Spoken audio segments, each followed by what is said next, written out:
Chapter 1. Falling down a deep hole. On a scorching summer afternoon, the sun hung high in the sky, roasting the earth beneath it. A 10-year-old boy, carrying a bamboo basket on his back, moved slowly through the mountain forest. His bright eyes scanned the surroundings meticulously, ensuring not a single corner was missed. Occasionally, he used a long stick to push aside the brush obstructing his view, checking for any medicinal herbs that might be hidden behind. The bamboo basket already held half its capacity with various herbs, but most were common varieties, with nothing particularly rare. "What are you doing here, little layman?" A middle-aged Taoist monk suddenly appeared 5 meters in front of him. "Jamister, I'm gathering herbs," the boy replied, looking up at the Taoist. "Gathering herbs? With your family elders? Where are they?" The Taoist seemed puzzled, wondering how a child this young could recognize herbs without an adult's guidance. The boy smiled and said, "Yes, just me." "Just you? Zaire, you can identify herbs? You should go home. It's summer, and although there are no wild beasts, there are plenty of venomous snakes. It's not safe for a child like you here," the middle-aged Taoist, now even more curious, advised kindly. "I know plenty of herbs. Your Harmon might not even know as many as I do." "Haha," the boy said with a hint of pride. "You're really making it up as you go along. Blowing hot air is free, after all. Look, the sky is full of dark clouds, blocking out the sun." The Taoist pointed upwards and continued. "Our Harmon is very renowned in China for his skills in herbal medicine, using them, and alchemy." He spoke with deep respect. "I know. Isn't this supposed to be Taoist Mountain, the holy land of Taoists? Your Harmon has some skills, but when it comes to identifying herbs, I might just be better. My name is Jalmer. You might have heard of me." The boy sounded quite pleased with himself, but kept his eyes scanning the surroundings. "You're Jalmer?" The Taoist's eyes widened in surprise. He had heard this name often. "Yes, truly genuine Jalmer," the boy chuckled softly. The Taoist rubbed his eyes and took a closer look at the boy. Standing at around 1.40 meters, the boy looked quite ordinary, with tan skin and unremarkable features, though still pleasant to look at. He wore a blue short-sleeve t-shirt, faded and worn-out indigo jeans, and black knockoff shoes, typical attire for a poor child from the mountains. The only standout feature was his eyes, dark, bright, and piercing. When squinted, they seemed to gleam with intelligence. "All right, if you're Jalmer, I have nothing more to say. But please be careful. It's the season when snakes are most active," the Taoist reminded him, having recognized the famed herbalist. "Thank you, I will be," Jalmer replied with a smile, turning back to his search. After a while, feeling a bit tired, Jalmer found a large rock to sit on. Placing the bamboo basket in front of him, he took out a bun and a bottle of water to eat. The day was unbearably hot, and it hadn't rained in days. Finishing the bun, he wiped his sweat with the hem of his shirt and began counting the herbs in his basket. "There's nothing extraordinary here," he muttered to himself, shaking his head. "Jamesaib, I should check the place where I found that ginseng last time. Jamesaib, I'll get lucky again." Thinking of the large, excellent ginseng he found before made him both excited and nervous. Gathering it almost got him bitten by a snake. After resting a bit, the boy headed toward the area where he previously found the ginseng. Along the way, he kept his eyes peeled for any herbs worth picking. After climbing over several hills, he reached the same hollow. He took a deep breath and carefully searched the ground, feeling a mix of anticipation and tension. Would this trip yield good results? He squinted, his eyes shining as they scanned the area. "Ah, what's this?" As he entered the woods, he noticed some vine-like plants near the edge. Approaching closer, he felt a surge of joy. These were indeed genuine wild dangshan, Chinese party root. There was even a small patch of them. Jalmer set down his basket and took out a small hoe. He inspected the area cautiously for any snakes before starting to dig up the dangshan. Carefully placing them into his basket, he resumed his search, feeling satisfied. However, the deeper he ventured into the hollow, the darker it became. Despite his excellent eyesight, he needed to be extra cautious. After about half an hour with no further finds, Jalmer grew tired and sat down on a rock to rest, sipping some water. His eyes wandered around, eventually settling on a tree stump about 20 meters away. One side of the trunk had fallen over, forming a large opening covered by dead leaves. Could there be ginseng here? He wondered, excitement bubbling up inside him. Carefully approaching the stump, he examined the roots closely. The base was thick with decayed leaves, and next to the broken part of the trunk was a dark hole, roughly the size of a dinner plate. Impossible. Could this be ginseng? He saw something fan-sized, grayish-white, near the roots. Using a stick to prod it gently, he leaned in for a closer look. It was white lingji, white mushroom. Overjoyed, he laughed aloud, stepping backward. Suddenly, he tripped over something, losing his balance. Grasping desperately at the broken tree, he failed to stop his fall. The rotten tree broke easily under his weight, sending him tumbling into the dark hole. At the mouth of the cave, the opening initially seemed small, but as he fell, it widened dramatically. Darkness enveloped him, and he plummeted uncontrollably. Occasionally hitting the walls of the cave, he felt pain shooting through his body. Panicking, with no other option, he tried to protect his head with his hands. Finally, his skull collided heavily with something solid, and he lost consciousness. Translation notes. The original tone and style have been maintained. Paragraph structure and line breaks follow the original text. Character names are accurately transliterated according to Pinyin. Chapter 2. Below the deep well. While attempting to gather a massive lingji mushroom, the boy fell into a dark, deep pit and was knocked unconscious from the impact. Several hours later, the boy finally regained consciousness. His body ached all over, especially his head. When he opened his eyes, everything around him was black except for the twinkling stars in the sky above, indicating that it was already night. Jalmer didn't want to move. His entire body hurt too much. Even rolling over to sit up felt impossible. He decided to stay still, rest, and think about what had happened. He closed his eyes, took several deep breaths, and started to piece together the events. He had been gathering lingji when he slipped and fell into a hole, rolling all the way down. He must have ended up at the bottom of the cave. After a while, the Wilfred slowly sat up and tried to rub the back of his head, but as soon as he touched it, he winced in pain. It seemed he had hit his head quite badly. Forget it, it's night anyway. I'll just sleep. He lay down again, closed his eyes, and gradually drifted off to sleep. He slept for nearly 8 or 9 hours. When he opened his eyes again, he saw the sky above, which was faintly lit. However, the area of the sky visible wasn't very large, only about 10 meters in diameter, suggesting he was in a place similar to a deep well. The Wilfred carefully examined himself and found no serious injuries. He then began to observe his surroundings. The ground beneath him was soft, covered with thick layers of decaying leaves. There were no large trees, only low shrubs like those commonly used by farmers for firewood. The walls surrounding him were steep cliffs, some parts barren, others covered with small plants or moss. Looking at everything, he wondered aloud. How did I end up here? I remember falling into a hole. With this question lingering, Jalmer carefully inspected the area again. Finally, not far from where he lay, about 10 meters up on the mountain wall, he found a small, 1-meter-wide hole beneath a cluster of low shrubs. It seemed he had fallen through that hole and landed here. Thankfully, the soft ground and thick leaves cushioned his fall, saving his life. This hole connected the outside world to this place. To escape, he would have to climb through it. There was no other way out. But how could he climb up to a hole that was nearly 10 meters high? The cliff face was almost vertical, making it virtually impossible to climb. Hey, is anyone there? Is anyone there? Jalmer shouted, hoping someone might hear him from above. However, no one responded, only his echo returned. After shouting until his voice went hoarse, he realized no one was coming to help.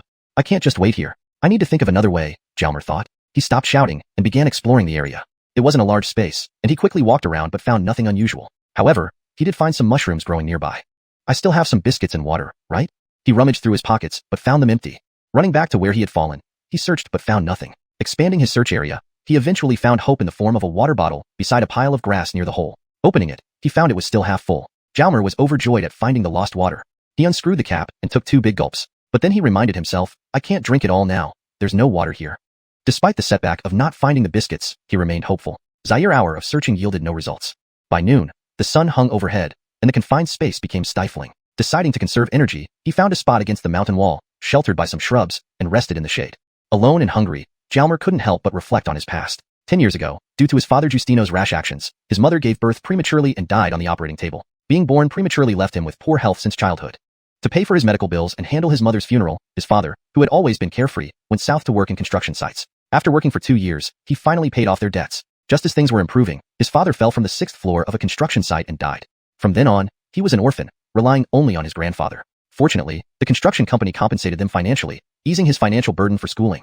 His grandfather was a barefoot doctor with expertise in herbal medicine. He was close friends with Franklin, the head of the nearby Daosher Mountain Temple, and often discussed herbal medicine. The old Taoist also taught him martial arts.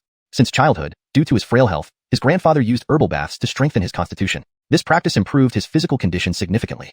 Growing up with his grandfather, he developed a good understanding of herbs. He also had a talent for drawing and crafts, excelling in both. With his teacher's help, his artistic skills and craftwork improved considerably. Despite being only in the 4th grade of elementary school, his drawings and crafts were highly praised. His knowledge of herbs even surpassed his grandfather's.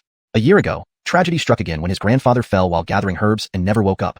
Now, he had fallen into this desolate place. Was it fate trying to destroy his family? No, I won't accept this. Jalmer shook off these thoughts and focused on his situation. He needed to think logically and find a way out without using brute force. Observing the area again, he noticed a relatively low-lying section with a cluster of grass. On closer inspection, he found a hole about the size of a wash basin hidden beneath the grass. Approaching cautiously, he began removing the grass, revealing a more compact and harder soil around the hole. Using a stone knife he fashioned, he cleared away the remaining grass. To test the depth, he threw a small stone into the hole. After hearing it drop twice, silence followed. Then, he tossed a larger, round stone and heard it roll for several seconds before splashing into water. Great, there's a way out after all. Thus, Jalmer felt renewed hope as he continued to explore and strategize his way to safety. Chapter 3, Trials and Tribulations. The Wilfred braced his hands against the cave entrance, his feet sliding into the dark hole as he carefully lowered himself down. But after moving barely 2 meters, he could go no further. The cave's diameter varied. In some places, it was too narrow for him to pass through, which posed a significant problem. He climbed back up and found a sturdy branch, sharpening it with a stone knife before descending again. At the narrower sections, he used the knife and the pointed stick to widen the passage. This method worked but was painfully slow. After several hours, he had only advanced a few meters and was utterly exhausted, so he decided to rest. It had been more than a day since he last ate, and he had only consumed a little water. His entire day had been spent in a state of tension and physical exertion, sweating profusely. His body was already pushed to its limits. Rest now, it's getting dark, Jalmer thought as he piled the cut grass beside the mountain wall and sat on it. His mouth was dry, his stomach empty, and his body sore. Looking up at the stars, he felt lost. No food, no water. Can I even survive this? How will I get out? After several hours of torment, Jalmer finally succumbed to exhaustion and fell asleep. Hours later, Hunger woke him up. It was morning. He stared at the remaining water in his bottle, unscrewed the cap, and took a small sip. There were only a couple of swallows left. What should he do? He remembered the mushrooms he had seen earlier. He knew certain types were edible, though eating them raw carried a risk of poisoning. Still, it was better than starving. As he gathered mushrooms, he noticed droplets of water on the tips of some long grass blades. His eyes lit up. Carefully, he collected the droplets into his water bottle, managing to gather about 8 or 9 mouthfuls. Though not much, it could be life-saving. Afterward, he picked a few large mushrooms and sat down to eat. The taste wasn't great, but it was better than nothing. Raw mushrooms couldn't be eaten in large quantities, though. Once done eating, he resumed his work. Several hours passed, and he advanced less than 10 meters. Inside the cave, everything was pitch black, and he was both tired and hungry. Jalmer had no choice but to climb back up and continue gathering mushrooms for sustenance. Days blurred together as the Wilfred continued his grueling routine. His strength was nearly depleted, but survival instinct kept driving him forward. On the 4th day, he woke up, collected water droplets and mushrooms, and ventured back into the cave. The sound of running water guided him like a beacon, offering the only hope of finding an exit. Hours went by, and the water supply dwindled, yet the sound of flowing water grew louder. His mind was foggy, but the primal urge to survive kept him moving forward. Finally, a faint light appeared ahead. The sight of the light was a huge encouragement. Suddenly, Jalmer felt a surge of energy.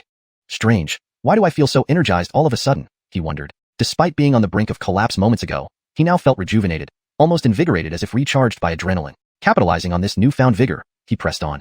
The light became brighter, and eventually, he reached the cave's exit. It faced downwards and was spacious enough to allow him to crawl out without difficulty. Sticking his head out, he realized he was not outside yet. Instead, he found himself over a vast expanse of water, about 6 to 7 meters below the cave opening. With no other option, Jalmer took a deep breath and jumped into the icy water. Oh my god, it's so cold, he gasped, feeling the shockingly cold water envelop his body. The chill jolted his senses, making his mind clearer. The drop hadn't reached the bottom, indicating the depth of the water. Treading water, he gulped down several mouthfuls, feeling relief as the cold water refreshed him after days of thirst. Satisfied, he looked around. Surrounded by mud and rock walls, there was a small platform made of stone, barely above the water level. Near it stood an oval-shaped white object that seemed to glow faintly. Jalmer swam towards the platform, keeping a close eye on the glowing object. It didn't respond. Finally reaching the platform, he lay down, exhausted. Resting briefly, he then sat up and examined his surroundings. The glow from the white oval illuminated the area, which explained the light he saw inside the cave. Water surrounded him, with only patches of earth or rock above. It resembled a giant bowl of mud and rock encasing the water, except for a hole leading to a larger underground well connected to the outside world. He, Jalmer, had fallen through a hole into this well and navigated another cave to reach this spot, presumably part of an underground river system. What should he do now? The jump hadn't reached the bottom, and he lacked the strength to explore underwater again. Apart from water, there was no visible source of food. James sidefish? But he was too weak to catch any. A wave of fatigue hit him. Shaking his head to stay awake, he focused on the glowing oval object again. Why was it glowing, and why did it seem to move? Initially aligned with the platform, it had shifted slightly. Reaching out, his hand passed through the object without resistance, disappearing inside as if entering a different space. Pulling his hand back, it returned to normal. Is this a portal? He mused. Nothing to lose, let's see where it leads. Stepping into the glowing oval, he found himself in a tunnel bathed in soft, diffused white light. About 50 meters ahead was another glowing oval. Looking back, the one he'd entered remained visible. A spatial tunnel? Jalmer recalled scenes from television shows. I don't want to remain in this accursed underground world. He ran toward the next glowing oval. With a thud, he tripped over something and fell face first. Grumbling, he looked at what had tripped him, a pair of skulls. Not just one but two. End of chapter 3. The Wilfred immediately got up and sprinted towards the glowing object. Unbeknownst to him, as he ran, something flashed from the arms of the two skeletons and flew onto Jalmer's arms, slipping on directly, turning out to be 2 bracelets. Kian was too focused on running and didn't even notice the new additions to his arms. Reaching the glowing object, the Wilfred didn't hesitate for a moment and charged straight into the oval-shaped light. However, an unfortunate event occurred. After passing through the oval-shaped light, the Wilfred began to plummet in free fall. Eventually, with a thud, Jalmer made a rough landing, hitting the ground hard and losing consciousness. The Wilfred immediately got up and sprinted towards the luminous object ahead. Unnoticed by him, something flashed from the arms of the two skeletons, flying towards Jalmer's arms and instantly fitting onto them. It turned out to be 2 bracelets. Kian was too focused on running and didn't even notice the new objects on his arms. When he reached the luminous object, the Wilfred didn't hesitate for a moment. He dashed straight into the oval-shaped light. However, an unfortunate event occurred. After passing through the oval-shaped light, the Wilfred began to fall in free fall. Finally, there was a thud, and Jalmer made a close acquaintance with the ground, losing consciousness in the process. Note, Kian seems to be a name that wasn't introduced earlier and might be a typo or a different character. For consistency with the previous chapters, I translated it as Kian. If this is incorrect, please clarify. Chapter 4. Rescued in a Foreign Land. Remington, this seems to be a zixing grass, isn't it? A little girl pointed at a plant and looked at the elder beside her. The old man glanced in the direction of the girl's finger, and his eyes immediately lit up. Yes, that's zixing grass. Our Guadalupe knows quite a few medicinal herbs now. It's not cheap, you know. One plant can fetch 50 flower coins, the elder said as he dug up the herb. Ha ha ha, then Guadalupe has made a great contribution today. Remington will buy you candy later, the little girl exclaimed happily, knowing she had guessed correctly. No problem. I'll buy you candy when we sell the herbs tomorrow. Let's keep looking. Hopefully, we can find more medicinal herbs, the elder replied joyfully. Okay. The little girl skipped around, peering into the surroundings in hopes of finding another herb. However, after half an hour, she didn't find any more herbs, while the elder found a few, none of which were particularly valuable but could still be sold. Ah, there's someone lying there with a lot of blood. The little girl suddenly shouted, quickly darting to the elder's side. Remington, there's a person on the ground over there, bleeding a lot. She tugged at the elder and pointed. Take me there. The elder followed the girl, reaching the spot quickly. Ah, it's just a boy. What happened? Why is there so much blood? The elder squatted down, gently placing his hand below the boy's nose to check for breath. Finding a faint pulse, he conducted a quick examination and discovered numerous injuries, with his right hand and left foot severely broken. The bone in his left foot was even exposed, a sight too gruesome to behold. The elder shook the boy's head and called out several times, receiving no response. He then used a knife to cut two thin branches from nearby trees and bound them to the injured limbs before putting down the basket of herbs and swiftly carrying the boy down the mountain. Guadalupe, let's hurry home. We need to save him. Take the herbs, he instructed the girl. The little girl slung the basket onto her back and ran ahead, much faster than her grandfather. Soon, they arrived home where an old woman looked curiously at the person on the elder's back and entered behind them. The elder laid the boy on the bed and told the old woman, Callie, get some hot water. This boy is injured. Aye, she responded, fetching the hot water. The elder promptly undressed the boy using scissors due to his broken limbs, leaving only a short pair of trousers. Upon closer inspection, apart from the broken right hand and left foot, the other injuries were minor scrapes. His face was pale and gaunt, indicative of severe malnutrition, with prominent dark circles under his eyes. With the arrival of hot water, the elder treated the wounds, setting the broken limbs and applying medicinal herbs. He secured them with two sturdy sticks. Having finished, he examined the boy closely. This child seemed like a refugee, having not eaten in a long time. Strange attire too, unlike anything he'd seen. Where did this boy come from? What's going on? Where did this child come from? The old woman asked, eyeing the boy on the bed. I don't know. We found him while gathering herbs. We'll ask when he wakes, the elder replied. Water, water. The boy suddenly mumbled. Hearing the request, the little girl flashed away and returned with a cup of water almost instantly. Give it here. I'll feed him. The old woman took the cup and helped the boy drink. After a few sips, the boy slowly opened his eyes, seeing an old grandmother's face. Turning to the side, he saw the elder and the little girl. Surprised, he blurted, Remington, are you Remington? He called out twice before fainting again from exhaustion, hunger, and excitement. Callie, prepare some food. He must be starving, the elder noted as the boy lost consciousness. Guadalupe, watch over him and call us when he wakes. I'll sort the herbs, the elder instructed and walked out. Okay, the little girl replied, sitting on the edge of the bed. Half an hour later, the boy finally awoke again. The little girl immediately informed her grandparents. Soon, the two elders came in, with the old woman holding a bowl of congee-like food. Approaching the bed, she said, Young man, eat something first, and began feeding him. Wow, how fragrant. The boy thought as the food neared his mouth. How delicious. He hadn't tasted anything better. Devouring it eagerly, the boy soon finished the entire bowl. Feeling better, he started observing the people around him. The kind-faced old grandmother with silver hair, the girl with beautiful phoenix eyes, unusually appealing despite not being overly pretty, and the elder who uncannily resembled his own grandfather, except for his long hair held by a hairpin. Their attire differed from his, leading him to wonder if he was in ancient times. Did he traverse a time portal via that oval glowing object? Lost in thought, his eyes wandered, eyebrows furrowing. Boy, what's your name? Where are you from? The elder asked, noticing the boy's daze. Oh, my name is Jalmer, from Ganjo. Sorry, I was daydreaming. Thank you all for saving me, the boy answered, coming back to reality. Ganjo? Never heard of it, the elder frowned. It's a small place, not surprising you haven't heard of it. Where am I now? Hank Family Village. This is Hank Family Village, the elder replied. Hank Family Village? Which country is this? The Rat Kingdom. The Rat Kingdom? Historically, there was no mention of such a kingdom. Is this a tiny, insignificant country forgotten by history? Jalmer was bewildered once again. Chapter 5. The Zodiac Continent. Wilfred, how did you end up here? The elder asked Jalmer. I fled here to escape war. My hometown was in chaos with people being captured and killed everywhere. I was the only one left in my family. I ran for my life until I somehow ended up here. My limbs were broken, and I thought I was going to die. Ignatiously, you saved me. Thank you, thank you. Jalmer lied. If he had told the truth, no one would believe him since his world and theirs were entirely different. To them, his story would sound like a fairy tale. Wherever there are people, there is conflict and war. War certainly existed here too. Zaire indeed. This place often experienced conflicts, struggles, and wars between countries, cities, tribes, or sections. Thus, the elder believed Jalmer's story. In the following days, Jalmer focused on recovering from his injuries. During this time, it was mainly the little girl who accompanied him. The two elders only conversed with him when they changed his medicine or during meals. Through chatting with the little girl, Jalmer learned about the elder's family and some details about this new world. The elder's name was Hank Zhonghua. The old lady was his wife, Michelle. The young girl was their granddaughter, Aline, who was 8 years old. Her father was named Hank Camden, and her mother Rochelle, who had disappeared while collecting herbs 5 years ago and never returned. Now, the three of them relied on Hank Zhonghua's herb collection to make a living. This planet was called the Zodiac Continent by its inhabitants. It consisted of many landmasses separated by oceans. Strangely, the larger landmasses resembled animals, so they were named after these animals. Regardless of the ruling power, the names of these nations remained unchanged. For example, Hank Zhonghua lived in a country shaped like a huge rat, hence it was called Rat Country. Even though rulers might change every few years, the name Rat Country stayed constant. Only a surname would be added before the country's name to signify the ruling family, like Ala Clan Rat Country or Alvis Clan Rat Country. Cultivation was very popular on this continent, somewhat similar to martial arts practice on Earth. Successful cultivators were highly respected due to their extraordinary abilities that made difficult tasks seem easy. Moreover, it was said that those who reached a certain level of cultivation could become immortals and achieve eternal life, a dream for everyone. However, no one had ever seen someone become an immortal. The success in cultivation depended not only on personal effort, but also largely on one's aptitude. Most importantly, aptitude played a dominant role. With poor aptitude, no matter how hard one tried, success would be hard to come by. Aptitude was determined by spirit roots, which ranged from 10, absolute genius, extremely rare, to 1, considered a waste, also rare. Most people fell into levels 2, 3, and 4. Those below level 4 rarely achieved anything significant, regardless of how much effort they put in. Aptitude dictated everything.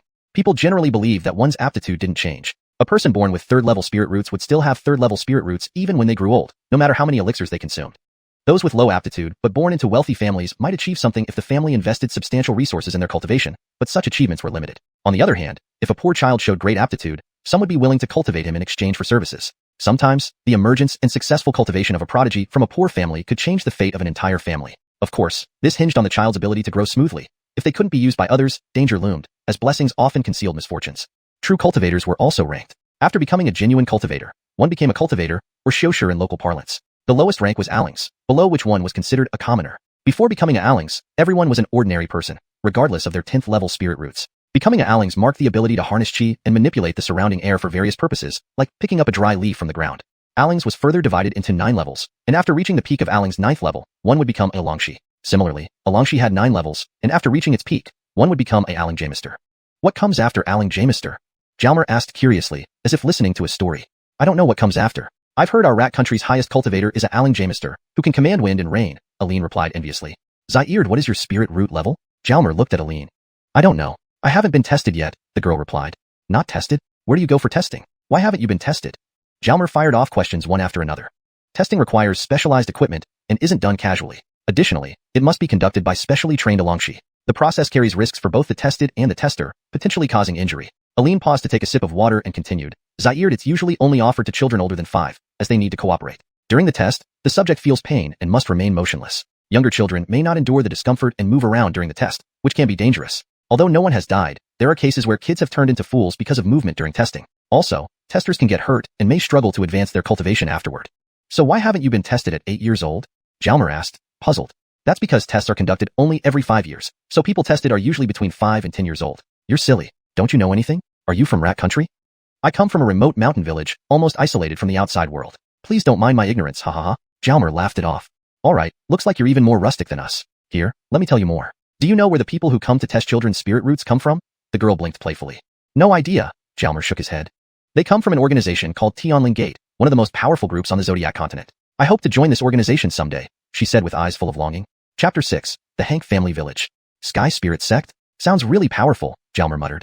Of course, once I join the Sky Spirit Sect, I'll take you to see it, Aline said with a smile as she looked at Ephraim. Likely should be Ephraim Stone, but character name is unclear.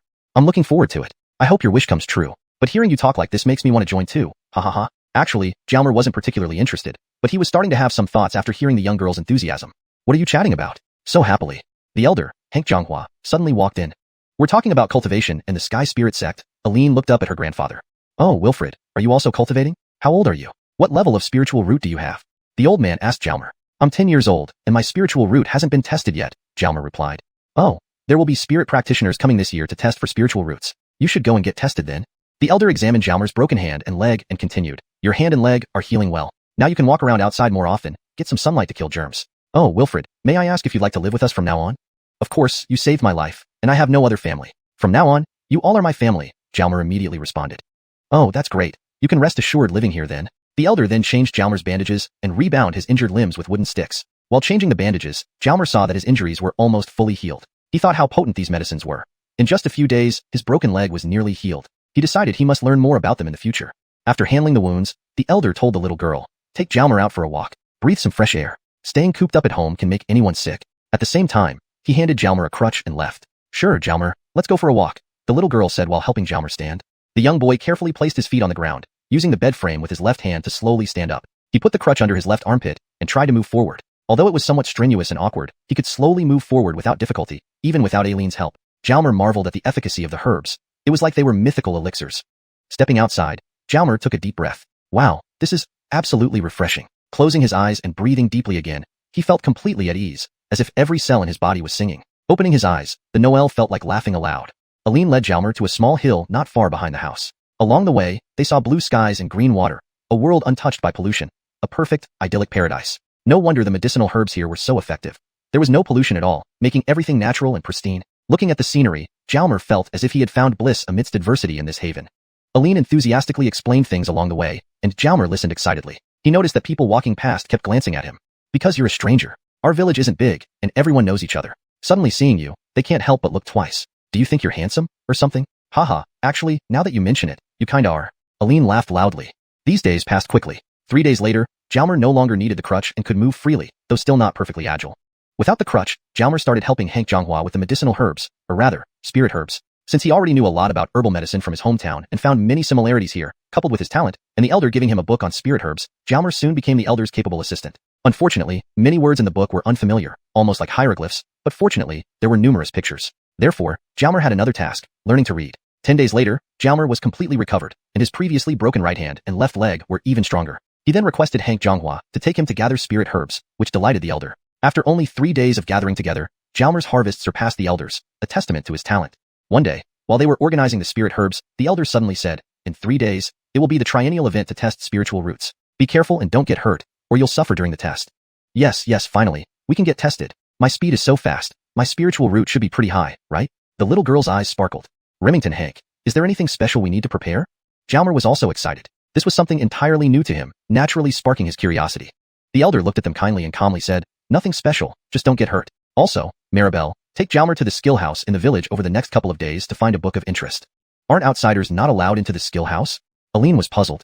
Jalmer isn't an outsider anymore. Didn't I ask him if he wanted to stay? He agreed, and I've already spoken to the village chief. His name is on our list now, so he's part of our village. He can enter the skill house. Here, wear this bracelet. It's proof of your identity. Without it, you won't be able to enter. What is the skill house, and what makes it special? Jalmer asked. Not much special, really. It just has some cultivation manuals. You'll see when you go there. Maribel, explain it to him when you take him there. I'll go gather some more herbs, the elder explained before leaving. Okay, Remington, Brothers Ayrtong, shall we go to the skill house now? The young girl looked at Jalmer. Let's finish organizing these herbs first. Tell me about the skill house while we work, Jalmer asked curiously. Alright, remember I mentioned cultivators before? You aren't considered a true cultivator until you become a spirit practitioner. Even if you have a level 10 spiritual root, you won't become a spirit practitioner unless you cultivate. You must cultivate to a certain level to harness the surrounding chi and become a spirit practitioner, a true cultivator. Cultivation requires manuals, and our skill house stores those manuals. Outsiders can't enter. Now that you're part of our village, you can freely access it. It's one of the most important places in the village, Aileen explained rapidly.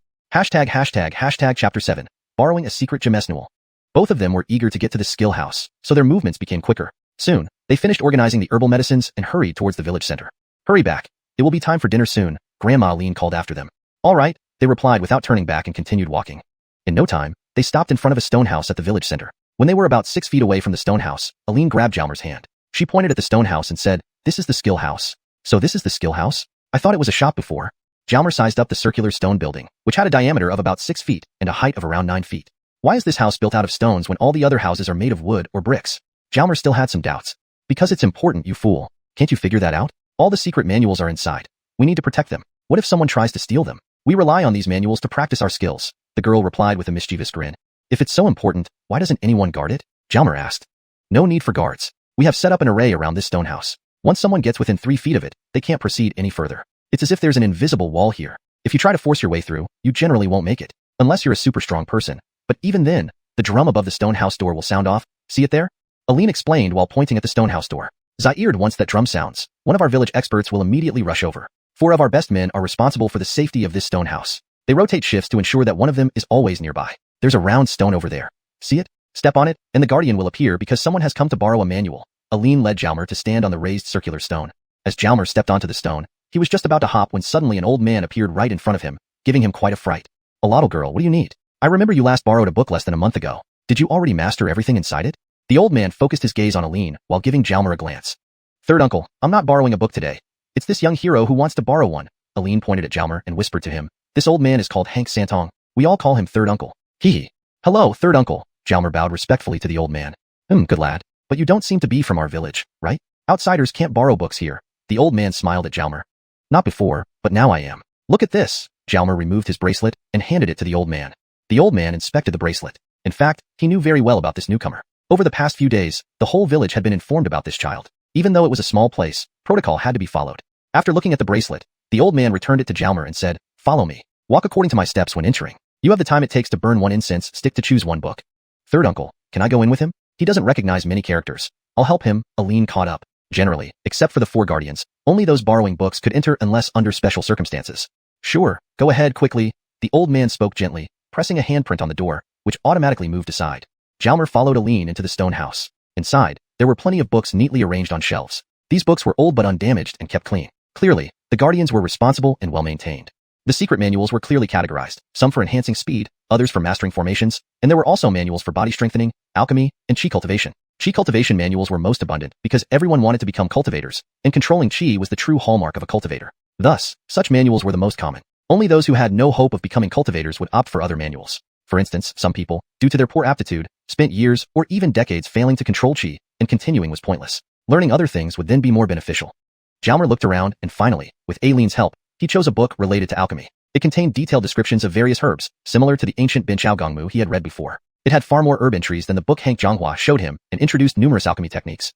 The Noel was very satisfied with this book. He felt that his immediate priority was to enhance his understanding of herbs and improve his abilities in this area, which was also his strong point. With guidance and proper materials, improvement would be fast. Meanwhile, practicing chi cultivation would take a long time, so he decided to delay that for now.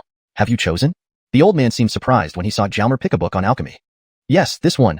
Jalmer handed the book to Hank Sanong. The old man took a thin marble-like stone from a nearby table, placed the book on its left side, and told Jalmer, "Young man, place your right palm lightly on the right side of this slab." Is this a lending record? Jalmer was a bit puzzled but complied. Something like that. It's a record. When you return the book, you must also do this. Don't forget it. Otherwise, even if you do return it, if you miss this step, it won't count, and you can only borrow one book at a time, the old man explained while handing the book to Jalmer. Okay, thank you, Third Uncle. Let's go, Jalmer said, preparing to leave. Hold on, follow me closely, don't wander around. Aline pulled Jalmer's hand and continued. Watch my path and remember it. If you come alone next time, you should follow this route after borrowing a book. Don't forget, there's an array around this stone house. Take the wrong path and you'll suffer. Oh, okay, then please walk slowly. I'll keep it in mind. Jalmer stuck out his tongue.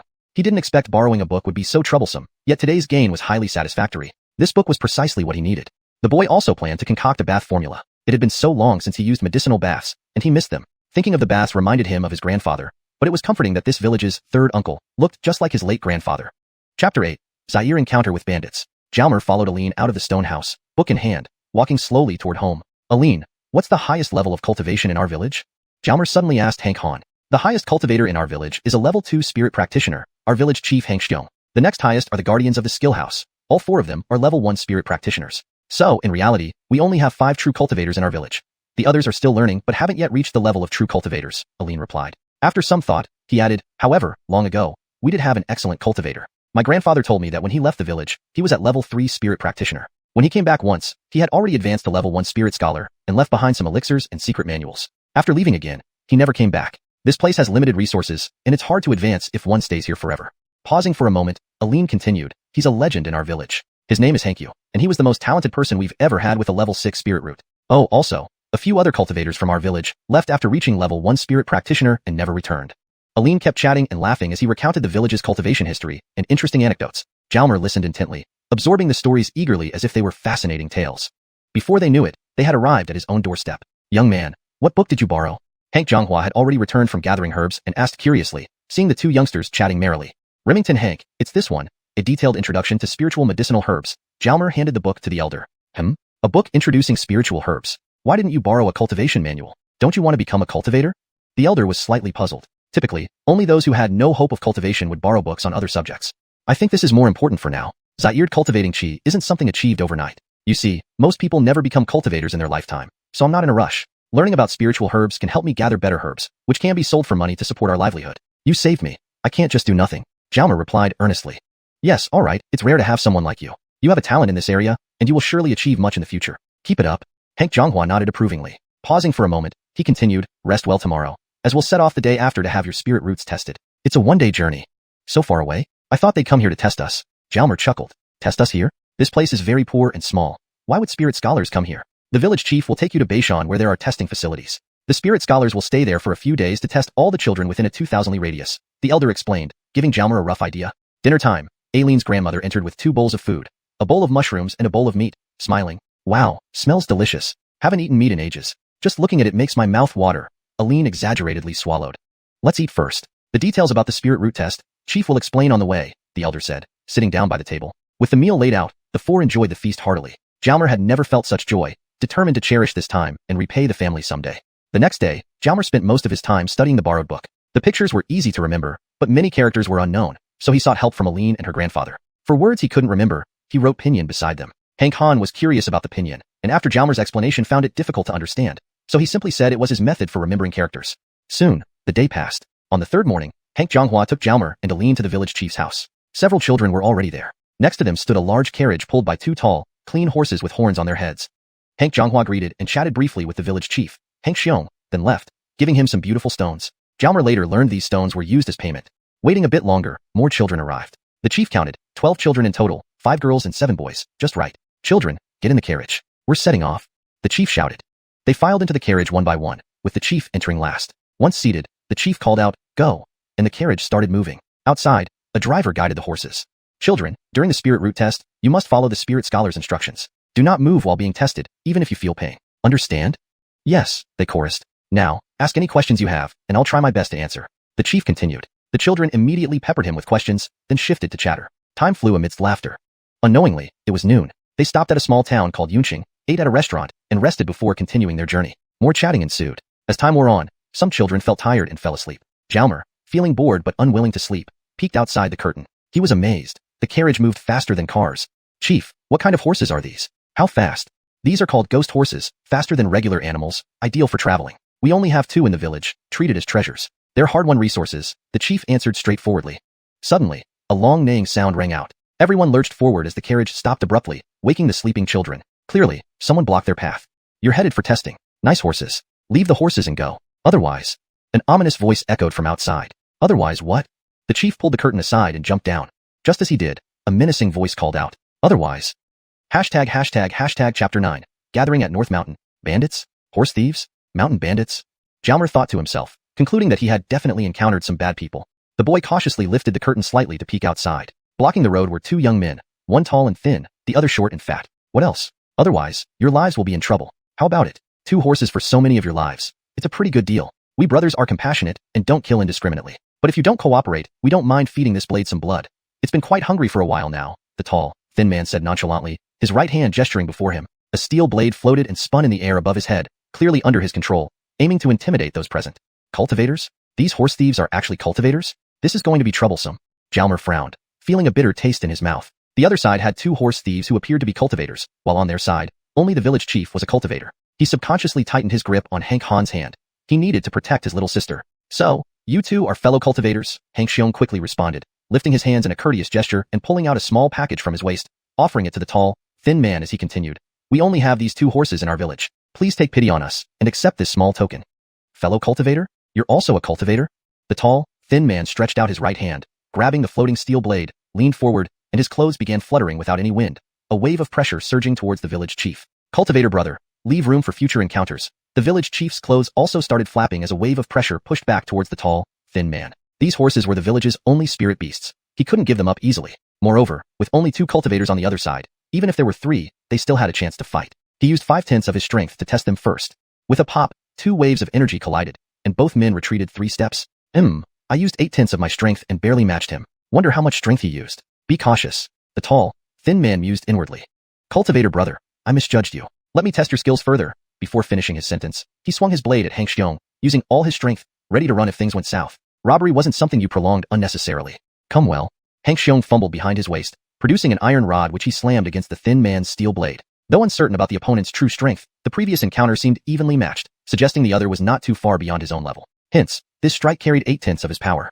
A clang sounded, and the 2 men parted ways again. Hank Xiong took 3 more steps back, while the thin man took 5. The outcome was clear.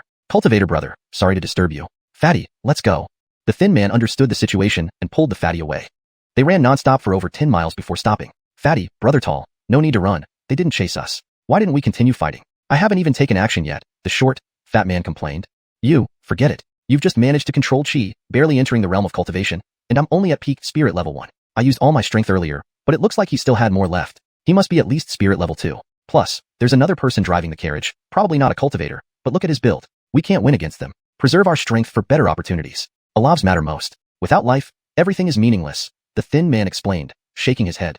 On the other side, seeing the horse thieves flee, the village chief didn't pursue them. He instructed the coachman, let's keep moving. Time is of the essence. Jumping onto the carriage, they proceeded. The children, knowing what had happened, quickly settled down after hearing similar stories before. By evening, they finally arrived at their destination, North Mountain. It was indeed incomparable to Hank Family Village. Hank Family Village was merely a village, while this was a fairly large city. The streets were wide, lined with numerous shops adorned with red lanterns. The streets bustled with vendors hawking their goods, including the occasional cries of sugar-coated haws, creating a scene of prosperity. For the children on the carriage, this was their first glimpse of such a lively place, full of excitement and curiosity. Though Jalmer had seen similar scenes on TV, being there felt different, sparking a touch of excitement. Soon, the carriage stopped in front of an ordinary inn. Immediately, a clerk approached, took the reins from the driver, and greeted them with a smile. Sir, would you like to stay? How many rooms? Everyone knew what day it was, the day for testing spiritual roots. Jameson visitors had come here, mostly children between 5 and 10 from within a 2,000-li radius. The inn business was booming. 3 rooms, please. The village chief hopped off the carriage and replied to the clerk. 3 rooms were standard, usually 1 for boys, 1 for girls, and 1 for adults. Wealthier villages or towns might request more depending on their needs. Regardless, the wealthy always preferred comfort. Sure, 3 rooms, the clerk called into the inn, then turned to a small, slender assistant. Xiao Guang, attend to these 2 spirit beasts with some spirit herbs. Handing the reins to Xiao Guang, he guided the guests inside. Follow me, please. The clerk, experienced and observant, recognized the village chief as a cultivator. After paying a deposit, everyone followed the clerk upstairs to see 3 adjacent rooms, one with 2 beds for the adults and 2 dormitory-style rooms with communal bunks. The children were quite satisfied with the accommodation, finding it fresh and novel, immediately jumping on the beds, excited and noisy. Quiet down, everyone. Let's settle in, then have dinner, and finally take you around the city. The village chief chuckled at the boisterous kids. Soon, they descended to the inn's dining area. After ordering, everyone waited eagerly for the dishes. They hadn't eaten anything since lunch and were hungry from traveling. They drank tea first to fill their empty stomachs. Dishes arrived quickly, featuring meats and vegetables none of them had ever seen before, causing a few whispers of confusion. What's wrong, not hungry? These are rare delicacies. The meat comes from low-level spirit beasts, and the vegetables are made from medicinal herbs, beneficial for cultivation. These dishes are quite expensive, so enjoy this meal while you can, the village chief smiled. Hearing this, everyone dug in. The food tasted amazing, energizing and invigorating, almost perceptibly absorbing nutrients. Jalmer felt this even more strongly, as his world back home lacked such nourishment. Chapter 10. Testing the Spirit Roots. After a hearty meal, the little ones all went out with the village chief, their bellies rounded from eating. It was now evening, with a cloudless sky twinkling with stars. The streets were still bustling with people, illuminated by lanterns as bright as day. Franz walked with his group, which seemed slightly out of place among the smaller clusters of people around them. However, given the special nature of the day, they occasionally encountered similar-sized groups. People had become accustomed to such sights. The children had never seen such a lively scene before, surrounded by an assortment of dazzling goods. The novelty was overwhelming. Seeing so many delicious foods made their stomachs growl again. Snacks, toys, decorations, there was everything one could imagine, broadening their horizons significantly. After wandering for a while, the village chief bought each child a string of candied hawthorns. They were overjoyed, each licking their treat with wide, satisfied smiles. Franz only tasted one to check its flavor and gave the rest to Aline. Holding 2 strings in her hands, Aline skipped happily. After more browsing, the village chief led the children back to the inn to rest. After traveling over 1,000 miles that day and strolling through the town at night, the children were exhausted. Soon after washing up and getting into bed, they fell asleep. Meanwhile, Hank Xiong set out once again, off to meet old friends. He had once wandered the martial world and built his own social circle but eventually returned to his hometown, Hank Family Village, when he found it difficult to advance further in cultivation, eventually becoming the village chief. The night was short, and soon dawn arrived. After getting up, washing up, and having breakfast, everyone followed the village chief toward the center of the town, the busiest area where the spirit root testing would take place. Half an hour later, they finally arrived at their destination. What a vast square. It was crowded with people, mostly small groups of 2 or 3 adults accompanied by a cluster of children, with only a few groups led by just 1 adult or 5 adults leading a single group. The latter were likely from wealthier regions. Very wealthy families wouldn't be here. They'd send their children to major sects for cultivation, where spirit root testing was also available due to their resources. Years of custom ensured that each group stayed in their designated areas, maintaining order. There were cultivators on duty to maintain discipline, preventing any chaos despite the noise and constant chatter. Franz's group was situated slightly to the side, indicating they would test later. See that building over there? That's where we will test our spirit roots, the village chief pointed out. Everyone looked in the direction indicated. Wow, what a large building. It was massive and long, beautifully decorated with shiny embellishments that sparkled under the sunlight, making it look stunning. Adithier, when does the spirit root testing start? Aline asked, looking at him. At the hour of 9 a.m., it should start soon. We're scheduled for later in the afternoon, but we can't leave until then, the village chief replied, eyes fixed on the grand building across the square. This was a new experience for Franz too, and he felt equally excited, craning his neck to take everything in. Suddenly, a loud gong resonated, and the entire square fell silent. Everyone turned to look at the source of the sound, the grand building. On a platform rising from the front of the building stood a middle-aged cultivator in his 40s, exuding authority. When the platform reached about 10 jong high, it stopped. The cultivator scanned the crowd below and said, "Welcome, friends from afar. I am Donald, the host of today's spirit root testing. Welcome to North Mountain." Despite the large crowd spread across hundreds of meters, everyone heard Donald clearly, showcasing his skill. Surveying the crowd, Donald continued, "Today's testing procedure remains largely unchanged, but we've added a safety measure. During testing, the subject will be restrained on a device due to a past incident where a subject couldn't endure the pain and panicked, resulting in severe consequences for both the tester and the subject. Please inform the children that they will be restrained during the test. There is no need to panic." Pausing briefly, the host announced, "The auspicious time has arrived. Let the spirit root testing begin." A line of fireworks shot up behind him, exploding in midair. Even in daylight, the display was dazzling. Thunderous applause erupted below. The platform slowly descended as Donald was escorted into the grand building. Groups began leading children inside. "You don't need to watch closely yet. We have a long way ahead. Did you understand what the host said? Simply put, you'll be restrained during the test. Don't worry or move around. Endure the discomfort. Otherwise, you'll be the one suffering." The village chief Hank Xiong explained to the children. "Also, let me introduce the host. He is a 9th level spirit scholar, the highest cultivated person here. He oversees the tests, not perform them. If you meet him later, address him as Lord Song." "Yes," the children chorused. Groups of children continuously entered and exited the grand building. Most who came out hung their heads, while a few jumped with excitement, revealing the outcome of their tests.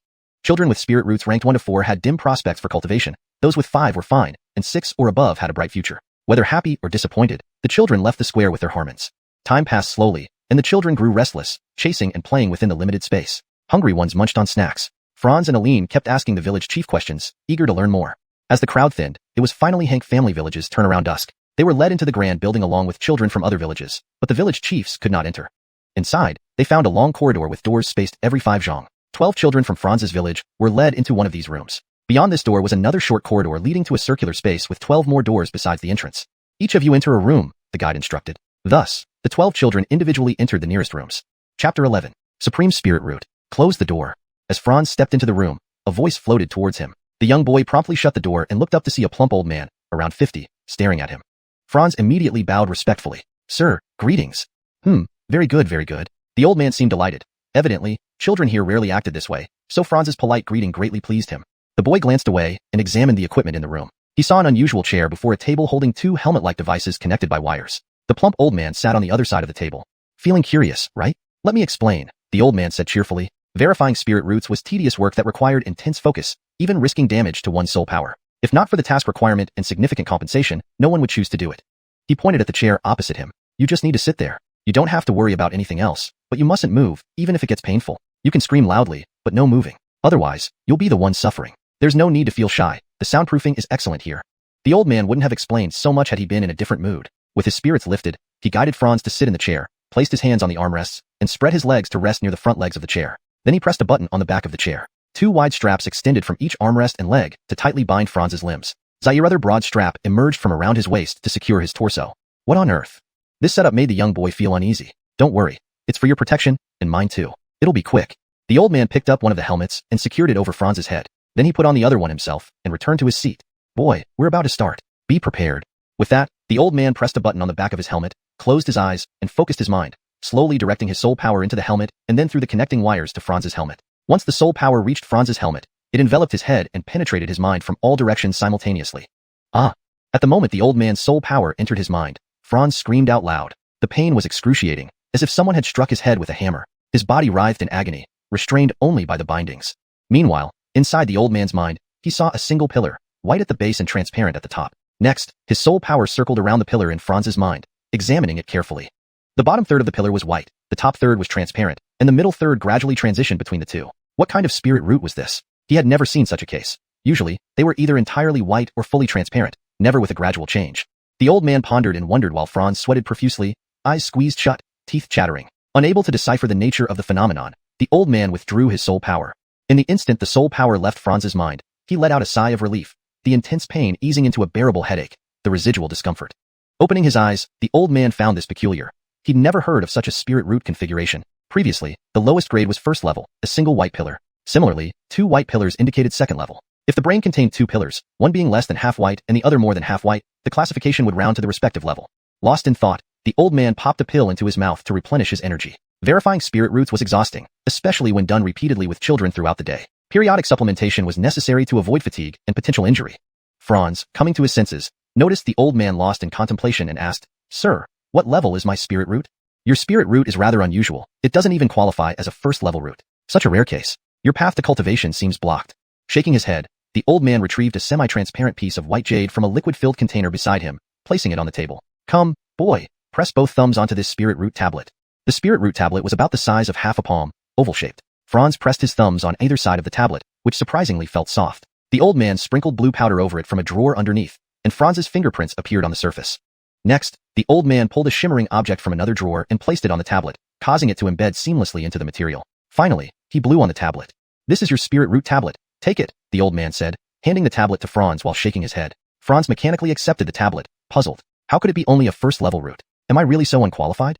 "Boy, go now. You've taken up quite some time. Others are waiting to get their spirit roots verified. Cultivation isn't the only path. High-level spirit roots are rare. You shouldn't be discouraged," the old man comforted. "Yes, sir. Thank you. Goodbye," Franz replied, quickly recovering from his disappointment and heading toward the door. Seeing the other 11 doors open with no children around, he returned the same way he came. Exiting the tall building, Franz heard a voice call out, "Big Brother Zayurtong." Looking in the direction of the voice, he saw Aline and others. He hurried over. "Xiao Yi, what level is your spirit root?" Franz asked eagerly before reaching them. "Level 7. What about yours?" Aline excitedly replied, showing off her spirit root tablet adorned with 7 sparkling red stones and pink fingerprints. "Level 1, Franz chuckled sheepishly, displaying his own tablet. Chapter 12. Returning home with unease. Grade 1. Aline widened her eyes in disbelief. "Yes, I didn't expect it to be grade 1 either, a superior spiritual root." Jalmer smiled somewhat helplessly. "Well, grade 1 is still grade 1. As long as it's not a genius-level spiritual root, in our humble homes, where we lack special resources, the difference between a grade 1 and a grade 4 isn't that significant. You've only been at the Hank family village for a short while, but Remington Hanky said you've made good progress in your studies of spirit herbs. James said you can focus on this field. Who knows, you might achieve great things. After all, every profession has its champions. Keep trying, and if you ever become an alchemist, even just a low-level one, it will still be a remarkable achievement," the village head Hank Xiong consoled Waterchuansher. "That's true, look at them. None of them have a level above 5. 4 are at level 4, 4 at level 3, 2 at level 2. Although their spiritual roots are higher than yours, the path of cultivation holds little hope for them." Aline also comforted Jalmer. "Yes, so you shouldn't be sad." A group of children actually came to console Jalmer, showing how harmonious the villagers were. In reality, everyone had been mentally prepared based on past experiences. It was almost expected that nothing special would happen. Spiritual roots at grade 5 and above were incredibly rare. In a village where 10 children come to be tested, not having anyone reach grade 5 was normal. But people would still come for testing. What if they got lucky? This was an opportunity to change one's fate. So while not reaching grade 5 was a bit disappointing, it wasn't overly heartbreaking. A grade 1 result, though uncommon, deserved some consolation. "Let's enjoy tonight. We'll return home tomorrow. But let's go eat first, everyone must be hungry," the village head said to the group. "Sure, we must play well tonight. It's so much more lively here than back home." Everyone jumped up happily at the village head's words. The group walked into a restaurant and quickly satisfied their hunger before heading out to explore. With the experience from the first night, they weren't as easily surprised this time, but they were still excited. Jalmer wasn't particularly interested in shopping, but seeing everyone so enthusiastic, he couldn't dampen their spirits and followed along. Especially Hank Han, who was exceptionally pleased after being rated as having an exceptional spiritual root. He seemed destined for greatness. Since the spiritual root test spanned several days, many groups were still roaming the streets. Shops stayed open longer than usual during this period, so the village head took everyone out late into the night before returning to rest. Back at their lodging, Jalmer lay awake, pondering his future. With such a low-grade spiritual root, his prospects for cultivation seemed bleak. He felt that he had some aptitude for spirit herbs, as the village head suggested. James said he could aim to become an alchemist, albeit the lowest rank. Without higher cultivation, even becoming an alchemist wouldn't lead to much achievement. At present, becoming an alchemist seemed Jalmer's only way forward unless he wanted to live an ordinary life. But having come to this new and wondrous continent, he couldn't settle for that. He had to become an alchemist, even if only at the lowest level, no matter how difficult. Aline, unable to sleep, lay tossing and turning, thinking about what lay ahead. Her spiritual root was rated as grade 7, nearly reaching grade 7.5, but not quite there. Still, this put her at the genius level. Importantly, upon identifying her grade 7 spiritual root, the spirit master immediately informed the test supervisor Donald. Soon after, Donald invited her to join Tianling's sect. Without hesitation, Aline accepted. This had always been her dream. Usually, she could have gone straight to the Tianling sect base after accepting, but new members weren't allowed home for the first few years. This felt too abrupt. Aline thought she should at least visit her grandparents and say goodbye. So, she decided to return home first, knowing that someone from the Tianling sect would eventually come to fetch her. This was the standard procedure for those invited by the sect. Tossing and turning in bed, Aline struggled to sleep, pondering her future and what achievements awaited her. The more she thought, the less she slept. Eventually, she dozed off as dawn approached. Wake up, wake up. Aline was roused by urgent knocking at the door. We need to travel all day today. Quickly get up, wash up, and come downstairs for breakfast, the village head called from outside. Okay, We're coming, someone replied. Soon, everyone gathered downstairs for breakfast. The village head looked around and said, "Eat quickly. We need to set off immediately." They weren't aristocrats who could linger. Poor families needed to get back to work. After finishing, the carriage waited at the inn's entrance. Everyone boarded, and the carriage raced toward the city gate. Alliston carefully. The journey here was relatively safe, despite encountering bandits once, which was unusual, the village head explained. Everyone paused. Unusual? Scanning the group, the village head continued, but on our return, we need to be cautious. Because Aline has a high spiritual root grade, some sects might take notice. North Mountain is relatively safe because the spirit guards maintain order. But beyond the city gate, anything can happen. If something happens, prioritize everyone's safety. Is this really common? How often does it occur? Jalmer asked anxiously. Not very frequently, but it does happen occasionally. Primarily targeting spiritual roots of grade 7 and above. Since Aline's root is grade 7, it's extremely rare. Some sects, lacking high-quality disciples, may attempt kidnappings. Of course, they plan to cultivate these individuals for their own benefit. So, if such a situation arises and we can't resist, don't fight back. At least we'll remain safe. Unfortunately, Aline won't be able to join the Tianling sect as planned. The village head answered and provided guidance. How did they know about Aline's spiritual root grade? Jalmer asked, looking at Aline. The Tianling sect isn't entirely secure. Due to its vast size, management isn't perfect. Some sect Harmons hold elder positions within the Tianling sect. Jamesni Tianling sect members have dealings with other sects, so information on talented individuals gets sold once the test results are known. The village head explained thoroughly. Oh, I see, Jalmer nodded. The carriage sped out of the city gate toward Hank Family Village, with everyone feeling uneasy. Chapter 13. Unforeseen Events. Everyone in the carriage laughed and chatted, all envious of Aline's spirit root grade. Aline, when you become a successful cultivator, don't forget us. Bring back some good things for our Hank Family Village. From now on, we rely on you, said a young girl with braids sitting next to Hank Han, addressing Aline. Hank Yufong, rest assured, if I have the ability in the future, I will certainly bring back as many resources as possible for Hank Family Village. Cultivation manuals, medicinal pills, whatever I can get my hands on. I'll definitely help everyone. Unlike Lord Hankyu, who was so stingy, Aline responded with a laugh, clearly harboring some resentment towards their village legend. Hankyu. Aline, don't speak like that. Show respect for Lord Hankyu. He has already helped our village immensely, though you kids may not understand everything. However, it's heartening to see you think about helping everyone. Keep it up, and I hope you become a true cultivator soon. Sebastian Hangxiong gave Hank Han a stern look, but smiled by the end of his sentence. Good luck. I want to be an alchemist one day, so remember to bring me something useful. Jalmer chuckled and punched his fist into Aline's playfully. I won't forget yours, Brother Zayirtong. Aline replied, drawing out the words Brother Zayirtong. Everyone laughed heartily. Amidst the laughter and chatter, they had unknowingly traveled for 2 hours. They were already 200 or 300 miles away from Beishan City. Suddenly, the scene from their previous encounter with bandits resurfaced. The carriage stopped abruptly, and everyone leaned forward due to inertia. Pardon the interruption. Please ask Sebastian Hank to step outside for a moment, came a polite yet unsettling voice from outside. It didn't seem they would use force, but it was still a situation they needed to face sooner or later. Sebastian Hank Xiong pulled back the curtain and hopped off the carriage. In front of him stood 3 people, all evidently cultivators. Hank Xiong was certain their cultivation levels were higher than his own. So, he bowed respectfully and asked, 3 fellow cultivators, may I ask why you have stopped our carriage? Fellow cultivator Hank, we are cultivators from Yunfeng Fort. I am Ala Zhiwu, an elder of Yunfeng Fort. Mr. Ala was sent here by the Fort Harmon to invite a Lotto friend Hank Han to join us. We will do our best to cultivate Hank Han and provide ample benefits for your village. What do you think? Ala Zhiwu smiled expectantly at Hank Xiong. It turns out, fellow cultivator Ala, thank you for your offer. However, Aline has already accepted the invitation of Lord Donald and joined Tianling sect. Therefore, he cannot join your fort. Apologies for any inconvenience, Hank Xiong politely declined. Oh, so Aline has already joined Tianling sect? Congratulations. I shall take my leave then. Ala Zhiwu appeared disappointed, but dared not force them, knowing they had the backing of Tianling sect. With a respectful bow, Ala Zhiwu left to seek their next target. These smaller sects relied on such methods to gather talent. If they could find someone with exceptional potential willing to join, it might lead to a bright future for their fort. Though unlikely, anything was possible. It turned out to be a false alarm. Hank Xiong returned to the carriage, and the journey continued. Sebastian, tell us more about Yunfeng Fort. What do you know about them? Aline asked curiously.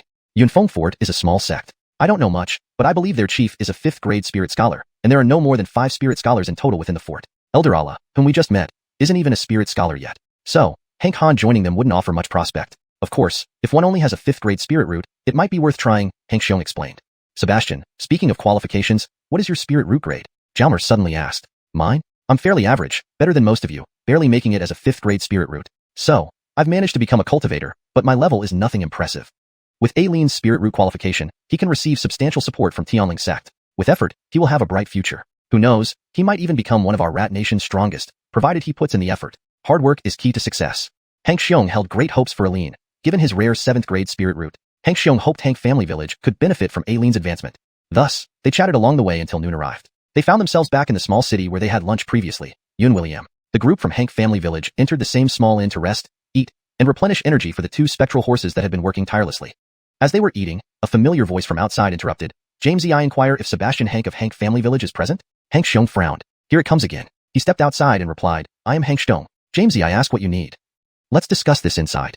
The speaker led 3 others into the inn, signaling ill intent. Reluctantly, Hank Xiong followed. The group approached the table where Hank Xiong and his party were dining. The Harmon glanced at the girls from Hank Family Village and asked, Fellow cultivator Hank, which one is Aline? Hank Xiong pulled Aline forward and replied, This is Aline. Jamesy, I ask who you are. Hank Xiong sensed the Harmon's far superior cultivation and remained cautious. Oh, I apologize. I am Yun Si-hai, Grand Elder of Yun William. Surely you've heard of me. You should also know why we are here. Yun Si-hai looked at Hank Xiong while emitting a faint aura of pressure. Hank Xiong nearly lost his balance, realizing this was just a show of strength. Greetings, Elder Yun. How may I assist you? Hank Xiong bowed deeply, knowing protocol mattered in this world dominated by power. But Aline has already agreed to join Tianling's sect under Lord Donald. This seems rather difficult to manage. Hank Xiong feigned difficulty, inwardly anxious about the complications arising from having a talented cultivator in the village. This is easily solved. Our city lord has a connection with Lord Song. Moreover, he recently advanced to the Spirit Jamester realm, a significant event in Rat Nation. Soon, we will announce it publicly, and dignitaries will attend. Lord Song will surely give us some face, Yun Si-hai explained calmly, maintaining eye contact with Hank Xiong. Ah, this is quite unexpected. I really can't make this decision. Hank Xiong hesitated, feeling increasingly uneasy. He knew advancing to the Spirit Jamester realm was no easy feat in Rat Nation. The highest known cultivation was the Spirit Jamester stage. Although Spirit Jamesters had 9 levels, the difference between 1st and 9th was vast. Advancing from a Spirit Scholar to a Spirit Jamester was a qualitative leap. The rise of Yun William with its city lord's advancement was inevitable. But Tianling sect was a powerful organization across the entire Zodiac continent. What could they do? Note, the translation maintains the paragraph structure and line breaks as in the original text. Chapter 14. A genuine surprise. How about this? A diffier Hank, is this matter really that difficult for you? Your village isn't far from ours. If Aline joins us, we will treat your village very well. Furthermore, with Aline joining us, we'll use the best resources to focus on her cultivation. I, the Grand Elder of Yun City, have come personally to invite her. Surely that shows enough sincerity. But if Aline enters Tian Min, there are many talented individuals there. Would they give her such attention? You should think it over. Adrian's tone became somewhat domineering. No need to think further. Aline has already joined Tian Min. Grand Elder Yun, please return. An unexpected voice came from outside the house. Oh. Grand Elder Yun turned to look towards the door. A sturdy Wilfred walked in, followed by a frail, elderly man with white hair. The voice just now belonged to the Wilfred. Let me introduce myself first. I am Bob from Tian Min's Protection Division. I've been following behind Aline and the others to prevent any interceptions like this one. This time, Jamester Song considered everything thoroughly. Otherwise, you might have taken advantage of the situation, Bob said while advancing, releasing pressure towards Grand Elder Yun. Grand Elder Yun felt an invisible force pressing down on him and immediately gathered his energy to resist. He knew Tian Min had various divisions, such as protection, assassination, intelligence, and so forth.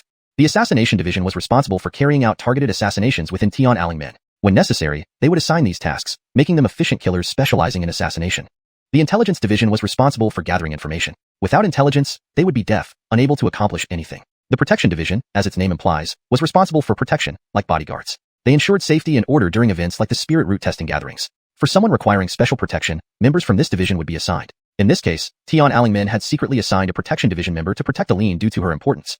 Grand Elder Yun mulled over the situation. It exceeded his initial calculations. All his preparations had been centered around Hank Family Village, never anticipating that a protection division member from Tian Min, Bob, would appear. What should he do? While resisting Bob's pressure, Grand Elder Yun thought of strategies. Based on their current confrontation, Bob seemed to match his strength, but Tian Min was far beyond Yun City's capabilities. Do you really intend to forcefully snatch away someone from Tian Min? Bob sneered. If Aline only had a 6th grade spirit root, it wouldn't matter if you took her. But she has a 7th grade spirit root. Do you understand what that means? According to my knowledge, even your city lord is only barely at 7th grade and is now a spirit jamester. Aline's potential surpasses that of your city lord. Do you think we would give up easily? Even if your city lord were here to snatch her away, do you think Tian Min would let it go? Bob's voice grew louder and more agitated. Adrian was taken aback by the other party's words. Yes, this young girl's potential was better than the city lord's. How could Tian Min possibly give up? It seemed he had no hope. Forget it. Give up. With this development, the city lord wouldn't blame him. With that, Adrian released his gathered energy, stepping back and gave Bob a traditional martial arts salute, saying with a smile, "You're right. Seeing this young girl's outstanding potential, our city lord likes her very much and wishes to cultivate her using the entire city's resources. We didn't expect Tian Min to value her so highly. How can we possibly compete?" Thank you.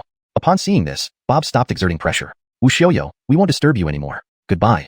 Realizing snatching her was futile, Adrian decided to withdraw, leading his followers back. This failure would bring some repercussions despite having a reason. Seeing Adrian and company leave, everyone in Hank Family Village breathed a sigh of relief, especially Aline, who had been extremely tense, clutching Jalmer's hand tightly, her nails digging into his skin. Jalmer, equally anxious, barely noticed the pain. Not until they left did he feel the sting in his arm.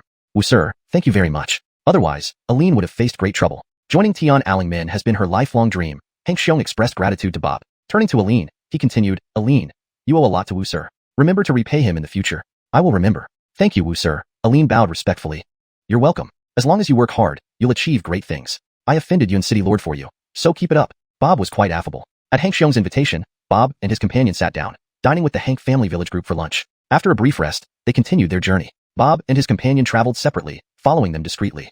After the incident, the children were still on edge. Inside the carriage, Hank Xiong tried comforting everyone, but to little effect. Finally, he resorted to sharing stories of his adventures and misfortunes, which captivated the group's attention. Time passed unnoticed for an hour or two. Just as everyone was engrossed in the tales, Jalmer caught a faint, unusual fragrance. Why would such a scent arise unexpectedly? Jalmer tensed again, gently pulling aside the curtain and peeking outside. The horses were running, but there were two people at the driver's seat. Besides their driver, who was the other? Thud, thud, thud. Voices of people falling reached his ears. Looking back, Jalmer saw all the children and the village chief collapse. It must be drugged. The fragrance earlier must have contained something. Why wasn't he affected? Perhaps because he'd grown up bathing in medicinal baths, giving his body unique resistance. Jalmer pondered, realizing if the outsiders saw only he remained unaffected, he could be in danger. So, he feigned unconsciousness. The carriage proceeded a few miles before stopping. The man sitting next to the driver entered the carriage, examining everyone. He murmured to himself, sorry, but if our collect men weren't short on talent, Ben Hyatt wouldn't resort to such tactics. However, don't worry. I will not mistreat this young girl. I will devote all efforts to cultivating her. Finishing, he dropped a parcel, scooped up Aline, and leaped off the carriage, disappearing in a flash. ##### Chapter 15. Fortune or Misfortune. He had been too careless, absolutely too careless. A top-tier expert had overlooked a critical issue. There was still someone who remained fully conscious. After all, the group consisted of ordinary people. Apart from the village chief with extremely low cultivation, they were all just ordinary children. Who would have expected that someone among them would be immune to his hallucinogenic drug? Kaleb Sex Hong Allah never thought that due to his carelessness, even his muttered words were overheard by Jalmer, leaving traces behind. Fortunately, he didn't say anything particularly bad, which left a somewhat decent impression on Jalmer. At least Aline was safe, and her cultivation was secured. The only concern now was how their sect was faring compared to Tianling's sect. Was it better or worse? Kaleb Sex Hong Allah had already vanished without a trace. The young boy sat up and nudged Hank Xiong while shouting loudly, but received no response. Stepping out of the carriage, he shook the driver, with similarly no reaction. Checking their pulses and breathing, everything seemed fine. They must have truly been drugged with something. It would take some time for them to regain consciousness. Though he could prepare some antidotes, he lacked the necessary herbs and tools. Jalmer could only wait beside the carriage, lost in thought as he awaited their awakening. What should be done? Aline has been kidnapped. Remington Hank will be devastated. What is this Kaleb sect about? It seems Hong Allah is quite formidable, managing to avoid Tianling's sects Bob and his companion. Thankfully, Hong Allah doesn't seem to have any ill intentions towards Aline. Otherwise Remington Hank and Grandma William would be heartbroken. But what exactly does Kaleb sect's Hong Allah plan to do with Aline? Jalmer scribbled aimlessly on the ground with a small stick as his thoughts raced. Should I tell them that Aline was taken by Kaleb sect's Hong Allah? If Tianling's sect knew that Kaleb sect took Aline, would it lead to any harm for Kaleb sect? Would they retaliate against Aline if pressured? The more he thought, the more agitated Jalmer became. He wished he had been knocked out too. Then he wouldn't know these details and wouldn't have to think so much. Zairizi, how are you? Zaire urgent voice called out. Looking up, Jalmer saw Bob and his companion. The young boy quickly said, Wu sir, Aline is gone. Everyone suddenly fainted for some reason. Jalmer decided not to mention the Kaleb sect incident, knowing the dangers of revealing such information. He hoped to find a way to locate Aline later. What? Who dares to challenge our Tianling sect? They've brought a lot of trouble upon themselves. They're dead meat. Bob gritted his teeth before entering the carriage. The thin, elderly man examined the surroundings outside the carriage, searching for clues. Wu sir, what should we do? My Aline has been kidnapped. You must save her, Jalmer pleaded, hoping Tianling's sect would rescue her though he was reluctant to reveal her whereabouts. Don't worry, we will. Aline is one of our key disciples. Moreover, since they've dared to provoke us right here, we won't let this go. No one challenges our Tianling sect. Bob jumped out of the carriage. Thank you. Jalmer bowed to Bob. Strange. Zairizi, why aren't you affected? Even the village chief remains unconscious. I just gave him some spiritual medicine, but it will take some time for him to wake up. Why are you so alert? Bob questioned. Well, I just woke up myself. When I saw everyone still unconscious, I came out of the carriage, and shortly after, you two arrived, Jalmer lied, knowing it would complicate matters if the truth came out. Your constitution must be unique. By the way, what level is your spirit root? Bob circled around Jalmer. Level 1. To back his claim, Jalmer showed his spirit root badge. Level 1? Really level 1, that's incredibly rare. Bob inspected the badge, then scrutinized Jalmer again. The thin, elderly man returned after thoroughly examining the area. No clues found. It appears the opponent is quite skilled, he sighed. They managed to knock us out without alarming us. Naturally, they are not simple. We'll need to rely on the organization's resources, Bob said. At this moment, the carriage moved slightly. Children, what happened? Hey, where are Aline and Jalmer? Why are they missing? The village chief shouted anxiously from inside the carriage. Chief Hank, please come down, Bob called out. Hearing this, Hank Xiong peeked out and greeted Bob respectfully. Wu sir, you're here too. Do you know what's going on?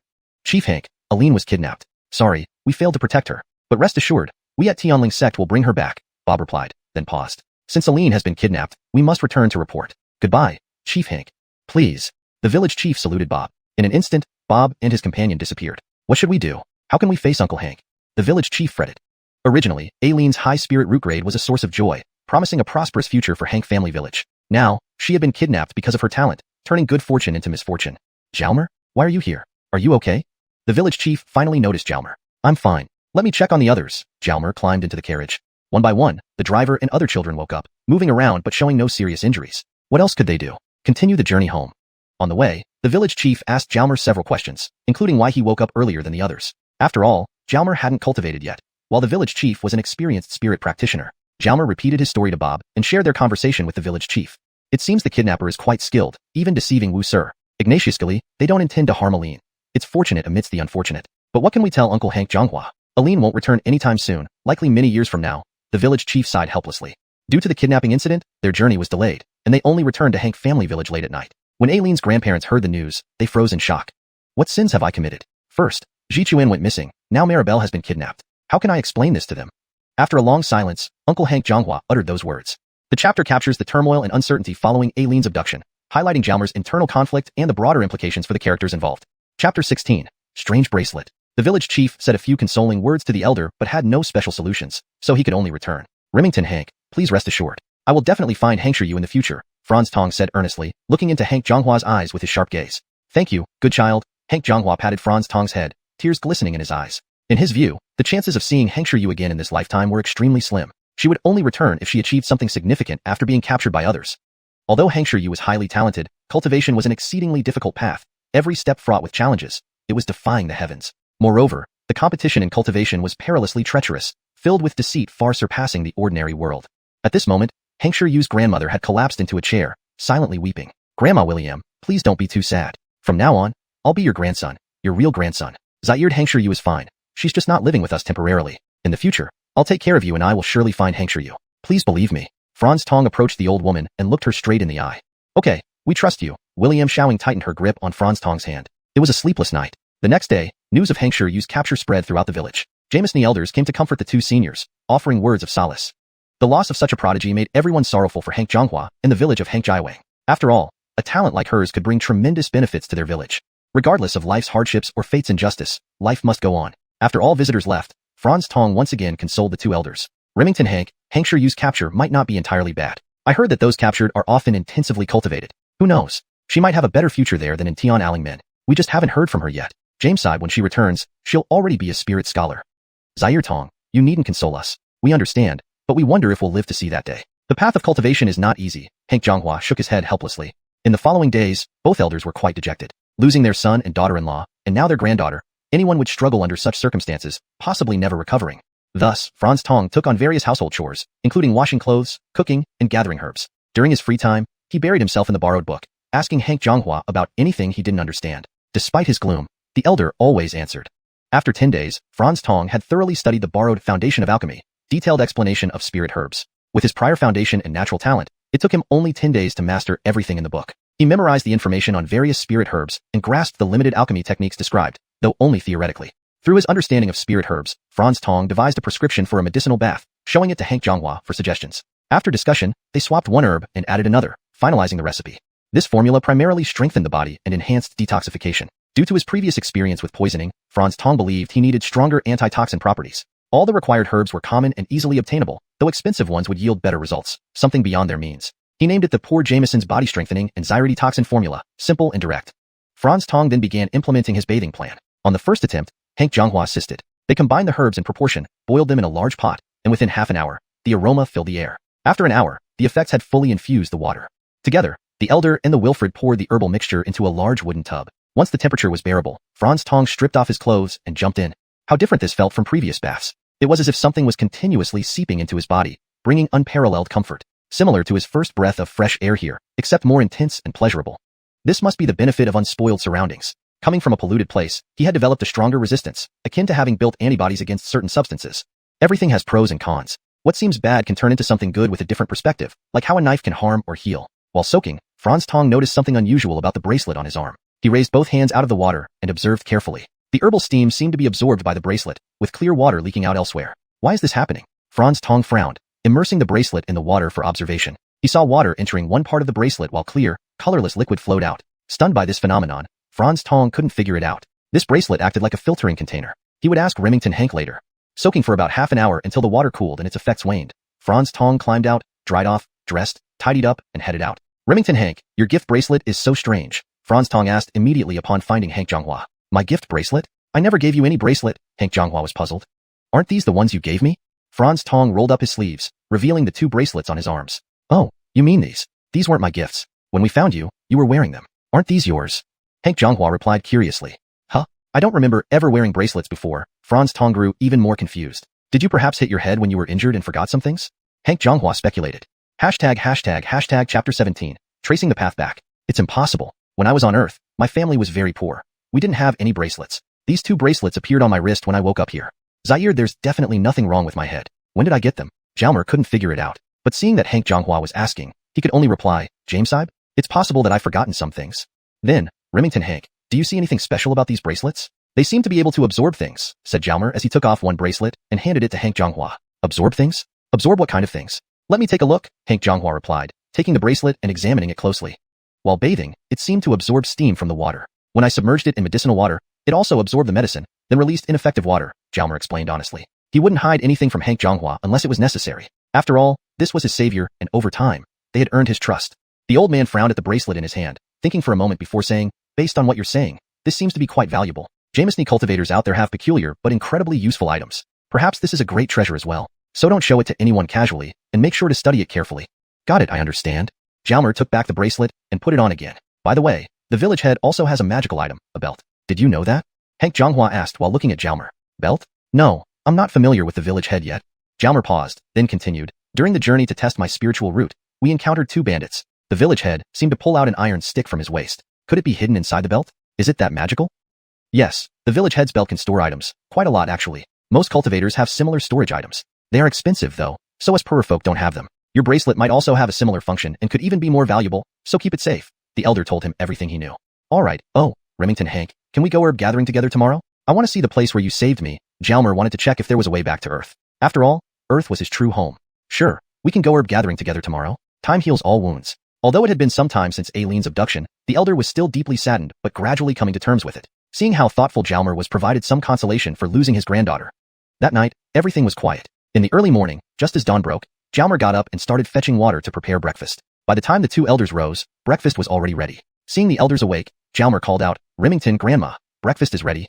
The elderly woman looked at the young boy and said, Child, you've worked hard, her eyes glistening with tears. How wonderful it would have been if Aline were still around.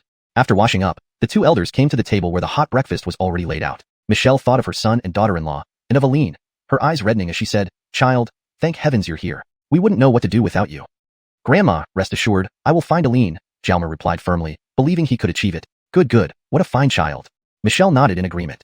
Soon, breakfast was finished. Hank Zhonghua and Jalmer each carried a basket and headed out to gather herbs, chatting as they walked. Of course, most of the questions came from Jalmer, with the elder answering. The Noel wanted to learn as much as he could about this unfamiliar place. Remington Hank, have you heard of the Kaleb sect? Jalmer suddenly asked, then quickly added, back home, people often talk about the Kaleb sect. It seems like a powerful sect, and I'd like to try joining it if I get the chance. The Kaleb sect? Never heard of it. With your level 1 spiritual root, I doubt most sects would accept you, Hank Zhonghua replied, but immediately felt that his words might be too discouraging. But your talent for medicinal herbs is impressive. If you work hard, there might still be a chance. Jameson sects have specialized departments for cultivating and refining medicinal herbs, which hold significant status because cultivators need those pills. Otherwise, achieving high cultivation is very difficult. As for the Kaleb sect, you can ask the village head. Being a cultivator and having traveled widely, he knows much more than I do. He might have some information and can also tell you about other sects, the elder suggested. Okay, I'll ask him when I have the chance, Jalmer replied, finding it strange that the Kaleb sect seemed so obscure. According to what Kaleb had said, it should be very influential.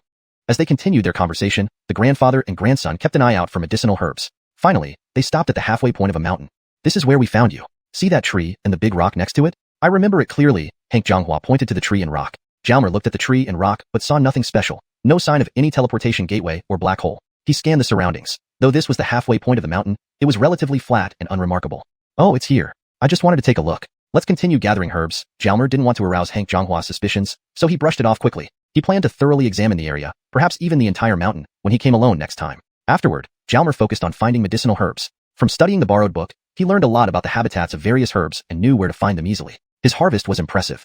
By the time they prepared to return, his basket was full, while Hank Zhonghua had gathered only about a third as much. Seeing Jalmar's full basket of herbs, the old man was pleasantly surprised. Young man, you've really impressed me. I didn't expect you to know so much about medicinal herbs now. It looks like joining a sect won't be a problem for you. Looking at the young boy, the old man felt delighted. Recalling his promise to bring back Aline, Hank Zhonghua couldn't help but believe in him a little more. Chapter 18. The path back has been cut off. I also read it in that book. Tomorrow, I'll borrow another one. Jalmar smiled. You can go borrow anytime you want. There aren't many people like you who love to study so much. As long as you put in the effort, you will reap rewards. Keep it up, the elder encouraged him. The two walked toward home, chatting as they went, and time passed quite quickly. By the time they arrived home, it was already evening, and a steaming dinner had been prepared. Michelle looked at the basket of spiritual herbs behind them with surprise. She turned to Hank Zhonghua and said, Old man, what happened? You only picked this little bit of spiritual herbs? It's much less than the Wilfred here. Are you ashamed? What's there to be ashamed of? I'm an old man, slow with my hands and feet. He is young, quick, and nimble, so naturally he would gather more. Besides, he is my grandson. Losing to him is no shame, Hank Zhonghua said with a smile. In truth, he was genuinely pleased. Look at you showing off. Michelle also smiled. It was not easy. For the past 10 days, both elders had been very sad. It was rare to see them smile now. Seeing this scene, Jalmar felt immense joy. He then said, if I become more capable, Remington Hank won't need to go gather herbs anymore. I can do it all myself. You two can stay home and just organize the herbs. All right, child, let's eat. You've worked hard all day. Michelle placed the dishes on the table. The grandfather and grandson washed their hands and sat down to eat. Come, child, eat more. You're still growing, and you must be full. The old woman kept serving food to Jalmar as she spoke. After dinner, the boy started preparing herbal water for his bath. Taking a bath was always comforting. After hearing Hank Zhonghua's remarks last time, Jalmar also felt that the two bracelets on his wrist were treasures. Since they needed to absorb energy from the medicinal water, he should let them soak up more. So during his bath, Jalmar took off his bracelets and placed them in the wooden tub to bathe with him, chuckling.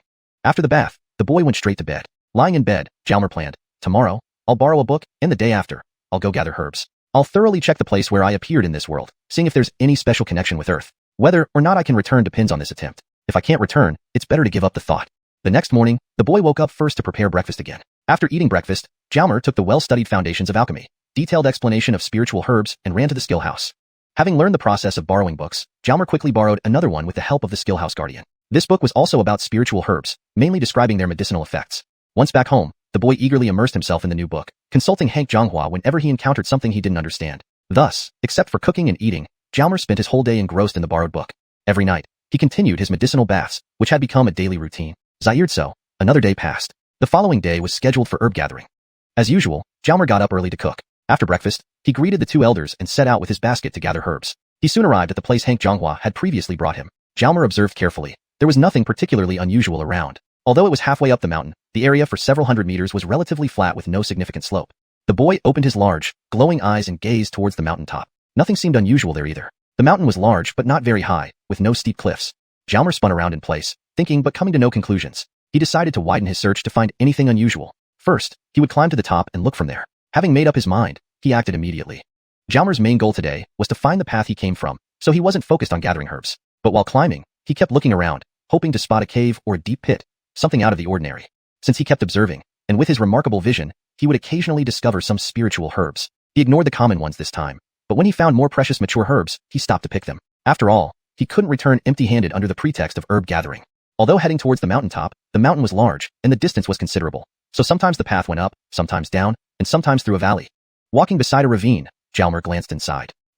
There seemed to be quite a bit of purple. Instantly, the name, purple star grass, popped into his head. Didn't purple star grass thrive in these valleys? Jalmar rushed over. Upon closer inspection, he saw large purple leaves speckled with white stars. What else could it be but purple star grass?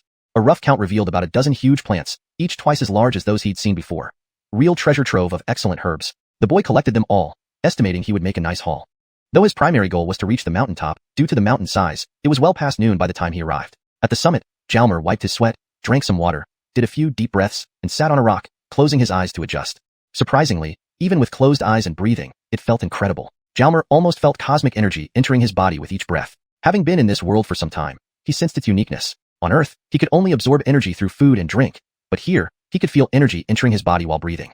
Jalmar felt himself getting stronger. After feeling the energy flow, the boy stood up. The mountaintop was a small plateau, about 10 meters wide and 30 meters long. Walking along the edge, he marveled at the surrounding mountains, giving him a sense of dominance. The sun was bright, the air crisp, allowing a clear view of distant places, but he saw no peculiar terrain, just ordinary mountains. Jalmar felt a twinge of disappointment. Standing at the summit, he looked once more at the spot where Hank Zhonghua had first discovered him. There was nothing extraordinary, he sighed, shaking his head, and walked towards that location. Reaching the exact spot where he had arrived in this world, The boy wandered within a 2-kilometer radius but found nothing. Finally, disappointed, he lay down on the ground, gazing at the sky. The path back had been cut off. Chapter 19. Precious Berry. Jalmer slowly closed his eyes, feeling a tinge of melancholy. After a long while, he abruptly opened his eyes, his gaze becoming resolute. Alafi has lived wherever you may be. All that matters is to stay true to yourself and those around you. What if there's no way home? This place is now my home, Hangchia village my hometown, and the Aline family are my family. In the future, I will work for this home, contribute to this village. Yes, working for this home. I must find Aline. The Wilfred slowly sat up and looked into the distance. The sunlight shining from above was also gradually shifting. Suddenly, something shiny caught his eye, slightly blinding him. Did I shed tears? He wiped his eyes, but found no trace of them. His pupils contracted. Blue light. Yes, there was blue light within his sight. Not in his eyes, but in his line of vision. It was something reflecting the sunlight far away. The Wilfred squinted. Indeed, over 1,000 meters ahead, there was a twinkling blue dot. Was it something valuable? A gemstone? Estimating its position, the Noel immediately ran toward the glowing spot. After running for 500 or 600 meters, he lost sight of the blue dot. So he retreated a bit until it reappeared. He then carefully noted landmarks near it and resumed running towards it. Arriving close to the target area, he meticulously searched. Blueberry fruit? Yes, this is blueberry fruit. Upon seeing a bright blueberry, the boy's eyes lit up. This was indeed a valuable find, far more precious than purple star grass. Most importantly, blueberry fruit could be consumed directly and was incredibly beneficial for cultivators by increasing their inner spirit energy, reducing cultivation time. Therefore, this was the dream pursuit of cultivators. Unlike elixirs, consuming blueberry fruit had no side effects. Too many elixirs would eventually cause issues. Of course, these fruits were also greatly beneficial to ordinary people. Most notably, they could strengthen the body and detoxify it. Even if bitten by a venomous snake, one wouldn't suffer much harm after eating this fruit, excluding particularly toxic snakes.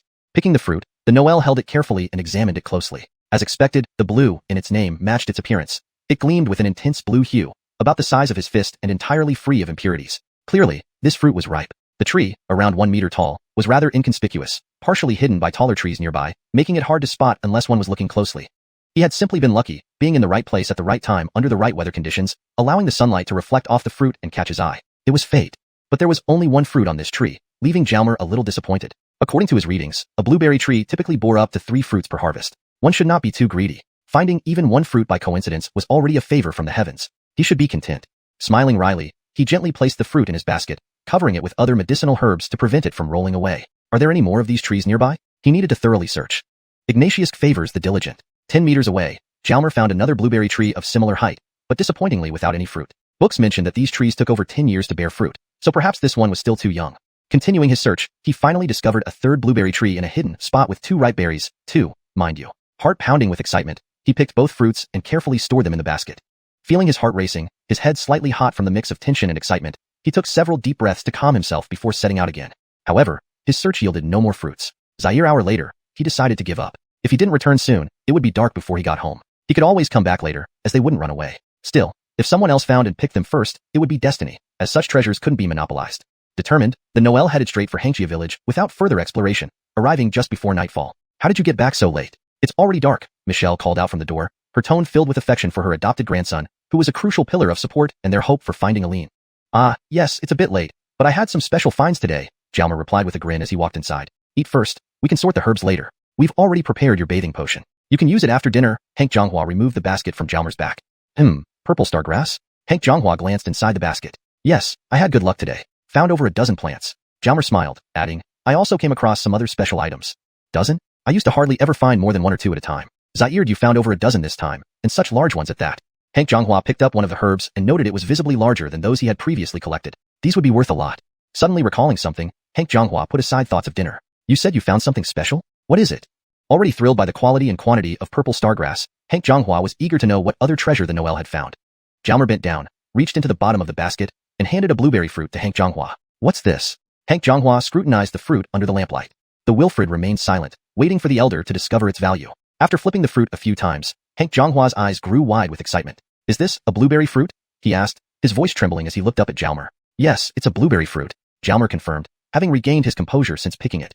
Truly a blueberry fruit. Old woman, lock the door quickly, Hank Zhonghua instructed Michelle, clearly concerned. Watching her lock the door, Jalmer asked, is this fruit so valuable that we need to lock the door?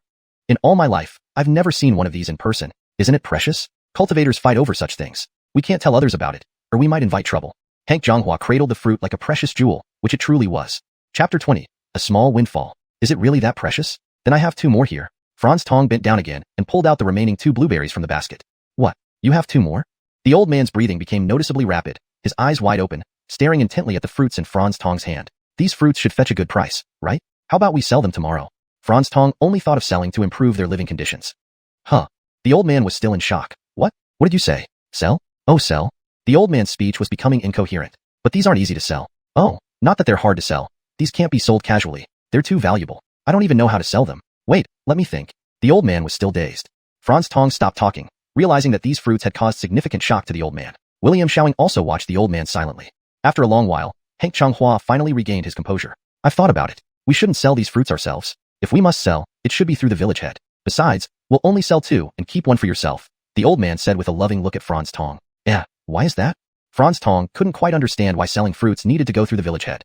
You don't know this. Although everything seems fine here and our neighbors are good-hearted, the outside world is chaotic. The realm of cultivators is especially cruel. Should I sell these fruits at a street stall or to stores that buy medicinal herbs? The old man shook his head. Not possible. Not possible. I'm just an old man, not a cultivator. If people see I have these, my life might be in danger. Think about what happened to Aline. Mentioning Aline, the old man's gaze dimmed. Indeed, Aline had become the old man's heartache. Recalling what happened to Aline and some other stories he had heard before, Franz Tong finally understood. These blueberries were treasures that shouldn't be revealed casually. It was truly true that one shouldn't flaunt their wealth. So, can we trust the village head? Franz Tong had been here for a short time and didn't know much about the village head. Of course we can. Otherwise, he wouldn't be the village head. I've watched him grow up. If he weren't trustworthy, there would be no one else in this village to trust. Also, don't tell others where you found these fruits, and don't even tell me. Remember this? The old man instructed. Franz Tong was a bit puzzled. Not telling others made sense, but not telling someone close seemed odd. Don't be surprised. This is a custom here. People generally won't ask about the source of your valuables, but some might do anything for profit. It's best that fewer people know about this, as that tree will bear fruit again in the future. The old man explained patiently. Oh, indeed, the world is dangerous. Wherever there are people, there are bad ones with unpredictable intentions. Why don't we eat first? William Xiaoing looked at the grandfather and grandson. Good idea, let's eat. We'll go to the village head immediately after. The old man glanced at the food on the table. Hastily eating, the grandfather and grandson finished their meal in a few bites. After finishing, Hank Changhua hid 1 fruit and wrapped the other 2 carefully, then led Franz Tong towards the village head's house. Though it was evening, the lights were on in every home, making the way clear. They quickly arrived at the village head's door. Is the village head home? Hank Changhua called into the house. Oh, it's Uncle Changhua. Come in, please sit down. The village head stepped out, surprised to see Hank Changhua, who hadn't ventured out much since losing his granddaughter, especially not at night. The 2 entered quickly, followed by the village head, wondering what was so urgent. Village head, can we speak in private? The old man looked around at the people in the house before turning back. Hank Xiong was a bit confused but walked towards a room inside. This way. Remington Changhua, what's so mysterious? The village head's son laughed. Brat, mind your own business. Your father and I need to discuss something. The old man glared at the boy. Humph, so secretive, the son muttered. But given his father's position and past similar events, this wasn't unusual. What's the matter, Uncle Changhua? Inside the room, the village head closed the door and asked. Take a look at this. Hank Changhua took out a blueberry from the package and handed it to the village head. Upon seeing the fruit, the village head's eyes lit up instantly. Is this a blueberry? The village head mirrored Hank Changhua's initial reaction. Yes, this is what Franz Tong found. We want to sell it. Hank Changhua patted Franz Tong's head. Sell? Let me think. Hank Xiong began ruffling his hair with one hand. Staring at the fruit in his hand, the village head was momentarily lost in thought. Are there blueberries in the mountains around Hangjia village? I've collected herbs there many times without ever seeing them, let alone the blueberry bush. After a moment, the village head finally spoke. Uncle Changhua, could you consider selling this fruit to me? You want to buy it? Hank Changhua blinked, looking at Franz Tong. Yes, Uncle Changhua, you know I'm also a cultivator. This fruit is extremely beneficial to us. Eating it might boost my cultivation by 2 minor levels. The village head's eyes were filled with fervor. He had stayed at the 2nd level of the spirit realm for a long time, and this fruit offered him hope of advancement. Child, can we sell this fruit to the village head? Hank Changhua looked at Franz Tong. Selling to anyone is the same. If the village head wants to buy it, there's no problem. Franz Tong smiled. So, what should the price be? We know it's valuable, but we don't know how much. Hank Changhua looked at the village head. I attended an auction once, and they auctioned off these fruits, so I know their price. It's enough to cover your expenses for 10 years. I won't take advantage of you. This thing isn't easy to find. The village head was in high spirits. 10 years? That's wonderful. Hank Changhua was delighted internally. We have 2 fruits, so you choose one, and help us sell the other. Hank Changhua took out the other fruit. One more. The village head's eyes widened in disbelief. Young man, you're truly blessed. The village head looked at Franz Tong happily. Alas, it's really a pity. If I had more money, I would buy both, the village head continued. I'll go out in a couple of days to find a buyer for one. Rest assured, I'll try to get the best price. Then it's all up to you. Certainly. Franz Tong, if you find any valuable items in the future, bring them to me, and I'll help you sell them. Selling valuable things yourselves is too dangerous. The village head considered safety as well. Wait a moment, let me get the money. The village head went into the inner room with the fruits. After a while, he came out with a package and handed it to Hank Changhua, saying, here's 500 knife coins and 5,000 flower coins. Count it. This almost drained my savings buying this fruit. Hank Changhua received the package and peeked inside but didn't count precisely, trusting the village head's character. Oh, the money for the other fruit will be paid after I sell it. That's fine. We can't make you front the cost, haha, Hank Changhua laughed. Then thanked the village head and left with Franz Tong. This time, it was indeed a small windfall. Chapter 21. Hanging by a thread. The grandfather and grandson returned home happily. What's the difference between knife coins and flower coins? Jalmer suddenly asked. Oh, they're both money. 1 knife coin equals 10 flower coins, Hank Changhua replied offhand. Talking and laughing along the way, the two soon arrived home. Child, the things for your bath are ready, Michelle said to Jalmer as she saw them return. Okay, thank you, Grandma, the Wilfred responded before heading towards his room. Hold on, child. I'll get you some fruits. We don't have any special way to preserve them, so it's better to eat them sooner rather than later, Hank Changhua called out to Jalmer. These can be preserved for a long time? Ordinary people like us can't do that, but cultivators have some special ways to preserve them for quite a while. The elderly man finished speaking and went into the inner room. Hearing this, the Wilfred couldn't help but feel even more curious. What is the world of cultivators really like? Can my potential really not be developed? After a short while, the fruit was in Jalmer's hands. Originally, he had wanted to sell them all, but thinking about their effects, which were so enticing, he decided that eating one might have unforeseen benefits. Thus, he happily accepted the elder's suggestion. With the fruit in hand, the Noel hurried into his room, closed the door, stripped off his clothes, and jumped into the large wooden tub, letting his body enjoy the delicious medicinal bath. Of course, he didn't forget about the 2 bracelets. Sitting in the tub, Jalmer held the blueberry fruit, inspecting it closely again. This fruit is purely blue, glowing without any impurities, somewhat resembling an apple. Let me try the taste first, Jalmer gently bit into it. It tasted delicious, better even than an ice lolly in June. Ah, the flesh inside is also blue. After swallowing a bite, he felt warmth spreading from his stomach throughout his body, eventually reaching his head, fingertips, and toes. Jalmer closed his eyes, savoring the sensation before biting into the fruit again. By the time he had eaten a small half, his body felt overwhelmingly comfortable, almost numb. The Noel couldn't help but let out a sigh of comfort. Plop. The fruit slipped from his hand and fell into the medicinal liquid in the tub. Damn. Too absorbed in the pleasure, the fruit slipped into the water. Ah! Jalmer cried out, realizing the fruit had fallen into the tub, immediately searching through the liquid. His hand fumbled around in the liquid until he finally found it. Just as he grabbed the half-eaten fruit out of the liquid, he noticed the 2 bracelets sticking tightly to the blueberry fruit. Huh.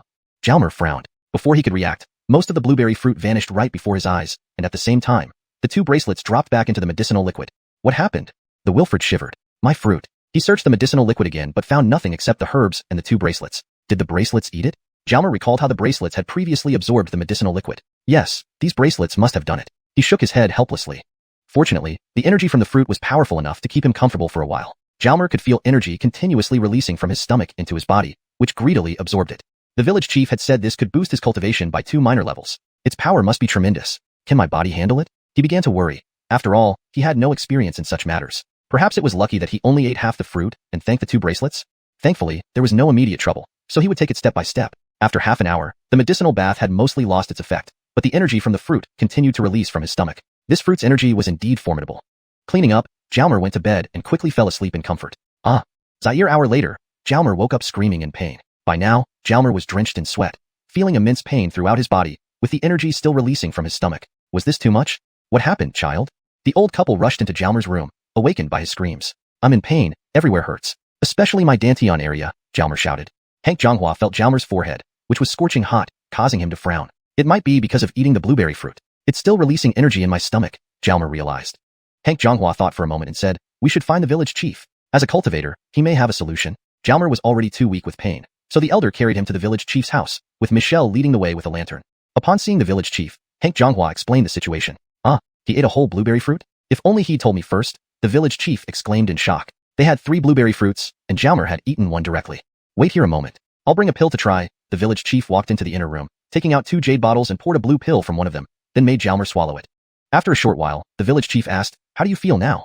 Jalmer, gritting his teeth against the pain, replied, I still hurt all over, but the energy from my stomach has stopped. That's good. Now take this purple pill too. The village chief poured another pill from the second bottle and handed it to Jalmer. Swallowing the pill, Jalmer listened as the village chief explained. The first pill suppresses the effects of the blueberry fruit, wrapping up any remaining energy for slow release. The second pill strengthens your constitution and eases the pain. Thank you, Adifir. We were too hasty and did not understand the situation clearly, Hank Changhua expressed his gratitude. Fortunately, I had the suppression pills on hand, or else this might have been serious. The energy from one blueberry fruit is very substantial and could have burst his body. The village chief shook his head. In the future, always research thoroughly and prepare before consuming any energy-boosting fruits or herbs. Though you learn fast about spiritual herbs, you're not yet a cultivator, and you might overlook some details, the village chief advised. Yes, I understand, Jalmer nodded, feeling a lingering fear. Without the pills, if he had eaten the whole fruit, he might have died. Ha, you sure have good luck finding 3 blueberry fruits. Are there more? The The village chief joked, though he knew the chances of finding more were slim due to their rarity. No, just 3 total. I swear, Jalmer blushed slightly. Gradually, the pain subsided as the second pill took effect. Oh, a Devours. Weren't these pills expensive? Jalmer suddenly wondered. About 3,000 flower coins, the village chief smiled. 3,000 flower coins for my life and a lesson. Worth it? I need to be more careful in the future, Jalmer thought to himself. Chapter 22. Interest as a teacher. Moreover, these elixirs seem quite valuable. I must become an alchemist in the future. Children's dreams are always grand. Jalmer assumed it would be easy to refine elixirs. A Devours. May I ask if there are any small items that can hold a lot of things? Jalmer suddenly asked because he found it inconvenient to carry a basket every time, and it couldn't hold much. Since he had money now, he wanted to buy one. Sure, but they are all quite expensive. The cheapest one costs 2,000 flower coins and can hold 10 times more than your herb-picking basket. Ordinary people generally wouldn't afford them. The more expensive ones can hold even more. But yes, they are very convenient, the Devours answered fittingly.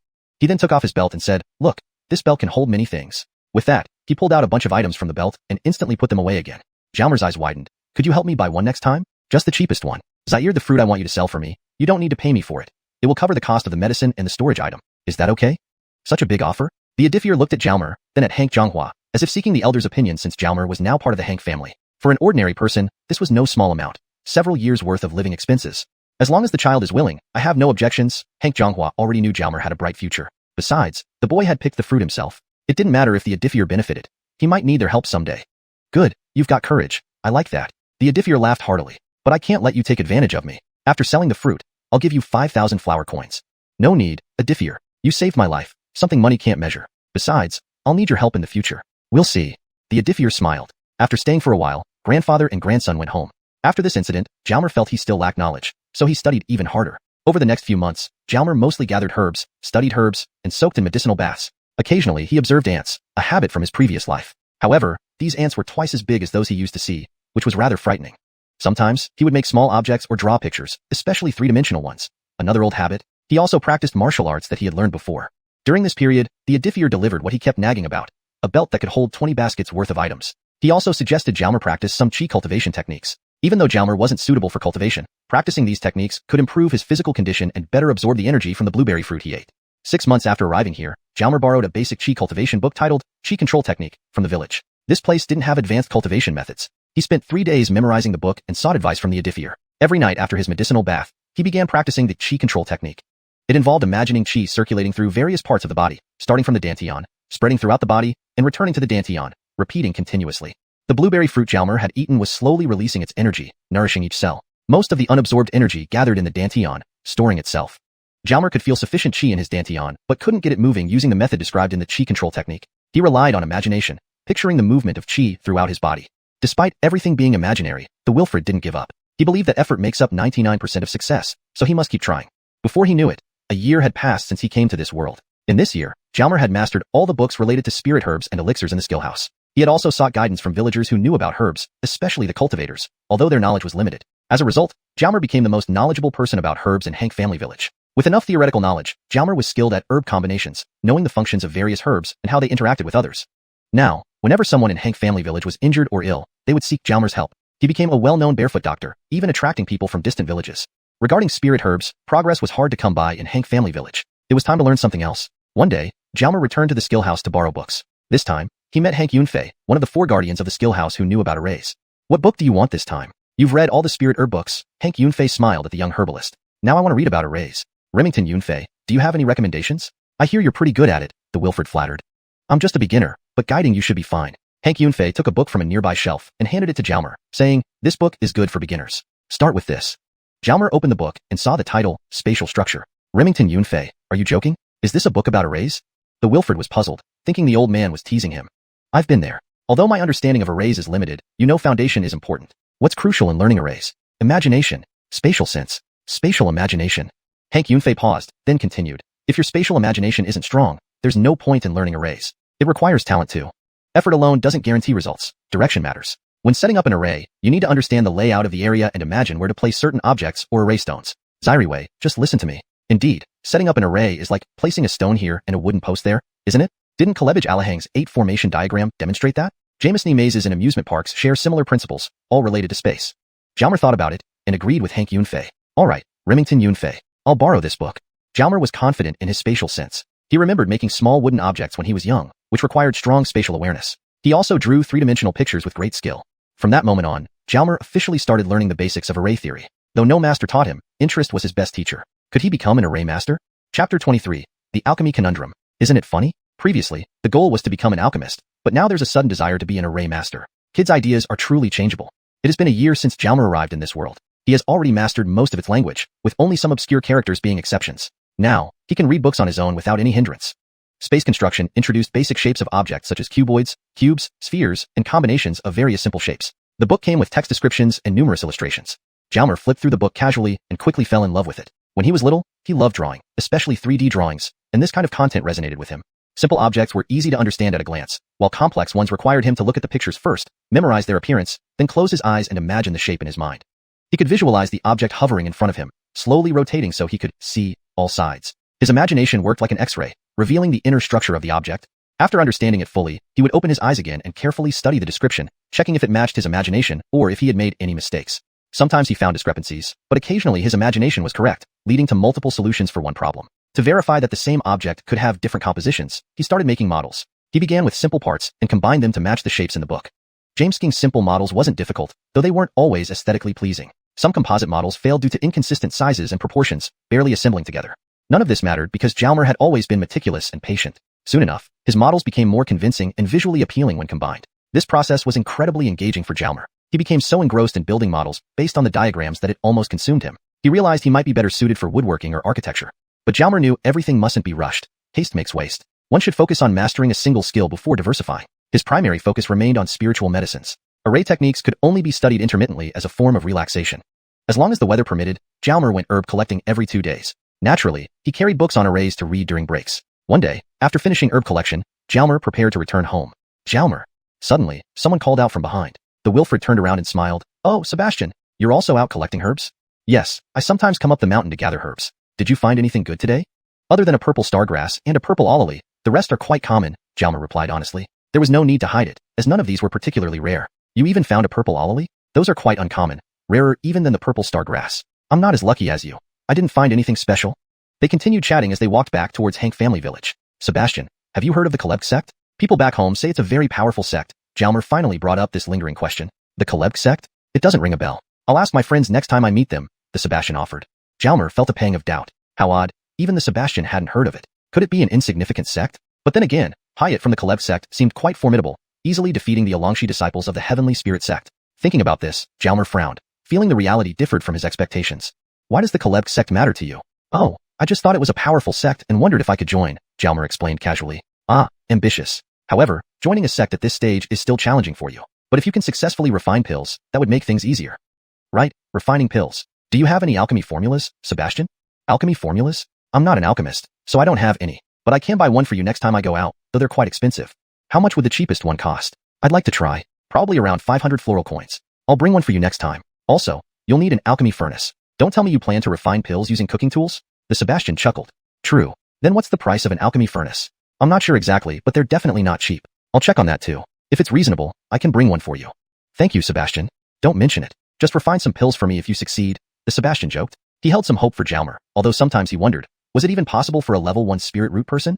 As long as I succeed, it won't be a problem, Jalmer laughed. Soon, both returned to their homes. After dinner, Jalmer resumed his routine, soaking in medicinal baths, practicing boxing, and cultivating. Days passed by, and half a month flew by in the blink of an eye. One day, the Sebastian brought Jalmer an alchemy formula, the chi condensation formula. The resulting pill was naturally called the chi condensation pill, suitable for ordinary people who wish to become cultivators. The main function of the chi condensation pill was to help individuals condense chi. Without condensed chi, controlling it would be impossible. How much did this formula cost, Sebastian? Jalmer asked. Just a few hundred floral coins, no need to pay. But the alchemy furnace is really expensive. The cheapest one costs 5,000 coins, and I didn't have that much money with me. The Sebastian decided to be generous. A few hundred coins were not insignificant, but he considered it an investment. 5,000? So expensive. It seems alchemy really burns money. Indeed, alchemists are literally moneymakers, though becoming one requires significant investment. Do you still want to buy the alchemy furnace? I need to think about it. That's a lot of money, especially for me right now. Jamesaib, I can use something else as a substitute. Sure, take your time. Good luck, kid, the Sebastian said, laughing as he left, not expecting Jalmer to offer payment. Jalmer opened the formula and began reading. 1 dried tangerine peel, 1 sweet wormwood plant, 1 rhubarb root, and half a purple stargrass. These were the materials needed. The first 3 ingredients were relatively common and easy to find. The purple stargrass, although occasionally harvested, was harder to locate. Finding over a dozen purple star grass plants last time was pure luck. Now, finding even one could take over 10 days, showing how challenging being an alchemist could be. Jalmer couldn't help but shake his head. He continued reading the detailed steps for refining the pill, committing them to memory before putting the formula away. Without an alchemy furnace, what could he do? Surely he couldn't use cooking utensils for alchemy.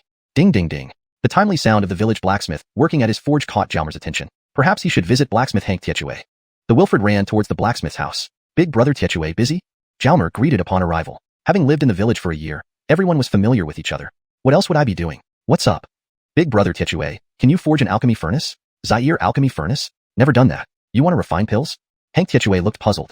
A level 1 spirit root person wanting to refine pills? Wasn't that ridiculous? Have you seen an alchemy furnace before?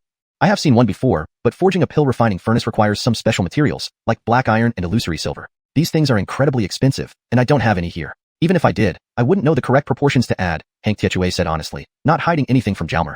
The challenges of alchemy were indeed numerous, but this was the only opportunity for him to make a name for himself. He absolutely couldn't give up. Chapter 24. The alchemy furnace arrives. If you only use ordinary iron, can you forge it?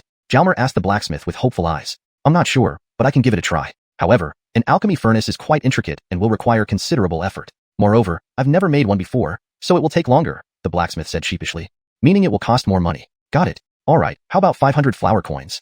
Jalmer knew it would take a lot of time and effort, so he named what he thought was a higher price. 500? No need. 300 should be enough.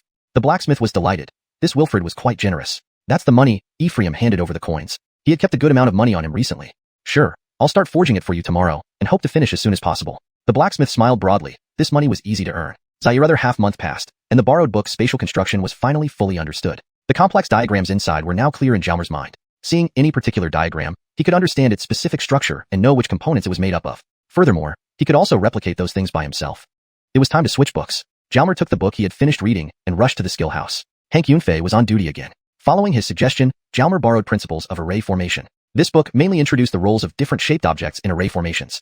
On his way home, Jalmer heard the familiar clanging sounds again. It had been half a month already. He wondered how the alchemy furnace was coming along. Without hesitation, the boy headed straight for the blacksmith's home. Upon arriving at the blacksmith's place, he saw the blacksmith working on something unusual, something that resembled a large tripod, standing around half a meter tall, with 4 smaller tripod-like structures attached to each side. Zaire alchemy furnace? Brother Alexander, is this the alchemy furnace? Yeah, it's the alchemy furnace, the blacksmith smiled. Jalmer examined it closely. It was different from what he had seen at the Taoist mountain on Earth, but somewhat similar to descriptions in the books he had read. This is a big furnace in the center, surrounded by 4 smaller ones, making it a 1 big 4 small setup. Previously, I've seen designs with just a large furnace, or a 1 big 2 small arrangement. There are even designs with a 1 big 9 small configuration, but the 1 big 4 small is the most common, so I made this for you. The blacksmith stopped his work and explained to Jalmer. Zaire, each small furnace has a hole near the large furnace, connecting them. Look here. The blacksmith used an iron rod to point out the holes inside the smaller furnaces.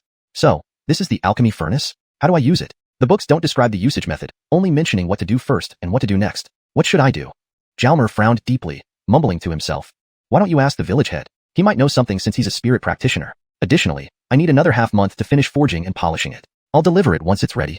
Alright, thank you very much. Jalmer stayed at the blacksmith for a while, watching him work before heading home. He needed to study Principles of Array Formation.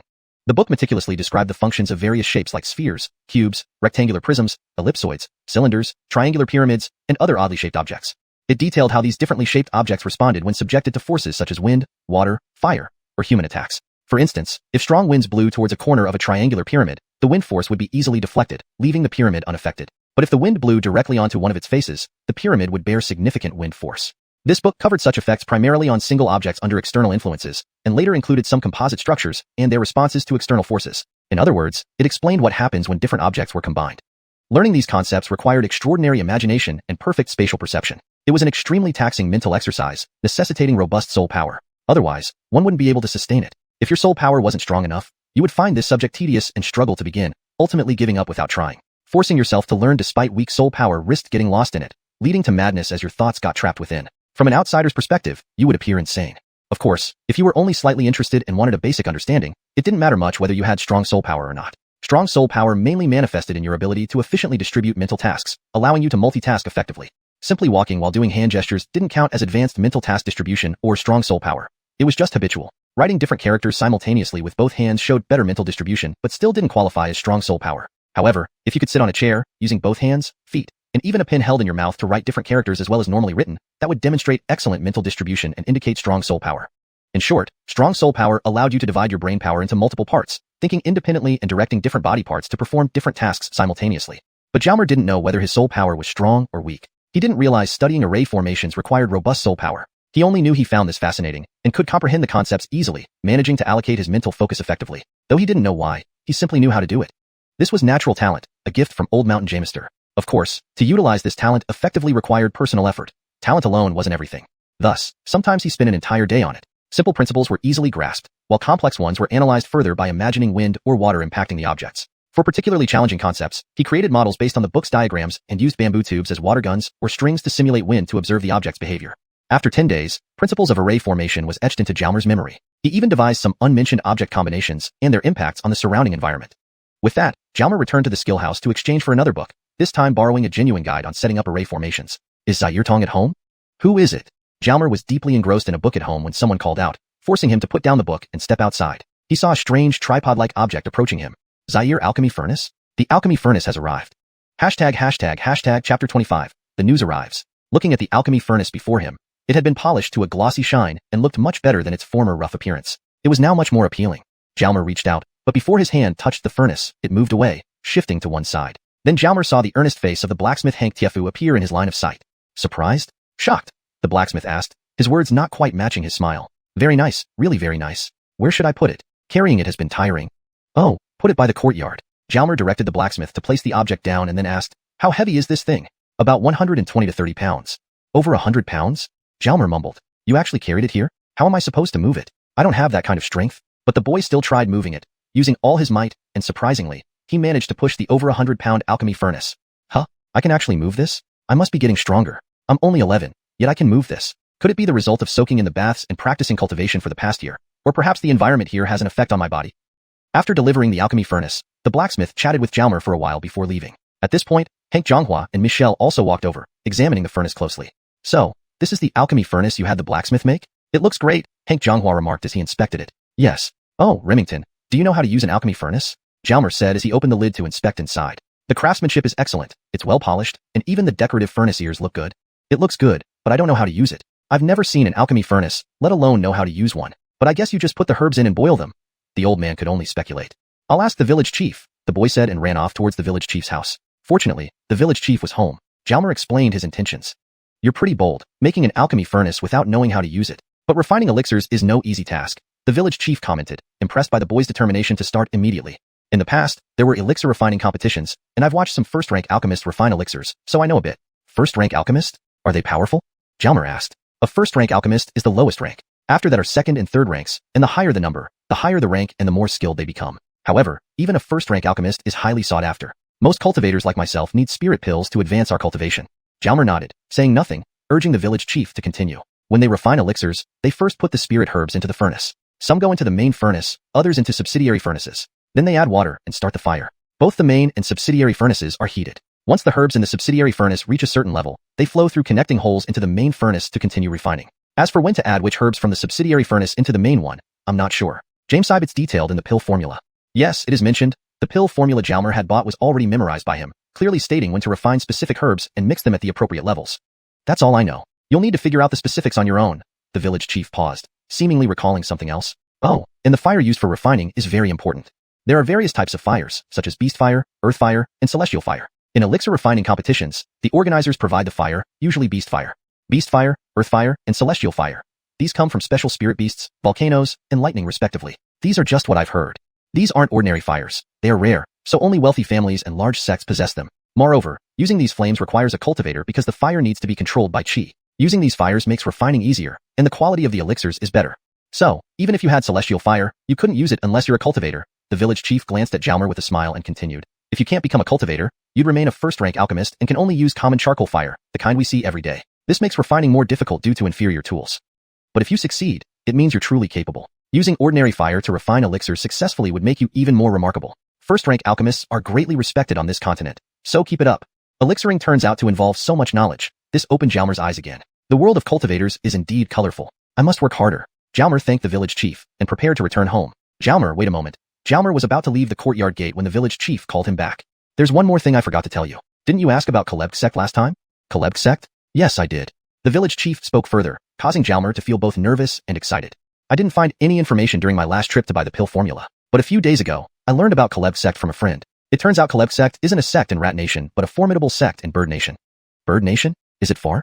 Very far. Rat Nation stretches tens of thousands of miles east-west and several thousand miles north-south. We're on the southwest edge of Rat Nation, while Bird Nation is northeast of us across the sea. The closest distance between us is still around 10,000 miles. So far? Jalmer felt a headache. Crossing the sea is involved, but at least there's news now. Yes, so if you want to join a sect, you don't need to travel so far. There are many sects in Rat Nation. Besides, given your talent, Caleb sect definitely wouldn't accept you. The key is, Village Chief, do you have any suggestions for joining a sect? Given that you have only a first-class spirit root, entering a sect will be challenging. However, you excel in herbal knowledge and learning, showing significant potential in this area. Jameson sects need people like you. Even if I can't become a cultivator, joining a sect would mean working odd jobs. Still, I would be part of a sect, right? Also, if you can refine elixirs and become an alchemist, joining a sect would be much simpler. Aside from top-tier sects, you would have many options. I hope I don't extinguish his enthusiasm. Note: James maintained paragraph structure and line breaks as in the original text. Chapter 26.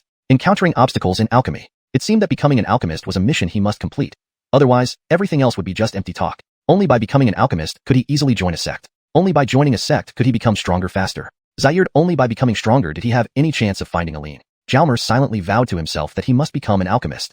After bidding farewell to the village chief, Jalmer returned home and began preparing for his first attempt at alchemy. The alchemy furnace was new and required some preparation. The young boy washed it thoroughly with water. He then filled the main furnace and 4 subsidiary furnaces with water, stacked wood beneath the furnace, and started a fire. Once the water boiled, he gave the furnace another thorough rinse, completing the cleaning process. The herbs were already prepared and placed on a table next to the alchemy furnace. 1 dried fruit peel, 1 fine licorice root, 1 rhubarb, half a purple stargrass, which Jalmer had split into 2 equal parts from 1 whole plant, dividing leaves, stem, and roots. He refilled the furnace with water again, waiting until it boiled before starting the timing. He stopped heating when the water in the subsidiary furnaces had reduced by half, calculating the evaporation rate. Alchemy could sometimes take several hours, but continuous heat would dry out the water inside. If necessary, hot water could be added during the process to avoid wasting herbs and ruining the batch. With the evaporation rate now known, he felt ready to start. He placed the half of the purple star grass into one of the subsidiary furnaces, covered it, and lit a fire beneath it. After an hour of boiling, he placed the rhubarb and fine licorice into 2 other subsidiary furnaces and started their fires. Another hour later, he put the dried fruit peel into the last subsidiary furnace, simultaneously lighting the fire beneath the main furnace. Hour after that, he transferred all the liquid from the 4 subsidiary furnaces into the main furnace and extinguished the fires beneath the subsidiaries, leaving only the main furnace heated. 2 hours later, Jalmer tapped the alchemy furnace with a wooden stick to encourage the formation of the pill. After tapping for a while, he extinguished the fire under the main furnace. Excitement gripped him as his heart raced. His trembling hands opened the cover of the main furnace, full of hope to see the result of his work. To his dismay, he found nothing but a black, charred mass inside. How did it go? Zaire Tong? The elderly Mr. Hank asked anxiously, stepping closer to the furnace for a look. Nothing. It failed, Jalmer said, disappointed after hours of effort that ended in failure, both mentally and physically exhausted. All he wanted now was to rest. Tired beyond measure, Jalmer plopped onto the ground. Several consecutive hours of concentration took its toll on his spirit. But as this was his first time, the experience was expectedly challenging. Still, it was a necessary process for anyone aspiring to become an alchemist. Mr. Hank looked at the charred remains in the furnace and comforted Jalmer, sitting dejectedly on the ground. Don't worry, child. This is our first time. It's normal not to succeed immediately. Even seasoned alchemists reportedly fail frequently. True geniuses might succeed every time, but we're beginners without a mentor. Zaire, there aren't many alchemists among cultivators, proving how difficult it is. Don't be disheartened. Learn from this and improve. I believe you will succeed, Michelle added. It's all right. I'm just too tired. Give me a moment to rest. You don't need to worry about me, Jalmer reassured the elders with a smile. Indeed, he had faced far worse, so a mere failed attempt wouldn't deter him. Good. Dinner is ready, so you can eat. Your medicinal bath should be prepared soon after dinner, Michelle said sympathetically, looking at Jalmer. Jumping back into the wooden tub for a medicinal soak brought immense relief to Jalmer. This formula for enhancing physical strength and detoxifying really worked wonders. After a few improvements, it was even better for recovering after strenuous activities. I followed the instructions exactly. What went wrong? Jalmer pondered with his eyes closed. Did I overheat the main furnace, causing it to burn everything? This seemed most likely, but I couldn't open the lid prematurely, or the effectiveness of the pill would be lost. Next time, I'll reduce the heating time. Yes, that's what I'll do. 3 days later, Jalmer attempted alchemy again, but still failed. Upon opening the lid, he found thick liquid rather than pills, so he sealed it again to continue heating. On the second attempt, only black residue remained. Thus, he repeated the process every few days, sometimes 3 days, sometimes 5, depending on whether he had purple stargrass. If he missed collecting it multiple times, he would buy more. With his excellent ability to gather spiritual herbs, Jalmer always had enough money to purchase supplies. However, repeated failures were truly discouraging. Each issue arose differently, yet they all ended in black residue. At the core, the problem lay in timing. But he wasn't entirely discouraged. Through numerous attempts, his mental fortitude improved significantly, and his soul power grew. The perseverance paid off in terms of increased patience and stability. After dozens of trials, Jalmer decided to pause for a month. Since alchemy was hitting roadblocks, perhaps a break would yield different results next time. During this period, Jalmer didn't stop learning about formations.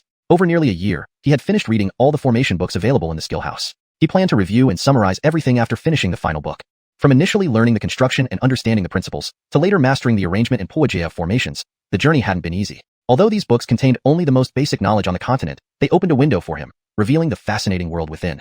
Note, poigeia means deciphering or poigeia in this context, so it should be translated to maintain fluency. Revised. From initially learning the construction and understanding the principles, to later mastering the arrangement and deciphering of formations, the journey hadn't been easy. Although these books contained only the most basic knowledge on the continent, they opened a window for him, revealing the fascinating world within.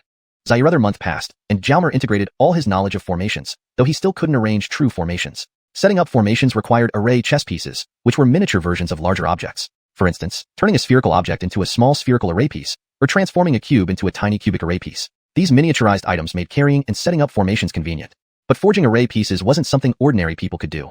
Only true cultivators could manage it. Cultivators, once again, seemed indispensable. Still, he had to return the book. Having read and learned all he could, at least theoretically, he headed toward the skill house with the final formation book in hand. Translation note. 1.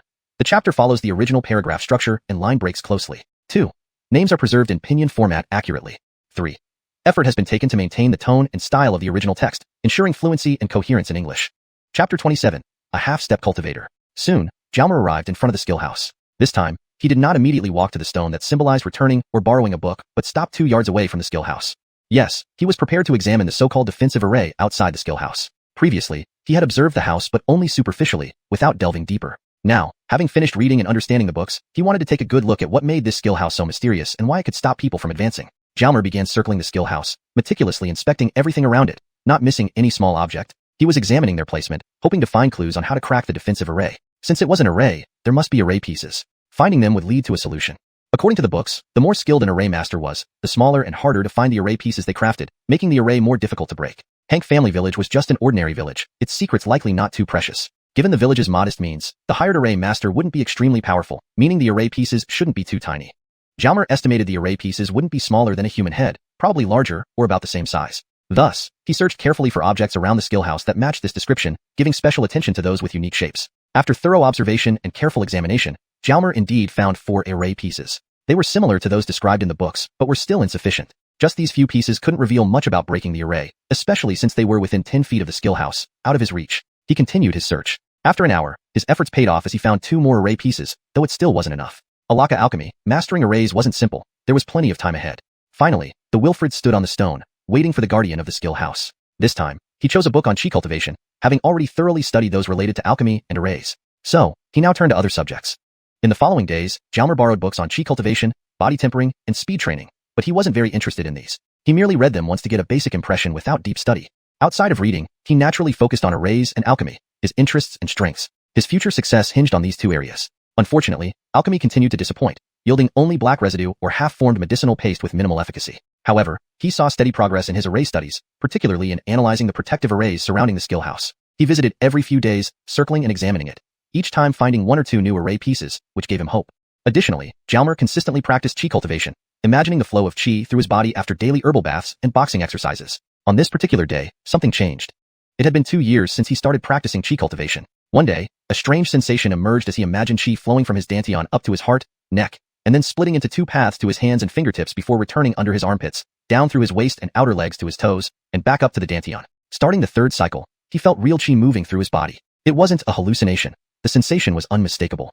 The Wilfred realized the importance of this breakthrough, a rare opportunity. He immediately concentrated all his mind power to control the chi along the familiar path. Wherever the chi flowed, it brought comfort like water nurturing dry rice fields. Jalmer was overjoyed, losing track of time and the world around him until he entered a meditative state. Because he was in deep meditation, he overslept the next morning, waking only when Michelle called him. "What happened? You even needed us to wake you up?" asked Hank Zhonghua with a smile, eyes full of affection. "I practiced chi cultivation too long last night and didn't wake up this morning. It's quite strange. Chi cultivation is fine, but don't overdo it. With your level 1 spiritual root, becoming a cultivator is unlikely. Focus more on alchemy," advised the old man, not fully ruling out the possibility. "But I felt the chi last night. I felt it moving through my body and controlled it," said Jalmer, eyes glowing with excitement. "What? You felt the chi?" Hank Zhonghua stood up, his voice trembling with emotion. This was a significant breakthrough. Feeling the movement of chi signified the first step toward becoming a cultivator. "Yes, I followed chi control technique and the village chief's advice, and later, I truly felt the chi moving through my body. I couldn't stop practicing and ended up oversleeping. Great, let's eat first. We'll try again after. Breakfast passed quickly. After a brief rest, Jalmer sat down and resumed practicing the chi technique. 1 cycle, 2 cycles, 3 cycles. Unconsciously, he completed 10 cycles without feeling the chi. Why can't I feel it anymore? He opened his eyes, frowning. Can't feel it? Try again? The elder was also worried. Despite multiple attempts, nothing worked. Finally, they sought help from the village chief. Upon hearing that Jalmer could sense the internal chi, the village chief was shocked. With a level 1 spiritual root, becoming a cultivator seemed impossible.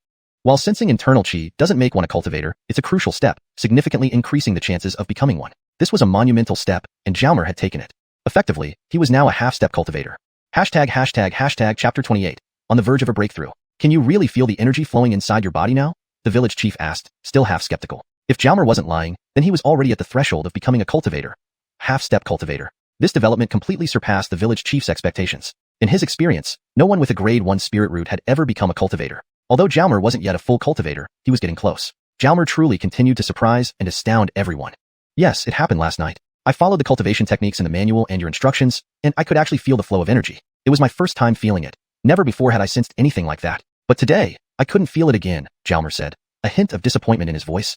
After receiving Jalmer's confirmation, the village chief examined him, trying to sense and touch the energy within Jalmer using his own chi, but without success. It was likely because the village chief's cultivation level wasn't high enough. Otherwise, he would have been able to detect the faint stream of energy in Jalmer's body. This is normal. When you first start feeling the energy, it tends to be unstable. For some time afterward, you might sense it intermittently, depending on your luck, the village chief explained from his experience. Some people take a longer time for stabilization, maybe 5 to 10 years. Others might stabilize in just a year, or even a few months. Once fully stabilized, you can feel the energy flow anytime, the village chief continued. Is there anyone who never stabilizes and can't consistently feel the energy? Jalmer asked after a moment's thought. Of course, some people never stabilize, preventing them from becoming true cultivators for their entire lives. However, this situation is extremely rare, the village chief replied openly. When I started, it took me 3 years to stabilize. I hope your process will be quicker. You've brought us many miracles already. Keep up the good work, Wilfred. The village chief patted the Wilfred on the head with expectation. What future would this outsider bring to Hank family village? Ever since Jalmer concocted the poor people strengthening anxiety toxin formula a year ago and shared it with the villagers, initially not many paid attention. However, after he became the village's barefoot doctor, an herbalist, the villagers gradually began to trust his formulas. At first, only some parents tried it on their children. While they didn't follow Jalmer's strict bathing regimen, they did give their kids medicinal baths every few days. A few months later, the results were evident. Those who had taken these baths showed significantly improved health and were less prone to illness. Seeing the effects, more parents started using the formula for their children, leading to a noticeable improvement in the overall health of the village's children. Later, even some adults joined in, as everyone wanted a healthier body. These changes were all brought about by the young Jalmer. Now, with his grade 1 spirit root, he could already sense the energy within his body, and it wouldn't be long before he became a cultivator. What would becoming a cultivator mean for Hank family village? Only heaven knew. But the village chief knew that since Jalmer's arrival, the children's health had noticeably improved. Thanks to Jalmer's herbal skills, his reputation extended beyond Hank family village, enhancing the village's standing indirectly. Most directly, thanks to Jalmer's blueberry fruit, the village chief's cultivation had advanced 2 minor levels over the past year. He was now at the 4th level spirit realm, an achievement previously unimaginable. The village chief reflected on many things. Jalmer was truly a harbinger of good fortune and a lucky star. Jalmer, if you have any questions in the future, especially regarding cultivation, come to me. I have more experience than you do in this area. Even if I can't answer, I'll help you find someone who can, the village chief said after studying Jalmer for a while. Thank you, Adifir, Jalmer replied gratefully. The village chief then gave Jalmer more advice based on his own experiences, sharing important insights for this phase of his cultivation journey. Jalmer absorbed every word, knowing that the wisdom of predecessors was invaluable. Leaving the village chief's home, Jalmer felt a great weight lift off his shoulders. His mood was exceptionally light and cheerful. In the following days, Jalmer continued his fulfilling and joyful life. Sensing the energy flow during cultivation was purely a matter of luck. Sometimes he could feel it every 2 days, other times it took 5. However, during this period, something strange started happening. Stray children and famine refugees began passing through Hank family village from time to time. Previously, such occurrences were rare, with only a handful each year. This year, however, around 7 or 8 had already passed through, with numbers increasing monthly. All these refugees shared a common trait. They were strong, young adults. What was going on? Was some natural disaster or human calamity brewing somewhere? Everyone felt uneasy, sensing that something bad might happen. Later, the village chief went out to investigate and returned with unsettling news. There were no natural disasters, but there were human-made problems. Rat Kingdom was conducting raids in various regions, capturing able-bodied young men. No one knew who was behind it or where the captives were being taken, but the victims all had low spirit roots and strong bodies. Fortunately, no village lost more than 5 people. This news caused a degree of panic in Hank family village. People discussed how to respond, and some physically strong young men considered fleeing. These damned scoundrels, Hank Zhonghua cursed bitterly upon hearing the news. 8 years ago, his son and daughter-in-law disappeared, possibly due to similar raids. At the time, rumors also spread about human kidnappings. Despite the growing fear, life must go on. 3 more months passed without the feared raids reaching Hank family village, and the panic gradually subsided. Jalmer's cultivation continued unabated. Although he couldn't feel the energy daily, he managed to sense it at least every other day, giving him renewed motivation. A month later, Jalmer finally reached the point where he could feel the energy flow every night during cultivation, indicating stability. Moreover, Jalmer noticed the abundance of energy in his dantian. Initially, he could only perceive a faint thread of energy, but now a substantial stream flowed under his control, passing through every cell in his body, energizing them. This sensation was invigorating, as if he had complete control over his body. Jalmer felt exceptionally good. Becoming a true cultivator now required just one breakthrough. It was imminent. Chapter 29. Finally achieve the elixir. Every day during cultivation, besides controlling the flow of chi within his body, the Wilfred would try to release chi outward to control the air around him, but he had not succeeded yet. The study of the formations outside the skill house came to a halt a month ago when Jalmer found 36 formation stones, with no new discoveries since then. Could it be that there are only 36 formation stones in total outside this skill house? Jalmer pondered. In the past month, he still frequently visited the skill house attempting to break through the array, but each time he returned without success. He always seemed to encounter an invisible wall whenever he tried to penetrate the formation in any direction. Brute force wouldn't work. Breaking the formation by force would render it useless and non-existent. That was not what Jalmer wanted. It would be counterproductive and futile. Moreover, with his current capabilities, brute force alone could not break the formation. Jalmer aimed to understand the fundamental nature of the formation, finding a path through it, a path unobstructed by barriers. Walking this path without damaging the formation, allowing it to remain intact and effective, was his goal. Researching how to break the formation did not yield success, but refining elixirs continued unabated. On this day, Jalmer refined another batch of elixirs. This time, the process went smoothly until the final stage before forming the pill, which again filled him with tension. As he estimated the elixir was nearly formed, Jalmer sat cross-legged before the alchemy furnace, closed his eyes, and began to circulate the chi within his body. The Noel controlled the chi within him, accelerating its circulation with every rotation. After 36 cycles, he suddenly extended his right index finger toward the alchemy furnace, focusing all his mental power to direct the chi from his dantian towards his fingertip. A whoosh sounded as a stream of chi shot out from his right index finger, aiming directly for the cover of the alchemy furnace. Success! My chi can be released externally. At the moment the chi emerged from his finger, Jalmer felt an intense surge of joy. However, he quickly regained his composure. Controlling the external flow of chi was crucial to true success. Moreover, the released chi must be sohui should be retracted, or pulled back, otherwise it would harm his cultivation. This energy was hard-earned. Losing some of it would require time to recover, time he needed to make up for the loss. Revised. Moreover, the released chi must be retracted, otherwise, it would harm his cultivation. This energy was hard-earned, and losing some of it would require time to recover, time he needed to make up for the loss. Opening his eyes and steadying his mind, Jalmer tried to slow down the surging chi. Unexpectedly, the chi slowed down immediately after exiting his fingertip. His eyes glinted with focused determination as he watched the air ripple slowly before his finger. Jalmer approached the alchemy furnace, concentrating all his mental effort on guiding the released chi toward a small hole on the top of the main furnace lid. The chi followed his control and gradually neared the small hole, finally reaching it. Taking a deep breath, Jalmer exerted control over the chi to enter the main furnace through the small hole. It's so hot. The moment the chi entered the furnace, a scorching heat permeated deep into his soul, like his entire head being plunged into a fire pit. Beads of sweat broke out on his forehead, and his breathing became rapid. Jalmer endured the burning pain in his soul, clenching his teeth. He guided the chi to the bottom of the furnace where the medicinal essence thickened. Through the chi's touch and perception, he finally felt it reach the concentration necessary for forming a pill. At this point, the liquid was no longer just concentrated. It resembled soft mud. Jalmer quickly withdrew the external chi, reaching for a wooden stick with his left hand to tap the alchemy furnace. But as the returning chi touched his fingers, preparing to re-enter his body, he felt a searing pain akin to being pricked by a red-hot needle. Reflexively, he jerked his hand back, the pain subsiding as the partially externalized chi dissipated into the surroundings. Jalmer screamed as he lost control of the externalized chi, enduring the pain while using the wooden stick to tap the alchemy furnace and raking away the fire beneath it to prevent burning. Blood trickled from the corner of his mouth due to the loss of external chi. Inexperience was costly. With guidance, he might have handled it differently. Jalmer could have used the remaining external chi to shield the searing heat or gradually retract the chi. Even if he knew this, executing it at his current level would be challenging. It was his first successful externalization of chi. This was the price of growth. Experience could only be gained through practice. What happened? Hank Zhonghua heard Jalmer scream and rushed out.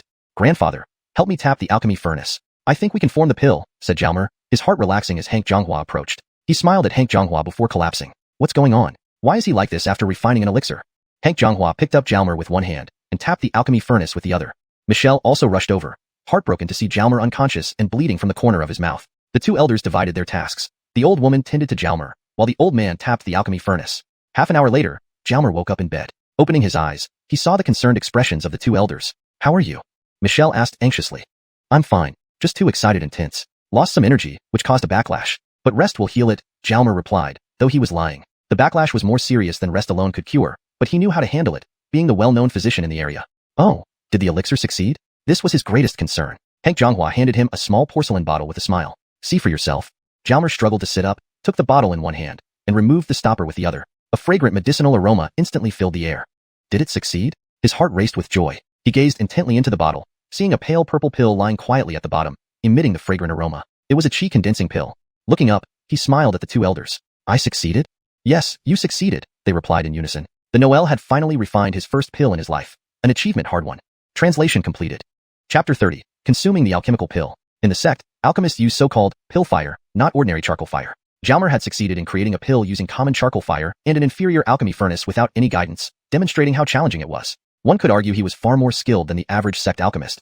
He had crafted something impressive with basic equipment. If those sect alchemists tried using Zhao setup, success would be surprising. Sitting on the bed, Zhao wanted to laugh aloud. Yes, he had succeeded.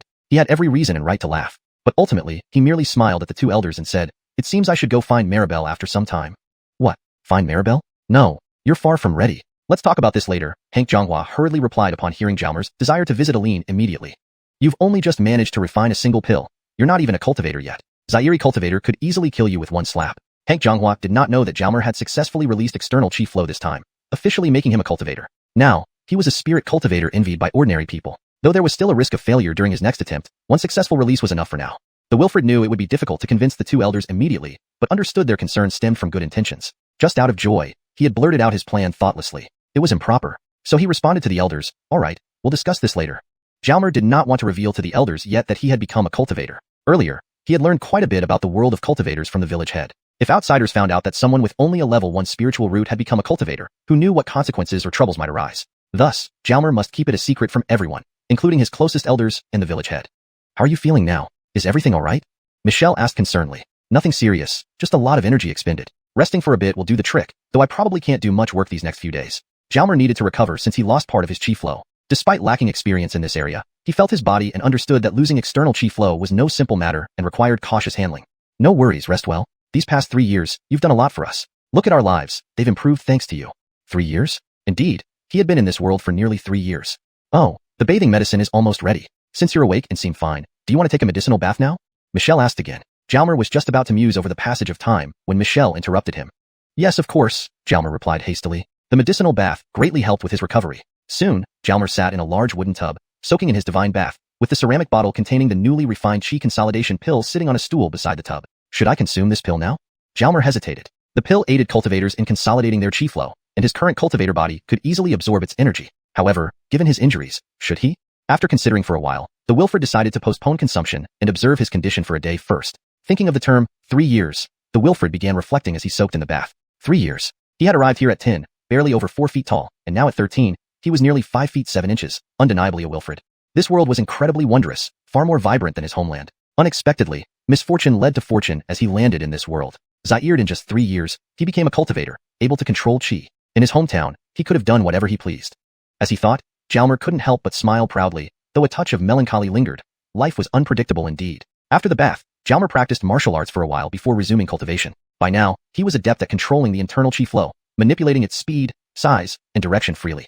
When the chi flow completed a full cycle and returned to the Dantian, Zhao sensed a small space similar to the size of a glass marble within. This space was filled with chi. Could this be the source of the internal chi flow, the alleged origin point of chi? Yes, it must be the chi source. Previously, Zhao hadn't noticed this sensation. This was the first time he felt such a space in his Dantian, denser with chi compared to the outside air. This was a hallmark of true cultivators. After an hour of internal chi practice, Zhao attempted external chi release but failed repeatedly. Recognizing this could not be rushed, he decided to approach it gradually, just as he had when sensing his internal chi. Accepting this fact, he relaxed and went to sleep. The next day, Zhao did little work but borrowed a chi cultivation book from the library. Now a cultivator, such books were beneficial to him. Spending the entire day, Zhao finished reading the borrowed book and gained some insights, though he found books on formations and herbal alchemy more intriguing, a testament to personal interests. Soon, it was time for the evening medicinal bath. The Wilfred jumped into the wooden tub, filled with prepared medicinal water, sitting down. Holding the ceramic bottle in hand, he debated whether to consume the pill now. Yes, now. Zhao opened the bottle cap, poured the chi consolidation pill into his palm, and examined it closely. Its fragrance was invigorating, filling him with comfort even before consumption. He quickly swallowed the pill. Comfort flooded his mouth, followed by a sense of satisfaction as the pill slid down his throat and settled in his stomach. The familiar sensation returned, just like consuming the blueberry fruit. Changes occurred in his stomach as the pill gradually shrank, releasing vast energy into his body. Prepared for this, Zhao immediately began guiding the energy flow through each cell of his body, returning to the Dantian chi source after one complete cycle. Energy transformed into qi, circulating continually. With the pill continuously releasing energy, Jalmer maintained control over the qi flow. Each cycle increased the amount of qi, indicating its growth. Thus, Jalmer forgot time, place, and even himself, entering a state of self-forgetfulness. His sole focus was on circulating the qi flow, converting energy into qi throughout his body. Finally, the flowing qi stopped growing, signaling the pill's energy was fully absorbed. Continuing to circulate the internal qi flow, Jalmer remained in deep cultivation. Chapter 31. Successful Array Break. The flow of energy within Jalmer's body continued under his control, completing several cycles before he finally reacted. The energy provided by the pill had been fully absorbed. The energy flow hasn't changed. It seems the pill's energy has been entirely absorbed, Jalmer said, a slight smile playing on his lips. After another full cycle of energy flow, the currents returned to the energy source in his dantian, and Jalmer stopped, opening his eyes at the same time. That's not right. Jalmer closed his eyes again, sensing the energy source in his dantian. What is that? He tried hard to perceive it, as if seeing the energy source directly. To his surprise, outside the energy source was a tiny pea-sized object orbiting the space around it, similar to how the moon orbits the Earth. Moreover, this pea-sized object was connected to the energy source via a thread of energy, creating an internal circulation loop between them. Have I advanced? Am I now a level 1 spirit practitioner? Jalmer felt an overwhelming joy. He had read about such phenomena in cultivation books. 1 energy star orbiting the energy source indicates a level 1 spirit practitioner, 2 stars indicate level 2, and so forth, up to 9 stars for level 9. He hadn't expected this pill to be so effective, not only replenishing the lost external energy from alchemy, but also providing enough extra energy to advance him to a level 1 spirit practitioner. What a wonderful thing these pills are. No wonder alchemists are so highly sought after. These pills play a significant role in cultivation. It looks like he should focus more on refining pills in the future. This would improve his alchemy skills, provide a stockpile of pills for personal use, and even allow him to sell them. Pills aren't cheap, so he could get rich. Actually, this transformation was partly due to the half-blueberry fruit, which provided sufficient energy. Otherwise, his energy source wouldn't have formed or filled up so quickly, nor would it have produced an energy star. So while pills are important, high-quality spirit herbs and fruits are even more precious because they can be consumed without side effects, whereas pills often contain toxins. Glancing out the window, he noticed it was already morning. A whole night had passed. Jalmer frowned, surprised that absorbing a single pill had taken so long. But he felt energized, with no sign of fatigue, so he got up to prepare breakfast. Just as he hopped out of bed, Michelle called from outside the door, "Sci-fi, wake up and eat breakfast." "Oh, breakfast is ready already?" Jalmer replied, "All right, coming right away." After eating, Jalmer headed back to the skill house to continue studying the array. After careful deliberation and calculation, he confirmed the array contained only 36 pieces. Through further study, he believed there was another path to enter the skill house besides the route opened by the Guardian after activating a mechanism. However, accessing this second path required moving a spherical piece of the array, which Jalmer couldn't reach because it was beside the skill house. His only option was to release an external energy current to move it. Thus, he sat down about 10 feet behind the skill house, closed his eyes, and began circulating the energy within his body. He was determined to give it a try. After running through 36 cycles, he extended his right hand and loudly commanded, "Release the external energy." Then he directed the energy towards his index finger. Nothing happened. It failed. External energy release failed. What's going on? As a level 1 spirit practitioner, why did he still fail at external energy release? Jalmer was frustrated. He thought he would be able to manage it, but apparently not. Usually, level 1 spirit practitioners have no problem controlling external energy, though their strength may vary. Jalmer's situation was quite rare, mainly because his cultivation was unstable, relying heavily on spirit herbs and pills. He lacked experience in actually controlling energy flows and had no master to guide him, leading to his inability to freely control external energy. He tried a few more times with the same result, failure.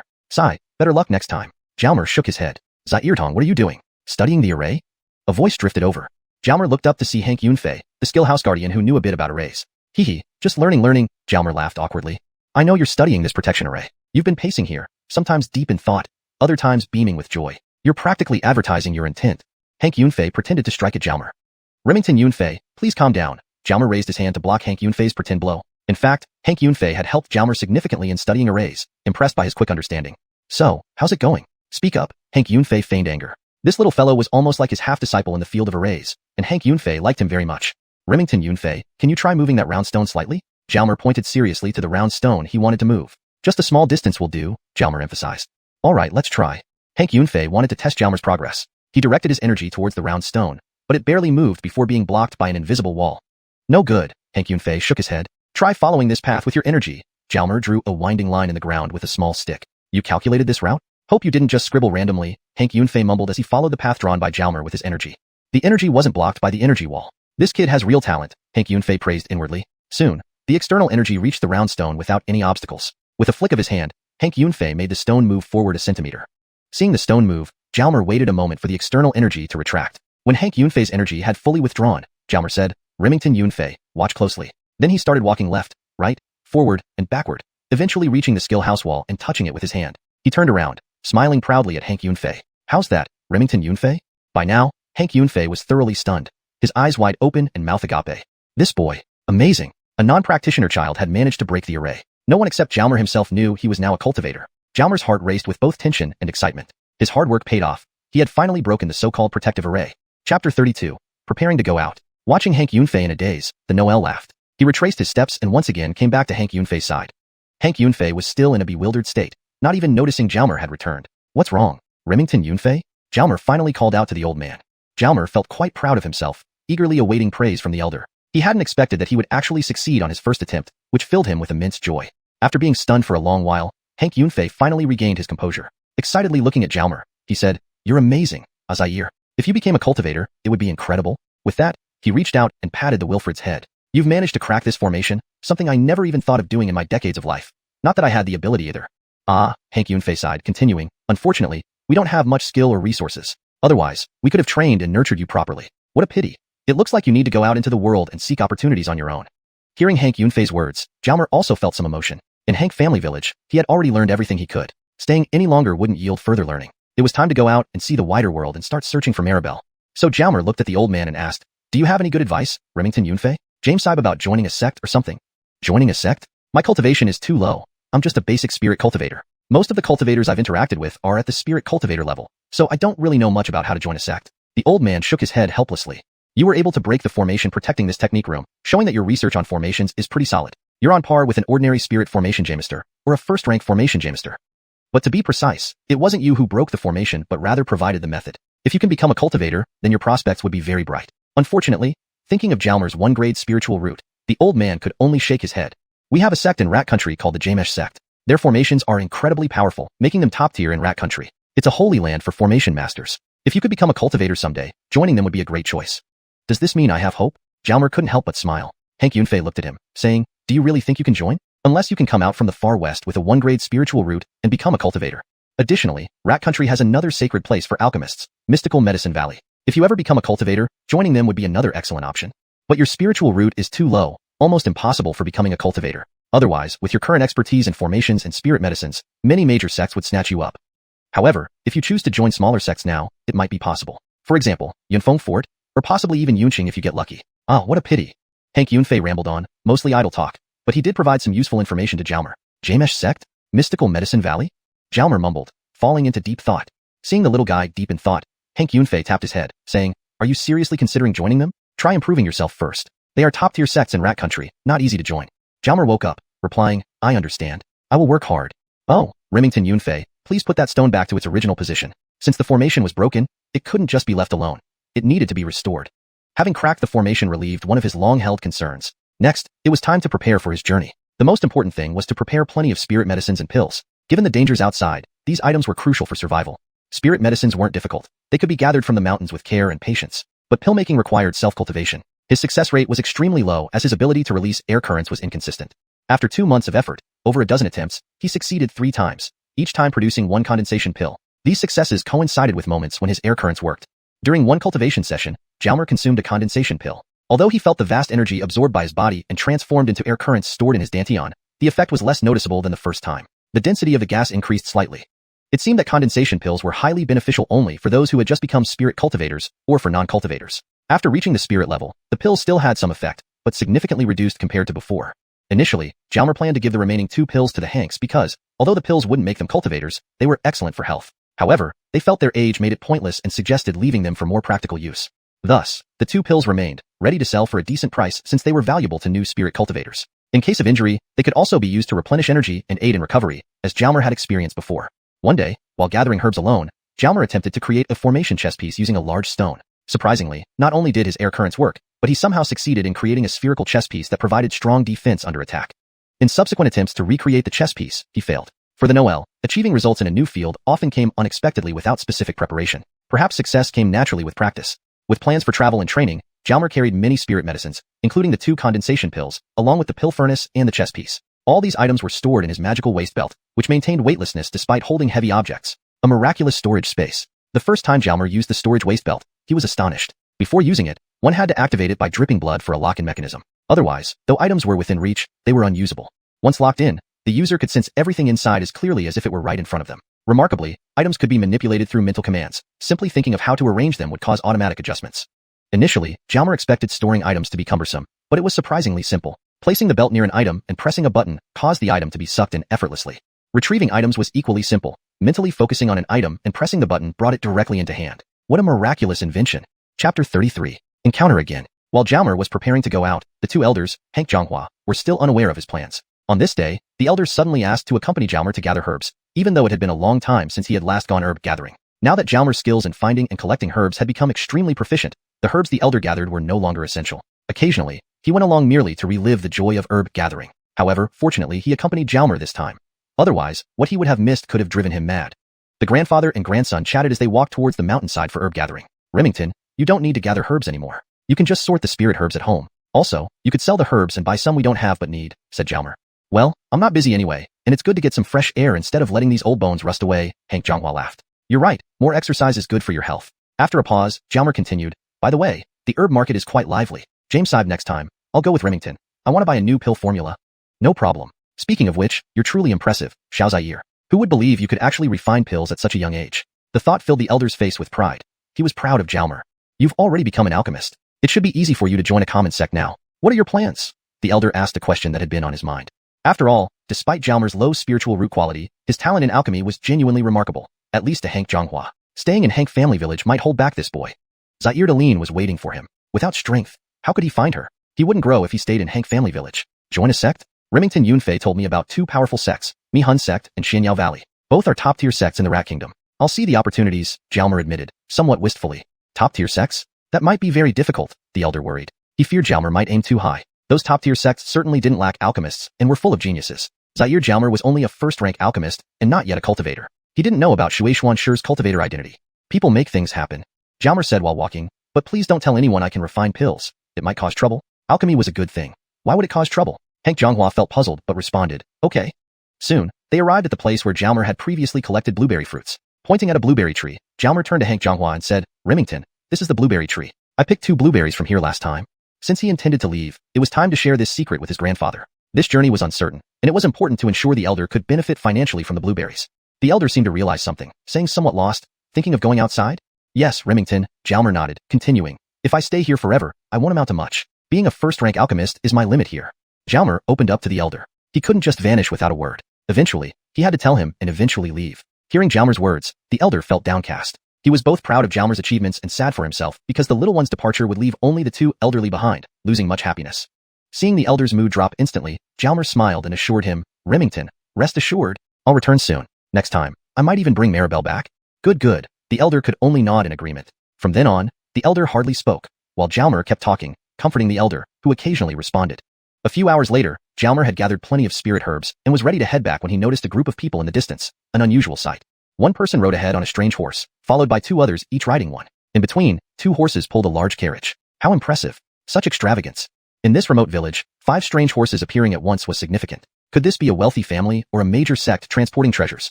Jalmer watched curiously as the horses approached and stopped right in front of him. Surprised, he wondered why they stopped before him instead of continuing their journey. The man in black robes looked at Jalmer, circled around him, and then nodded. Young man, want to become a cultivator? Follow us if you do.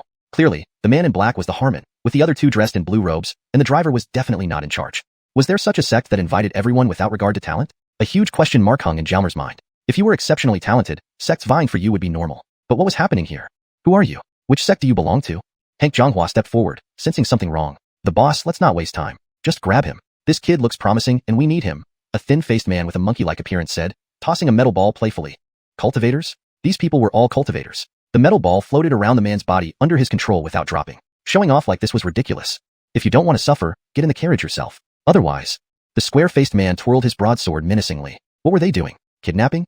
Seeing their arrogance, Hank Zhonghua realized something. Feeling a bad premonition, he immediately blocked Jalmer and shouted, What are you doing? Old man, are you asking for trouble? Don't make things difficult for yourself. If this boy comes quietly, we won't harm you. Rest assured, we won't hurt him, the Harmon frowned, displeased with his subordinate's inefficiency. No, you can't.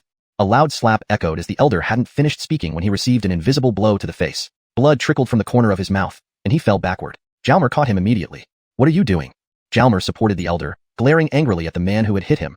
The thin-faced man with the monkey-like features. Xiao Zaire, come with us, or your grandpa will die here. The thin-faced man stared at Jalmer. What should he do? There were 3 cultivators and a coachman, with unknown entities in the carriage. Even against a single cultivator, he was helpless. It seemed he had no choice but to go with them. Otherwise, his grandfather might be in danger. This was precisely the time he had to venture out. Risks were everywhere. Perhaps leaving this way was destiny. Jamesing up his mind, Jalmer addressed the Harmon. Sir, I'll go with you. But I need a few moments alone with my grandpa. You are all cultivators, so there's no need to worry about me escaping. Otherwise, I refuse to go. Chapter 33. Encounter again. While Jalmer was preparing for his trip, the 2 elderly men, Hank and Zhonghua, were still unaware of what was happening. One day, the old man suddenly insisted on accompanying Jalmer to gather herbs. In fact, it had been a long time since he had gone herb gathering himself. With Jalmer's enhanced ability to find and gather herbs, the small amount collected by the elder had become almost negligible. Occasionally joining in was just for the pleasure of it. However, this time it was fortunate he came along. Otherwise, he would have missed out on something that would drive him mad. The grandfather and grandson chatted as they walked towards the mountain where they gathered herbs. Remington, you don't really need to gather herbs anymore. You can stay home and sort the spiritual herbs. Or you could sell herbs and buy ones we need but don't have, said Jalmer. I don't need Javanshan to help sell herbs. Anyway, I'm idle at home, so it's nice to get out. Otherwise, my old bones will rust, Hank Zhonghua laughed. That's true. Exercise is good for health. After a pause, Jalmer continued, the market for selling herbs is quite lively. Next time, let me go with you. I want to buy a new alchemy formula. No problem. Speaking of which, it's amazing how young you are. Yet you can actually refine pills. It's hard to believe when I say it aloud, the elder remarked proudly, showing admiration for Jalmer. You've become an alchemist now. If you want to join a medium-sized sect, it should be easy. Do you have any plans? The elder asked, posing a question he'd long wanted to ask. After all, though Jalmer's spirit root was low, his talent for alchemy was impressive, at least in Hank Zhonghua's eyes. Staying in Hank Village might hinder Jalmer's development. Moreover, Aline was waiting for him to come looking. How could he seek her without skill? Zaire, how else could he gain abilities if not by leaving Hank Village? Join a sect? Remington Yunfei mentioned 2 powerful sects, Maihun Sect and Xianyao Valley. They are both top-tier sects in the Mouse Kingdom. Let's see how things develop, Jalmer replied, expressing some yearning. Top-tier sects? Joining them might be tough, the elder worried. He feared Jalmer aimed too high. These top-tier sects weren't lacking in alchemists, and geniuses were aplenty, while Jalmer was only a first-rank alchemist, not even a cultivator. The elder didn't know about Waterstream Rock's cultivator identity. Everything depends on one's efforts, Jalmer said as they walked. But please don't tell anyone I can refine pills. It might cause trouble. Refining pills should be a good thing. Why would it cause trouble? Hank Zhonghua felt puzzled but still agreed. All right. Soon, they reached the spot where Jalmer had previously found blueberry fruits. Jalmer pointed to a blueberry bush and turned to Hank Zhonghua. Remington, this is the blueberry bush. Last time, I picked 2 fruits from this tree. With plans to leave soon, it was time to share this secret with Grandpa. He might return here someday, and harvesting these fruits would be valuable income for the elder. The elder seemed to realize something, appearing distracted. Thinking of going out? Yes, Grandpa, Jalmer nodded. If I stay here forever, I won't accomplish much. Here, first-rank alchemist is my limit. Jalmer opened up to the elder. He couldn't simply disappear. Eventually, he needed to explain and leave. Hearing Jalmer's words, the elder became somewhat downcast. He was happy for Jalmer's achievements, but saddened by the thought of losing his grandson. Without him, the house would be filled with emptiness. Seeing the elder's mood turn gloomy, Jalmer smiled. Don't worry, Grandpa. I'll be back soon. James sighed next time. I'll bring Sister Maribel back with me. Good, the elder muttered, at a loss for words. From then on, the elder barely spoke, while Jalmer kept talking, comforting him, but the elder only responded occasionally. After several hours, Jalmer had gathered enough spiritual herbs and was ready to head back. Suddenly, he noticed a group of people in the distance, a sight he hadn't seen before.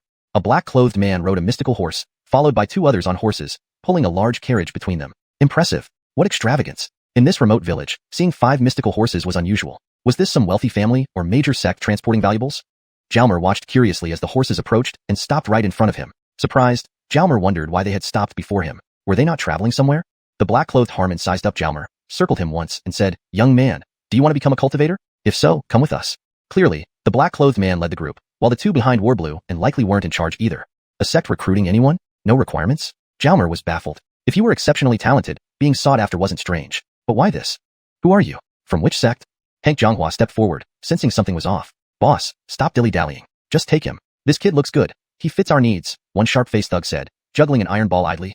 Cultivators? Indeed, they were. The iron ball hovered around the thug's body, never falling. Showboating much? Jalmer, get in the carriage unless you want to suffer, another square-faced man said, waving a large saber. Was this a kidnapping? Seeing their arrogance, Hank Zhonghua had a bad feeling and blocked Jalmer, spreading his arms. What are you doing? Old man, don't make this difficult. Follow us peacefully, and we won't harm you. Relax. We won't hurt him, the Harmon frowned, clearly annoyed with his subordinate's incompetence. Not happening. Stay away. Slap. Before finishing, the elder was struck across the face, bleeding from the corner of his mouth, stumbling backward. Jalmer caught him. What are you doing? Jalmer held the elder, glaring at the attacker, the sharp-faced thug. Follow us or your grandfather dies here, the thug threatened. What should he do? 3 cultivators, a driver, and unknown passengers in the carriage. Even one cultivator would be a match for him. Perhaps leaving like this was destiny. Deciding, Jalmer addressed the Harmon. Sir, I'll go with you, but I need a moment alone with my grandfather. As cultivators, you shouldn't fear I'll escape. Otherwise, I won't go. It's better to do less than to meddle unnecessarily, and they were also instructed not to kill indiscriminately to avoid deep-seated resentment that could invoke the wrath of both man and deity. Such actions would make it difficult to resolve matters and complicate future operations. Therefore, the black-clothed Harmon did not intervene. This time, true curiosity really did lead to trouble. Note, the sentence, this time, true curiosity really did lead to trouble, is a common Chinese saying akin to curiosity killed the cat, maintaining the meaning and tone of the original text. Chapter 34. Departure with Xyrexiety. Seeing that the group did not intend to stop them, Jalmer supported Hank Zhonghua and walked away for a distance, occasionally glancing back at the group. He then whispered to the old man, Remington, don't worry, I'll be fine going with them. You're still so young. How can they do this to you? The old man was distressed but powerless. Could their method of capturing people be related to the disappearance of Maribel's parents? If I go with them, I might uncover some information about Maribel's parents, Jalmer quickly deduced, thinking about Aileen's parents. Hearing this, the old man's eyes widened in shock. Yes, it was possible that Hank Camden and his wife were captured this way. If they were still alive and held by this organization, perhaps EATER1 could indeed meet them. Also, I'm already a spirit practitioner, so I can protect myself. There won't be much danger, just maybe some injuries, Jalmer said in a hushed tone, certain the cultivators wouldn't eavesdrop. His words also aimed to reassure the old man. What? The old man's eyes grew even wider. What happened to EATER1? He had become a spirit practitioner. Hank Zhonghua knew Jalmer would never lie to him. EATER1, we still have a journey ahead. Hurry up, came the voice of the Andre from behind. Remington, don't worry. I'll be all right. You should return now. As Jalmer walked toward the group, he turned and spoke loudly to the old man. Yes, he'll be fine. Perhaps he'll come back to see you next year, the Andre said sarcastically. Remington, go back quickly, Jalmer shouted again, fearful these men might change their minds. Hank Zhonghua stood there stunned, overwhelmed by the events. The black-clothed man watched Jalmer anxiously and said, rest assured, as long as you agree to come with us, we won't make things difficult for your grandfather. Jalmer glanced at the black-clothed man and asked, Sir, can we go now? Hold on, let's talk about you first. How old are you, and have you tested your spirit root yet? The black-clothed man inquired. I'm 13, almost 14, with a rank 1 spirit root, replied Jalmer. 13 or 14 years old, with a rank 1 spirit root? Show me your spirit root badge, the black-clothed man said, surprised. A rank 1 spirit root was extremely rare, practically a waste. Jalmer handed over his badge. The black-clothed man examined it before showing it to the others. How lucky we are to find such an exquisite spirit root, the black-clothed man chuckled, holding up the badge for the others to see. Ha ha ha, truly exquisite. We've encountered such trash. Our luck is incredible. I've never seen a rank 1 spirit root, the Andre laughed aloud. You're quite young, but fortunately, you have a good physique. Otherwise, we wouldn't have chosen you. Get in the carriage, the black-clothed man said, tossing the badge back to Jalmer. Jalmer looked back at Hank Zhonghua once more, climbed into the central carriage, and slipped inside after lifting the curtain. Before he could sit down, the carriage started moving swiftly forward. Hank Zhonghua remained dazed, unable to comprehend the sudden turn of events. Ouch! A cry of pain rang out as the carriage jolted, causing Jalmer to stumble and step on someone's foot. Sorry, Jalmer apologized quickly. Steadying himself, he calmed down and sat, looking around the carriage. Inside were already more than 10 people, all young and robust. Hey, Hank June, were you captured too? Jalmer recognized a Wilfred from Hank family village who was also caught. Bad luck today. I wish I hadn't gone fishing. I heard they usually don't enter the village, the Wilfred lamented. Why not enter the village? Were they afraid of a civilian uprising? Possibly. Jalmer noticed a few others appeared injured, blood drying at the corners of their mouths. They were all captured. For what purpose? To conscript laborers? Were the injuries from resisting? Do you all get caught too? Jalmer hesitated, but finally asked cautiously. Yes, these scoundrels snatch people everywhere. Who knows why? A Wilfred with blood at the corner of his mouth answered. Uriel, don't say too much. We might get beaten if they hear you. Another Noel warned. They seem to be from the same village and were familiar with each other. Beat me? So what? I'm tough. They won't kill us either. Had I not been captured, I'd probably become a spirit practitioner within months. What bad luck, Uriel grumbled. Don't you know why they capture people? Jalmer asked, increasingly puzzled. These people were mostly in their 20s and should remember the mass kidnappings 8 years ago. Was that event never investigated or yielded no results? We don't know exactly, but it could be for conscription into hard labor. Why else? Look at us, fit and strong young men, Uriel said angrily. Yeah, I've heard some sects often conscript laborers from outside, especially poorer regions without backing. Just not sure which sect has grabbed us, added another Wilfred softly. James Gus work? Aren't cultivators better suited for that? Jamestown tasks we can't handle are easy for them. They could hire cultivators instead, Jalmer wondered aloud. You're young and inexperienced. Cultivators aren't everywhere. Plus, some tasks we do better. You'll understand later, someone interjected. Zaire, most cultivators won't stoop to manual labor. They are treated like gods in wealthy families, well-fed and pampered. True, cultivators are hard to manage. Jamesnaging ordinary people, like us, is easier. Have any returned and spoken about being captured? Jalmer asked another question, causing silence to fall. Jalmer looked at everyone, but no one responded. The previous chatter stopped abruptly. What's going on? Is there some taboo? Hank June, do you know anything? Not clear, but those taken from our village seem never to return. Alaka Hank Camden and his wife. Uriel? Jalmer stared questioningly at Uriel. Uriel sighed. When you were captured, Wasn't your grandfather with you? Didn't he tell you that none of the previously captured ever returned? What? All gone, never to return. Am I headed to Africa to be a slave? Becoming a slave again after just becoming a cultivator. It's happening too fast. Silence ensued, then gradually conversations resumed in the carriage. Jalmer introduced himself to everyone. This translation maintains the original structure and tone, while ensuring the story flows naturally in English. It adheres to the guidelines provided, preserving names and the essence of the narrative. Some of the people in the carriage were from villages in pairs, some in threes, and some were lone individuals. From Hank family village, there were two, Hank June and Jalmer. At least, there was one familiar face. If he really encountered Hank Camden and his wife, there would be someone to make introductions, a small comfort to himself. Along the way, they conducted 3 more captures, nabbing 4 more people, one of whom had a bruised nose and swollen face from resisting. With these 4 added, the carriage was basically full, making an even 20 people. Then came the voice of the black-clothed man outside. Mission completed, let's go home. Thus, this group galloped forward swiftly. The horse riders called out excitedly, while those inside the carriage felt anxious and uncertain. Where was their destination? What lay in store for their future? This translation maintains the original structure and tone, ensuring the story flows naturally in English. It adheres to the guidelines provided, preserving names and the essence of the narrative. ####Chapter 35. Where's the cage? Now, in many impoverished areas of Rat Country, numerous groups of people were racing around, much like Franz and his companions traveling by carriage. Clearly, these groups were conscripting able-bodied men, though no one knew where they were headed. Teams were galloping with a shared destination in mind. Occasionally, 2 groups would meet and exchange greetings, clearly recognizing each other. Sometimes, after meeting, several teams would join forces and continue together toward their common goal. It was evident that these teams were forcibly taking people from various places. Franz found himself within one of these groups. A blink of an eye, and Franz had already been captured for 2 days. During this time, the people inside the carriages could only leave at fixed times to eat, drink, or relieve themselves. The journey was mostly silent except for the occasional conversation from the horse riders outside, with only the sound of hooves filling most of the time. Over these 2 days, Franz's group encountered 2 other teams and joined them on the journey. But when disembarking to attend to their needs, the teams kept their distance. People from different carriages could only glance at each other without speaking. Back in the carriage. Are we close to our destination? We've been traveling for days now. Probably, Brother Hildred, replied Augustus. Franz, do you have any plans? Augustus looked at Franz. For some reason, he sensed something special about him, making him stand out as exceptional. This compelled him to respect Franz a bit more. No, I'll just take it step by step. Escaping won't be easy. Franz shook his head but didn't appear worried. Just the previous day, someone had tried to escape during a break. They were caught less than 50 meters away and beaten. Though not seriously injured, the punishment was severe enough. Franz had his own reasons and did not intend to escape. He believed that with his cultivation speed, escaping later would not be difficult. Thus, he was in no rush. That's true. After all, they are cultivators, and we are ordinary people. How could we escape from under their noses? So, everyone should stop thinking about it and avoid unnecessary suffering, Augustus said authoritatively. Indeed, Augustus wanted to be the Harmon of this group. Even in a prison, there are Harmons, and it's a decent role for someone claiming to be nearly a spirit practitioner. All right, Brother Hildred, James Hugoin agreed. He was from the same village as Augustus. I'll follow you too, Brother Hildred. Please look out for me, Franz added. Through 2 days of coexistence, Franz found Augustus reasonably decent. Among the passengers, Brother Hildred seemed to be the only noteworthy figure. Though self-confident, Franz didn't aspire to be a Harmon. He might leave at any moment, so he couldn't commit to Harmonship duties. Brother Hildred, I'm with you, Hank June said, glancing at Franz. If Franz were to be the Harmon, he would surely follow. Having lived in the Hank family village for over 3 years, Franz had earned high esteem due to his healing abilities. Brother Hildred, protect me too, another person chimed in. One by one, more people expressed their loyalty, showing that Augustus had some charisma, gaining several followers quickly. However, this was normal. Since everyone was forced here, the future was uncertain. More allies meant better chances for survival. Thank you, brothers. From now on, we share both happiness and hardship. Augustus responded happily, particularly pleased with Franz's support. He felt this guy was no ordinary person, possibly with great potential ahead. This scene played out similarly in every carriage, with 1 or 2 so-called Harmons emerging. Some chose not to participate, either out of disdain or uncertainty.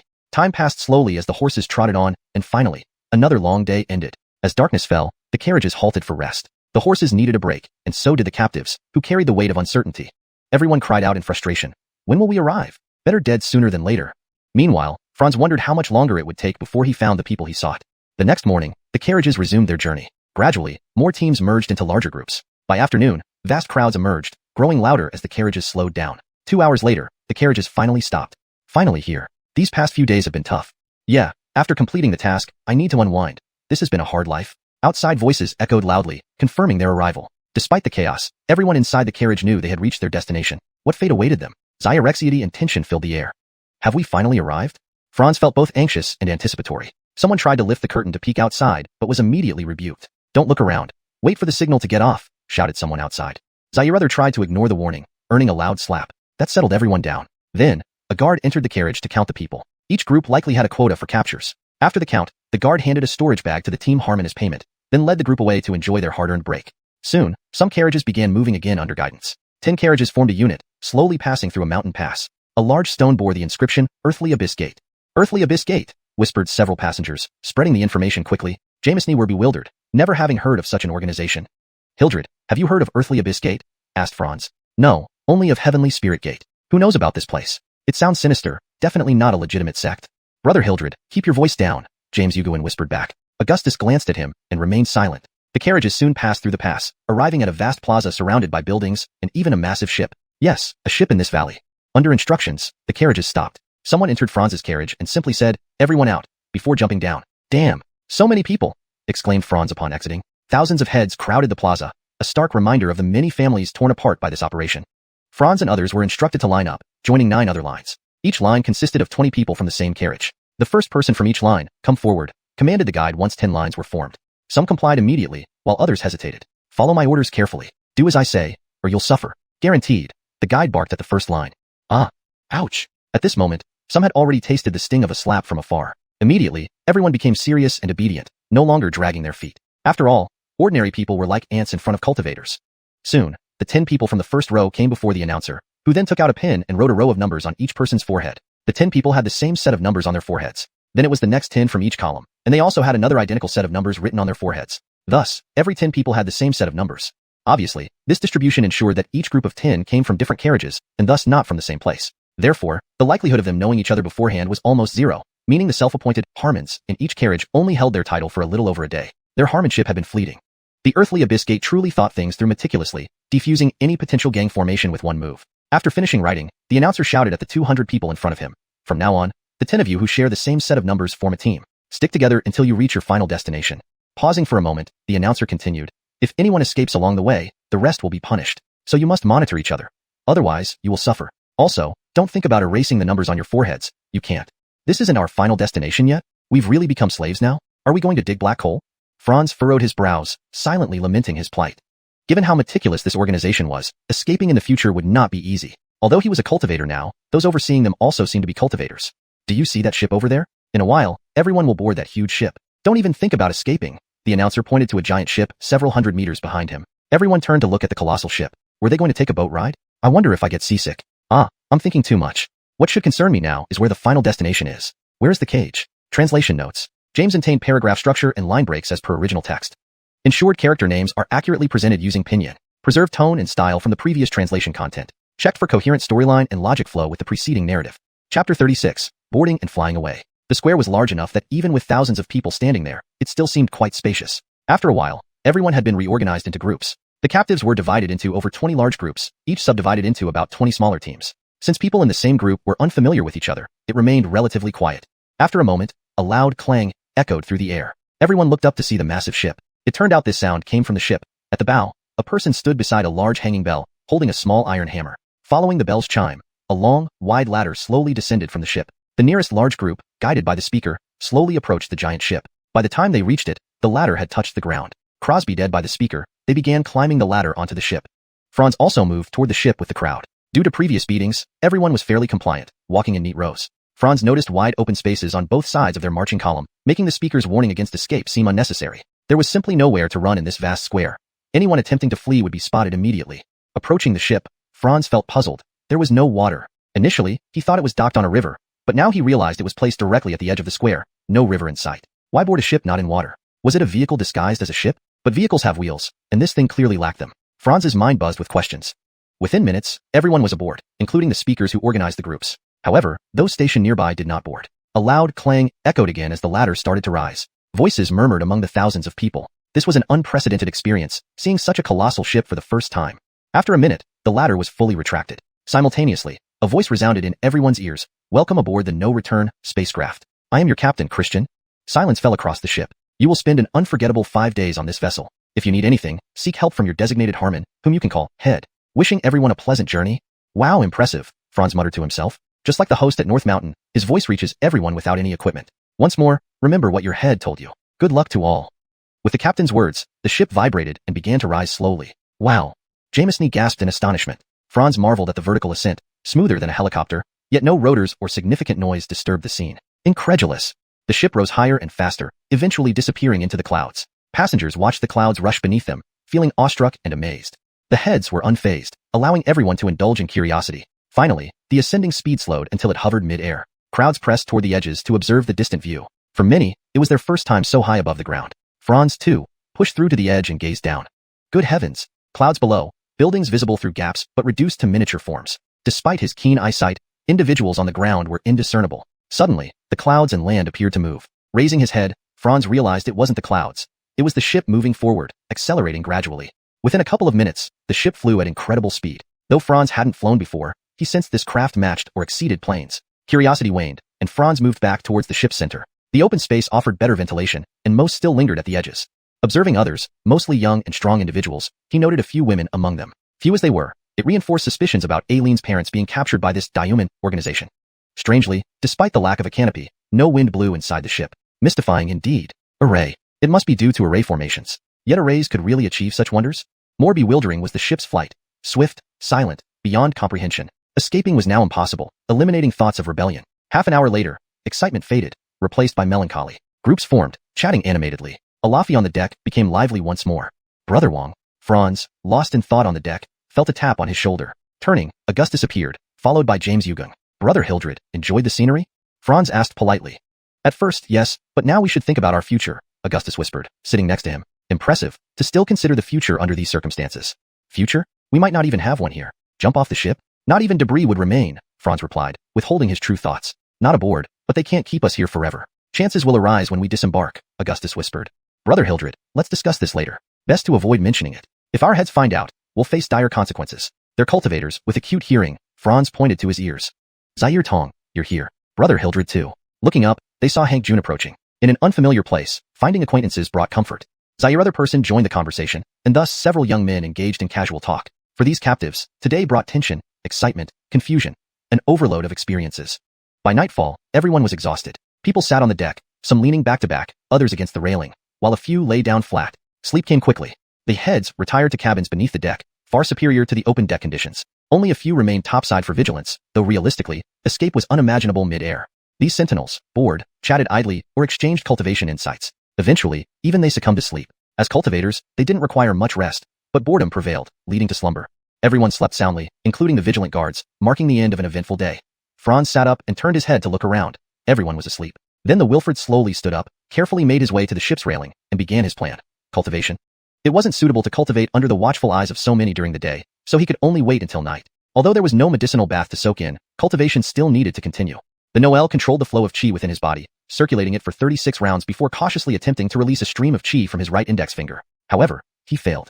After another 36 rounds of circulation, he tried once more to release the chi stream, but again it was unsuccessful. Thus, Franz repeated this process, circulating the chi for 36 rounds and then attempting to release it, regardless of whether it succeeded or not. But by the next morning, he had yet to succeed even once.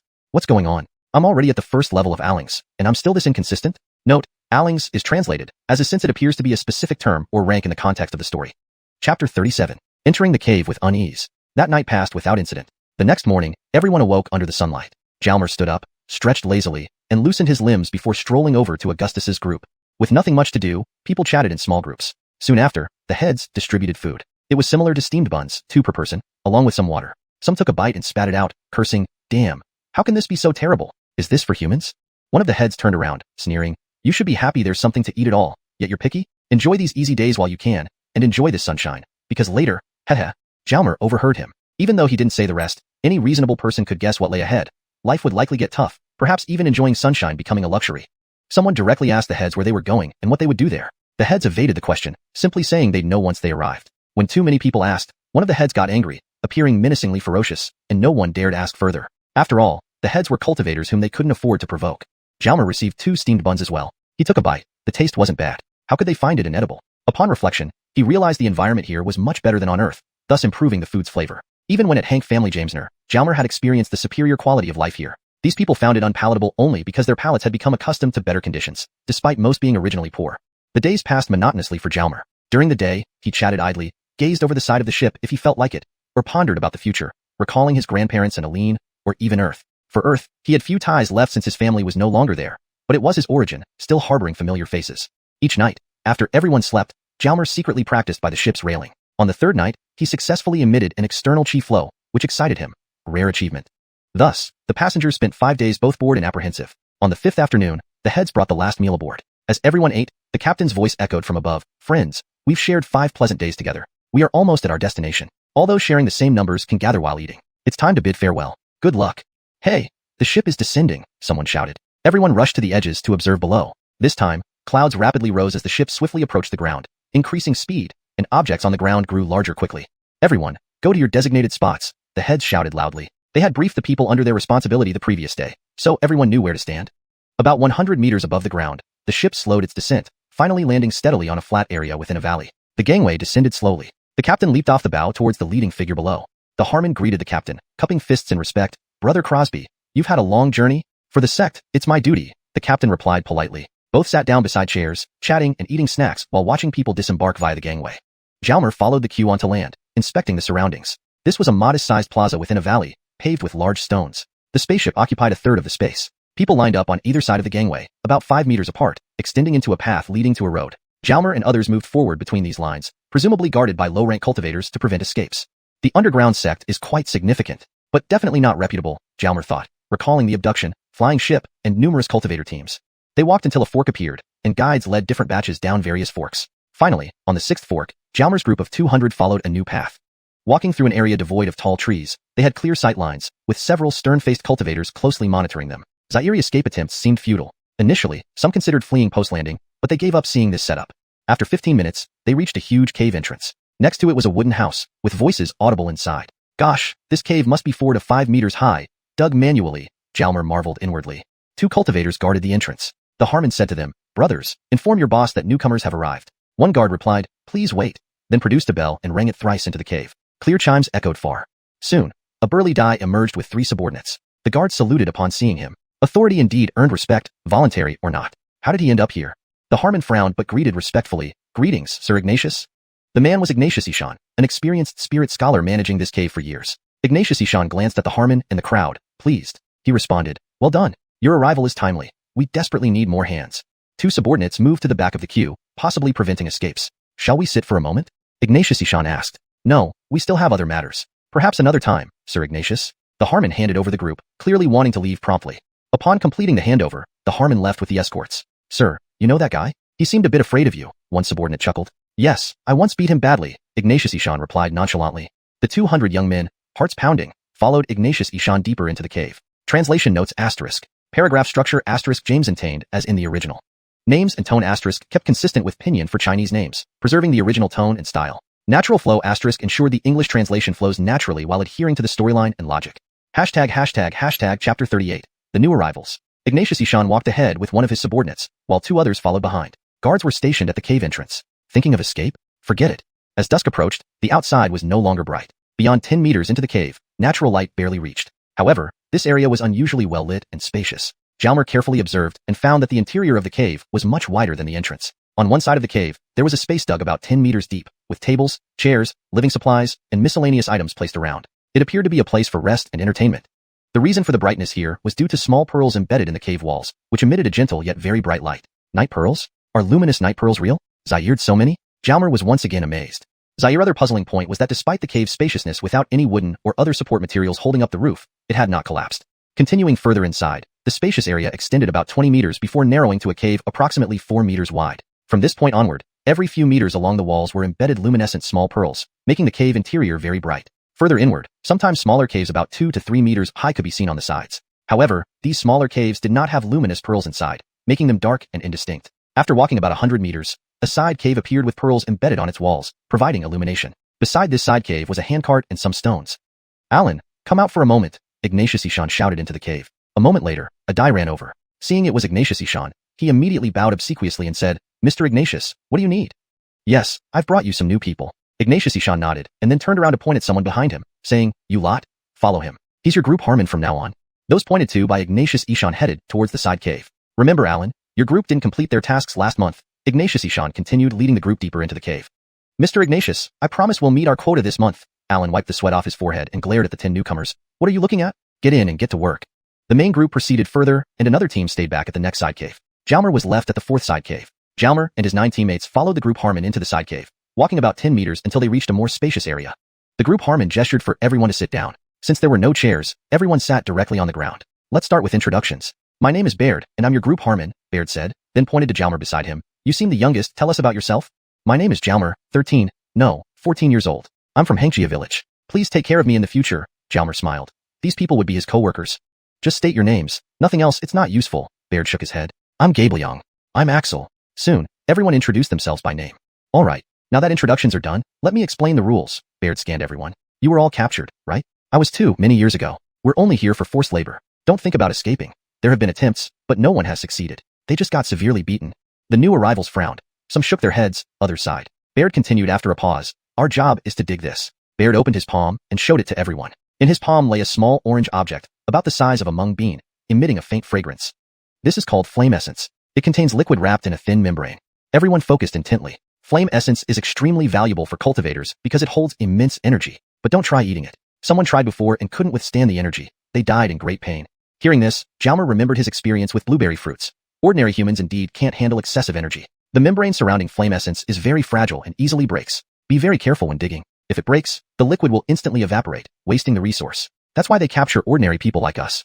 At this point, Jalmer felt an increasing heat and shifted uncomfortably. Others reacted similarly. Baird noticed and said, It's hot, right? Get used to it. We're near a volcano, a live one. Everyone exclaimed in fear, astonished at being forced to work next to a live volcano. Don't worry, even though it's active, it won't be a problem. The Dio Gate monitors volcanic activity. Dio Gate is the organization that captured us. Hearing this, everyone breathed a sigh of relief. In the future, you'll have quotas. Every 10 days, you must submit a flame essence this big. Baird held up the mung bean-sized flame essence again. If it's half the size, you need to submit 2. If it's twice as large, you don't need to submit for the next 10 days. 10 days for one? Isn't it difficult to find? Someone asked. Of course, it's not like they're everywhere. Otherwise, why would it be one per 10 days? What happens if we don't meet the quota? What happens if you don't meet the quota? Everyone in the group suffers. So, don't slack off, or I'll be harsh. When can we go home? Someone else asked. Home? Don't even think about it. There is a rule. If someone submits 3 flame essences every 10 days for a year, they might be allowed to leave. But I've never seen anyone achieve that. Newcomers fell silent. This seemed like serving life in prison, with no hope. Baird saw their reactions and quickly added, James Saib, some of you can do it. Who knows? This is your first day, so today doesn't count. Starting tomorrow, each of you must submit a qualified flame essence every 10 days. Now, here are your tools. After getting them, you can go inside and find a mentor to learn from, or you can choose to dig on your own. Each newcomer received a rake, a small shovel, a bamboo sieve, and a cloth bag containing a small jade bottle and a water pouch. The jade bottle was for storing flame essence. With tools in hand, the newcomers looked somewhat lost, wondering if this was how their lives would be forever. Go inside. Remember, you're not allowed to leave this side cave unless specifically permitted. The newcomers paused momentarily, then lowered their heads and walked deeper into the side cave. After walking a dozen meters, they saw people digging on both sides of the cave. Of course, some rested too. Work-life balance is important, right? Chapter 38. New Arrivals. Ignatius Ishan walked ahead with one of his men, while 2 others brought up the rear. Guards stood watch at the cave entrance. Zaire thoughts of escape? Better to forget them. As dusk approached, the light outside was fading. Beyond 10 meters into the cave, external light barely reached. Yet this area was exceptionally bright and spacious. Franz Tong carefully observed and found it much wider than the cave entrance. On one side of the cave, a space had been excavated about 10 meters deep, furnished with tables, chairs, daily necessities, and various items. It seemed to be a resting and recreation area. The source of the brightness was small luminous pearls embedded in the cave walls, emitting a soft yet intense light. Night pearls? Do they really exist, and in such abundance? Franz Tong was once again amazed. Zaire's other puzzling aspect was how this spacious cave remained stable without any wooden supports or other reinforcements. It didn't collapse. Continuing deeper, the spacious area extended for about 20 meters before narrowing to a 4-meter-wide passage. From this point onward, luminous pearls were embedded in the walls every few meters, illuminating the cave brightly. Occasionally, smaller side caves, about 2 to 3 meters high, appeared on either side. These smaller caves lacked luminous pearls, so they were dark inside. After walking about 100 meters, a side cave finally had luminous pearls lighting its walls. Next to this side cave were a handcart and some rocks. Alan, come out here, Ignatius Ishan called into the cave. A short while later, a Dai with a dark complexion ran over, immediately bowing respectfully. Sir Ignatius, what can I do for you? Sure, I've brought new people for you. Ignatius Ishan nodded, then turned and pointed to someone behind him. This group will follow you now. They're under your command. The new arrivals designated to Alan's group moved toward the side cave. Remember, Alan, your team didn't meet last month's quota. Ignatius Ishan continued, leading the group deeper. Sir Ignatius, I guarantee we'll meet this month's quota. Alan wiped the sweat from his forehead and glared at the 10 newcomers. What are you staring at? Get to work. The main group proceeded deeper, leaving more people at the next side cave. Franz Tong was assigned to the 4th side cave. Franz Tong and his 9 fellow newcomers followed their new Harmon into the side cave for about 10 meters until reaching a slightly larger open space. Without chairs, everyone sat directly on the ground. Let's start with introductions. I'm Baird, your group Harmon, Baird said, pointing to Franz Tong. You look the youngest. Introduce yourself. I'm Franz Tong, 14 years old, from Hank Family Village. Please take care of me. Just names will do, the rest isn't necessary. Next, Baird replied. I'm Gabe Liang. I'm Wang Xiaohu. Soon, everyone had introduced themselves by name. All right, let's go over the rules. Baird scanned the group. You were all captured, just like me many years ago. We have only one purpose here, manual labor. Don't think about escaping. No one has ever succeeded, only ending up beaten severely. The newcomers frowned, shaking heads and sighing. Baird paused, letting this sink in. Our job is digging out these. He opened his palm to reveal a small, orange object the size of a mung bean, emitting a faint aroma. This is called flame essence. It's liquid contained within a thin, fragile membrane. Everyone leaned in to examine it. Flame essence is very valuable for cultivators because it contains immense energy. But don't try eating it. People who have tried suffered immensely and died. Hearing this, Franz Tong recalled eating blueberries, realizing the potential dangers of excessive energy. The membrane is extremely fragile and easily broken. If damaged, the liquid evaporates instantly, wasting the essence. That's why we're here, to dig it out carefully. Feeling the rising heat, Franz Tong shifted uncomfortably, noticing others reacting similarly. It's hot, right? You'll get used to it. This area is near an active volcano, Baird explained. A volcano? Everyone gasped, fearing working next to a live volcano. Don't worry. The Earth Abyss sect monitors volcanic activity. They're the ones who captured us. Relieved, everyone relaxed slightly. We have quotas. Each 10-day cycle, 1 flame essence must be submitted. If half the size, 2 are needed. If double the size, you skip the next submission. 10 days for 1 piece? That sounds tough, someone asked. Of course it's tough. Otherwise, it wouldn't take 10 days. What happens if we don't meet the quota? If anyone fails, the whole group suffers. So, no slacking off, understood? When can we go home? Home? Forget it. There's a rule. Submit 3 flame essences per 10-day cycle for a year straight, and you may go home. No one has achieved this. The newcomers fell silent, feeling hopeless. Baird added, James side, one of you can do it. Today is your first day, so it doesn't count. Starting tomorrow, each 10-day cycle ends with a required flame essence submission. Now, here's your equipment: a rake, a small spade, a bamboo sieve, and a cloth bag containing a small jade vial and water pouch. The vial is for flame essence.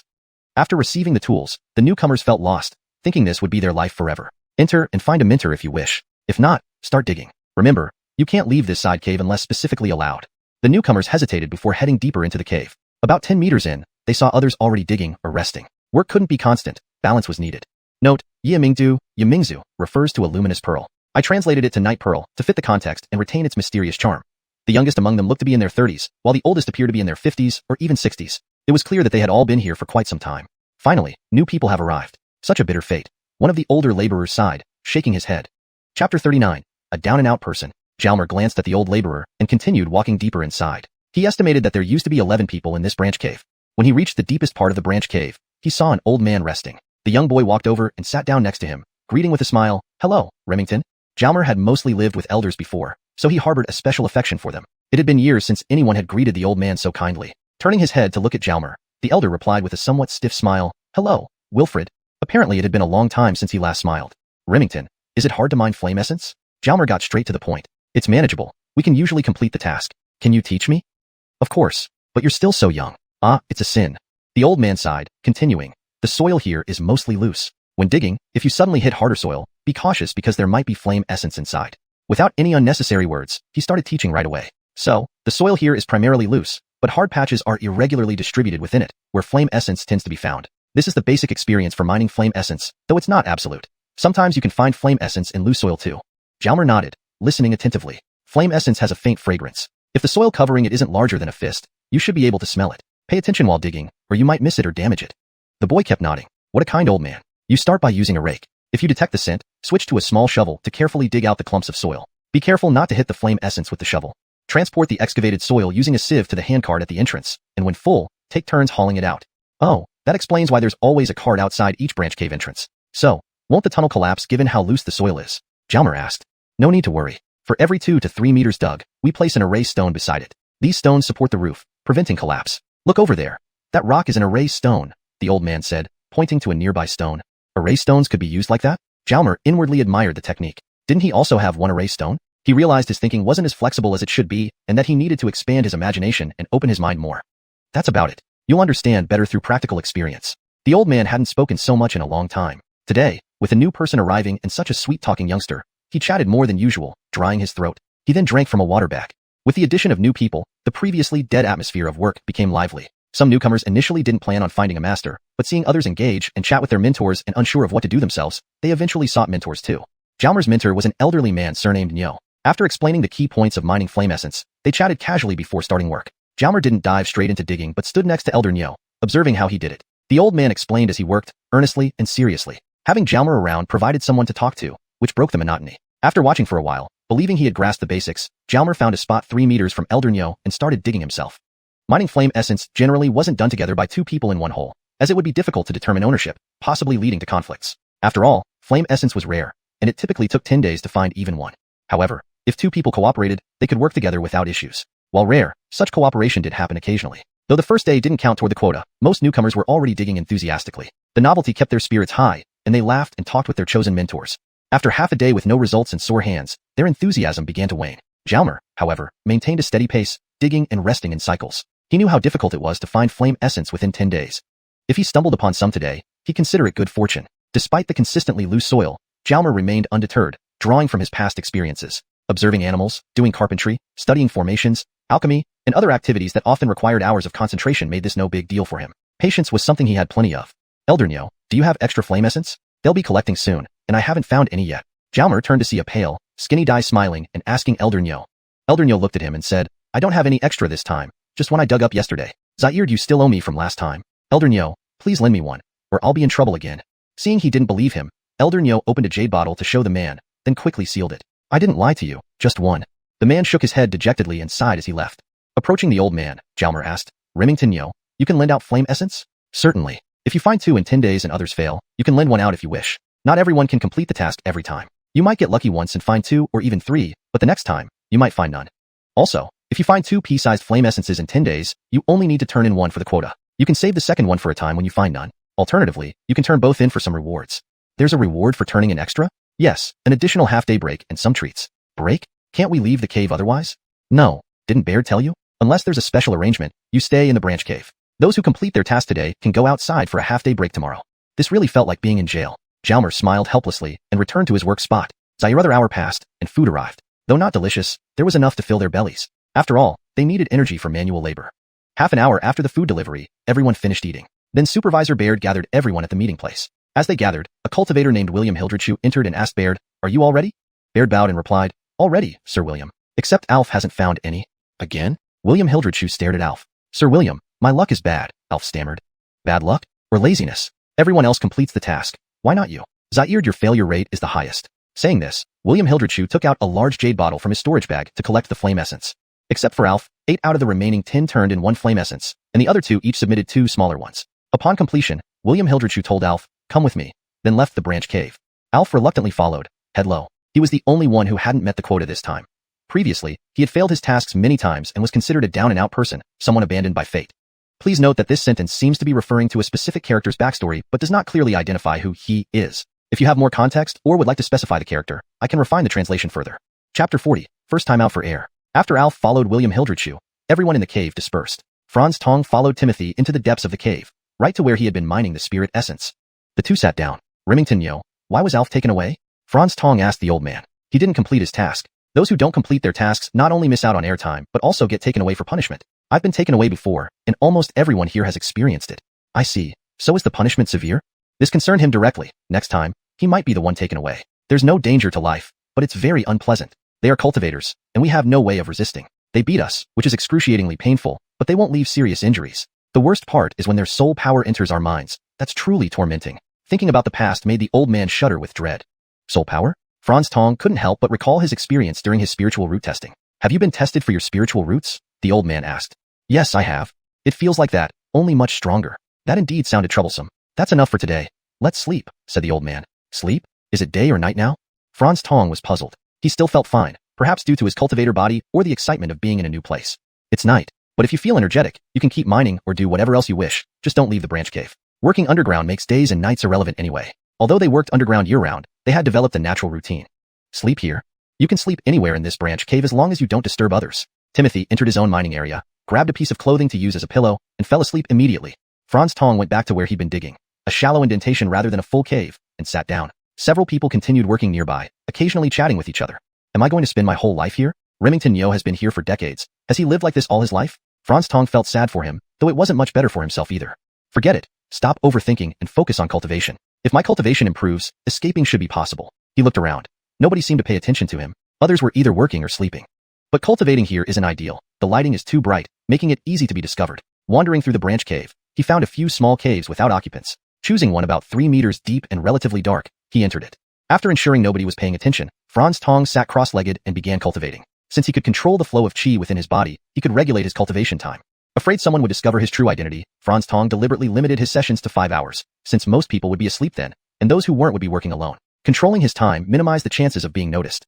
After finishing his cultivation, he lay down to rest. Just as he began to relax, someone called out, "Get up, get up." Ignatiously, being a cultivator meant that even after hours of practice without sleep, he felt fully refreshed. Approaching Timothy, he asked, "Remington Yo, do people usually wake up others?" "Not usually, but today's special because it's our half-day out." "So, half-day out? Didn't I mention it yesterday?" "Completing tasks allows us to go outside for half a day. As newcomers, you qualify too. Let's go together."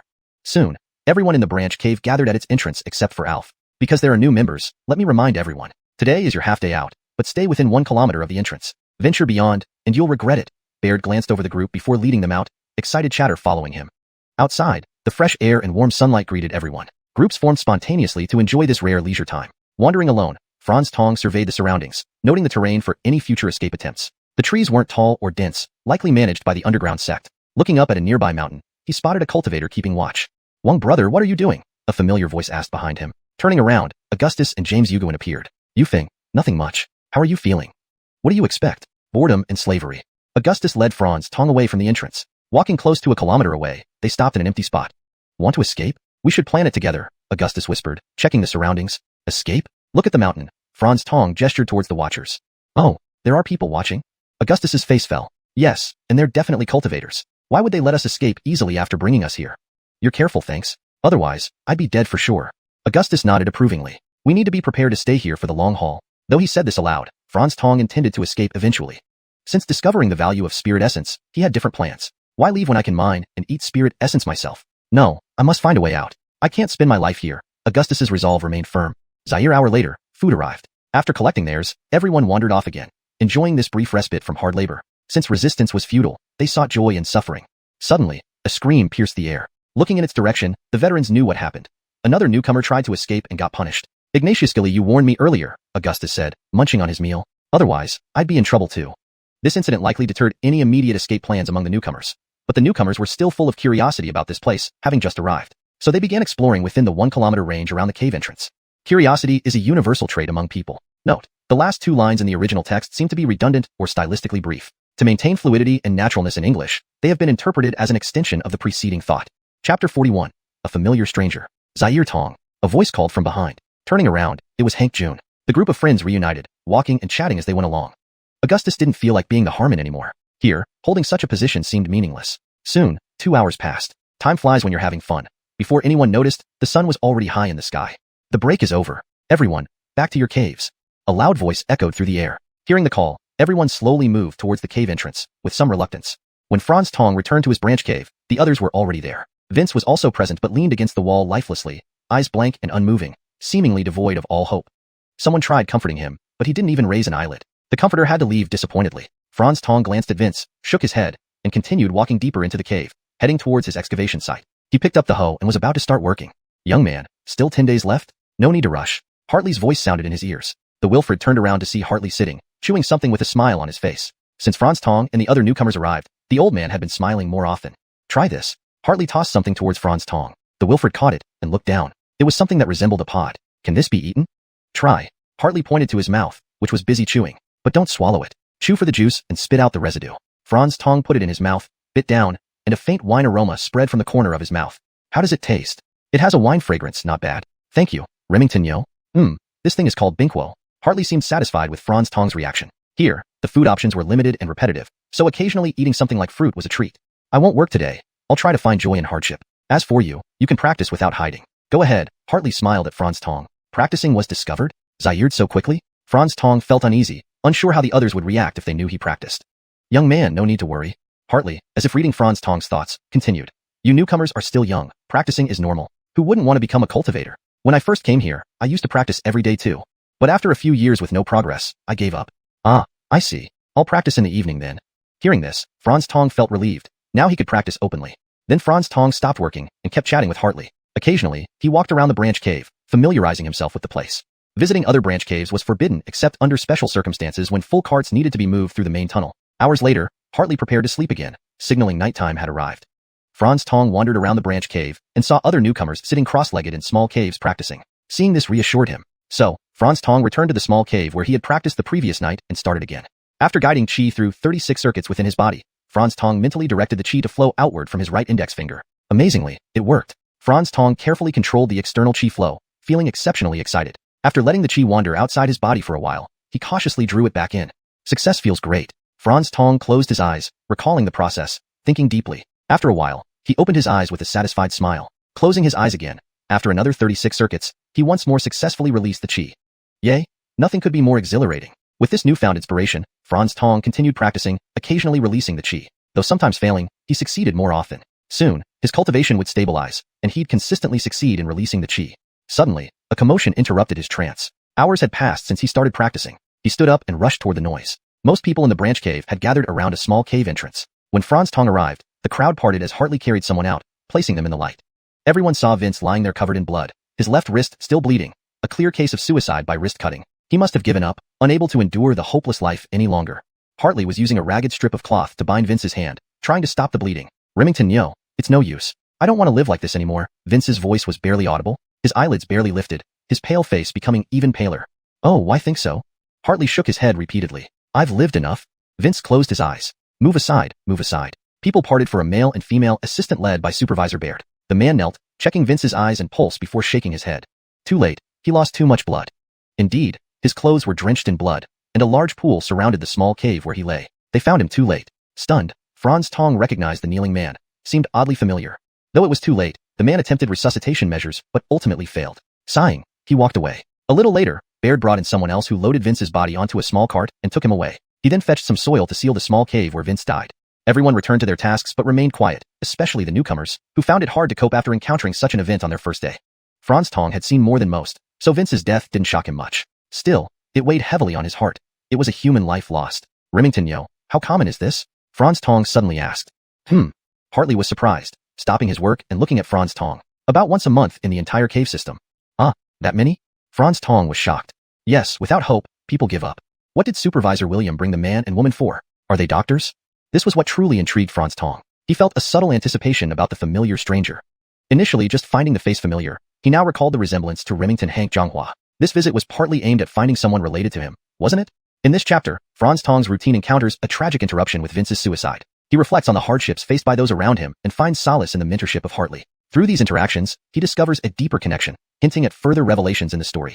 Chapter 42. Someone else collecting rewards. Ignacio replied, yes, the man is indeed a doctor. The woman is his wife, who assists him. So, do you know the doctor's name?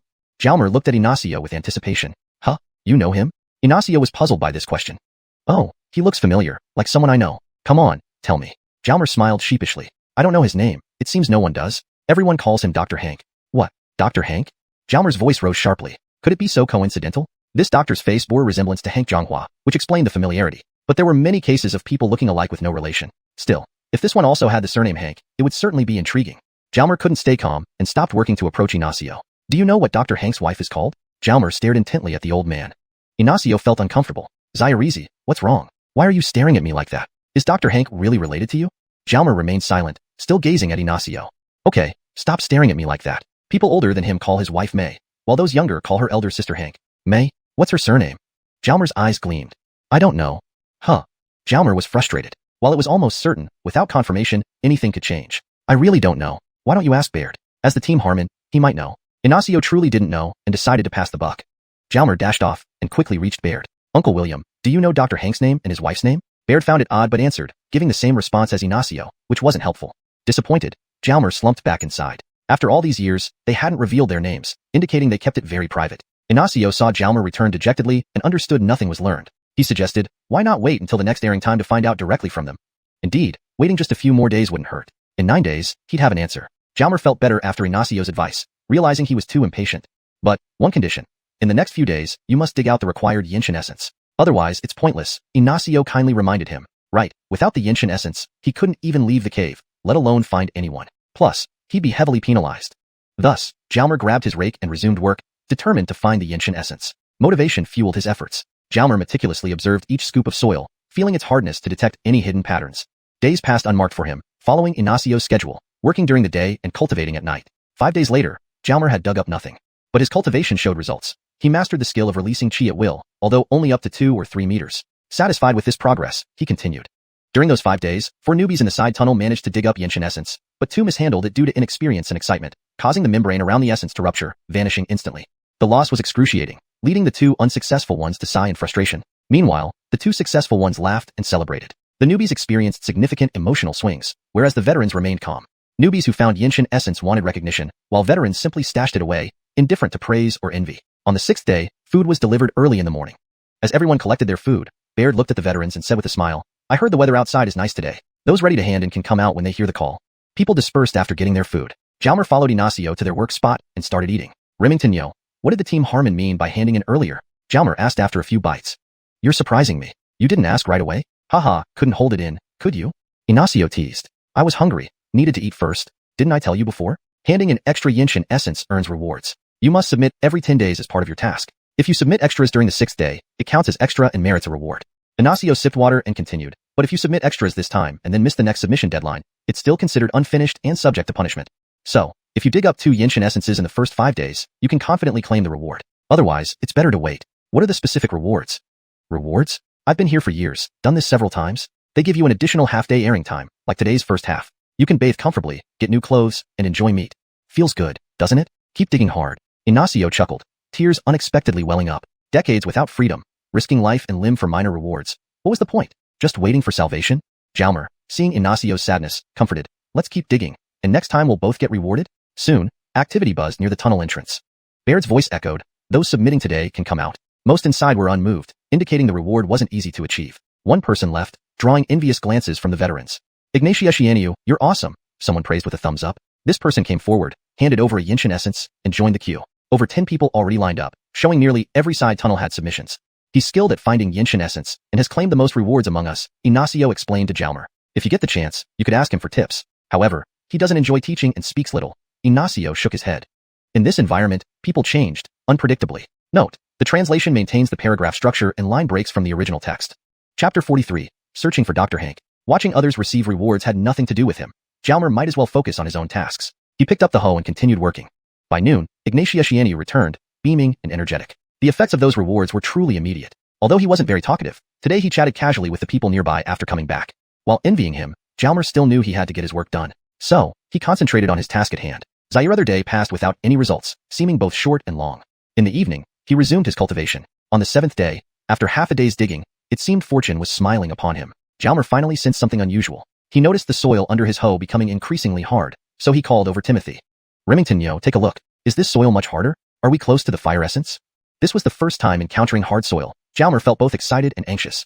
Timothy tested the soil with the hoe. It indeed became significantly harder. He then touched the excavated soil carefully, inspecting it closely. Yes, now we have to be extremely cautious. The fire essence may appear soon. We need to use small shovels and pay attention to the smell and sight, Timothy warned. Jalmer followed his advice, switching to a small shovel and gently digging the soil, just like an archaeologist unearthing a relic, meticulously. Timothy stood by, occasionally guiding Jalmer. Suddenly, as Jalmer made another scoop, a faint fragrance appeared out of nowhere. He immediately stopped, slowly turning over the soil. Then he carefully dug deeper bit by bit until finally, a pea-sized orange object appeared before him.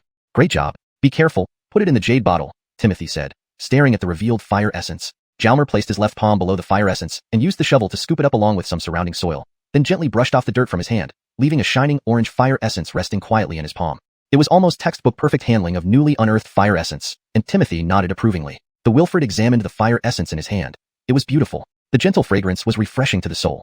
Jalmer could sense its immense energy. If he consumed it, what would happen? Forget it. No point pondering. He could think about it when there's more available later. He took out a jade bottle, opened the lid, and carefully placed the fire essence inside. Seeing the fire essence secured in the jade bottle, Timothy remarked, "Young man, impressive. Your method is quite professional."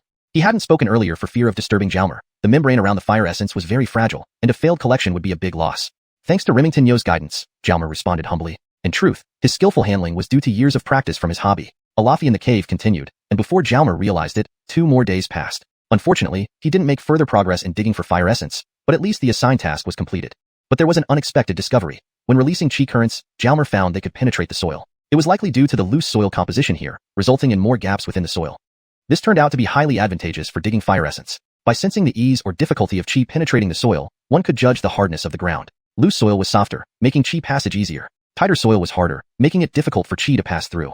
Hadn't anyone used this method before? If so, it would speed up the process considerably. Ah, right. These are ordinary laborers who can't release chi, so they wouldn't know this trick. Some cultivators knew, but they wouldn't share because if they did, low-level cultivators would become forced laborers. Jalmer understood this reasoning. Tomorrow was the day for fresh air, a true moment of freedom for the newcomers. It was the day Jalmer had been eagerly anticipating. Surprisingly, all the old-timers in their branch cave completed their tasks, but half of the new recruits didn't. Therefore, 5 new recruits who hadn't finished their tasks were taken away the night before the free day. Finally, the day for fresh air arrived. After 10 days underground, everyone could breathe fresh air again. What a relief. The veteran laborers were accustomed to it and showed no particular reaction, while the successful newcomers were extremely excited. They had never stayed underground this long and were thoroughly fed up. During those days, some newcomers tried to escape from the cave, but were chased back and beaten. Jalmer walked out of the cave with Timothy. Remington, yo, do you know where Dr. Hank usually is? Jalmer asked as they walked. I don't know. I haven't paid special attention before. Let's search together once we're out. Forget it, Remington, yo. It's rare to have free time, so I won't bother you. I'll find him myself. The place isn't large, Jalmer politely declined. All right, Timothy didn't insist. Out of the cave, Jalmer began searching. But, to his dismay, after circling the designated area twice, he found nothing. He hadn't expected it to be so challenging. Assuming it was a small area, finding someone should be easy. Could Dr. Hank also have a task and not complete it? As he scanned around, suddenly Augustus appeared. Brother Hildred, Jalmer waved at Augustus. Hey, brother, looking for someone? Not me, right? Haha. Well, yes, to chat with you. Jalmer couldn't tell him everything, especially since they weren't very familiar yet. Looking for me? Sure, I believe that. Huh? Where's your village friend James Eugen? Sigh. Heard he didn't finish the task and got taken away. Augustus looked somber. Experience had changed him. He wasn't as cheerful as before. Oh well, digging fire essence is tough. I was lucky. Hope they can bear the hardship. Also, I haven't seen Hank June either, Jalmer said with a touch of helplessness. James, he didn't finish the task too? Jalmer nodded and suddenly asked, have you heard of Dr. Hank? Dr. Hank? A doctor here? Never heard of one. Why are you looking for him? Augustus felt puzzled. I'm feeling a bit unwell and want him to check me. Jalmer scratched his head, feeling somewhat awkward. Do you want me to go with you? Okay. Jalmer couldn't refuse since they were captured together, and he didn't know many people. Besides, Timothy had his own plans for free time. Thus, they began searching again, though asking others directly might make them think they were crazy. Did Dr. Hank not come out of the cave? Soon, Jalmer saw Team Harmon Baird. Surely, he should know. At least, he'd know why Dr. Hank wasn't here. So, Jalmer approached Baird. Chapter 44. Finding Dr. Hank Shichuan. Soon, Jalmer came to stand before Baird, looking at him and asking, Uncle William, do you know where Dr. Hank is? Dr. Hank? If he's not here, he must have gone to gather herbs. Baird looked at Jalmer curiously and asked, why are you looking for Dr. Hank?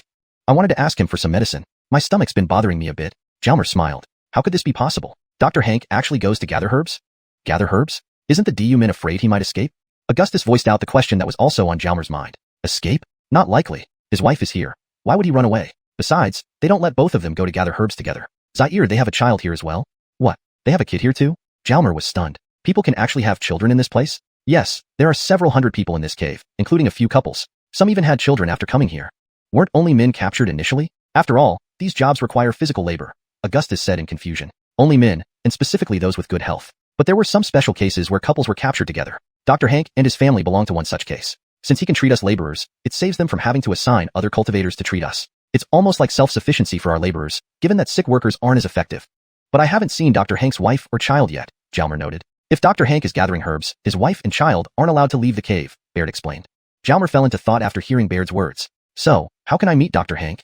Jalmer suddenly lifted his head after some reflection, looking at Baird. I'm not sure. Your best chance might be during free time, when everyone is outside. He doesn't always go gather herbs during those times. Or if someone in our branch gets seriously ill, I could invite him over, then you might see him. But I hope no one falls seriously ill. Which branch does Dr. Hank live in? Why? You thinking about going to find him? Don't even think about it. If you try to find him privately, you'll both be punished. Zaire, besides, you won't even get into their branch. They'll kick you out, or else they'll face punishment too. Damn, the management is so strict, Jalmer cursed silently. Don't cause trouble for me, or you'll regret it, Baird warned before walking away. If it weren't for liking this Wilfred, he wouldn't have said so much. Bringing trouble upon himself would be disastrous. Wasn't it Jalmer who was asking about Dr. Hank earlier? What's the connection between them? Oh well, better not worry about it, just as long as he doesn't cause trouble. Hildred Gu, I heard you're close to becoming a cultivator. How many spiritual roots do you have?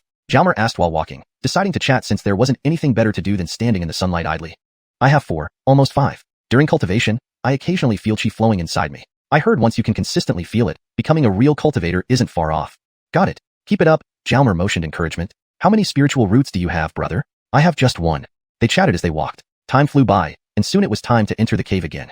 Inside, the 5 newbies who hadn't completed their tasks were already there, looking miserable. Baird scolded them loudly. You can't handle this little pain? Just a few beatings and curses? Pay more attention next time, sleep less, and work harder. You should thank your lucky stars you're still newbies. Once the newbie protection period ends, punishments will be much harsher. Group Harmons didn't hold their positions for nothing. Each branch's task completion directly affected their benefits. Good performance meant rewards, poor performance meant none, and especially bad performance led to punishment. So Baird was quite upset. The punishments for newbies who failed tasks weren't as severe as for veterans, but after 2 months, the rules would be the same. Jalmer quickly reached his spot, and Ignacio tossed him another beetle nut. Remington, yo, where did you get this? Jalmer chewed while asking. I was going to take you along, but since you were looking for Dr. Hank, I didn't call you. Did you find Dr. Hank? No, they said he was gathering herbs. Well, try again next time. You'll eventually find him. Today, Jalmer decided not to work. Instead, he chatted with Ignacio until the old man fell asleep. Then came Jalmer's cultivation time. Cultivation was a pleasure for him. It made him feel great both physically and mentally. The next day, Jalmer started working early, testing his new method. He first released chi outward to penetrate the soil layer, then dug vigorously if there was no anomaly. Unlike before, he didn't proceed cautiously. Of course, he had to keep this secret and be discreet, not wanting others to notice. Fortunately, no one really cared how others mined flame essence. What they dug up wouldn't benefit anyone else anyway. Currently, Jalmer could release chi 3 to 4 meters in the air and about 1 meter into loose soil, significantly increasing efficiency. If he felt no change in the soil with his external chi, he'd dig a meter deep, continue sensing, and keep digging. With the strength of a cultivator, he worked very fast. Seeing Jalmer constantly transporting dirt in and out, people secretly laughed, wondering how he could dig so haphazardly without damaging the flame essence. Ignacio saw his speed and advised him to slow down and be careful. To avoid suspicion, Jalmer sometimes compressed the dug-up soil into small lumps, transported some occasionally, and piled the rest in his pit, sending it out at night when most were resting. In just 2 days, Jalmer found 1 flame essence. 2 days later, he found another one. By the 10th day, he had found 5 flame essences, 1 smaller one and 4 pea-sized ones. This ensured the supply for the next month. Looking at the small vial filled with flame essence, Jalmer was elated. Next time, he might turn in an extra one and experience that rumored reward. It was another day of free time. Jalmer separated from Ignacio and began searching. Given the limited area, it wouldn't take long to make a full circle. So if Dr. Hank was here, he should find him quickly. As he walked and looked around, a family of 3 appeared before him. With excitement, Jalmer recognized the man. It had to be Dr. Hank. Before rushing over, he took a round to ensure neither Augustus nor James Eugen were nearby. He didn't want their presence during recognition because they might overhear private matters. After checking, Jalmer quickened his pace and approached Dr. Hank. The child stared curiously at Jalmer. Who is this big brother, staring so strangely at us? Dr. Hank, are you Uncle Hank Shichuan? Jalmer asked straightforwardly, his voice trembling slightly. Chapter 45, First Consumption of Flame Essence. The family of 3 looked at the Noel in front of them, confused by the situation. Who are you? Dr. Hank asked curiously, eyeing the Wilfred before him. He did not recognize this person, and he had never mentioned his name to outsiders. Observing Dr. Hank's expression, Jalmer was almost certain this was the right man. Turning to the woman, he noted a resemblance to Aline. So, you must be Aunt Rochelle, correct? Jalmer smiled gently at her. Dr. Hank's wife exchanged glances with her husband, then fixed her gaze on Jalmer. Who are you? If I'm not mistaken, you have a daughter named Aline, is that right? Who exactly are you? Dr. Hank's voice rose sharply as he stared at Jalmer, the uncertainty making him uneasy. Others nearby turned to look, assuming there was an argument. Sensing the odd stares, Dr. Hank lowered his voice. Who are you? He picked up the child beside him. Are you Hank Camden? Where do you come from? Jalmer countered. I am Hank Camden. We come from Hangjia village, Dr. Hank admitted reluctantly. It was hard to proceed without answering. Satisfied with the answer, Jalmer bowed respectfully. Uncle Hank, Aunt Yuan, I apologize if I seemed abrupt earlier. Please forgive me. My name is Jalmer, and I also come from Hangjia village. Jalmer? I don't recall anyone surnamed Wong in our village, Hank Camden said, puzzled. I'm not originally from Hangjia village. I was saved by grandfather Hank Zhonghua. Oh, how are my parents? How is Aline? Hank Camden couldn't help but ask eagerly when he heard Jalmer mention his father's name, wanting to know everything about his family. Rochelle also gazed at Jalmer hopefully, having been away for over 8 years. Who wouldn't miss home, their children, their parents? Jalmer began recounting events in Hangjia village, focusing especially on the Hank Zhonghua family while glossing over his own experiences, particularly anything related to cultivation. When he mentioned that Aline had a high-grade 7 spirit root, their faces lit up with surprise. However, they turned sorrowful upon hearing she had been captured. Rochelle even shed tears. How could a mother not love her daughter? Zaire hour later, Jalmer finished narrating his experiences. After listening, Hank Camden and his wife felt low, as their daughter was lost. Jalmer looked around and, seeing no one nearby, whispered, Uncle Hank, have you ever considered escaping? Brother Zaire, it's impossible. Jameson have tried over the years, but none succeeded. Besides, we have Xiao Hankin here. It would be too risky. Hank Camden looked down, full of despair. Don't call me Brother Zaire. Since I call Aline's sister, please just call me Zaire Tong. Alright, Zaire Tong. Here, we're actually better off than most. Since Uncle Hank knows medicine and can treat illnesses, we have an easier time. We don't have to hand over flame essence every 10 days. Once every 20 days per person is enough, Rochelle explained. That's quite a perk. Can Uncle Hank take on apprentices? Seems unlikely, as we're still relatively young. But I can ask next time. Hank Camden wanted more interaction with Jalmer, considering him a quasi-family member. Hey, Xiao Hankin, how old are you? Jalmer asked the little boy. I'm 7, the boy replied with big blinking eyes. Have you been tested for your spirit root yet? With Aileen's talent, yours shouldn't be bad. It's hard to say. My wife and I have average spirit roots, so hers being good doesn't mean his will be. We're all laborers here, trapped inside Guyu Gate. Why would they test him for his spirit root? Has he started cultivating? We taught him basic cultivation methods since he was 5, but haven't seen much progress. It's probably hopeless. Not necessarily. What if he does succeed? There's always hope. After all, hadn't he succeeded? The couple laughed. True, hope was necessary. Oh, another thing. Someone named Hank June from Hangjia village was also captured. Do you know him? If you have any doubts, you can verify with him. Hank June? Let me think. He was around 15 back then, so he should be over 20 now. How did he get caught? Yes, but I haven't seen him during the past 2 release times. Perhaps he hasn't completed his task. This damned Guyu Gate, Hank Camden muttered, sounding powerless. Time flew as they chatted. Unknowingly, the release period ended. They bid each other farewell and returned to their respective chambers. Did you find Dr. Hank, boy? Ignacio saw Jalmer return, sitting against the cave wall, chewing beetle nut. He threw another piece toward Jalmer. Found him, Jalmer answered, still somewhat excited. He had finally fulfilled his wish. Receiving the beetle nut, he chewed it. The one you were looking for? Yes. That's good. Your search wasn't in vain. Ignacio, do you miss home? Seeing Hank Camden's family reminded him to ask. Home. Ignacio hesitated.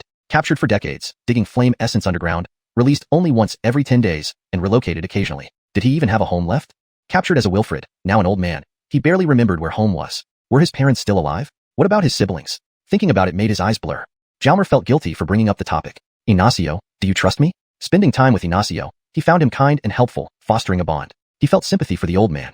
Huh? Does it matter if I trust you? I'm destined to dig flame essence underground forever. In the future, I'll find a way to take you out of here and return you home, Jalmer declared firmly, his eyes glowing with resolve. Take me home. The old man fell silent again, wondering if his relatives would still recognize him. If Jalmer hadn't mentioned it, he might have treated the underground cave as home. Thank you, boy. Ignacio didn't truly believe Jalmer could help him escape but appreciated the sentiment. Hours passed as they talked. It was soon time for Ignacio to sleep, and Jalmer returned to his own chamber. It would be a sleepless night. Lying on his side, Ignacio couldn't sleep, profoundly moved by Jalmer's words. Unable to sleep, he spent the night thinking. Jalmer prepared to cultivate inside his chamber. With extra flame essence, he could practice more freely, free from worry about tasks. Adjusting his waistband, Jalmer sat down. Aren't there 4 more flame essences? Remembering, he felt them in his storage belt, placed there to avoid detection. Translation provided strictly adheres to the guidelines, ensuring accurate pinyin names, tone consistency, and maintaining the original structure and style. Didn't I have a small one? With my cultivator's body, consuming a small flame essence should not be a big problem, right? After all, even eating the second condensing chi pill previously didn't have much of an effect. Having thought about it, Jalmer decided to give it a try. Alafi is about taking risks.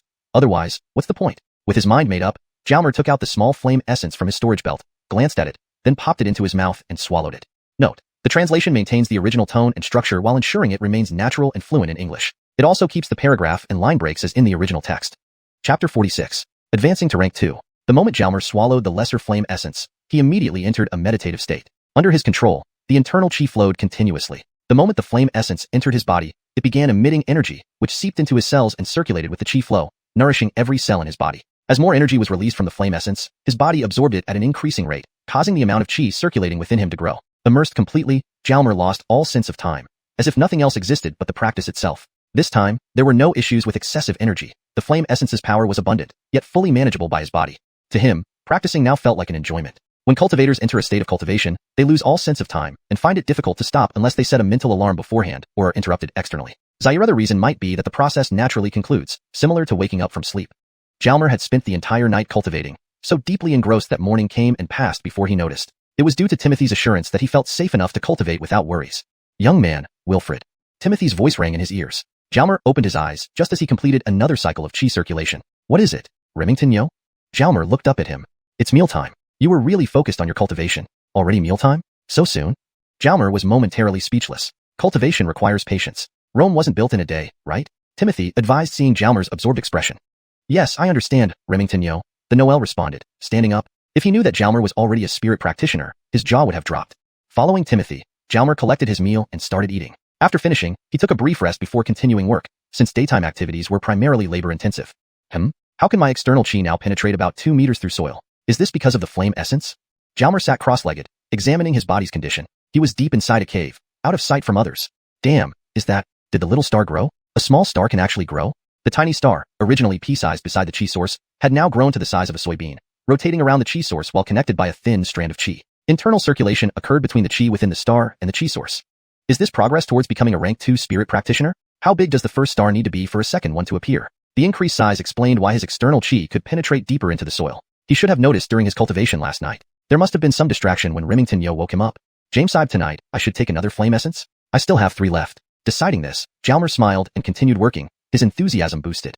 That day, he found no new flame essence. In the evening, Jalmer examined a regular-sized flame essence. Would this one allow him to break through to rank 2? Eat.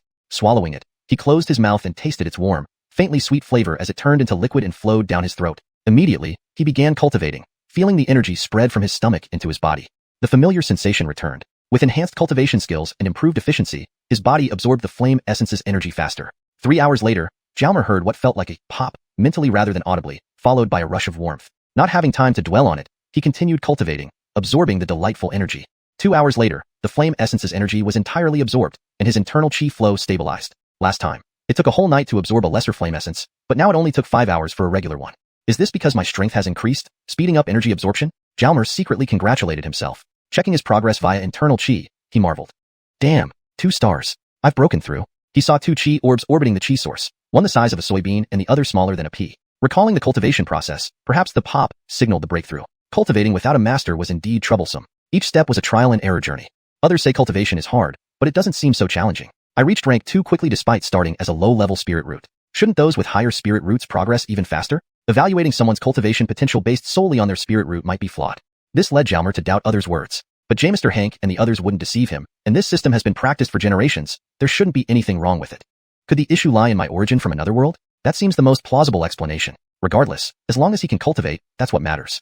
Sleep. Let me get some rest, he muttered, falling asleep immediately upon lying down. Young man, why aren't you cultivating? Timothy woke him up, interrupting a pleasant dream. Work and rest balance each other. Plenty of time for cultivation, Jalmer replied, rubbing his eyes and sitting up. After eating, he resumed work, digging efficiently and finding another flame essence that day. I'll continue eating. As long as I dig diligently, there will always be flame essence here, he thought, delighting in the realization that this place was perfect for cultivation. Continuing this routine, his cultivation might rapidly advance, maybe even reaching the rank of spirit warrior soon. Imagining flying made him chuckle. If other cultivators, especially independent ones, knew Jalmer viewed flame essence like candy, they'd be astounded. They treasure these essences as rarities, yet he plans to consume them casually. It's truly said, misfortune lies in fortune's lap. Thus, Jalmer continued his cultivation journey with newfound confidence.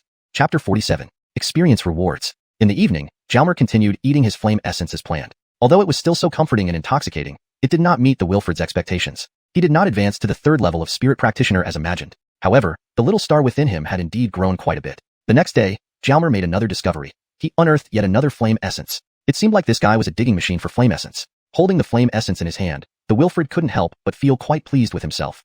By nightfall, resisting the temptation of the flame essence, Jalmer did not continue eating it. Understanding that even medicine can be toxic, he put the pause on consuming flame essence temporarily, but not on his cultivation. Several days quickly passed by, and it was once again time to exchange flame essences for rewards. After team leader Baird announced, those who wish to exchange today can come forward, Jalmer stepped out and smiled at Timothy. Remington, yo, I'm going to experience the rewards. Timothy was slightly surprised.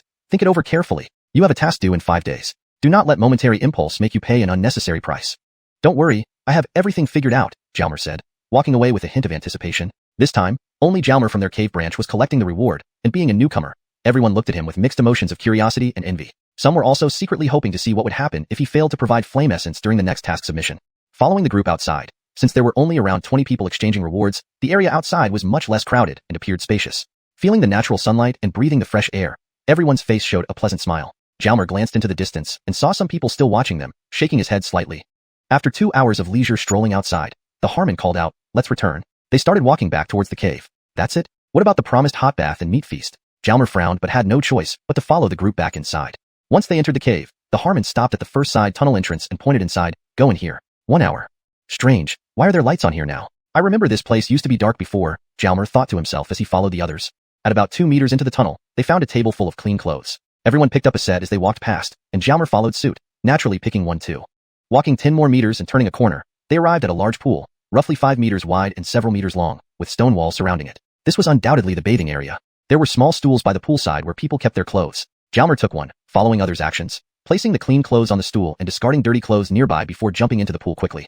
Stealthily, Jalmer transferred his bracelet and belt to the new clothes, ensuring nobody noticed. But in reality, people weren't paying much attention to each other. Everyone was a prisoner here, with nothing worth coveting. Moreover, everyone had something they needed to transfer, silently understood without explicit words.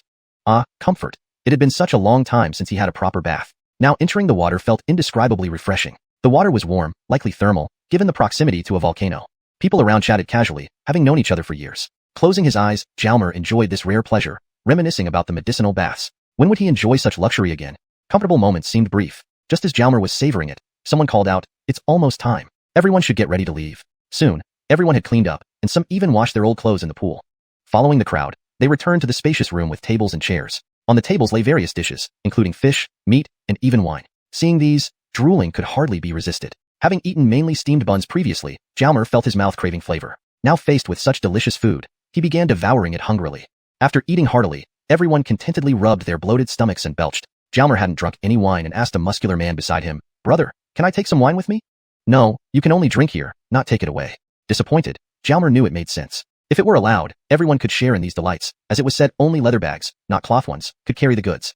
Initially, Jalmer considered using his storage belt to bring some out, but dismissed the idea to avoid getting caught. "Oh well, Remington yo, I originally wanted to bring some for you, but it's not worth the risk." Since he couldn't bring it out, he decided to drink a little or else it would be a loss. So the Wilfred grabbed the wine pot and took a few swigs. Cough, cough, cough. Harsh coughs came from his throat. What a bitter taste. It even made tears well up in his eyes. Oh well, first time drinking and feeling this way, perhaps it gets better with practice. Enjoying the feast, the group eventually returned to their respective caves, resuming their usual lives. Days passed slowly. Thanks to the airflow he emitted and his hard work, Jalmer almost found flame essence every day, sometimes even 2 per day. Of course, excess flame essence was kept hidden, lest it attract trouble. Thus, aside from keeping one in the small jade bottle issued to him, the rest were stored in his waistband. Thankfully, Deosect never checked their attire. Otherwise, his storage waistband secret would have been exposed. Who would think such poor laborers would possess a storage belt? Even some low-level cultivators lacked storage pouches. Reflecting on this, Jalmer felt proud of his earlier generosity. What a wise decision it turned out to be. To those around him, Jalmer just seemed to dig crazily and transport soil nonstop. Nobody knew how much he had collected. Despite Timothy's advice, seeing no improvement, he eventually gave up persuading. They all believed this excessive digging wouldn't yield much and was merely wasting energy. However, the Wilfred persisted regardless. Chapter 48. Eliminating Tyrants for the People. A few days quickly passed, and it was once again time to submit their tasks. At this moment, a large man walked deep into the cavern, finding Franz Tong. The young boy was puzzled. What did this person want with him? Although they were in the same side cave, they hadn't interacted much before. All he knew was that the man's name was Dexter. However, Ignacio beside him appeared somewhat nervous, which only made the boy more curious. "A lot of Wong, right? Come, let's talk about something," the man said, reaching out his right hand to drape around Franz Tong's neck and pulling him inward. "Dexter, what do you want?" Ignacio beside him sounded angry. Dexter stopped, turned his head and replied, "Ignacio, go away. It's none of your business." But the old man came forward with digging tools. "Dexter, don't make trouble." Holding the tools, it seemed as if he was ready to fight. However, the Noel simply watched. "How could I? I'm just going to chat with Brother Zaire." Nothing serious. Dexter's words were lighthearted, but his eyes stared fiercely at Ignacio. Seeing Ignacio's reaction, Franz Tong understood this man definitely had malicious intentions, though he wasn't sure what. "Zaire Tong, don't go in with him," Ignacio warned. Dexter became angry. "What does it have to do with you? Or do you want to take his place? What is really going on? Uncle you, what is it? Let's talk here," the Noel asked. Dexter looked at Ignacio, then smiled at the boy. "Didn't you enjoy it last time? You must have extra flame essence. Could you lend one to Uncle?" "So it's about that. Previously, I thought you might be bullying others too. Huh? Bold of you to try with me." "Sorry, I only have one left, which I'll submit soon. Why don't we keep digging? Jameside will find another." The Noel laughed, unafraid. Being a level 2 spirit adept meant little combat experience, but he was confident facing an ordinary person. "You actually have some? I was worried you didn't." "Great. Give it over. I need it for my task." "Submitting is your problem. Hand it over to me. Direct enough, any stalling, and I'll show you." "No way." Franz Tong pushed away the man's hand from his neck. "Really?" Without warning, Dexter grabbed the front of the Noel's shirt, lifting him up effortlessly. His strength lived up to his name. "Will you give it or not?" "Not." With a loud thud, Dexter threw the Noel at Ignacio's feet. Ignacio quickly helped the Noel up, furious. "Dexter, you're being too much. A big guy like you robbing a kid. Shameful? What's the point of shame when life isn't yours? Will you give it, Zaire Tong? Or shall I really get physical?" "I will." Ignacio blocked Dexter with his right hand. "At least you understand. This wouldn't have been necessary if you'd given it sooner," Dexter smiled, indifferent to who it came from. Reluctantly, Ignacio took out his small jade bottle and handed it over. But Franz Tong reached out and dragged it back, smiling. "Thanks, Remington yo. I can handle my own problems." Dexter's smile froze. Ignacio stood there stunned. How could he handle it? "Zaire Tong, you're unfriendly," the bulky man sneered. "Am I?" The Noel shoved the bottle back into the elder's hands, moved him aside, and struck a pose. "Heh, good stance." The bulky man was momentarily amused, then turned fierce, charging at the Noel. Someone dared defy him in his territory? Only Baird got special treatment. Dexter rushed forward, punching powerfully. Franz Tong, trained in martial arts, dodged agilely without meeting blows head-on, keeping his actions moderate. Gradually, their exchange became more engaged. Occasionally, the Noel deliberately took a blow, defending with internal energy, painful but manageable. Sometimes, he landed a punch on Dexter, never using full strength. Ignacio, watching from the side, grew increasingly astonished. How could Tong hold his own against the bully so effectively? Dexter was equally surprised. He couldn't finish this quickly, getting anxious. He needed a quick victory. He attacked with all his might. Their attacks intensified, both receiving injuries, even some bloodshed. Within Franz Tong's plan, minor injuries were acceptable, but killing someone would cause trouble. After a few minutes, the Noel felt it was enough. As Dexter lunged another punch, Franz Tong swiftly crouched, aiming a punch at the other's right knee with enhanced force. Ah! Dexter screamed, his leg breaking at the knee. Ignacio stood dumbfounded. Big man, dig yourself next time, don't rob others. Though your leg's broken, it doesn't stop you from working. The Noel patted Dexter's head mockingly. Time to collect flame essence, Baird's timely voice interrupted. Seemed Dexter would now suffer injured while submitting. Afterward, Dexter became compliant. The side cave saw no more bullies. The other laborers viewed Franz Tong differently, grateful for solving a major problem. Yet, Franz Tong paid it no mind, continuing his intense digging, enjoying his self-imposed work. He understood medicinal effects, hence he consumed flame essence sparingly, not daily, opting every few days. To avoid standing out too much, he chose to receive rewards monthly, already quite remarkable. The Dio sect cared little about frequency, prioritizing more flame essence submissions. Rewards were for the deserving. Once, Ignacio missed flame essence in 10 days, so Franz Tong helped by giving him one. Even offered to accompany him for rewards, but Ignacio declined.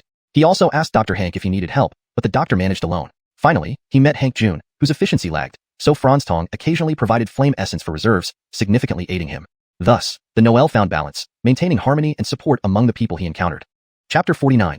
Experiencing punishment. Thus, days passed one by one. Jalmer spent his days digging for flame essence, eating it, and cultivating. When he reached the 4th level of spirit practitioner, he even developed a desire to experience what being punished felt like.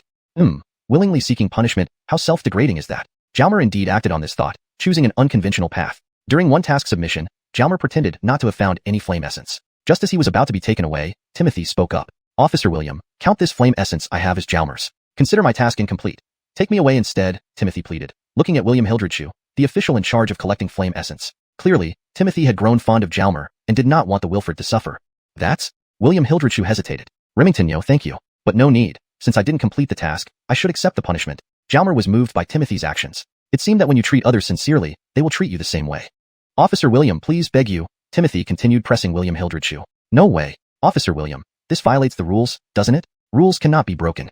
How could Jalmer let Timothy suffer for him, especially since this was entirely his own doing? Right? Rules can't be broken. Hearing Jalmer's words, William Hildredshoe made up his mind. Breaking the rules would lead to too many problems. Timothy wanted to say more. Don't speak further, no substitutes allowed. In the future, if you wish to protect him, lend him your flame essence first. William Hildredshoe was firm. Then, turning to Jalmer, he said, Tong, let's go. Thus, Jalmer and other laborers who failed their tasks were taken to a side cave not far from the main entrance. Inside, several cultivators sat with wooden boards nearby.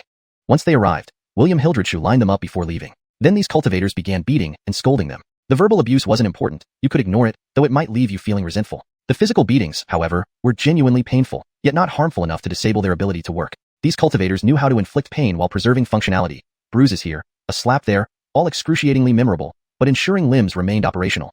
After some time, everyone was screaming in agony. Jalmer, already a 4th level spirit practitioner, actually outranked the cultivators beating him. He felt the pain intensely but could endure without crying out. The cultivators found this odd, thinking Jalmer had a particularly high pain threshold. So they increased their force, causing Jalmer to groan softly a few times.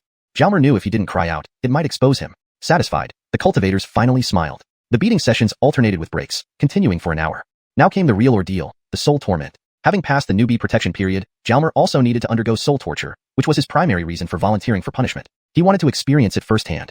Each cultivator pulled out a wire apparatus from their storage bag, similar to spirit root testers but much simpler. It consisted of a 1-meter wire with 4 shorter wires branching off each end. There were only a few punishers, while nearly 20 laborers waited in line for punishment, so they proceeded one by one. Jalmer didn't get picked for the first round, giving him time to observe. A cultivator placed the 4 short wires on their forehead, then attached the other 4 ends to the laborer's forehead, pinning the latter's shoulder down with a hand. Then came a moment of silence, followed by ear-piercing screams. Horrendous. The cries were heart-wrenching. The punished instinctively tried to escape, but struggled in vain under the cultivator's control. Only wails filled the air. Those who hadn't experienced it couldn't fathom such agony. So never judge another's suffering lightly until you've walked in their shoes. Half an hour later, the first batch lay lifelessly on the ground, eyes devoid of vitality. Meanwhile, the punishers grinned malevolently, enjoying the cruelty, exhibiting disturbing behavior. After a brief pause, the second round began. This time, it was Jalmer's turn. The moment the wires connected, a surge of soul power charged into his mind. Though painful, it was nowhere near as intense as during the initial spirit root test. This level of torment was manageable. Is this all there is? Jalmer wondered. But beside him, horrific cries echoed. Was it really this bad? Perhaps being a 4th level spirit practitioner with strong soul power made it less unbearable for him. He knew most of these punishing cultivators were merely 1st or 2nd level, far weaker than himself.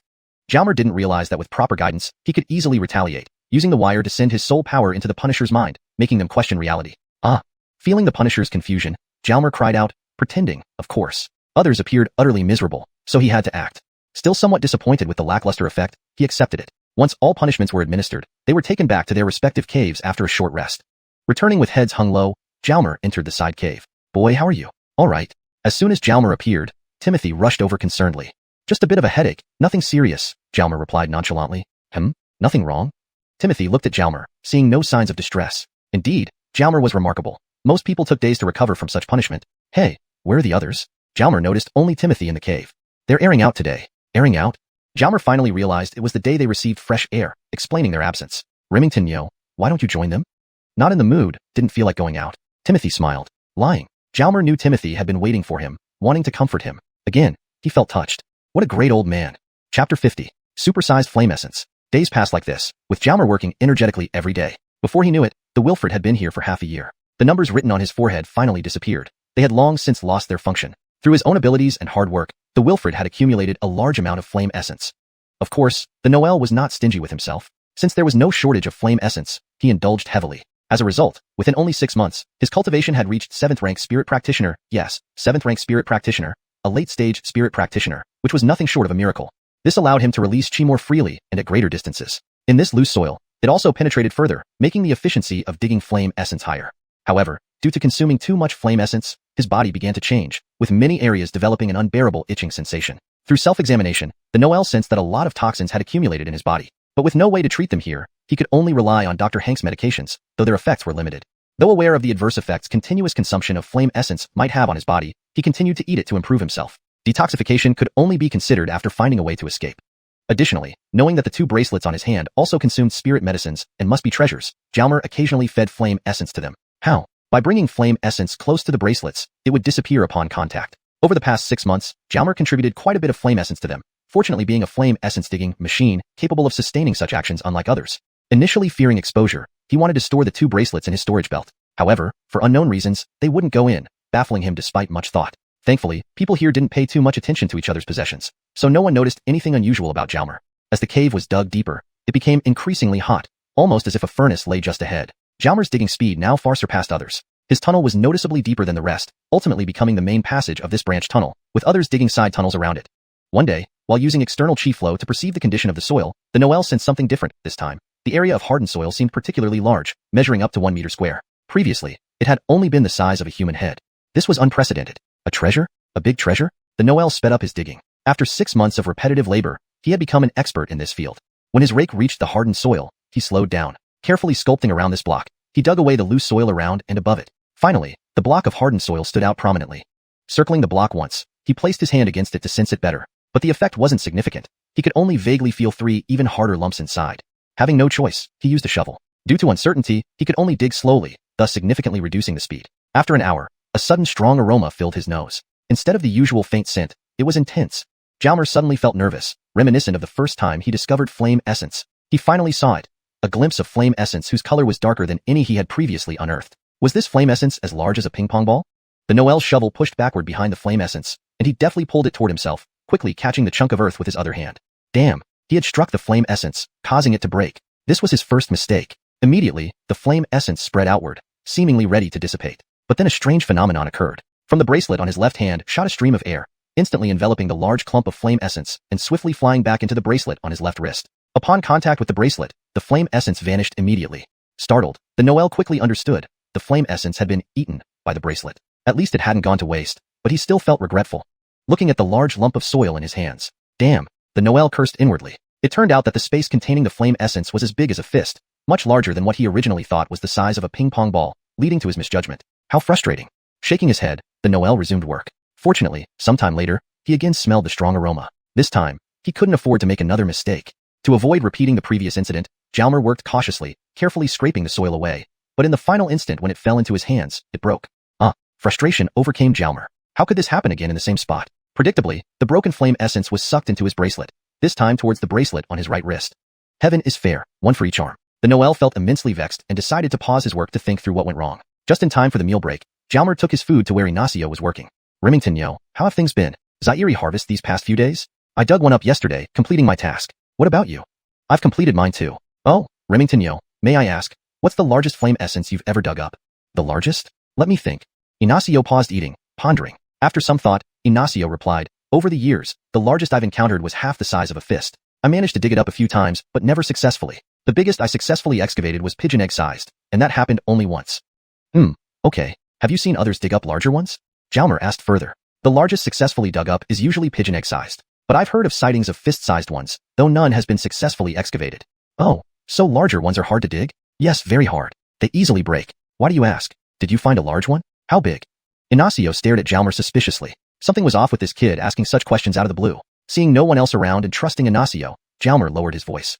Remington Yo, I did dig up one the size of a fist, but it broke just before the end. So frustrating. If it broke, let it go. To us, whether it's fist-sized or pea-sized flame essence, they're similar. Larger ones come with minor rewards. When I submitted one the size of a pigeon egg, it just counted as completing the task with a bonus. Indeed, for a veteran who had dug flame essence underground for decades, the size held little significance. What use was bigger flame essence if it couldn't bring freedom? But to Jalmer, the size mattered. He still hoped for a future and wanted to carry more flame essence when escaping.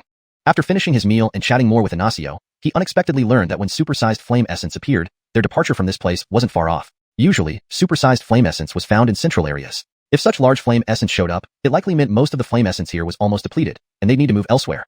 Change of location? Could this be a good chance to escape? After talking more with Ignacio, the Noel returned to the site with the remaining half-block of hardened soil. Since there had never been a successful precedent before, could it be that supersized flame essence cannot leave this soil? Then I'll take the soil along with it. Yes, that's what I'll do. Damn, what a brilliant idea. So, Jalmer continued to meticulously work on the half-block of hardened soil. Hard work pays off. Half an hour later, the strong aroma appeared again. This time, after detecting the aroma, the Noel carefully scooped away the soil with his shovel. Upon seeing a glimpse of the flame essence's surface, he estimated its size. Assuming it was as big as a fist, he expanded the space by one fold and scooped off several fist-sized chunks of soil, directly placing them into his storage belt. This time, he succeeded, taking both the soil and the flame essence together. The method was a bit crude, but at least it worked. Note, the paragraph structure and line breaks have been maintained as per the original text. Chapter 51, Capturing the Earth Fire. Jalmer was extremely excited. He had just unearthed a flame essence as large as a fist, which undoubtedly contained an astonishing amount of energy. Back then, a flame essence the size of a pea had been enough to help him break through his cultivation bottleneck. Just imagining how potent this fist-sized flame essence would be left Jalmer in awe. With trembling hands, the young boy completed breaking down the remaining hard soil, but no more flame essences appeared. He had heard that once an exceptionally large flame essence appeared, it meant they were nearly done digging here and not far from leaving this place. Thus, Jalmer started digging frantically. Since he planned to escape when they moved to a new location, he wanted to collect as many flame essences as possible before fleeing. After all, these were valuable commodities on the outside, especially for ordinary cultivators who found them highly useful. So during the next period of time allotted for venting, even though Jalmer submitted his task, he chose to stay inside to continue digging for flame essences rather than go out. However, something unexpected happened outside this time. Jalmer was working when sudden commotion erupted in the cave, despite the venting time not being over yet. Someone was being carried inside. Running over, Jalmer was dumbstruck to see Timothy being brought in. What happened, Remington Yo? Jalmer asked anxiously. It's nothing serious, just slipped while picking fruits, replied Timothy indifferently, having already accepted his fate without freedom. Even dying wouldn't matter much. But Jalmer was deeply worried, for Remington Yo had always been kind to him. The two people carrying Timothy put him down, and one of them said, "Young man, Dr. Hank is out gathering herbs and won't be back anytime soon. Please take care of Timothy for now. We'll head out." "All right, thank you," responded the boy as he watched them leave. Only Jalmer and Timothy remained. Jalmer immediately began examining the old man. "You know healing techniques?" Timothy asked, surprised. "Yeah, I do know a bit," Jalmer nodded, recalling that he had previously been a well-known barefoot doctor whose skills even surpassed those of Dr. Hank, though they didn't know it. After examination, fortunately, the injuries weren't too severe, but given Timothy's age, falling from a tree wasn't a light injury either. Although he had several bad external wounds that bled quite a lot, none of his bones were broken. Thus, Jalmer carried the old man deeper into the cave, where he laid him down and applied some prepared medicines to his wounds. "You have medicine with you?" Paused the Noel, adding, "It's from Dr. Hank." Actually, the medicines were ones he had made himself earlier but couldn't admit so. Hours later, everyone returned, and Dr. Hank also came. Jalmer whispered to him first. Then, upon checking Timothy's injuries, Dr. Hank was astonished by the efficacy of the boy's medicine. Later, as Timothy recuperated, Jalmer resumed digging for flame essences. As the work progressed, the temperature in the cave continued to rise, indicating they were getting closer to the center of the volcano. In the following days, Jalmer discovered several more fist-sized flame essences, using the successful method he had employed before without any failures. Due to consuming flame essences regularly for cultivation, his prowess had reached the peak of the Spirit Practitioner realm, level 9. Feeling the 9 pea-sized stars circling the source of chi in his dantian, Jalmer felt indescribably exhilarated. It seemed like becoming a spirit scholar was just around the corner. But after reaching the peak of level 9, despite constant cultivation and consumption of flame essences, there was no further change. Even a month later, still no changes. Zaire other 2 months passed, and nothing changed. Bewildered, Jalmer couldn't figure out why eating flame essences had become ineffective. But he was afraid to consume another large flame essence without knowing if he could handle it, haunted by the memory of the blueberry incident. Deciding to stop for now and store all the flame essences, thinking they'd be valuable later, Jalmer pressed on with his work. Alone like a vanguard, he dug deep, feeling the heat increasing and contemplating stopping deeper excavation and just digging horizontally. Yet, as soon as he stopped going deeper and started digging sideways, a voice in his mind urged him forward. Finding it strange, but obeying the voice, Jalmer kept digging deeper. However, the soil became increasingly harder, unlike the earlier pockets of hard soil containing flame essences. Could there be gigantic flame essences within? Lost in his daydream, suddenly a voice in his mind said, "Use this hoe to dig." Immediately, a black hoe appeared in front of Jalmer. What was happening? This hoe seemed to fly out from the bracelet on his left arm. Also, send all the large flame essences to the bracelet on your left arm, commanded another voice. As if controlled, Jalmer followed orders, taking out all 5 fist-sized flame essences and offering them to the bracelet. Continue digging. Silence followed. What just happened? Jalmer suddenly regained awareness, finding the entire experience surreal. Damn it. His flame essences, those colossal flame essences. Why had his thoughts been controlled? Was this a trap? Nevertheless, he picked up the black hoe and resumed digging. Damn, this hoe is great. It cut through the soil as easily as slicing tofu. Truly a fine treasure. Losing 5 large flame essences for a hoe, Jalmer was furious, his enthusiasm for work waning.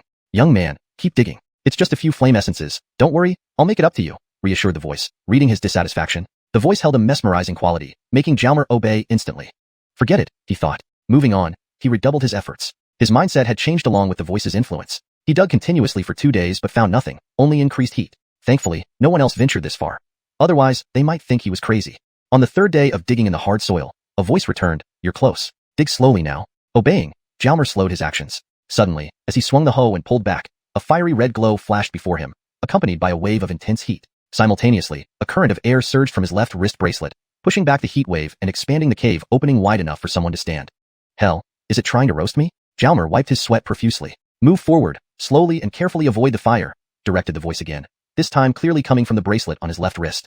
Ever since hearing voices in his mind, Jalmer's actions had sometimes been controlled by external forces, influenced by mental manipulation. Approaching the cave entrance cautiously, he peeked out, seeing molten lava below. Fortunately, the airflow from the bracelet shielded him. Otherwise, he would have been incinerated instantly. Translation complete with respect to original tone and structure. Zaire names in pinyin format remain unchanged. Looking down at the continuously boiling magma, the boy's heart raced up to his throat. Suddenly, a massive current of air burst out from the bracelet on Jalmer's left wrist, rushing rapidly into the magma below. The moment the airflow hit the magma, it started bubbling even more intensely, as if something inside was fiercely fighting. Zaire hour later, the current of air that had plunged into the magma reappeared before Jalmer, now enveloping a fist-sized flame. Meanwhile, the magma below gradually calmed down, ceasing its violent agitation. Zairizi, this is earth fire, prepared for you. You can't control it yet, but you will in the future. Run back now, and when you reach the previous spot, seal this place off. As the voice finished speaking, the airflow enclosing the earth fire vanished into the bracelet on the Noel's left arm, and the protective airflow in front of him also retreated. Translation complete with respect to original tone and structure. Zaire names in pinyin format remain unchanged. The translation maintains the original tone and style, ensuring natural fluency and coherence with previous content. Chapter 52, 2 Jamesters. As the protective air current retreated, Jalmer immediately felt as if a sun were blazing right in front of the cave entrance, almost turning him into roast meat. Fortunately, the underground fire had already been contained. Otherwise, the boy would have been vaporized instantly. Jalmer turned and ran back with all his might, stopping only when the earth beneath his feet started to feel firm. Clearly, this was the place the person inside the bracelet had mentioned. Then, enduring the intense heat, he used the black hoe to frantically dig and seal both sides of the tunnel. To ensure safety, the Wilfred sealed over 10 meters of the tunnel before stopping. Finally, it was cooler, though still very hot, but compared to the intense heat just now, it felt refreshing. The Noel gasped for breath, collapsed on the ground, completely drenched in sweat. After resting for a while, the Wilfred took off the bracelet from his left arm and examined it carefully. Jamesony questions swirled in his mind. I know you have many questions, but not now. Containing that underground fire cost me too much energy, and I need rest to recover. Continue with what you were doing. After saying this, there was no more sound from the bracelet. Who are you? There was no response, as if he were talking to the air. After a long time with no response, was it tired? Sleeping? He shook the bracelet from side to side and tapped it up and down, but no one responded. What is this thing? A high-level storage space? Can it even hold people? Jalmer continued staring at the bracelet blankly. Oh, underground fire? That flame called itself underground fire. Can it be used for refining pills? It's a very good kind of fire, and he said he'd give it to me later. The Noel thought for a long time, finally recalling the previous conversation. With this underground fire, wouldn't it make refining pills easier for me in the future? But how do I control this flame? Heh, humans always think like that, planning how to spend their prize money before winning it, thinking about how to use the flame before even obtaining it. It was indeed difficult for him to grab that underground fire earlier, and it must have cost him quite a bit of effort. Earlier, he ate 5 large flame essences from me. Oh, Flame essence can help him recover quickly. Jamesaib, I should work harder, dig more flame essence for him, so he can recover faster. Thus, the Wilfred immediately resumed digging with renewed vigor. Digging for over 10 days, his efforts finally paid off. He managed to dig out 2 fist-sized flame essences from a large clump of hard soil. The Noel immediately sent 1 flame essence to the bracelet on his left arm, which accepted it without hesitation. With a powerful character in my left arm bracelet, could there also be a formidable being in the right arm bracelet? It was eating things too earlier. Forget it, I dare not eat it myself anyway. Here you go, he said, giving the other large flame essence to the bracelet on his right arm. As expected, as soon as the flame essence touched the bracelet, it was sucked away, and the surrounding soil dropped. Young man, you're really quite something. After half an hour, the right arm bracelet also spoke, revealing a woman's voice, which was very pleasant to hear. Are they a couple? This thought flashed through Jalmer's mind. Yes, as you thought. She is my wife. The left arm bracelet confirmed his question. Damn, I didn't even say anything, just thinking, and you knew? Isn't that terrifying? Looking at your expression just now, I could tell what you were thinking. Wasn't it obvious? Can you read minds? What mind-reading technique? Isn't this easy to guess? Enough chatter. Thank you for helping us earlier, and thank you for the past few years too. You saved us and gave us hope. Now you can ask any questions, we'll answer truthfully. Can you come out of the bracelets first? Talking to a bracelet feels weird. No. Why not? We are currently in a spiritual state without a physical body, so we can't leave. The man sighed. Spiritual state? No physical body? Jalmer couldn't help shouting aloud, breaking out in cold sweat. This was too incredible. Existing without a physical body. Were they devils? Ignatiously, Jalmer's cave was far from others, or it might have attracted them. The Wilfred took several deep breaths to calm his agitated and nervous heart. Fearful? Relax. We won't harm you. After all, you helped us escape that desolate place. The man reassured him upon seeing the boy's anxiety. After some time, the Noel finally regained his composure. So, are you still human? Could you introduce yourselves? How can I put it? Currently, we are in a spiritual state. If certain conditions are met in the future, we can return to being human, but it's extremely difficult. The man's voice sounded somewhat melancholic. Let me introduce us. I'm Melanie. He's Harold, my husband. The woman saw the man's low mood and took over. I am an array master, and he is a pill alchemist. Years ago, we were pursued by our enemies, sustaining severe injuries, and eventually escaped to a cave unintentionally. But due to our heavy injuries, even though he was a pill alchemist, he couldn't heal us. In the end, our souls had to leave our bodies and enter these bracelets to survive. But no one came to that cave for countless years. Finally, you appeared and brought us out. Don't you remember the 2 skeletons in the cave from a few years ago? What? Those 2 skeletons were you too? Yes. Weren't you wondering where the bracelets came from? We attached ourselves to your hands when you stumbled there. So that's why I never knew when I got the bracelets. Finally, he understood. The Noel fell silent after this brief exchange. Despite the brevity, the information was immense. For him, it was truly miraculous. Hey, Zairdong, would you be willing to become our disciple? One of us is an array master, the other a pill alchemist, tailor-made for you. Become your disciple? What? Not willing? Back then, many people wished to learn from us. Are you very powerful? But my spirit root is only grade 1. They say it's useless. Grade 1? That was before, not now. You're too special. We've never seen anyone's spirit root grow before. You're the only one. Otherwise, do you think someone with a grade 1 spirit root could truly become a cultivator and progress so fast? Grow? Are you saying my spirit root can grow? How did you know? Don't you need equipment to check spirit roots? They lack cultivation power. So, are you willing to be our disciple? Of course I am willing. Facing 2 such powerful figures who could exist as spirits without bodies, he could hardly refuse. Now he finally had masters. From now on, he wouldn't have to fumble blindly on his cultivation path, as he finally had guidance. Joy bloomed in the Noel's heart. ###Chapter 53, Teaching and Crosby Dance. Now I have a master, and from the looks of it, 2 very powerful masters at that. Jalmer's lips curled into an attractive smile. You're 2 people, so how should I address you specifically? Call me first Jamister, and her second Jamister. That's easy to remember, Forrest said. All right, Jalmer replied, then removed both bracelets, placing them on the ground before bowing to each one in turn. Disciple pays respect to first Jamister, and to second Jamister.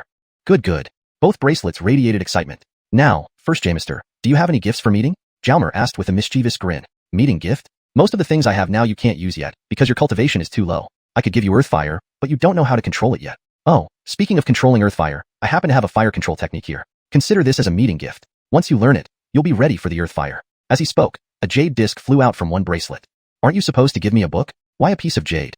The Wilfred picked up the jade and examined it, frowning. The fire control technique is inscribed within this jade. Place it against your forehead and let your soul force penetrate it to understand. Paper isn't the only medium for storing information. It's just the lowest level. However, these jade-encoded books can only be read through soul force, so only cultivators can use them. Is it really that magical? The Noel quickly placed the jade against his forehead, eagerly sending his soul force into it. The content inside immediately appeared in his mind. Damn, it really works. Jalmer was astonished but didn't delve deeper just yet. There were still matters to attend to. Second Jamister, shouldn't you also offer something? Jalmer retracted his soul force and glared at the other bracelet. You little rascal. With a puff, four glass marble-sized objects emerged from the bracelet, sticking together. Other jade disc followed. These 4 spheres are array stones, and this jade contains the driving method for the array they form. It can trap cultivators below the spirit teacher level for some time, which can help you escape danger. But it only traps those below spirit teacher? What if I encounter a spirit teacher? Jalmer muttered as he collected the gifts. How likely is it that someone at your current cultivation level would face a spirit teacher? You're overestimating yourself. Earlier, I heard that the highest cultivation level here is spirit teacher. Do you think you'd even meet them now? Moreover, this is the highest level array you can currently operate. Zaire better arrays would be beyond your current capability. Do array formations have cultivation requirements? Of course. Jamesny things have cultivation requirements. The better the item, the higher the requirements. More advanced items demand higher cultivation levels. Of course, some special items don't require specific cultivation levels. So, cultivating my own strength is key. External aids can only be supplementary. Our states aren't very stable either. If a real enemy comes, we can help you once in a while, but we need considerable time to recover afterward. Keep training hard, our excellent disciple. Thank you both for your guidance. I will work extra hard. Thinking about it, they were only in soul form. Reclaiming the Earthfire had been their limit, powered by consuming 5 supersized flame essences. First Jamister, you two seem quite formidable. What level were you back then? What level? No one in your rat country could match me, even though I was just an alchemy Jamister. As for what level I reached, it's not necessary for you to know now. Ask again when you reach Spirit Teacher. You weren't from the rat country? No, we aren't from this continent. Ah, our origins aren't something you should ask about. Just know that one of us is an alchemy Jamister, and the other an array Jamister. When the time comes, we'll tell you. For now, it wouldn't benefit you to know more. If you want to learn more, improve your cultivation. Alright, earlier you mentioned there's a chance you can become human again. Is there anything I can do? That's extremely difficult. Your current cultivation level is too low. Wait until you reach a certain level and see some possibility, then we'll discuss it. Telling you now would be pointless. Cultivation, always not enough. Seems like without proper cultivation, nothing can be accomplished. Alright, then let's talk about practical matters. I'm now at 9th rank Spirit Adept, and since you've been with me all along, I assume you know. Yes, your talent is remarkable, and you've worked hard. You're already a 9th rank Spirit Adept at 15, a commendable achievement, especially considering you've basically self-studied, which is very rare, Forrest praised. My question is, how do I advance to Spirit Scholar? I've been at the peak of 9th rank Spirit Adept for over 2 months with no progress. In the past few months, eating flame essences and practicing did make changes even without advancing. But reaching the peak of 9th rank Spirit Adept, regardless of how much I eat or practice, there's no change. Forrest paused, then said, this is hard to predict. Each cultivator's major advancement differs. Zaire, your spirit root is unique, something I've never seen before. Even you two geniuses don't know? Although I can't say when you'll become a Spirit Scholar, the reasons are limited. The main issue is that most of your cultivation gains come from external aids like pills, spirit fruits, and flame essences. While you practice, you haven't engaged in battles or life and death struggles, making your foundation unstable. Continually using external aids for cultivation has side effects. The most direct consequence is limiting your future cultivation potential, hindering your growth. So you shouldn't rush to break through to Spirit Scholar. Focus on resolving these issues before the breakthrough. Additionally, being both an array Jamister and an alchemy Jamister, you can stabilize your cultivation through array formation practice and alchemy. Cultivation is a long-term endeavor. You can't expect immediate results. Everything has a cause and effect. Once you cultivate to a certain level, everything will fall into place naturally. First Jamister makes sense. I was too impatient. How can I eliminate the side effects from consuming flame essences and pills? I feel toxins building up in my body, and it's very uncomfortable, even causing itching. This is easy. I'm an alchemy Jamister. I'll give you a pill formula. Just follow it to make and consume the pills. Then give me the formula right away? Jalmer eagerly looked forward to the pill formula. Chapter 54. On the eve of escape. Do you need the pill formula now? Why are you in such a hurry? Can you refine pills here? Do you have the medicinal ingredients for refining pills? Jalmer wanted to argue, but found himself at a loss for words. The urgent matter now is for you to learn that fire control technique first and practice controlling the flames. Then I will hand over the geothermal fire to you for training. So once all the necessary items are available, you can start refining immediately. Refining with geothermal fire is much better than your wood fire, better by 1,000 or 10,000 times. Moreover, can you refine pills here? If we're discovered, how would you survive? If they find out, none of us will be spared. Yes, I'm too anxious. But being anxious doesn't contradict giving me the pill formula now. So, we can't refine pills here. Only after leaving this control of Diamond can we do it. Didn't someone say that the flame essence here is almost exhausted? If it's almost gone, then we should move locations. We can devise an escape plan during the transfer. Have you thought of an escape method? Jalmer couldn't help but ask. We don't know the transfer method yet. We'll see how things play out. You can try gathering information first. Alright, let's leave it at that for now. Try learning the fire control technique when you have time. Ask any questions you may have later. I need some rest. Forrest had said a lot today, and seemed genuinely tired. He was just a soul state existence after all. Jalmer immediately placed the jade containing the fire control technique on his forehead, immersing his soul power within it and earnestly studying. Fire, controlled, is the source of strength. Left unchecked, it is the source of destruction. Immediately, Jalmer was fully immersed in the fire control technique. It was too interesting. Who knew fire could be manipulated like this? He spent a whole day reading the entire content of the fire control technique without missing a single word, making the Wilfred feel dizzy and muddled. Doing anything requires balancing work and rest. So after finishing one read, Jalmer started digging for flame essence again. Now, he considered learning the fire control technique as work while digging flame essence became his rest. One taxed his mind, the other his body, alternating between them. But now, Flame essence had become very difficult to mine, with very little left. Had it really reached the end? He dug for 2 days without any harvest, an unimaginable thing for Jalmer. The Wilfred approached Old Ox. Remington, yo, is the flame essence here almost mined out? Yes, probably. Didn't you mention seeing extremely large flame essence before? Later, others also saw large flame essences, so it's almost depleted. So, are we going to relocate? If the flame essence here is mined out, we need to relocate. Remington, yo, how do we relocate? Do you know? By boat. I've relocated a few times, all by flying boats, Old Ox thought and replied. Has anyone ever tried to escape at this time? Jalmer lowered his voice and asked. Yes, but none have succeeded. Old Ox looked at the Wilfred, thinking he was seriously planning to escape. Does that mean everyone who mines flame essence will keep doing it until death? Not necessarily. I've heard that some people cultivated into cultivators and became members of Devours, no longer needing to mine flame essence, becoming managers of our group. Is that so? Does that give me another way to escape mining flame essence? Jalmer pondered. But even if you become a cultivator, you can't escape Devours' control. It merely turns you from a wretched person into a tool, managing us unfortunate ones. Freedom would still be limited, but much better than ours, Old Ox continued, noticing Jalmer's silence. Remington, yo, I don't have the ability now, but I will bring you away from Devours and back to your hometown one day. This was Jalmer's promise. This time, he planned to escape alone, growing stronger before coming back to save Old Ox and Uncle Hank. Young man, don't force yourself. It might cost you your life. I am not important. If you truly can, find a way out. Once gone, don't return. Old Ox was touched. They chatted for a while before separating to continue their tasks. Jalmer returned to his cave to dig for flame essence and discuss escape plans with the 2 souls. Are you sure we'll be transferred by flying boat? Forrest asked. It seems so. Previous transfers were by flying boats. Then we jump off the boat, Shauhill Dreadnought said. What? Jump off the boat? The boy opened his mouth wide in surprise. Scared? From such a height, wouldn't I turn to pulp? Aren't we here for you? You're souls now. What can you do? Didn't you forget who caught the geothermal fire? Although catching the geothermal fire used up all the flame essence energy you gave us earlier, you later gave each of us an ultra-large flame essence. That should be enough to help you when you jump, although? Forrest hesitated. Although what? Jalmer urged anxiously. Although we will sleep for a long time after this, and won't be able to help you for a long period. That's fine as long as we can escape. However, I want to take Hank Xiaochun with me. The kid, you should know, consider him my younger brother. That's not possible. We can only ensure your safety. Including him would put both of you at risk. The chances of survival are not 0, but very, very small, Forrest apologized. Looks like I can only save them later. With his resolve set, his mood lightened considerably. Next came mining flame essence, practicing fire control technique, and learning the array activation methods, along with cultivation. Soon, a month passed. The temperature inside the caves grew increasingly cold, as the disappearance of geothermal fire made this place lose its heat source and gradually chill. In this time, Jalmer only mined a few small flame essences. Previously, he could get dozens in a month. Others fared even worse, with almost none finding even 1 flame essence in nearly a month. It was time to leave. Over the past month, Jalmer learned how to activate the array. Under Forrest's meticulous guidance, he mastered the fire control technique and received the geothermal fire. Jalmer now drew the geothermal fire into his body, placing it under the energy source in his dantian, steadily providing warmth to the energy source. Of course, this geothermal fire was enveloped by a stream of air to prevent danger. Surprisingly, this geothermal fire could purify the internal airflow, burning away impurities and making the airflow more pure. An unexpected bonus. After Jalmer learned to control the geothermal fire, Forrest gave him a pill formula, the body cleansing pill formula. Naturally, the pills refined from this formula are called body cleansing pills. These pills treat latent diseases caused by various pills, effectively clearing out toxins accumulated in the body from consuming different types of pills. Eating flame essence has similar effects to taking pills, leaving behind toxins akin to those from pill consumption, which can also be eliminated by these body cleansing pills.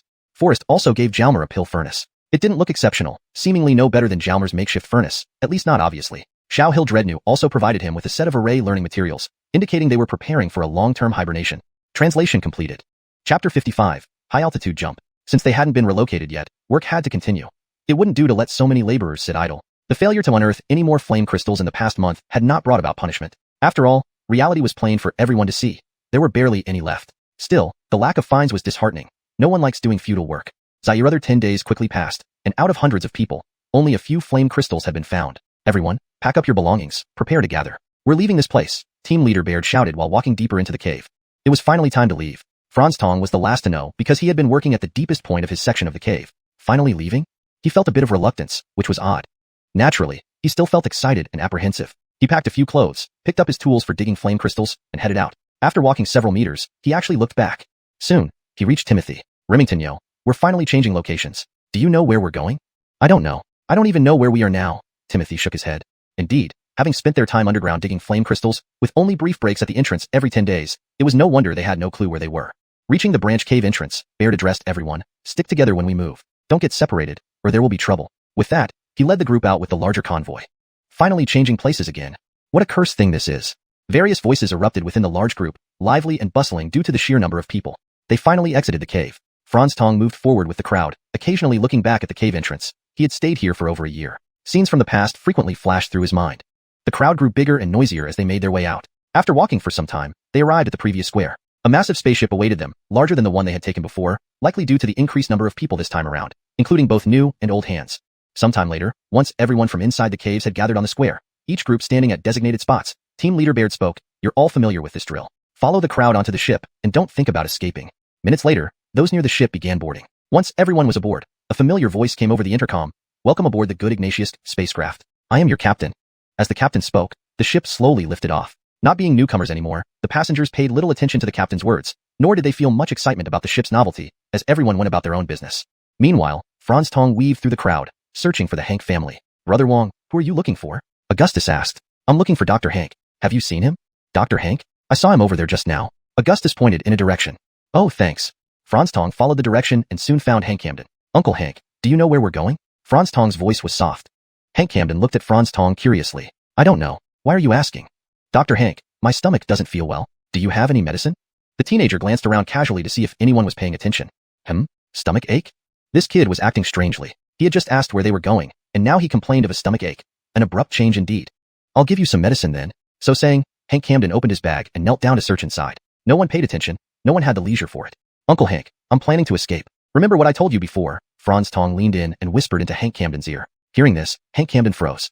Several seconds later, he turned to look into the Noel's eyes, full of questions. Escape from a ship in the sky? Jump down? That would be suicide. The Noel smiled and nodded. "Yes, by jumping down. If I succeed, I'll come find you all someday." His lips moved, the words barely audible even to himself. "Are you sure? Do you have a plan?" Hank Camden asked quietly, lowering his head to continue searching. "Should be fine. Well, since you've decided, good luck. Here, take these for injuries." Hank Camden handed over a bottle of medicine, clearly understanding that the stomach ache was a cover-up. But the medicine for injuries would surely be useful. Who wouldn't suffer minor injuries now and then? Taking the medicine, the teenager slipped something into Hank Camden's hand, closing his fingers over it to keep it hidden. Whether it was escaping or getting the medicine, these were major events, absolutely major, requiring utmost caution lest others noticed and ruined everything. But really, no one paid attention. Not the laborers nor the Earth Abyss Gate members. No one would imagine condensing chi pills being exchanged here, nor an escape plan. Still, caution was always better. This is a condensing chi pill. Give it to Hank Xiaochun at the right moment. It has significant effects. Franz Tong spoke softly, but Hank Camden could hear him. Hank Camden was taken aback. Though unfamiliar with it, he knew its significance. It was extremely beneficial for someone close to becoming a spirit practitioner. But how had this boy acquired such a pill? However, this wasn't crucial now. Receiving it was what mattered. "Don't worry, it's genuine," the Noel smiled, seeing the shock on Hank Camden's face. Yes, Hank Camden regained his composure after the initial surprise. Having known Franz Tong for over a year, he trusted him implicitly. Franz Tong wouldn't lie. It was unquestionable. They chatted a bit more before Franz Tong left to return to his team. Where were they heading? The captain mentioned 10 days, suggesting a long journey but presumably still within Rat Country.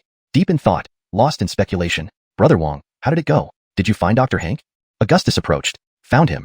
Franz Tong smiled. "I feel like I'm almost a spirit practitioner," Augustus said quietly, delighted. "Yes? A spirit practitioner?"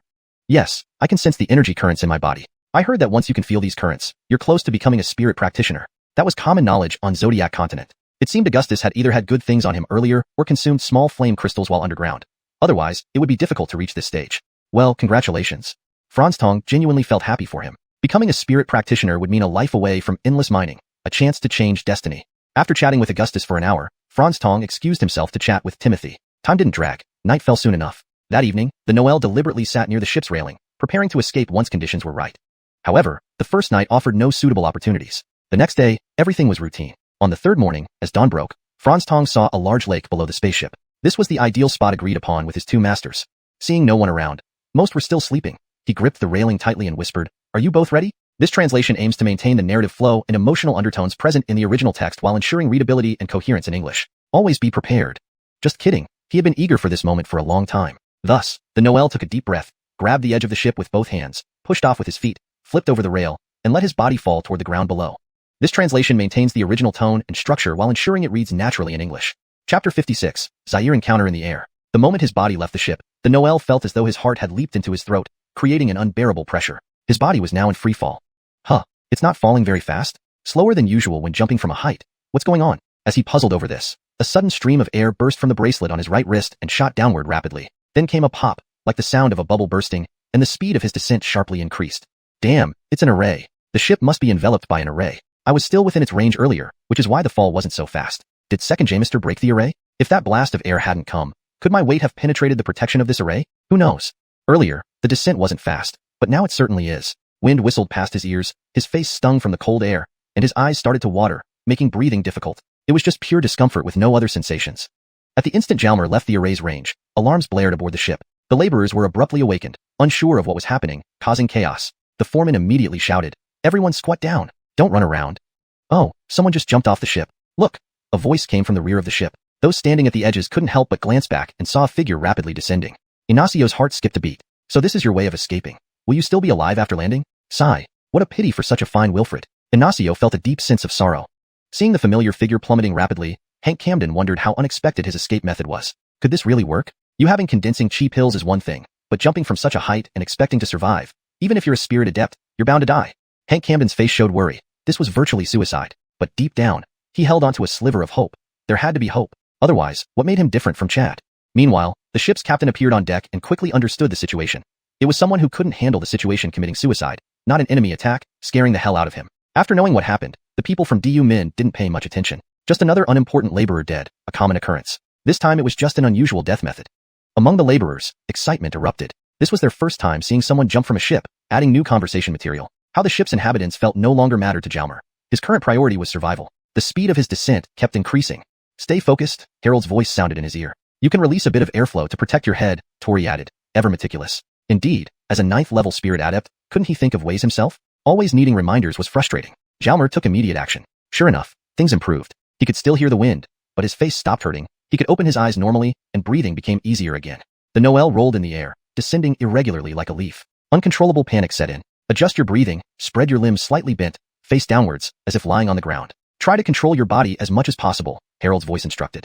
A 9th level spirit adept with such poor body control? You're disgracing cultivators. Don't call yourself my disciple, Harold silently criticized. Following his master's instructions, after several seconds of effort, the Noel finally gained some control over his body, able to adjust it into desired positions. Soon, he could even control the direction of his descent. A natural talent wasted. He should have been a skydiver. Not bad. You're getting the hang of it quickly, natural talent, just needs more practice. No surprise coming from me, Harold. Damn, whatever you say. Everything's you're doing, alright. Jalmer didn't care what his masters thought. Seeing the ground grow larger and clearer, he smiled. He even flipped mid-air, looked back at the departing ship, and laughed even wider. Goodbye, DU Min. But wait, I'll come back. Definitely. Face down, he surveyed the surroundings, appreciating the rare experience. Watching the lake below get closer, he directed his body toward the edge where people were visible.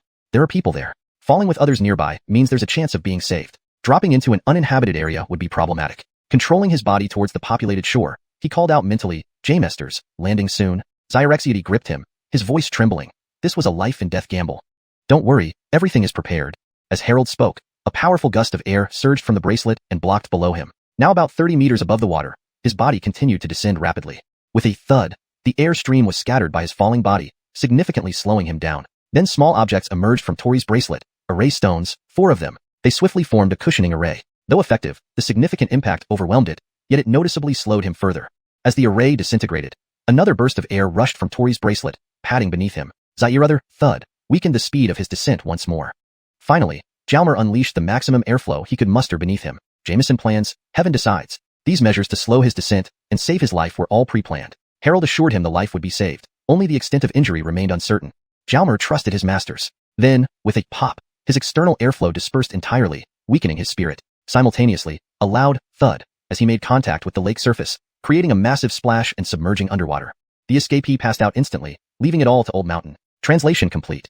Chapter 57. A boy falls from the sky. A huge splash rose not far from the edge of Ala Lake, startling the people fishing nearby. What on earth fell from the sky? A few seconds later, Jalmer's body surfaced from the water, floating up and down, covered in blood. Remington, it's a person. A child next to the elderly fisherman shouted, pointing at Jalmer floating on the lake. Oh, all right, quick, save him. The old man finally reacted and immediately jumped into the lake, swimming towards Jalmer. Soon, the old man dragged Jalmer ashore.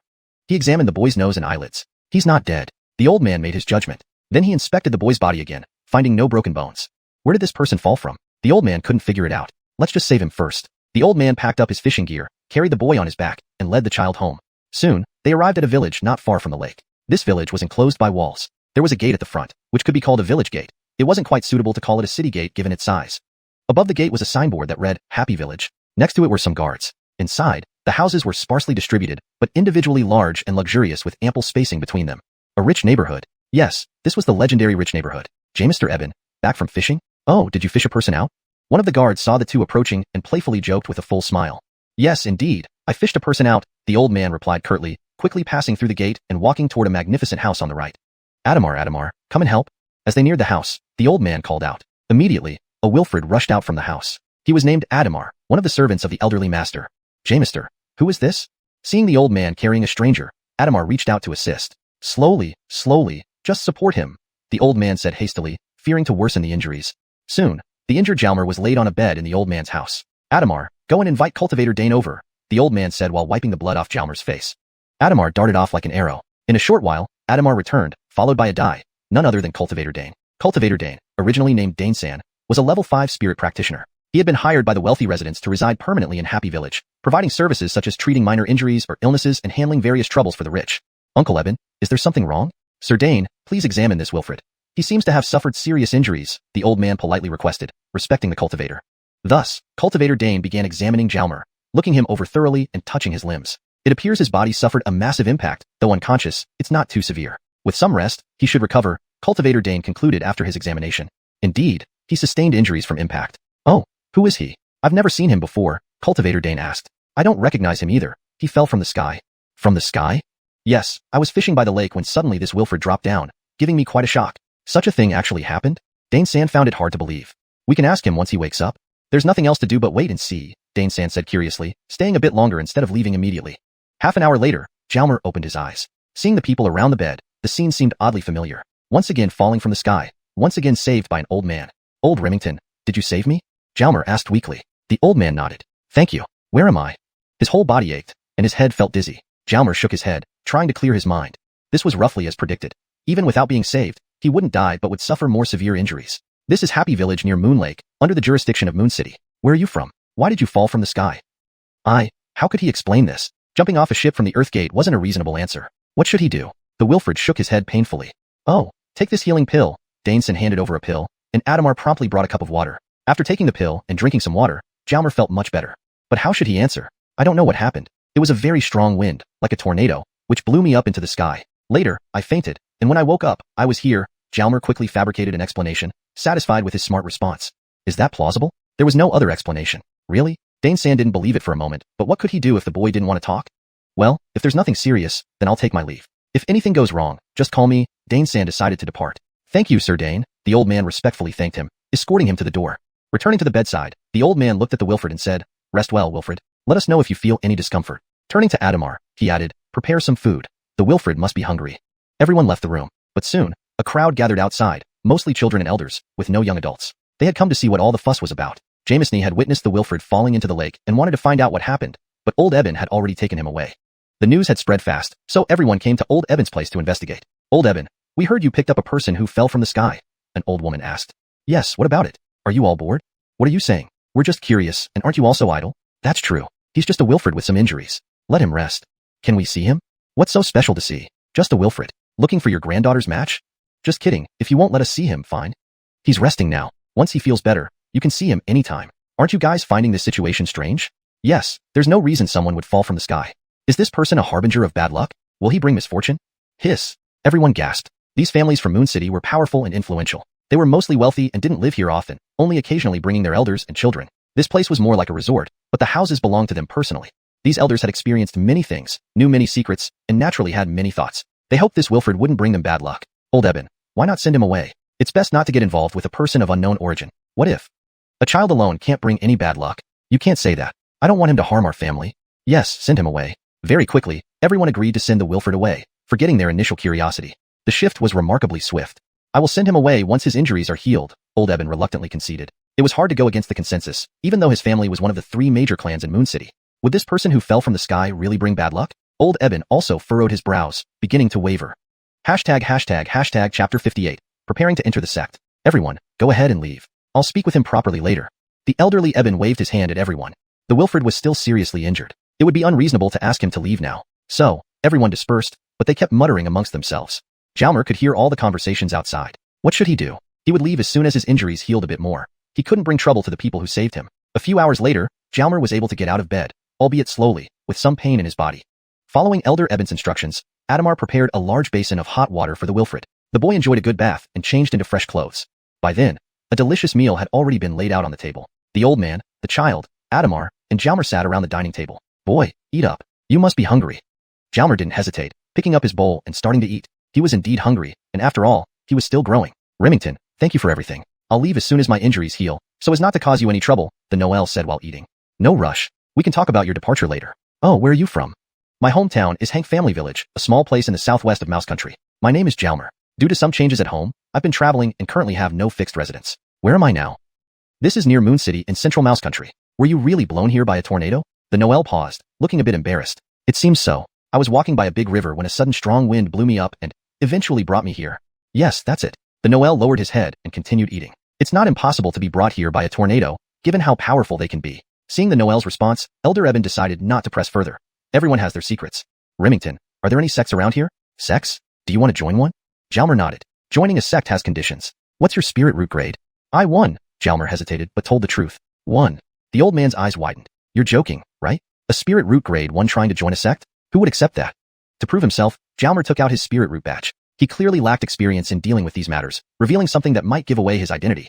The old man took the badge and saw it was indeed grade 1. This will be difficult, the old man murmured. A grade 1 spirit root. It was too poor. Although their family was influential here and sending someone to a nearby sect wasn't an issue, sending a waste to the sect would be embarrassing for both him and the Noel. Even if he joined, it wouldn't be easy for him within the sect, and getting expelled afterward would be even worse. Why do you want to join a sect? Are you thinking of cultivating? The old man blinked, hoping the boy wasn't joking. To cultivate, yes, I'm an alchemist, Jalmer thought for a moment before answering. Want to cultivate? With a grade 1 spirit root, you want to cultivate? The old man was at a loss for words. At least a grade 4 spirit root was needed for cultivation, and here this guy with a grade 1 wants to cultivate.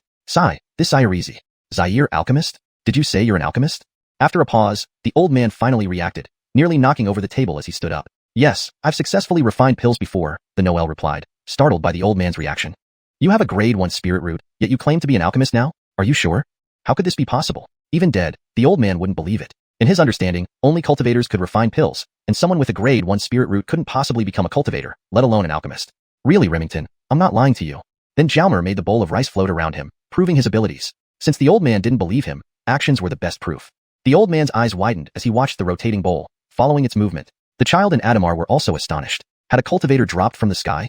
The old man was completely stunned. While this didn't prove he was an alchemist, being a cultivator was undeniable. When had someone with a grade 1 spirit root ever become a cultivator? He'd never heard of such a thing. Jalmer knew the old man now believed him, at least as a cultivator. He withdrew the airflow and returned the bowl to his hands. The old man, child, and Adamar were still processing what they had seen. After a while, the old man sat down, calmer. Didn't expect you to be a cultivator, Wilfred. My apologies. Cultivators held a high status in the ordinary people's hearts on this continent. Remington, please don't say that. You saved my life. Well, it's our honor to have saved a great cultivator like you. I believe even without us, nothing would have happened to you. The old man suddenly became respectful. Having experienced many things, the old man knew the world of cultivators was dangerous. One misstep could bring disaster to the family, especially with a cultivator who fell from the sky. No telling what he had been through. It seemed better to send him off quickly, just as the neighbors suggested. Moreover, becoming a cultivator with a grade 1 spirit root raised suspicion. Had he used hidden methods or lied to them? Hearing the old man's words, the Noel was speechless. If only he hadn't mentioned this first. Now the old man seemed wary of him. Remington, why are you acting like this? It makes me uncomfortable. Just treat me as not a cultivator. How can I do that, great cultivator? Look, now he was called Great Cultivator. Jalmer felt like going mad. With a loud thud, Jalmer knelt and kowtowed to the old man. Remington, please stop saying that. You saved me. Kneeling should be reserved for heaven, earth, and parents. But what harm could it do to kneel before an old man who saved him? Seeing the Noel's sincerity, the old man felt awkward and quickly corrected himself. Young man, this isn't right. Stand up. He immediately helped the Noel up. Then, look at it this way. I'm a cultivator now. Joining a sect shouldn't be difficult, right? Seeing the old man still somewhat uncomfortable, he thought joining a sect would relieve the old man's worries, guessing he must have had bad experiences with cultivators in the past. Since you're already a cultivator, joining a sect won't be hard. Coincidentally, our family has influence nearby, so once you recover fully, I can introduce you. That was great news, exactly what Jalmer wanted. The old man then described the sect he planned to introduce Jalmer to. The sect was called Moon Lake Sect, located about 100 miles away. The sect Harmon was Havelock, an 8th grade spirit warrior, quite accomplished. The sect had over 2,000 members, but only about 200 were true cultivators, the rest being apprentices. Cultivation was rare, truly becoming a cultivator even rarer. On that day, the old man called his son, the current head of the Eben family, Eben Shujing, and introduced the Noel to him. Upon learning that Zaire was already a cultivator, Eben Shujing was very surprised but eager to facilitate the connection. Jamesking connections with cultivators was always beneficial. However, the most pressing matter now was healing the Noel's injuries. Chapter 59. The Homesick One. While Jalmer was still recovering from his injuries, in a distant place, a drizzle of rain fell from the sky. Under the gray expanse above, mountains were shrouded in mist and clouds, presenting an almost otherworldly landscape painting, resembling an idyllic paradise. This region was characterized by undulating ranges stretching for thousands of miles, with approximately 100 peaks scattered across. Among these, 9 peaks stood particularly tall and prominent, dotting the expansive mountain range without any discernible pattern. Numerous smaller peaks nestled around these 9 giants. Unlike ordinary peaks, these 9 summits bore many structures bustling with activity, whereas others had either sparse buildings or none at all. Interestingly, these 9 mountains were nearly uniform in size and height.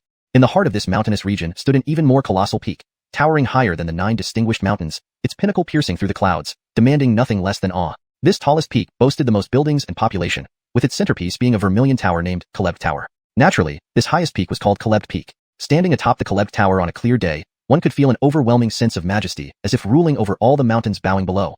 A perfect view of supremacy. Clearly, this was the location of Caleb Sect, with the surrounding thousands of miles of mountain ranges all belonging to it. Caleb Sect's power was not to be underestimated, being one of the top sects in Bird Nation.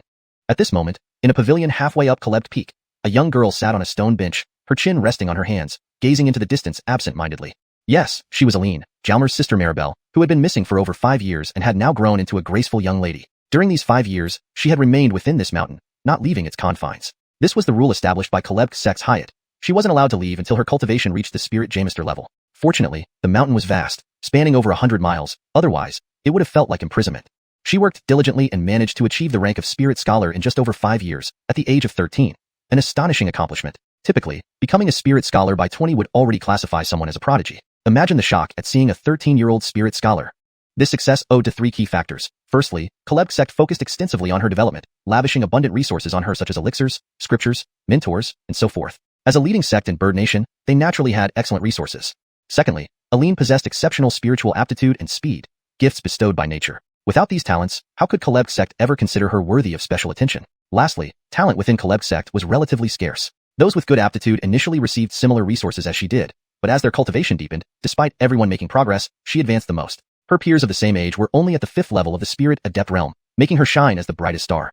Most importantly, her tireless effort drove her forward. Unable to leave until she achieved Spirit Jamister status, she yearned to see her grandparents and Jalmer soon. Thus, she practiced relentlessly, eventually breaking through to the Spirit Scholar realm not long ago. Although her cultivation speed was remarkable, she was still only a Spirit Scholar, far from the Spirit Jamister goal. Cultivation became increasingly difficult as one progressed. Thus, while Aline felt proud, she also grew somewhat lost. When will I become a Spirit Jamister? When can I see my grandparents again? Are my parents still alive? Only Aline knew the hardships she endured over the past 5 years. Despite her innate talent and abundant resources, each step forward in cultivation was arduous. She tolerated the pain, using 2 years to reach Spirit Adept and another 3 to become a Spirit Scholar. But when would she become a Spirit Jamister? 3 years? 5 years? Or more? Spirit Jamisters were extremely rare in this world. Could she become one? How many years would it take? Lost in thought, Aline's eyes involuntarily misted over. Junior Sister Hank, what are you thinking about? So engrossed? A voice came from behind her. Nothing much, Aline quickly wiped her eyes. Not much? Your eyes are red. Missing your grandparents again? A chubby young boy jumped in front of her. Though he called her junior sister, he was likely only a few years older than she was. Yes, I miss them. The requirement set by Hyatt is too high, insisting you wait until Spirit Jamister to leave the mountain. Isn't that too harsh? The boy complained on her behalf. Senior brother Caleb, please don't say that. Hyatt has our best interest at heart. Lower cultivators wouldn't be safe outside. But becoming a Spirit Jamister is incredibly hard. Even in our top-notch sect, we only have a dozen Spirit Jamisters, and the youngest among them was 18 upon attaining the title. Yeah, it's really tough, Aline sighed. Even the youngest predecessors became Spirit Jamisters at 18, meaning she had to wait another 5 years if she hoped to match them. Worried her grandparents might not be able to wait that long, Aline sighed again. Becoming a Spirit Jamister within 5 years was beyond her confidence, though she was currently the youngest Spirit Scholar in the sect. Ah, she sighed once more. What's wrong? I heard you sighing from afar. You're usually optimistic, said a middle-aged scholar in white, slowly approaching before arriving in a flutter of robes. Hyatt. Aline stood to greet him. The little boy also bowed respectfully. Do you miss home? Your eyes are red, Hyatt noted, standing before her. Yes, you set too high a standard for Junior Sister Hank, demanding she wait until Spirit Jamister. When is that going to be? The chubby boy bravely challenged Hyatt. Senior brother Caleb, don't be disrespectful to Hyatt. Aline tugged at the boy's sleeve. Look at you, getting bolder with your size. Do I need to punish you for being so impolite? If I'm wrong, prove me wrong and then punish me. I accept the punishment, the boy shot back, eyeing Hyatt defiantly. Senior brother Caleb, stop. Aline pulled the boy back forcefully. Chapter 60. The Jamistical Carriage. Muhammad, are you really asking for a beating? Xerxes raised his hand. Isn't what I said true? Becoming a Spirit Jamister isn't easy, as you know. What if Sister Hank can't become a Spirit Jamister? Are you going to let her never see her grandparents again? The chubby boy said, dodging behind Aline, realizing he needed to hide. You don't think Aline is like you, do you? Look at you, so unambitious. With all those great resources, you're only at level 4 Spirit Adept. Don't you know to work harder? Hyatt's voice grew louder. Level 5 Spirit Adept is already pretty good for a 14-year-old. Of course, I can't compare with Sister Hank, but I'm way better than many others, the chubby boy retorted. You. The mighty Hyatt was speechless with anger. Actually, senior brother Caleb is quite understanding. Calm down, Hyatt. Don't be mad at him. Aline held Xerxes' hand and pulled him to sit down, massaging his back. Muhammad, for Maribel's sake, I'll let it go this time. Next time, your dog mouth will get beaten, Hyatt scolded, pointing at the chubby boy. Indeed, Hyatt was soft-hearted, caring deeply for these kids, especially Aline, whom he had snatched from afar. Back then, their sect had brought back many promising recruits from outside, with Aline being the most outstanding. Xerxes shook his head and sighed. Maribel, I understand what you're thinking, and Muhammad does have a point. Hearing this, Aline stopped massaging his back, filled with anticipation. So, I've decided that once you reach level 5 Spirit Scholar, I'll let you visit your hometown and personally escort you there. He turned around, smiling warmly at Aline. Ah, great. Thank you, Hyatt. Aline kissed Hyatt on the cheek and jumped with joy. You little one. Xerxes chuckled, rubbing his cheek where she had kissed, continuing. If your family wishes to join us here, I can bring them too. From then on, this place will be your home. Really? That's wonderful. Aline was overjoyed, but they might not want to come. After all, they've lived there for so long and are elderly. But even if they don't come, I can bring EATER1-350. We'll discuss the specifics later, but remember the condition. You need to reach level 5 Spirit Scholar first, Hyatt said with a grin. Don't worry, Hyatt. I'll work hard, double my efforts to become the youngest level 5 Spirit Scholar in the Vermilion Bird sect. Good. I believe in you. Xerxes turned to the chubby boy. Did you hear that? Learn from Aline, try harder, and aim to become a Spirit Scholar soon.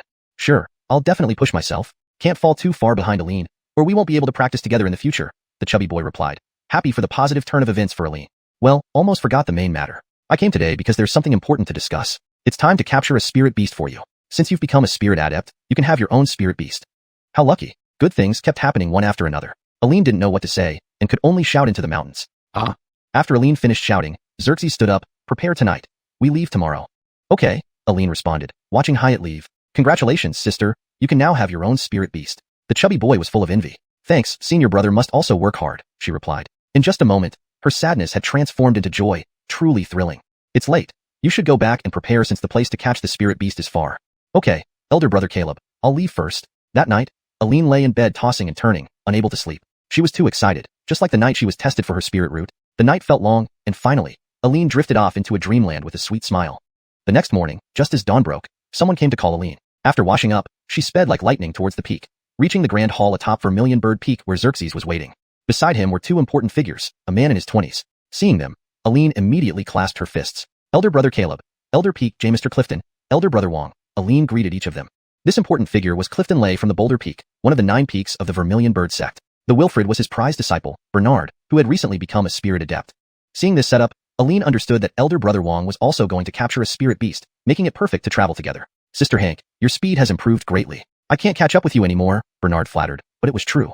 Senior brother, you are much stronger and more formidable. I can never match you, Aline also spoke honestly. Breakfast arrived. You two stop praising each other and eat quickly. We need to set off soon. Xerxes called them to sit down and start eating.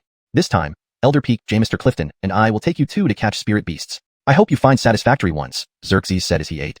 Hyatt is coming along too? Aline was surprised. In her 5 years here, every year teams want to catch spirit beasts, but the highest ranking Harmon was usually a Peak J. Mr., sometimes not even that. This time, Hyatt was personally leading them, clearly because of her, which touched her heart.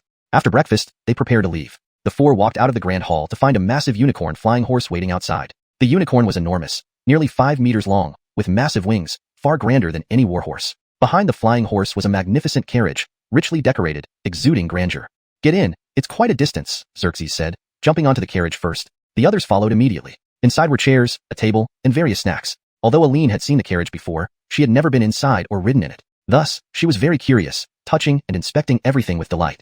Bernard was no different, also unfamiliar with such luxuries. Though he was older, he wasn't as openly excited as Aline. How about you look outside, Maribel? Xerxes smiled at Aline. Aline pulled aside the curtain slightly and peeked out. To her surprise, the carriage was already airborne, moving incredibly fast. Why was this strange? Moving so fast, yet feeling no wind and perfectly steady? She hadn't noticed when it took off. Truly, it was a magical carriage. Chapter 61. Westward Bound. Amazing, isn't it? Hong Ala watched Aline's expression without surprise. They had been through these experiences and knew exactly what was happening. Yes, how come it feels just like being at home, so serene? Aline remarked. Can you guess why that might be? Hong Ala deliberately left her in suspense. Xerxes, do you also want to tease a child now? Hildred Caleb could no longer hold back. He was always straightforward. Since we have time, why not play a little? Xerxes grinned mischievously. I see. An array formation. It must be an array formation. Aline wasn't the inexperienced girl from Hank Village anymore. This was her first encounter with this phenomenon, and she hadn't immediately understood it. Xerxes, can't mess around now. Aline is too clever for that. Ha ha ha, Hildred Caleb laughed with glee. Took one guess to figure it out. Truly no fun, but I'm not disappointed. Yes, there's an array formation set up in this carriage. Otherwise, how could it be so comfortable?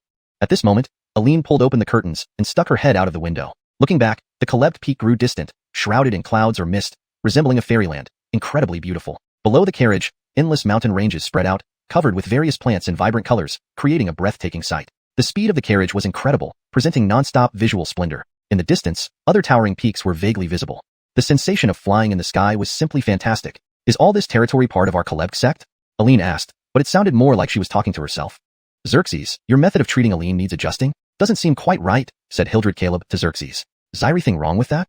Look, Alotl Hank has been in the sect for over 5 years, and she's already a spirit scholar, yet you never let her visit other peaks. She stays mostly on Caleb Peak, barely knowing what her own sect looks like. That's not good.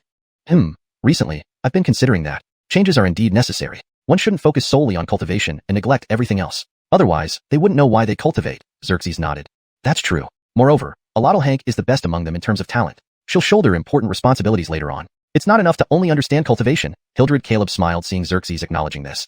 Agreed, let's start from now. Xerxes sat next to Aline, looking out the window with her. Maribel, below us is all within the domain of our Caleb sect, covering thousands of miles. Xerxes couldn't help but feel proud.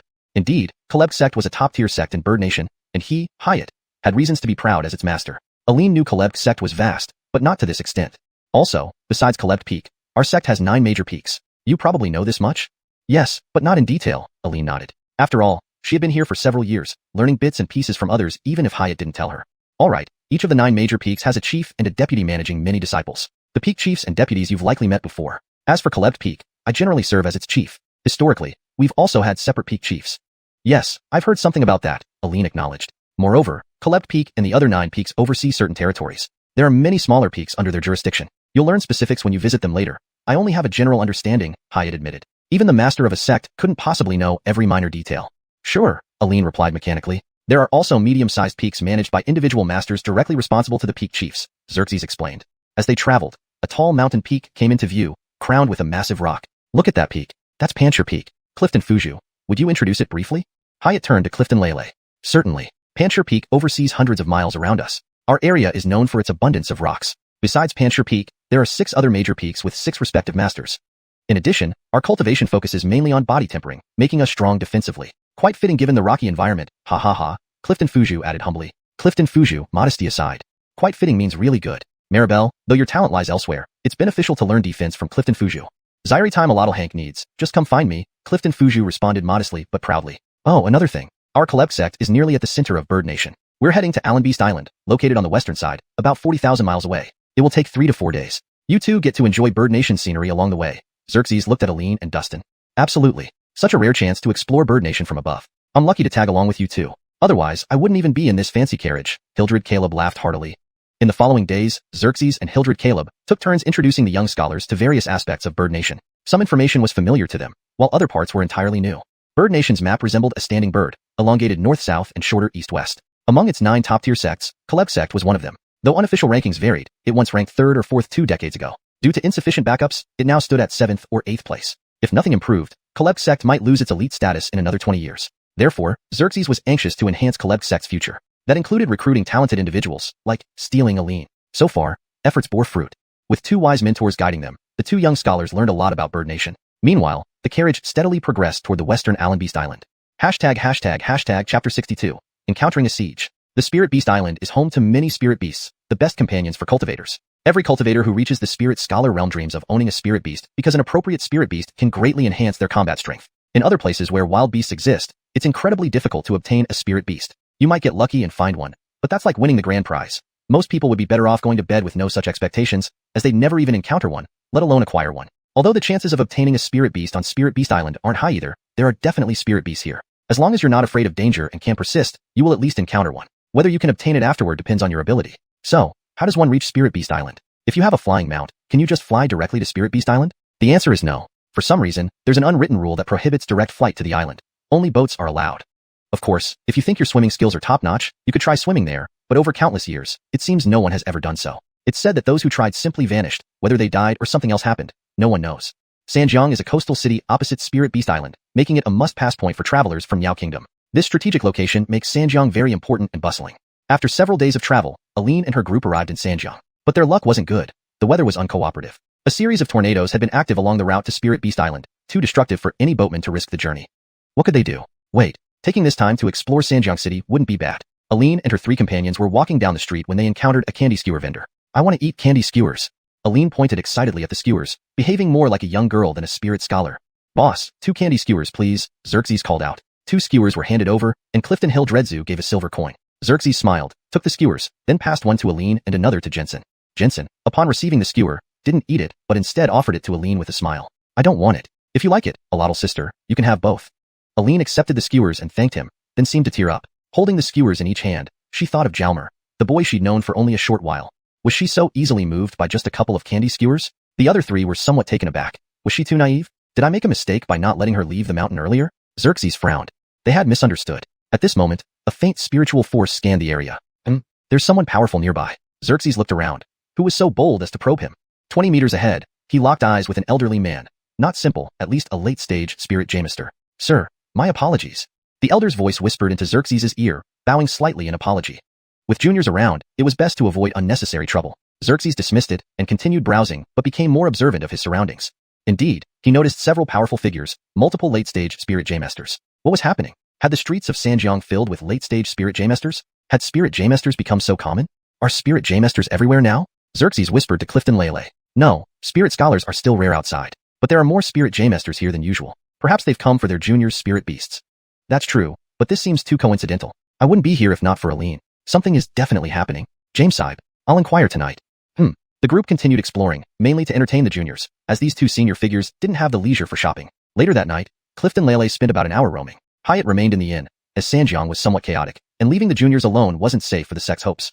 Well, Clifton Lele returned, and Xerxes asked immediately. It seems a divine beast is being born on Spirit Beast Island, attracting many experts. The recent tornadoes are also linked to this phenomenon.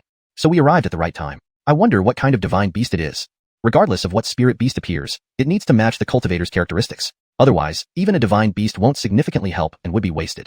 We don't know yet, only time will tell. Indeed, knowing a divine beast is appearing is already significant. What kind it is, we'll see. What exactly is a divine beast? Aline blinked.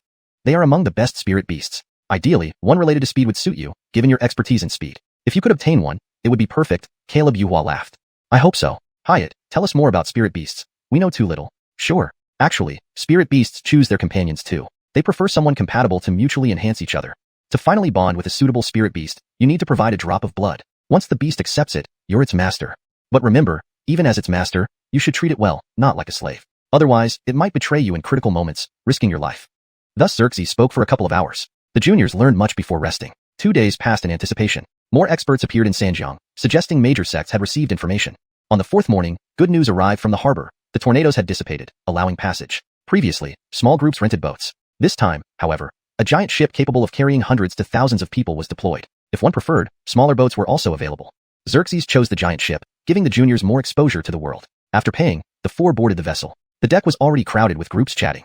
Xerxes, it's rare to see you here. A man approached with the team. Lord Eben, it's nice to meet you. Caleb Yuhua smiled. This must be Hank, Xerxes' protege. Truly gifted, reaching spirit scholar at such a young age. The man glanced at Aline. Lord Eben flatters her. Maribel, greet Lord Eben and the seniors. Maribel greets Lord Eben and seniors. She bowed, recognizing Eben as the head of Devours sect, a top-tier Miao Kingdom sect. Good, very good. Thus the 2 groups began chatting. More people greeted them intermittently, recognizing the presence of 2 influential figures. All visitors were late-stage spirit J-masters, as minor figures wouldn't know or care. Caleb Yuhua found it odd that there were over 10 late-stage spirit J-masters on the ship, including 3 whose levels were undetectable, possibly peak-level masters. Yet why didn't he recognize them? This trip seemed unusual. The translation adheres to the structure and style of the original text, ensuring a coherent narrative and natural flow. Character names are transliterated accurately using pinyin. The giant ship departed at 8 in the morning, arriving around 4 in the afternoon, with plans to return on the 4th day at 8 in the morning. That gave everyone 3 days to find their fortune on the island.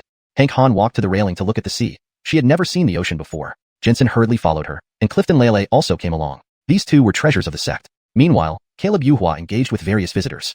On the sea surface, many fishing boats were catching fish, and several were heading towards Spirit Beast Island. Hours later, numerous giant fish carcasses appeared on the water's surface, attracting carnivorous aquatic beasts that voraciously devoured the fish. Fishermen also took advantage by harvesting the freshly dead fish, which were still valuable due to their size.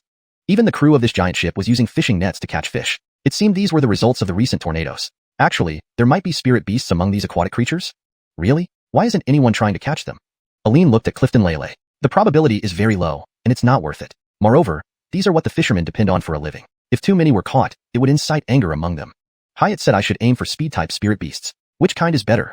Clifton Lele thought for a moment and replied, for speed-focused ones, there are alahightening leopards and swift birds. Jensen can aim for creatures like giant rhinos and black tortoise turtles, which are naturally defensive spirit beasts. Clifton Lele began explaining more to the two juniors. Time passed slowly. By early afternoon, they could see the faint outline of Spirit Beast Island in the distance. Spirit Beast Island is quite large, over 1,000 miles wide and 2,000 miles long, encompassing about 1,000 small islands. Caleb Yuhua interrupted Clifton Lele's teaching. So big? Of course, if it were smaller, would there even be spirit beasts left? They would have been captured long ago. Zaire, it's quite dangerous inside. One misstep could cost your life. So, typically, we need a spirit Jamister leading the expedition. Most captures happen near the periphery of the island. Deeper areas are more dangerous. Once on the island, you two must stay close to us. Spirit beasts are protected by their guardians, and some of these guardians are quite powerful. Guardians have cultivation levels? Certainly, humans can cultivate, why can't guardians? It's just harder for them. Indeed, if guardians couldn't cultivate, why bother capturing spirit beasts when taming ordinary wild animals would be easier? Because spirit beasts can cultivate and communicate with humans, making them highly sought after. At 4 o'clock, the giant ship finally docked. Cultivators eagerly disembarked and rushed onto the island, eager to make use of the limited time. Soon, all teams had left the ship, dispersing in different directions. Caleb Yuhua released his mount, a white deer, matching his white attire perfectly. He grabbed Aileen's hand and jumped onto the deer, sprinting forward. Clifton Lele's mount was a Alahan tiger hybrid, and he carried Jensen, following behind Xerxes. Within minutes, the group separated. With the birth of a divine beast expected, where could it be? Most likely somewhere central, most people thought. So, those who believed they could handle the environment headed deeper into the island. A divine beast, everyone wanted one, right? Zaire hour later, Aline and her group had covered over 200 miles, encountering various creatures but no spirit beasts yet. They stopped as they approached a lake with an island in the middle. The island emitted an unusual energy fluctuation. Was it a spirit beast? Hyatt, how do you distinguish a spirit beast? A spirit beast has a thin layer of energy protecting its body. Scanning with soul force will reflect energy. Though generally true, it's not 100% accurate. The two elders each carried one junior and flew towards the island. Just as they neared the island, a sudden sense of danger rose within Xerxes. Careful! Caleb Yuhua shouted. Damn, someone was trying to ambush him? Who was so bold? Meanwhile, Clifton Lele deployed a protective array around himself. Then, a deafening explosion erupted from underground, sending shockwaves in all directions.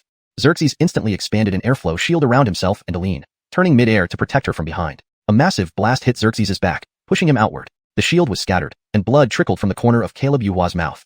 Damn, this was too sudden. Who buried so much explosive here? Clifton Lele's protective array was shattered by the explosion, but he was unharmed. He had already deployed it before Caleb Yuhua warned them. Foresight? Poor Xerxes fell towards the water, but suddenly a sword emerged from beneath, swiftly ascending. Shit, Zaire ambush? Energy waves approached from all sides, indicating late-stage spirit Jamesters.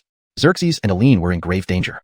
Chapter 63, Joining the Sect. Just as Aline and her group were facing a deadly ambush, Jalmer's wounds had almost fully healed. It was time for him to go to Yuehu's sect. On this day, Patriarch Eben led Jalmer to a valley. This valley was the location of the sect they had been talking about. Standing before the valley entrance, one could see an imposing gate inscribed with 3 powerful characters, Yuehu's sect. Not bad at all. It looked very impressive, making Jalmer smile. Before the mountain gate stood many disciples guarding the entrance, indicating a good-sized sect. Eben Shujing approached the head guard and bowed respectfully, saying, "This is Eben Shujing from Moon City, here to pay respects to Gilbert Javangwang. Please inform him of our arrival." "Ah, Patriarch Eben, I will send someone to inform him right away." "Please wait a moment," the guard replied courteously. Although Eben Shujing wasn't a cultivator, he held considerable status in the secular world. Importantly, his relationship with Gilbert Javangwang was good, so the guard didn't want to offend him. After about 10 minutes, the messenger returned with a young cultivator named Eben Ziheng, a disciple of Gilbert Javangwang. Eben Ziheng arrived at the gate and greeted Eben Shujing with a bow, saying, "Greetings, Patriarch Eben. My master invites you inside. Please follow me." He then turned and walked ahead. Under Eben Ziheng's guidance, the group proceeded deeper into the sect. Jalmer, experiencing his first visit to a cultivation sect, felt incredibly curious, looking around everywhere like Eben Lao Lao entering Grandview Garden. Though he had been to Taoist Mountain before, it mainly catered to tourists, with few actual Taoists residing there. Here, it was different. There were over 2,000 people, all living and cultivating year-round, with no tourists present. Patriarch Eben simply smiled at Jalmer's curiosity, understanding that first-time visitors often reacted this way, just like new disciples did in the past. After walking for about the length of an incense stick burning, they arrived at a larger building marked External Relations beside its entrance. What does this mean? Quite modern. External relations? Easy to understand. Jamister, Patriarch Eben has arrived. Eben Ziheng knocked on the open door. A guy in his 40s appeared promptly at the doorway. Eben Shujing hurried forward and bowed, smiling, greeting Gilbert. Simultaneously, he handed over a package, presumably a gift. "Gilbert, please come in," said Gilbert, receiving the package and inviting everyone inside. Everyone took their seats according to protocol. After some pleasantries, Eben Shujing pointed to Jalmer and said, Gilbert, my young friend Jalmer wishes to join your sect. What do you think? Join our sect? We accept new disciples annually, but the timing is fixed, as you should know since you've sent many before. I know, but this time it's special. Could you possibly help? Alright, though we have certain conditions for admitting disciples, such as a minimum spirit root rank of 4. Don't worry about that. Jalmer is already a cultivator. Oh, already a cultivator? Gilbert stood up and circled Jalmer, inspecting him. Tall stature, but still young, yet already a cultivator? If true, that's a genius. You're a cultivator? Which level of Allings? He asked, eyeing Jalmer suspiciously. Yes, Allings level 9, Jalmer answered cautiously. He hadn't dealt with a Longshi, spirit Jamister, before and didn't dare lie. Level 9? How old are you? Gilbert's eyes widened in shock. 15. 15 years old, level 9 Allings. Unbelievable. A once-in-a-lifetime talent. Normally reaching Allings by 15 is commendable, let alone level 9? Not that hard to believe, 15, level 9. It just happened, Jalmer mused internally while noticing Gilbert's surprise. Suddenly, a force enveloped him, immobilizing his body. What's happening? Can't move. Jalmer struggled, but didn't exert full strength, mindful of propriety. What technique is this, capable of freezing someone like Jacob's ding spell? In reality, Jalmer was inexperienced. They only confined the air around him, creating the illusion of being frozen. With enough strength, he could break free. Without much thought, he felt a mysterious force scan his dantian, turning transparent and causing alarm. Is this what a Longshi can do? Truly level 9? After several scans, Gilbert confirmed, level 9 Allings. What is your spirit root rank? Gilbert's voice trembled. Such talent was rare and significant. 5, Jalmer answered. Not a rank 1 spirit root? Why 5? He and old Eben had planned this. A rank 1 spirit root achieving Allings without explanation would be troublesome, but not too high, or other sects would snatch him away after verifying. Jamesy, I see your spirit root token? Gilbert couldn't fathom such a genius. It got lost. The token was smashed, evidence destroyed to avoid detection. You're not from this area? No, I'm from a small place in southwest Guaxiang, no family left. Joined a minor sect before, offended an elder, escaped persecution. Traveling led to lucky encounters, boosting my cultivation. Recently rescued by Patriarch Eben's father and heard great things about you, so here I am. Gilbert, can I join your sect? Jalmer asked sincerely. Lying is exhausting. Each lie needs many more to cover up. Seems feasible, but we don't usually accept disciples now. Since you're already a cultivator with high level, I need to consult the sect Harmon. Wait here. I'll return shortly. Gilbert exited, eager to secure this talent. If not a cultivator, he'd have admitted him directly. Being both a cultivator and highly skilled required, consulting the sect Harmon. Minutes later, Gilbert returned with a tall, stern die. This is sect leader Ignatius, Gilbert introduced. Jalmer and the others stood immediately. He was near a Longshi strength.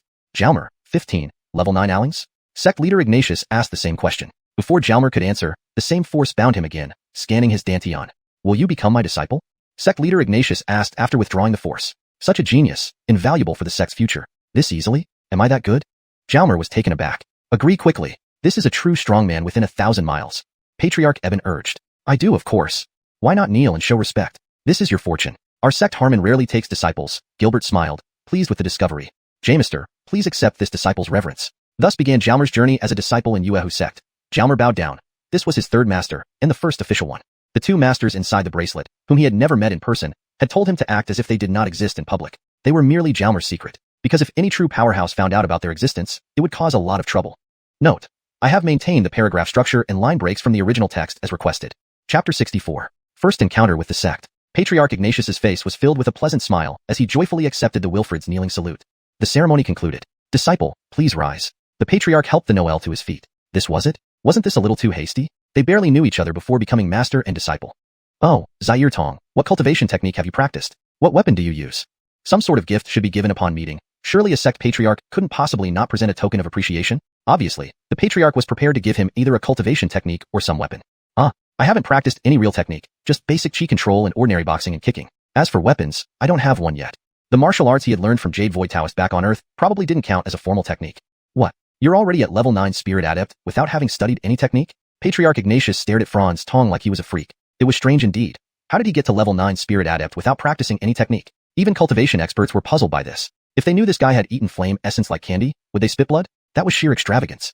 Franz Tong only gave an embarrassed laugh, unsure how to answer. Oh, Jamister, I'm also an alchemist, but only a rank 1 alchemist. Franz Tong fell silent for a moment, but eventually revealed that he was an alchemist. He knew alchemists were valuable. However, he decided to keep the information about formation array expertise secret for now. After all, they were still unfamiliar with each other, and besides, he wasn't truly a formation Jamister yet. Zaire alchemist? 10,000 questions sprang up in Patriarch Ignatius's mind. What kind of creature is this boy? A monster? Forget it, there are outsiders here, can't interrogate him further. What if something absurd comes out next? To become an alchemist, impressive. Wait a moment, I'll take you around. Alright, everything depends on Jamister. Patriarch Eben, This time I must thank you for sending us a prodigy. Here are some medicinal pills. Keep them well. If you need anything in the future, let us know. Patriarch Ignatius handed Ibn Shujing 2 vials of pills. Thank you, Patriarch. Ibn Shujing hurriedly accepted the pills with a pleased smile. This was not a time to be overly polite. If he declined, the offer might be withdrawn, leaving him with no recourse. These medicinal pills were precious items. Delivering someone not very familiar to gain tangible benefits, while also ingratiating himself with Patriarch Ignatius made good business sense. Patriarch Ignatius, Gilbert, coincidentally I still have matters to attend to, so I won't disturb you any longer. Ibn Shujing understood that the unspoken meaning of the Patriarch's words was that they could leave. Haha, having gained benefits, why wait to leave? Yes, then I won't detain you, feel free to visit any time. Formalities were necessary. Absolutely, absolutely. Patriarch Ignatius, Gilbert, please come visit my humble abode when you have time, Ibn Shujing added. Then turning to Franz Tong said, Brother Zaire Tong, study hard under Patriarch Ignatius, drop by our place when you have time. After bidding farewell to Ibn Shujing and his followers, Patriarch Ignatius led Franz Tong to a cave dwelling. It was evident that the cave was protected by formation arrays. This is my cultivation cave dwelling. In the future, once you reach Spirit Warrior rank, you can build your own nearby. Alright, Jamister. Just now, you mentioned being an alchemist. What kind of pills can you refine? Qi condensing pill, though the success rate isn't high. Qi condensing pill, quite a valuable item. It's very useful for those in the final stages before becoming a cultivator. Also beneficial for lower stage spirit adepts. However, I am not skilled in alchemy, thus cannot provide guidance in that area. Tell me, how have you been cultivating? Or do you have any questions regarding cultivation? There's nothing special. Just practicing Qi control technique combined with guidance from seniors. During my escape training, I obtained many pills which I consumed while practicing, and somehow reached level 9 spirit adept. So easily? When did cultivation become this simple? Do you have any particular thoughts or interests in cultivation? Actually, I'm not particularly interested in martial techniques, but I have a great interest in alchemy. Franz Tong answered straightforwardly. Isn't this going against my intentions? This adopted disciple was somewhat perplexing. After some thought, Havelock said, Zaire Tong, how about this? Since you're so keen on alchemy, why don't we send you to the Alchemy Academy first, where you can learn from the Academy elders. Occasionally, come back here to practice martial techniques. After all, as my disciple, you can't be completely useless in fighting. I'm the sect patriarch. Here's the Battle God Jamesnual, a fairly decent technique book. Take a look at it and familiarize yourself with it. Saying this, Patriarch Ignatius tossed over a jade block. Franz Tong placed the jade block near his forehead, allowing his soul power to seep in. What appeared in his mind was, Battle God Jamesnual, Jamestertial Technique Cultivation Method, Level, Middle Earth Rank. Why didn't the fire control technique, provided by Senior Jamester specify a level? The manuals in Hank Family Jamesner's Technique House seem to lack levels as well. Are they all low grade? Jamester, do all cultivation books have levels? Is Middle Earth Rank considered high? Franz Tong asked, retracting his soul power. Patriarch Ignatius frowned. How could you not know this? How did you even become a level 9 spirit adept? You're like a blank slate. Most cultivation books have levels, but for general use or techniques created by powerful figures, they might lack a specified rank. Zaire, the most basic ones have no rank either. For example, the manuals in small villages rarely specify ranks. Conventional cultivation books are divided into 3 main levels, Heaven, Earth, and Jameson. Each main level is subdivided into upper, middle, and lower sublevels. Zaire, this Battle God Jamesnual, is of Middle Earth rank, which is already pretty good. Even our sect's regular elders can't guarantee such a ranked manual. Take a look at this method, see if you can cultivate it. If you encounter any issues, you can ask me anytime. Jamester, I have a question right now. I've been at level 9 Spirit Adept for a long time, but can't break through to Spirit Warrior. What's wrong? You've been at level 9 Spirit Adept for a long time? How long exactly? Almost 4 months. He wanted to scold this fellow. For months is nothing, calling it long was ridiculous. Patriarch Ignatius felt an urge to kill. This new disciple was causing mental anguish. Others take months, years, sometimes even decades to ascend one minor rank, and he was complaining about not breaking through a major rank in just 4 months. The leap from level 9 Spirit Adept to Spirit Warrior is significant, not easy at all. You mentioned consuming a large number of pills earlier, which means your foundation isn't stable. Therefore, you need to intensify your practice to solidify your cultivation and eliminate the side effects from excessive pill consumption. Otherwise, it will affect your future progress. Thus, from now on, go to the Jamestertial Academy regularly to spar with others. It's immensely beneficial, especially if you want to advance. Sparring more often is crucial. Wait, what? Franz Tong was speechless. Asking someone to fight. Was this something a master should say? Just remember, more fighting will benefit you. Also, as an alchemist, your soul power should be exceptionally strong. If your soul power hasn't developed alongside your cultivation, it might also affect your progression. Soul power? I never really cultivated it. Why didn't Senior Jamester mention this? Bad master. How about I send you to the Alchemy Academy first? Sure, thank you, Jamester. Our Yuhu sect is primarily divided into 5 major academies: Jamestertial Academy, Alchemy Academy, Talisman Academy, Weaponry Academy, and Formation Array Academy. The largest is the Jamestertial Academy, comprising over 150 cultivators, while the others have about 2 dozen each. Patriarch Ignatius explained the details of Yuhu sect to the Noel as they walked. Chapter 65. Entering the Alchemy Academy. The master and disciple continued their walk while chatting. Our Yuhu sect is not a top-tier sect. It should be considered a medium-sized sect, said the sect Harmon, sounding somewhat uncertain. Given your talent, you might not receive significant attention in a top-tier sect because there are too many geniuses there. But here, you will get plenty of resources. It seemed he was still promoting his sect even though the new disciple had already joined. In fact, a 15-year-old at the 9th rank spirit adept level would already be treated as a genius in a major sect. In our sect, we have over 30 spirit scholars, all of whom are elders. That means if your cultivation reaches the spirit scholar rank, you can become an elder as well. You're currently at the 9th rank spirit adept. Keep it up. Sect leader Ignatius smiled at Jalmer. Of course, our sect also has many outer disciples, almost 2,000, who haven't yet become spirit adepts. Once they do, they will automatically be promoted to inner disciples. They kept walking toward the Alchemy Academy, with people greeting the sect Harmon along the way. Whenever they encountered a unique building or area, the sect Harmon would briefly introduce it. He was indeed very dedicated to this new disciple. Before they knew it, they arrived at a small cluster of buildings. In front stood an archway inscribed with 3 powerful characters, Alchemy Academy. Next to it was a huge stone sculpture of an alchemical furnace. Clearly, this was where the Alchemy Academy was located. They entered the Alchemy Academy and soon found themselves in a large hall. Inside, an elderly man was giving a lecture, while about a dozen disciples listened attentively, some taking notes. Sect leader Ignatius nodded to Jalmer, and the two quietly found seats at the back without interrupting the lecture. The lecture content was obviously related to alchemy, and Jalmer was immediately captivated. Half an hour later, the lecture ended, but the young boy was still immersed in it. At this point, sect leader Ignatius took Jalmer toward the lecturing elder. The disciples quickly made way for them. This was sect leader Ignatius, the top authority of Yuahu sect. What was he doing here today? Zaire, who was this Zairizi who kept nodding and smiling at everyone? Surprised? What wind brought the sect Harmon here? The elder chuckled upon seeing the sect Harmon. Although in the world of cultivators, power ruled, he could afford to jest. You're powerful, you give me trouble, I withhold your pills. Let's see how you advance then. Why, aren't you welcome? The sect Harmon wasn't upset. He just tapped the elder's shoulder lightly. I'm actually here to bring you a new student. If you don't want him, I'll take him away. Bring him here? Him? Let's wait until Zairizi becomes a spirit adept before talking about it. The elder glanced at Jalmer indifferently. Not just anyone can be admitted here like in the Martial Academy. I know your recruitment conditions. Zairdong, this is Dean Ignatius of the Alchemy Academy. Jalmer greets Dean Ignatius. He bowed politely with a smile. He seems clever, but isn't he too young? When did your academy start admitting based on age? The sect Harmon asked. From his height, he looks 16 at most. Can he be a spirit adept? Why don't you check for yourself? Indeed, any spirit scholar could scan another's dantian to gauge their cultivation level, provided the other person was weaker. Special cases aside, it was impolite to do so, potentially causing conflict. The elder quickly scanned Jalmer. 9th rank spirit adept? Impossible. He must have misjudged. Zaire other scan. Damn. No mistake. 9th rank spirit adept. Dean Ignatius circled around Jalmer, nodding approvingly. Zairizi, would you like to be my disciple? The elder suddenly asked. Jalmer was taken aback. Was he really that promising? At such a young age, reaching 9th rank spirit adept with spirit scholar seemingly within reach, the thought of having a dozen more such disciples excited Dean Ignatius immensely. Hearing this, sect leader Ignatius couldn't help but twitch his lips. This old man? He's already my disciple. Old man. Too late, he finally clarified. What? Already your disciple? Then why bring him here? The kid showed great interest in alchemy and is already a first-rank alchemist. But I've only refined one type of pill, chi condensing pill, and my success rate isn't high, Jalmer quickly added, fearing the sect Harmon overstated his abilities. Being able to refine successfully is good enough. Among our dozen or so inner disciples, some have failed for over a year. Don't be discouraged. You've done well.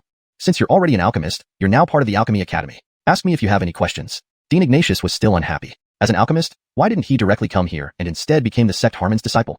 Well, what's done is done. All right, I'll leave him in your care. The sect Harmon smiled proudly. Zairdong, stay at the Alchemy Academy and learn from Dean Ignatius. Strive to become a spirit scholar sooner.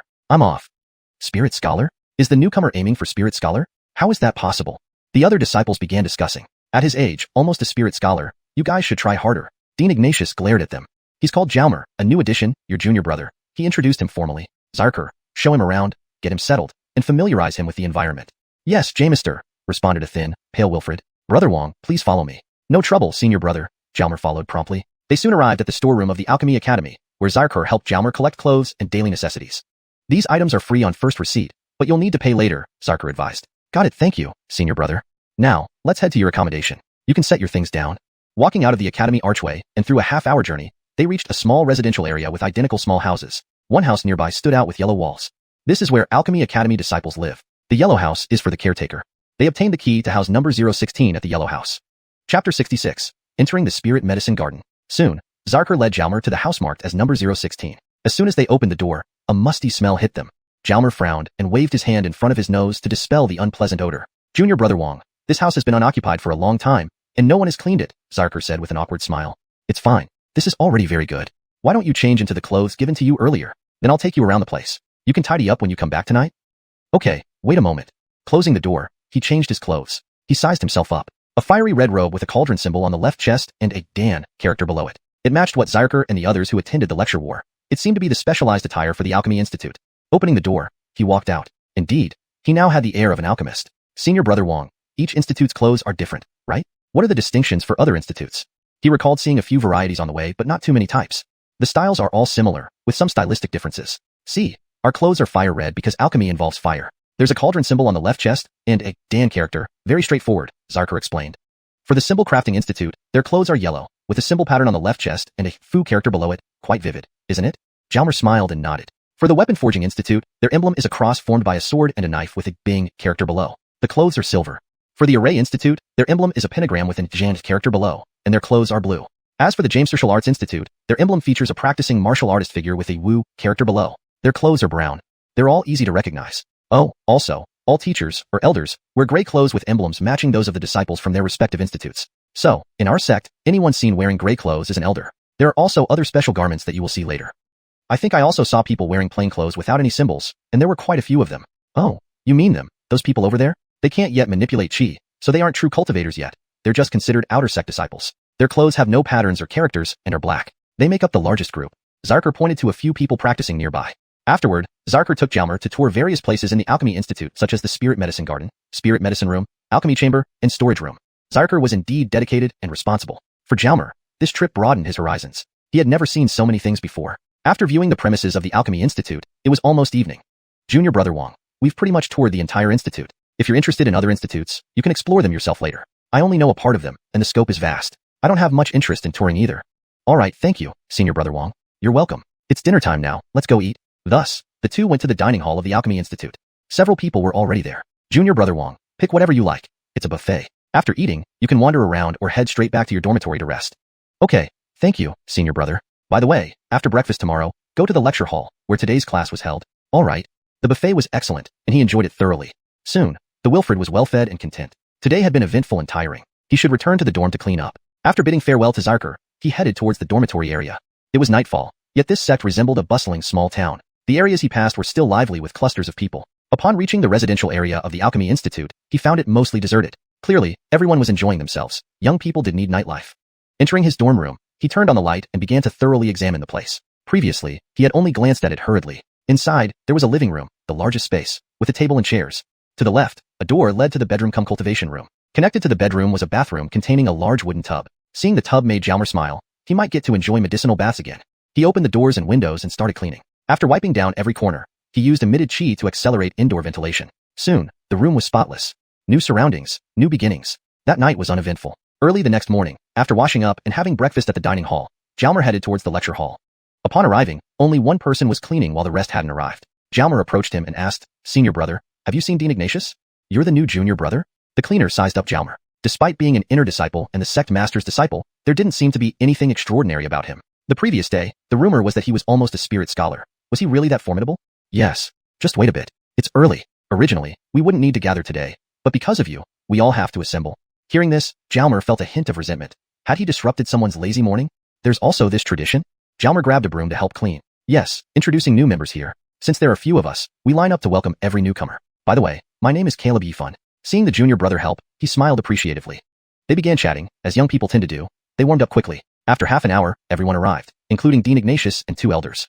Everyone sat down, disciples below, elders on the podium. Dean Ignatius stood up, called Jalmer up, and addressed everyone. Jamesny of you met him yesterday. His name is Jalmer, and he will be your junior brother. Don't bully him. Take care of him. Jalmer bowed to everyone. The senior brothers appear to be in their 20s or 30s. However, his cultivation level is impressive, Spirit Scholar rank 9. You all should work hard. Otherwise, in a few years, he might become an elder, while you remain unchanged.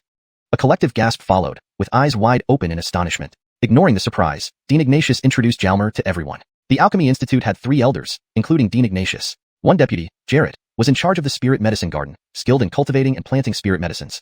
Your other, Kara, managed the Spirit Medicine Room and Storage Room. Dean Ignatius personally oversaw the Alchemy Chamber. Jalmer's dormitory was numbered 016, indicating that previously there were only 15 disciples. With him, there were now 16. Additionally, there were miscellaneous staff, non-cultivators aspiring to become alchemists, but they weren't introduced, as it wasn't necessary. After introductions, Dean Ignatius assigned Jalmer to Jarrett to begin learning about spirit medicines. Jarrett then led Jalmer and 3 other disciples towards the Spirit Medicine Garden. This suited Jalmer perfectly. A systematic, comprehensive learning experience awaited him. Chapter 67. Visiting the Spirit Medicine Garden. The sect has principles when assigning disciples to different departments. Of course, it mainly depends on an individual's talent and willingness, as well as the needs of the sect. For example, if a disciple has good talent in both array formation and alchemy, then it would depend on his personal preference and the sincerity of the 2 departments in attracting him. Geniuses are always fought over.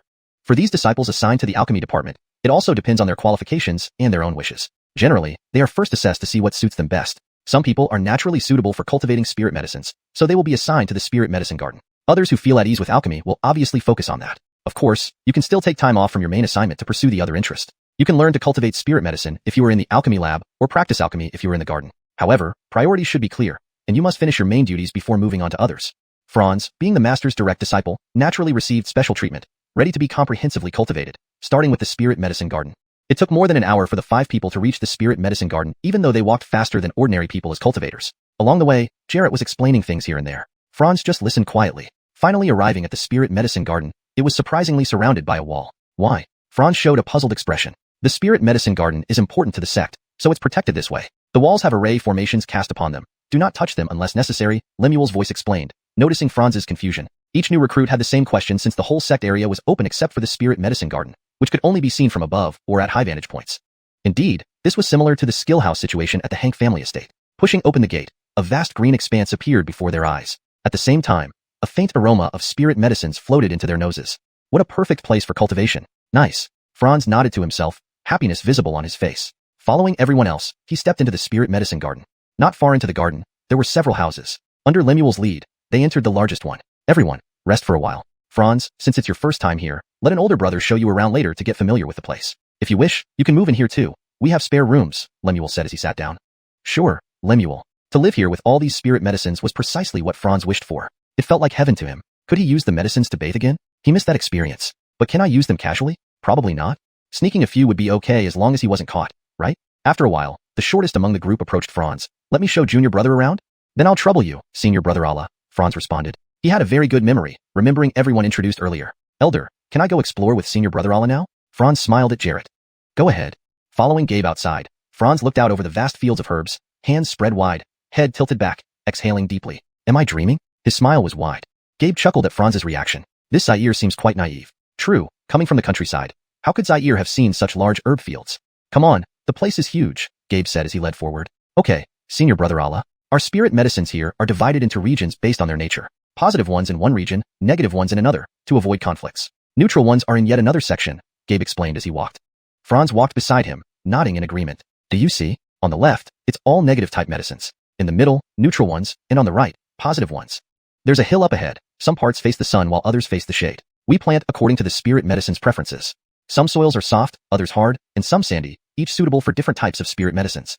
Gabe talked incessantly, eager to share all his knowledge. Was he trying to impress his junior brother? James sighed. See how much I know, little brother. Senior brother Allah, you're so knowledgeable. Teach me more in the future, Franz replied, timing it perfectly. No problem, just ask.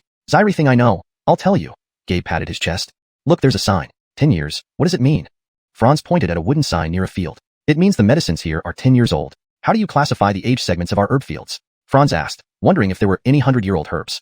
Though he had read many books about spirit medicines, he recognized only half of what they had passed by. Previously, he thought he was a living encyclopedia, but now he knew he had much to learn. The age segments are 1 year, 5 years, 10 years, and then every decade thereafter up to 100 years. Is everything beyond 100 years isn't classified? We don't have anything older than 100 years here, and there aren't many of those either. I've never seen anything older. In addition, there's a garden within the garden where only Lemuel can enter. It contains the most precious spirit medicines. Oh, such a place exists? Franz's eyes lit up, wondering if he could sneak in sometime. Don't even think about it. That place is warded with arrays. Even if you try, Lemuel will definitely know. Be careful, you might get expelled or worse, Gabe warned, not believing the newcomer would dare. Is it like the skill house array at the Hank family estate? Intriguing. At least it's worth studying. Franz was intrigued. This garden was really huge, covering nearly 10 miles around. Zaired inside were mountains, streams, small animals, and even a tiny lake. Walking through, Franz finally got a sense of the layout and positions of various spirit medicines, though he'd need more time to fully understand. Thanks a lot, senior brother Allah. Franz handed over a small package. Inside were 10 silver coins, no small amount just for showing him around and chatting. Junior brother, what's this? Though understood, Gabe pretended to be surprised. Just a cup of tea. I have many things to learn from you in the future, Franz smiled. All right, sure thing. Gabe accepted with a happy face. This was unexpected. Here in the spirit medicine garden, he was generally less liked, except by outer sect disciples. Being praised made him feel incredibly comfortable. Do you want to stay in the garden tonight? I can help set up your room, Gabe offered warmly as they headed back. Franz thought for a moment. My clothes are still in the dormitory. I'll move in tomorrow. Note: I maintain the paragraph structure and line breaks as requested. ####Chapter 68. Moving into the medicine garden. The two quickly returned to the previous hall. Jalmer said goodbye to Lemuel and several senior brothers, then left the spirit medicine garden heading towards his dormitory. That night, the Wilfred pondered his next moves. Learn how to cultivate medicinal herbs first, then alchemy. When he had free time, he would visit the Array Law Court. Yes, that's it. The next morning, he got up early, tidied up a bit. There wasn't much to pack, but Jalmer still took the wooden bucket with him, placing it inside his storage belt. This was essential. Although he couldn't use the garden's herbs yet, he still had some of his own, dried but still usable. After having breakfast at the Alchemy Institute's canteen, Jalmer prepared to head for the spirit medicine garden. There was actually a stable outside the canteen with a few horses. He hadn't noticed it before. Can these horses be ridden? The place is so large. Walking around wastes too much time. A few senior brothers emerged from the canteen, including Zarker. Jalmer immediately approached him with a bow and asked, Senior Brother Wong, can these horses be ridden? Sure, as long as you pay, Zarker replied. Money? Even within the sect? Of course. Nothing is free in this world. Horses need food too, don't they? So, how do I pay? 10 floral coins per ride. Remember, only for internal use within the sect. You must return the horse to the stable upon reaching your destination. No riding for leisure or sightseeing. 10 floral coins per ride. It wasn't excessively expensive, but also not cheap. Okay, who do I pay? There was no one at the stable collecting money. Remember the black jade you received when we collected items last time? Oh right, let me check. He quickly sensed his storage belt and pressed a button. A black jade appeared in his hand. It has 100 floral coins provided by the sect. After using them up, you'll need to refill it. So, this is like swiping a card? Exactly. Look for the sensor symbol at the stable entrance. Use the black jade to activate it, the gate will open, and you can rent a horse. Since it's early, there are still horses available here. Otherwise, it would be difficult for you. Got it. Thank you, Senior Brother Wong. Jalmer rented a horse immediately. Though he had never ridden one, he was already a spiritual cultivator and a martial artist, so he was fearless. He confidently mounted the horse, which proved quite gentle. After some practice, he managed to ride properly. Within minutes, he was galloping. The feeling of riding a horse, so exhilarating. Having a horse certainly sped things up. It took only about 10 minutes to reach the spirit medicine garden. There was also a small stable near the garden entrance that he had seen earlier, but he didn't know it was a stable because it was empty at the time. Now, knowing its purpose made things easier. He returned the horse to the stable and entered the garden. In the hall, several senior brothers were eating breakfast. Good morning, seniors. Breakfast is served here too? We make our own meals here. You can do the same in the future, Gabe smiled at him. All right, Senior Brother Allah. Could you show me an available room? I'll start living here from today. Sure, follow me. Gabe, holding a steamed bun, led Jalmer while eating. They chose a room located slightly further back. After cleaning and arranging the space, he placed his belongings and felt settled. Senior Brother Allah, why haven't I seen Lemuel? Does he live here? Lemuel spends most of his time in the small medicine garden. There must be treasures there. Jalmer smirked. Do we have any books introducing medicinal plants here? Yes, plenty. They're in the library next to the hall, covering various topics like medicinal properties, cultivation, propagation, grafting, etc. That's great. Senior Brother Allah, may I ask another question? Are we allowed to pick medicinal plants for personal use? You can pick a limited amount, only those under 10 years old. It's considered a benefit for us disciples, so no need to sneak around. Gabe chuckled at Jalmer's cautious demeanor. Indeed, most of the garden comprised herbs under 10 years old. Picking a few here, and there wouldn't be noticeable. But for herbs older than 10 years, each pick is recorded. Stealing could easily be detected. I just need 1-year-old herbs for my medicinal bath, nothing too demanding. Jalmer laughed. Crosby dead by Gabe, he found the library. Quite a collection. Most were about medicinal herbs, with a few other subjects like alchemy, physical training, and chi cultivation. Jalmer chose a book on herbal varieties, registered it, and headed out to the fields to study the herbs. Time flew by. It was almost dusk before he realized it. Returning to the hall, he saw Gabe setting food on the table and suddenly felt hungry. Wong Jr. Brother, even though you're new, you should contribute where possible, Jet remarked. As the senior master of the medicine garden, along with second elder Ignatius Xiaopu and third elder Gabe, Jalmer was now the fourth eldest. What work is there? For now, cooking is the task. We take turns preparing meals. Of course, you can volunteer more if you wish. If you don't know how, you'll need to learn immediately, no freeloading. Also, assisting us with tasks such as picking and preparing herbs for the alchemist requests daily. Lastly, taking care of the herbs outside, planting, watering, weeding, pest control, etc. You're new, so just follow us. These tasks are mainly in the mornings. Unless there are special matters, afternoons are usually free for you to allocate as you see fit. Training, alchemy, anything. Thank you for guiding me, Senior Brother Allah. There were indeed many details to handle, truly thankful for Gabe's assistance. Food ready, they began to eat. Hey, where's Lemuel? Shouldn't we wait for him? Jalmer looked at everyone. I've saved his meal. Want to join me in delivering it to the small medicine garden later? Gabe asked. Sure, Jalmer smiled. It wasn't something he could refuse. Soon after, they finished eating. Both carrying prepared lunchboxes, they headed for the small medicine garden. Jamister, your meal, Gabe called outside. Leave it at the door, came Lemuel's voice from inside. Let's go back, Gabe said, placing the box on a stone outside the door. It seemed this was how it was always done. What exactly did Lemuel do in there? Jalmer was curious. Hashtag chapter 69, refining pills again. The meal had already been delivered, and the two young men walked back together. Senior Brother Allah, does our sect have anyone who soaks in medicinal baths? Franz asked cautiously. Yes, of course. James and Lee, it's the disciples cultivating physical prowess in the James Martial Arts courtyard. They enhance their bodies through these baths. Oh, I used to be weak and sickly, but soaking in medicinal baths improved me significantly. Now if I want to soak, it shouldn't be a problem, right? As a newcomer, he was careful with his words, fearful of any missteps. No problem, but it's too late now to gather herbs. However, we do have some leftover from before. Not sure if they are what you need though, Gabe said warmly. I have some herbs myself. I can use those for now. That works, but remember, we can only use herbs less than 10 years old for personal use, and not too much at once. Got it, thank you, senior brother. I just want to take a bath. I won't need much. Franz was quite satisfied with Gabe's response. It had been over a year since he last soaked. He missed it dearly. Returning to his quarters swiftly, he entered the kitchen and started a fire. A large pot, familiar ingredients, familiar formula. After an hour and a half, the aroma of medicine filled the air. A wooden tub was prepared in the room, filled with the medicinal water. Once the temperature was just right, he jumped in. That long-missed feeling returned. The comfort, almost unbelievable. After half an hour, it was nearly done. With his cultivation improved, absorption was faster, indicating he needed to change his recipe. Moreover, there were plenty of spirit herbs here to choose from. After taking the medicinal bath, he practiced some boxing and then cultivated before sleeping. Night turned into morning. In the morning, the elder brothers woke up to find breakfast already on the table. Smelled delicious. It smelled better than ever before. The four of them sat down eagerly, ready to eat. There was no need to wait for Lemuel. They were used to it. He loved tending to his little herb garden. But suddenly, a gust of wind brought Lemuel to them. The three elder brothers exchanged glances, puzzled. Was it because of the breakfast? Previously, Lemuel would just walk over normally. Did he need to rush? Don't even call your master when having breakfast? You're not being good disciples, Lemuel scolded. Jamister, we did call you before, but you said it wasn't necessary, Jet, the eldest brother, replied. Back talk? Lemuel, please enjoy your meal. Franz handed him a bowl of porridge. Learn from your junior brother. Look at Zaire, how considerate. Jareth began eating as soon as he sat down, savoring the taste. What kind of porridge is this? What seasoning did he use? How could it be so delicious? The three disciples stared at each other, clearly annoyed. But whatever, time to eat. This porridge is really good. Eat faster. Zaire, you'll cook from now on. No need to do anything else, Jareth said while eating. Yes, we'll take care of everything else. Just cook, the three quickly agreed. This is like welcoming a culinary god. Such a blessing. Did you assign my job already? I haven't agreed yet. Can I refuse? Probably not. Okay, no problem. Looks like it's not about my cooking skills, but yours are just terrible. Lemuel, I have a question. I've been at Spirit Practitioner rank 9 for a while, but can't advance to Spirit Warrior. Zaire advice? Our alchemy J-masters and array J-masters find it harder to advance compared to ordinary cultivators, Jareth pondered. Ordinary cultivators don't need strong souls, so they don't focus on soul strength training. Soul power naturally improves with cultivation, enough for them to advance. But for us alchemists and array masters, soul strength is crucial. We need specialized training to reach the required level before advancing. So, to advance to a higher rank, two conditions must be met. 1. The chi source in the Dantian must reach 9-star perfection. 2. Soul power in the head must break through to form a new soul orb. Meeting both conditions means promotion. Our alchemist soul orbs are much larger, requiring specialized training to fill, or it will be hard to advance. To illustrate, imagine an empty goose egg for an alchemist's soul orb and an empty pigeon egg for a regular practitioner's. Filling them requires different efforts. That made it clear immediately. Understood. Does our sect have techniques to improve soul strength? Yes, in the alchemy hall and array court. But most important is practice. For us alchemists, refining pills is the best way to train, increasing soul strength naturally. You can refine more pills.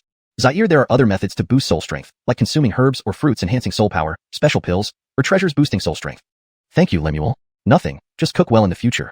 Absolutely. Everyone laughed heartily. The herbal garden hadn't seen such a cheerful atmosphere in a long time. Indeed, a breath of fresh air. After breakfast, Lemuel went back to his little garden. The same routine continued as usual, with someone coming to the alchemy hall with a list of herbs. Despite objections from the elder brothers, Franz insisted on helping gather the herbs, even though he wouldn't need to do it again later. He must learn. After delivering the herbs, Franz continued reading. At noon, he cooked and ate. In the afternoon, Franz ran off to the alchemy hall. He wanted to boost his soul strength fast. He found Zaire. Familiar territory compared to meeting others just once. Through Zaire's introduction, he borrowed a book called Soul Cultivation Technique. One brother, if I want to refine pills, what procedures should I follow? Refining pills also stirred memories. It had been a year. We have 10 refining chambers, usually occupied by 8 people at most. So no problem, but you need to apply for refining materials. Beginners get 1 set for 5 days. Those with success rates get 1 set daily, while high success rates mean unlimited materials. Pills are valuable. Can I get a set of materials? Sure, you've never applied before, so no issue. One brother, what's your refining success rate? About 50%. Halfway decent. Zaire quickly took Franz to collect the condensing chi pill materials. What fire did you use for refining? Hua wood. What? Hua wood? You used Hua wood to succeed? Amazing. Zaire gave a thumbs up. If you used Hua wood, can you control fire? We use beast fire here. Yes. Good. Using Hua wood might not work here. Zaire, how did you learn to control fire if you used Hua wood? Strange. Oh well, not my business. Zaire then led him to obtain a flame, separated from a larger one, which needed to be returned after refining. The main flame could divide into 10 smaller ones, just right for the 10 refining chambers. Flames can be separated? New knowledge for Franz. His former master claimed to be very powerful but never told him this. Actually, he never had the time to explain. Still in deep slumber, no idea when he'd wake. Note, Hua wood and beast fire may need context adjustments depending on previous translations. Franz walked into a refining chamber with his items, while Zarker did not follow inside. Unless invited by the refiner or if a master was guiding their apprentice, one could not casually watch someone refine pills. As soon as he entered the refining chamber, a faint aroma of Don medicine wafted into his nostrils, and the Wilfred smiled. Note, Danyal should be translated as medicine or pills for better understanding. Here, I chose medicine to convey the traditional context more accurately. Revised. As soon as he entered the refining chamber, a faint aroma of medicinal pills wafted into his nostrils, and the Wilfred smiled. For full context, Jalmer entered a pill refining room with something in his hand, while Zarker did not follow him in. Unless invited by the refiner or guided by a master teaching their apprentice, one shouldn't casually watch others refine pills. As soon as he entered the refining chamber, a faint aroma of medicinal pills wafted into his nostrils, and the Wilfred smiled. Jalmer entered a pill refining chamber with something in hand, while Zarker did not follow him in. Unless invited by the pill refiner or guided by a master teaching their apprentice, one should not watch others refine pills. As soon as he entered the pill refining chamber, a faint scent of pills wafted into the Salnin's nostrils, and he smiled. Note, the phrase, one should not, was added to complete the translation logically. Also, Thuyi means casually or randomly, and Salnan means Wilfred or teenager. Adjustments are made to improve fluency. Revised. Jalmer entered a pill refining chamber with something in hand, while Zarker did not follow him in. Unless invited by the pill refiner or guided by a master teaching their apprentice, one should not casually watch others refine pills. As soon as he entered the pill refining chamber, a faint scent of pills wafted into the Wilfred's nostrils, and he smiled. Revised for fluency. Franz walked into a refining chamber with his items, while Zarker did not follow inside. Unless invited by the refiner or if a master was guiding an apprentice, one could not casually watch someone refine pills. As soon as he entered the refining chamber, a faint aroma of pills wafted into his nostrils, and the Wilfred smiled. Chapter 70. Perfect success each time. Casually shutting the door, Franz Tong took a deep breath. He began to examine the interior of the room, which seemed to be arranged with arrays. In the center of the room stood an alchemy furnace, next to which was a stand, presumably for placing medicinal ingredients. He placed the medicinal ingredients required for concocting the spirit-gathering pill on the platform, using old ones he had previously dug up, no longer fresh but still serviceable. Why not try the old alchemy furnace first since he was accustomed to it after using it many times? Before placing the ingredients, he decided to burn the old alchemy furnace to see if it could withstand the beast fire without special materials. After arranging the alchemy furnace, he invoked the beast fire and used fire control technique to intensify the flames, beginning to heat up the alchemy furnace. 5 minutes later, what happened? It seemed like the alchemy furnace was deforming. This wouldn't do. The alchemy furnace couldn't handle the beast fire. Let's try my earth fire. If not successful, then never mind, as there were other alchemy furnaces here and Jamister had given him one too. Thoughts turned into actions. Retracting the beast fire, he summoned the earth fire, increasing the intensity. Damn, it's broken. Burned. The alchemy furnace directly got burned in Hank family village. Indeed, this earth fire wasn't something trivial. It was more powerful than the beast fire. Putting away the earth fire, looking at a pile of scrap metal on the ground, Franz Tong shook his head. Proper tools were indeed essential for work. A craftsman must sharpen his tools if he wishes to excel in his craft. Let's consider this an interlude. This alchemy furnace has completed its mission. For now, don't use my earth fire or the alchemy furnace given by Jamister. In the alchemy chamber, it's better to use the sex equipment. Glancing at the alchemy furnace in the center of the room, he sequentially placed the spiritual herbs into the corresponding sections of the furnace, adding water.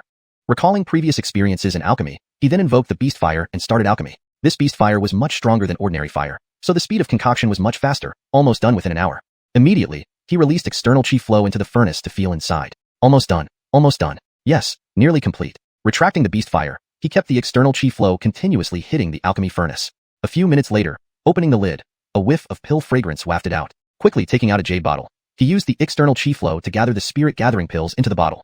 Looking into the jade bottle, nice, very round, excellent pills. Indeed, good tools yield good results. Thanks to the superior tools and his improved cultivation compared to before, he succeeded on the first attempt. The Noel smiled contentedly. Even soul power received good exercise. Back when he tried alchemy for the first time, he almost fainted. Continue anyway, since there were still materials left. Franz Tong took out all the medicinal ingredients suitable for the spirit gathering pill that he had collected in Hank family village, neatly arranged in 3 portions. Proceed. Due to the controllable size and intensity of the beast fire, with increased proficiency, the time required became shorter. After 1 hour, the second batch was ready. Proceed. Less than an hour for the third batch, the medicine was successfully concocted. 100% success rate. If Dean Ignatius of the Alchemy Academy knew about Franz Tong's success rate in alchemy, his jaw would drop in astonishment. After all, it was just a 15-year-old kid. After consecutively refining 3 batches of pills, the Noel was quite exhausted, covered in sweat. Let's end it here for today, too tired. Hours passed already, need to go back for cooking. Sitting cross-legged, Franz Tong circulated internal chi through several cycles. Feeling much better now, let's go back. Packing up the remaining ingredients, he opened the door and walked out. How was it? Why so long? Successful? Zarker approached. This guy didn't leave and waited for me? Senior brother Wang waiting for me? Not really, I was reading here and waited for you. Zarker was slightly embarrassed. It succeeded, the refinement was successful. Franz Tong took out a jade bottle containing a spirit gathering pill. Zarker accepted the bottle, uncovered it, and inspected it. A fine pill, still warm, clearly recently refined. Amazing. Success on the first try. Need to hand it over? It can fetch some money. How much can it be exchanged for? Must it be handed over? I suggest you hand it over. Although the money obtained is less than selling it outside, handing it over will make it easier to obtain alchemy materials in the future due to your high success rate, explained Zarker. In that case, I'll hand it over. Zyreway, I still have some. Zarker accompanied Franz Tong to submit the pill, receiving 200 flower coins. With this success rate, making money is pretty easy. Franz Tong felt secretly satisfied. It feels like getting rich soon. Senior brother Wang, I have matters to attend to, so I'll take my leave. Oh, here's 20 flower coins for tea. Grabbing the coins and throwing them towards Zarker, he turned and ran. Zarker caught the money, smiling. This kid is talented and polite. Good to keep such connections in the future. Without horses in the stable, he had to run. The Noel sprinted frantically towards the herb garden, fearing he might miss cooking time as it was part of his job. Half an hour later, panting, Franz Tong arrived at the herb garden. Junior brother Water, why did you run so hard? Gabe saw him. Well, afraid Lemuel would blame me otherwise, Franz Tong gasped, holding onto the door frame. That's exaggerated. Regularly preparing meals is enough. You don't have to prepare each meal. But if I promised, I should deliver, murmured Franz Tong. Regaining his breath, he started cooking. Zaire hour later, dishes were set on the table. Aroma spread far and wide. Should we deliver food to Lemuel? Franz Tong asked Gabe. No need. I'm back. Jarrett stepped in. Disciples looked at Jarrett. This food was truly attractive. He hadn't been so enthusiastic before. To win a man's heart, you must win his stomach. Indeed, this saying holds true. Seated, they began eating. I heard you went for alchemy today? Jarrett said while eating. Yes, successful. Spirit gathering pill. Great. Zaire questions can be directed to me or Dean Ignatius. Be it about herbs or alchemy. Okay, actually I have one question now. Where can I find the formulas? You can ask Dean Ignatius. He has many commonly used formulas, but finding him may be difficult as he isn't always in the alchemy chamber. He will definitely be there in 2 days since he gives public lectures every 5 days. Additionally, you can buy formulas with money. The alchemy chamber sells them cheaper than outside. Thank you, Lemuel. Young man, great job. Keep it up. After the meal, decocting herbs, soaking in a medicated bath, practicing boxing, cultivating. The external chi flow extended further and was more freely controlled, advancing soul power. Why not try alchemy here, since everything is prepared? Thoughts led to actions. Following the procedure step by step, the earth fire was even more potent, completing the concoction in 40 minutes, taking out the last set of fresh medicinal ingredients collected today in the sect. Half an hour later, faster. Different from previous feelings, seemingly 2 lumps inside. Though puzzled, eventually, pills were done, truly becoming more skilled and faster. A chi stream swept the contents from the furnace to fly out. Chapter 71. I need the elixir formula. The pill drew a graceful arc in the air. What happened? 2 pills? Jalmer didn't have time to think. He quickly reached out and caught the pills, then opened his palm. 2. There are really 2. The Wilfred's eyes widened in disbelief. Could one set of ingredients actually produce 2 pills? I'll ask tomorrow for sure. For now, it's time to sleep. Today has been draining. I've refined 5 batches of elixirs. Although my soul power has been significantly enhanced, I'm quite exhausted. My body can hardly take it. There must be a balance, or problems will arise. Today, he successfully produced 6 pills from 5 batches, a 100% success rate. With excitement and satisfaction on his face, the Noel fell asleep. Night passed into day. In the morning, breakfast was already prepared. The aroma wafted through the air, and soon all 5 gathered together to eat. Lemuel, how many pills can one batch produce at most? Jalmer asked eagerly. You managed to get 2 pills from one batch last night? Or even 3? Lemuel smiled warmly as he watched him. You knew? Jalmer felt somewhat embarrassed. The other 3 looked at him as if he were a curiosity. This kid can produce 2 pills from one batch? That's extraordinary. We struggled to succeed even once. I didn't know at first, but then I smelled the elixir. So, I paid special attention. I didn't expect you to refine here. Well, you actually have a portable flame. That's a good thing, Lemuel said. But when you're outside in the future, I suggest you ensure absolute secrecy. Once some things are exposed, danger may follow. In the world of cultivators, theft and murder happen often, Lemuel advised kindly. Thank you for your guidance, Elder, Jalmer replied sincerely. Don't tell anyone about this, Lemuel told his 3 disciples honestly. The 3 nodded quickly. It seems I need to learn about arrays, especially isolating ones. A batch can produce up to 3 pills. 1 pill is acceptable, 2 pills is very good, 3 pills is perfect. For second-grade pills, I've never produced 3 from one batch unless my luck explodes while refining a first-grade pill, Lemuel explained. Can someone really produce 3 pills from one batch? Who is the best alchemist in our Yuehu sect? Jalmer asked with a smile. That would be Dean Ignatius. He's the dean of the alchemy department and has once produced 3 second-grade pills from one batch. This wasn't a secret. Everyone in Yuehu sect knew this, except for new members. After breakfast, he repeated the activities of the previous morning. After lunch, he went back to the alchemy room. He collected ingredients, refined a batch producing 1 pill, turned it in, and earned 200 flower coins. He did this again, earning another 200 coins. For the 3rd batch, using his personal flame and cauldron, he produced 2 pills, turned in 1, and earned 200 more. This money is so easy to earn. Refining 3 batches a day is enough. From yesterday's experience, refining too many times a day isn't wise. He hurried back home to cook dinner. With everything done, he soaked in a medicinal bath. It was time to reflect and summarize his experience. Using the sect's tools, 1 batch produces 1 pill. Using his own tools, 1 batch produces 2. Clearly, the difference lies in the tools. He had better ones. How could he use the sex tools to produce 2 pills from one batch? Jalmer frowned, lost in thought. Would a stronger fire speed up the process, reducing evaporation and increasing the chances of producing 2 pills? It might work. He would try it tomorrow. Now, should he look at that soul consolidation method? Jalmer quickly read through the text. Some parts he understood, others not. Tomorrow, he would ask the elder. It's great to have someone to ask. The next morning, he clarified all his questions. Lemuel answered each one thoroughly, bringing enlightenment to Jalmer. In the afternoon, he continued refining as usual, achieving the same results as the day before.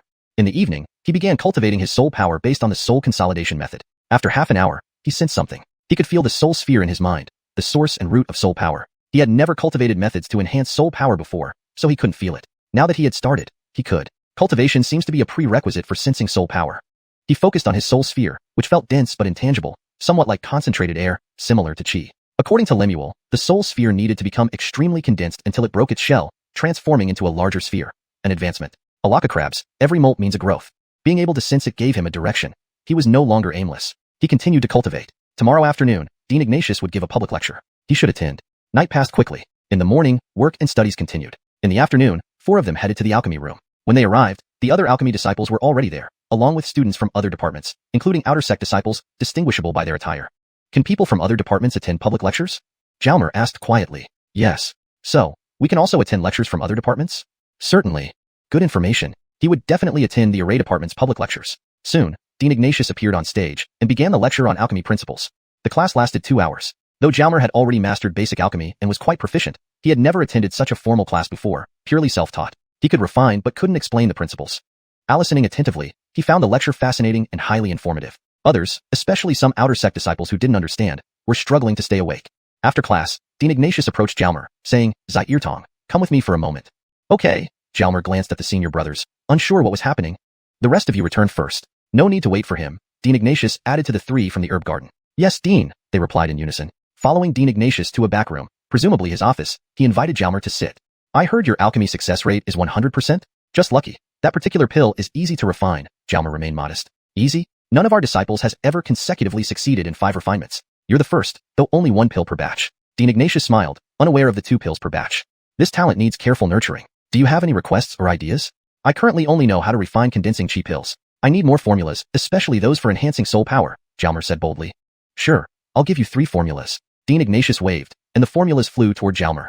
Chapter 72, by the Medicine Heart Lake. Jalmer reached out to receive the items. He saw that there were only 2 pill formulas, the strength-enhancing pill and the energy-increasing pill. He chuckled and said, wasn't it said there would be 3 pill formulas? Dean Ignatius? Of course. Dean Ignatius threw another jade tablet at him with a grin. It seemed better things were recorded on jade while ordinary ones were on paper. The more expensive the medium, the better the content. Taking the jade, he placed it against his forehead, letting his soul power seep in. The formula that appeared in his mind was the soul elevating pill, a first-tier formula. This was a formula for enhancing soul power, exactly what he needed. Without thoroughly reading it, he withdrew his soul power and bowed to Dean Ignatius, saying, Thank you very much, Your Excellency. There's nothing to it. Focus on your cultivation. If you have any questions, feel free to ask me anytime. This was a genius, and treating geniuses specially was necessary. In addition, I've heard you're somewhat puzzled about advancing levels. Isn't there a lake within your spirit herb garden? When you have time, try cultivating by that lake. You might gain something unexpected. Dean Ignatius said mysteriously. Sure, thank you, Your Excellency. If there's nothing else, I'll take my leave now. Go ahead. Since there was still time, he considered refining a batch of pills before returning to the herb garden. The spirit chi enhancing pill wasn't much use to him anymore, and refining it presented no challenge, so he decided to refine new pills. Thus, he went to collect materials for refining the soul elevating pill. Walking into the refining room, he placed the herbs on the material table. Taking out the soul elevating pill formula again, he examined it carefully. It required 5 types of herbs to be refined simultaneously, then combined for a final refinement. The key was to refine all 5 herbs simultaneously, which demanded high-level flame control. Fortunately, he had learned flame control technique, and his flame control skills were already quite proficient, fully meeting the requirements. Having memorized the process and visualized it several times in his mind, he finally decided to start. To increase the success rate, he used his own earth fire and alchemy furnace. From previous practice, it was evident that his tools were superior. He immediately took out his alchemy furnace, summoned his earth fire, and began refining. Since this was his first attempt at refining the soul elevating pill, it was more challenging than refining the spirit chi enhancing pill. Naturally, he was more cautious and moved slower. He also kept the flames moderate to avoid scorching the ingredients. After an hour of intense work, the moment of truth arrived. He lifted the furnace lid, releasing a fragrant aroma. A stream of air swept the bottom of the furnace, drawing the item into his right hand. Looking closely, a blue pill appeared in his palm. Just by smelling it, he felt a jolt in his soul power. The soul power expended during refining seemed to recover just a bit. What a good thing. It indeed significantly boosted soul power. Should I turn it in? There's only 1 pill. Will not turning it in affect my future material collection? I won't turn it in and eat it tonight to see its effects. Packing everything away, he prepared to leave. Suddenly, EATER1, did you refine the soul-elevating pill? Was it successful? Dean Ignatius watched him with a grin as he came out. What pill was being refined could be guessed from the materials collected. For a beginner, it wasn't hard to guess. Advanced practitioners were harder because they might have their own herbs stored, making it difficult to guess. Most beginners wouldn't bother hiding anything. Dean? No, it wasn't successful. His words didn't quite match his thoughts. Is that so? Lemuel is waiting for me to prepare dinner, so I'll go now. Jalmer felt a bit uneasy, running off as he spoke. He actually ran straight away? Dean Ignatius walked into the refining room Jalmer had just used. A faint, residual fragrance of the soul-elevating pill lingered in the air. This fellow actually dared to lie. But it was impressive that he succeeded on his first try, even though it was a first-tier formula, far more difficult than the spirit chi-enhancing pill. Why is the furnace cold? He didn't use the sect's alchemy furnace but his own? Yes, it was normal. Since he had been able to refine before, having an alchemy furnace made sense. Let him be. Hope this fellow doesn't bring misfortune to the sect. Those who joined the sect with existing skills might have some issues, but as long as they weren't big problems, it was fine. Dean Ignatius mused over various thoughts, while Jalmer ran back to the herb garden. Running, he wondered if Dean Ignatius would notice anything. Even if he did, it wouldn't matter much. It was just a little lie, right? Also, should his earth fire have a name? What would be a good name? The fire from deep inside the volcano. It could be called Heart Fire of the Earth. Simple, understandable, and vivid. Fine, let's call it Heart Fire of the Earth. It was just for himself. As for the alchemy furnace, maybe Jamister had given it a name. No, better not decide yet. Wait until Jamister wakes up. Eventually, he arrived at the herb garden, cooking and eating. After dinner, he prepared to decoct some medicinal water. EATER1, are you free? Let's chat. Lemuel approached him voluntarily. Yes, I'm free. Following Lemuel out of the room, they strolled along the paths between the herb fields. How do you find our herb garden? It's great. I can learn a lot here, all of which interest me. The senior brothers have been very caring too. Jalmer replied sincerely. Through several days of interaction, it was clear this Noel was exceptionally talented, learning quickly. In just a few days, he almost knew all the herbs in the garden. More importantly, he knew their properties well. In just a few days, he surpassed his 3 apprentices, one of whom had been there for years. This Noel deserved proper cultivation and was worth investing in. Perhaps the Yuehu sect wouldn't be able to keep him in the future. Treating him well now might reap rewards later. Do you have any questions about cultivating or nurturing spirit herbs? Also, are you interested in the small herb garden? Jeriching asked, showing concern. Indeed, Jalmer did have questions. Besides meals, Lemuel was always secluded in the small herb garden. Thus began Lemuel's Q&A session. Unconsciously, they reached the lake within the herb garden. You've seen this lake before. We call it the Medicine Heart Lake. The name wasn't particularly beautiful but fitting. Sit down and practice the soul concentration method, Jeriching said. Jalmer complied without a word. After just a few minutes of cultivation, he sensed a difference. In those few minutes, his soul power increased by a noticeable amount. It was incredible. Hadn't Dean Ignatius mentioned coming here to cultivate? Was the Medicine Heart Lake a treasure ground? A place to enhance soul power. Cultivate here. No one will disturb you. I'm heading back. Jeriching realized Jalmer felt the uniqueness of the lake and left. Oh, by the way, medicinal baths don't necessarily need to be heated with firewood. You have both fire and an alchemy furnace, right? With that, he vanished. Right, the heart fire of the earth could be controlled for size and temperature, and the alchemy furnace was just like a large pot, perfect for boiling herbs. How hadn't he thought of this? Looking up at the stars, then down at their reflection in the water. The Medicine Heart Lake. It was indeed a wonderful place. Chapter 73. Buying an array set. Lemuel had already left, and Franz resumed cultivating the soul condensing technique with a calm mind. After an hour, his soul power had increased significantly, bringing him great gains. It was time to return. Tomorrow, if he had free time, he could come back to study this Medicine Heart Lake. There must be a reason for its effect. Why is there movement at my bracelet? He pulled up his sleeve and carefully sensed it. Yes, there was energy flowing. It should be Jamister absorbing energy. Jamister, can you hear me? He called several times, but there was no response, so Jamister was probably still in deep sleep. This energy flow should be autonomous, like human breathing, or perhaps Jamister has cultivated some special technique. Let's head back. Upon returning to his quarters and preparing to boil herbs, he suddenly remembered what William said. Why not give it a try? He took out the alchemy furnace, added the herbs and water, and summoned the Heart of Earth fire to heat the furnace. After more than 10 minutes, the aroma from the boiling medicine had reached the required level, achieving the same effect as using firewood for over an hour. Sigh, how could I have been so foolish? Why didn't I think of this before? Wasting so much time made Franz quite annoyed. Since disciples staying in the medicine garden can pick a small amount of spiritual herbs, he could try refining pills daily. But frequently refining here might not be good if someone discovers him. Last time Lemuel found out but didn't say anything. But if other senior brothers often saw him, that wouldn't be good. Troublesome, hard to deal with. Wait, the array law court should sell array formations, right? I'll go check tomorrow and buy one if suitable. Franz, soaking in his medicinal bath, made his plan. The next morning, after finishing his work, Franz wanted to immediately go to the array law court. Otherwise, he would feel restless. Senior brother Allah, are you free? Since senior brother Gabe had brought him around when he first arrived at the medicine garden, they had become close. Yes, is there something? Take me to the array law court. I don't even know the way. Franz smiled awkwardly. No problem, it's normal to be unfamiliar given the size of our sect. Even after being here over a year, I only know the general layout. The two set off. There were no horses in the stable outside the medicine garden, so they had to walk. What does junior brother Wong want at the array law court? Gabe was a bit curious. Do they sell pre-made array formations there? Yes, just like we have pills in the alchemy hall, talismans in the talisman hall, and weapons in the armory. These were basic items, known by anyone except new disciples. Zaire, what about the Jamestershall hall? What do they sell? They don't seem to have anything special. Oh, maybe more cultivation manuals. As they walked and chatted, their conversation continued because they were both spirits and thus moved swiftly. Soon, they arrived at the alchemy hall, and Franz glanced at the stable. He was delighted. Luck was on his side. There were horses. They rented 2 immediately, naturally paid for by Franz. Why doesn't the sect have more horses? It's too inconvenient, Franz complained. The sect is too large, with too many people. If there were more horses, they would need substantial space for storage. Too many horses would also stink, and we generally don't travel frequently. Besides, do we really need horses? We are cultivators, walking and running is also cultivation. That makes sense, profound indeed. Zaire hour later, they finally reached the main office of the Array Law Court.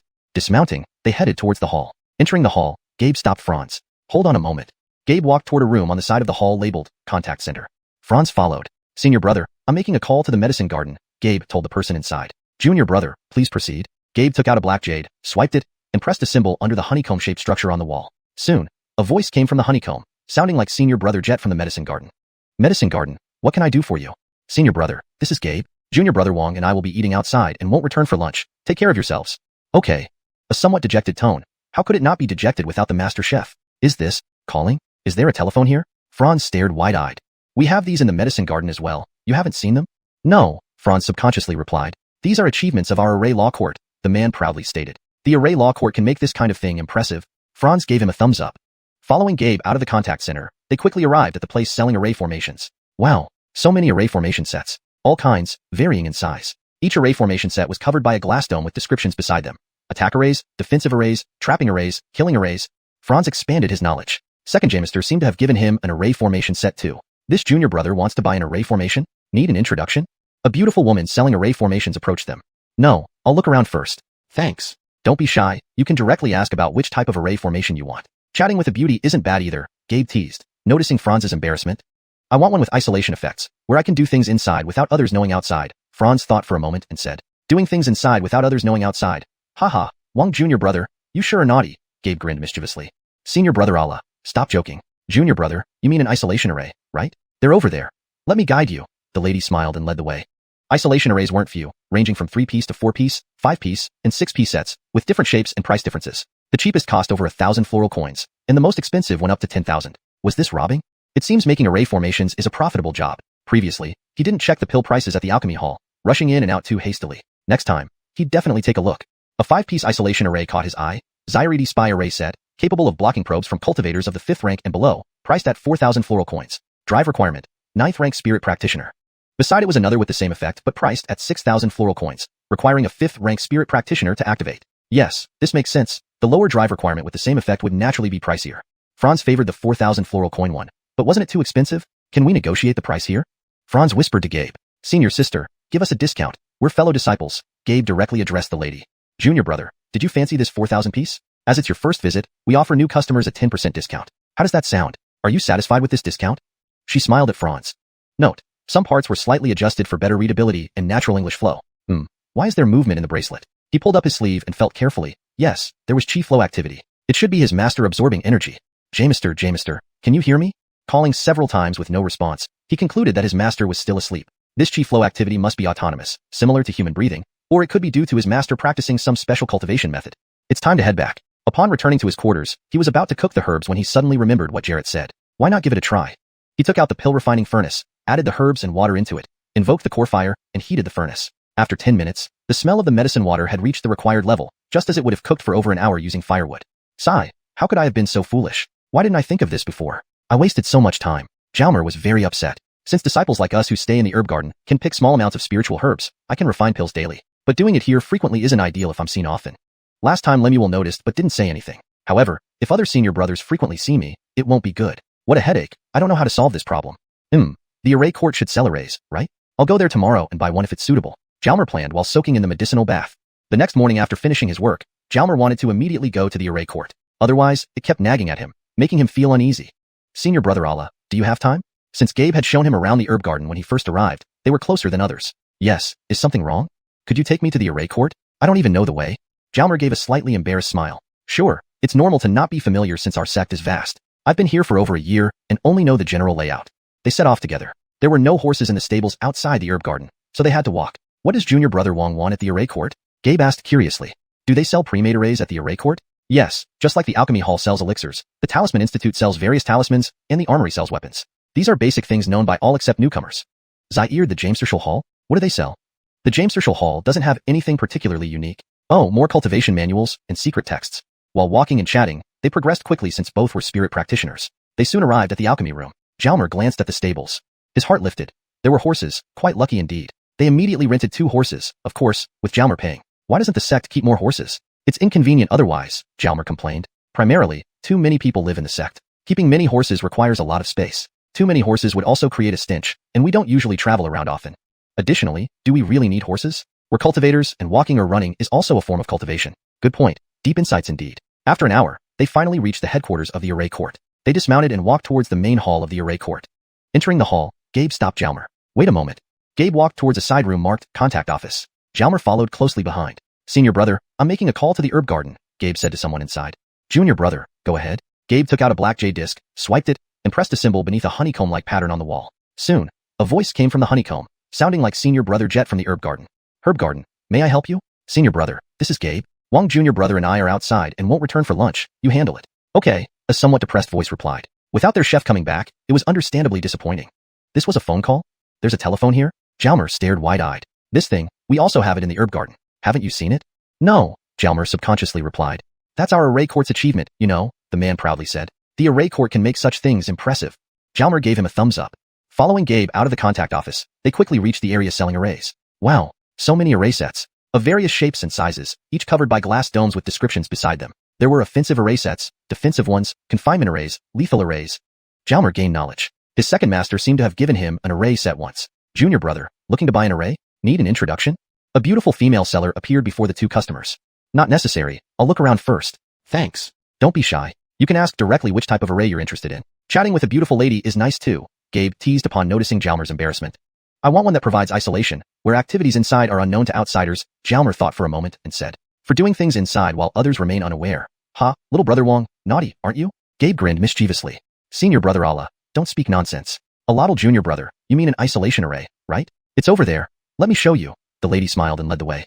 Isolation arrays weren't few. There were 3 chessboard setups, 4 chessboard setups, 5, 6, and they varied in shape with prices differing greatly. The cheapest cost over 1,000 flowers coins, the most expensive tens of thousands. Robbery, perhaps?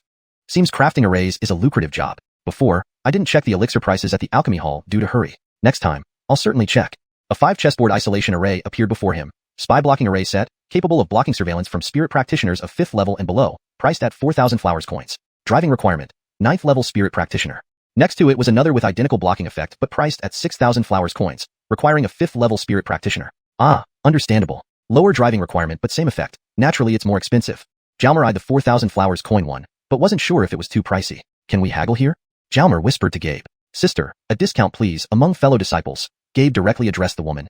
Junior brother, you're interested in this 4,000 one? Looks like your first visit, new customers get a 10% discount. How does that sound? Satisfied with the offer? She looked at Jalmer with a warm smile. Hashtag chapter 74. Away to Jamesk money. At a 90% discount, it would be 3,600 flower coins. This way, I won't have much money left on me. Having money in hand makes one feel secure. Without money, one feels uneasy. Senior sister, do you think I can use some pills to offset part of the cost? Franz asked cautiously. He had heard before about trading goods for other goods. He still had several chi condensation pills, which were not very useful to him anymore. It would be best if he could trade them. What kind of pills do you have? It seemed that even this beauty was interested in pills. Chi condensation pills, the Wilfred immediately replied. Since she asked, there was hope. Chi condensation pills, eh? This is quite useful for early-stage spirit practitioners, but not so much for mid to late-stage ones. How do you want to trade? After all, there were many disciples within the sect who had yet to become cultivators, and early-stage spirit practitioners made up the majority. So, there was still a market for them. Senior brother Allah? Franz looked at Gabe. He didn't know the going rate. Senior sister, how about 700 flower coins per pill? Outside, they're priced at 1,000 flower coins. Gabe, who knew the price, suggested. Junior brother, that's the listed price. To sell one for 900 is already quite good outside. You guys are from the alchemy hall, right? If you buy from the alchemy hall, it only costs 800 flower coins. The beautiful girl smiled. 800 flower coins? Submitting one pill got me just 200 flower coins, but turning it around gets 800. This sect is too unfair. But the sect provides materials, tools, and teachers to teach alchemy. For disciples, it's a no-cost venture. That said, it's still a bit disadvantageous for those with talent in alchemy. However, if 3 pills came out of one furnace, wouldn't the extras be profitable? To make money, It looks like I need to diligently practice alchemy. The alchemy hall only charges 800 flower coins, but this is for sect disciples. Only 1 or 2 pills can be bought at a time. Reselling would be difficult. Also, I'm offering 700, which is cheaper than the sect's price. You'd still profit quite a bit. My junior brother might not even agree, Gabe explained rationally. 700 flower coins? Much better than 200, I'd agree to it. Franz inwardly shouted, determined to practice alchemy more, aiming to achieve 3 pills per furnace soon. The saleswoman thought for a moment, looking at Franz. 700 it is. How many do you have? 3. Here, 3 chi condensation pills and 1500 flower coins. Franz quickly handed over the pills and coins, fearing they might refuse. The saleswoman inspected the pills. Their quality was quite good. She then took out the array formation set and a small booklet, smiling at Franz. Alotl junior brother, the array formation set is yours. If you have any extra pills in the future, you can sell them to me. Okay. Even if he didn't sell to her later, he agreed now. Oh, when do you have public classes here? He suddenly remembered the array formation class. Public classes? Tomorrow. If junior brother is interested, you can come tomorrow afternoon, the girl warmly replied. Great, thank you, senior sister. Franz put away the array formation set and toured the sales hall with Gabe, looking through all the items. Senior brother, can we eat here? Ignatius and time arrived. Yes, but it costs a little. Non-sect members have to pay if they eat here, Gabe answered. After lunch, they hurried back. Fortunately, they ate early. Afterward, people began arriving, so the stables filled up again. Their luck was good. Just as they needed pillows to sleep, someone delivered them. This time, they weren't in a hurry, so they didn't rush. Senior brother Allah, do you have connections outside the sect to sell pills? Franz suddenly asked. Huh? What did he mean? Sell pills? You have more pills? Where did you get them? 3 pills already surprised Gabe. More? I don't have any now, but my success rate in alchemy is pretty high. Gabe pondered for a moment. I don't have connections, but Zyrker does. You should know him. Zyrker? Great. Franz's lips curved into a satisfied smile. Oh, senior brother Allah, what level of cultivation are you at? I'm not as talented as you. Only a level 2 spirit practitioner, Gabe admitted shyly. That's still impressive. In our village, the strongest person is the village chief, who only reached level 2 a few years ago. Indeed, villages usually don't have many spirit practitioners. If they do, they're generally early-stage practitioners. If the cultivators from the sect were in a small village, they'd be considered formidable. They chatted happily until they reached the alchemy hall's alchemy room. Senior brother Allah, are you practicing alchemy? Shall we go together? Sure, it's been a while since I practiced. Each collected materials and entered an alchemy room to begin. Franz practiced soul ascension pills using his own alchemy tools. Half an hour later, 1 pill was complete. Upon submission, he received 300 flower coins. This soul ascension pill seemed more valuable than chi condensation pills. He collected another batch of the same material and, half an hour later, completed 2 pills. With increased proficiency, his speed improved, yielding better results. He submitted 1, receiving 300 flower coins. Zaire other batch yielded 2 pills again, with 1 submitted. He collected materials for chi enhancement pills, but didn't practice. It was time to return home. Gabe emerged, looking excited, and saw Franz. Junior brother Wong, I succeeded. Today's furnace yielded successful pills. Look at the pills I made. Franz took the pill, a chi condensation pill, commonly crafted by early-stage alchemists. Not bad. Congratulations, senior brother Allah. It seemed Gabe's success rate wasn't high before. My success rate was low before. Taking a break for a few days helped. We can't practice alchemy continuously. Indeed, practice improves skill, but moderation is key.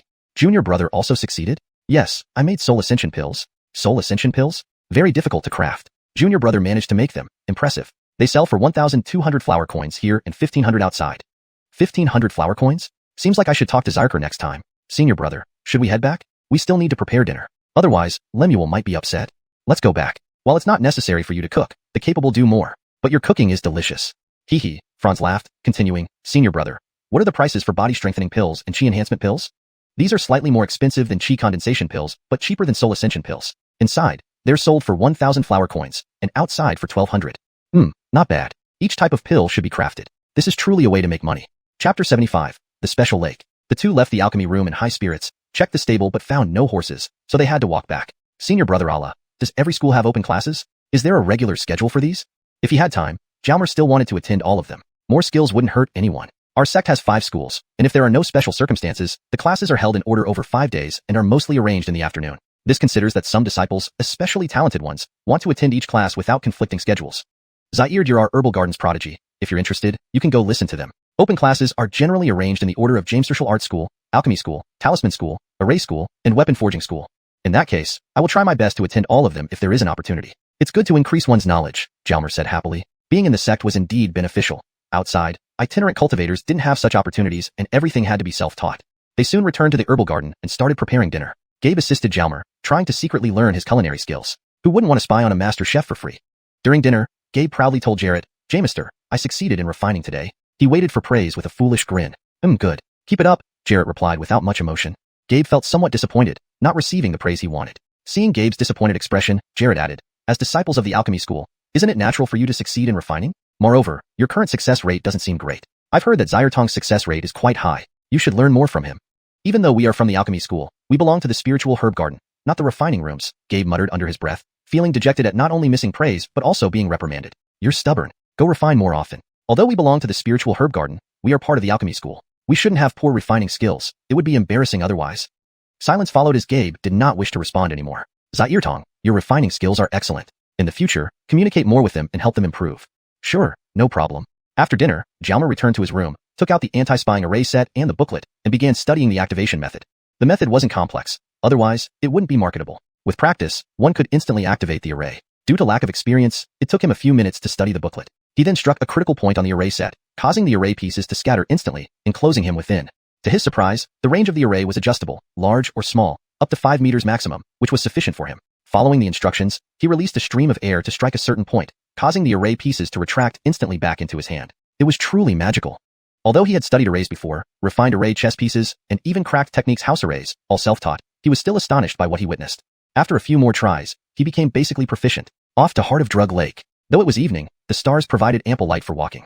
Soon, he arrived at Heart of Drug Lake. He retrieved the array set, activated it, and expanded its range, including a portion of the lake water. Being enveloped in the array meant no one nearby could see him within this 5-meter radius. Everything related to him here was invisible. Previously, it was a patch of grass. Now, it still appeared as a patch of grass from the outside. Of course, experts like 5th-tier spirit adepts or higher could notice something amiss. 1st-tier array masters, if highly skilled, might also sense it, while 2nd-tier array masters would easily detect it. But those concerns weren't relevant to Jalmer now. His immediate task was to refine. Remembering the leftover ingredients for chi enhancement pills, he reviewed the new pill formula, mentally simulating it several times before proceeding.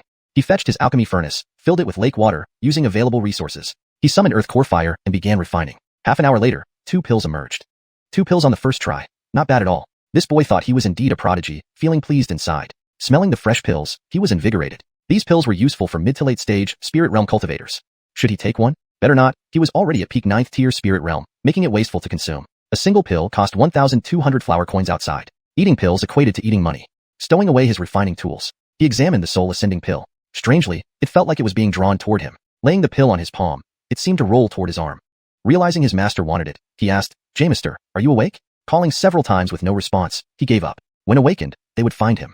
Sighing, having a master who consumes money, he thought with a bitter smile. There were 2 extra pills earlier, dividing evenly, 1 each. Thus, he had none left for himself. Tomorrow, he must refine more soul ascending pills, or they wouldn't suffice. He postponed attending other schools' public classes to focus on storing pills. The 2 pills vanished instantly when nearing his bracelet. After pondering, Jalmer again fetched his alchemy furnace and herbs for a bath, boiling them in lake water. 10 minutes later, sitting in a large wooden tub, he absorbed the medicinal energy while practicing the soul consolidation technique. Oddly, despite using the same formula, the sensation felt better now, with more concentrated energy and faster soul power enhancement.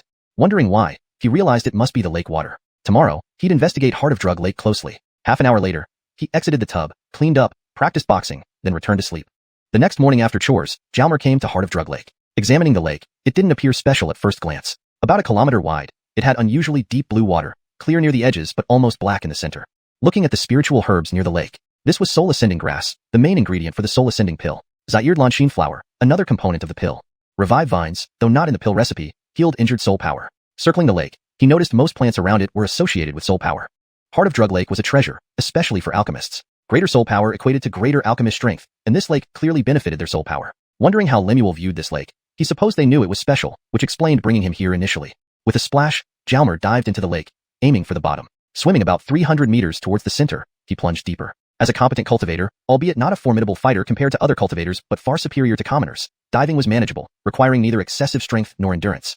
Note: the translation aims to keep the original tone and style while ensuring fluency and grammatical accuracy. The paragraph structure and line breaks match the original text. ####Chapter 76, The Secret at the Bottom of the Lake. Soon, something surprising happened. Jalmer felt that he had already dived more than 50 meters deep, yet he was still nowhere near the bottom. The surroundings were getting blurry. How bizarre. How could such a small lake be this deep? This was truly inexplicable. He put in more effort and dived down to about 80 meters. At this depth, it was almost impossible to see anything, and the pressure on his body was becoming unbearable. He felt uncomfortable, realizing that he hadn't prepared well enough for this unexpected depth. Initially, he thought 10 meters would be the limit. Who would have expected this lake to be so?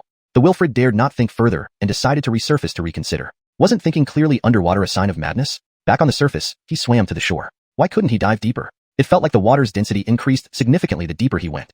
"Jamesaib, I should try holding a large stone?" Quickly finding a rock weighing about 50 to 60 pounds, he placed it into his storage belt and dove back into the lake. This time, he headed straight to the center and continued his descent. Once again, around 80 meters, it became extremely difficult to go any deeper. With better mental preparation, Jalmer calmed down and steadied himself, carefully feeling the environment. Other than the immense water pressure, there didn't seem to be much else. Wait, there seems to be something happening around my head. Yes, he felt energy slowly seeping into his brain. Though subtle, it was noticeable, and his soul force was gradually strengthening. Could the water at the bottom of this lake directly enhance soul force? The boy was astonished. Could such a thing exist? Indeed. The water at the lake's surface should also have some effect, albeit less pronounced. The medicinal herbs growing by the lake, which are related to soul force, prove this point.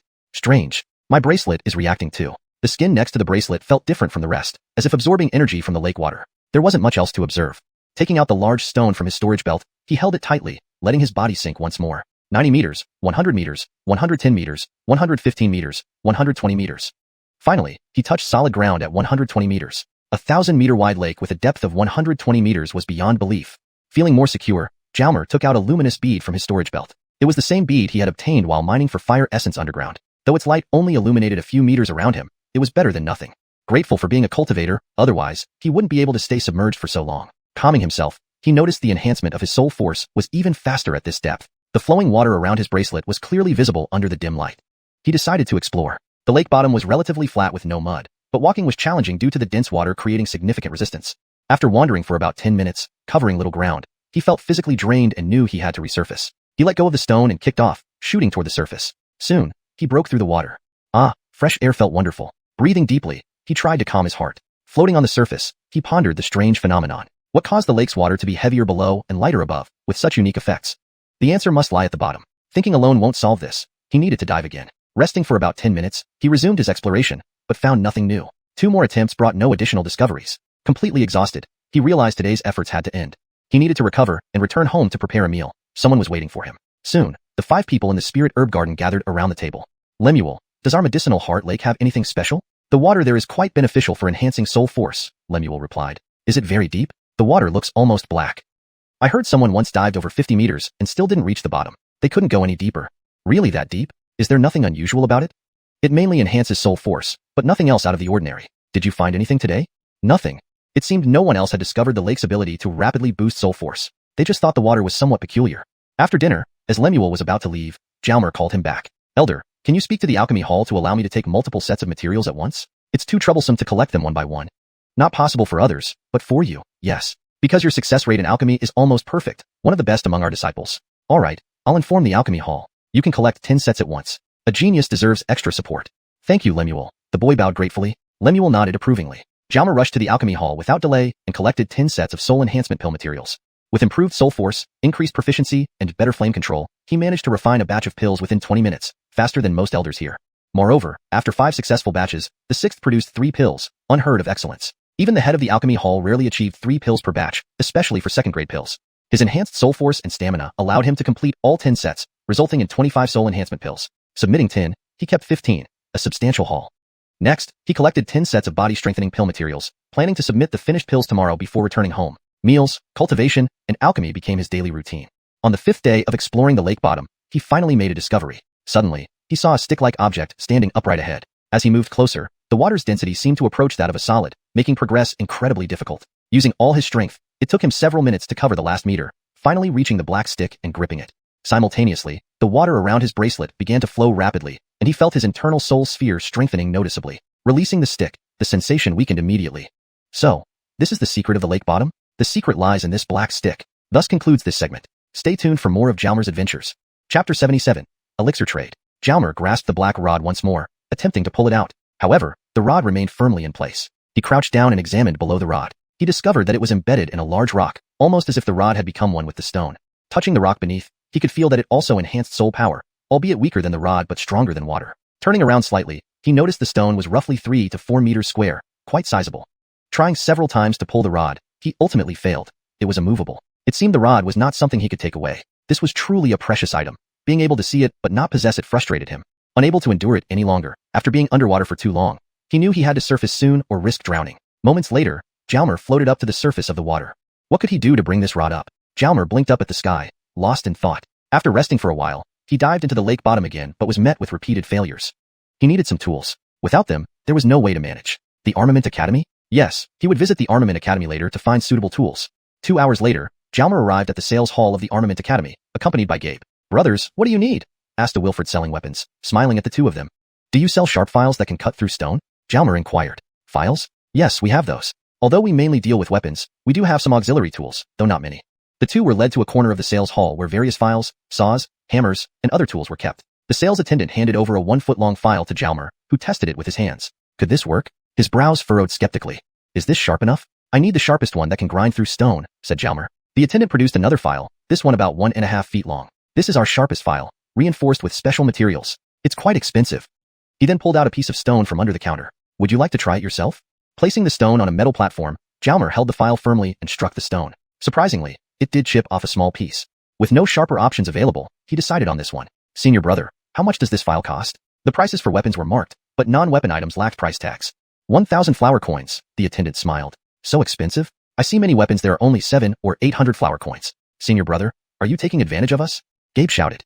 His shout drew attention from other disciples browsing weapons. One of them remarked, all items here are clearly priced. If you think it's too expensive, don't buy it. Quality improves with price. The sales attendant chuckled and continued addressing Jalmer. This one is reinforced with special materials, hence the higher price. You've seen its effectiveness. It grinds through stone without any trouble. Jalmer wasn't good at bargaining. 1,000 coin was 1,000 coin. After all, he wasn't short of money lately. Submitting 20 elixirs daily brought him 5,000 to 6,000 flower coins per day. Since joining, he had earned over 20,000 flower coins from submitting elixirs, making him a minor tycoon among disciples. 1,000 was peanuts. How much for this hammer? A hammer might be more convenient. 550 flower coins. Or both for 1,500 flower coins? Deal. Payment was made on the spot. Just as they were about to leave, Gabe suddenly asked, Junior brother, do you have any weapon? If not, why don't you buy one? Indeed, he had been a member of the sect for 10 days, yet still lacked a weapon. The War God formula required a sword, so he bought one for another 1,500 flower coins. Spending 3,000 flower coins at once, Jalmer became a significant customer, causing the attendant's spirits to soar. Senior brother, one more thing. Are you guys interested in buying elixirs? Jalmer asked softly, having returned from the door. Currently, he had several dozen each of condensing chi elixir, strengthening body elixir, increasing chi elixir, and elevating soul elixir. With recent high yields, especially producing 3 elixirs per furnace run recently, he had accumulated 80 elixirs over 2 days aside from the daily submissions. Having too many elixirs, consuming them all himself was unrealistic. Additionally, he dared not consume too many, given the increasing toxins within his body. He needed to start preparing detoxifying elixirs. Too many elixirs couldn't rely solely on Zyrker for selling. Diversification was needed, even if selling within the sect was cheaper. He also planned to visit the Misfortune Academy and Alchemy Symbol Academy to understand the market. He had already visited the Array Law Academy and could directly approach Sister Zaire next time. Elixirs, yes, definitely. The sales attendant got excited. James' side business was going to boom. Do you have a private room for discussing deals? Yes, please follow me. Dealing with elixirs naturally required privacy. They entered a small room, which seemed fortified with an array formation. Not bad indeed. Sister Zaire cheerfully served tea to both. What are the prices for condensing chi elixir, strengthening body elixir, increasing chi elixir, and elevating soul elixir? Jalmer asked once seated. Condensing chi elixir is 700 flower coins, strengthening body elixir and increasing chi elixir are 900 flower coins, and elevating soul elixir is 1,100 flower coins, replied the attendant. James changed the prices at the Array Law Academy. It seemed the prices within the sect were standardized. In the end, Jalmer sold one of each type of elixir for 3,600 flower coins. James' king money was swift indeed. Upon completing the transaction, the attendant bid farewell to these little cash cows with a broad smile. Junior brother, why did you buy those tools? Gabe asked outside the Armament Academy. He hadn't known Jalmer intended to purchase non-weapon items, since neither refining nor cultivating medicinal herbs required such tools. I have a use for them, Jalmer replied enigmatically. Seeing Jalmer wouldn't divulge, Gabe stopped asking. They proceeded to the Alchemy Symbol Academy and sold 4 elixirs for another 3,600 flower coins. Simultaneously, Jalmer spent 1,500 flower coins on a defensive symbol capable of blocking a 5th-level Spirit Scholar's full attack. Next, they traded 4 elixirs at the Misfortune Academy for another 3,600 flower coins, although Jalmer found nothing useful to purchase there. Instead, he saw many disciples sparring on the platforms, reminding him of Jamester Havelock's advice to participate more in combat training to uphold the prestige of a disciple. Yes, excelling in elixir refinement alone was limiting. Combat skills were necessary to protect oneself and others. He resolved to spar frequently to improve. Returning to the Alchemy Hall next, he sold 4 more elixirs to Sister Zaire, who laughed heartily. Finally, they headed back to the Alchemy Institute. Junior brother, how do you have so many elixirs? Gabe wondered aloud as they walked. Senior brother, I told you my success rate is very high, Jalmer smiled, not elaborating further. Gabe sighed, wishing he could be equally skilled. Half an hour later, they reached the entrance of the alchemy room. Senior brother, shall we refine today? No, I'm tired after visiting many places today. All right, then I'll go refine some more elixirs. Senior brother Allah, thank you for today. With that, Jalmer tossed a small parcel over and immediately dashed into the refining room. Gabe caught the parcel, froze for a moment, and opened it. Inside were 4 jade bottles, each containing one of the 4 types of elixirs they had just traded. Instantly, Gabe felt his body temperature rising. The gratitude and generosity in Jalmar's actions left Gabe speechless and deeply touched. Each elixir was valuable, and receiving 4 of them was a significant gesture. He realized that Jalmar was not only skilled but also generous with his success. Meanwhile, Jalmar had already entered the alchemy chamber, ready to refine more elixirs, driven by both his passion and the potential opportunities these elixirs could bring. Chapter 78. The treasure is finally in hand. Jalmar didn't care how Gabe reacted as he rushed into the alchemy room to claim 10 sets of Soul Ascension pill materials. Alchemy was now his top priority. Just as he was about to enter an alchemy chamber, the door to the adjacent room opened, and out walked an excited figure, none other than Zyrker. Senior Brother Wong, did your alchemy attempt succeed? You seem very pleased. Jalmar smiled, having intended to seek him out anyway since they still needed to discuss their business deal. Succeeded. Despite looking a bit exhausted, Zyrker's excitement was palpable, even causing his cheeks to flush red. This is the first time I successfully refined 2 pills from 1 furnace load after almost 2 years. Congratulations then, senior brother. Zyrker laughed. Thank you. My success means yours too. Do you have a moment to spare, senior brother? The trade deals with the other 4 academies within the sect were settled. Only this external transaction remained. Why wait for another day when today would do? What's up? I have good news, but I'm not sure if it's convenient for you. His mysterious demeanor led Zyrker to wonder if he wanted to talk about business, knowing that Zyrker conducted transactions privately. Come on, let's go to the alchemy room. Zyrker pulled Jalmar toward the room where he had just been working. It was secluded enough. After closing the door, Zyrker asked, Can you tell me now? What is it? Have you got contacts outside the sect, senior brother? Are you trying to sell something? Pills? This wasn't a secret that Jalmar had a high pill refinement rate. Yes, these. How should we proceed? Without wasting words, Jalmar produced 4 different pills. Zyrker picked one up, inspected it, and nodded appreciatively. It looked better than those he had made. Smiling, he said, If you want to sell pills, come to me. I know the sect's buying price. I'll offer 50 flower coins more per type than what the sect offers. How does that sound? 50 flower coins wasn't insignificant, considering a common purple star grass cost 50 flower coins. Besides, Zyrker needed to make some profit, and so did the merchants outside. Moreover, Jalmar wasn't particularly good at haggling over money matters. Taking out 1 more of each type of pill, Jalmar replied, All right, as you say. Yet selling pills like this seemed awfully slow, far slower than the speed of refining them. He didn't dare sell too many at once. Having too many pills could be a problem too. If other cultivators knew Jalmar thought this way, they'd probably want to kill him for being so unreasonable. On the bright side, pills don't take much space, and he wasn't short of money. He would think of a way later. After all, pills are hard currency in the cultivation world. Zyrker was elated inside. Today was truly blessed, his first successful dual pill furnace load and gaining a new trading partner. He handed over 7,600 flower coins to Jalmar. Good businessmen always carry plenty of cash. Otherwise, a great deal might slip away if not promptly concluded. Young brother, you're quite a talent in alchemy. If you have any more pills to sell in the future, just come to me, Zyrker chuckled. All right, then I'll get back to alchemy now. Sure, why don't you refine here while I step out? It didn't matter either way. With his improved alchemy skills, Jalmar could now produce 3 pills per furnace load using the sect's beast fire and alchemy furnace. Everything proceeded as usual. The next morning, after completing his tasks, Jalmar went back to working on the black stick again. He found the previous location and submerged himself underwater, tapping the black stick lightly with a hammer. The hammer simply bounced off, leaving the stick unchanged. Gradually increasing the force of his taps didn't loosen the stick either. Since it didn't break, he might as well apply more force. Even if it broke, he could take it away. Finally striking with all his might, the hammer recoiled violently, spinning him around. If not for the rock he was tethered to, he might have flown backward in the water. Re-examining the contact point between the stick and the rock, it became clear that hammering wouldn't work. So, he decided to try a file. Could it scrape through the stone? No luck. He needed to breathe. After several minutes, he dived back, holding the stick with one hand and filing the stone with the other. Only slight marks appeared on the stone. Continuing with both hands gripping the file tightly and applying force onto the stone didn't make much difference either. Using the hammer on the file only left faint traces on the stone, and worse, dulled the file. What kind of stone is this? So hard? Back to the surface, pondering his next move. The sunlight scorched his face, reminding him of the heat chasing him underground. The black hoe given by Jamister. From the storage belt, he took out the black hoe, dark and shimmering under the sun. Using it, the Noel dug into the stone, feeling pain at the palm due to the rebound. But there was a 5 mm mark, and the hoe blade remained undamaged, a promising start. Digging vigorously with the hoe, he carved a small pit below the stick, 20 centimeters wide and 10 deep. But it wasn't enough. The stick remained immobile. However, this couldn't be abandoned. Collecting the fragments, although small, they were precious, enhancing soul power. Tomorrow, he would continue. Over 5 days of effort, a 40 centimeter wide, 20 centimeter deep pit was finally carved around the stick. Then, holding the stick firmly, he exerted all his strength. Finally, the stick moved, breaking free.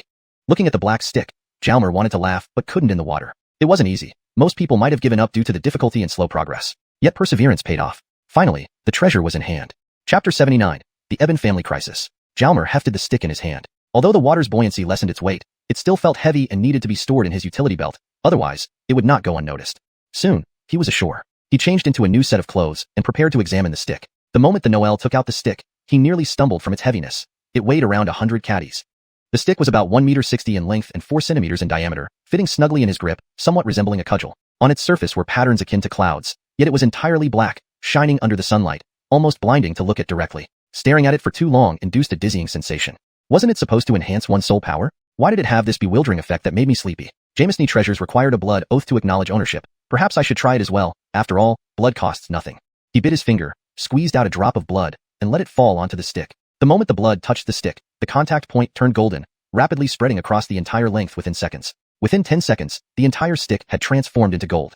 Is this Jacob's golden cudgel? A golden cudgel? Isn't that a little too showy? I'm a low-key person. Instantly, the stick reverted to its original black color. Could this thing communicate with my mind? Even change colors at will? Let's try red. Damn, he thought, and it turned red instantly. It reads my thoughts so accurately that it changes exactly as I imagine. Jacob's cudgel could grow or shrink. Can you do the same? The stick began visibly growing and shrinking repeatedly. It works. Stop now. Return to the original size. Stay black, but don't shine. Let's keep it subtle. As if granting his wish, the stick instantly morphed back to his desired appearance. Jalmer checked for inscriptions, wondering if it belonged to Jacob. Finding none, he sighed in relief. If there were any, it could complicate things. What if I try putting it in my ear? The stick shrank automatically and flew into his ear effortlessly without discomfort. It wouldn't come out unless he wanted it to. A message echoed in his mind. No worries, it will only emerge when you allow it. This item could indeed communicate. Simultaneously, he sensed his soul power enhancing inside the soul sphere. What an incredible treasure. Preparing to leave, a stream of information surfaced in his mind. Heavenly breaking stick technique. Stopping mid-step, he realized the object came with martial technique secrets. Sitting down cross-legged, he carefully perceived and memorized the 9 moves presented. Following that, a miniature figure appeared, demonstrating the technique meticulously, ensuring it was easily understood. After observing the demonstration, he mentally noted the details, deciding to practice later. He had learned some stick techniques on Taoist Mountain before, so mimicking them wasn't too difficult, though their effectiveness in combat remained unknown. Since the technique is called Heavenly Breaking Stick Technique, let's name the stick Heavenly Breaking Stick. Sounds imposing. Feeling elated, he happily returned to prepare a meal. During dinner, Lemuel was present. Elder, are there any requirements for leaving the sect? Generally, you can leave once every 5 days if there's nothing special. However, registration is mandatory. You can't sneak out. Thinking of going out? Yes, I want to visit Moon City. That's fine. You can go whenever you like. There are many interesting things in the city, and exploring helps. Training here can be quite monotonous, especially for you young ones. Alright, I'll go tomorrow. Is there anything you need me to do? No, if I need anything, I'll handle it myself. The sect can provide daily necessities. That night, after bathing in the lake, he retrieved the small stones excavated alongside the stick, not a small pile. Holding one stone, he closed his eyes and felt its enhancement on soul power. His 2 mentors inside the bracelet should also benefit. Dividing the stones into 5 portions, 2 for each mentor, 1 for himself, he placed the mentor's shares near the bracelet, which promptly absorbed them. He smiled in satisfaction. Shall I practice the Heavenly Breaking Stick technique? Recalling the moves, he immediately practiced. Impressive wind and might, breaking through barriers if pushed to the limit. Jalmer was highly pleased. Departing after breakfast the next day, registration involved swiping his identity token to leave a record, a simple process he hadn't done since entering the sect. Outside the sect's gate, the area bustled with activity. Shops lined the street outside the large square, and horses were available for rent. Renting a white horse for 20 flower coins per day with a deposit of 200, he didn't mind the price due to his newfound wealth. Riding the white horse, a symbol of nobility, he headed towards Moon City. Having been at Yuehu's sect for over half a month, he gained much improvement and benefits. Visiting Eben grandfather's family to thank them for saving him was essential. First stop, Blissful Village, where Eben grandfather might still reside. Arriving swiftly, he asked a guard by the village entrance, learning Eben grandfather had returned to the city. Standing by the lakeside, reflecting on his jump, he then continued his journey to Moon City. Zaire hour later, he arrived at the towering gates of Moon City, where massive characters read Moon City. Entering, the bustling streets exceeded even those of Beishan during his initial assessment. Finding the Eben residence quickly, identified by its grand door and formidable lions, he noticed the doors were open but unmanned, an unusual sight for a wealthy household. Just as he was about to enter, a figure lunged at him, forcing him to dodge, resulting in the person landing heavily on the ground. Looking closer, it was Adamar, covered in blood. Adamar, what happened? Jalmer rushed to help. Quickly saved Jamister. He's severely injured, Adamar cried. Rushing inside, he saw a robust man strangling old Eben, while others lay incapacitated on the floor. This was a confrontation targeting the Eben family. Chapter 80. Implicating the Eben family. What are you doing? Let go of Remington Eben. Franz Tong shouted at the man. Zaire1 coming to die. Suddenly, another person rushed out from the side, ready to grab Franz Tong. Fine, let him grab. Perhaps there's a chance for a surprise attack. Franz Tong was easily grabbed, his hands twisted behind his back. Is this your grandson? Speak up quickly. Haven't you suffered enough? If not, we'll start with your grandson. The burly man holding old Eben loosened his grip and lifted him by the collar. The old man panted heavily and coughed incessantly. He had been suffocated badly just now. Speak quickly, or your grandson will be in trouble. What do you want to know? Franz Tong asked, eyes gleaming menacingly. Didn't this old man save a kid at Moonlight Lake recently? Where did that kid go? Moonlight Lake? Saved someone at Moonlight Lake? Isn't that me? Who are they, looking for me? Zaire because Remington Eben's family refused to talk, they got beaten? Looking at their attire, it seems familiar. Could they be people from the Earth Abyss sect? I know where he is. Release my grandfather, and I'll tell you. Fine, you say so. I'll release him. Now tell us where he is, the burly man said, letting go of old Eben. These ordinary people were nothing to them. They could always grab more if needed. Who are you? Why are you looking for him? Who we are doesn't matter. What matters is that you speak quickly, or we won't be gentle. He prepared to grab old Eben again. At this moment, Franz Tong suddenly erupted, pulling back his hands and delivering a powerful punch, sending the man who held him flying. Due to his low cultivation and lack of vigilance, he was severely injured and couldn't even get up. Franz Tong swiftly appeared in front of old Eben. Zaire Tong, how did you come here? Astonished by the Wilfred's punch, which sent a cultivator flying. Franz Tong was already a 9th rank spirit practitioner. Though lacking combat experience, he had confidence in dealing with 2nd or 3rd rank practitioners, especially since it was a surprise attack. Surprising. The Eben family has such a formidable genius. How have I never heard of this before? Also, a cultivator, otherwise how could he knock Xiao Ala out like that? Zaire Tong, quite capable, the burly man observed, shocked by his companion lying on the ground. Yet, bound by duty, he couldn't retreat. Besides, Zaire Tong wasn't much older. How formidable could he be? If he were truly formidable, he wouldn't be here. It must have been the surprise attack. The burly man brandished a knife and charged at Franz Tong. The teenager didn't hesitate either, drawing his own knife and engaging the bandit using the war god technique. In this battle, Franz Tong gauged his opponent to be around 4th rank spirit practitioner. After a few minutes, Franz Tong clearly felt his lack of combat experience. Although his cultivation was much deeper than his opponent's, the latter's movements were smoother, leaving him at a disadvantage. Damn, he's only 4th rank while I'm 9th rank, yet I'm having this much trouble. Fortunately, his foundation was solid and his stamina deep. Despite some injuries, he gradually managed to level the playing field. Gradually, Franz Tong began to gain the upper hand. After half an hour of fighting, his mastery over the war god technique improved significantly. Ultimately, some members of the Eben family joined the fight. Though ordinary, they provided crucial support, eventually subduing the burly man.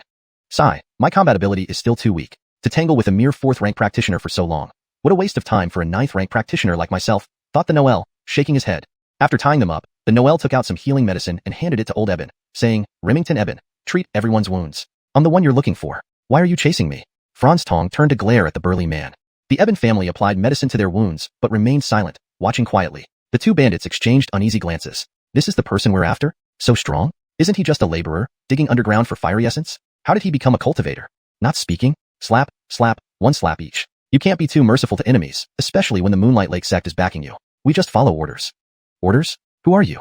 The burly man hesitated. The Earth Abyss sect shouldn't be mentioned casually, as it was still a secret organization known to very few. Not talking? Are you people from the Earth Abyss sect? Franz Tong placed the tip of his blade against the burly man's neck. If it's really the Earth Abyss sect, this is troublesome. Even the Moonlight Lake sect might not hold its ground. Why would they come after a simple laborer like me? Huh? You know? The burly man widened his eyes. Based on their reactions, Franz Tong confirmed it was indeed the Earth Abyss sect. Do you know why they're chasing me? No response. Too low-ranking? Don't know? How should I handle this situation? This is my first time facing something like this. The cultivation world is incredibly brutal. Should I kill them? The Noel found it difficult, unable to bring himself to do it. Go back and find me at the Moonlight Lake sect if you want to pursue me. Sighing, the Noel inadvertently revealed the location, showcasing his naivety. The two bandits struggled to their feet, running off without untying themselves. Such a stroke of luck. They escaped unpunished and even learned the address. Clearly inexperienced, they would suffer later. Just let them go like that? Old Eben was worried. I told them I'm at the Moonlight Lake sect. They probably won't trouble you anymore. The Noel still had concerns. Hard to say. These people are ruthless. I've heard that killing is commonplace among cultivators. I don't know how to handle this. It's my first time encountering such a situation. Franz Tong was equally helpless. Mr. Dane is still tied up in there. Hurry, old Eben suddenly shouted, rushing toward the hall. Everyone followed, seeing a man covered in blood, barely conscious, tied to a pillar. They untied him carefully and laid him down gently. Mr. Dane, old Eben called to the unconscious man. Franz Tong examined him, badly injured. Is he a cultivator? He immediately took out some healing medicines and applied them to the more severe wounds. He also fed the man a condensing chi pill, which is quite effective for lower rank cultivators' injuries. The Noel fiddled with the injured man for a while, then sat down to meditate, keeping his eyes closed. Next, he checked the injuries of other Eben family members. They were mostly superficial and not serious, suggesting the two men didn't harm the commoners too harshly, but were quite brutal to the cultivator. This Mr. Dane is a cultivator we hired. We provide him with resources for cultivation, and he helps us when we're in trouble. Originally, our family had 2 cultivators, but the Zane left a few days ago with 1, old Eben explained. Oh, Remington Eben, do you have a communication device here? That would be much more convenient. Yes, we are one of the 3 major families in Moonlight City, old Eben replied. Great. Remember to contact me next time if something like this happens. Franz Tong left his garden's communication number. That's great. Adamar, prepare dinner quickly. Yes, sir, Adamar responded, unaffected despite being knocked earlier. Franz Tong's healing medicines worked well. Chapter 81. The Fall of the Eben Family. Bujeo. Steaming hot dishes were served, and everyone was happily preparing to eat. Note: I've aimed to keep the meaning and tone of the original text while ensuring it reads naturally in English. However, without the surrounding context, this sentence feels a bit isolated. If you can provide more context or if this is part of a larger chunk you want translated, I can ensure better flow and consistency. At this point, the injured cultivator had also finished healing and was no longer seriously harmed. Edited for natural flow and clarity in English while maintaining the original meaning. Now, let's integrate this into the full context as requested. Not long after, steaming hot dishes were placed on the table, and everyone was about to enjoy their meal with great cheer. At this point, the injured cultivator had also finished healing and was no longer seriously harmed. Thank you for your help earlier, fellow cultivator. The injured cultivator bowed to Jalmer. Looking at the Noel, he thought to himself, wow, this cultivator is exceptionally young. So small yet with such impressive cultivation. Please, it's nothing, Jalmer returned the bow. This official Wong is our friend, cultivating in Moonlake Sect. Elder Eben introduced Jalmer to the injured cultivator. Moonlake Sect? No wonder you're so accomplished, the injured cultivator said with a hint of envy. He was an itinerant cultivator with limited resources, mainly earning his resources by helping secular families, which was far less favorable than being part of a sect. But just now, you let those two go. They might cause trouble in the future. The injured cultivator's face showed concern. Those two would likely come back for revenge, especially if they had backing from a sect. We'll cross that bridge when we get there, Jalmer thought. Hey, where's Alotl who? Jalmer asked. Alotl who was Elder Eben's grandson who previously lived in Bliss Village with the Elder.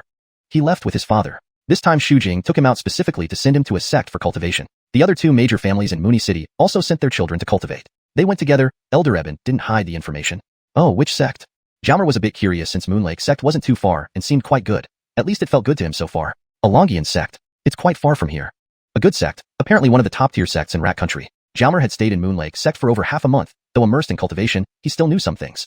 Those wealthy families all wanted to send their descendants to prestigious sects, which was only natural. Our family has never produced any cultivators. We hope this time will be different. If Alotl whose spiritual roots are good enough during the test at a Longian sect, he can stay there. If not, then we will send him to Moonlake Sect to cultivate for a few years. If there's no progress by then, we'll have to give up. The elder expressed some disappointment. For such a large family, having no cultivators of their own was disheartening. What did those two say when they came looking for me? This was something directly related to him. They came asking if we had rescued a child who fell from the sky not long ago. Jamesney people saw this happen, and the news spread quickly. Then they asked where you were. I sensed they weren't good people, so I refused to tell them. Immediately, they started causing trouble. I wanted to contact Moonlake Sect but never got the chance. Fortunately, you arrived in time, otherwise, we would have been in trouble. They were from Dark Abyss Sect. How could they care so much about a laborer? Usually, people died frequently in places like mining essence fire. Could it be because the laborer survived such a fall, hinting at some secret? They want to know this secret, so they came looking for me? This seemed to be the only reasonable explanation. After finishing the meal, Jalmer prepared to leave. Before departing, he specially instructed them to be cautious and called out to him if anything happened. He also left a few elixirs, which might come in handy in the future. Elder Eben was overjoyed. Secular families generally didn't have elixirs as these were mainly for cultivators and quite rare. Although they were a prominent family with money, elixirs were still hard to come by. With elixirs, it would be easier to seek help from cultivators when needed. Jalmer wandered around the city, bought some items, and then returned home. Should I inform Patriarch Ignatius about today's events? Will Dark Abyss Sect come seeking trouble at the sect? How will the sect handle it? If my actions drag the sect into trouble, could I live with myself? On the way back to the sect, he pondered these thoughts, feeling rather agitated. I should mention it. Back at the sect, he went to the Patriarch's residence and found Patriarch Ignatius, recounting the day's events. Patriarch Ignatius fell into deep thought. What a hasty decision to take on a disciple who could sell us out so easily. Are you a fool? Have you heard of Dark Abyss Sect? Jalmer asked. Why do you keep calling me Patriarch? Call me Master. Oh right, Jamester. Have you heard of Dark Abyss Sect? I've heard of it. A very secretive organization, reportedly very powerful. How did you end up involved with them?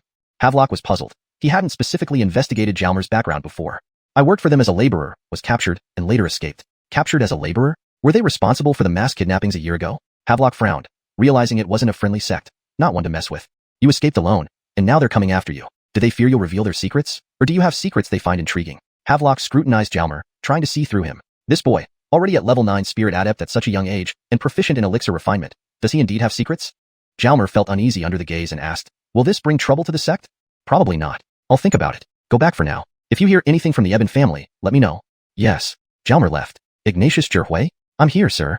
Alert the defense department to increase vigilance starting now. Yes, Patriarch. After leaving the Patriarch's residence, Jalmer headed straight to the alchemy room. He had been focusing on soul force cultivation recently and had taken some soul ascending pills. The presence of the black rod greatly boosted his soul force, getting closer to its peak. Soon, he would reach spirit scholar rank. Despite the intense refining sessions, which solidified his cultivation base, he had consumed many essence fires and elixirs, accumulating toxins that must be purged before advancing. Otherwise, it would affect his future cultivation. It was time to refine cleansing pill. Moonlake Sect didn't have the formula for cleansing pill, nor did they have ready-made ingredients. Ignatiously, the required herbs were available here. Jalmer submitted a list of herbs, not just for cleansing pill to avoid revealing his true intent. Acquiring these herbs required payment. It was essentially purchasing. Fortunately, Jalmer had money. He spent 15,000 floral coins on 5 sets of cleansing pill ingredients, each costing 3,000 coins. Zaire Ascending Soul Pill cost only 1,100 floral coins per pill. One failed batch would mean losing 3,000 coins. The cleansing pill must be quite valuable. Jalmer also acquired 10 sets of materials for Ascending Soul Pills and immediately refined 10 pills, earning 3,000 coins. He planned to refine at night by the lake. This would be his first time refining cleansing pill, which was difficult and highly valuable. The lake offered better results, making it the ideal location. That night, by the lake, refining began. 10 batches of Ascending Soul Pills yielded 30 pills effortlessly. Cleansing pill. First batch, failure. Second batch, failure. Third batch, 1 pill. Fourth batch, 1 pill. Fifth batch, 2 pills. Okay, manageable difficulty. For most talented alchemists, it would take 30 to 40 attempts to succeed. In his case, manageable difficulty really irked him. Early next morning, Jalmer was preparing breakfast. Junior brother Wong, someone is messaging you, Gabe suddenly announced. Thank you for your help just now. Dane Shosho bowed to Jalmer, then looked at the Wilfred in surprise. This cultivator was unnaturally young. So small in age, yet his cultivation was already so profound. Note: I made slight adjustments to ensure the translation reads naturally while preserving the original meaning. The phrase Zhang Shou Shi Shang Wang An Tong Xing Li is more accurately translated as Dane Shosho bowed to Jalmer, assuming Zhang Shou Shi refers to a male cultivator named Dane. If Zhang Shou Shi should be a different name or gender, please let me know for further refinement. You're welcome. Jalmer also returned a bow. This Lord Wong is our friend and cultivates at Moonlake Sect. Elder Eben introduced him briefly to cultivator Dane. Yuehu Sect? No wonder you're so powerful. Dane, the cultivator, felt a bit envious. He was an itinerant cultivator with limited resources, mainly relying on helping influential secular families to obtain resources, which put him at a significant disadvantage compared to sect cultivators. However, letting those two go might cause trouble in the future. Dane expressed his concern. There was a high chance that those two would come back for revenge, and if they had backing from a sect, it would be even more troublesome. There will be a solution when the time comes. Let's wait and see. Hey, where's Eben Xiaohu? Jalmer asked. Eben Xiaohu is Elder Eben's grandson, who stayed at Blissful Village with the Elder last time. He and his father set off together. This time, Shu Jing went out specifically to send him to a sect for cultivation. The other two major families in Moon City also have children sent for cultivation. They are traveling together. Eben Lao did not hide this information. Oh, which sect? Jalmer was a bit curious. Wasn't there the Moon Lake sect nearby? It was pretty good, at least from his current perspective. A Longian sect. It's quite a distance from here. A prestigious sect, apparently one of the top sects in Rat Country. Jalmer had been at Yuehu sect for over half a month. Although he was devoted to cultivation, he still learned about various matters. Wealthy families all wanted to send their offspring to major sects, which was only natural. Edited for fluency and natural reading in English, while keeping the meaning intact. Our family has never produced a cultivator, and we hope this time will be different. We're sending Chevy to a Longian sect to have his spirit root tested. If he has good aptitude, he'll stay there. If his spirit root rank is less than 5, we'll send him to Yuehu sect for cultivation. If there's no hope for cultivation in a few years, we'll have to give up. The old man was still somewhat disappointed. It was disheartening that such a large family had never had its own cultivator. Hey, Remington Eben, what did those two people say when they came looking for me just now? This was the matter that truly concerned him. They immediately asked if we had recently saved a child who fell from the sky. Quite a few people witnessed this, and the story spread afterward. Then they asked where you were. I didn't think they were good people, so I was unwilling to tell them. As a result, they immediately attacked. I had intended to contact your Moonlake sect, but there was no chance. Fortunately, you showed up just in time. Otherwise, we would have been in trouble. They are from the Earth Abyss sect. Why would they care so much about a laborer? It's not right. The place where they mine Yanjing, inflammable essence, often sees people dying. Note: Yanjing doesn't have a direct English translation, so I provided an explanation in parentheses. If you prefer, we can use a placeholder or alternative term that fits better in the context. Revised for fluency. They are from the Earth Abyss sect. Why would they be so concerned about a mere laborer? It didn't make sense. After all, in the places where they mine inflammable essence, deaths were quite common. Could it be that they are interested because a laborer fell from such a great height and didn't die, so they think there must be some secret? They want to know this secret, which is why they came looking for me. This seemed to be the only plausible explanation. After the meal, Jalmer prepared to take his leave. Before leaving, Jalmer Teryi instructed them to be careful and stay safe recently, and said to call him if anything happened. He also left a few pills, which might come in handy in the future. Mr. Eben was greatly pleased. Secular families generally did not have access to elixirs since those were primarily for cultivators and were quite rare. Although they were a prominent, wealthy family in this area, they only occasionally came across elixirs, mostly chi condensation pills. Elixirs like the Soul Ascension pill were rarely within their reach. With these elixirs on hand, it would be much easier to ask cultivators for help when needed. After that, Jalmer took a stroll around the city, bought a few items, and then headed back to the estate. Should he report today's incident to Mr. Ignatius, the sect leader? Would the Daio men come to the sect looking for trouble? How would the sect handle it? If I involved the sect because of this, would I be able to live with myself? On the way back to the sect, he was preoccupied with these matters, feeling extremely restless. Still, it's better to tell him. Note: this seems like a standalone sentence that needs context to fully translate its intent. Here's a more fluid integration assuming the context. Still, it's better to tell him. This implies that Jalmer decides it would be wise to report the incident to the Patriarch or Master, considering the potential implications. If you have more context or need a different tone, please provide additional details. After returning to the sect, Jalmer went to the sect leader's residence and found sect leader Ignatius, recounting the events of the day. Mr. Ignatius fell into deep thought. I was too hasty in accepting this disciple. How could he so easily compromise us? Are you stupid or what? Note: I have revised the translation to convey the meaning more naturally in English while maintaining the original tone and intent. Have you heard of the Dark Abyss sect, Jamister? To ensure the translation is accurate and fluent, here's a more contextually appropriate version. Jamister, have you heard of the Dark Abyss sect? This maintains consistency in addressing Ignatius Sungju as Jamister rather than head or lord, which is more natural in this context. It also reads more fluently in English. Why are you still calling me the patriarch? Call me Jamister. This line has been edited to ensure it reads naturally in English while accurately conveying the meaning from the original Chinese text. The term patriarch is used here to represent Zongdu, and Jamister is used for Serfu to maintain consistency and clarity in the context of a master-disciple relationship.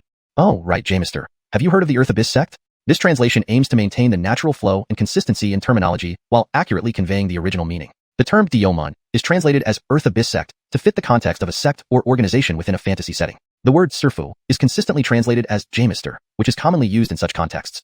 I've heard some about it. It's a very secretive organization, and it's said to be quite powerful. How did you get involved with them? Havelock was also quite puzzled. He hadn't investigated Jalmer's background before.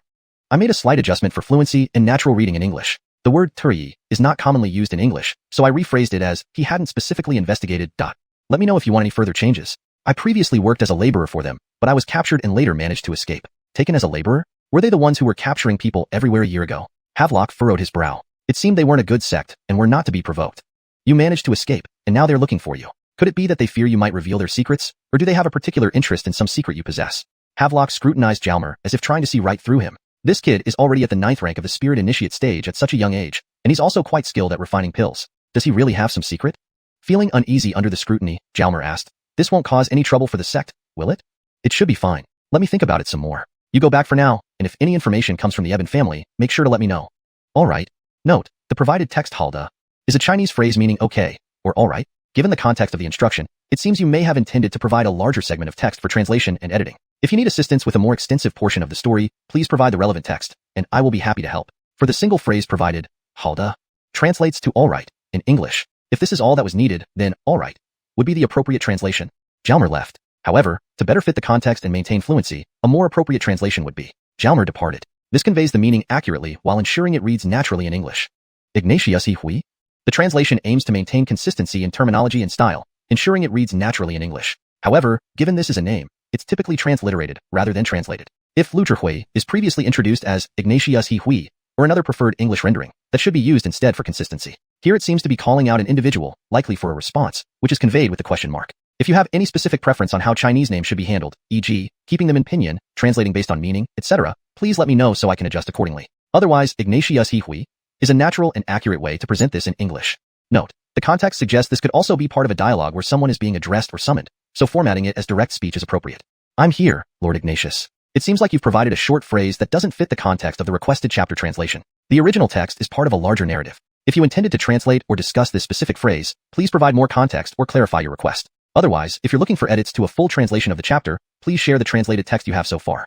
Notify the Defense Department to strengthen precautions from now on. For better fluency and formality in English, it would read more naturally as, "Inform the Defense Department to enhance our defenses starting now." Yes, Jamister. Note, the original text is Sir Zongju should be translated to yes, Jamister instead of yes, Lord, to maintain consistency in terminology and style, as Jamister is more commonly used in the context of a master-apprentice relationship in English translations of Chinese novels. After leaving the Patriarch's residence, Jalmer headed straight for the alchemy room. Note, the original text mentioned Zhongdu Fu, which specifically refers to the residence of the sect Harmon, translated here as Patriarch's residence to better fit the context. Landanfang is more specifically an alchemy room or laboratory, so it has been translated as such. Since your input only contained this single sentence, I provided a direct translation making sure it reads naturally in English and maintains the style of narration. If you need further editing or have additional text for context, please provide. Over this period, Jalmer had been focusing on enhancing his soul power, consuming several soul-enhancing pills. Especially with the presence of the Black Rod, his soul power had been increasing rapidly, bringing him closer to achieving a perfect soul orb and, consequently, the rank of Spirit Scholar. Although his cultivation had been significantly stabilized after this period of intense alchemy, Jalmer had consumed a large amount of Yanjing, flame essence, and elixirs, accumulating quite a bit of toxins in his body. These toxins must be cleared before he advanced to the next level. Otherwise, they would affect his future cultivation. It was time to start refining the body cleansing pill. However, the Moon Lake sect did not have the recipe for the cleansing pill, so there was no pre-prepared list of spiritual medicines. Fortunately, all the required ingredients were available here. Thus, Jalmer provided a list of spiritual medicines, which included more items than just the ingredients needed for the cleansing pill, to prevent any potential information leak. Purchasing these ingredients requires payment, essentially making it a purchase. For better fluency and natural reading in English, it would be better to translate this sentence as, acquiring these ingredients required payment, essentially treating it as a purchase. Fortunately, Jalmer now had the funds to spend 15,000 flower coins on 5 sets of ingredients for the cleansing pill. It was indeed quite expensive, at 3,000 flower coins per set. For comparison, a finished soul-elevating pill only cost 1,100 flower coins each. If one set of these ingredients failed in the refining process, it would mean losing 3,000 flower coins. It seems that this body purification pill is quite valuable. Jalmer also collected 10 sets of materials for soul-elevating pills and immediately handed over 10 soul-elevating pills, for which he received 3,000 floral coins. However, to improve the fluency and naturalness in English, it could be edited as: Jalmer also obtained 10 sets of ingredients for soul-elevating pills and immediately exchanged 10 completed pills, earning him 3,000 floral coins. He did not plan to refine pills in the alchemy room this time, but instead would wait until evening to refine by the lakeside. As this was his first attempt at refining cleansing body pills, it was challenging and valuable, and the pill refining effect was better there, making it the obvious choice. That night, by the lake, he began to refine pills. The translation has been adjusted to ensure it reads naturally in English while accurately conveying the meaning of the original text. However, without the surrounding context translated, this sentence is a bit isolated. If you have more context or need further refinement, please provide additional information. For better fluency and context connection, if this is part of a larger narrative, consider. That night, Jalmer went to the lakeside to refine pills. This version assumes Ta refers to Jalmer based on previous context and provides a more fluent reading in English. Adjust names and details as necessary for your full document. Spirit enhancement pills, 10 furnaces, yielded 30 pills, no problem. The first attempt at refining the cleansing pill failed. The second attempt also failed. The third attempt yielded 1 pill. The fourth attempt, 1 pill again. The fifth attempt, 2 pills. Well, the difficulty is manageable. If it were other average alchemy geniuses, they would need to attempt 30 to 40 batches to achieve success. Here, calling it manageable is really frustrating. This conveys the meaning accurately, reads naturally, and maintains consistency in style. The term, alchemy genius, is used to remain consistent with typical terminology in this genre. Early the next morning, Jalmer was preparing breakfast. Junior brother Wong, someone is trying to contact you. Gabe's voice suddenly called out. Who's looking for me? Hurrying over, a weeping voice came from the beehive. Lord Wong, Mr. Eben is dead. They're all dead, the Eben family is gone. Who called me? Hurry, a weeping voice came from the beehive. Sir Wong, Lord Eben is dead. All dead, the Eben family is gone. Asterisk note, the term, beehive, seems out of place and might be a mistranslation or typo in the original text. If it should refer to a specific location or term, please provide more context for an accurate translation. For now, I have translated it literally. Asterisk. Given the context, it seems more likely that Fengwo might be a misinterpretation. A more fitting translation would be, who called me? I rushed over and heard a crying voice. Sir Wong, Lord Eben is dead. They are all dead, the Eben family is gone. If you can provide more context about the location, I can refine this further. Chapter 82, Confession. What? Mr. Eben is dead, and the Eben family is gone? This was Adamar's voice. What happened? Tell me slowly. The Noel was anxiously fretting. I went out early this morning to get supplies, and when I returned, everyone was dead, including that cultivator Dane. This is retaliation. Retaliation by the Earth Abyss sect. Jalmer's eyes were full of anger, as if they would burst into flames. What about Mr. Eben? Has Mr. Eben returned? Mr. Eben seemed to have taken his son to the Elongian sect. Mr. Eben hasn't come back yet. Alright, don't worry. I'll come over as soon as possible. He had caused trouble, and he needed to check on the situation, even if it meant disappointing the Eben family. Senior brother Allah, I have urgent matters. You deal with breakfast yourselves. With these words, Jalmer rushed toward the Patriarch's residence as fast as he could. Soon, he met with the Patriarch. Mr. It's bad news. All members of the Eben family except for Mr. Eben and his son are dead. What? This actually happened? Havelock was also very shocked. Who would dare kill in broad daylight? Is there no law and order left? They were just ordinary people, not cultivators. This has all gone haywire. Was it the Earth Abyss sect? Are they this ruthless? Do you know who did this? I suspect it's the work of the Earth Abyss sect. Let's go to the Eben family and take a look. Let's go. Just as the two were about to leave, Ignatius Jerhui ran out from a side room and said, Patriarch, someone wants to communicate with you. Havelock stopped and walked into the room to receive the call. What? The Heavenly Spirit sect? Someone from the Heavenly Spirit sect wants to see me? Alright, I'll be there right away. Havelock's puzzled voice echoed in the room. They rarely had dealings with the Heavenly Spirit sect, and its members never visited before. Yet this was a super organization on this continent, with branches in various countries and posts in larger cities. Is there any connection between the extermination of the Eben family and the Heavenly Spirit sect? Zairtong, come with me to meet the people from the Heavenly Spirit sect. The Heavenly Spirit sect? They came here for some reason. Let's see what it's about. With that, Havelock grabbed Jalmer and flew towards Zonghong entrance. After a few bounds, they arrived at the lounge of Zonghong entrance. Inside, two elegantly dressed individuals were sipping tea. Havelock recognized both. They were the Harmons of the Heavenly Spirit sect's Moon City branch. One was James C. Xiaoya, the Harmon, an 8th-rank spirit scholar. The other was Alan Dao, the Deputy Harmon, a 5th-rank spirit scholar. The honor of your presence brightens our humble abode. Havelock greeted them with clasped hands. We apologize for disturbing Patriarch Ignatius. As James C. Xiaoya spoke, she glanced a few times at Jalmer, who seemed quite peculiar. Please come inside. Someone then brought several horses, one each for the group, and soon they arrived at the patriarchal mansion. Why did the two Harmons come personally? Havelock asked after seating everyone. We wouldn't have come without a reason. Do you have a disciple named Jalmer here? James C. Xiaoya got straight to the point. Jalmer? You're looking for him? What's going on? It was strange that they were looking for Jalmer. How did he get involved with the Heavenly Spirit sect? Jalmer himself wore a face full of confusion. Why are they looking for me? We'd like to see him. Can we? Can you specify why? We are still a mid-level sect. To request seeing someone without giving a reason is disrespectful. Moreover, he's right here. How could you not recognize him? We want to confirm something. Could you be more specific? Is this bullying? The two Harmons exchanged glances. He's one of our people, currently within your sect, isn't he? Your person? Impossible. Havelock stared wide-eyed at Jalmer. Jalmer also looked bewildered. What's going on here? James C. Xiaoya gazed at Jalmer. Are you Jalmer? A force scanned the Wilfred's Danteon. 9th rank spirit practitioner. He's already 9th rank? Someone with first-tier spirit roots almost becoming a spirit scholar so quickly? Zaire at such a young age. How did he achieve this? What are you doing? He's not Jalmer. Havelock stood up, blocking Jalmer, glaring angrily at James C. Xiaoya. Such a scan could inspect one's cultivation but was seen as a provocative act, a serious provocation. Unjustified inspections couldn't bode well. Not? Can we see the spirit root plate? How arrogant. Why should we show it to you? Leave now. You're not welcome here. Havelock couldn't endure their disrespect. Even if you're the same rank as me or from the Heavenly Spirit sect, you can't treat me with contempt. Tensions escalated sharply, the atmosphere growing tense. Patriarch Ignatius, are you sure you want to oppose the Heavenly Spirit sect? James C. Xiaoya frowned, not expecting Havelock to offend the Heavenly Spirit sect for Jalmer. Does he know Jalmer's secret? It wasn't the right time to openly confront the Yuehu sect, especially since this was their territory and she only had 2 people. She realized she might need a long-term strategy. Leader James, I'm not opposing the Heavenly Spirit sect, but coming here unreasonably to ask for a person doesn't reflect a great sect's behavior. Our sect may not be a major one, but we can't let you bully us around. If word gets out, how can Yuehu's sect stand in this country? This mission might fail. Was I too aggressive earlier? For showing off before someone important, perhaps I acted too hastily. Hearing Havelock's words, James C. Xiaoya felt annoyed and anxious. I apologize for my rudeness. Please accept my apologies, Patriarch Ignatius. James C. Xiaoya bowed slightly to show her regret. She knew when to yield and push. Still, I hope Patriarch Ignatius will grant us a favor to meet Jalmer. Having come this far, not meeting him would be unbearable. He's in seclusion. It's inconvenient for him to see guests for now. Refusal was necessary. Otherwise, it would be embarrassing. A small cultivator in seclusion? Rubbish. This boy in front of me isn't? James C. Xiaoya scrutinized Jalmer again, making him feel extremely uneasy. This woman is insane. Well, we won't disturb further. See you next time. Returning to deliberate might be best. The Yuehu sect still had influence in this region, making it hard to act recklessly. Goodbye. Havelock didn't mince words. Please, follow us, Ignatius Jerhui said, ushering the 2 Harmons toward the door. After the 2 left, Havelock took Jalmer to a secret room. Zaire Tong, tell me everything. Receiving such a troublesome disciple wasn't easy. He couldn't bring disaster to the sect, could he? Jalmer fell into deep thought. Havelock remained silent, watching him patiently. Minutes later, the Wilfred spoke. Jamister, 5 years ago, my spirit roots were tested at level 1. After 3 years of cultivation, I became a spirit practitioner. Level 1 spirit roots becoming a spirit practitioner in 3 years? Jamesni 5th tier spirit roots haven't achieved that in 3 years. Is this why the Heavenly Spirit sect is seeking you? Havelock kept quiet, listening intently. Zaire, I learned alchemy on my own and successfully refined chi condensation pills. Alchemy isn't that simple. This disciple isn't just anyone. Then I was captured by the Earth Abyss sect and forced to dig flame essence. Here it is. Saying this, he took out a flame essence crystal and handed it to Havelock.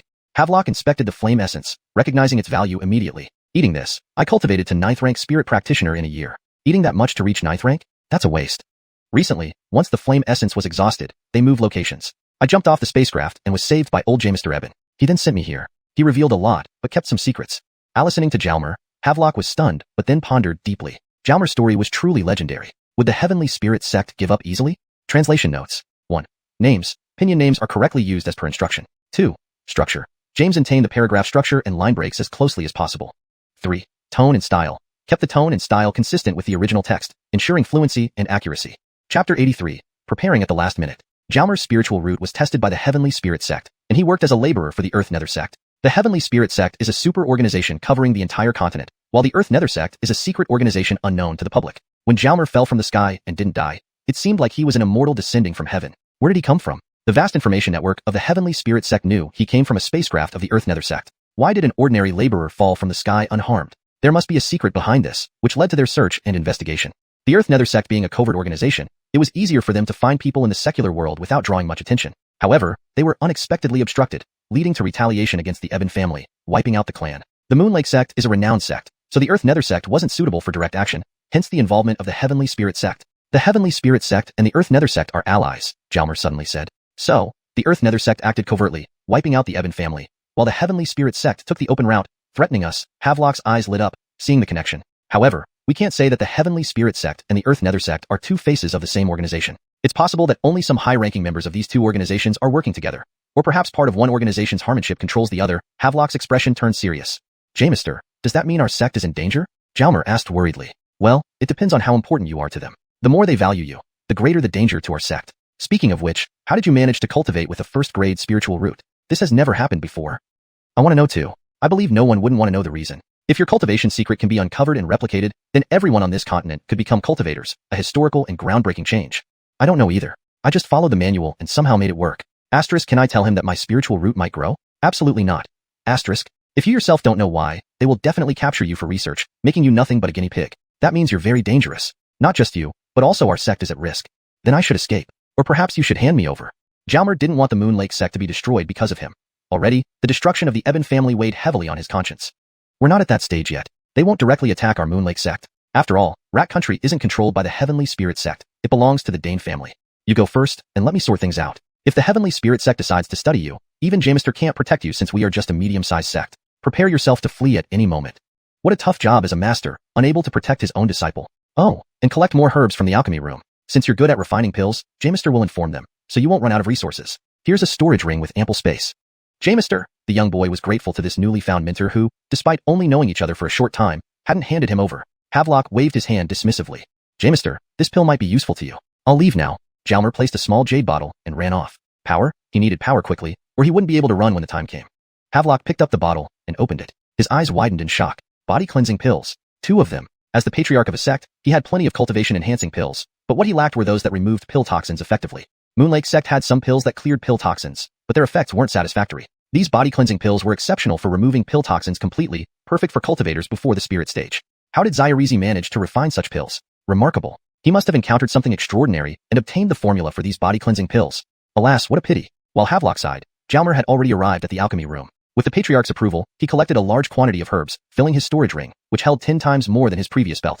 A valuable item indeed. Now, improving combat skills was more urgent than refining pills. He needed to flee at any moment, and without sufficient combat skills, he'd be at a loss. He wished he had listened to Jamister's advice to practice more at the martial hall instead of feeling so passive now, but it was still necessary to make last-minute preparations. With 2 hours left until noon, he decided to refine pills first, then head to the martial hall in the afternoon. Entering an alchemy room at random, he began refining pills crazily, focusing primarily on body-cleansing pills. These were extremely rare and perfect for bribing people if needed. Between refining sessions, he continuously consumed pills, knowing he no longer had to fear pill toxins thanks to the body-cleansing pills. Before long, 2 hours passed, and he acquired several pills. Time's up. Time to eat. A full stomach would give him strength to fight. After eating, he headed for the martial hall to challenge others. But he was unfamiliar with the place and its dynamics. Just as he was about to seek guidance, Zarkar appeared right in front of him, someone who surely knew the area well due to his underground business. Senior Brother Wong, Jalmer hurriedly approached him. Junior Brother Wong, what's up? Brother, do you have free time now? Yes, but I haven't eaten. I need to go to the martial hall, and would appreciate your help. Could you buy some food for the road? No problem. Do you like chicken? Yes. Hold on. Jalmer ran to the food stall, bought a roasted chicken, and returned immediately. So eager? Too exaggerated. Zarkar found this quite peculiar. Let's go. Jalmer handed the chicken to Zarkar. Seeing horses in the stable, they rented 2 and set off towards the martial hall. What's going on? Why so urgent? What are we doing at the martial hall? Challenging others. What? Challenging others? Are you crazy? It's mealtime. No one challenges others unless it's something special. Indeed, panic leads to confusion. Feeling somewhat foolish, Jalmer slowed down, still heading towards the martial hall. Could you tell me about the rules for challenging others? Note. Adjustments have been made to improve the narrative flow and readability, while maintaining the original structure and tone. Chapter 84, Defeated in 10 seconds. Zarkar sat on his mount, pondering, which aspect of the rules are you referring to? Which aspect? This question left Jalmer momentarily speechless. My goal is to improve my practical combat skills. Although my cultivation level isn't low now, my combat skills aren't up to par, and I want to improve. Just consider this aspect. Improving practical combat skills doesn't happen overnight. Do you need to be so anxious? I am anxious. Right now, I can't wait to become unbeatable under heaven. Zarkar looked at Jalmer as if he were a fool. What's your spirit practitioner level now? 9th level spirit practitioner. The elders had known his level before, but hadn't announced it publicly. Damn, quite high, even higher than me by several levels. I was completely wrong. Seeing Zarkar's surprised expression, Jalmer's lips twitched. But my current combat skills make it tough to fight even middle-stage spirit practitioners. Perhaps early-stage ones could defeat me too, which is why I must improve quickly. Is that so? How did you get to this cultivation level then? Oh, an alchemist, focused solely on refining pills. That makes sense. If you're at the 9th level spirit practitioner stage, it wouldn't be appropriate to challenge someone lower ranked. Zaire, with your weaker combat skills, it's indeed a problem. Zarkar thought for a moment and then suddenly said, how about this? You first challenge another 9th level spirit practitioner and lose quickly. Then you put up a fighting platform and set a high reward for winning, which might attract lower ranked people to challenge you. Can just anyone set up a fighting platform? Yes, but you'll need to pay some fees. One is the venue rental fee, and another is a payment to the winner if you're defeated. But if you directly put up a platform, others won't know you well enough to challenge you easily. Is there money to be made by winning fights? Yes, some people offer rewards to attract challengers. Does the sect not intervene? Why would they? This way, they earn rental fees and enhance the disciples' combat skills as long as no one dies. The sect encourages this. That's good. How do I rent a venue? About 2,000 per hour. Fine. Jalmer smiled. This cost was acceptable for him, but not for other disciples. 1 hour, 2,000. Zyrker glanced at him. You have money? Indeed, rich guy. This fellow refines pills pretty well. If I win, how much should I typically pay? 200 or 300 is common. Alright, I'll offer 400. Damn, rich guy. Since you're not good at combat, should I give it a try? James said I could earn some money. But then he thought, forget it. I'm also an alchemist with weak combat skills. If you lose too quickly, you'll need a lot of money. We'll see. If I run out of money, I'll stop. Spending money on combat training, impressive. They rode leisurely towards the Warrior Academy, with Zyrker explaining various aspects of setting up a fighting platform. By 1 o'clock in the afternoon, the two Wongs surnamed alchemists arrived at the Warrior Academy's arena area. Crap, so many platforms? I thought there'd only be one. Jalmer exclaimed upon seeing the numerous arenas. There weren't many people around yet, but there were still a few here and there. If there was only one platform, how would all the disciples compete? Zyrker laughed at the Wilfred's reaction. Can't they compete elsewhere? Is it a sect rule to compete on platforms? Not really, they often compete elsewhere. But for ranking matches, it has to be here. That makes sense. Look, the area is divided into early stage, mid stage, and late stage zones. Someone's on a platform in the late stage zone. Let's check it out. Soon, they reached the platform where a Wilfred in his 20s stood. Beside the 10-meter wide platform was a small screen. As they approached, they saw Challenger, Xylan from Warrior Academy, 9th level spirit practitioner. Winner gets 300 flower coins. Not bad at all. Jalmer wanted to jump onto the platform but was held back by Zyrker. Didn't you think about it? What else is there to think about? We came here for this. Challenging requires a payment of 100 flower coins. You can use the sect card or pay cash. Jalmer's mouth twitched. This costs money too? He threw 100 coins to Zyrker and leaped onto the platform. Zyrker sighed and shook his head, putting the money into a box beside the screen. On the platform, Jalmer bowed to Xylan. Alchemist disciple Jalmer. I wish to exchange a few moves with senior brother. You're the recent disciple Jamister took in? Yes. Why am I famous? People from the Warrior Academy know about me? Xylan examined Jalmer closely. Being Jamister's disciple and reportedly at the 9th level, he shouldn't be simple. Then watch closely, little brother. I'm starting. The Noel assumed a stance and watched his opponent. Seeing the Noel ready himself, Xylan charged forward, punching straight. Hard collision? The Noel didn't hesitate and countered with a punch, inner chi flowing. A boom echoed between their fists, both stepping back. Seems I'm doing okay, the Noel thought happily. Why did it feel so hard fighting that Ghost Abyss sect member? Just as he felt smug, a force struck from the left. He blocked empty-handed but was hit on the foot, losing balance. Attempting to regain stability with a burst of chi, he was caught off guard by punches from the right. Zyr's other boom sent him flying. Pain shot through his ribs as he landed outside the platform. Apologies, Brother Wong. Xylan smiled from the edge of the platform. Does this count as a quick defeat? Not really, maybe 15 seconds. The Noel pounded the ground angrily, then stood up. Again. 100 flower coins flew towards Zyrker who was about to leave, and he jumped back onto the platform. Are you going again, little brother? Jalmer said nothing, assuming the same stance. Yes, definitely again. But this time, it was another 10-second fall. The Noel jumped up for a third attempt. A little brother, in a real battle, you'd be dead already. I know, but getting defeated here is better than dying in real combat. This time, Jalmer took the initiative and rushed forward. Chapter 85, Pre-Battle. Xylan chuckled. You do have a point, albeit your skills are subpar. He continued inwardly but didn't linger in thought. As Jalmer's fist approached, he nimbly dodged and retaliated with a punch of his own. Unexpectedly, as Jalmer rushed past, he executed a 180-degree turn and hurled a punch straight at Xylan's fist. Fist against fist, it was a test of who had the harder punch. A move that meant killing the enemy at one's own expense, not a smart choice. So, Xylan retracted his fist. The crowd around the arena gradually increased. They had already witnessed 2 matches, short as they were, enough to draw quite a few spectators. Whispers spread among the crowd below. Who's this? So rich? Even the rich shouldn't waste money like this. Share some wealth, why don't you? He's a genius from the Alchemy Institute here to experience life. Don't say that. He's the Patriarch's disciple. The Patriarch's disciple? Does the Patriarch have poor judgment? Sure, keep it down. If he reports you, you'll be in trouble.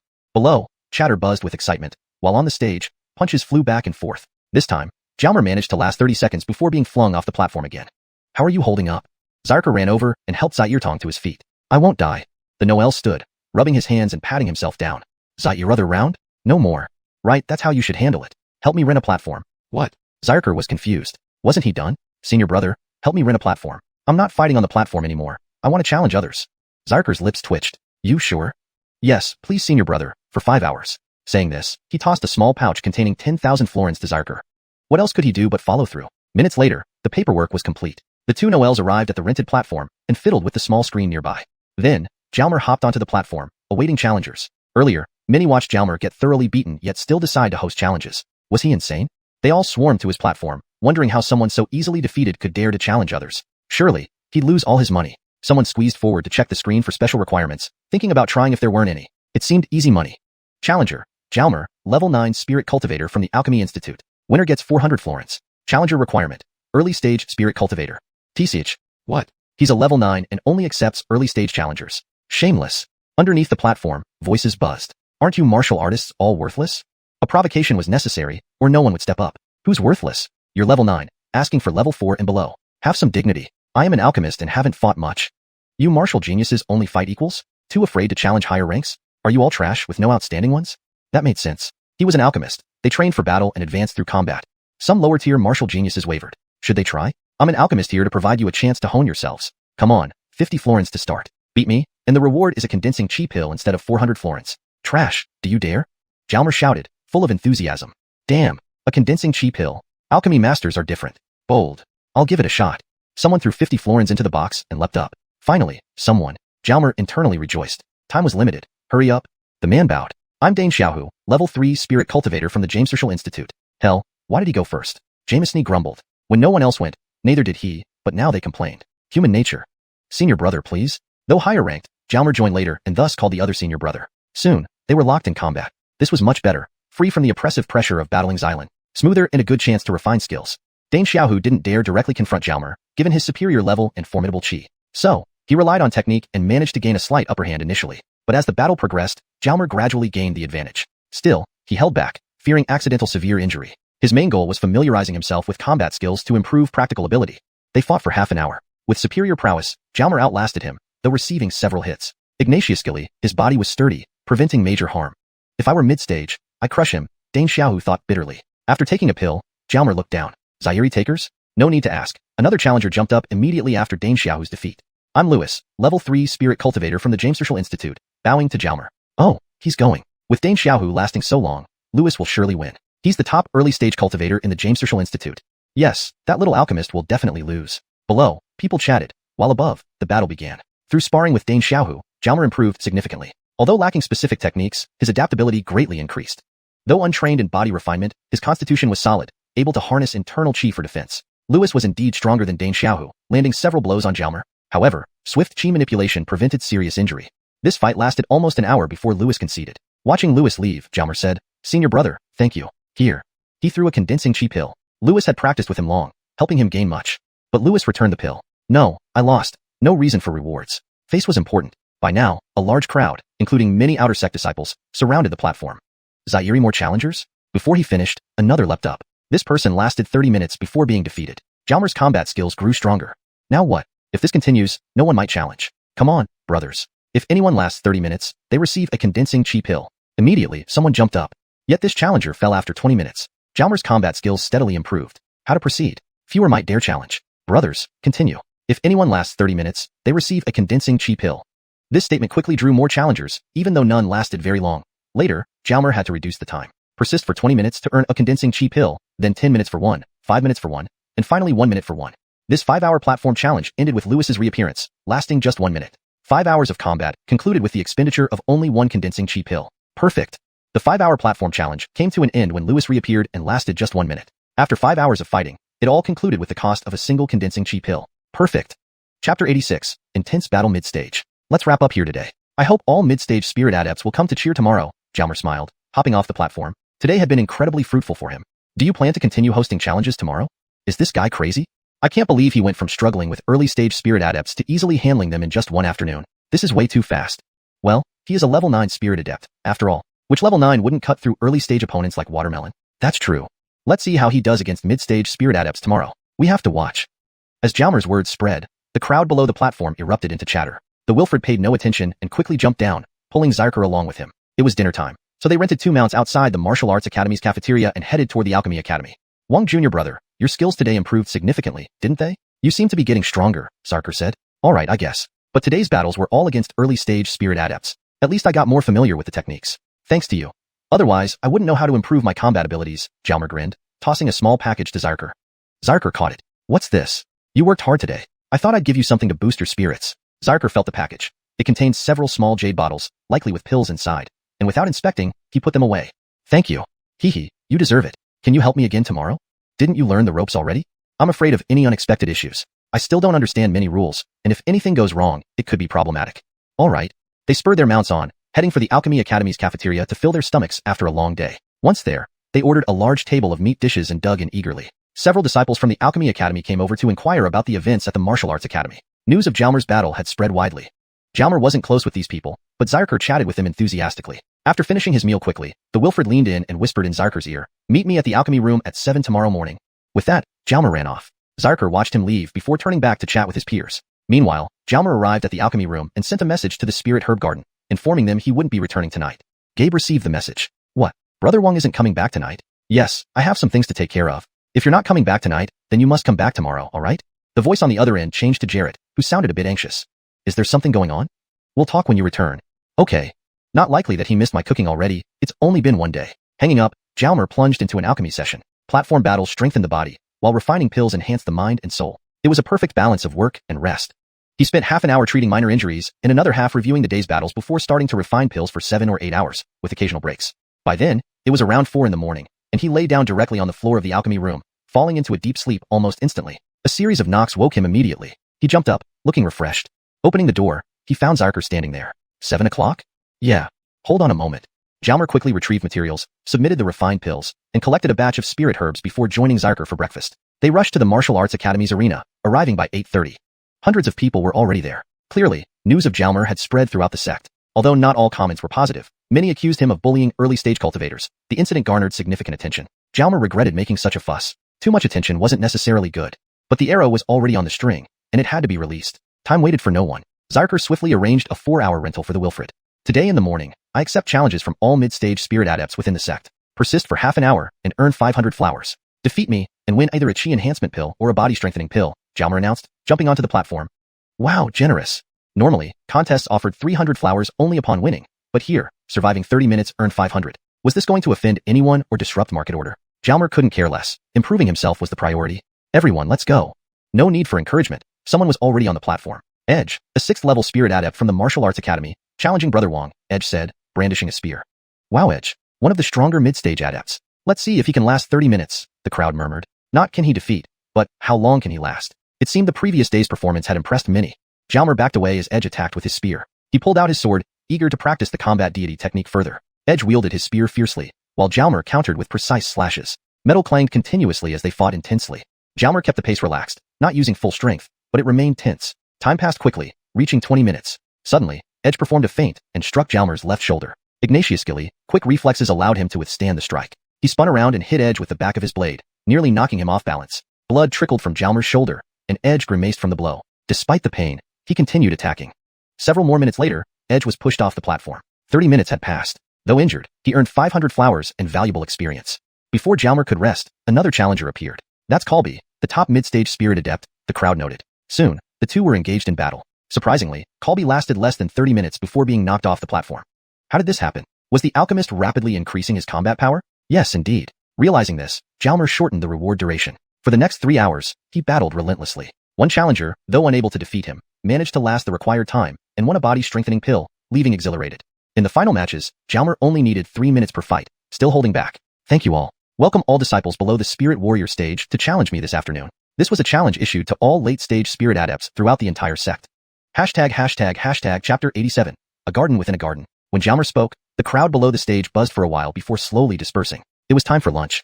But some people didn't leave, fearing they might not secure good spots if they did. This spectacle was too captivating to miss. Could he still rapidly improve among late-stage spirit practitioners? Could he defeat all spirit practitioners and become the foremost among them? Unlikely. He was also an alchemist. If he obtained the title of top spirit practitioner, wouldn't the Warrior Academy's cultivators lose face? Jalmar paid no mind to these speculations. He and Zyrker were already at the Warrior Academy cafeteria, reserving a private room to treat themselves after their morning exertions. As soon as the Wilfred entered the private room, he began meditating. He had sustained some injuries in the morning that needed healing. A few minutes later, the dishes were served. "How many hours are you planning to spar this afternoon?" asked Zyrker, shoving a mouthful of meat into his mouth. 5 hours. "Are you sure about this? Be careful you don't exhaust yourself. The peak 9th rank practitioners in the Warrior Academy this afternoon won't let up on you. Though you're also 9th rank, many of them have been at this rank for a long time. They'll fight for the honor of the Academy. You need to be cautious. This challenge might be beneficial for me. It can push my potential to the maximum. As you wish. I'll invite an elder to ensure your safety. Is that necessary?" "Yes, during your matches, there have always been safety officers nearby, though they're usually spirit practitioners. They intervene if there's any risk of serious injury or worse." That makes sense. He hadn't noticed the referees before, which had puzzled him. They chatted while eating, and once done, Jalmer reviewed the morning's matches, practiced a bit more, then set out. Exiting the room, he was greeted by a massive crowd. They stared at him like he was a celebrity. The Wilfred's lips twitched, and he quickly squeezed through the throng towards the arena with Zyrker closely following. Ignatiously, the crowd parted to let him through, otherwise, it would have been difficult to navigate. By the time he reached the arena, it was even more crowded than in the morning, with several elders present. This truly was a significant event caused by one individual. The sect had never seen such a situation unless it was for a large-scale competition organized by the sect. Preparations were swiftly completed. Jalmer jumped onto the stage and announced, "I welcome all spirit practitioners within the sect to challenge me this afternoon. Defeat me, and you'll receive 300 floral coins. Last 30 minutes against me, and you get 200. Damn, the rewards decreased. Why is that? The higher the rank, the greater the reward should be. Do you know anything? This is a battle for honor. For the Warrior Academy's honor, you must fight even without rewards." Voices buzzed below the stage. Indeed, honor mattered more than money. Sometimes, it mattered more than life itself. While discussions were ongoing, a female cultivator appeared on the stage. Doreen from the Warrior Academy, 9th rank spirit practitioner. Please instruct me. She summoned a whip over 3 meters long. A woman? The Noel paused, surprised by her weapon's length. How was he supposed to fight? No time to think. The whip already lashed out. Instinctively, he leaped upward. But the whip followed, striking his foot. Damn, that hurts. His knife sliced toward the whip, but it was flexible, and its tip continued to press into his flesh. Fortunately, his internal energy surged just in time to block the whip from going deeper. Back on solid ground, blood dripped from his right calf. He was injured after just one round. Late-stage spirit practitioners were indeed formidable. He enveloped himself in external energy flow, then activated the combat deity technique, swinging his blade like Mount Tai collapsing, covering a wide area. But Doreen nimbly dodged out of range and lashed the whip back. The Noel cut at the whip's tip, preventing it from approaching his body again. Despite his efforts, wounds appeared on his body, but they weren't severe. He managed to avoid critical blows when necessary. Before he knew it, 30 minutes had passed. Both sides were exhausted. A few more minutes went by before Doreen attacked again. This time, the Noel rushed forward, chopping at the middle of the whip. The whip coiled around his blade, and despite the risk of injury, he caught the tip with his left hand. Releasing his blade with his right, he turned and pushed with his palm. Caught off guard, Doreen took the hit, flying off the stage. The strike was delivered with 80% of his strength. Finally victorious, after nearly 40 minutes and several injuries. At least he had fought a strong 9th rank spirit practitioner, far better than the mere 30 seconds he lasted previously. With a smile, he handed over the 200 floral coins. But Doreen gave him an angry glare and stormed off. Frustrated, she hadn't upheld the Warrior Academy's honor. She didn't need the money anyway. "Everyone, please wait a moment," said Jalmer as he swallowed a chi-enhancing pill. After fighting for so long against a peer, it was time to replenish his energy.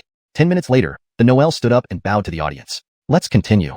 Immediately, a towering man jumped up. He specialized in body cultivation and possessed formidable defense. He managed to last 30 minutes. Various challengers of different strengths followed. Initially, they posed a challenge, but after adapting, Jalmer handled them one by one. Some fights lasted over 40 minutes, while others were over in less than 10. After 4.5 hours, no one else dared to step up. All prominent spirit practitioners had already been defeated, and the rest saw no point in joining. The Noel was thoroughly exhausted but exhilarated, feeling capable of conquering all opponents, almost believing he could conquer the world. It felt incredible. Suddenly, another figure leaped onto the stage, handsome and around 17 or 18 years old. "I am Ignatius Bing, 9th rank spirit practitioner. Is that your other challenger? Great." The Noel readied his blade, noticing Ignatius Bing held one too. "Please recover first. I shouldn't take advantage." Ignatius Bing was respectful indeed. "Thank you." Jalmer swallowed a pill and sat cross-legged to restore his energy. 10 minutes later, he stood up. "Go ahead." Then, Jalmer charged forward, and they instantly clashed in a flurry of moves. "Wait, why do their sword techniques look the same? Did they learn the same technique?" Someone in the crowd exclaimed. "Isn't Ignatius Bing often seen at the sect Jamister's residence? Is he also the sect Jamister's disciple? Look, doesn't he resemble the sect Jamister? Do you think?" Speculations abounded among the spectators. Ignatius Bing was mysterious and low-key, and most didn't know much about him. Is he another disciple of Jamister? Jalmer wondered. Their fight was intense, with neither side gaining the upper hand. Yet, Jalmer remained at a slight disadvantage, though Ignatius Bing couldn't win quickly either. 20 minutes flew by, and the rental time for the stage was nearly up. Simultaneously, both executed a sweeping move. Their blades clashed with a metallic clang, and Jalmer's blade shattered. Ignatius Bing's blade continued toward him. In a panic, the Noel summoned the heaven-cleaving staff and blocked the blow, being forced back several steps. "Time's up. Senior brother Ignatius, you've won," smiled Jalmer. "Not yet. The match isn't finished, and you were already exhausted." Ignatius Bing hopped off the stage and left without looking back. Jalmer chuckled, descended from the stage, and, under everyone's gaze, left the Warrior Academy with Zyrker. The two rented horses and hurried back to the Alchemy Institute. Their goal had been achieved, and it was time to return to the Spirit Medicine Garden. After 2 days of intense practice battles, Jalmer felt his energy somewhat restless, as if there were signs of a breakthrough. Should he try breaking through by the lakeside tonight? After reaching the Alchemy Institute, the two Wong Noels parted ways, with Zyrker obtaining several more pills. It was great. Having watched the excitement for 2 days, he now had 8 pills. Such excitement I should show Yovan. Soon, the Noel returned to the Spirit Medicine Garden, where everything remained as usual. Jalmer said nothing. Dinner was already prepared. At that moment, Lemuel also came in and said, "EATER1 Shall we take a walk after dinner? Sure. The elder had been wanting to see him. What could it be about? After dinner, under the curious gazes of the other senior brothers, the two walked out of the dining hall. Lemuel, how long have you been here at Moonlake Sect? What do you think of this place? A casual question. It's quite good. I've learned a lot in this medicine garden and made significant progress. Jalmer followed behind, wondering why he was being asked these questions. You've been self-taught in the garden, and I haven't taught you much. But observing you, I noticed your strong ability to learn independently. You can achieve much without my guidance. Alaka cultivating and caring for spirit medicines, refining pills, etc. You did very well, even better than me sometimes. Lemuel spoke casually like this. Even your martial prowess is impressive, managing to challenge all of the Warrior Academy. Lemuel had watched the afternoon matches. After getting the news at noon, he went to watch in the afternoon. This guy is pretty strong. Jalmer smiled. I had no choice but to practice more. Otherwise, I wouldn't know when I might die. Before they knew it, the miniature garden within the larger garden appeared before them. Lemuel, are you curious about this small garden? Curious about what's inside? In fact, I plan to sneak in later to take a look. I just haven't found the time yet. Jalmer laughed. Is he going to take me on a tour of the small garden? You want to sneak in? Not so easy with protective formations. Protective formations? Given enough time, I can break them. Now it's not possible, but definitely in a year or less. But does he have the time for that now? As they talked, Lemuel pushed open the door, with Jalmer following closely behind. In Lemuel's hand appeared a bead, which he placed on a stand inside the garden. At first glance, this little garden had a house within it, surrounded by fruit trees, spirit fruit trees. Valuable items, truly valuable items. They didn't need refinement, and could be eaten directly with no side effects. Of course, if refined into pills with other spirit medicines, they would become even more precious, though there was a chance of failure.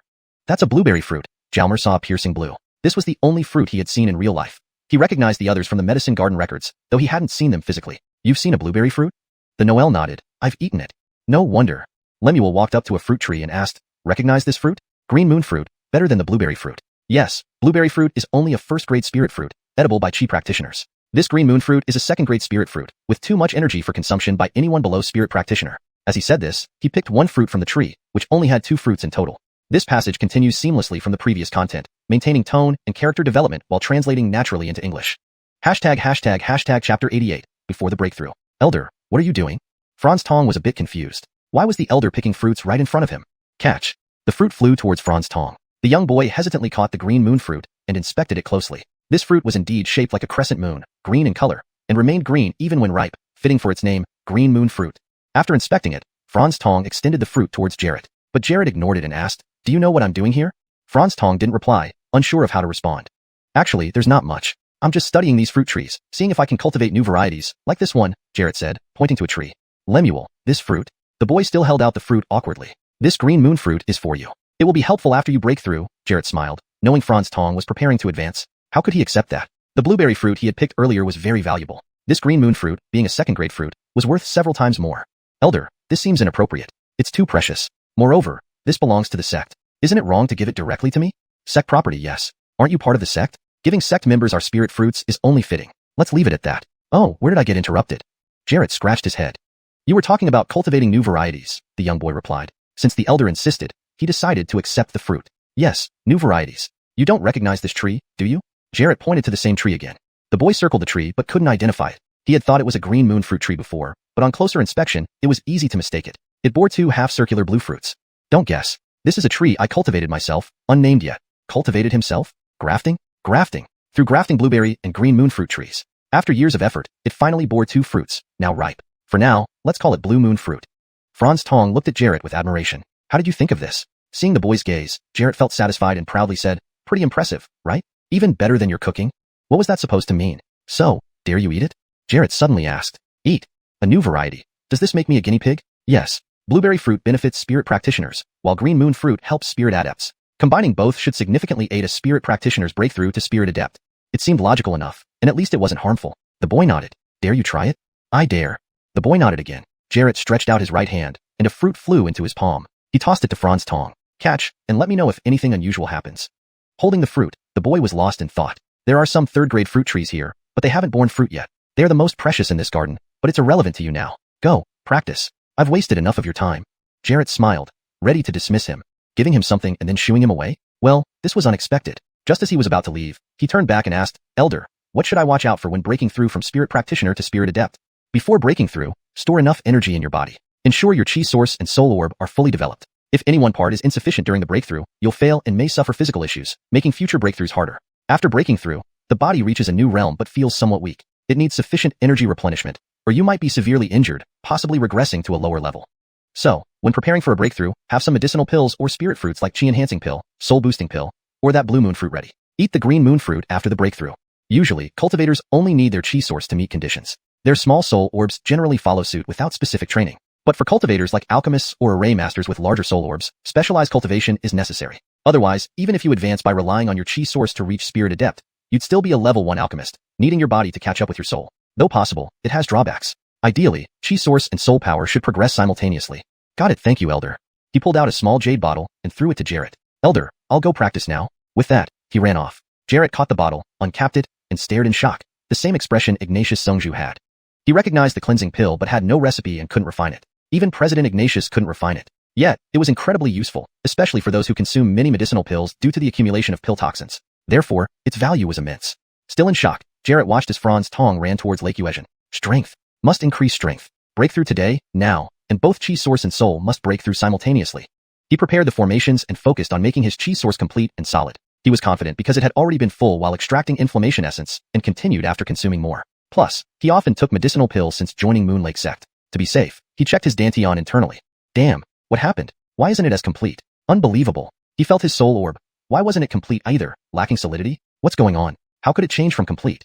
He rechecked his dantian carefully. Ah, understood. The chi source grew larger. Previously it was full, but with the growth, it became incomplete. Understanding one thing clarifies all things. Carefully feeling the soul orb, he confirmed it had also grown larger, changing from complete to incomplete. Why did they grow? Why did they become larger? Because my spirit root grows, enhancing my talent, leading to changes in the chi source and soul orb, increasing their capacity. Understood. So, it means, should I be happy? Or, just happy? Happy, definitely. Being stronger at the same level was great, despite more resource consumption. But he had plenty of resources. Eat inflammation essence. He consumed 2 and practiced fiercely. Once the energy from the 2 fruits was fully converted, he felt it was enough. Time to detoxify. He swallowed a cleansing pill and began practicing. As the chi flowed through every cell in his body, he felt warm, ticklish, and oddly comfortable. After half an hour, detoxification ended, leaving him much lighter. Opening his eyes, he examined his skin, covered with a thin layer of black substance, pill toxins. Satisfied, he smiled, having successfully expelled them. A light shake, and all the black substances detached from his body. Chapter 89. Did he succeed? Jalmer continued his cultivation. The injuries he had sustained over the past couple of days mostly healed. The Wilfred kept consuming pills and training fervently, trying to break through. Meanwhile, in a small garden within the compound, inside a house, 3 people were seated around a table, with 3 cups of spirit tea before them, exuding a faint fragrance. These 3 were none other than the sect leader of Moonlake sect, Havelock, Dean Ignatius of the Alchemy Academy, and Elder Jarrett from the Spirit Herb Garden. Esteemed elders, what do you think of this Sci-fi? Havelock asked with a smile after taking a sip of tea. Dean Ignatius responded, this Sci-fi has extraordinary talent in alchemy. In just a few short days, his alchemy achievements have been quite remarkable, and he seems to manage to produce 3 pills per furnace almost every time. I can't even do that for second-tier pills. After sipping the spirit tea, he continued, by the way, this spirit tea is really excellent. Give me some to take away later. Don't beat around the bush. Let's talk business, Jarrett said dismissively. All right, let's get to business. This kid asked me for some more pill formulas, and he succeeded every single time with new formulas. Once, I secretly observed him. Please keep this confidential, as I spied on him for you.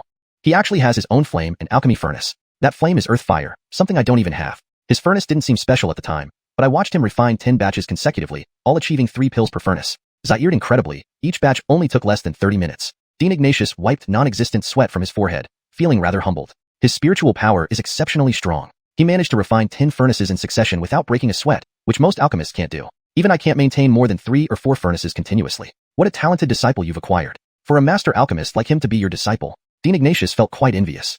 He also has comprehensive knowledge of spirit herbs. He read all the books in the Spirit Herb Garden, and I deliberately tested him with very obscure questions, which he answered correctly, Jarrett interjected. Zaire, he's quite good with herb combinations too. His self-made bath concoctions are well balanced. With higher cultivation in the future, he might even create new pill formulas, Jarrett added. Creating new pill formulas is no small feat. Not all alchemists can do it. According to sect leader's previous instructions, I gave him the blue moon fruit today. He should prepare for a breakthrough soon. Let's hope he succeeds, Jarrett said. Also, he showed potential in alchemy initially, but didn't expect him to gain a reputation in combat over these 2 days, Dean Ignatius remarked. Yes, I told him to spar more at the Warrior Academy, but he didn't pay much attention. Who knew that being provoked by the Eben family incident in Moon City and the Heavenly Spirit sect's interference would spur him into action? He finally realized the danger and started focusing on combat, Havelock added. Indeed, I think he doesn't like causing trouble and seems only interested in alchemy. A scholar turned warrior out of necessity, Jarrett noted. I didn't realize how weak his combat skills were initially, but he reached this level in just 2 days, even capable of fighting against someone from your family. Jarrett glanced at Havelock. That's true. This Zaire is indeed talented. If given better weapons and further practice, Ignatius Bing might not even be able to defeat him. But we're unsure if we can retain him. Heavenly Spirit Sect has already approached him. If things go awry, let's consider this as a favorable connection. The conversation made sect leader Havelock somewhat disheartened. Some matters were beyond his control. Heavenly Spirit Sect was not an opponent Moonlake Sect could handle. The three Harmons of Moonlake Sect chatted casually in the small garden. Unaware of what the trio discussed, Jalmer was ready to consume the blue moon fruit. Upon swallowing the fruit, a massive burst of energy spread throughout his body. He immediately guided and converted the energy. After digesting half the fruit, he wrapped the remaining half with chi. He swallowed an Ascension Soul Pill and jumped to the lake surface where the stick was located. Retrieving the stick, he dived underwater until he reached the stone at the bottom, then began practicing the soul consolidation technique, intensifying his cultivation as large amounts of soul power rushed into his head. His soul ball solidified and became complete. He retracted the stick, shot into the lakeside array for cultivation, and pushed the barriers between his chi source and soul ball while gradually releasing the undigested half of the blue moon fruit's energy. After an hour, the Wilfred held firm. 2 hours passed, and he persevered. Finally, after 3 hours, there was a pop sound, indicating his chi source had significantly expanded without rupturing, merely becoming larger. It was formerly the size of a marble, now slightly bigger than a ping-pong ball. The 9 stars surrounding his chi source instantly retreated upon its expansion. Though his chi source was larger, it became less dense and unstable, expanding and contracting repeatedly. It could revert to its original marble size, rendering this breakthrough unsuccessful. Attempting another breakthrough would be several times harder, potentially never achievable, as part of the chi source would turn into thicker walls, making it difficult to expand again. However, as he continued cultivating, the remaining energy from the blue moon fruit steadily replenished his chi source, reducing its instability until it stabilized completely. Once fully absorbed, Jalmer immediately consumed the green moon fruit. Energy surged through his stomach and spread throughout his body. Cross-beating this energy to nurture every cell, it eventually returned to the chi source, circulating continually. After 2 more hours, the energy from the green moon fruit was entirely absorbed, and his chi source near completion, stabilizing completely. Should he consume flame essence? Yes. It must be perfected. Thus, after ingesting 10 flame essences, his main chi source became robust and complete, though the smaller stars hadn't yet appeared. Ordinary flame essence seemed less effective for spirit warriors. Did he truly become a true spirit warrior? But it wasn't enough. As an alchemist and array master, his soul power needed to break through as well. Continuing to consume Ascension Soul Pills and cultivate, 1, 2, 3 pills were consumed until a loud bang echoed in Jalmer's mind. Instantly, his soul ball doubled in size. Similarly, its internal soul power became diluted, leading to instability. Drawing from previous experience with the chi source breakthrough, he devoured 2 more Ascension Soul Pills, dove into the lake, and submerged himself to cultivate frenziedly. As Jalmer cultivated, the entire lake Yeohexen water rotated around him, continuously drawing soul power into his soul ball. Zaire hour later, the lake calmed down, and his soul ball stabilized. Remarkably, Jalmer stayed underwater for an hour instead of the usual 20 minutes. Did he succeed in breaking through? A genuine, fully fledged spirit warrior? At this moment, Jalmer was overwhelmed with excitement and quickly ascended to the surface. Chapter 90.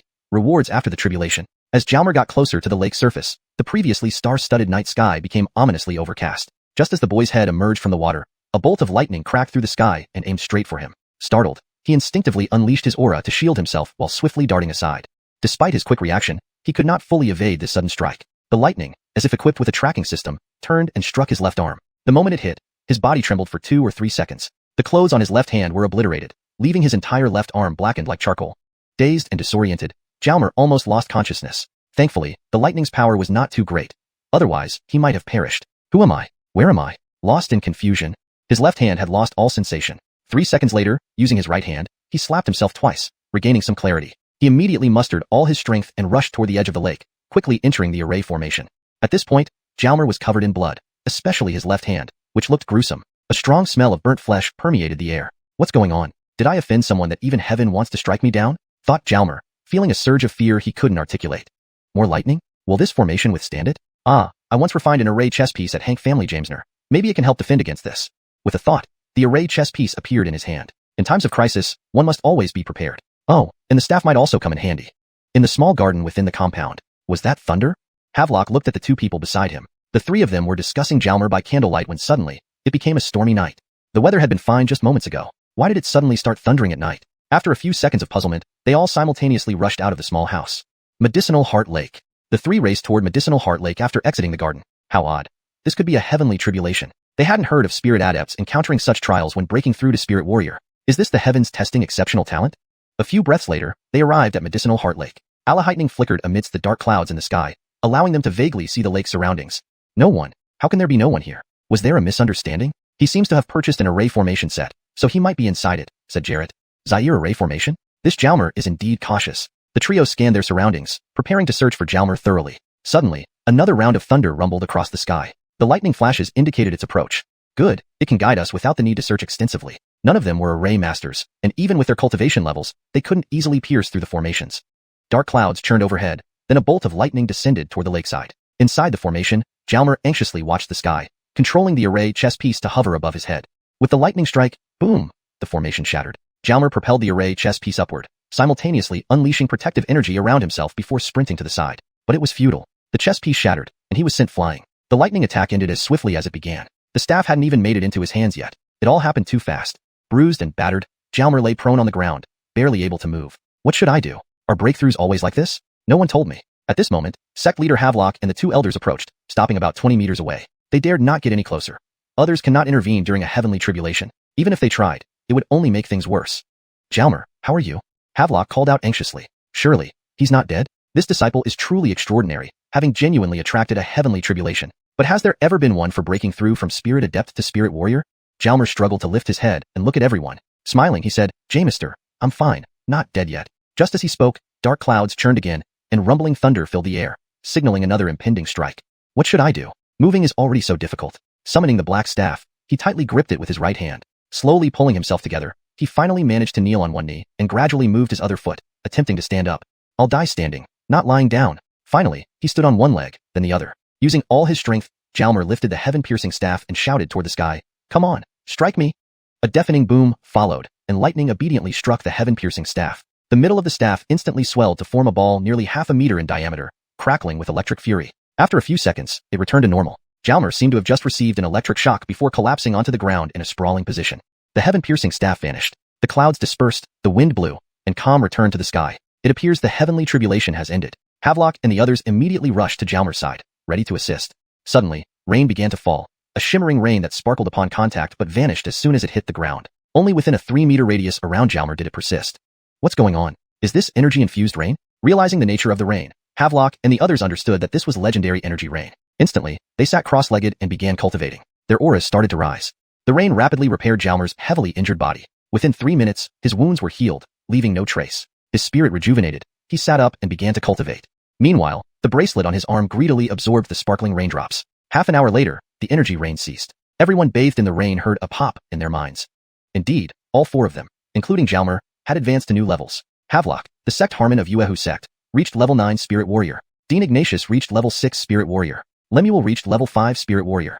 Jalmer broke through to level 1 Spirit Warrior, reaching peak completion. Ha ha ha, sunshine always follows the storm. The 4 stood up, bursting with joy.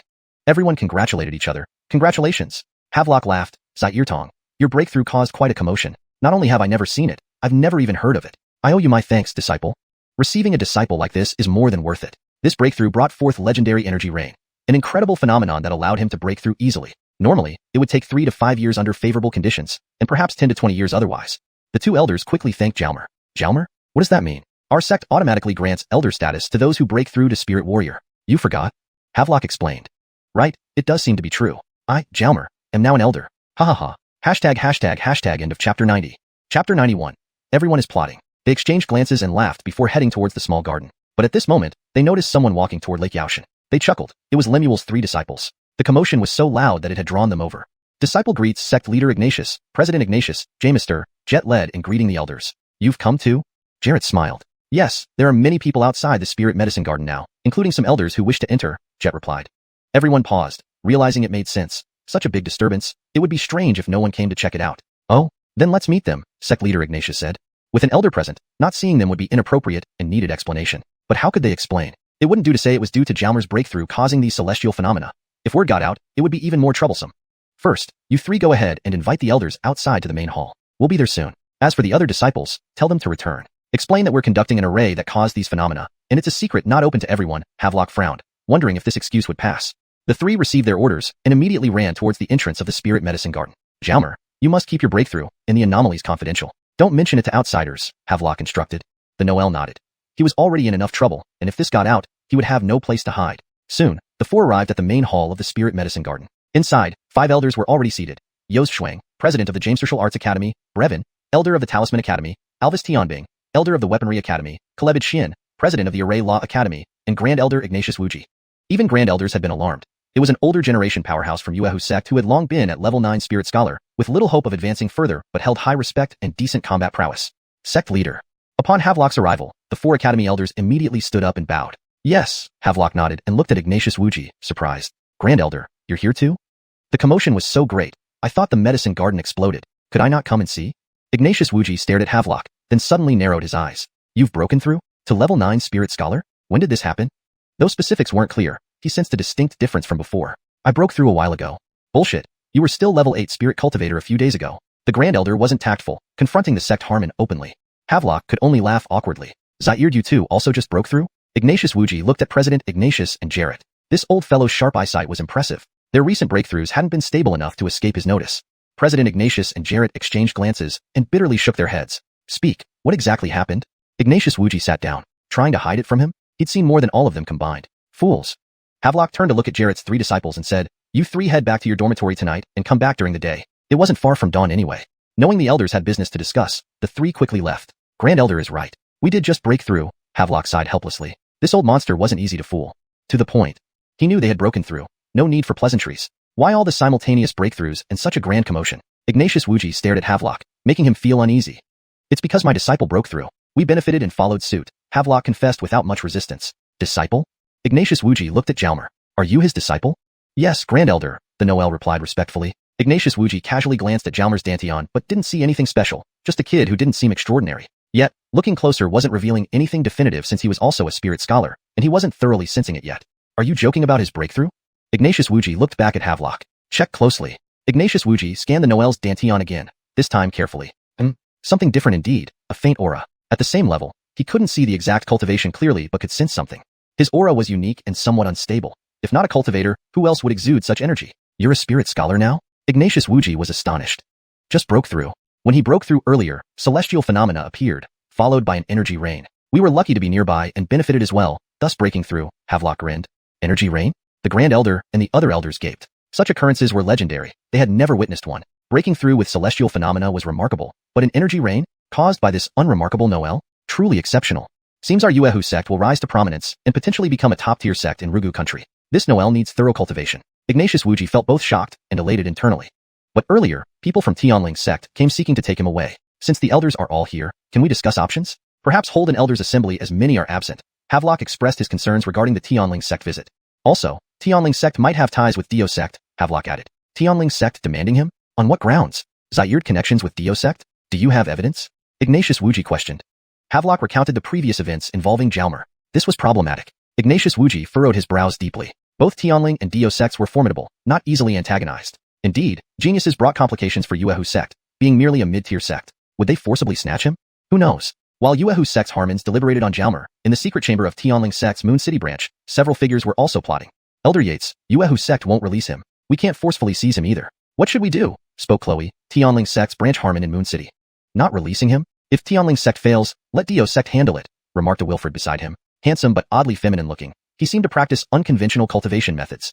You think Alan Xiaoping leading an assault directly will work? Impossible. Chloe retorted angrily. Branch leader, important news to report, came a voice from outside. Important? More important than our discussion? We'll address it after, the Wilfred barked at the door. Elder Yates gestured for silence and said, Enter and speak. Grand Elder, branch leader, Yuehu sect experienced celestial phenomena. The messenger blurted upon entering. Celestial phenomena caught everyone off guard. Chapter 92, demanding person in person. Heavenly anomaly? Tell me more. Roscoe was also somewhat surprised. The weather was fine tonight, with no sign of rain. But an hour ago, dark clouds suddenly rolled over Moon Lake sect. Soon after, there were flashes of lightning and thunder. The lightning struck directly into Moon Lake sect, and it was hit 3 times in a short period. The messenger paused for a moment and continued. Even more amazing is that after the lightning strike, the dark clouds dissipated immediately. Then within the Moon Lake sect range, a shining ribbon-like object appeared straight up to the sky and disappeared about half an hour later. Has any news come from Moon Lake sect? One of their disciples said that it was due to some array set up by several elders that caused these anomalies. Nonsense, what kind of array can cause this? Zaire, other explanations? None that I've heard. Alright, you can go out now. Gentlemen, what do you think? Roscoe furrowed his brows. Thunder and glowing ribbons? Could this thunder be a heavenly tribulation that happens after a genius breaks through to the next level? Is there such a genius at Moon Lake sect? Alan Xiaoping from Du Min muttered. Heavenly tribulation? It's possible. Gianna, you are familiar with this place. Do you know what level the sect Harmon of Moon Lake sect is? Roscoe looked at the female Seema. Sect leader Havelock is at my level, level 8 spirit scholar. It's impossible for him to have broken through to spirit Jamister. The other ordinary elders aren't even as advanced as him. Do they have any level 9 spirit scholars? Yes, there are 2 or 3, but they're old relics. The chance of them breaking through is slim. Even if one did, there wouldn't be a heavenly tribulation. Indeed, heavenly tribulations target only geniuses and exceptional talents. Even if those old relics broke through, they wouldn't face a heavenly tribulation. So this is hard to guess. What about that glowing ribbon? If it truly was a heavenly tribulation, then the glowing ribbon, could it be energy rain? Roscoe's eyes widened and his voice rose. Energy rain? How could that be possible? Moon Lake sect has no such genius. Their sect Harmon's spirit root is barely at level 7, which is already the best among them. Chloe often stays in Moonlight City, so they do know this much information. Everyone fell silent for a moment. What if it was Jalmer? Roscoe suddenly asked. We've already investigated him. His spirit root is level 1 but unique. By conventional logic, he shouldn't be able to become a cultivator. But you mentioned before that he's now at level 9 spirit practitioner. Could he have broken through to spirit scholar, causing a heavenly tribulation? Well, I'm not sure if he's actually level 9 spirit practitioner. I can't confirm that the Noel beside Havelock was definitely Jalmer. I've never met him, the female Seema hesitated. You couldn't even confirm? Roscoe was annoyed. He waved his hand, and an image of a person floated in front of him. This was a spirit Jamister's ability. He could manifest images of things he had seen or imagined. Clearly, they had done sufficient preparation and gathered some information on Jalmer. Yes, that's him. When I saw him, he was indeed at level 9 spirit practitioner. The female Seema pointed at the floating image. But does a spirit practitioner breaking through to spirit scholar trigger a heavenly tribulation? Or produce energy rain? That didn't sound right, and energy rain seemed to exist only in legends. Elder, we don't seem to have any special solutions. Why don't we directly invade Moon Lake sect and capture Jalmer? With you around, everything should be fine, Alan Xiaoping suggested. How troublesome. Such fussing. With an elder like her around, attacking Moon Lake sect would be a minor issue, right? Not feasible. Attacking Moon Lake sect isn't that simple. Slaughtering the Eben family once was enough, wasn't it? Afterwards, you had endless trouble that I had to clean up for you. Do you think Mouse Country belongs to your family? Chloe was exasperated. This guy had definitely messed things up for her, and she'd been ordered to cooperate with him. She had little patience for him. Attack Moon Lake sect? Who do you think you are? Although Moon Lake sect isn't a major sect, it has plenty of spirit scholars, including a few at level 9. To break in, many people would die. Alan Xiaoping, who had rushed here specifically for Jalmer, knew his previous actions had caused trouble for Chloe. So, he kept quiet. After a brief silence, Elder Yates spoke. Gianna had alerted Moon Lake sect previously. Alan Zhengzhu, contact your people immediately to surround Moon Lake sect. Ambush all entry points to prevent Zyarizi from escaping. You must remain hidden and not easily expose yourselves. Once Zyarizi appears, apprehend him immediately. Gianna and Alvis Zhengzhu will join me at Moon Lake sect at dawn. With that, Roscoe sketched a portrait of Jalmer and handed it to Alan Xiaoping. Portraying a cultivator isn't difficult, and it turned out quite accurate. Soon, many members of DU Min were stationed at various entry points around Moon Lake sect. DU Min wasn't well liked and was considered sinister. Meanwhile, outside Moon Lake sect's main gate, several members of Tianling Min were concealed. Tianling Min was well regarded and considered righteous, at least on the surface. For Jalmer, both DU Min and Tianling Min mobilized considerable forces. Hours later, it was dawn. Roscoe arrived at Moon Lake sect's entrance with Chloe and Allendau. They were soon invited into the sect Harmon's residence. Naturally, Jalmer wasn't there. Havelock didn't recognize Roscoe, so Chloe had to introduce him. A spirit Jamister? Though just a level 1 spirit Jamister, he belonged to the top tier of this continent's elite. This mission wouldn't stop until its goal was achieved. What should they do? Both Roscoe and Chloe noticed Havelock's aura. Had he broken through? To level 9 spirit scholar? Roscoe and Chloe exchanged glances. Roscoe didn't dare directly check Havelock's cultivation. It was a taboo. Didn't you say Havelock was at level 8 spirit scholar? Roscoe whispered to Chloe. She nodded. Yes, but judging by his aura, he had most likely advanced. Congratulations, sect leader Ignatius? Roscoe probed. What congratulations? Havelock feigned confusion. Haven't you broken through to level 9 spirit scholar? That's quite impressive. Becoming a spirit Jamister seems within reach. When that happens, Moon Lake sect will surely advance further, possibly joining the ranks of top sects in Mouse Country. Elder Yates, you flatter us. We're just a small sect. Let's keep it realistic. Speaking of Elder Yates, did you come here because of Jalmer? Well put. We need to see Jalmer. As his disciple, I'm sure he's doing well, Roscoe said straightforwardly. Translation ends here for the given text. Please provide more content for further translation or any adjustments needed. Chapter 93, officially running away. Yes, he's just an ordinary disciple. Why are you so interested in him? Havelock stared at Roscoe, keeping his gaze fixed. Since he's your disciple, you should know that his spiritual root is only grade 1. Yet he managed to cultivate the spirit scholar within a few short years. Don't you find that suspicious? Spiritual root grade 1? Who said that? He's actually grade 6. We've tested him. How could that be? Our mountain spirit sect has records of his spiritual root. My apprentice's spiritual root is indeed grade 6. If the person you're talking about has a grade 1 spiritual root, then they must not be the same person. Is that so? Then let him come out and meet us. Even if he's a spirit scholar now, I can still tell. Roscoe sneered. Spirit scholar? When did he become one? How would I not know? Don't tell me last night's celestial phenomenon at your Moon Lake sect had nothing to do with him. You and I both know better. Oh, last night, huh? We were experimenting with an array, which might have caused some commotion. Havelock chuckled. Chief Ignatius, this is pointless. Surely you don't need to give such lame excuses? Then may I ask if Elder Yates is an array master? Not really. If not, how can you claim that tinkering with an array won't produce any unusual phenomena? Roscoe was taken aback. Though he hadn't seen it, he had heard of certain arrays causing strange phenomena. Could the Moon Lake sect actually have such an array? Unbelievable. Since Chief Ignatius says so, I'll provisionally believe you. Can we witness this legendary thing? Roscoe forced a smile. Of course not. It's our sect's secret. How can we reveal such life-saving techniques? Please understand, Elder Yates. This outright rejection puzzled Roscoe. Was the Moon Lake sect so bold as to defy them? A chill glint flickered in his eyes. Havelock noticed the chilling look. Did he sense a threat? This was troublesome, and his expression grew serious. You're sure you won't let us meet Jalmer? Sorry, he's unavailable right now. But after he emerges from seclusion, I can take him to visit. If you're still interested by then. Since that's the case, farewell. I hope Chief Ignatius doesn't regret today. With that, Roscoe led his group away, looking gloomy. He planned to act tonight to avoid complications. If Jalmer fled, he'd face severe repercussions from his superiors. After they left, Havelock immediately sought out Jalmer. Zairtong, get ready. We're running. Now? Yes. Jamesony unfamiliar faces appeared around the sect perimeter this morning. All cultivators, presumably here for you. Just now, a senior elder from Heavenly Spirit sect came for you, likely following formalities before taking action. I didn't realize you were so important to them. I should have had you leave sooner. The Wilfred was stunned. He had finally found a place to stay, and now he had to run again? What are you waiting for? Go pack up. The Noel snapped back. I don't have much to pack. Everything is on me. Let's go then. Oh, you'll need a disguise. They must have your picture. Disguise? Jamester, look at me. Look at you? What's there to see? But when he looked, Havelock was shocked. Who are you? Where's Jalmer? Jamester, look closely. The figure facing him insisted. In reality, when he advanced to Spirit Scholar, his mind revealed the second level of the Heaven-Splitting Staff technique. Also 9 moves. The previous 9 formed the first level.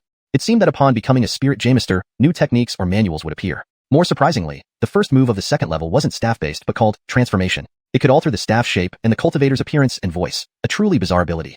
Following internal energy manipulation, his appearance changed instantly, far easier than expected. Jalmer didn't know that simplicity was relative. For ordinary cultivators, this technique took over a year to master, a case of simple for those who knew, challenging for those who didn't.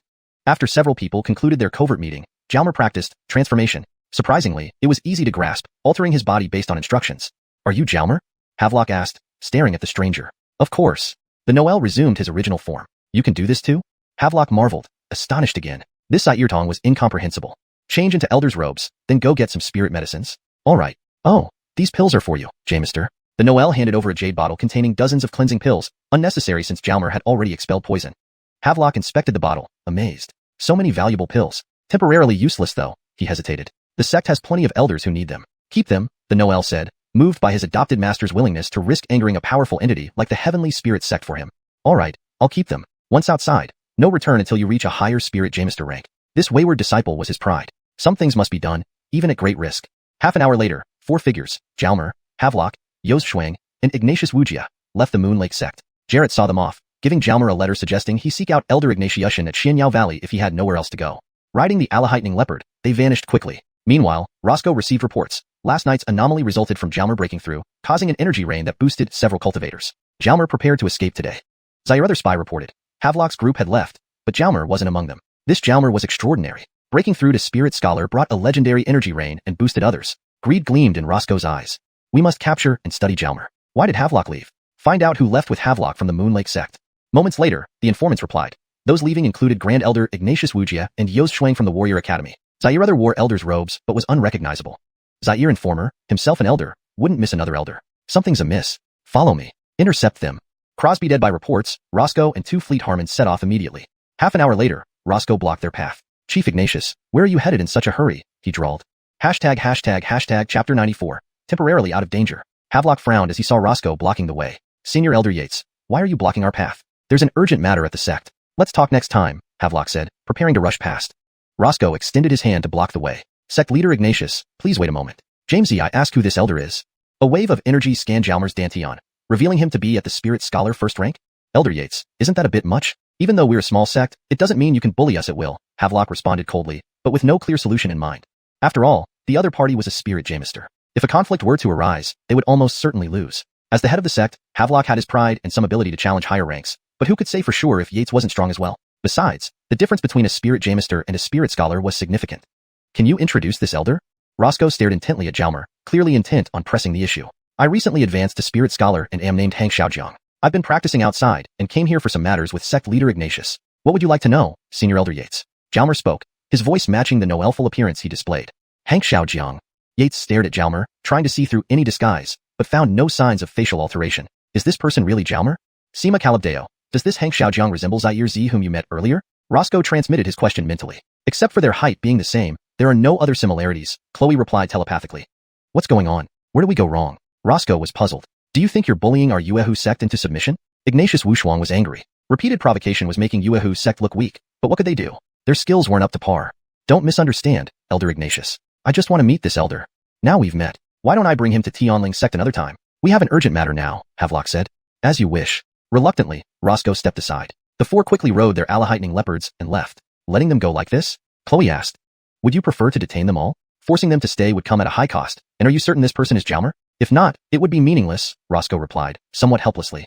Could they be using a diversionary tactic? Hard to say. Have someone follow Havelock's group. Tracking a team shouldn't be too difficult, right? All right, I'll arrange it immediately, Chloe responded. Monitor everything around Yuehu sect closely and report any developments immediately. Also, contact insiders within Yuehu sect to continue investigating Jalmer. Yes, understood.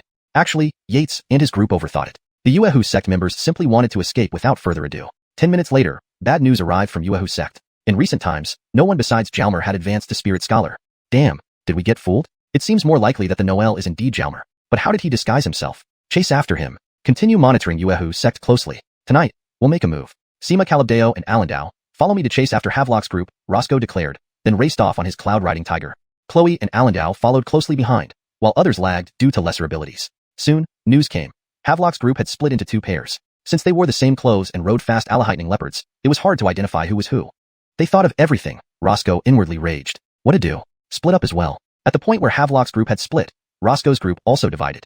Roscoe led one pair, while the two Judao Harmons formed the other. The rest followed behind, but soon fell back. Tracing the trail left by the Yuehu sect members, Roscoe chased relentlessly. His cloud-riding tiger was faster than the Allahheightening leopard, and his strength superior. Half an hour later, he finally caught up with one group. Without speaking, he immediately attacked one of them with a palm strike. Words were pointless. The gloves were off. The target was precisely Ignatius Wuji, the supreme elder of Yuehu sect. Feeling danger approaching from behind, he instinctively countered with a palm strike. With a pong, Ignatius Wuji was knocked off his mount, while the other member halted. Why are you doing this, Elder Yates? Ignatius Wuji demanded furiously. Looking at the other person, it was Yozhuang. Damn, he'd followed the wrong group. Roscoe ignored them and tried to flee. You attack and then run away without a word? Not so easy. Both of them unsheathed their weapons and engaged Roscoe. Though Yates was a spirit Jamister and the two Yuehu sect members were spirit scholars, a 1 versus 2 battle was manageable. However, Ignatius Wuji had been at Spirit Scholar 9th rank for many years, and Yozhuang was a 7th rank soul practitioner and top combatant in the academy. Their combined strength was formidable, resulting in a deadlock where Roscoe had only a slight advantage. But Roscoe was eager to leave, which affected his performance. Meanwhile, the Yuehu sect duo aimed to stall, leading to an even match. Given time, Roscoe would eventually win, especially with backup approaching. However, he couldn't afford to wait. Suddenly, he waved his left hand, summoning a spirit beast to attack Yozhuang. Two other spirit beasts immediately appeared before it, engaging in a three-way battle. On the other side, Jalmer's group was finally intercepted by two Judao Harmons from Tianling sect. Calabdeo Sima, it seems Tianling sect is truly determined to harass our Yuehu sect, Havelock said coldly. We apologize, but we're following orders. Everything will be fine if Jalmer comes with us, Chloe replied, stalling to buy time for reinforcements. Jalmer is still in seclusion within the sect, as I mentioned earlier. You'll need to return to the sect to find him. Is that so? Chloe watched the two, waiting for the right moment to act. We have an urgent matter, but since you insist on blocking our path, forgive me, Havelock said, launching an attack on Chloe. Meanwhile, Alandau charged at Jalmer without warning. Jalmer had gained prominence days ago by challenging the entire martial arts academy. Though now a spirit scholar, facing a 5th rank opponent still made him nervous. As the attacker closed in, Jalmer summoned a large sword to fight using the war god technique. This sword was a gift from Havelock, far superior to his previous broken blade. Despite recent combat experience, his current opponent was a 5th rank expert, several levels above him. Within a few exchanges, Jalmer suffered several injuries, putting him in grave danger. Seeing Jalmer struggling and about to be captured, Havelock roared, forcing Chloe back. He swiftly moved beside Jalmer and slashed at Alandau with a single sword strike. Just then, inspiration struck Jalmer. The heaven-piercing rod flew out of his ear, striking Alandao's head with a powerful pong. Alandau collapsed, instantly unconscious. Both Chloe and Havelock paused. Damn, how did Zaire suddenly become so fierce, knocking out a deputy Judao with one strike? Jalmer also looked at the rod in his hand, stunned for a moment. Oh, this thing has the effect of striking the soul. Almost forgot about that. Regaining their senses, the two immediately attacked Chloe. Now, Havelock was 1 rank higher than Chloe, and it was 2 against 1. Chloe had to release her spirit beast, but Havelock had one too. After a few minutes of fighting, Chloe was also knocked unconscious. Havelock raised his saber. Should he kill her? He hesitated. If he did, it would truly become a matter of life and death. Never mind, let's go. Better to leave some room. The two mounted their Allahheightening leopards and sped off into the distance. They had finally temporarily shaken off the pursuit. The translation maintains the original paragraph structure and line breaks, ensuring coherence with the previous content while preserving the natural tone and style of the narrative. ##### Chapter 95, Escaping Alone. Zaire Tong, there might be more Tianling sect people ahead. When we encounter them, I'll hold them off while you run. The rest of the journey is up to you, Havelock said.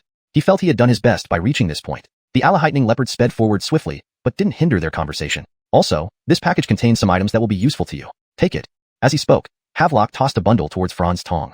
The boy extended his hand, and the package was instantly stored in his holding ring, except for a ring that flew out, which he quickly caught. This is a pet ring. When you have your own spirit beast, you can keep it here. You cannot store it directly in a holding ring. As for the other items, they should be self-explanatory.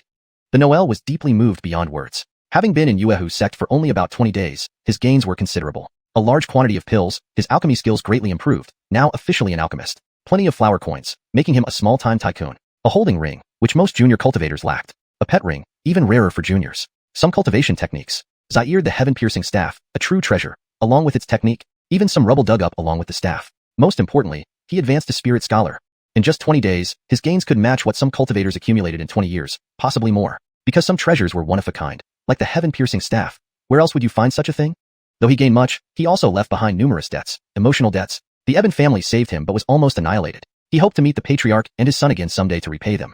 Now, Yuehu's sect protecting him drew enmity from both Tianling's sect and the mysterious Dio sect, with danger looming at every corner. What awaited him afterward was uncertain. Recalling earlier events, Grandfather Hank rescued him when Aline went missing, nearly getting killed himself. Cody showed kindness while extracting the flame essence, but almost faced a calamity. Even further back, his parents and grandfather passed away one by one. What was going on? Did anyone who helped him suffer misfortune? Was he cursed? A bad omen? Zaire unlucky person? Franz Tong was lost in these chaotic thoughts when suddenly 4 figures appeared blocking their path, snapping him back to reality. Can't indulge in such thoughts. He was still being hunted. The Wilfred shook his head. Zaire Tong, go now. Take care. Havelock shouted, brandishing his saber to charge at the 4 men. These 4 seemed to be around the 5th or 6th level of Spirit Scholar, not weak at all. But Havelock, a 9th level Spirit Scholar and Sect Harmon, should have little trouble handling them, though subduing them would take time. Especially since the 4 were stalling for reinforcements. Despite the impressive heaven-piercing staff, Zaire Tong lacked combat experience. Remaining would only be a burden, and they likely had backup as well. Sigh, still not strong enough. Well, separation was inevitable. Might as well part ways now. Jamister, take care. Franz Tong bowed to Havelock, squeezed the Alahightening leopard's sides, and raced off. One of the 4 tried to disengage from battle, but was held back by Havelock's spirit beast, unable to break free immediately. Riding the Alahightening leopard at full speed, Franz Tong changed his appearance once again, heading northeast toward the Bird Kingdom. Kaleb sect was located in the Bird Kingdom. Half an hour later, they reached a wide river with a bridge leading to another pavilion where a figure stood. A graceful gentleman in his 30s wearing a snow-white robe, exuding elegance. Despite changing appearances, clothes, and the Alahightening leopard remained recognizable. Tianling sect wasn't a sloppy organization. A mere spirit scholar wasn't easy to lose. As soon as Franz Tong crossed the bridge, he was stopped. Zaire Z, quite impressive to elude Chloe. This person was rather arrogant, addressing the branch Harmon by her name, suggesting a high rank. What does this noble need? Asked Zaire Tong. Zaire Z, no need to pretend. Be straightforward. Do you surrender peacefully, or shall I beat you first? I'm reasonable. Branch leader? Yes. Quite nimble, covering hundreds of miles in no time, even leaving Tianling sect's territory to enter mine. Oh, my name is Bray. Remember that. Damn. Zaire other branch Harmon, likely an 8th or 9th level spirit scholar. But did this guy lack common sense? So, branch leader Gao, may I inquire about your cultivation level? The Noel asked casually, mulling over options. Just broke through to 9th level spirit scholar recently. Bray was slightly smug, thinking he surpassed Chloe. 9th level spirit scholar? It's embarrassing for you to fight me, a 1st level spirit scholar. Seema branch leader sent a 2nd level spirit scholar after me, yet I won. So she let me go. You're not even as good as a woman, Zaire Tong taunted. Huh? Really? Kid, are you trying to trick me? If you admit you're worse than her, come on then, what's the worst that can happen? Heh, don't compare me to that woman. Alright, I'll give you one hand. Fighting one-handed was better than 2. Zaire Tong dismounted, swinging his blade, but Bray waved a hand, releasing a burst of chi that deflected the strike. Damn, too powerful. Bray turned his hand into a claw and caught the blade mid-air. Zaire Tong tried to pull the blade back, but couldn't. Bray pulled back, nearly snatching the weapon. Are you sure about one hand? No second thoughts? Zaire Tong demanded. Of course. My word is as solid as a mountain, Bray boasted. With a thud, the heaven-piercing staff slammed into Bray's forehead, knocking him down. It returned to Zaire Tong's ear. Trying to flee, Zaire Tong found Bray reappearing before him, seemingly unfazed. You tricked me? Rage filled the branch Harmon's face, rubbing his throbbing head, clearly injured. I didn't, just checking. Zaire Tong swung another blow. Clang! Sword met blade, sending jarring pain through his arm, blood dripping from his palm. Bray summoned his sword. This Zaire Z wasn't skilled but cunning, needing caution. You were hit by me, still using one hand? Of course, though you are dishonorable. Do you have a spirit beast? For fighting you? That would make me look weak. What'd do? This guy was far stronger. Using the move, blade strikes the sun and moon, he aimed low. Damn, so dishonorable. Bray pushed downward with his sword. 4 array pieces flew from Zaire Tong's hand towards Bray. Blocking the blade, Bray used his sword to deflect the pieces, mistaking them for projectiles. The pieces scattered into a triangular formation, trapping Bray inside. Bray tried to break free but failed. Zaire Tong leaped onto the Alahightening leopard, racing downstream along the river. Covering 3 kilometers without seeing anyone, He quickly removed the riding loop, jumped off, and whipped the leopard away. Too valuable to lose, he couldn't abandon the riding loop. The Allah-heightening leopard vanished, while EATER1 dived into the river, swimming upstream. This translation adheres to the guidelines provided, ensuring fluency, accuracy, and preservation of the original tone and structure. Chapter 96. The Allottal Beast Mountain Range. With Franz's current strength, he could stay underwater for an hour and a half without taking a breath. After submerging into the river, he swam upstream continuously for 90 minutes. Despite the current against him and the murky water, he traveled several miles. He then emerged at a secluded spot to take a short break before continuing his journey underwater in cycles until dusk fell. Concerning Bray's entrapment duration inside that formation, or how long Roscoe was detained by Ignatius Wuji and Kara, or even how long Havelock held on, these matters no longer mattered to Franz. Soon after, Heavenly Spirit Sect sent out many people to search along the river downstream, following the trail of the Allah-heightening leopard but found nothing. To the Heavenly Spirit Sect, Franz had vanished like a puff of smoke. Zaired whatever fate Moon Lake Sect endured to escort Franz away, it too was no longer his concern. Long after, however, the Wilfred learned that this time Moon Lake Sect suffered heavy losses for his sake, losing numerous disciples and even a few elders. Even Patriarch Ignatius was severely wounded, almost leading to the near annihilation of the sect. Fortunately, the official forces of Rat Nation intervened to save Moon Lake Sect. This was the price, the cost of opposing Heavenly Spirit Sect. But this is a story for later. As night descended, Franz peeked from the riverbank which was surrounded by a dense forest. Aside from the flowing water and bird calls, everything was quiet. The Noel climbed onto the bank, shaking off excess water which evaporated instantly. He fetched fresh clothes from his storage ring, donned them, and used earthfire to burn the old set completely. Rubbing his face, the features of a 60-year-old elder appeared, a guise of a wandering cultivator. Now I'm a wandering cultivator searching for resources in the wilderness. Yes, just like that. His immediate need was finding a resting place to recuperate and plan ahead. Being in such a remote area left him anxious. Keeping alert, he strained his ears listening intently as danger still lingered. He was still on the run. Eyes blinking in starlight, he proceeded cautiously. Would they be tracking upstream? Given their numbers, they might be conducting searches radiating out from the bridge. Better keep distance from the river. The risk here is too high.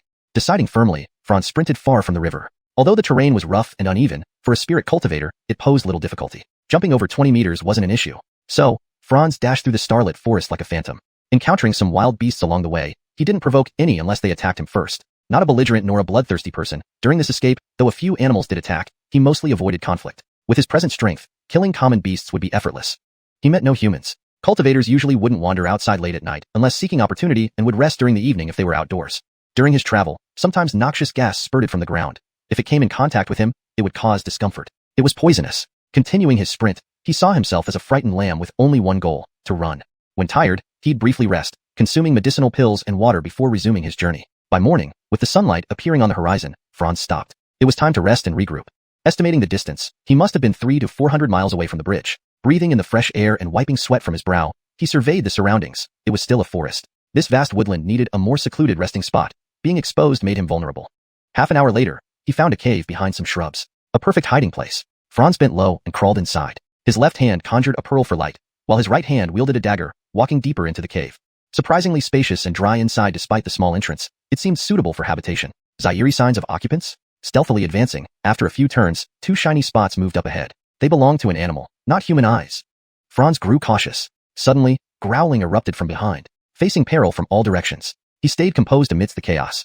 Zaire animal lunged from behind as another leaped towards him, front paws extended. Clever tactics, coordinating attacks well. Ducking quickly, he spun around once and a half while adjusting the blade height according to the targets. Swish, swish. Two animals' bellies sliced open, organs spilling out with agonizing roars. A spirit cultivator wasn't something these unenlightened beasts could handle. The animals tried to rise again but collapsed lifelessly. Looking at the two big cats, one male, one female, they were mountain tigers, fierce beasts rich in nourishment. This was his first significant kill. The satisfaction mixed with the strain was evident, but he knew it was necessary for survival. Checking further into the cave, there were no other inhabitants. Likely a pair living alone. He carved a small niche on the wall to place the pearl. Surveying his new home, about 6 meters wide, clean and spacious, a fine resting place. Food came first. Those mountain tigers provided excellent ingredients, not to be wasted. Dragging them in, despite his inexperience, Franz began dissecting, leveraging his understanding of spatial structures from array formation studies.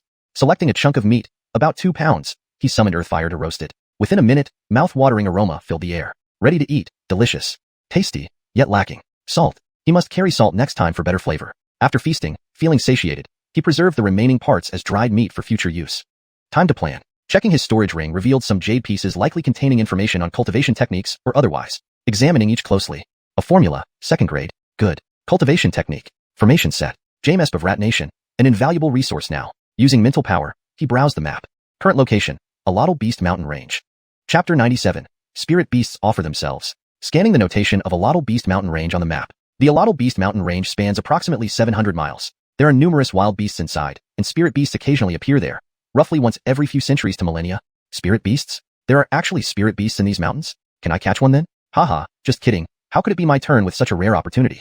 The Allottal Beast mountain range randomly emits toxic gases from the ground, very dangerous. Indeed, the substance previously emitted was poisonous, but luckily, it only caused slight discomfort. Actually, this is due to Franz Tong's special physique. If an ordinary spirit practitioner were exposed to this poison gas, they would suffer severe injuries or even death. A spirit warrior, though not at risk of death if exposed, would inevitably be injured. Thus, for ordinary cultivators, the Allottal Beast mountain range is a dangerous place, but danger and opportunity always coexist. The possible appearance of spirit beasts here, along with some decent medicinal herbs, signifies opportunity. Therefore, many cultivators take risks to seek their destiny here. Mystic Medicine Valley is here, about 5,000 miles northeast of the Allottal Beast mountain range. Franz Tong murmured as he examined the map in his mind. After leaving here, I should head to Mystic Medicine Valley first. Going straight to bird country with my current cultivation level is unrealistic. As Mystic Medicine Valley is a top-notch sect in rat country, it should have some information about Caleb sect. Yes, that's settled. He checked the contents of his storage ring again. It was quite full. This cheap master really provided him with a lot of useful items this time. Let me rest for a while. Franz Tong walked to the cave entrance and made some adjustments to disguise it so that normal people wouldn't easily discover it. Then, he set up several traps at the entrance just in case, intending to rest well. After completing all this, he returned to the bottom of the cave. Putting away the night pearl, darkness instantly enveloped him, and he fell asleep right away since bright light isn't conducive to sleep. Time passed as his body recovered. Before he realized it, night fell once more. Painful. Franz Tong sat up abruptly, screaming in pain. He had been woken by pain. Something was biting him and seemed to be sucking his blood, causing his spirit to feel weary. Normally after such long sleep, he should have felt refreshed, yet he felt lethargic. Something was crawling on his body, continuing to bite him. Startled, Franz Tong jumped up, shaking off everything on his body. Quickly taking out the night pearl, what he saw before him left him stunned. There were countless tiny black dots swarming over the corpses of the mountain tigers, with many around his feet, making his scalp tingle. Narrowing his eyes, he reached out, and a tiny creature appeared in his palm. This is the red sky zyrat. Red sky zyrats are a type of insect capable of giving birth to spirit beasts. Not all red sky zyrats are spirit beasts, but the possibility exists among them. Otherwise, every spirit warrior would have a spirit beast companion. Spirit beasts are indeed rare. These ants look like regular ants but are much larger, finger-sized, and grow wings upon reaching a certain stage. Individually, they aren't formidable, but encountering a swarm of them can be troublesome. There were plenty of red sky zyrats before him, most without wings, only a few with wings. Before Franz Tong could comprehend the situation, the mountain tiger carcasses were nearly devoured. Without hesitation, he summoned Heart Fire to eliminate the red sky zyrats immediately. The Heart Fire rapidly expanded, covering the red sky zyrats and burning them away. Within a breath, almost all the red sky zyrats and the remains of the two mountain tigers vanished. A few winged red sky zyrats flew into the air, trying to escape. Franz Tong didn't bother chasing them further. It was unnecessary and might harm him instead. Damn! Zaire intense pain surged from his chest. He tore open his shirt and saw a tiny, entirely red ant biting his chest. Being bitten there was truly excruciating. What is it doing? Sucking my essence blood? No wonder I feel so lethargic. It must be sapping my essence blood. Infuriating. Franz Tong immediately reached to crush the little ant. Wait, Jamister! A voice sounded in his mind. At the same moment, a sharp pain struck his chest, and he collapsed onto the ground. A drop of essence blood lost. This thing drank my essence blood? Essence blood appears only in spirit warriors. Spirit practitioners don't have it. Losing a drop of essence blood significantly impacts a cultivator's cultivation, resulting in injury requiring time to recover. Franz Tong struggled to regain his composure to kill this pest. No, Jamister. Franz Tong paused midair. Can we communicate? Yes, we can. Now I am your spirit beast. My spirit beast? Yes. After consuming a drop of your essence blood, our bloodlines are now connected. Does capturing a spirit beast mean letting it drink your essence blood? Franz Tong wasn't clear about this since Havelock and the others hadn't explained it to him yet. It depends on fate. When a cultivator chooses a spirit beast, they let it drink their essence blood. Zaired, when a spirit beast chooses a cultivator, it consumes the cultivator's essence blood. So it's a mutual selection process. Then force can't be used? Usually not, but exceptions exist. A cultivator might capture a spirit beast and forcibly feed it their essence blood. Or a spirit beast might sneakily consume a cultivator's essence blood during an injury or vulnerability, as I did just now. You shameless thing. My essence blood was stolen. With his right hand near his chest, sensing intuitively, the little ant leaped into his palm. Don't lose heart. Becoming your spirit beast is a stroke of luck for you. Enjoy the fortune bestowed upon you. You little ant. Franz Tong felt somewhat disappointed. Cultivators generally have only one spirit beast, and if his was this tiny creature, he might prefer having none. Don't call me a little ant. I'm a royal Zairat, the king among red sky Zairats. A royal? You think I'm worse than nothing? I'm the pinnacle of spirit beasts. Pinnacle? The tiny thing roared. Royal Zairat. Royal sounds pretty powerful, but how come you don't even have wings? So small, smaller than other red sky Zairats? Franz Tong stared at the tiny thing in his hand. A royal? A royal? I can't believe it. I shouldn't have chosen you. Bullying? No. Tormenting an ant. I'm still an antling. Know that? Only antlings can become spirit beasts. If I became an adult, I couldn't become a cultivator's spirit beast. You're so ignorant. Otherwise, I wouldn't have even considered you. The little royal Zairit shook its head, sighing. Is that true? Lack of knowledge. Hey, isn't my face old? How does it tell? Yes, only antlings can integrate with a cultivator's blood, becoming partners to grow together. If I were an adult, eating your essence blood would damage you while benefiting me. Zairizi, you can tell I'm young, yet call yourself royal? The little royal Zairit secretly gloated. For now, there's no other choice, so I'll make do with you. In the future, if I find something better, I'll replace you. How can you replace me? I'm the royal. Damn. Even thinking about replacing it casually isn't possible since we're mentally aligned. Speechless. ##### Chapter 98. Obtaining a mount. Truly, it seems like humans chase spirit beasts over a mountain, but spirit beasts chase humans to the skin. Jalmer shook his head and thought he should eat something before continuing on his journey. Placing the little Imperial Zairit on his shoulder, he took out a piece of dried mountain tiger meat from his storage ring and used the heart fire to grill it. Before long, the meat was done. Time to eat. Alotl Zairit, do you want to have some? Jalmer bit into the meat, letting the juices flow down his chin. Yes, but please don't call me Alotl Zairit anymore. I also have my pride. The little Imperial Zairit licked its fangs with an invisible tongue. Ha, a grain-sized piece of meat would probably burst your tiny belly, wouldn't it? It's so small, about the size of a grain of rice. I won't burst, really. I can now eat as much as a fist-sized piece in one go, mainly absorbing its energy. The little Imperial Zairit became anxious. Oh, then here you go, help yourself. Saying that, Jalmer cut a piece of meat and threw it to the ground, too oily to keep on his shoulder. Damn, how can you treat me this way? The ground is filthy. Still, the little Imperial Zairit hopped off Jalmer's shoulder, rushed to the meat, and started eating with gusto. It was delicious. Too dirty? Ha, little thing, aren't you enjoying it now? The little Imperial Zairit paused, shook its head, and continued eating. Now, Jalmer and the little Imperial Zairit were mentally aligned. Unless they deliberately concealed their thoughts, they could understand each other without words. This had its pros and cons. No need for spoken communication, but secrets were hard to hide. Suddenly, a buzzing sound came from the sky. Jalmer looked up to see the few Skyfire Zyrats that had escaped flying back. He immediately grew alert. Don't worry, they all listen to me. You will have several more scouts, the little Imperial Zairit said proudly. They listen to you? Of course. Because I am their emperor, and they are my servants. Why don't you give them some meat too? After all, they will be working for you. Jalmer sliced off a large piece of meat and tossed it over. The few Skyfire Zyrats licked their short tongues and charged toward the meat. What about the Skyfire Zyrats I killed earlier? Were they all your subordinates? Don't you bear a grudge? The Noel felt a headache coming on. They all listened to me, but they were low-level ants, not trusted ones. Their deaths are insignificant now that you're my master, and I bear no grudge.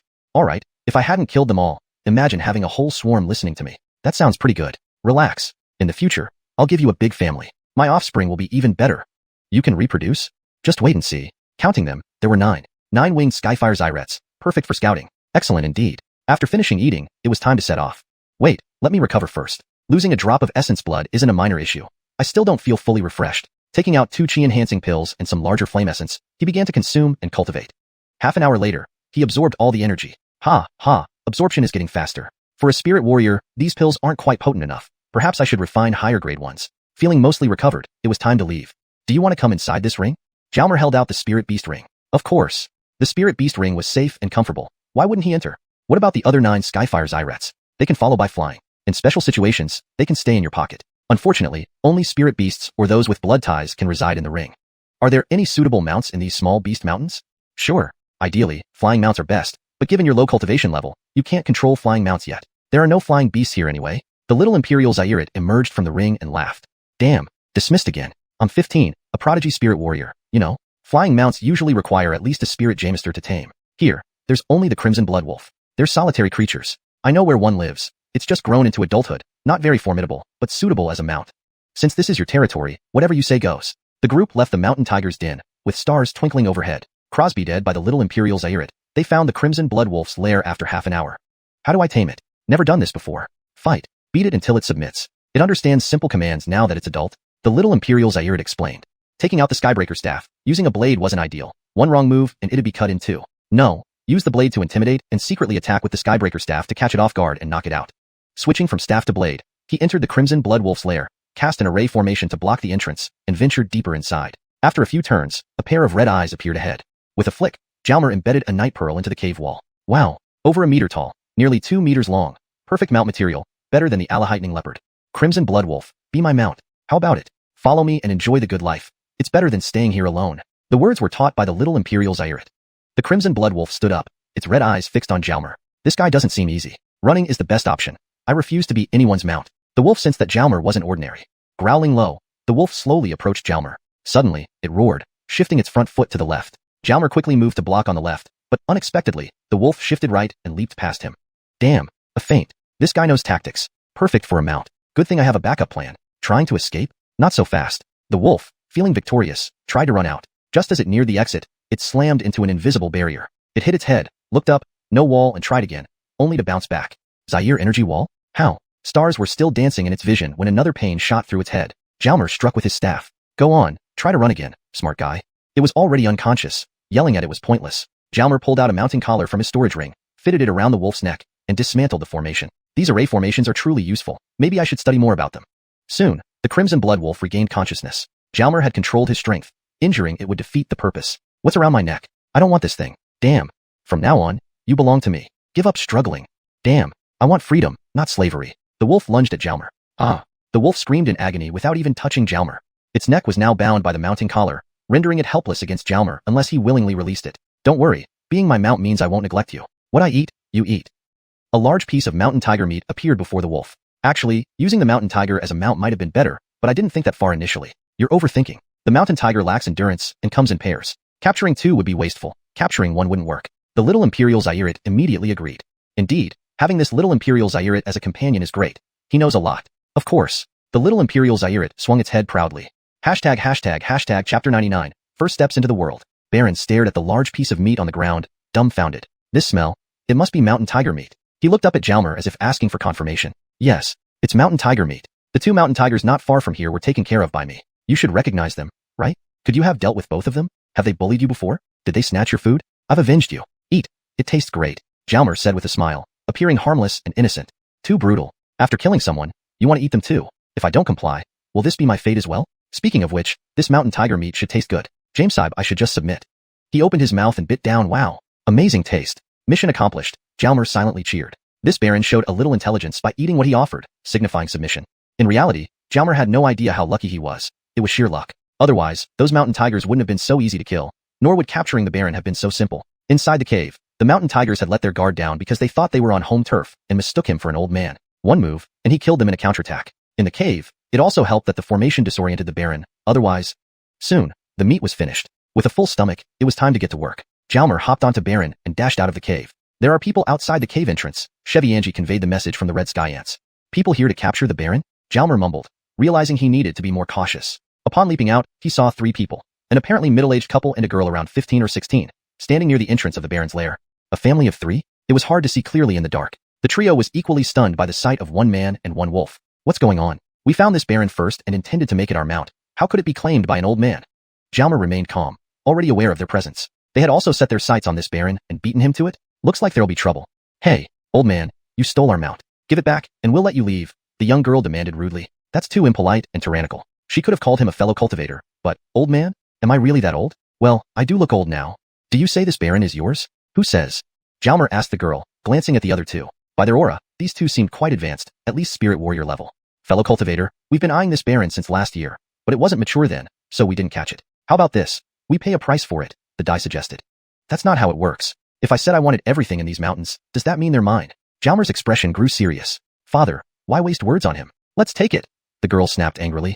Take? In broad daylight, Jalmer muttered, though it wasn't exactly daytime. Fellow cultivator, please forgive my daughter's abruptness. What price do you ask? To come alone to capture a mount late at night. This person couldn't be simple, especially in the small beast mountain range, filled with dangers. Without skill, no one dared come. This old man must be at least a spirit warrior level cultivator, maybe even higher. Outside, spirit warriors were rare. The man himself was only level 2. Misunderstanding. Absolute misunderstanding. Jalmer wasn't specifically targeting the small beast mountain range. He stumbled upon it by chance. Sorry, fellow cultivators, this mount has already acknowledged me as its master and is crucial for me. I won't sell it, he declared, charging to one side. But the die immediately blocked his path. Fellow cultivator, give us a chance. I am All On Tong from the Profound Medicine Valley. If you need anything, feel free to speak. Profound Medicine Valley? That's precisely where he's heading. Refusing the Baron might offend them. Would he have a hard time in the Profound Medicine Valley later? Old man, how about 10,000 flower coins?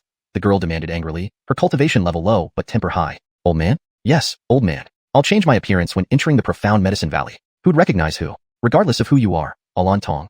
Sorry, catching an appropriate mount isn't easy. I won't sell it no matter the price.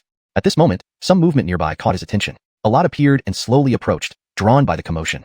Sharing benefits would be nice, but watching the drama is enjoyable too, isn't it? Fellow cultivator, please reconsider, All On Tong urged, worried about the growing crowd. Please step aside. I need to be on my way. Jalmer said impatiently, thinking they really wanted to force the issue. Suddenly, the previously silent middle-aged woman attacked with her sword.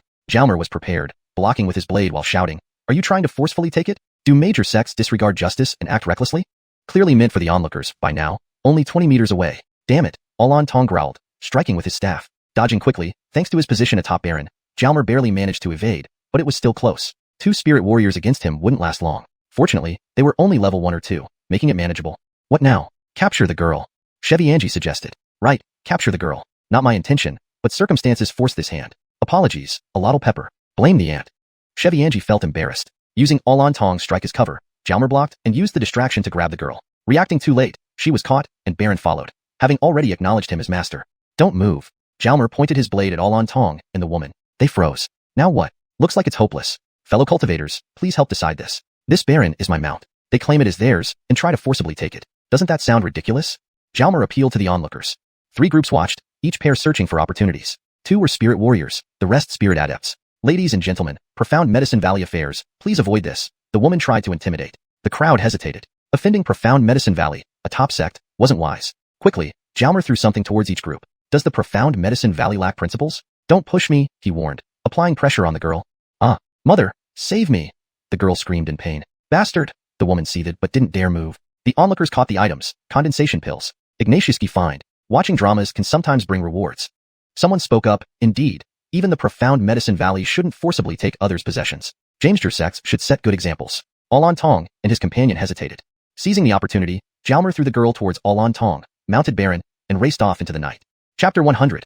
Righteousness cannot be tolerated. When Alon Tong and his wife caught the girl, Franz had already sprinted 20 meters away, making it too late to catch up. "Ah." Alon Tong sighed. "Damn you. If I ever catch you, you're in for it," the girl said, her face contorted with anger. These concerns were no longer Franz's. His current mission was to run, to follow the stars in one direction. Occasionally, he would spot some animals or night-traveling cultivators, but Franz paid them no heed. Escaping was paramount. Time passed as he ran. When the first rays of morning light appeared, Franz stopped. It was time for a rest. By now, he had covered several hundred miles and was far beyond the range of Beast Mountain. Finding a secluded spot, he cast an array formation for cover. He then grilled a large chunk of mountain tiger meat, the aroma instantly filling the air. The crimson blood wolf drooled with hunger. The little royal ant crawled out from the spirit beast ring, and the few crimson sky zyrets flew out of his pocket. After a minute, the meat was ready. He cut it into 4 uneven pieces, the largest for the crimson blood wolf, next for the crimson sky zyrets, followed by himself, and finally, the smallest for the little royal ant.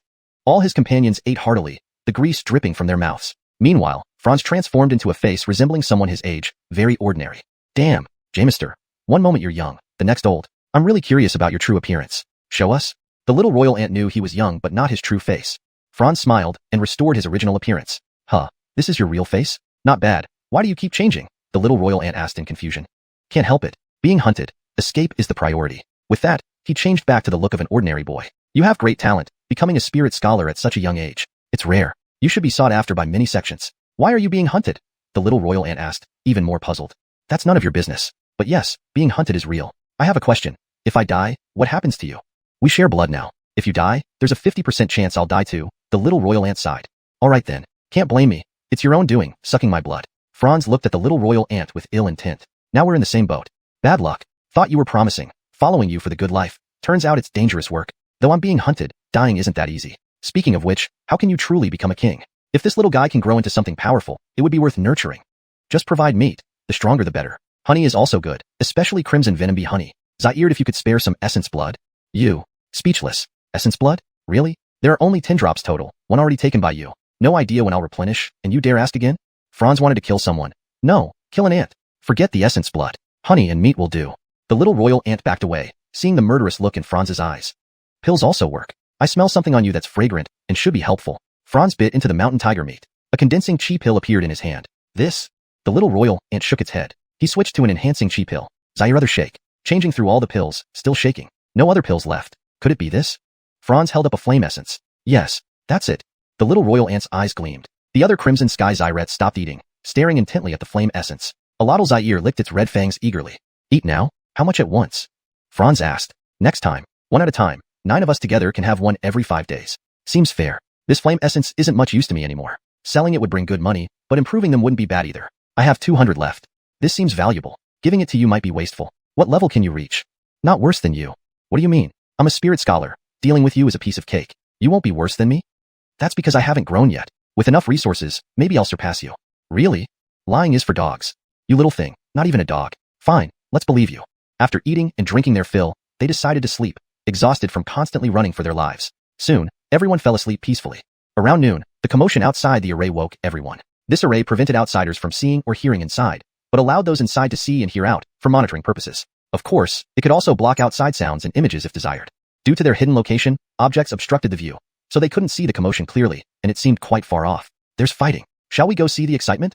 The little royal ant suggested. Afraid of getting hurt? How easy is that? As a spirit scholar, rare out here, you're formidable. Is that so? Well, curiosity is natural. Let's go see. Packing up the array, they stealthily approached the noise. Soon, they neared the scene. Franz peeked through a thicket. The fight was over. 2 men had taken down a group. Too weak, unable to handle just 2 people. Among the group was only 1 cultivator, now lying injured on the ground, while the 2 victors were cultivators. Judging by Franz's sense, all 3 cultivators were at the spirit realm. Sirs, please let us go. We're just ordinary traders. Take everything if you must, but spare us, a die pleaded, seemingly the Harmon. Everything you have, leave the girl behind, then you may go. The thin bandit pointed to a trembling girl hiding behind. Sirs, no, she's only wasting time. Noisy. Slap. The die fell to the ground, his right cheek swollen. The thin bandit slowly approached the girl, who hid behind an elderly man, her cries audible. Sirs, no. The die lunged at the bandit. With a wave of his hand, the bandit sent the die flying 2 meters away. This was the disparity between cultivators and commoners, no resistance. The bandit continued toward the girl. Bastards. Franz growled, stepping out. You 2 practice cultivation just to bully civilians? How different are you from beasts?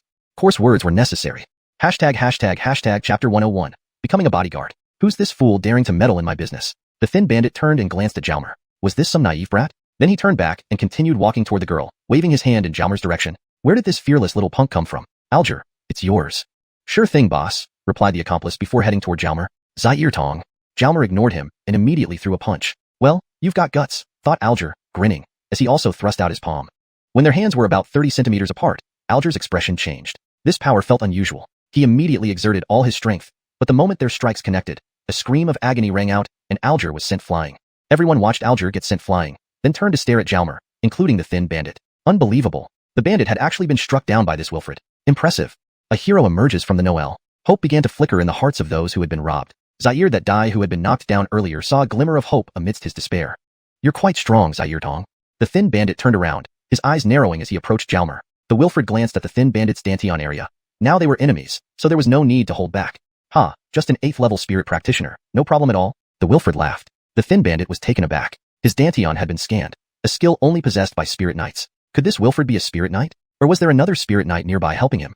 He'd been in this line of work for a long time and knew how to sense danger. If not, he would have been killed long ago. What should I do? The thin bandit's mind raced. Escape. Even if this Wilfred wasn't a spirit knight, any hidden spirit knight would most likely be his ally. Besides, that punch he threw at Alger wasn't simple.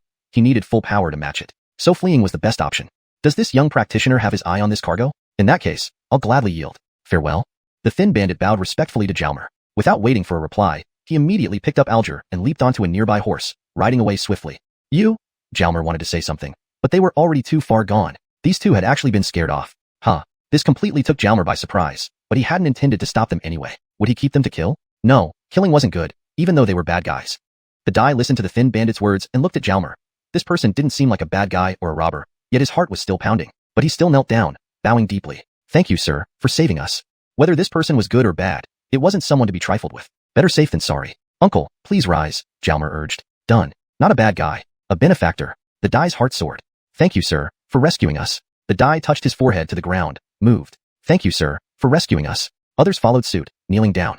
Sigh, being a good person is tough. Jalmer was speechless, finding the group kneeling before him awkward. Everyone, please rise. They stood up, but one cultivator was still lying on the ground. Is this cultivator one of your party? Jalmer pointed at the fallen cultivator, looking at the die. Oh, this is Lord Dane, whom we hired for protection. We didn't expect those bandits to be so powerful. Lord Dane was injured. The die replied. Jalmer pulled out a chi enhancement pill and fed it to the cultivator, massaging him for a bit. Soon after, the cultivator sat up and began healing himself. What are you doing here? Jalmer asked, turning to the die. We are from the Clifton family in Illusory City. My name is Landon, and I'm in charge of this caravan transporting goods from Moon City. We hired Lord Dane to protect us because these items are valuable. Landon briefly explained. They had purchased several spirit herbs and other goods in Moon City, hiring a cultivator like Lord Dane, which was quite a significant expense. After all, cultivators weren't easy to hire. The Clifton family in Illusory City was a mid-level family, but considering Illusory City's status as a large city in Rat Country, even mid-level families were considered respectable compared to the Ebon family in Moon City. Zaire Landon was just one of several managers in the Clifton family. The girl who caught the bandits' attention earlier was Landon's daughter. Had it not been for her, the cargo might have already been lost. Indeed, sometimes fortune hides misfortune within it. If not for that incident, the bandits would have long fled with the goods without attracting Jalmer's attention. Thus, this encounter brought them together with a kind cultivator, something many ordinary people dreamed of. Ignatiuski, we brought Clifton Hangshu along today, thought Landon, his heart filled with joy, completely forgetting the earlier danger. Where is Sir heading? Landon hesitated, asking nervously. Cultivators weren't easy to track, but he felt this young cultivator seemed approachable, so he asked. Is there something specific? Landon's heart skipped a beat, palms sweating. Am I being too abrupt? Asking what a cultivator is thinking can be dangerous. If our paths coincide, could Sir travel with us? Should we encounter bandits again, please lend a hand. Upon arrival, we will offer generous thanks. He handed over a package. Thank you for saving us. Please accept this small token. Ah, a reward. But I didn't do this for rewards. Just part of the job for a cultivator, Jalmer smiled. Illusory City seems to be in the same direction as Mystic Medicine Valley. I know nothing about that area. Maybe I should travel with them. It might take a few more days, but I can gather information along the way. Zaire traveling with them would disguise me as a hired bodyguard, making it easier to avoid being found by spirit sects. All right, I'm passing through Illusory City anyway. Let's travel together, Jalmer finally agreed. Thank you, sir. Landon beamed. With a cultivator around, this journey should be smooth, free of danger. Meanwhile, Lord Dane had recovered significantly and hurried over, bowing deeply to Jalmer. Thank you, fellow cultivator, for saving us. Please accept these. No need for formalities, it was just a minor effort. Jalmer smiled and returned the bow, refusing the storage ring, whatever was inside. If I can be of any assistance in the future, feel free to ask, Lord Dane said sincerely. Clifton manager, I failed to protect you, so I will not accept payment. Lord Dane turned to Landon, somewhat embarrassed. But you must be paid. Those bandits were too formidable and even hurt you. I cannot accept it. If you insist, give it to this gentleman. Without him, we would all be dead. Lord Dane gestured at Jalmer. Well, looks like I really am a bodyguard now. The Wilfred chuckled, feeling a mix of amusement and resignation. Chapter 102. Bodyguard Responsibility. Landon looked at Jalmer and then glanced at the package in his hands, somewhat at a loss. Don't call me sir anymore. My name is Hank Zhongchuan. You can call me Zaire Tong, Ah Tong, or Little Hank. Jalmer paused for a moment before speaking. He decided not to use the name Jalmer temporarily. It was too dangerous. Landon hesitated and said, all right, I'll call you Ah Tong. What about Dane Xioshi's reward? We'll discuss that when the time comes. For now, everyone has been injured to some extent. Let's take a rest and set out again afterward. Okay. Landon then instructed everyone to rest on the spot and have something to eat. They had been under high tension just now, and with the danger now past, they indeed felt a bit hungry. While everyone was resting, Landon brought Clifton Hangshu over to thank Jalmer again, who simply smiled it off. Half an hour later, the group set off again. Now this group had 2 cultivators, a rare occurrence. Landon was very happy. This time, even if they encountered bandits, he wouldn't be afraid. Usually, bandits worked in pairs or small groups, and with 2 cultivators here, the bandits would hardly dare act rashly. Dane Xioshi and an elder led the way at the front, while Jalmer rode his crimson blood wolf at the back, guarding the cargo convoy in the middle. Am I being too conspicuous? Riding such a large creature at the back makes it look like I'm herding them all forward. Jalmer shook his head wryly. Clifton Gonshire? Jalmer called out, intending to ask about directions since he himself was heading to Mystic Medicine Valley, which wasn't far from Mystic Fantasy City. Ah Tong, feel free to instruct. Landon hurried over on horseback. He had always wanted to build a good relationship with this young cultivator, but was hesitant due to unfamiliarity. Now that Ah Tong had approached him, he felt more at ease. Do you know much about Mystic Medicine Valley? Mystic Medicine Valley? Sure do. We have 2 members of our Clifton family cultivating there, and they are already spirit practitioners. Landon said proudly. If these 2 could make achievements in cultivation, they might lead the Clifton family to greater heights in the future.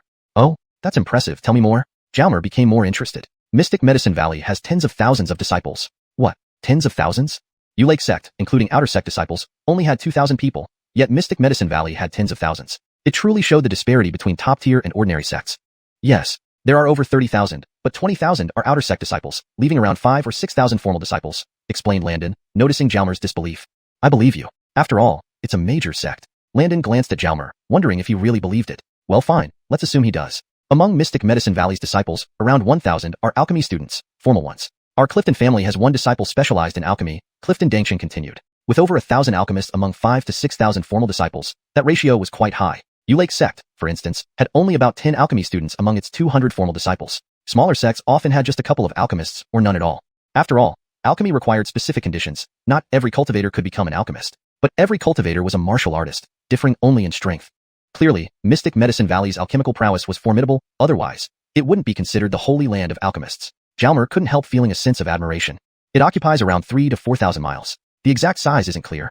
3 to 4,000 miles. It was indeed massive. Running from one department to another in such a vast sect must take considerable time. Lake sect had some not-so-fast horses. Did Mystic Medicine Valley have any means of transportation? Jalmer began daydreaming as if he were already a member of Mystic Medicine Valley. Heard their Valley Master is a 9th-rank Spirit Jamister, a true powerhouse of this continent. Landon's eyes gleamed. 9th-rank Spirit Jamister? Invincible in the world? Immortal? Jalmer murmured. Not invincible. Other top-tier sects also have 9th-rank spirit Jaemesters. Whether they're immortal or not, I don't know. But they've lived for several hundred years, Landon replied sheepishly. These are all rumors. Indeed, rumors. How could we commoners know specifics? We heard this from the 2 Clifton family members cultivating at Mystic Medicine Valley. That's understandable. Knowing these things already put ordinary people ahead. Suddenly, Jalmer squinted his eyes and looked ahead. He sensed some hostility up front.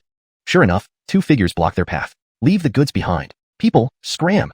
Shouted a bearded man. Gentlemen, we are from Clifton family of Mystic Fantasy City. Please give us some face. The leading elder pleaded with a bow. I don't care if you're Clifton or Wong. Leave the goods and get lost, the bearded man snarled. This fellow practitioner. Dane Shioshi stepped forward, trying to intervene. You're injured badly. Stay out of this. We won't trouble you. Just mind your own business, the bearded man retorted, recognizing Dane Shioshi's injuries.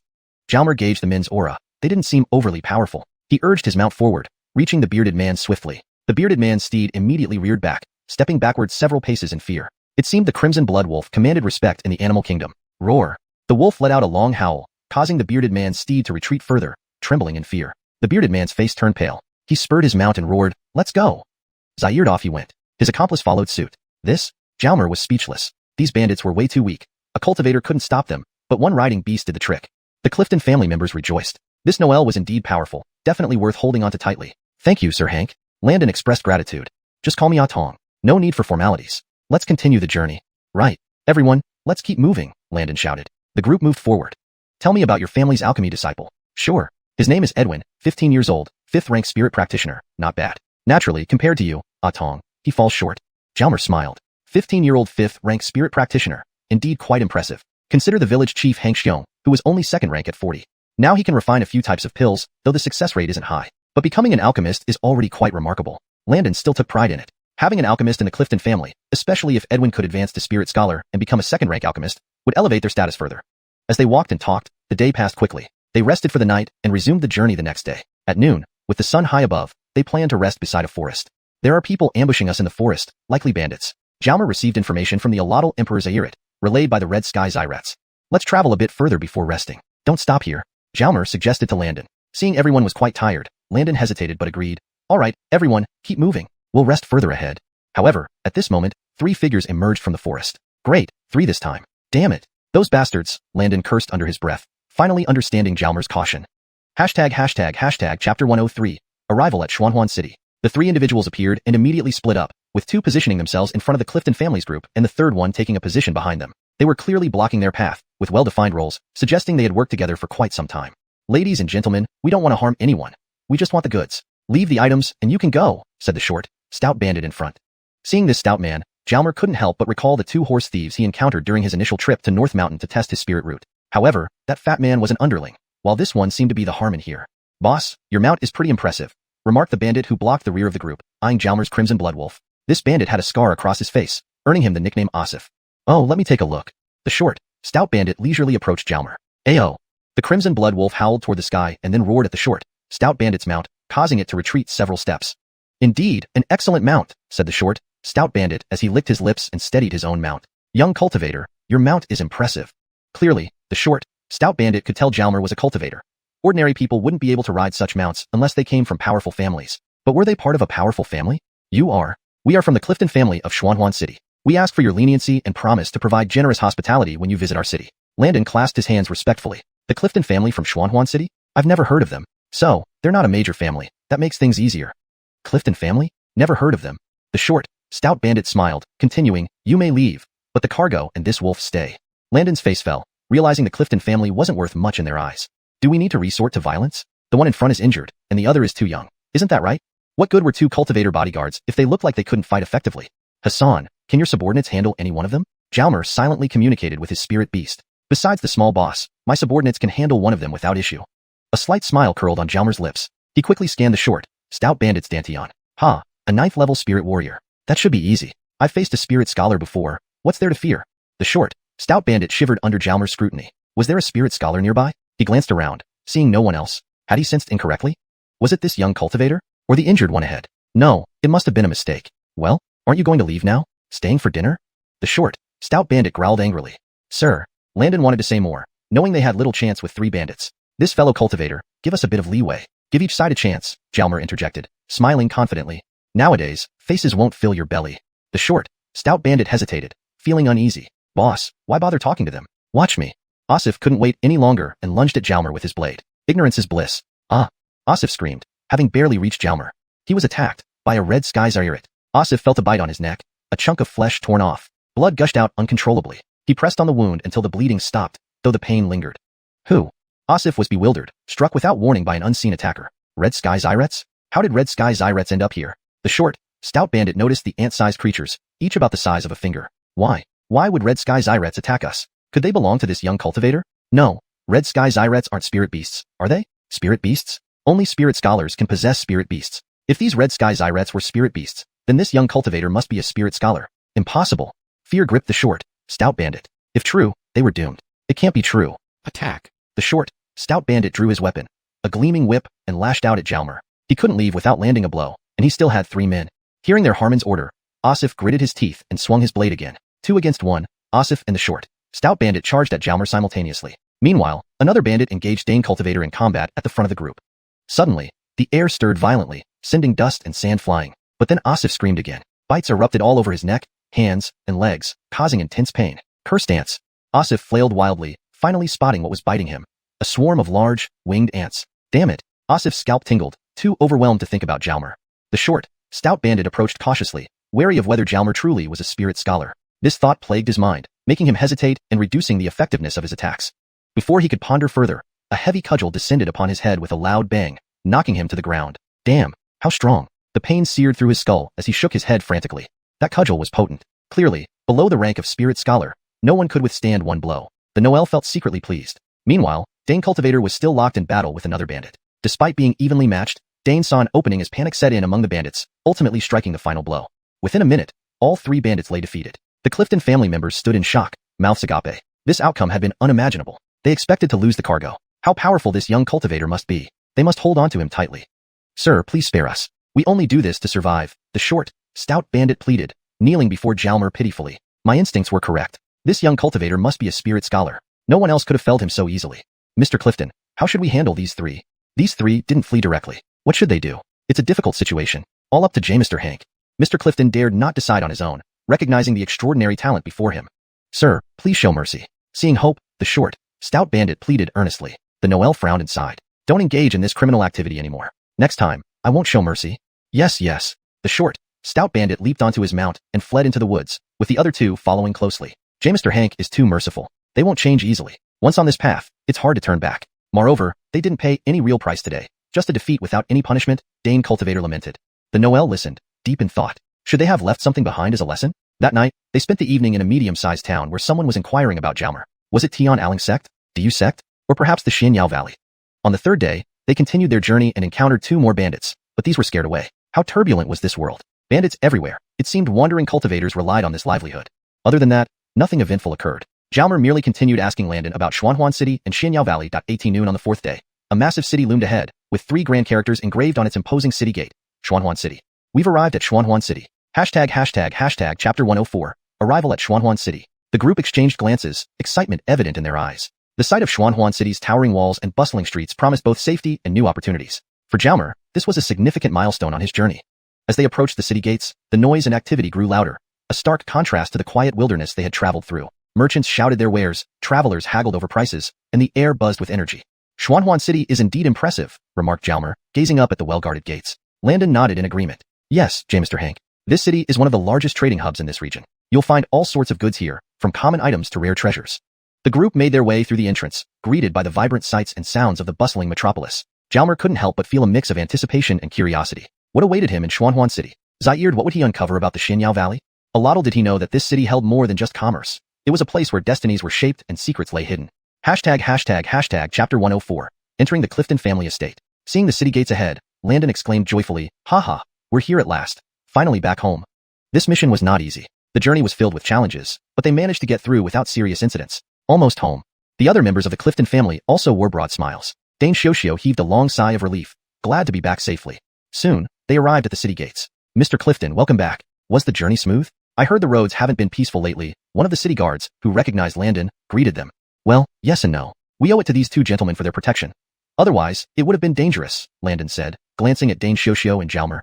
You should properly thank these 2 officials. Jamesney trade caravans have been robbed recently, with many people injured or even killed. The guard looked at them again, especially Jalmar's steed, and felt a chill run down his spine. Such a massive wolf as a steed, truly formidable. Ah. Landon was a little taken aback. Indeed, if it weren't for Jalmar's timely arrival, this group might have lost both Cargo and his daughter. Landon felt an increased sense of gratitude towards Jalmar. After passing through the city gates, Landon said to Jalmar, "EATER1, if you have no urgent matters, please come to our residence and stay for a few days. We wish to express our gratitude." He didn't dare directly ask about Jalmar's plans since he knew nothing about the world of cultivators. Jalmar pondered for a moment. He was unfamiliar with this place and needed time to understand the situation before proceeding to Xianyao Valley. It wasn't wise to go there recklessly. Alright, I can also take the opportunity to explore Xuanhuan City. It's my first time in such a large city. Landon was delighted. Jalmar had agreed. This Wilfred was a powerful character with a bright future. Establishing good relations now could provide significant support for the Clifton family later on. Jalmar, however, wasn't thinking so far ahead. Landon was overthinking things. The group headed toward the Clifton residence. As they moved through the streets, people watched the group, especially the huge, red-blooded wolf riding behind Jalmar. People quickly made way, mesmerized yet intimidated by the sight. The children were particularly awestruck, fearful yet envious. Jalmar felt awkward and helpless under everyone's gazes. He wished he could stow away the steed somehow. There were storage tools for such things, but his cheap master never gave him any. Landon noticed the Noel's discomfort, but couldn't help either since he lacked such items himself. Instead, he introduced Jalmar to the city as they walked, elaborating on what he had previously explained about Xuanhuan City.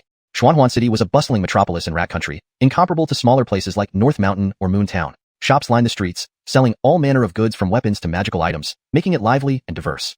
Suddenly, they passed a shop sign that read, Wu Ji Pill Shop. "Mr. Clifton, is this Wu Ji Pill Shop where they sell elixirs? Are there many shops like this?" Jalmar asked. "Yes, EATER1. There are quite a few, but fewer than ordinary shops. After all, most elixir shops cater to cultivators, which isn't useful for ordinary folk and is expensive. What about shops selling weapons, formations, or other cultivator items? There are plenty of weapon shops, more than those selling elixirs or formations." That made sense. Weapons were more universally useful, and forging them was relatively easier. Alchemy and array crafting required much higher skill levels. Actually, we Cliftons have a shop selling spiritual herbs and elixirs too. "Oh, you do this kind of business too?" Jalmar was surprised. The Cliftons weren't a prominent cultivator family, so having an elixir shop raised questions about their sources. It seemed the Cliftons weren't as simple as he thought.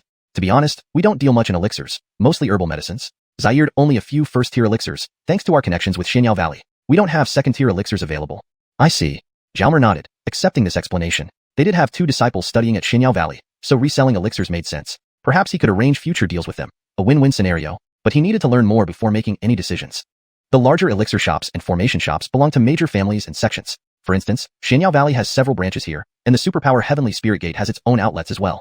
Heavenly Spirit Gate indeed seemed influential everywhere. Continuing their journey, they occasionally passed weapon shops, formation shops, and talisman stores. Large cities were indeed impressive. In places like North Mountain or Moon Town, such shops were scarce. Or maybe he just hadn't encountered them on previous visits. Zaire hour flew by as Landon narrated various sights. Soon, a grand mansion appeared before them, its gate bearing the inscription, Clifton Residence. Clearly, they had arrived. The guards at the gate saw Landon and his group returning unharmed and immediately beamed with joy, shouting, "Mr. Clifton has returned safely." One of them stepped forward and said, "Mr. Clifton, it must have been a challenging journey. Is the Zane at home?" Landon asked directly. "Yes, he is." Several servants emerged from within. Upon seeing the red-blooded wolf, they trembled but managed to lead the horses carrying the goods into the courtyard. Inside the residence, children played around. When they saw the giant wolf, they stared wide-eyed. Living in a big city, they were accustomed to strange sights, so while frightened, they could still appreciate the awe-inspiring scene from a distance. Landon, along with his daughter, led Jalmar and Dane Xiuxiu to the reception hall. Others dispersed to their respective quarters. The 2 cultivators sat down, with the red-blooded wolf standing loyally beside Jalmar. Landon and his daughter served tea before saying, "Please wait a moment while I inform the Zane." They nodded in acknowledgement. Landon hurried to the Zane's chambers, recounting everything that happened during the journey. "This young cultivator is not ordinary. We must treat him with utmost respect," the Zane concluded. "Deshang, wait a moment." The Zane walked into the inner chamber. A minute later, he re-emerged and said, "Let's go. Bring me to meet the 2 gentlemen." Note: the translation maintains the original structure and tone while ensuring it reads fluently in English. Chapter 105. The Secret Technique of Transformation. The head of the Clifton family was named Antonio. Though not a cultivator, he had quite a robust physique, indicating he had trained before. He now walked straight toward the reception hall, with Landon following closely behind. As soon as they appeared in the reception hall, Antonio cupped his hands and greeted the 2 cultivators with a broad smile. "You've both endured a long journey." His gaze swept over Daoist Dane and then lingered on Jalmar for a few moments. They had invited Daoist Dane from the beginning, so he knew him already. However, this Jalmar joined halfway through the journey, so he naturally wanted to scrutinize him more carefully, though he did not dare be too audacious. After all, this person could be a cultivator, perhaps even an adept of spirit techniques, and it would be disastrous to offend such an individual. This young cultivator seemed unusually young, around 14 or 15, and possessed the cultivation of a spirit adept. Antonio was skeptical, but based on what Landon told him, Jalmar appeared to be very formidable. Moreover, the wolf next to him was truly fierce. It certainly wasn't easy to tame such a beast. This Wilfred is no simpleton. Head of the Clifton family, I'm embarrassed, Devours said, slightly uncomfortable. It was largely due to Jalmer's efforts that the mission succeeded. Without Jalmer, not only would the mission have failed, but Devours might not have returned intact. Although he sustained minor injuries, he acknowledged the debt owed. Not at all, not at all. Devours has greatly assisted us. I see you are still injured. Why don't you rest first? That's fine. Thank you for your trouble, Devours nodded, realizing that the head of the Clifton family wanted to speak privately with Jalmer. Devours left under the guidance of Landon's daughter to rest and recuperate from his injuries. Jalmer sat there feeling somewhat awkward, clutching a teacup and occasionally sipping from it. The red-blooded wolf lay beside him, growling low now and then. Nearby children peeked curiously at them, fascinated by the mount. Sir Hank, you are indeed a no-elful talent, Antonio said with a full smile. Your mount is impressive, but it might scare people, especially livestock. Would it be possible to put it away? Head of the Clifton family, my apologies. I recently tamed this mount, and I haven't prepared any storage items yet, Jalmer admitted honestly. Antonio inwardly rejoiced upon confirming what Landon had mentioned earlier. He hadn't prepared the storage item for nothing. Speaking of which, I happen to have a charm bag that can store mounts. If Sir Hank doesn't mind, please accept it. Antonio handed over a purple charm bag that he had fetched specifically for this occasion. Although he felt a twinge of regret giving away something hard-earned, establishing good relations with a promising cultivator was worth the sacrifice. This? The Noel hesitated. Such an item must be expensive. Could he accept it? Sir Hank, if not for you, we would have suffered great losses. This pales in comparison to your contributions. Other cultivators would have accepted without hesitation. Seeing this Noel's hesitance, Antonio became even more determined to foster a strong relationship. All right. Jalmer smiled sheepishly and took the bag. Keeping the red-blooded wolf here was too conspicuous and attracted too much attention, something he didn't desire. Good. Having received the gift, they would build their relationship gradually. Jalmer examined the charm bag. How did it work? Zaire, a ray master, and a tailor working together? He could study it later, but for now, he dripped blood to acknowledge ownership and stored the wolf inside. With the red-blooded wolf out of sight, Antonio felt less pressure. Previously, having the beast squatting nearby made his heart race. Now, the curious children lost interest and dispersed. Sir Hank, this time you've greatly helped us. Do you have any special requests regarding compensation? Our family isn't familiar with your needs. Elixirs? Secret scrolls? Or something else? Head of the Clifton family, please don't worry. Assisting you is merely a matter of convenience for me. Zaire, you've already given me this charm bag, which I'm very satisfied with. No additional compensation is necessary. How can that be? Antonio was anxious. You should give demands, which will help us maintain our relationship. Well, I may stay in Xuanhuan City for some time. If it's convenient, I'd like to stay here. Of course, it's very convenient. What a kind soul, a true gem in the world of cultivators. Thank you. Oh, I'd like to rest first. Is that all right? Being in this unfamiliar place, the Noel felt a bit uneasy and wanted some quiet time to consider his next move. No problem. The room is ready. Deshang, show the gentleman to his quarters. Yes, head of the family. Zaire Tong, please follow me, Landon gestured. Landon, how do you address the adult? How disrespectful. Antonio scolded. Addressing a cultivator by name was outrageous. Had he lost his mind? It's fine, Jalmer waved. Calling me Zaire Tong feels more intimate. Calling me sir makes things too formal. If you don't mind because you're kind, but we must follow protocol. Remember, a sir remains a sir forever, Antonio lectured. I understand, head of the family. Sir Hank, please follow me. Jalmer smiled wryly and followed Landon out of the reception hall. It seemed he would have to get used to being called sir. In this world, power dictated respect. Even when verifying his spirit roots, he was reminded to address cultivators respectfully. Now that he was a cultivator, commoners naturally treated him as such. Habit is everything. Soon, Jalmer was led to a spacious guest room, beautifully furnished, far better than any place he had stayed in before. Rich people sure have it good. The Noel couldn't help but reflect. But wealth didn't come easily. It was earned penny by penny, wasn't it? Sir Hank, do you need anything? Having been reprimanded, Landon showed more deference. Nothing more. You can go. Understood. If you need anything, just inform someone outside. After Landon left, the Noel began pondering his next steps. What now? Explore the city tomorrow and gather information? Upon entering the city on his mount, he must have drawn significant attention. What a foolhardy move. If he encountered a high-level cultivator, like a spirit master, he might expose himself. Could he conceal his cultivation? The second level of sky-splitting staff technique still had 8 moves left unlearned. One particular move came to mind. Transformation. Changing appearance. It sounded casual but had profound implications. Jameis manipulating energy currents and altering properties. He read through it thoroughly. Could this actually defy nature? It allowed changing one's displayed spirit root, cultivation level, and other traits. Not genuinely, but effectively for deception. However, it had limitations. Changes could only be in a downward direction. For example, transforming a 5th grade spirit root into 2nd, 3rd, or 4th grades but not 6th or 7th. Similarly, a 1st rank spirit adept could display as a 1st rank practitioner, 5th rank, or 9th rank practitioner, but not higher ranks. This technique was perfect for hiding in plain sight. ####Chapter 106, a Lottle Tiger playing pig. Looking at the ever-changing cultivation technique explanation, the Noel's lips naturally curved into a satisfied arc. Transformation refers to change in appearance and external attributes. Transmutation, on the other hand, changes internal essence and substance. Well, if I learn this, as long as I don't say who I am, who would recognize me? Some experts could discern something, But would those interacting with me truly be high-level masters? I like this technique. The Noel chuckled aloud. I should have learned this right after becoming a spirit scholar. Otherwise, many of these problems might not have happened, and I might still be at Moon Lake Sect. However, things came one after another back then, leaving no time to study it thoroughly. Thus, I missed my chance. Too hasty. Speaking of which, the skybreaking staff technique and the skybreaking staff are indeed excellent. Previously, they even took down a deputy head of Heaven Spirit Gate during an ambush. It managed to defeat a level 9 spirit scholar under such circumstances. I need to spend more time studying this, so as not to waste such a fine technique. But first, I should focus on mastering this transmutation technique. After that, I can practice the first tier's 9 moves. This is a superior technique, definitely not inferior to any upper-class heavenly grade cultivation method. Well, not necessarily. After all, I haven't seen any heavenly grade techniques. The Noel was about to carefully study the transmutation when he paused, walked to the door, opened it, and found a servant outside. I need to seclude myself for some time. Don't disturb me unless there's something important. You don't need to call me for meals. I'll come out when I'm done. Also, stay away from here. The Noel instructed the servant. Yes, Jamister. The servant bowed respectfully. Closing the door, he activated an isolation array. It was given by his cheap master, who gave him quite a few useful items. Truly a good master. He must repay him well in the future. Sitting down, Jalmer began practicing the transmutation technique. This technique involved using internal energy currents to surround and rapidly spin around the area you wish to transmute, forming a barrier that hides what you want to change, making it invisible to others. This is the first step. The second step is to project the appearance you want onto this barrier, so others see what you've projected through the energy current barrier. For example, if you want to disguise your cultivation level, being a level 1 spirit scholar with a small sphere of chi source the size of a ping pong ball, you'd start by enveloping your Danteon with part of your energy current. Then control it to wildly spin around the Danteon until it shields it completely. If someone scanned your Danteon now, they wouldn't see the chi source and would assume you're just a regular person, not a cultivator. However, if you used part of the energy current to simulate a glass marble-sized chi source along with some smaller stars, you'd appear as a spirit cultivator.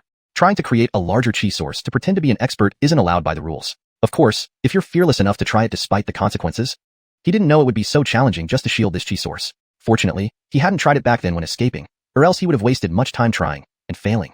Just as Jalmer started practicing, Antonio approached. Dinner time had arrived, and he had come personally to invite Cruz. Is Jamister Hank here? Why aren't you standing guard outside Jamister Hank's door? What if he needs something? Antonio asked angrily. Jamister Hank is in seclusion and instructed me to stay away from his room, the servant whispered, bowing. In seclusion? Yes, Jamister Hank said not to disturb him unless something important comes up and not to call him for meals, the servant continued. Oh, I see. Stay here and ensure Jamister Hank's needs are met. Send word when he emerges. Yes, Jamister.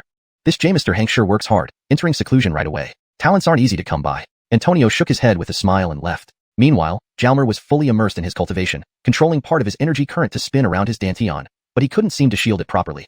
When he visualized internally, the chi source in his Danteon remained visible, frustrating him. Was the speed insufficient? Was the energy current spinning too slowly?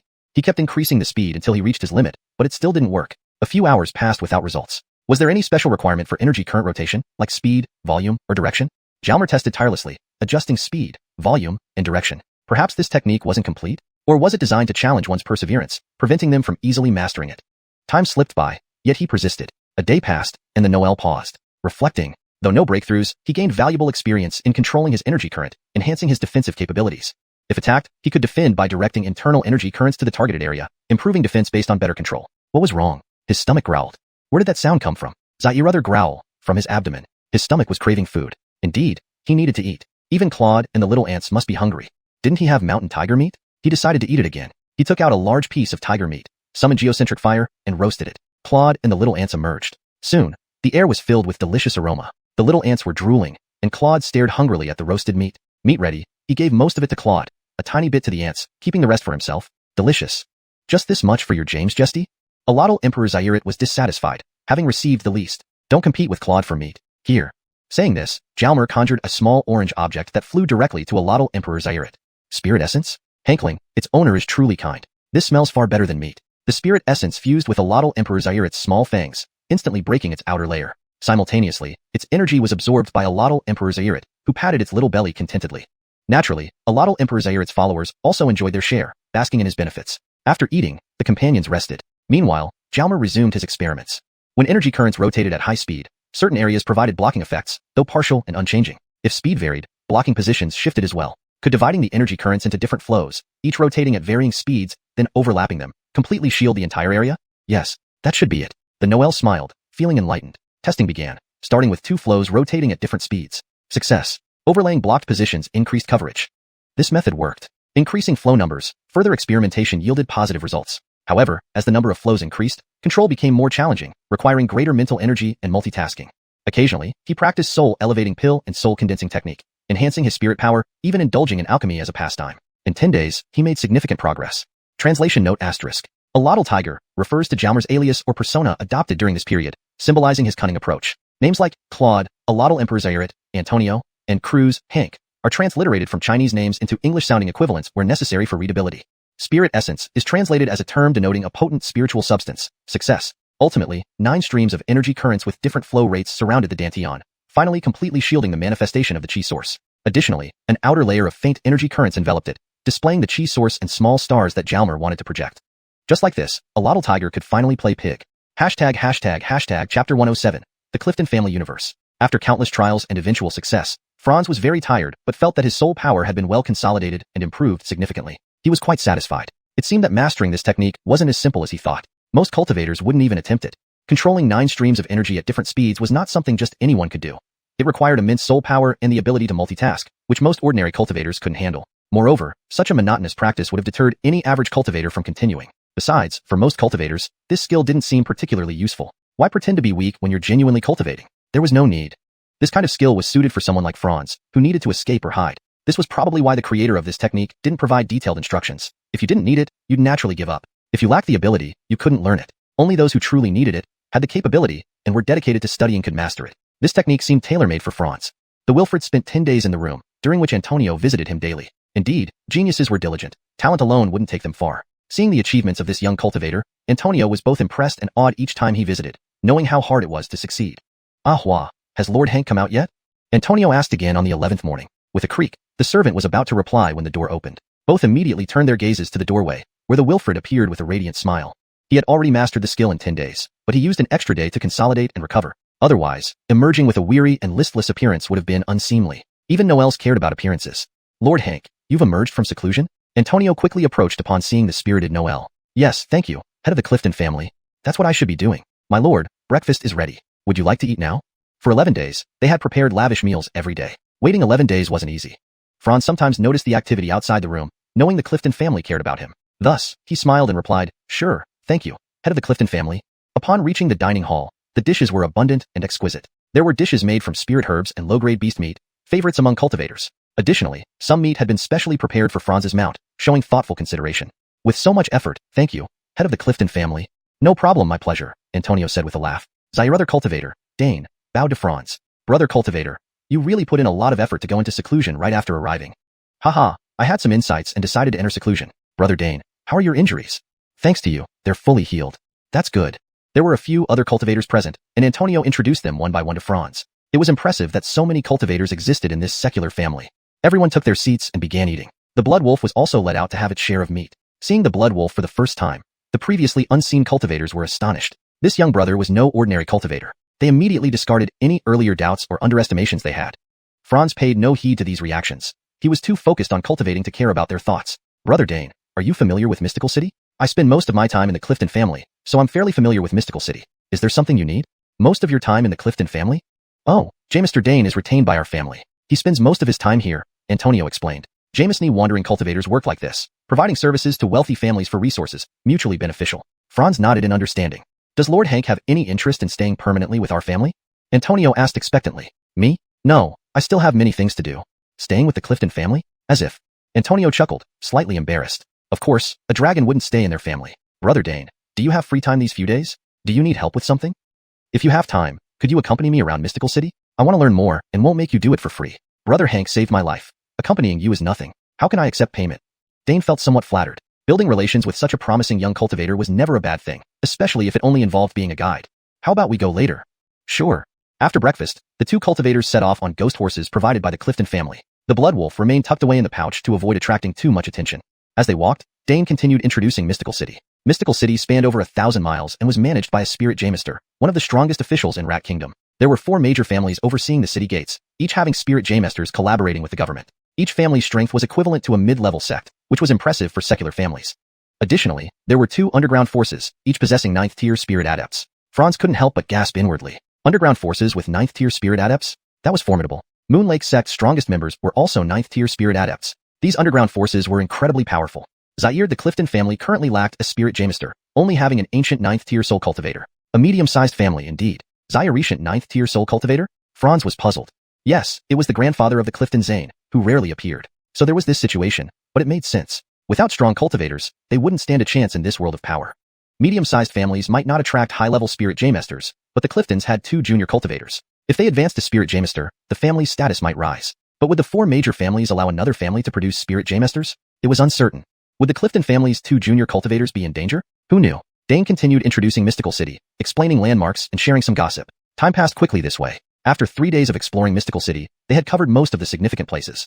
On the second day after their tour, 2 Clifton family disciples returned from Mystic Herb Valley. One was named Edwin, 15 years old, 5th tier soul cultivator, and an alchemist. The other was Jamesk, 16 years old, 6th tier soul cultivator, and a warrior, a conventional cultivator focused on combat training. Edwin and Jamesk, ambitious names, aiming to construct the universe, indeed. Chapter 108, Chatting Together. Speaking of these 2 young cultivators from the Clifton family, who are about the same age as Jalmer, they have both reached level 5 or 6 of the Spirit Practitioner realm. Looks like they are prodigies as well. Antonio's grandfather was a cultivator, but no one in his previous or current generation was. Now, it seems the heavens still favor the Clifton family as the next generation produced not 1 but 2 prodigies.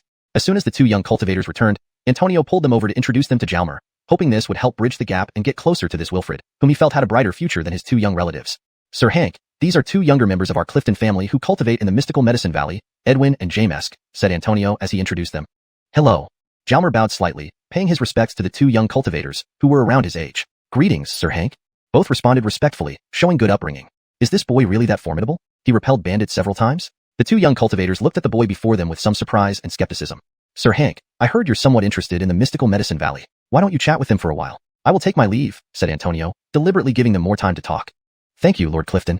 After Antonio left, the 3 Noel sat down. Brother Hank, I heard you defeated several groups of bandits. Truly impressive, Jamesk began, giving Jalmer a thumbs up. The head of their household had instructed them to build a rapport with this Noel. Although they didn't entirely believe he was so powerful, politeness dictated they say it. Oh, purely luck, plus the help of Cultivator Dane. We managed to overcome the difficulties smoothly, replied Jalmer, still maintaining a courteous tone. Jamesy, I asked, Brother Hank, what level is your cultivation? Asked Edwin hesitantly, since it's generally considered inappropriate to inquire directly about another cultivator's strength, especially to someone unfamiliar, as it could be seen as impolite. Jalmer frowned, falling silent. How should he answer this? He knew others would ask him later, especially since he planned to enter the mystical medicine valley. Should he reveal his exact level? Carmine, how could you ask such a question of Brother Hank? Brother Hank, please forgive us for being too forward. I am currently at level 6 Spirit Practitioner, and Carmine is at level 5. Jamesk directly stated his own cultivation level, indicating that it was now up to Jalmer to decide whether to disclose his. Jalmer smiled and replied, It's fine. I'm also at level 5 Spirit Practitioner, like Brother Carmine. From now on, I'll stick to level 5. It's quite impressive enough to be considered a prodigy. Indeed, Brother Hank is a prodigy. At your age, to have achieved this level? A level 5 Spirit Practitioner who can fend off bandits must either be very strong, or those bandits were just weak. But since he drove away several groups, it suggests that those who spend time outdoors tend to develop considerable strength. If it were us, we might not stand a chance against bandits. Brother Ichabod, you flatter me. Your level is higher than mine, laughed Jalmer. I'm probably older than you. By the way, did you want to learn more about our mystical medicine valley?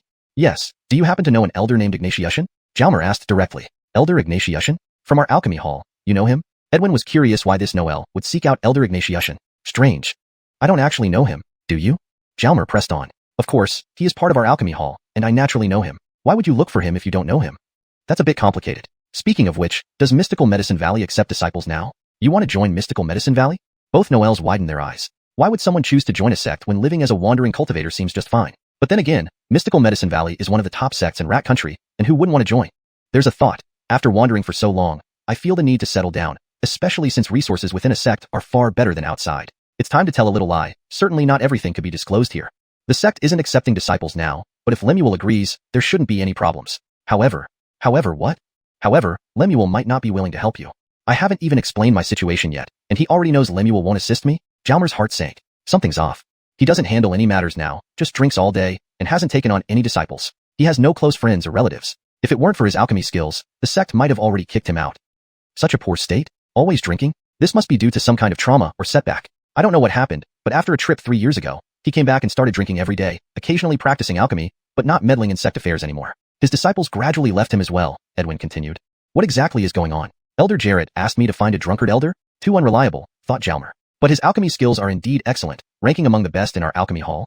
Do you have spirit Jaemesters in your alchemy hall? Yes, 2. One is the director and the other as deputy director. Impressive. A top-tier sect is truly a top-tier sect. What level is Lemuel? Jalmer asked. Sect matters shouldn't hold secrets. Asking shouldn't be a problem. Seems like level 8 spirit scholar. A respectable cultivation level, much higher than Elder Jarrett. In that case, can you help me meet him? Jalmer asked. Getting introductions through acquaintances should be manageable, usually just a registration process required. No problem, but whether he will acknowledge you is uncertain. Just meeting him is enough. If he ignores me, it's okay. Brother Hank, can we gossip a little? What's your relationship with Lemuel? Jamesk chuckled. Jalmer laughed and replied, not much of a relationship. Just a friend of mine is related to him and asked me to bring him something. Sure, like I believe that. But it's none of my business. Jamesk grinned slyly. Brother Carmine, you are an alchemist. What potions can you currently make? Just ordinary first stage potions.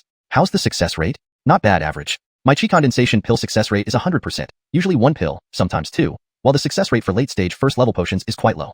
So in comparison, I'm quite remarkable, Jalmer gloated inwardly, knowing he had a 100% success rate, always producing 3 pills per batch. As the 3 Noels chatted on, they grew more familiar, less reserved, animated, and lively, fitting for their Noelful ages. The 2 young masters of the Clifton family often spoke of mystical Medicine Valley, and Jalmer shared some of his amusing anecdotes, though naturally omitting what he couldn't mention, exercising discretion.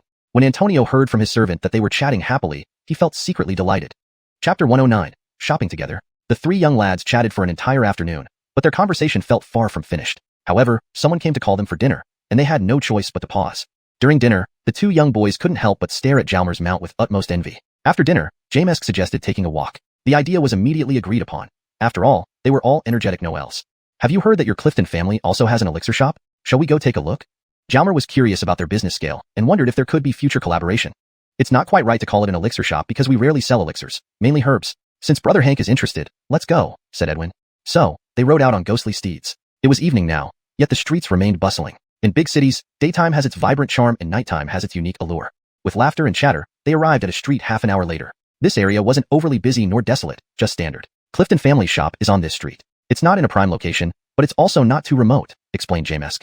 As he spoke, a whiff of herbal fragrance wafted through their noses. It turned out that this entire street specialized in herbs. Apparently, there was strength in numbers. If one needed herbs, coming here would be the right move.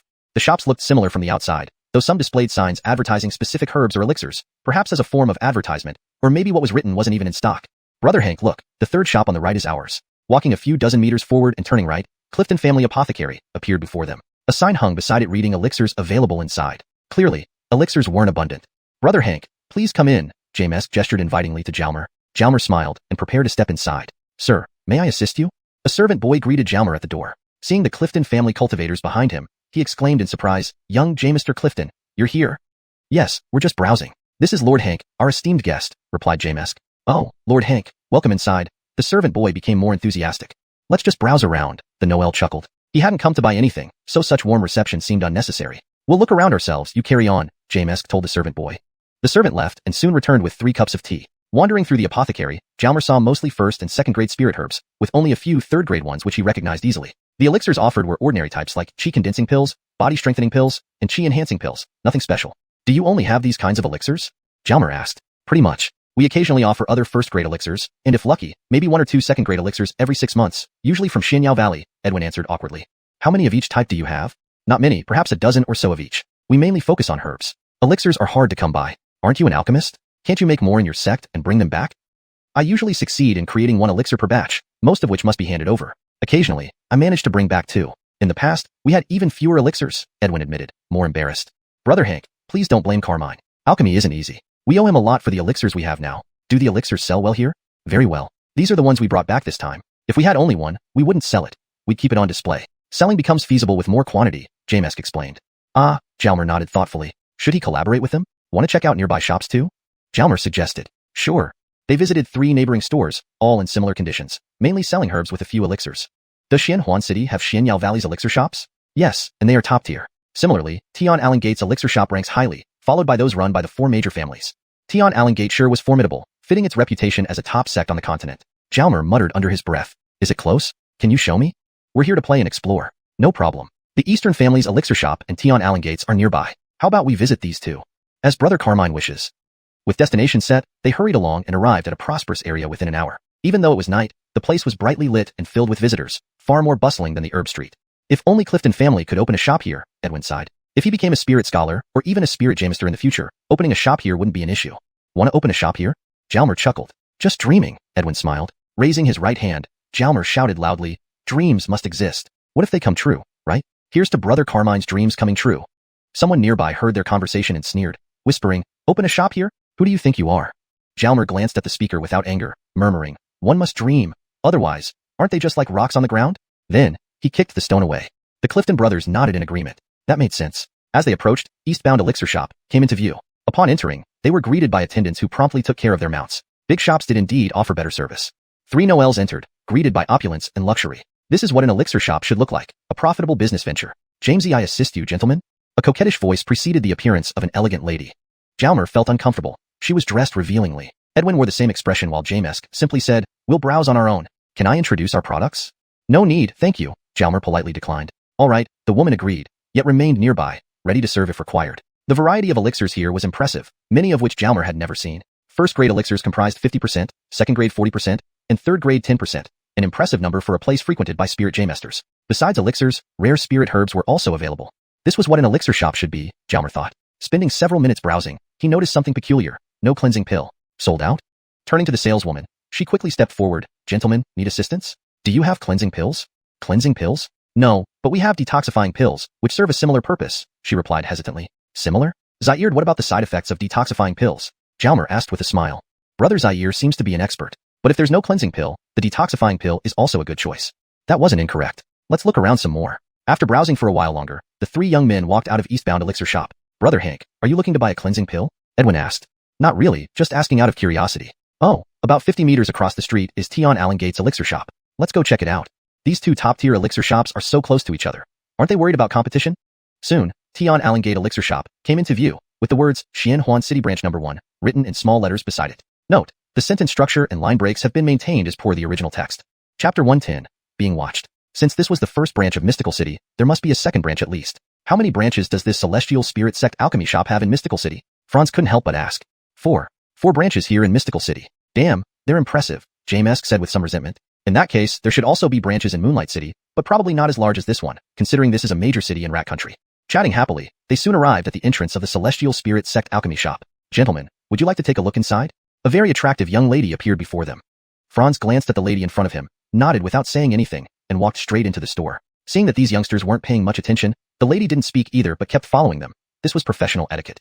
Franz browsed through various items on display, occasionally asking questions about their descriptions. Edwin managed to answer most of them. As a disciple of a top-tier sect and from a middle-ranking family, he had visited this place quite often and knew a fair amount. After circling around, all he saw were first-grade elixirs meant for spirit cultivators. Why are they all first-grade elixirs? Are there no others? Franz asked curiously. "We're just spirit cultivators, so first-grade elixirs are sufficient for us. If you want to see second-grade elixirs, you need to go upstairs," Edwin explained. "So first-grade on the ground floor and second-grade on the second floor. Is third-grade on the third floor?" Indeed, this place is more upscale than Eastward Elixir Shop. Although both are lavishly decorated, the styles differ.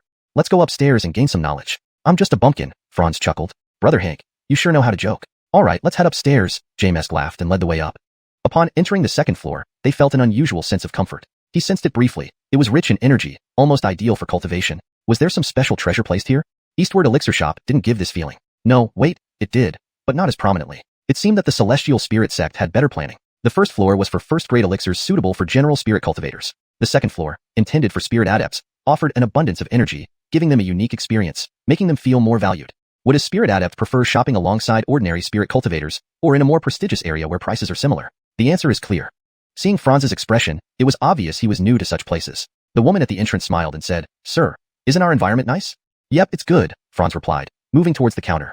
"Hey, Jamesk, why are you here on the second floor? Have you become a spirit adept?" A teasing voice called out. Looking towards the source, a wealthy-looking Noel stood there watching them. "Haha, it's you, Gwillem. Why are you here too? Shouldn't you be buying from your own family's alchemy shop, rather than patronizing others?" "My name is Geordie, not Gwillem," the Noel retorted angrily. "I know, but everyone calls you Gwillem. Look, you're supporting other businesses instead of your own. Can you deny that you're being a troublemaker?" Jamesk laughed, showing they've had many run-ins. "You." Geordie looked ready to explode. "He's a junior member of the Dongfang clan, though a bit spoiled. He's already at 5th-level spirit cultivator," Edwin whispered. Clearly, being part of a powerful clan has its advantages. Even if you don't work hard, rare materials can still elevate you, surpassing ordinary people even if not the best among peers. "He may be spoiled, but he's strong and I can't beat him. He's a martial cultivator." "Oh." That surprised Franz. Jamesartial cultivators are usually stronger within the same rank, except for special cases. "Alright then, Geordie it is, Brother Dongfang, that'll do, won't it?" Jamesk laughed loudly. With Hank Zhongchuan present, it wasn't wise to start any conflict. Meanwhile, Franz ignored them and continued browsing. The items here were not much different from Eastward Elixir Shop but were better arranged. There was still no cleansing pill, which should be considered a second-grade elixir. Could his cleansing pills have no competition if sold? Do you have cleansing pills here? Franz asked the nearby saleswoman. Cleansing pills? We don't have those, but we have similar ones. Shall I introduce them to you? That's fine, thank you. No need. He had his own supply of cleansing pills. Shall we visit the third floor? Franz suggested to Edwin. The third floor? We can't go there. Only spirit adepts or specially authorized individuals can enter, Edwin replied awkwardly. A guy behind the counter noticed Franz's hesitation. He wondered if this teenager was a spirit adept. Someone had ordered him to keep an eye on a 14 to 15-year-old spirit adept and report immediately upon sighting. This teenager fits the description? James sighed not. But could he be disguised? You want cleansing pills? How about checking out another place? There's an auction tonight, Geordie remarked slowly, looking at the three. Are you suggesting we go there? James recognized the location. Underground James Circuit, controlled by a shadowy force in Mystical City, risky and mixed company, not a regular spot for ordinary people. Dare you go? Geordie challenged. James remained silent. His family disapproved of visiting such places, but he'd secretly been twice. Still, with Hank Zhongchuan present, staying calm was wiser. Can you dare? Geordie raised his voice, attracting customer attention. This made James's face flush with embarrassment. Youthful impulsiveness struck again. I dare. Of course I dare. Franz spoke up for him. Brother Hank? Edwin frowned. Is it dangerous there? Franz asked. Not extremely dangerous, but it's chaotic, Geordie added. At least we're cultivators. Nothing bad should happen, right? Besides, there's also Brother Dongfang with us. Franz smiled at Geordie. This cultivator friend speaks well. What say you, James? Geordie turned to him. In my view, James leads this group as the elder brother of Edwin. Since Brother Hank wants to go, let's go then. Dongfang, lead the way. Sure, please follow me. But just as Franz was descending, he sensed a threat. A sweep over his dantian. Startled, someone was watching him? Looking around and retracing the source, he identified the die. He glared at the man before turning and heading downstairs. The Celestial Spirit sect was indeed troublesome. Please note, the chapter numbers and section breaks have been preserved as per the original text structure. Character names have been transcribed accurately according to Pinyin. Chapter 111, Entering Illusion City. 5th grade spirit practitioner, not a spirit scholar, but why does he feel so strange? This EATER has quite a strong aura. The die frowned slightly. Forget it, no need to overthink this. How many young spirit scholars can there be? If I see one, I report it. If not, who cares? The die stopped worrying about it. Meanwhile, Jalmer had already left the Tianling Gate Pharmacy with the others, feeling secretly relieved that his disguise had worked well. It really came in handy. Goodbye, Zaire Ge. Hope to see you again soon. The voice of a beautiful girl from Tianling Gate Pharmacy echoed in their ears. This Tianling Gate sure knows how to do business. Carmine, what do you think? Should we hire a pretty girl for our pharmacy as well? Business would surely improve. James stroked his chin. Your pharmacy? Forget it. Hire a beauty just to be an ornament? Who has the time to come look at pretty girls there? Geordie was rather dismissive. You, James wanted to say something but found nothing to counter. After all, the other family's pharmacy was in a bustling area, while theirs was in a backwater. He swallowed his frustration. Soon, they mounted their steeds and set off. I haven't asked this fellow practitioner yet? Geordie suddenly asked, looking at Jalmer. Going to the underground market, it would be awkward if they couldn't even name each other during emergencies. My name is Hank Zhongchuan. Jalmer nodded towards him. Hank Zhongchuan? Never heard of him. Although Xinhuang City is large, a 14 or 15-year-old 5th grade spirit practitioner counts as a prodigy. Being addressed as Hank Brother by James, his cultivation must match theirs at least. I should have heard of someone like him. Hank Brother is our Clifton family's esteemed guest, and isn't from Xinhuang City, Edwin explained, knowing what Geordie was thinking. Zaire outsider, no wonder he's unknown. So you're Hank Brother, I am Geordie. They bowed respectfully to each other as greetings. Then the young masters began chatting and riding on the broad, bright streets. With Geordie leading the way, they were more audacious. After all, he belonged to one of the 4 major families, albeit a collateral branch. Riding along, the light gradually dimmed. Houses became fewer until none remained on either side of the road. Fortunately, the weather was good, and the stars twinkled, making it easy to travel. These young riders would overtake others, and sometimes be overtaken. Are they all going to the same place? What kind of place could make these young masters both love and fear it? Jalmer had many questions but hesitated to ask while galloping. Never mind, every problem has a solution when you reach the mountain. Things will become clear when they arrive. Isn't facing the unknown exciting? Jalmer laughed inwardly. After over an hour of riding, brightness appeared ahead. There it is. Geordie shouted, slowing down. What is this place? Jalmer asked, deciding to get clarity before entering blind. Hank Brother, this is a great place. Didn't you inquire about Qingshen Pill? There's an auction tonight. Maybe it will be there. Also, there are miscellaneous goods markets and trading markets where you can find treasures. Additionally, there are competitions. You can bet on matches or join yourself. How stimulating does that sound? Geordie rattled off in one breath. That's a lot of information. It's a place to buy, sell, auction items, gamble on competitions, and even participate in them. Impressive. That's just the mainstream stuff. There are other transactions too. You'll experience more once inside, Geordie said as they approached within 100 meters of the entrance, which bore a sign reading, Illusion City. Isn't this supposed to be the underground market? Why is it called Illusion City? Seeing Jalmer's puzzled look, Edwin smiled and explained, the underground market is inside and belongs to Illusion City. Illusion City is a city within the city, not governed by officials but by a faction called Illusion Sect, an underground power. He paused and added, there's another underground force in Xinhuang City called Mystical Sect, overseeing another city within the city called Mystic City, similar to this Illusion City. Our city is called Xinhuang City, and here are 2 factions named Mystical Sect and Illusion Sect, 2 inner cities called Mystic City and Illusion City. Seems like they've split Xinhuang City apart. Wonder what these Harmons were thinking. Jamesk interjected. Interesting. Did these names come from Xinhuang City? Or did Xinhuang City derive its name from these two inner cities? How long have these two inner cities existed? Jalmer murmured. Not very clear, but they've been around for a long time, Jamesk replied. Jamester Dongfang has arrived. A guard greeted from the entrance. It seemed Geordie was a regular here. The guards recognized him. Yes, this is Jamester Gao. You've met him. These two are the Clifton brothers, though you may not remember them much. Zaire, this is Hank brother, new here. The rest are from my family, you understand? Understood. Welcome, Jamesters. The guard gestured them through. Don't let strangers enter? Not exactly. They must announce their identity for administrative reasons. But entering the underground market requires special permission, which we don't have a problem with, Edwin whispered. Inside the small gate, they found themselves in a vast square with numerous stalls lining the sides. These stalls mostly sell antiques, some real, some fake. Prices are generally low. It depends on your discernment whether you find anything valuable, Geordie explained. Crossing the square, they entered a street and continued. Nothing special, just ordinary shops lined up. Further along, some alleys started emitting inviting pink lights with lively sounds and frequent male visitors. Geordie stopped, turning to the Clifton brothers. Have you been here before? The Clifton brothers froze, their lips twitching. Did he really think they frequented such places? Relaxing here occasionally isn't bad, Geordie smirked and moved forward. About half an hour later, they reached a grand square, brilliantly lit. Illusion City isn't big, only several dozen miles wide. This is the central square of Illusion City, and our destination lies below it. Geordie took charge. Plenty of interesting things in the square. Visit anytime you wish, but first, let's head downstairs. A minute later, they stood before a gate with a large stone inscribed with 3 characters. Underground James Circuit? ###Chapter 112. Entering the Underground James Circuit. Finally, they had arrived at the entrance of the mysterious place. There were 2 people guarding the entrance, both seemingly formidable.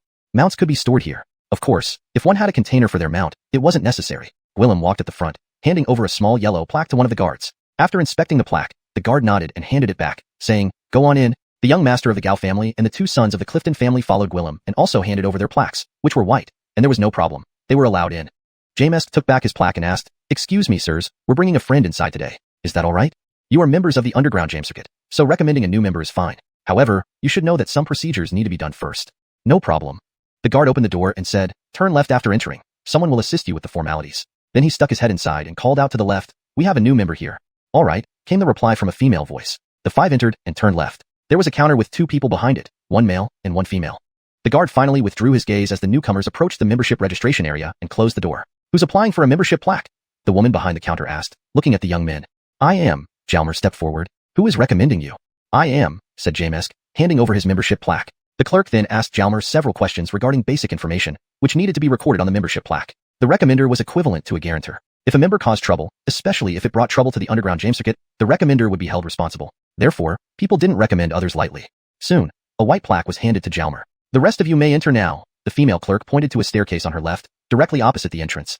Jalmer finally had time to observe the room. It was roughly 20 meters long and wide, and appeared to have an array formation set up. They proceeded toward the staircase. Meanwhile, people were entering and leaving the entrance, indicating a significant amount of foot traffic at the Underground James Circuit. The staircase led downward, truly leading underground. It had about 50 steps. At the bottom was a flat surface, followed by a curtain about 2 meters wide. Gwillem, walking ahead, lifted the curtain and entered. Behind it was a corridor about 10 meters long, ending with another curtain. Upon lifting this second curtain, a noisy atmosphere welcomed them. Strangely, despite being separated only by 2 curtains, the outside room remained quiet. This place clearly had some advanced techniques. After passing through the second curtain, they found themselves in a much wider corridor, about 10 meters across, with doors spaced at intervals along the walls. This reminded Jalmer of the place where they mined flame essence. It felt similar. There, each side was lined with tunnels, while here, they were lined with rooms. This floor is primarily for trading items. If you want to sell something, you can rent a stall here to do so. But one rule is that items must be genuine. Quality doesn't matter as much as authenticity, Gwillem began explaining, showing he was quite familiar with the place. If someone reports you for selling fake items and it's confirmed, you'll be in serious trouble, ranging from losing limbs to losing your life. So almost no one dares to sell fakes here. Almost? Yes, almost. Occasionally, someone desperate might take the risk, but they usually get caught and face the consequences. There's an advantage here. Prices are lower than outside. For example, the same Dan pills are about 5% cheaper than those sold in regular shops. But you need to check the quality yourself, and prices are negotiable. Thanks to Gwillem's introduction, Jalmer understood quite a bit. This place functioned like a free market where items were genuine, and buyers checked the quality themselves, while prices were flexible. "So, would you like to browse, or do you have something to sell?" "Brother Hank, how about we take a look? We rarely get the chance to come here." "Sure, I'd like that too," Jalmer replied. "Well, I won't accompany you any further. I'm heading to the second underground level. Come find me later," Gwillem smiled and said. He didn't want to waste time here since there weren't many valuable items. Even if there were, he wouldn't recognize them. Instead, he preferred to watch matches and perhaps gamble on the second level, hoping for some gains. "Oh, and the auction starts in 2 hours. Don't forget, I'll bring you in then." With that, Gwillem left with the Hawkins. Watching them disappear, Jalmer asked, do we need him to take us to the auction? Can't we go in ourselves? No. Only those with yellow membership plaques can enter and bring up to 5 guests. We all have white plaques, so we can't enter. Jamesk shook his head. So, how can we get a yellow membership plaque? By spending money here, either buying or selling items. Selling items requires paying a 5% transaction fee. Can we just pay money directly for a yellow membership plaque? No. To promote spending here, you must spend at least 20,000 flower coins. 20,000? That's not a small sum. Unless you belong to a wealthy clan, spending that much here isn't easy. Let's worry about it later. For now, we're just here to see things, plus someone is taking us inside. Gwillem isn't that bad after all. He's quite helpful. The 3 young men started browsing through the rooms, gaining insights. In the first room, an old man was selling spirit herbs. There wasn't anything particularly special, except for a couple of rare plants that didn't attract Jalmer much. In the second room, a dye, likely an alchemist, was selling first-grade Dan pills of average quality. They were indeed cheaper than those in regular shops. Inside were soul-ascending pills, priced 10% cheaper, which caught Edwin's interest. As an alchemist, these pills were useful to him, and were even cheaper than what the sect sold. Edwin was about to ask for a better price when Jalmer pulled him away. In the corridor, Edwin asked curiously, Brother Hank, why did you stop me? Those pills are useful. I have soul-ascending pills. Let's discuss it later once we're back. Let's continue looking around first. The Clifton brothers were puzzled. Brother Hank seemed rather mysterious. Continuing from room to room, they saw various peculiar items, but none of immediate use to them. They decided to explore more, as they could always return next time if needed. Unconsciously, they reached the last room. A Wilfred in his 20s was selling a variety of items. Spirit herbs, minerals, ancient artifacts, small animals, and even honey. I like that honey. Buy it, shouted a voice in Jalmer's head. The Allotl Emperor Zairit. Jalmer looked around, asking about various prices as if just browsing without intention to buy. Excuse me, friend, are you buying or not? Please don't tease me. I obtained these things at great risk to my life. Obtaining these things required risking your life? These are from the Death Valley. What do you think? Jalmer knew Death Valley from maps and descriptions. It was a perilous area in the Rat Kingdom. Can you give me a cheaper price for this mineral?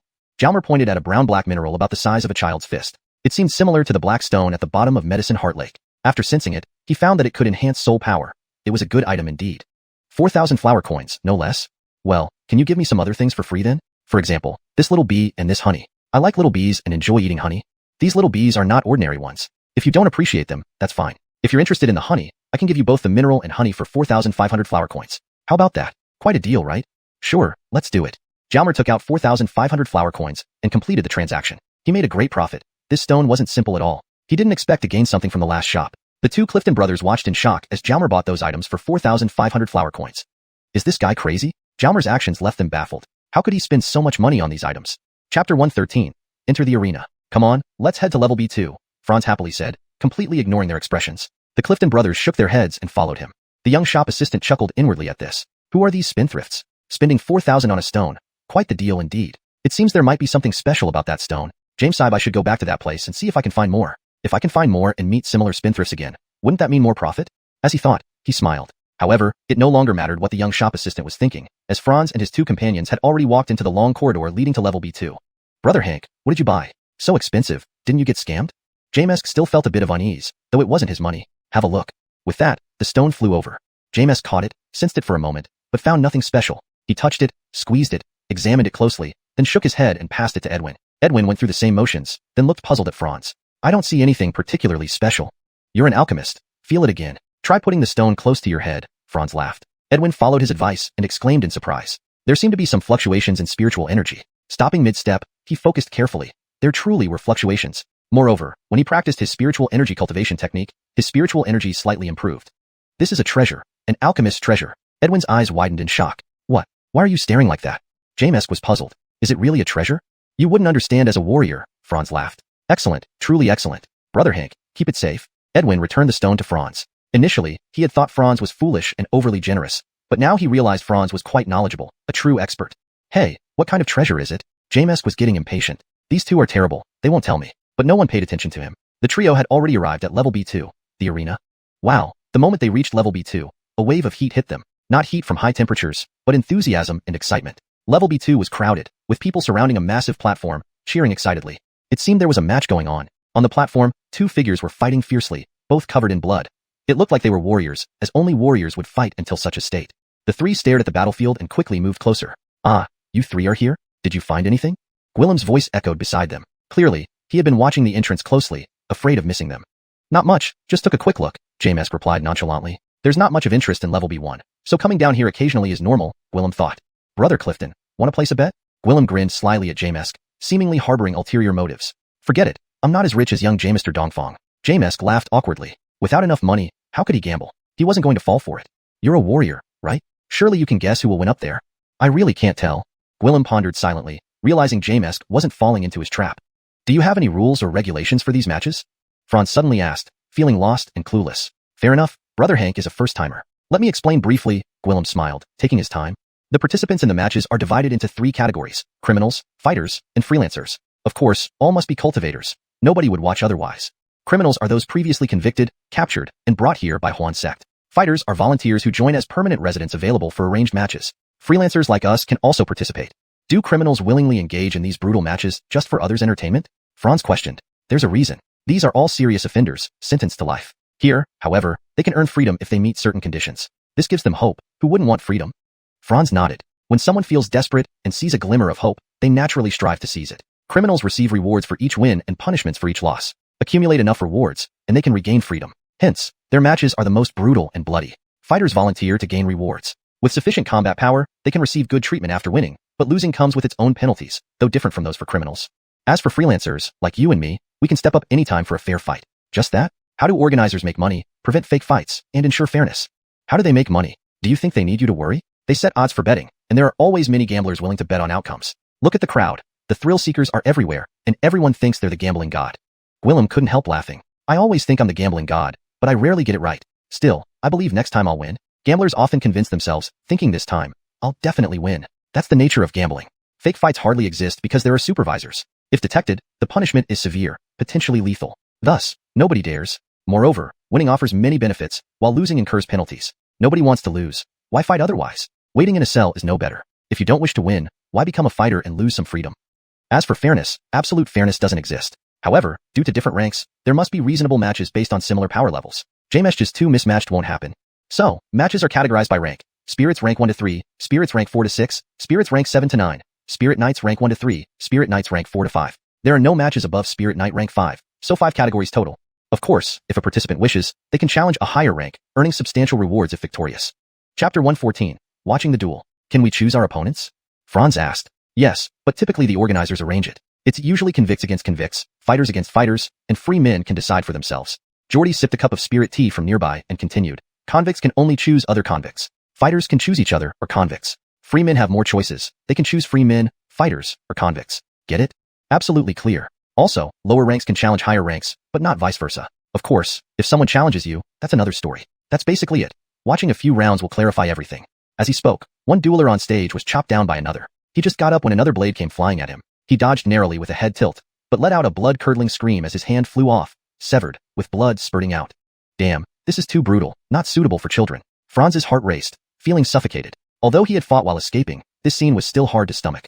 The 2 Clifton family young masters next to him felt similarly uneasy. Seeing their reactions, Jordy couldn't help but gloat. Jamesk, are you really this much of a wimp? Always bullying me. Jamesk glared at him but said nothing. On stage, the dominant dueler continued his relentless assault, ready to finish the job. Just as the large blade was about to cut into his opponent's neck, a gust of air caught the blade, and simultaneously, the man with the severed hand was dragged away by an air current. Someone saved him. The match was decided. No need for death. There are safety officers here. Safety officers intervene right before fatal blows, though not always successfully. There are also matches where no safety officer is needed. Death matches agreed upon by both parties. Can one surrender in a duel? Surrender? Yes, but only under severe injury. Jordy knew a lot, having watched many matches. Hee, I had good luck today. Made a small fortune. Looks like Brother Hank brings me luck. Ha ha ha. Jordy waved a red token around. You're not going to cash in? There's more fun to be had. I'll exchange them all when I'm done. Ladies and gentlemen, the next match is the one you've been waiting for. DATH-MATCH. The host excitedly announced. Great. Intense. The audience below suddenly burst into excitement, enthusiasm running high, almost bursting through the roof. A death match, the crowd's expectation, truly sick. It seems not many decent people come here. Death match? Does someone have to die? Franz frowned, feeling a mix of oppression, yet also a hint of anticipation. What's wrong with me? Why am I looking forward to it? If it's a death match, generally yes, unless the victor chooses to spare the life at the last moment. This has happened, but it's rare. Sometimes, even if the victor doesn't want to kill, the crowd forces it. The audience's emotions can influence the duelers, Jordy explained. The duelers are free men. Red side is a level 7 spirit practitioner, bet 1 pay 2. Blue side is a level 8 spirit practitioner, bet 1 pay 1.5. Hurry and place your bets, don't miss out. Free men duking it out to the death. It looks like they're sworn enemies. At this moment, the 2 duelers were performing on stage, showcasing themselves for better betting outcomes. If they win, they get a substantial commission. You guys have great luck to encounter a death match on your first day, Jordy remarked, looking at Franz and the Clifton brothers. I'm betting on the red side, 1,000 coins. Jordy exchanged a red token with a passing staff member, marked with the dual session and odds. I'll take 1,000 on the blue side, a young master from the Gao family beside Jordy said. Jordy glanced at the Berkeley, noting his opposition. Won't you guys place any bets? He asked, turning to the Clifton brothers. The Clifton brothers and Franz hadn't done this before, feeling somewhat nervous. If they're nervous now, how will they rescue Aline and her parents? How will they face future assassins? Isn't this an opportunity for training? Looking at the two duelers on stage, Franz noticed the red side's determined eyes and stubborn expression. Despite being one level lower, he believed in him. I'm betting 10,000 coins on the red side, Franz shouted. Silence. The arena fell silent, everyone staring at Franz. Where did this kid come from, betting 10,000 coins outright? Quite a big spender, perhaps from some major clan? But they didn't recognize him, never seen him before. The red dueler looked at Franz, approving of his judgment. He thought he would win for sure. The blue dueler was speechless. Why did this kid bet on the red side, costing him a significant commission? He believed he would win too. Was I too flashy? Franz's lips twitched. Do you confirm 10,000 coins on the red side? The staff member asked. Yes, here it is. Franz handed over a small bag. The staff member took the bag, checked inside, and grinned. Good, here's your token. Franz received the red token inscribed with Jamesh 15. Bet 1 pay 2, 10,000 coins. Jordy and the Clifton brothers were stunned. Was this guy serious? Brother Hank, aren't you too rash? 10,000 coins isn't a small amount. I can't even come up with that. Edwin's heart tightened. Money is just material, not a big deal. Franz flicked his hair nonchalantly, trying to remain calm. I'll bet 2,000 on the red side. Jamesk ran over to the staff member. How can this be? They all bet more than me. I'll add 5,000 on the red side. Jordy rushed over, wanting to surpass Jamesk. Hank Zhongchuan is insane. Let it go. Not worth comparing. 1 minute later, the host's voice boomed again. Betting closed. The match begins, to the death. A bell rang, and the duel started. Both immediately engaged their weapons in battle. The blue side was full of contempt, being one rank higher. They had clashed multiple times outside, with the red side always escaping at the end. Here, he couldn't escape. The red side's eyes gleamed coldly, almost murderously. This time, I won't run. I must kill you to avenge my family, even if it costs my life. I'll take you down with me. After a dozen exchanges, the red side fell into disadvantage. A few more rounds left the red side injured, particularly in the leg, making standing difficult. The blue side grew more confident, attacking smoothly and relaxing more with each strike. Seizing an opening, the blue side lunged with a sword, but the red side turned, leaving his back exposed. The blue side, delighted, stepped forward and thrust into the red side's back. The red side staggered forward, but turned around on the ground, cornered. The blue side advanced, aiming for the chest. Instead of dodging, the red side leaned toward the blade, slightly moving to the side, a grin appearing on his face. Without time to think, seeing a perfect opportunity, the blue side kept attacking. With a PFFF, the red side's right shoulder was pierced, but a flash of light cut across the blue side's abdomen.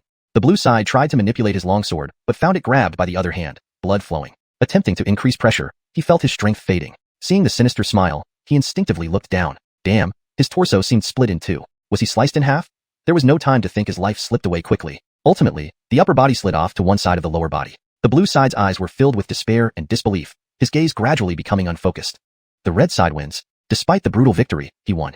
Chapter 115. Entering the auction hall. Red team wins.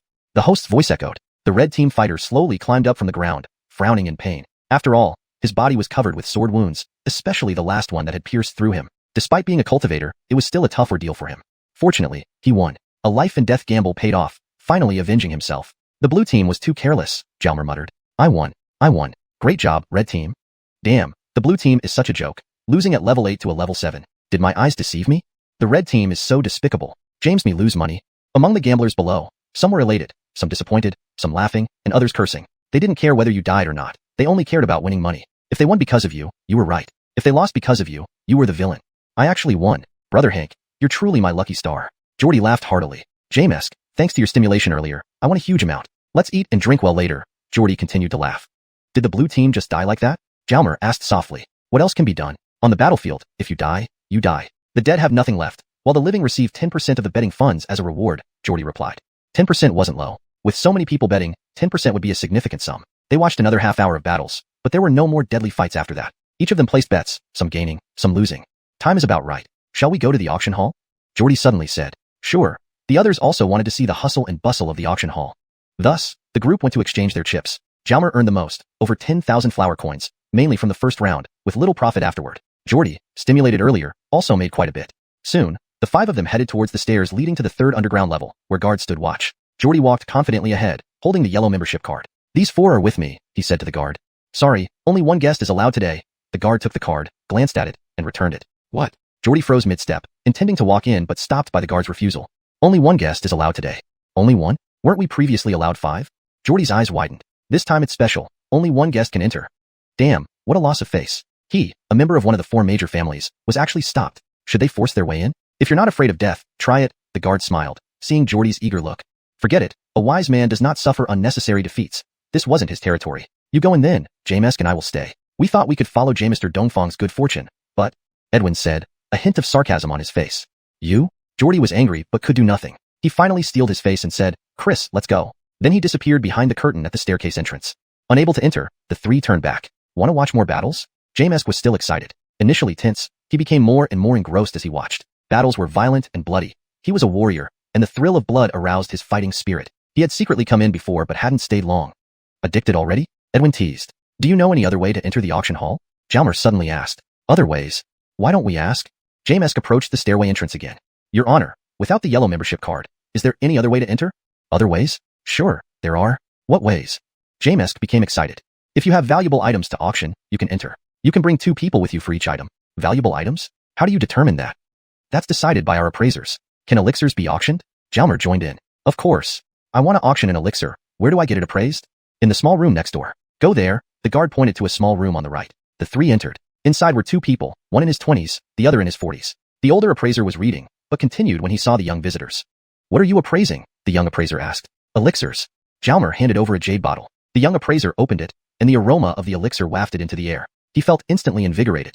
Peering inside, he wondered what kind of elixir smelled so potent. He poured the elixir onto a jade dish and covered it with a transparent lid to prevent the potency from dissipating, then examined it closely. Is this a body-cleansing pill? The young appraiser looked at Jalmer uncertainly. Body-cleansing pill? Let me see. The older appraiser perked up at the mention. Approaching the table, he bent down and scrutinized the pill, gently rolling the jade dish. It's indeed a body-cleansing pill. Young cultivator, may I ask where did you get this pill? His tone was friendly. Such a precious pill. How did it end up with these young cultivators? Well, Jalmer hesitated. I didn't mean to pry. If you prefer not to say, that's fine. My curiosity got the better of me, the middle-aged appraiser smiled. They usually didn't inquire about item origins, just momentarily curious about finding such a treasure among children. So, can we enter the auction hall by auctioning this? That was the key question. Of course. This is a high-quality item. We'll set the starting bid at 10,000 flower coins. What do you think? So much? That surprised Jalmer. It was far more valuable than chi-enhancing pills or soul-elevating pills. If an elixir he could refine as a 9th-level spirit cultivator was worth this much, wouldn't he easily become rich? Seeing Jalmer's silence, the middle-aged appraiser added, do you think the starting price is too low? Actually, it's a valuable item, and the final price will definitely rise. Setting the initial price too high might deter bidders. Okay, 10,000 flower coins it is, Jalmer was pleased. The middle-aged appraiser handed over a jade token after entering some information. This is your receipt. You can exchange it for money. Also, this token serves as your entry pass to the auction hall. Thank you, sir, Jalmer beamed. The 3 showed the jade token to the guard and entered. They really have treasures? The guard was stunned. 3 kids actually brought real valuables. Auction items had to meet certain value thresholds. Outside another curtain was a table with a sign. J-masks available for privacy. Various styles of masks were laid out. J-masks ensured confidentiality. Buyers and sellers did not want their identities known unless they chose otherwise. Wear masks, J-mask said. Thus, each grabbed a mask and entered under the curtain. Hashtag chapter 116, the auction scene. Do you gentlemen wish to participate in the auction? A beautiful voice reached their ears as they stepped into the 3rd floor. It seemed that nowadays, wherever you went, there were always beautiful women around. If you want to participate, please register here and receive a numbered badge for bidding. The woman smiled politely. We just want to watch and won't be participating, J-mask replied. Still, take one. You never know what might catch your eye. True enough, you never knew when you might find something you needed that no one else wanted and was cheap. J-mask registered and received a badge, number 99. At the front of the auction hall was an arched platform with a curved table on it. Below, there were several grid-like sections, each with a varying number of chairs. Above them were private boxes, clearly reserved for distinguished guests. The stage was brightly lit, while the rest of the room was relatively dim. Most of the people below wore masks, though a few did not.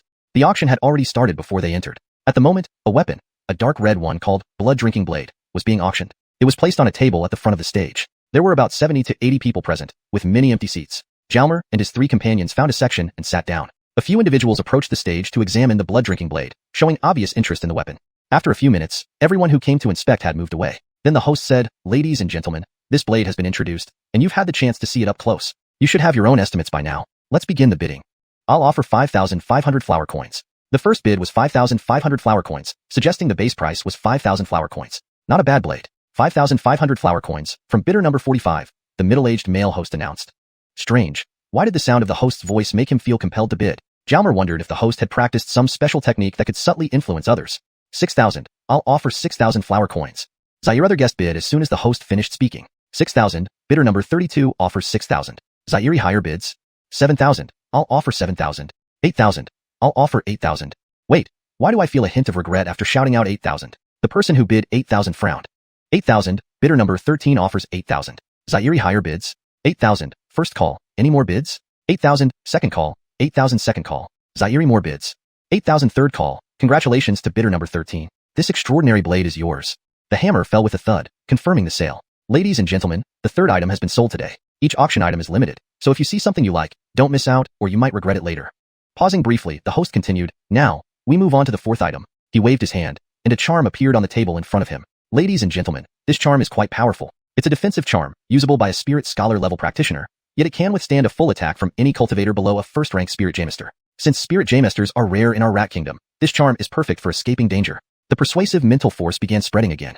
This might actually be useful to me. Jalmer paid attention. The base price for this charm is 10,000 flower coins. If you need it, place your bid. It would also make a great gift. The host continued with his persuasive mental force. 11,000. Someone raised a card. 11,000. From bidder number 3. 13,000. 15,000. 20,000. A gruff voice echoed through the room. Goodness, this charm is so popular? Jalmer frowned. 25,000. A seductive voice followed. Zia, are you competing with me? The gruff voice returned. Joab, how can you say that? This is an auction. If your bid is high enough, I'll naturally back off. From the tone, both Joab and Zia didn't seem to be good people. 28,000. Tangda paused for a moment before continuing. He couldn't go higher. Otherwise, it wouldn't be worth it since it was a one-time use item. First call for 28,000. This is a rare opportunity, a life-saving item in times of danger. The host added more persuasion. 30,000. Zia gritted her teeth and raised the bid again. One more charm means one more chance to escape. 30,000. First call. Zaire higher bids. 30,000. Second call.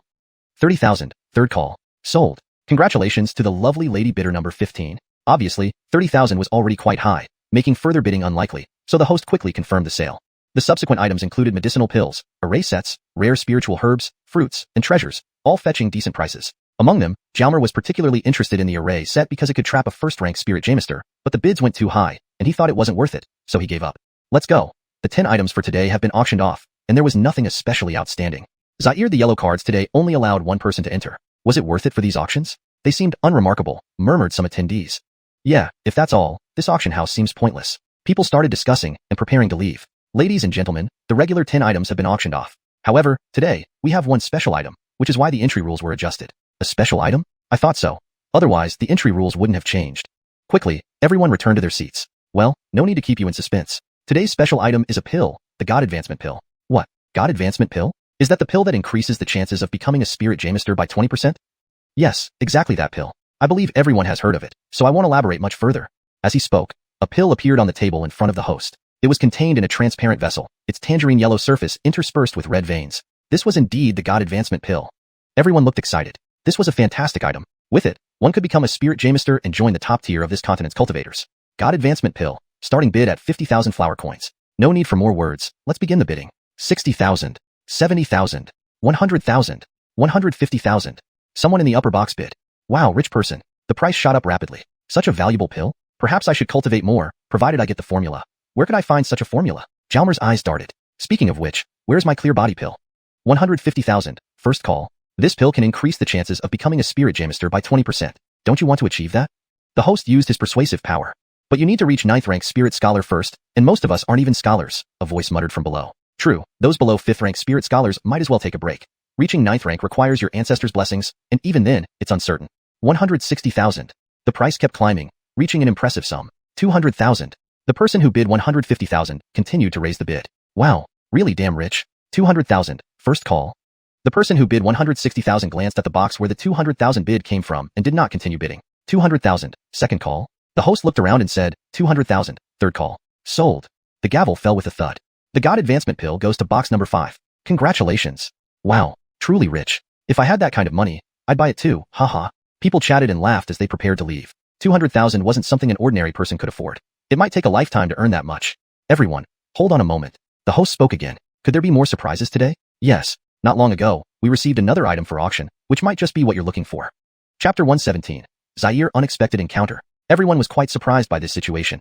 It wasn't common at all. Having items brought in on the spot for auction was rare. Typically, they were delivered in advance. If an item was brought in on-site and the auction house accepted it, then auctioned it off the same day, it was usually something special.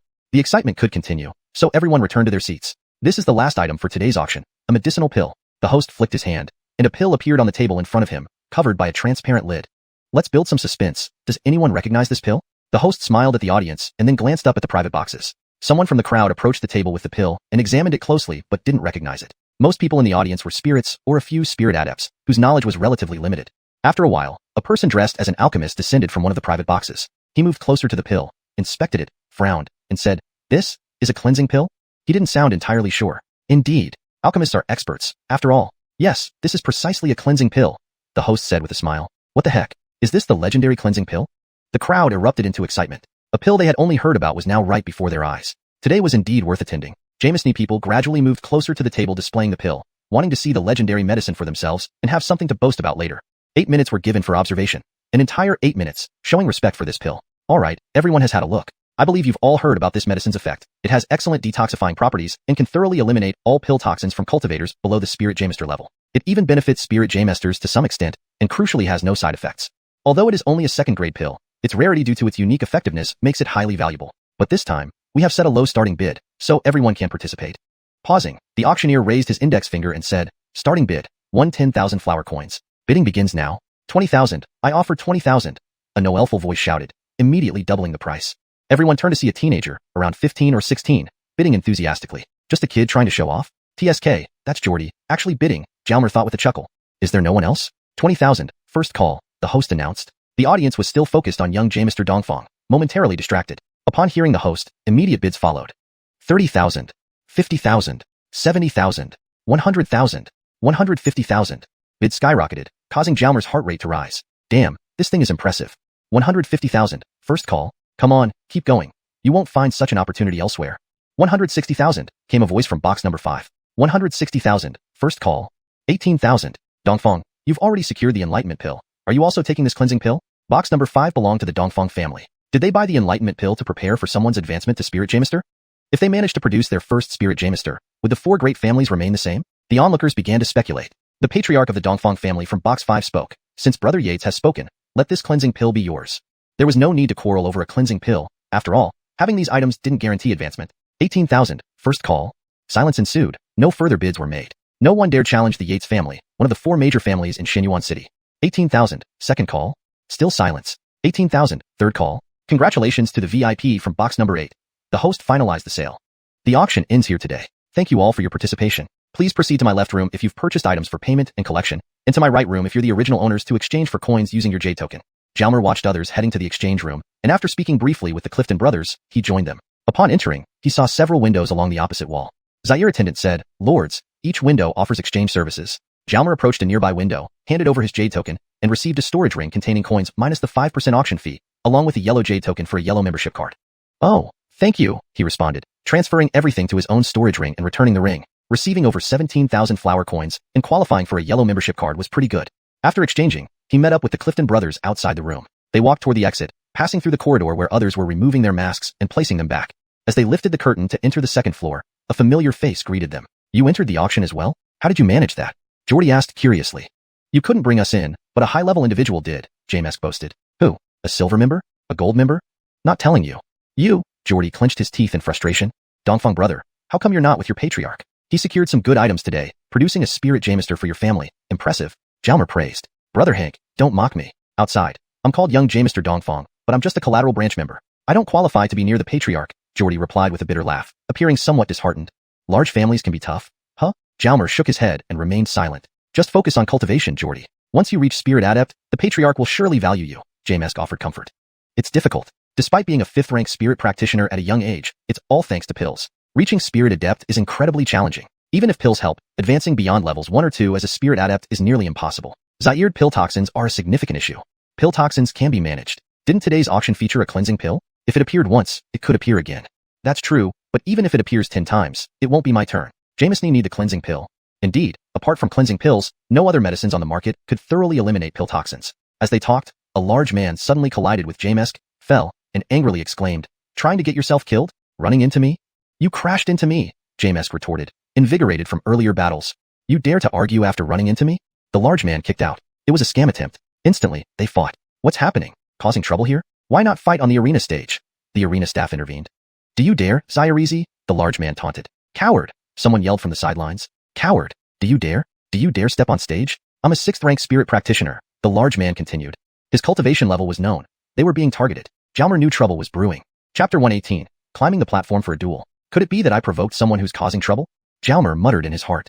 Has anyone found out that I provided the cleansing pill for auction? They don't know about my background, but are aware of Clifton family's details. Now that I'm with Clifton family members, they might be trying to test me by targeting them. Am I overthinking this? Or perhaps the Clifton family now has two geniuses, and some people can't bear it. Afraid of their future rise, they seized this opportunity here, in this chaotic place.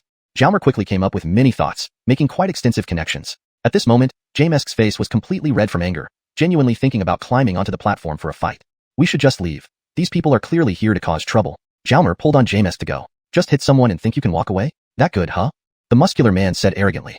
Brother Cultivator, give Gwillem some face. Let's end it like this, said Gwillem then.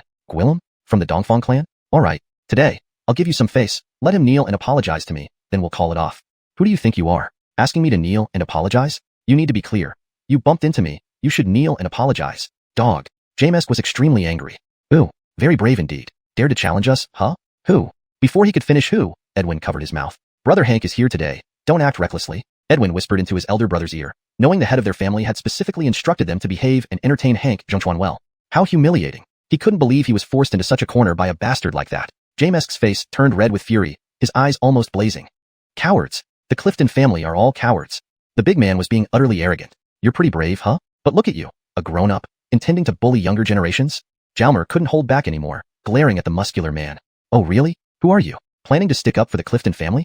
The muscular man seemed interested now. I'm not saying I'm sticking up for anyone. Aren't you around 30 years old? Isn't it embarrassing for you to compete with Clifton family's youngsters? Zaire to 6th rank spirit practitioner at your age? A 16-year-old has reached the same rank. You're so proud of yourself? Jalmer jeered sarcastically. This cut deep to the core. The big man was almost choked, about to come up to teach this person a lesson when he was held back by someone next to him. Our target today is Jamesk. Don't create unnecessary issues, whispered the person next to him. But Jalmer heard it. Being a spirit scholar and a remarkable one at that, he was far superior to these individuals. Does your family offend someone? Don't recognize them? The voice was too low, inaudible to the other party. In order for a clan to develop, offending people can't be avoided. As for these few, no, I don't recognize them. Edwin replied. Dongfang brother, do you recognize them? No. They shouldn't be big shots from Illusory City. They're just some lackeys at most. Jalmer made a judgment. Jamesk, dare to get on the platform? If not, kneel down and bow, and we'll call it off. The muscular man continued his arrogance. Do you want a beating that badly? Jalmer's voice rose higher, loud enough for everyone around to hear. You really plan on defending him? What about 2-on-2? Concerned that Jamesk might not match them, Jalmer prepared to step in. This Clifton family was actually decent in his view. 2-on-2. The muscular man frowned. Is there no previous record of this? Has there ever been 2-on-2 combat? If not, I suggest adding more such formats like 2-on-2, even multiple fights. Jalmer shouted loudly towards the arena staff. Wait a bit, I'll check, the staff responded. Were there only solo matches before? Jalmer felt very strange. Since it's a contest, isn't it too monotonous with just single-player matches? Adding some 2-on-2, 3-on-3, or even multiple versus multiple would make it more interesting and attract more business. This owner must be clueless. That's right. Previously it was always 1-on-1. But if 2-on-2 or more were added, it'd surely be more exciting, unpredictable, and thrilling, Gwillem said excitedly. I think your 2-on-2 suggestion will definitely be accepted by the arena. It's an innovation. Fans will get more thrilled, and bets will become crazier. Sure enough, after 10 minutes, the staff returned, looking excitedly at Jalmer. You mentioned 2-on-2 combat? Yes. Jalmer looked at the muscular man. Do you insist on 2-on-2? Who's participating? The staff asked. He and I. We wonder if the other side dares. Jalmer pointed at Jamesk and sneered at the muscular man. Dare? Joking? Just worry that you'll regret it. But my brother is a 7th rank spirit practitioner. What's your cultivation? 5th rank. There's no point. 1 5th rank and 1 6th rank against our 6th rank and 7th rank. 7th rank is already late stage spirit practitioner, not suitable. The muscular man wasn't shameless enough to challenge lower ranks directly. Fine. As long as you accept the challenge, it won't be an issue, Jalmer said arrogantly. Brother Hank, how can this be allowed? Edwin panicked. True, Brother Hank. No room for carelessness. Once on the stage, no turning back until crippled, Gwillem advised. Relax, I've got a plan. Upon hearing Jalmer's words, the muscular man was thrilled. This guy wants to die, then it can't be helped. After both sides agreed and the arena confirmed, the duel finally started. The arena confirmed the participants' cultivation levels. A simple task, having spirit scholars scan the Danshan's energy centers to determine cultivation. Then the four climbed onto the stage. Viewers, you have the fortune to witness the first ever 2-on-2 match. Cheer. Immediately, cheers filled the crowd, bursting with excitement. Today wasn't wasted. Seeing a 2-on-2 match was rare. Excited spectators cheered and sat eagerly, ready to watch the drama unfold. The red team comprises Cultivator Hank at 5th rank and Cultivator Clifton at 6th rank. They are challenging the blue team, Cultivator Allah at 6th rank and Cultivator 1 at 7th rank. Do they even need to fight? The strength gap is obvious. 6th rank versus 6th rank, 7th rank against 5th rank. It'll be over quickly, and 2-on-1 is far too easy, someone from the crowd called out. This isn't certain. Zaire thing can happen. Today, betting on the red team winning pays triple. while the blue team pays slightly above 1-1. Betting starts now, 10-minute window, announced the referee loudly. I bet 50,000 on the red team, Edwin shouted loudly, trying to boost morale. In truth, he didn't have that much money. Jalmer had given him 50,000 flowers coins to bet on himself before the match. Betting too much would affect things greatly, but 50,000 was already audacious. Silence. The arena fell silent. Was he foolish? Stupid and rich. I bet 10,000 on the red team, Willem followed, thinking Jalmer was his lucky charm. Why not trust once more? Fools. There were too many fools today? Jamesness. Betting calls echoed, rising continuously. 10 minutes later, everyone placed their bets, and the arena staff grinned broadly with delight.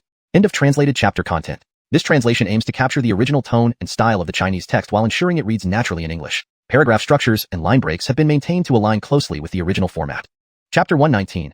Victory in the duel. In the end, apart from Edwin and Gwillem who had bet on the red side's victory, there were a few people who made bets purely out of foolishness that favored the red side as well. Most had bet on the blue side's victory. After all, no one wanted to cross Remington and money. In their view, the blue side's victory was a foregone conclusion. At this moment, the dueling pairs stood on either side of the arena. Jalmer and Jamesk tied wide red ribbons around their left arms, symbolizing the red team. Meanwhile, Alashosher and Alban each tied a wide blue ribbon around their arms, representing the blue team. Jalmer glanced around. The arena was circular with a diameter of about 20 meters. The edges of the arena were lined with an array formation, so unless the referee announced the result, or if someone could break the formation, they couldn't leave. Brother Clifton, you will deal with that Alashosher. Remember, just keep him tangled up unless you're confident you can easily defeat him, Jalmer whispered. But that Cultivator 1 is at level 7 of the spirit realm. Can you handle him? Don't worry about that. Your father should have told you about my situation, right? I've dealt with those bandits without any problem. This shouldn't be an issue. Is the red team ready? The referee looked at Jalmer and Jamesk. We're ready, they nodded simultaneously. Is the blue team ready? The referee turned his gaze to the two men on the blue team. Ready, they replied. The referee nodded and raised his right hand. This is not a battle to the death. Do not intentionally kill your opponent. The duel begins now. With that, he brought his hand down swiftly. Immediately, cheers erupted from the crowd below. Indeed, just as everyone expected, Cultivator 1, at level 7, lunged toward Jalmer with his sword, while Alashosher naturally faced off against Jamesk. Jalmer didn't initiate an attack, but waited for Cultivator 1 to approach, mentally reviewing the 9 techniques of the heaven-breaking staff art. These 9 powerful moves repeatedly played in his mind. Now there was no need for a surprise attack, so the heaven-breaking staff was already in his hands, having transformed into a silvery color. Hee, this is a great opportunity to practice the heaven-breaking staff art. Previously, at Moonlake Sect, I didn't get a chance to practice on the platform, Jalmer thought happily to himself. If Cultivator 1 knew his opponent was treating him as nothing more than a training tool, he would likely explode with anger. In a flash, Cultivator 1 was right in front of Jalmer, thrusting his sword forward with a swift, wind-like momentum. Jalmer sidestepped slightly and swung the staff sweeping the world, move towards the incoming blade, using only 3/10 of his power. With a clang, the sword was deflected. Something's wrong. How could he be so strong? Did he use all his strength? Cultivator 1 was secretly alarmed. His sword almost slipped from his grasp, causing pain in his palm. Zaire, the force of the staff strike stung his face too. What kind of background does this Wilfred have? He's at level 5 of the spirit realm, yet he put me at a disadvantage in just one move? Is using 3/10 of my strength too much? Or is he too weak? This won't help with practice. I'll try using 2/10 then, Jalmer thought, then unleashed a staff-suppressing mountain peak move, striking downwards at Cultivator 1. Seeing the dense shadow of the staff looming over him like the sky collapsing, Cultivator 1 began to panic. What kind of technique is this? It's so powerful. Why does it feel like there's no way to escape? Is it a heavenly class technique? Though panicked, he still had plenty of experience and quickly parried with all his might. Cultivator 1 managed to block the staff, even pushing Jalmer back slightly. Oh, not bad. It seems Jalmer used up all his strength just now and hasn't recovered yet. Cultivator 1's confidence returned. Indeed, how could a mere level 5 spirit realm cultivator match up to him? Initially, he had been careless, but the technique Jalmer used was indeed impressive. If he could obtain it. Meanwhile, the majority of the audience paid little attention to the duel between the two level 6 cultivators, focusing instead on the outcome of this level 7 versus level 5 battle which affected their bets. When Jalmer effortlessly blocked Cultivator 1's initial strike, everyone was momentarily worried. However, after the second clash, they relaxed, convinced of the blue side's inevitable victory. Cultivator 1 seized the opportunity to attack again, and Jalmer continued to defend using 2/10 of his strength. He appeared somewhat disorganized and flustered, perfect for refining his staff skills. Thus, as sword clashed with staff, Cultivator 1 remained at an advantage but couldn't seal the win. The longer this went on, the more frustrated he became. Clearly he had the upper hand, yet why couldn't he secure a victory? Jalmer was practically invincible despite minor injuries. Meanwhile, Jalmer's movements grew increasingly smooth and relaxed, disregarding his own injuries. Yes, this is the best method to hone my staff techniques. Jalmer smiled. Despite being at a disadvantage, he smiled. The spectators who had bet on the blue side grew anxious. How was this level 7 cultivator not winning against a mere level 5? Did they want to lose their money? On the other side of the arena, Jamesk also grew increasingly anxious. It seemed Brother Hank was at a disadvantage. What could he do? At first, they were evenly matched, but now he needed to overpower his opponent. Cultivator Allah, facing Jamesk, grew equally anxious. Why couldn't one take down a level 5? He also started to unleash more power. Everyone in the arena, except Jalmer and the staff, was on edge. How could a level 7 not defeat a level 5? They were going mad with anxiety. Jamesk and Alashosher's duel was intense, with fierce exchanges, nearly leading to a life-or-death struggle. Both were heavily injured, drenched in blood. As the duel continued, something eerie unfolded. One pair fought ferociously with no decisive winner, while the other had one side continuously pressuring the other but unable to win.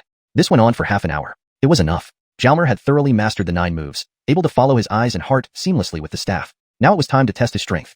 A staff pointing the nation, strike launched with 3/10 of his power. Why was the staff everywhere in his vision? The distance between the staff and him continually shortened, faster than before. Why was Jalmer becoming more formidable? Cultivator One felt increasingly uneasy.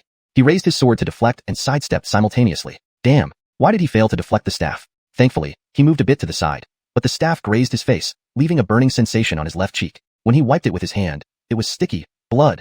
Before he could cry out in pain, another sweeping staff strike came, staff sweeping the world, with 3/10 power. Without thinking, Cultivator One fell backward to evade the sweeping strike, but the tip of the staff brushed across his chest, instantly drawing a bloody line. After 3 consecutive strikes with 3/10 power, within a minute, Cultivator One was covered in wounds, barely standing. Finally, Jalmer's staff smashing the chaotic world rendered Cultivator One immobile. Jalmer sheathed his staff and watched the commotion. He did not step forward to help, allowing Jamesk to endure this trial. Since they were evenly matched, there was minimal danger.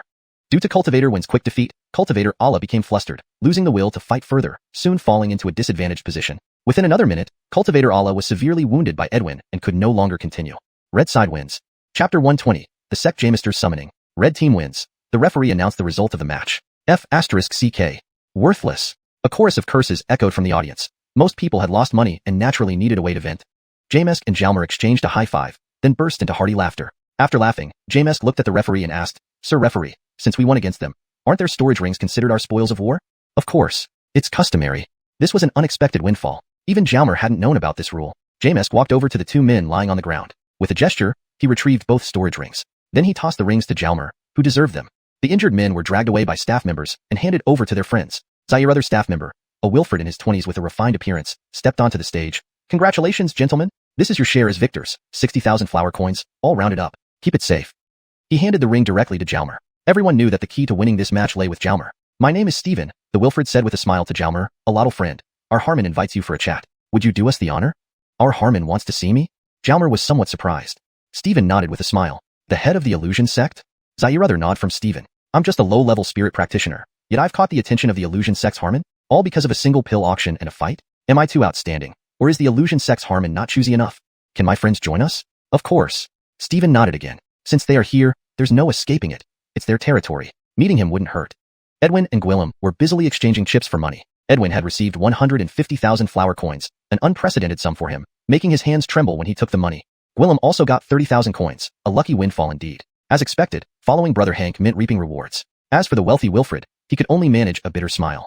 "Your friends are over there. They're asking you to come over," a staff member informed Edwin and company. Clearly, everyone was under surveillance. "Our friends?" "They mean the red team who just competed. Our Harmon wants to meet all of you," the staff member explained. "Our Harmon? Jed, the Jamister of the illusion sect, wants to see us?" Gwillem's eyes widened. Who would have thought such a powerful figure would seek them out? Establishing a relationship with the illusion sect's master. Gwillem couldn't even finish his thought. Gwillem felt a bit dazed. The illusion sect was a unique existence with significant influence in Mystic City, possibly even surpassing the Eastern family due to its special status. Zaire'd Edwin felt equally bewildered. Was today a lucky day? Despite being stunned, they knew everything happened because of Jalmer. Without him, they would never be in this situation. Gwillem didn't know that the original owner of the cleansing pill was Jalmer. If he did, he'd probably stare dumbfounded for minutes. "Brother Hank." Both men thought simultaneously. "What? Don't you want to go?" The staff members smiled at the stunned trio. Of course, they wanted to. Following the guide, they headed toward the backstage area. This felt like the beginning of a new chapter in their lives. Soon, the 2 groups converged. "A lotto friend Hank, your friends have arrived. Please follow me." Steven gestured politely and started leading the way. Jalmer and the others closely followed, feeling quite excited. "Huashio, do you know why your sect master wants to meet us?" Jalmer was still curious. "Our master loves talent. He found a lotto friend Hank particularly impressive today, a rare find, so he wishes to get acquainted and become friends." "Is that so? I'm just a level 5 spirit practitioner. At your age, reaching level 5 already puts you ahead of many. To easily defeat a level 7 spirit practitioner today, you're far from ordinary." Pausing for a moment, Steven continued, "Besides, we've been here for quite some time and have seen many talents. Yet, a lotto friend Hank stands out. Even I can't fully gauge your capabilities. I recognize you're not someone ordinary."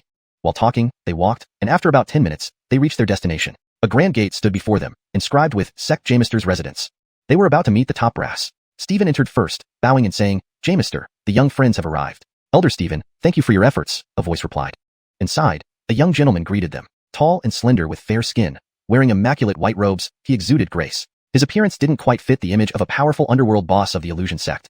The group stared at Mr. Xia as if he were a mythical creature. This was really the illusion sect master? The city lord of Illusion City? Yes, the illusion sect master was also the city lord. Always one and the same. Gwillem, who had never met him, now wore an expression of disbelief. Do I have something on my face? Mr. Xia chuckled, continuing, please, take a seat. Tea will be served. Two beautiful ladies appeared, one carrying teacups and the other pouring tea. Such a luxurious setup. Soon, every table held steaming cups of tea. The aroma filled the room, providing instant comfort with each breath. Taking a sip, a wave of energy entered their bodies, causing spontaneous exclamations. Delicious tea. Delightful.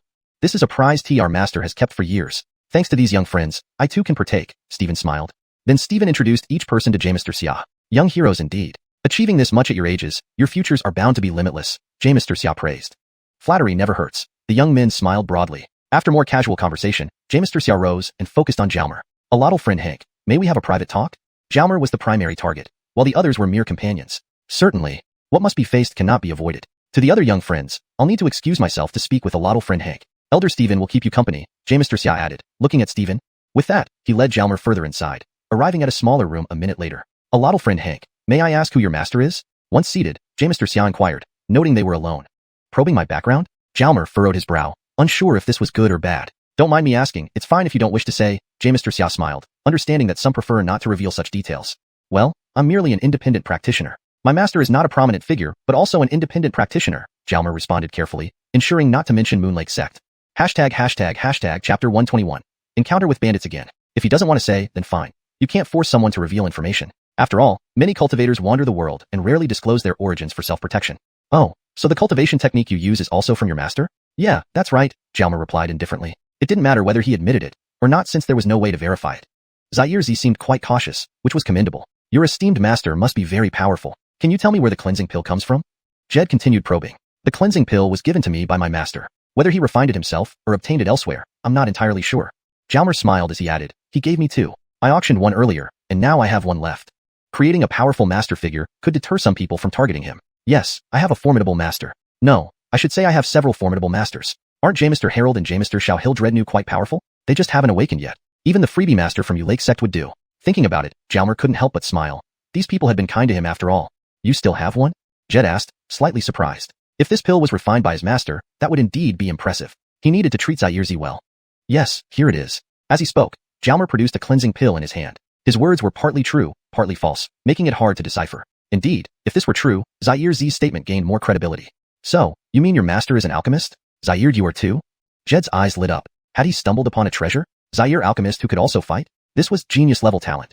Jalmer nodded with a slight smile. Jed took a deep breath, determined to cultivate a good relationship with Zaire Z. A lotto friend, can I buy this pill from you? The price is negotiable, Jed said expectantly, hoping to establish a closer connection through a transaction. You need it, Jed? Yes. This is a precious item, something every cultivator needs. As for me, while I have many pills to enhance cultivation, I lack those that cleanse the body of elixir toxins. How about 200,000 for a complete set? Jalmer chuckled. That's too expensive. After all, it's only a second-grade pill. I've already made a fortune at your auction. If you really need it, how about 100,000? There was no harm in maintaining a good relationship with Jed, and 100,000 was already a generous sum. Is my heart turning black? Thank you, little friend. Jed took the pill and handed over a storage ring. Jalmer sensed its contents and frowned. Why were there other items in the ring besides money? Looking inside, he saw the correct amount of money, but also a charm, a formation set, and a golden plate. Jed, what's this? Jalmer pointed to the ring. Oh, the plate is a gold membership card, our highest tier VIP card. You can enter any member-exclusive areas in the underground market. The charm and formation set will also be useful to you temporarily. Now that you're leaving, the chances of encountering danger will increase significantly. Be cautious on the road. A friendly reminder would foster better rapport. Chances of encountering danger will increase? Indeed. You've made quite a scene today. People are bound to be watching you. Don't doubt it. The Wilfred fell silent, regretting his impulsiveness. Today's high-profile actions had made things difficult for him. In Illusory City, I can protect you. In the urban area of Mystic City, there shouldn't be much trouble openly, though things can be unpredictable in secret. But as you know, part of the journey back is through an unlit wilderness. The Wilfred understood. Any harm intended for him would likely occur during that dark stretch. Thank you, Jed. A lotto friend, it's a pleasure. Since you are an alchemist, if you ever have any special pills to sell, you can bring them to us for auction. Other collaboration methods are also welcome. Sure, if there's nothing else, we should head back. It's almost dawn, and your parents must be worried. Hee somewhat. We didn't plan to stay so long. Jed, Henria, we'll take our leave now. Jalmer bowed respectfully. Good, feel free to visit again. I have some matters to attend to, so I won't see you off, Jed apologized. Please tend to your business. Under Sean's guidance, they entered a small room with a spiral staircase. Upstairs, they entered another small room, then a large living room. Exiting led to a spacious courtyard with nice landscaping, clearly indicating they were no longer underground. The night sky was still filled with twinkling stars, a pleasant sight. Exiting the courtyard gates, they turned back to see the city lord's mansion. Underground was the sect Harmon's residence, combining both functions into one structure. Led by Sean, they headed towards the central square, where their mounts were still parked at the entrance of the underground market. Sean introduced them to the wonders of Illusory City as they walked. There was still much mystery about Illusory City for outsiders, so everyone listened with interest. They soon reached the central square, collected their mounts, and gathered Gwillem's followers. They raced towards the city gates. Reaching the entrance of Illusory City, Sean bowed and said, "A lot of friends, I won't see you far. Visit again sometime." "Thank you, Henria." Everyone bowed in gratitude. "Be careful on the road. There may be danger," he cautioned, knowing they couldn't be escorted beyond the Mystic City limits. Leaving the city gates, they prepared to gallop away. Gwillem stopped and bowed to Jalmer. "Thanks to Brother Hank, we received many benefits today. Yes, our membership levels increased, and we received valuable protective items. Thanks, Brother Hank." After Jalmer was taken by Jed, Sean had upgraded their memberships and gifted each person a valuable item, a formation set or divine charm. "Oh, here's the winnings from the gambling match." Edwin threw a storage ring over. "We might be targeted by some people today. After 5 miles outside Illusory City, we should sprint for about an hour. If we encounter danger and cannot resist, give them the money. Safety first. They generally won't kill unless forced to." They were all spirit practitioners of 5th or 6th rank, plus Gwillem's followers, giving them decent strength. However, this area was notorious for spirit adepts causing trouble. Everyone nodded and spurred their mounts into a frenzy. All was well initially, and they occasionally saw travelers. But after 20 minutes, they arrived at the entrance of a canyon, a necessary pass.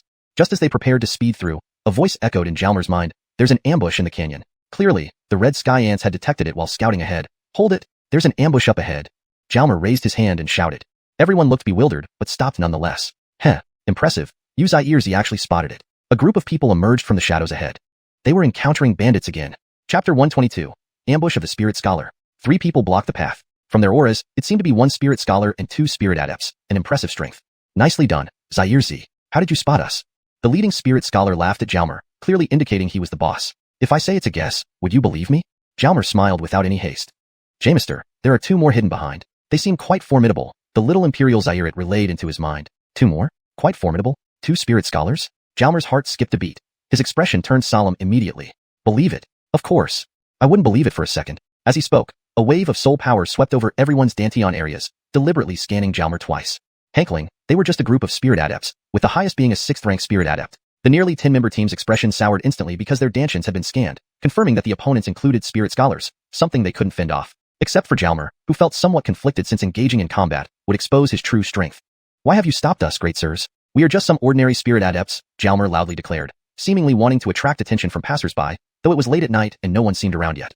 Jalmer covertly made several hand signals, signaling that they should prepare for a fight. The Clifton brothers cooperated well, getting into position to engage. Gwillem wanted to say something, but seeing the Clifton brothers ready, he decided not to wimp out. "Heh, spirited indeed. Big brother, shall we play with them a bit?" One bandit suggested to their Harmon. "Wanna play? Sure. Let's play." The lead figure waved his hand, deploying an array that encased the 3 and his team inside. Then, he slowly moved the array aside, making everyone move along with it. If you couldn't break the formation, you'd follow its movements passively unless you had enough power to stop it. Zaire array like this? Leading the formation? Didn't know this before. It's fascinating. Jalmer's excitement grew. He would definitely study this further later on. The bandit Harmon intended to move everyone off the road to avoid drawing attention from travelers. This excluded the other 2 spirit scholars, leaving just 3 against them. Jalmer chuckled, worried about how to handle it. Now the opponent had given him the solution. A minute later, they were moved 20 or 30 meters away from the path where regular travelers wouldn't notice them. "Gentlemen, you haven't answered my question yet. Wouldn't it be better if you responded before attacking, so we can die understanding why?" Jalmer said. "Do we need to ask? You caused such a stir in the underground market. Do you think nobody knew? Easily winning against a 7th rank spirit adept in the arena and selling rare elixirs at the auction, quite a few people must recognize you." "So you mean I was sold out by Illusion City?" Jalmer frowned, doubting Illusion City based on Damien's behavior. "Whether Illusion City sold you out, I don't know, but I have my sources." "Brother Hank, did you sell the cleansing elixir at the auction?" Gwillem exclaimed in surprise, having persistently asked if anyone had cleansing elixirs earlier. "Yes, Brother Dongfang, forgive me," Hank replied humbly. "Seems our misfortune isn't misplaced. Zaire is indeed rich, possibly even carrying rare elixirs." "Why? Still time for chit-chat? Here's my advice. Leave your storage rings, and I'll let you go." "How does that sound?" "Not appealing." "All right then. Anselm, didn't you want to play? What's keeping you?" The Harmon looked at the one who proposed playing. "Sure, boss." Anselm brandished a long spear towards Jalmer. "Zaire, you easily won against a 7th rank spirit adept. Let's see what you got against an 8th rank spirit adept like me. Don't disappoint me." Meanwhile, the Harmon pulled out a chair from his storage ring and sat down to watch, enjoying himself. "Boss, should I join?" Another bandit looked at the Harmon. "Edward, you stand by for now," the Harmon ordered. Edward nodded and stood aside. At this moment, Jalmer was already locked in battle with Anselm, using only 30% of his strength, yet still firmly holding the upper hand. Damn, why is this Zaire-Z so strong, pinning me down like this? Anselm felt humiliated, intending to disgrace the standout from the arena, but ended up disgraced himself. The boys watched in astonishment. Brother Hank is incredibly powerful? Anselm, is this how you play? Don't end up crippling yourself. The Harmon laughed. Anselm gritted his teeth, unleashing his full strength, but it was futile. He was still on the defensive. Anselm's face darkened. The Harmon sensed something was wrong, again scanning Jalmer's Danteon. 5th rank Spirit Adept. Why so strong? Anselm has been through countless battles as an 8th rank Spirit Adept, yet he was utterly pinned? About enough fun. Jalmer swung his staff horizontally, using 40% force, speeding up noticeably. Before the Harmon could react, a loud thud sounded as Anselm flew towards Gwillem.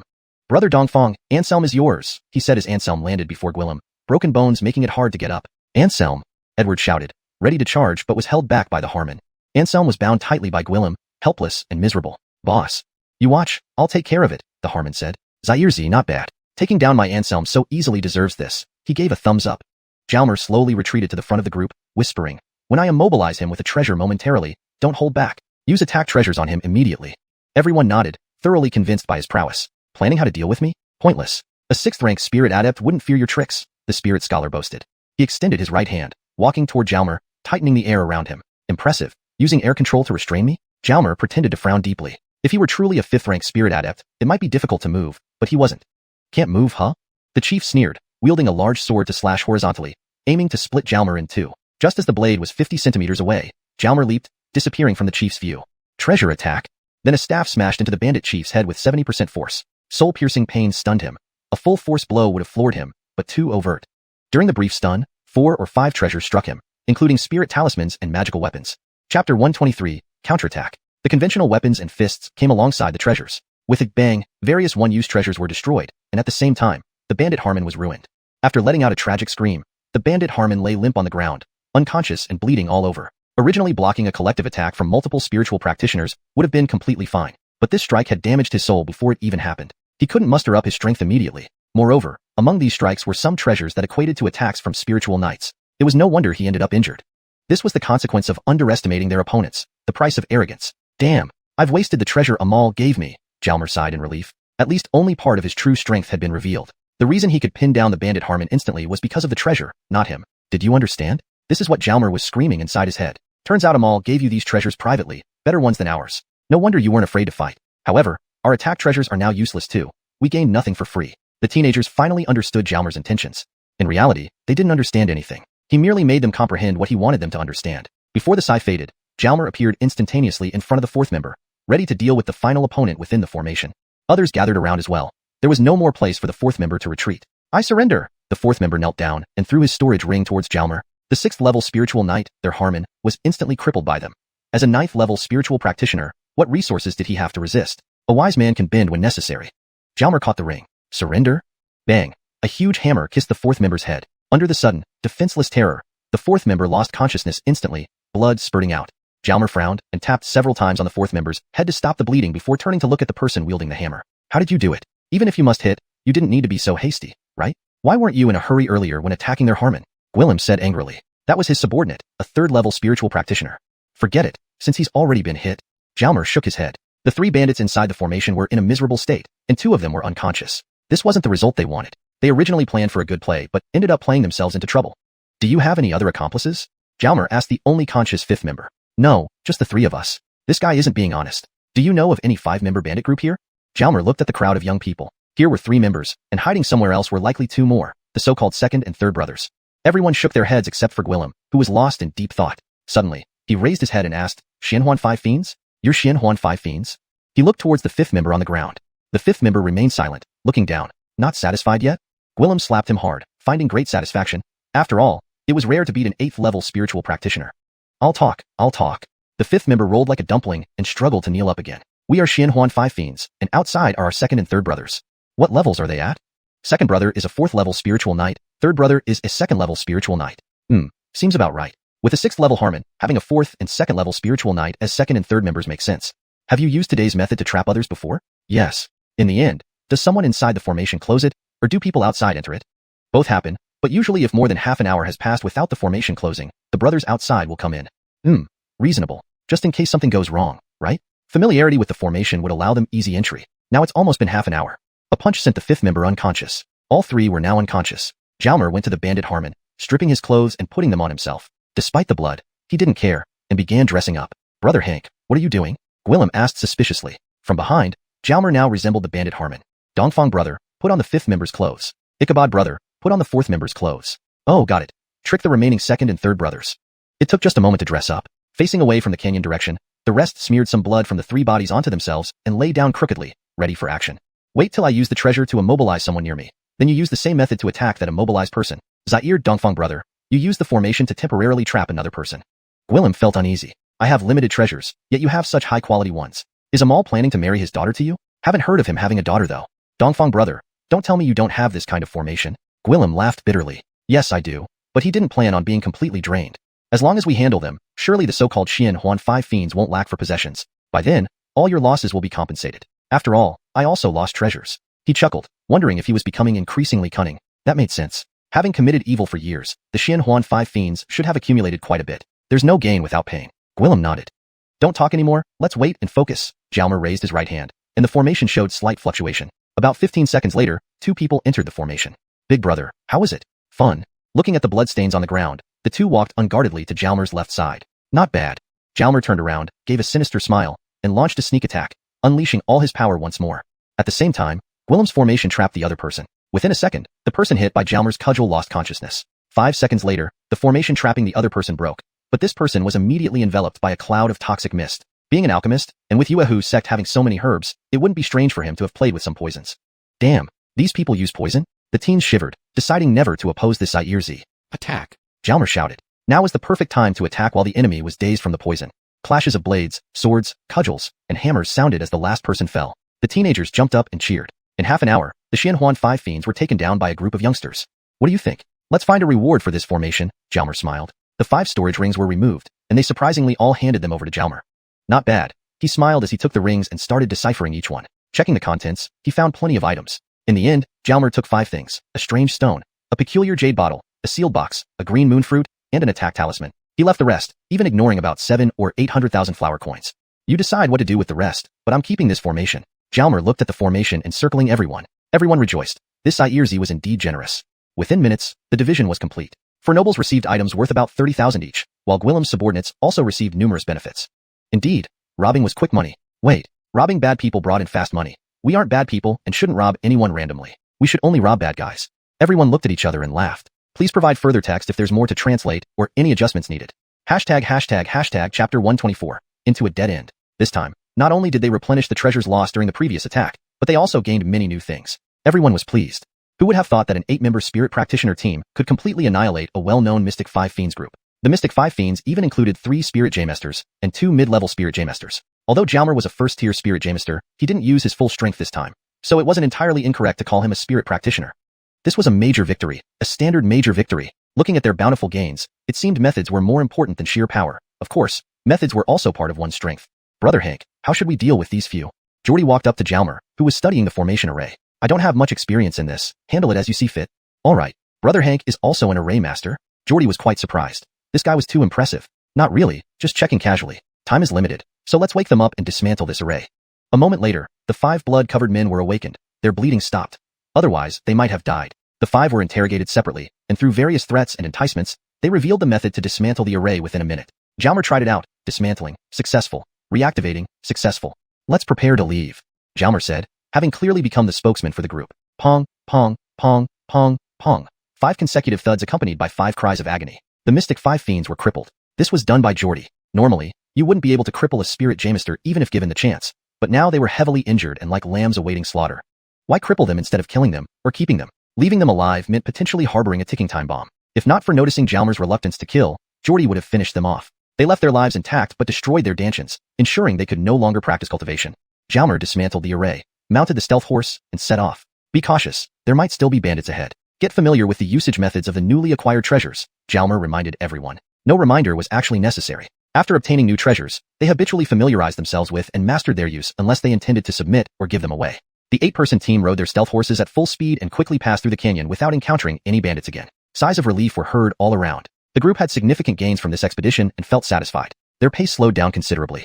Looking at the dim trees and mountains, the stars in the sky slowly dimmed. It was the darkness before dawn. We haven't reached the main city yet, Everyone stay alert, Jalmer shouted, accelerating forward. Don't worry, Lord Hank, there shouldn't be any bandits anymore. One of Geordie's underlings laughed but kept up with his mount. At this point, they all admired Jalmer immensely.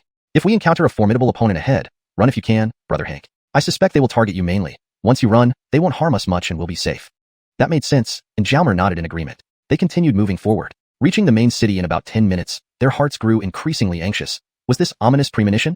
5 miles ahead, for individuals were chatting leisurely. Hearing the hoofbeats, it seems those kids are coming. Those 5 little fiends couldn't hold them back. Were they killed or evaded? If they met and were evaded, we shouldn't underestimate these brats. Listening to the hooves, there's no sign of chaos. They seem excited. Did they miss the 5 fiends? Perhaps. Regardless of whether they missed them or encountered them, we mustn't be complacent. We can't ruin the 4 guardians' reputation. Understood, second brother. The trap is set, and it will work once triggered. Yes, they are almost here. Once they arrive, I'll lock onto the front 4 while the others are handed over to first brother and fourth brother. Stay alert.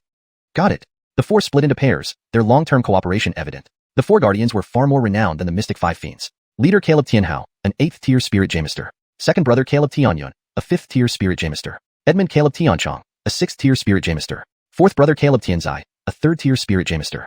Their names suggested they were brothers, but only the first 2 were biological siblings. The other 2 had sworn allegiance and changed their names accordingly. Together, they symbolized luck and blessings always present, which suited their chosen profession.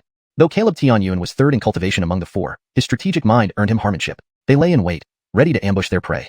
Hoofbeats approached, nearly entering the trap's range, but suddenly, the 8-man team slowed down inexplicably. What's going on? Did they detect something? Just because they're spirit practitioners, doesn't mean we spirit J-masters can be detected so easily. Caleb Tianyun was puzzled, but signaled for calmness, and continued lying in wait. It was the Allotl Emperor Zairit relaying information to Jalmer, detecting something amiss but no apparent human presence. The group examined their surroundings, finding nothing unusual. Was Brother Hank being overly cautious? They were almost in the safe zone. After a brief pause with no disturbances, they moved cautiously forward. Just as they prepared to accelerate, a small iron ball whizzed past and struck a small stone in front of the group. 8 stealth horses panicked and scattered, unable to lift their legs, and fell one after another. It turned out the flying ball had triggered an array mechanism, immobilizing the horses' limbs. Unable to move their legs, the horses collapsed. Watch your steps, jump backward. Jalmer identified the trap and leaped backward. Due to the horses' panic, the array was disrupted, preventing further immobilization. But the 4 assailants attacked swiftly, surrounding the 8-person team. A 4 against 8 confrontation was different from the planned 2 against 4, but no one cared. What now? All 4 opponents were spirit J-masters. Should I flee? That wouldn't be right, Jalmer pondered, but there seemed to be no good options. Friend Hank stays. The rest can go but must leave their possessions, Caleb Tianyun declared. Silence ensued. The 4 were formidable adversaries. This was unlike the previous ambush where they attacked others. Now they were the ones being ambushed. Go on. You can leave. I'll make it up to you later, Jalmer chuckled. Facing 4 spirit J-masters, direct combat would be hopeless. He could escape alone but felt it wouldn't sit right with his conscience. Ready to fight then. J-Mask's fighting spirit blazed from the arena, giving him courage to challenge the 4 spirit J-masters.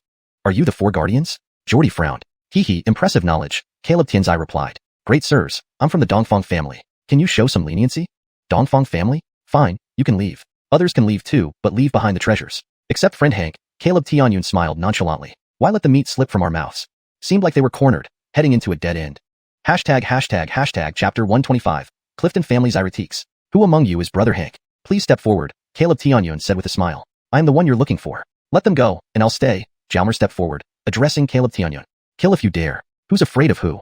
J-Mask brandished his blade and lunged at Caleb Tianyun. Hank Zhongchuan was specifically ordered by the Zane to be protected. If he remained unharmed while Hank Zhongchuan got into trouble, how could he face anyone? But Caleb Tianyun extended his hand, and unexpectedly, J-Mask's blade halted midair, unable to advance any further. This was the unbridgeable gap in strength. Is this the power you boast of?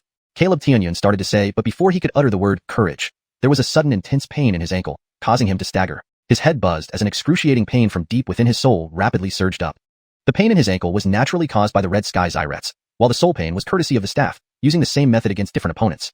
Attack! Jalmer shouted, unleashing his sweeping blade through all directions technique with 60% of his power. This move was a modified version of sweeping staff through all directions, which was incredibly powerful. Meanwhile, the staff had already flown into someone's ear. Everyone else reacted instinctively, attacking Caleb Tianyun together, using treasures, talismans, hidden weapons, swords, and even newly acquired items that hadn't been properly tested yet.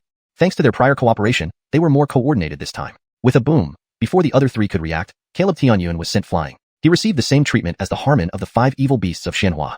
The other 3 great diamond protectors were momentarily stunned, not expecting such an outcome. Yet, as they watched their companion soar through the air, they didn't try to save him. Instead, they attacked the young people directly. Caleb Tianyun was severely injured but wouldn't die immediately, so they aimed to cripple these teenagers first. The power of a rank 8 spirit scholar was already formidable, let alone when combined with a rank 3 and a rank 6 spirit scholar. The result was predictable. With just one move, everyone fell to the ground, some with minor injuries, others gravely hurt. Those protected by precious artifacts suffered lighter wounds, while Geordie's underlings, having no protective items and lower cultivation levels, collapsed instantly and seemed on the verge of permanent damage. Jalmer also fell to the ground, injured. What should he do? His mind raced, seeking a solution. Seeing all the Noels on the ground, the three great protectors hesitated to strike again, giving Jalmer a moment to think. Caleb Tianzai, check on number 2, Caleb Tianhao said as he continued to approach the group on the ground. In an instant, both the Harmon and the third member of the four great protectors cried out in pain as their legs were bitten by red sky Zyrets. Each leg lost a small chunk of flesh, after which the ants quickly flew away. Seizing the opportunity, Jalmer summoned the Crimson Bloodwolf and threw 2 small packages towards the Harmon and the third member. With his left hand, he lifted Edwin, and with his right, he picked up Jamesk, leaping onto the Crimson Bloodwolf and dashing away. Caleb Tianhao and Caleb Tianchong struck the small packages with their weapons, but the packages disintegrated upon contact, releasing a cloud of toxic mist. They quickly dodged, but by then, Jalmer had already fled with the two. A voice floated from the sky. Brother Dongfang, forgive me. We shall meet again. Geordie shook his head and chuckled bitterly. At least he left a message, but this guy was truly remarkable. How did he manage it? Was he really only a 5th-rank spirit cultivator? Watching the retreating figure, Caleb Tianhao sighed. Pursuing him would be futile. This person was too formidable, best avoided in the future. Tonight, number 2 was heavily injured. Hopefully, they could get some compensation from these guys. Otherwise, it would be too much of a loss. Caleb Tianhao shook his head and walked towards Geordie. Jalmer didn't need to worry about the robbery scene anymore. He needed to return to the Clifton family as quickly as possible. The two geniuses accompanied him out, and if they were seriously harmed, it would be hard for him to face anyone. Rushing at high speed, less than 10 minutes later, they finally reached Xinhua City, which should provide temporary safety. It was dawn. Though the wilderness was still dark, the city had some lights, and there were occasional passers-by. The Crimson Bloodwolf galloped freely. 40 minutes later, they finally arrived at the Clifton residence. Upon seeing the two young masters injured, the gatekeepers quickly guided them inside and alerted others. Due to the severity of the two geniuses' injuries, the Clifton family's important figures were alarmed. The Zane and several elders rushed over, distressed upon seeing the two lying on the beds. At this moment, Jalmer was examining Edwin's injuries. He was skilled in healing. Sir Hank, what happened? How did it come to this after just one day out? The Zane was worried. These two were the hopes for the Clifton family's rise. We encountered bandits. I'll explain later. Let me heal them first, Jalmer said while checking. After a few minutes of examination, he concluded that both were severely injured. However, Jamesk's injuries were mainly physical, and with the aid of medicinal pills, he could recover over time. On the other hand, Edwin had suffered a heavy blow to the head, possibly affecting his spiritual energy, making it relatively more complicated. After the examination, Jalmer gave each of them a chi-enhancing pill and a healing pill, then massaged and infused their bodies with chi, aiding the smooth flow of internal energies and helping them absorb the medicinal effects better. Once their internal chi flowed smoothly, they could start healing themselves independently. Jalmer then stood up. What happened to Carmine and Ichabod? Zaire, elderly man entered, clearly agitated. Grandfather, why did you come? Antonio hurriedly moved aside. This elder was a relic of the Clifton family, rarely seen. How could I not come? They are our family's hopes. The old man approached the bed, gazing at the two meditating boys with love and concern. Clearly, he was the patriarch of the Clifton family, a 9th-rank spirit cultivator. Jalmer felt uncomfortable around the elder. Others backed away as well, and the two Noels meditating also frowned, as if the pain had worsened. Looking closely at the elder, his exposed skin, his face and hands, seemed to have concealed sores barely visible beneath a covering. Otherwise, pus and blood might have been visible. Grandfather, perhaps you should keep your distance from them? Antonio hesitated. Oh right, look at my old bones. I always forget things, the elder said, stepping back several meters. Are you Brother Hank? The old man finally turned his gaze to Jalmer. Word of such a visitor must have reached him. Yes, elder, Jalmer nodded. I am old Otto. Chapter 126, Removing Poison for Others. Sir Clifton, I have come to pay my respects. Franz bowed slightly as a form of greeting. Antonio, let's go to the main hall. 2 people should be enough to watch over them. Also, it's nearly dawn. Please send someone to invite Giovanni over to check on these 2 brothers, said Otto as he walked away, finding no point in staying here any longer. Giovanni from Xuanhuan City was a well-known physician, highly skilled in treating illnesses and injuries. Of course, Antonio promptly replied. Soon, everyone gathered in the Clifton family's main hall. Friend Hank, could you tell us what happened? Otto asked courteously. Sir, previously, I was too busy healing the 2 young masters, so I haven't had the chance to recount our journey. It went like this. Over the next half hour, Franz gave a detailed account of their ordeal, omitting or glossing over certain details as necessary, especially those actions he undertook in secret. He was interrupted several times by questions, but each time, they were halted by Sir Clifton. When Franz mentioned taking the cleansing pill to an auction, Otto's body trembled. Knowing full well the effects of the cleansing pill, even though he hadn't seen one himself, he did not interrupt the Noel. After finishing his story, everyone sat there speechless. The events of that day were indeed extraordinary and almost legendary. There was silence as they absorbed what they had heard. The 5 Furies of Xuanhuan were disabled by you? Antonio murmured aloud. These 5 individuals had committed many evil deeds, hated by ordinary cultivators, and neutralizing them was undoubtedly a good deed. Yes, just lucky, Franz replied modestly. One of the 4 guardians was severely injured by you as well? Yes, they were too careless, and we lost some treasures in the process. Friend Hank, you possess a cleansing pill? Otto looked at Franz with intensity, his voice trembling slightly. Franz locked eyes with the elder, holding his gaze for a moment before asking, Why don't I examine your health? Otto paused, wondering if Franz had detected something wrong with him. After a moment's silence, he replied, then I shall trouble you. These others can leave. Antonio, stay behind, Otto continued. All right, everyone can return to their duties, Antonio announced. In moments, the hall was left with only 3 people. Dawn was breaking, signaling the start of a new day. Why don't we go to your bedroom for the examination? Franz suggested. Sure, agreed Otto. Minutes later, they arrived at the elder's residence, which included a small courtyard. Franz noticed various flowers, herbs, and medicinal plants within the courtyard, some even enhancing cultivation and having young attributes. He shook his head disapprovingly. Inside the bedroom, more young attributed artifacts adorned the furniture. Again, Franz shook his head. Why does this old man favor young attributed items so much? It seems he must have been very strong and brave in his younger years. This was why Franz wanted to examine the old man's living environment. He suspected the deep-rooted Dan poison in his body might be exacerbated by these factors. Noticing Franz's frequent shakes of the head, Otto asked curiously, young friend, is there something amiss here? Sir Clifton, let's begin the examination. Please take off your shirt. Otto hesitated but complied, knowing that Franz seemed competent. Since Giovanni couldn't treat his illness, he had nothing to lose. Once undressed, the dark sores covering his body were clearly visible, causing Franz to frown deeply. Sir Clifton, do not resist. My chi will enter your body for inspection. Otto nodded, understanding the agony he had endured over the years. If not for supporting the Clifton family, he might have chosen suicide long ago. Franz took hold of the elder's hand, sending a gentle stream of chi inside. Sir Clifton, perform your qigong slowly, guiding my chi along. This will make it smoother and faster. Nodding again, Otto began circulating his internal chi slowly. Following the circulation, Franz was shocked by the condition of the elder's body. It was riddled with dark sores and inflammations. The elder must have been enduring immense pain daily. But for the sake of the family, he had pushed through all this suffering, earning the Noel's profound respect. In his heart, he silently bowed to show his admiration. A few minutes later, the chi completed its circuit. The problem stemmed from long-term consumption of Dan medicines without proper treatment. His living environment further worsened his condition. Done. Franz slowly withdrew his chi. Sir Clifton, did you consume many Dan medicines in the past? Yes, my aptitude wasn't great. So in my Noel, I consumed any Dan medicine that could boost my cultivation, neglecting the potential Dan poison issues. Eventually, I built up the Clifton family fortune through my efforts.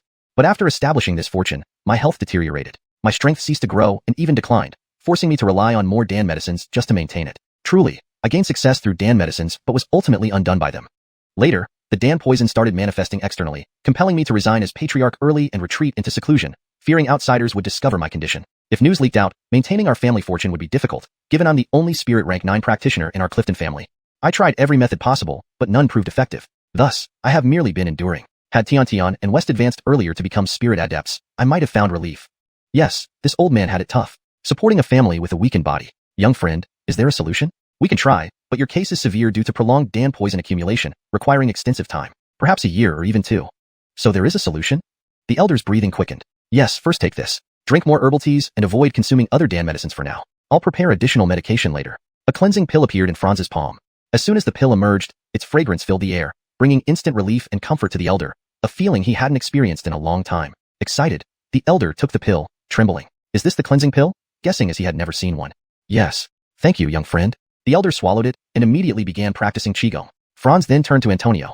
Family head Clifton, remove these young attributed objects from Sir Clifton's quarters as they harm his health. He proceeded to instruct Antonio on removing beneficial yet young attributed cultivation items and uprooting the medicinal plants in the courtyard, all of which currently harmed the elder. If you wish to place ornaments in the bedroom, jade stones, especially those with special cold attributes, are suitable, advised Franz. Understood. I'll arrange it right away. By then, daylight had fully broken. Chapter 127. Extending benevolence to the Clifton family. Jalmer asked Antonio to bring paper and a pen. He then wrote down 2 lists of herbs and handed them over.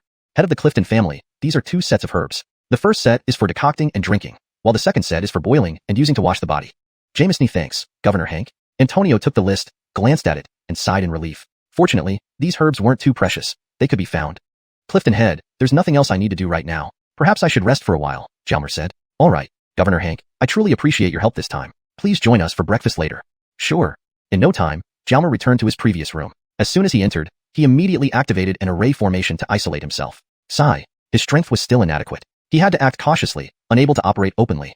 This trip to Phantom City wasn't bad. He obtained a few treasures, some peculiar items, nearly 40,000 flower coins, and also befriended the Harmon of Phantom City. The process was thrilling, full of ups and downs. It was great except for offending the 4 great disciples, which might cause trouble in the future. But if he were stronger, such troubles wouldn't exist. Strength. He must improve his strength. Rapidly, lost in thought, he pulled out the green moon fruit he had acquired. After admiring its beauty, he consumed it. Zaire hour later, not only had his minor injuries healed, but with a pop, the second small star appeared in his dantian. Previously, when he had advanced to first-rank spirit scholar, his cultivation had been unstable, though it improved gradually because of his growth spirit root, making him more gifted than before. Through his perilous escape from Phantom City, arena battles, and subsequent encounters with bandits, his cultivation had stabilized. Eating the green moon fruit provided enough energy, so advancing to second-rank Spirit Scholar was just a natural progression. Not bad. He had been away from Yuehu sect for half a month, and finally advanced to second-rank Spirit Scholar. The speed was satisfactory. Smiling, Jalmer retracted the array formation and stepped out of the room. Allottal friend Hank, are you meditating again? Otto suddenly appeared at the door. Jalmer was taken aback. Why would Elder Clifton be here? Glancing behind him, there were quite a few people outside, including Landon, who had received the Clifton family's commendation for bringing Jalmer to their home. Elder Clifton, please accept my respect. Otto bowed deeply. Why are you doing this? Thank you, Governor Hank, for curing Elder Clifton's illness. Antonio explained, leading the other important members of the Clifton family to bow 3 times towards Jalmer. What was going on? Was the clear body pill really that effective? Jalmer examined Elder Clifton's face closely. Sure enough, the dark spots had faded significantly, and his body odor had diminished. Congratulations, Elder Clifton. All thanks to Allottal friend. This pill is indeed effective. I feel much better now, and believe the toxins within me will be completely cleared within a year. Good to hear. If Allottal friend ever needs anything in the future, just speak up. If we can assist, we will not hesitate. Jalmer smiled. Gaining support from a medium-sized family like this was better than nothing. Perhaps he should seize the moment? Elder Clifton, I have another clear body pill. Take it 3 months from now if you recover quickly, or 6 months if recovery is slower. Saying this, he handed over the pill. Jamesney thanks, Allottal friend. Otto clasped his hands and bowed deeply, confident that this pill would ensure a complete recovery. Jamesney thanks, sir. Antonio led everyone in a kneeling salute. Please get up, everyone. Jalmer felt somewhat embarrassed, but he'd get used to it eventually. Allottal friend, shall we go eat? Led by Elder Clifton, they quickly arrived at a large dining hall. Governor Hank, please sit up front. Feeling a bit uneasy, Jalmer declined initially, but eventually sat up front. Elder Clifton also sat separately due to his dantoxin condition, as being too close to ordinary people caused discomfort. As they seated themselves, food was served. Though it was breakfast, it was elaborately prepared. Elder Clifton, you should eat less meat until you fully recover. Thank you for the reminder. I'll remember that. Also, please keep my presence a secret. I have enemies outside. Knowing my whereabouts could put you in danger. Rest assured, Allottal friend. We've already given strict orders not to reveal your information. If any trouble comes, the Clifton family stands by you. Comforting words indeed. After breakfast, Kiefer was invited to examine the Clifton family's 2 young masters, asking about their injuries. The 2 young masters have recovered well. Their treatment has been excellent. Even I couldn't have done better. Who treated them initially? Oh, after they were injured, they encountered a mysterious elder who helped them briefly before leaving. Otherwise, the injuries might have been worse. Antonio began concocting a story as per Jalmer's earlier request. He must be an extraordinary person. Kiefer nodded. Also, one of them suffered a severe head injury. They need something to strengthen their soul force, which I cannot provide. You'll have to find your own way. He pointed to Edwin. Then he left after providing a prescription. Everyone looked at Jalmer again, impressed that he was deemed extraordinary by Kiefer. Is there any way to save Carmine? He's a potion master. If he can't restore his soul force, his path as a potion master will be cut short. Otto looked at Jalmer expectantly. I don't have much experience in this area, Jalmer pondered. True, a 15-year-old boy couldn't possibly be all-knowing. The Clifton family might lose a genius. Otto sighed and shook his head. But maybe there's a way we can try? The Noel spoke up again. What is it? Everyone asked eagerly. Jalmer took out the brownish-black mineral from his storage ring, transformed a stick into a file, and filed off a quarter of it.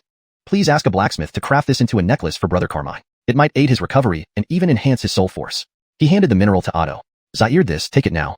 He passed over a soul ascension pill. Thank you, Brother Hank. Edwin turned over in bed and bowed deeply. Brother Carmine, please rise. If I hadn't brought you around, none of this would have happened. Your injuries were caused by me. Allottal friend Hank, great kindness requires no thanks. In the future, feel free to command us, Otto respectfully replied. Jalmer had effectively saved the Clifton family's past, through saving Landon, and its future, by helping Edwin. Such a great deed demanded action, not words. Great kindness requires action. Hashtag chapter 128. James King arrangements. Previously, it was, if you have anything to say, now it's, if you have anything to command. There is always a reward for one's efforts. Is the Clifton family betting on Franz, and hoping to rise through his support? Never mind that. What matters most now is enhancing my own strength. Without power, you're nothing. Ever since escaping the clutches of the Dio sect, within less than a month, I've been involved with a medium-sized sect and a medium-sized clan, and my cultivation has reached second rank Alongshi. This is a very good outcome. I'm getting closer to my goal. Now, it would be best for Elder Clifton and the 2 young masters to focus more on cultivation so they can recover sooner. If Elder Clifton can recover fully and even break through to the next level of Alongshi after, that would be wonderful news, Franz smiled. Breakthrough? Is that still possible? Why not? After taking medicinal pills for years, there's plenty of energy accumulated in your body, and over these years, your cultivation has stabilized. Once the pill poison is cleared, if the opportunity for a breakthrough appears, wouldn't it just happen naturally? In that case, let me take advantage of your auspicious words. I'll go cultivate immediately. Azrael, please accompany our young friend. The old man said happily and left, feeling incredibly content. This positive mindset will also help with healing and detoxifying. Crown Minister Hank, shall we take a walk? You haven't had a chance to look around our Clifton residence yet. Antonio smiled, noting how large their estate was. Sure. So the 2 left the room and began walking around Clifton Jamesner. When will Brother Carmine and the others return to the sect? Tomorrow. Although they are injured, it's not severe enough to prevent them from traveling. They'll join the main group back to the sect. Moreover, medical conditions are better in the sect, making recovery easier. James and group? Yes. They have a fixed schedule for returning home each year, escorted by designated personnel from the sect. When the time comes, they're picked up by other designated people, ensuring safety. Oh, that's good. It's indeed reassuring to have dedicated escorts. James, your sects really are impressive. I was worried about retaliation on the road. By the way, do you know what level the escort personnel are? They seem to have a Alangshi master and several Alangshi cultivators. Quite impressive, actually having a Alangshi master as an escort. Franz sighed. Coming from a small place, this truly exceeded his expectations. If he hadn't left Hangjia village, he might never have seen many Alang's cultivators, let alone a Alangshi master escorting disciples. Am I prepared to leave with them tomorrow for the Xianyao Valley? Is there any problem with that? You want to go to the Xianyao Valley? Yes. It should be fine. In the past, families of Xianyao Valley disciples who wanted to visit the valley could travel with them but had to return on their own. As long as I can go, that's good. Also, I'd like to discuss a collaboration with clan head Clifton. What do you think? Collaboration? No need for that. Just tell us what you need. Antonio said firmly. Franz remained silent for a moment. Can the Clifton family be trusted? Based on interactions over these few days, they seem trustworthy. Alright, the medicinal pills you sell are mostly brought back by Carmine and others, right? Some were refined by him, and some were acquired from his fellow disciples.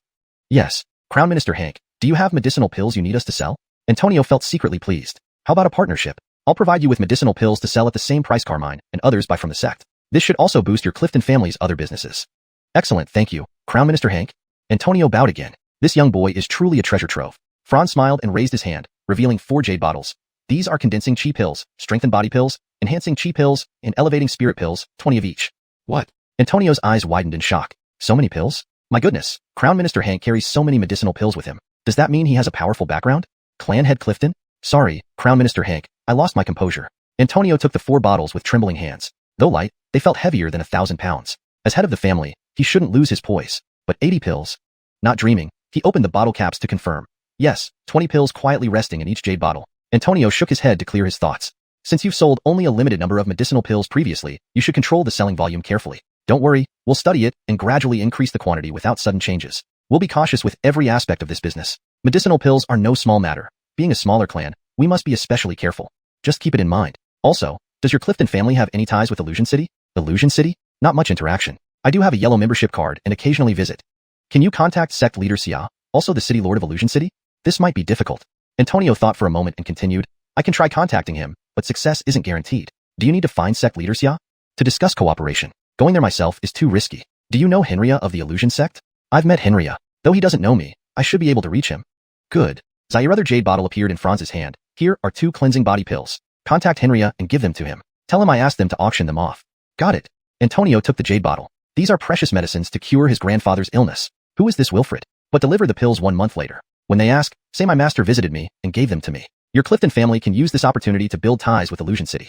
Understood. Antonio couldn't hide his excitement. If relations with Illusion City improve, Clifton family would rank among top middle-tier clans. Crown Minister Hank is truly a lucky star sent by heaven to the Clifton family. By the way, please don't disclose my affairs to irrelevant people. Don't worry, Crown Minister Hank. We understand. Also, information about me being here might leak. Strengthen security. If necessary, hire more cultivators as guards using medicinal pills as payment. It shouldn't be hard to recruit cultivators. Agreed. I'll arrange it. No other matters. I'm heading back to my room. You don't need to call me for meals today. I'll come out in the morning. Understood, Crown Minister Hank. Back to the room? With everything arranged, it's time to cultivate and refine more pills. Time flies when cultivating. Before he knew it, a day and night had passed. The next morning, Franz emerged looking refreshed. Antonio was already waiting outside, showing great attention to detail. During breakfast, Carmine and Ichabod, with their family members' assistance, joined the dining hall. Elder Clifton didn't appear. Due to his condition, his presence might make others uncomfortable.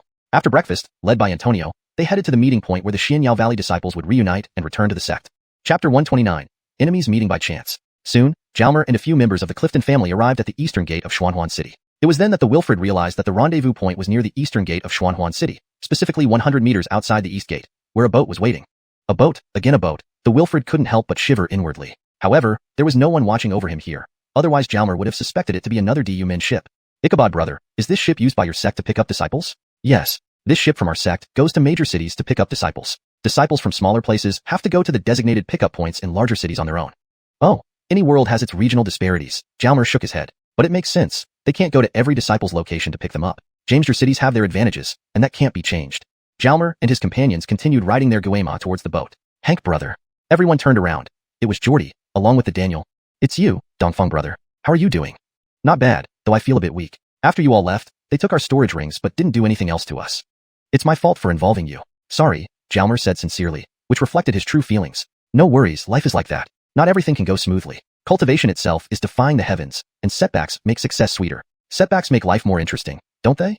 Haha, this boy actually seemed more mature now, not like a rich kid anymore. Dongfang brother, even if we haven't always gotten along, I agree with what you just said. So, Hank brother, you don't need to worry about it. This experience is valuable. At least it gives me something to brag about in the future. Ha ha ha. James chuckled. Yes, Lord Hank, you shouldn't worry. This experience might be beneficial for them. They should thank you, Antonio interjected. With that said, the topic was closed. There was no point dwelling on it further since everyone was still standing here, right? As they spoke, they had already reached the large boat. Beside the boarding area of the boat were two people checking sect badges. James handed over his badge and said, Senior brother, this is a relative of mine who wants to visit the sect. Is that okay? Gilbert, there's another visitor. The checker turned back and called. Zaire, elderly cultivator, walked over and looked at Jalmer. You want to visit our sect? Yes, Jalmer nodded. What for? To tour the top alchemy sect in this rat kingdom, Jalmer smiled. You talk well, but our sect isn't a zoo, Gilbert retorted. Gilbert, I remember the families of sect disciples can visit the sect? James seemed anxious. He didn't want to embarrass himself. That's true, but it doesn't mean we agree every time. Do you have other reasons? Gilbert stared at Jalmer. I want to join the number 1 alchemy sect. Is that reason enough? Sufficient. Definitely sufficient. But many people want to join our sect. Wanting to join is one thing. Whether we accept you is another. We have requirements for joining the sect. I'm 15 years old, level 5 spirit adept. Is that enough? Jalmer lifted his head. Do you mind? Gilbert glanced at the Wilfred's Danteon. Gilbert, you're welcome to inspect, the Wilfred smiled. Gilbert scanned him with soul force. Damn, are there really so many geniuses these days? Zaire one who pops up seems like a genius. Can I board the ship now? Yes. Gilbert held James's sect badge. You're James, right? Yes, Gilbert. Watch out in the sect, and don't let him wander around. Gilbert handed the badge to the checker. James can note. Yes. You seem injured? Gilbert noticed. James frowned. Yes, from a duel. Duels are part of cultivation, but avoid severe injuries as they can harm your foundation. Seek a physician once you're in the sect. It won't do to leave any lingering issues. Thank you, Elder.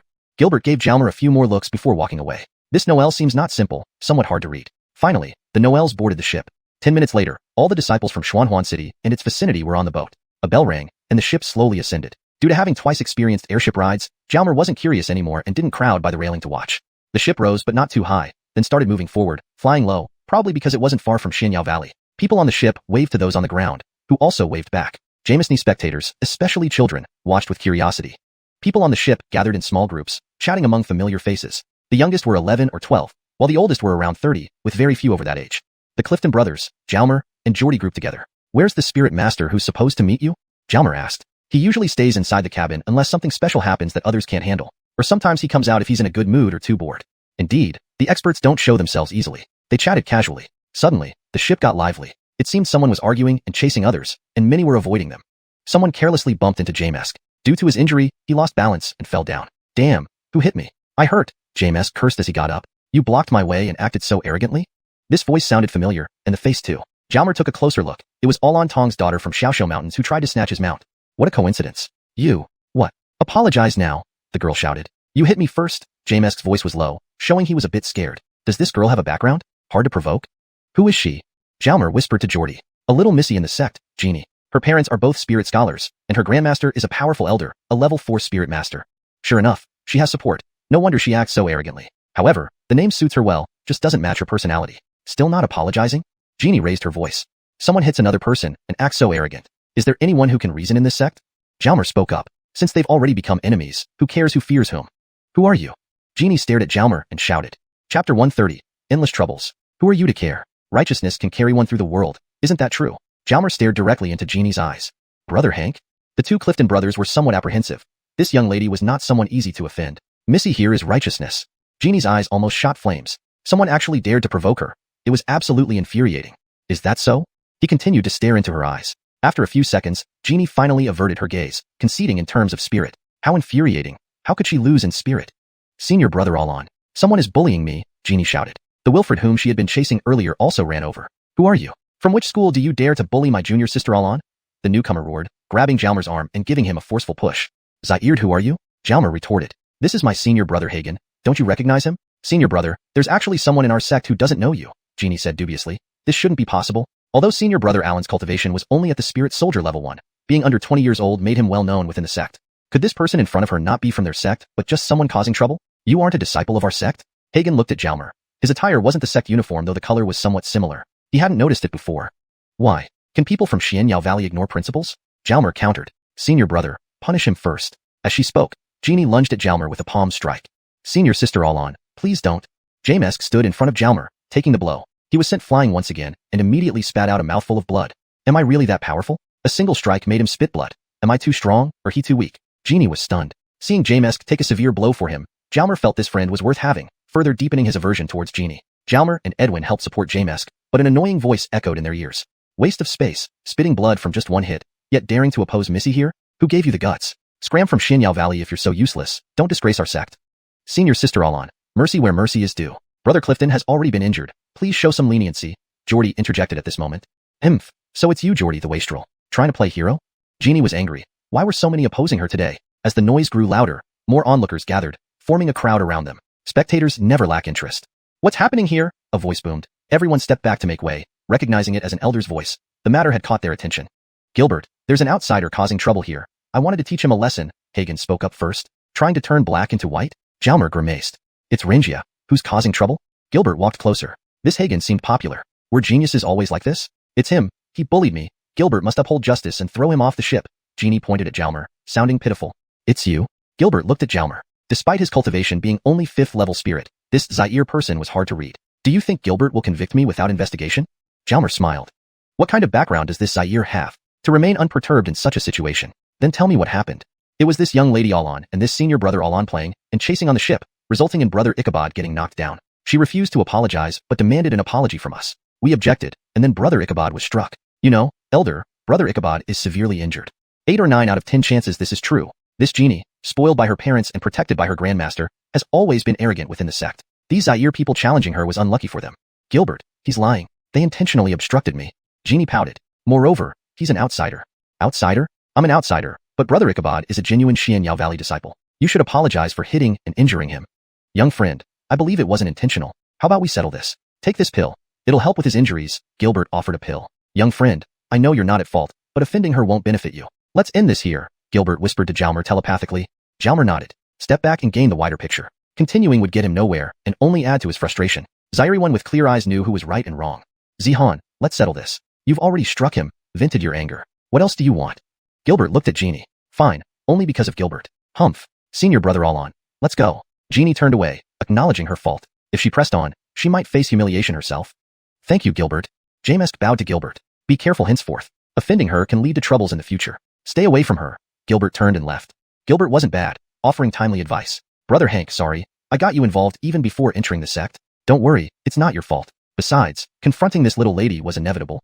His identity would eventually be exposed, leading to confrontation when it happens. Inevitable? Of course, being so talented, once I enter Xianyao Valley, I'll shine brightly. Surely, I'd overshadow that senior brother all on, and she won't let it go. Therefore, it's bound to happen sooner or later. Jalmer laughed somewhat sinisterly. How shameless. Previously this brother Hank wasn't like this. Suddenly he seems like a different person. Regardless, we must be cautious going forward. Otherwise, this senior sister Alon could cause trouble behind our backs, and we'd suffer, Edwin whispered, somewhat disheartened.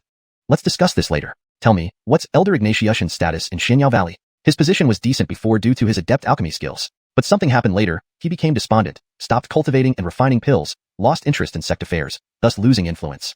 That complicates matters. What if he ignores me? The Wilford frowned. So, can you take me directly to Elder Ignatius once we reach Xianyao Valley? Better to address issues head-on, and if necessary, run away quickly. Sure, hoping he'll give face to your friend. Chapter 131. The Teleportation Array. The group talked and laughed, making the time pass rather quickly. Before they knew it, half a day had gone by, and ahead of them, a massive canyon loomed faintly into view.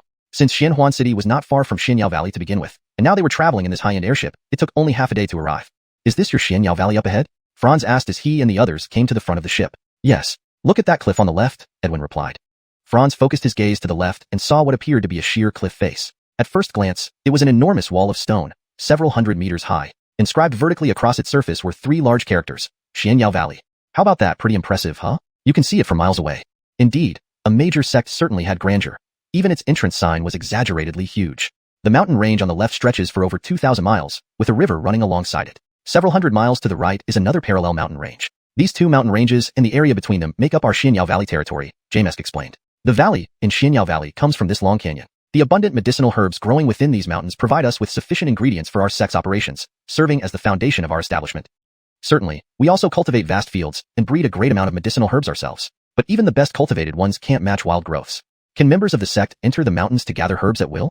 Franz inquired curiously. Some areas can be freely harvested from, while others require special permission. Once you join the sect, you'll get a full understanding. True, if one did not ultimately join the sect, all these explanations would be wasted words. A few minutes later, the airship landed outside the grand gates of Xianyao Valley, a vast plaza not far from the huge gateway. The square bustled with activity, filled with numerous shops. Within 10 minutes, everyone disembarked, most heading towards the sect while a few chose to explore outside. Franz smoothly entered the sect along with Edwin and others, but registered upon entry. They were informed that without greetings from an elder or someone of higher rank, they could only stay inside the sect premises for one day. Fellows, why don't you return to your battle sect, and Hank and I head straight to the alchemy sect? After all, we need to report back, and our two sects are somewhat distant, Edwin said.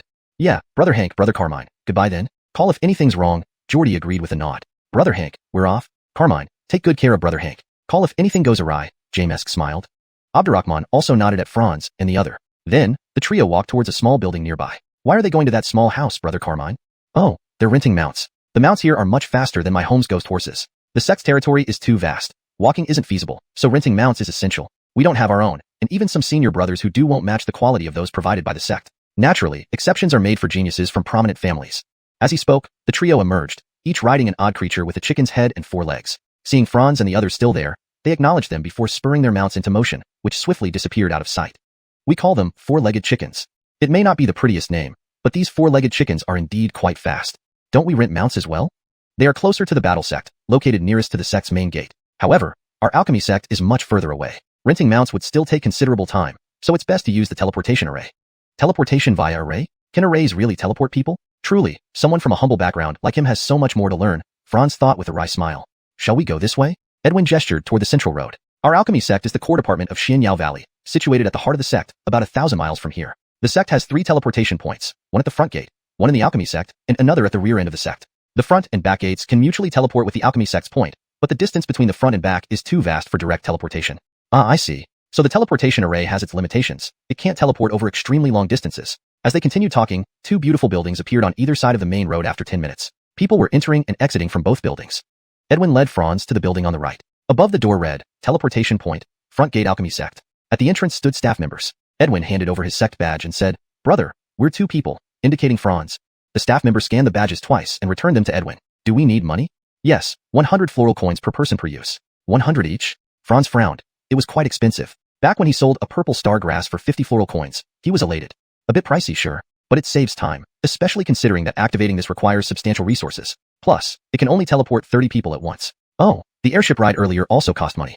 Damn, even the airship required payment. Business opportunities seemed to be everywhere. Upon entering, they found themselves in a hall. In the center was a circular area where an array was set up. The floor was painted in 3 colors, red, yellow, and green, dividing the hall into 3 zones. Chairs were placed in each section, indicating a waiting area for teleportation. Occasionally, people greeted Edwin, who responded while explaining everything to Franz. After each teleportation, there's a 20-minute wait. Today, many disciples are returning from home, so the frequency is high. Usually, with fewer people, it might only operate a couple of times a day. It seemed the teleportation costs weren't cheap. Currently, about 20 people were present in the hall. Edwin led Franz to the green zone, saying, Our batch is next. If 30 people fill the green zone, the overflow stands in the yellow zone, and if that fills, they stand in the red zone. When we teleport, those in yellow move to green, and those in red move to yellow. So, it operated on a first-come, first-served basis, which was fair. Shortly, the central circle lit up. Franz followed everyone into the center. It might feel a little dizzy. It'll pass soon, Edwin said. Attention, teleportation starting, announced the staff. A bright light descended from above, blinding them for a moment, causing slight discomfort in the head, followed by about 30 seconds of turbulence. Another flash of light, and they stabilized. We've arrived, said Edwin. Chapter 132, Just a Drunkard. The light beneath their feet had now faded away. Stepping out of the circle, they found themselves in an oval-shaped hall with 2 circles. One clearly serving as the entrance teleportation portal and the other as the exit. The floor was monochromatic, without any distinct sections. Following the crowd out of the hall, Brother Hank, let's go register first before we look for Lemuel. Sure. They walked toward a cluster of buildings, indeed following the crowd, as most were returning disciples from their homes. The compound was sizable, enclosed by walls, and at a glance, it seemed to have some sort of array formation. Upon returning, everyone needs to register to prevent any unexpected incidents. If someone can't arrive on time, they need to ask for leave beforehand.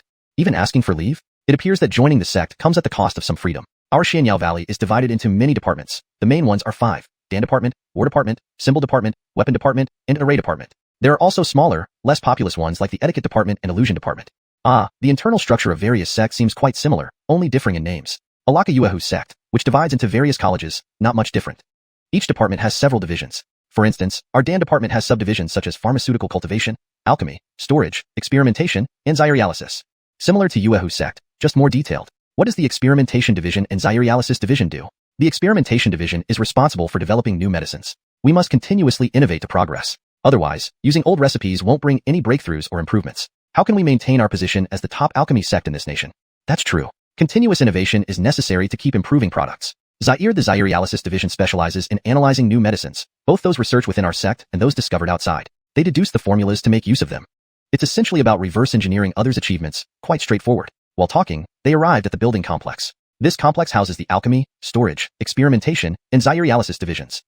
This must be the key area of Xianyao Valley. In front of the complex stood a red house where people kept entering and exiting. We need to register here since we've just returned. Wait for me outside, Edwin said before entering the house. A minute later, he came out. Let's go find Lemuel. First, let's check the alchemy division. Franz nodded and followed him. When passing through the outer gate, they were stopped because Franz wasn't wearing the sect's uniform or carrying an identification badge. After registration, they were allowed in. Just inside the wall, Edwin turned to ask the guard, "Senior brother, is Elder Ignatiushin here today?" "Probably not. Elders sometimes stay inside for days. Our guards work shifts. But I haven't seen Lemuel in a long time," the guard replied, quite helpfully. "Thanks, senior brother. Let's go inside and look for him then." Thus, Edwin took Franz to the alchemy, experimentation, and zyrealysis divisions to inquire. Unfortunately, they found no leads. "It seems we can only try his residence. This Lemuel is truly hopeless. Should we rent a mount? The Elder's residential area is quite far from here." "All right."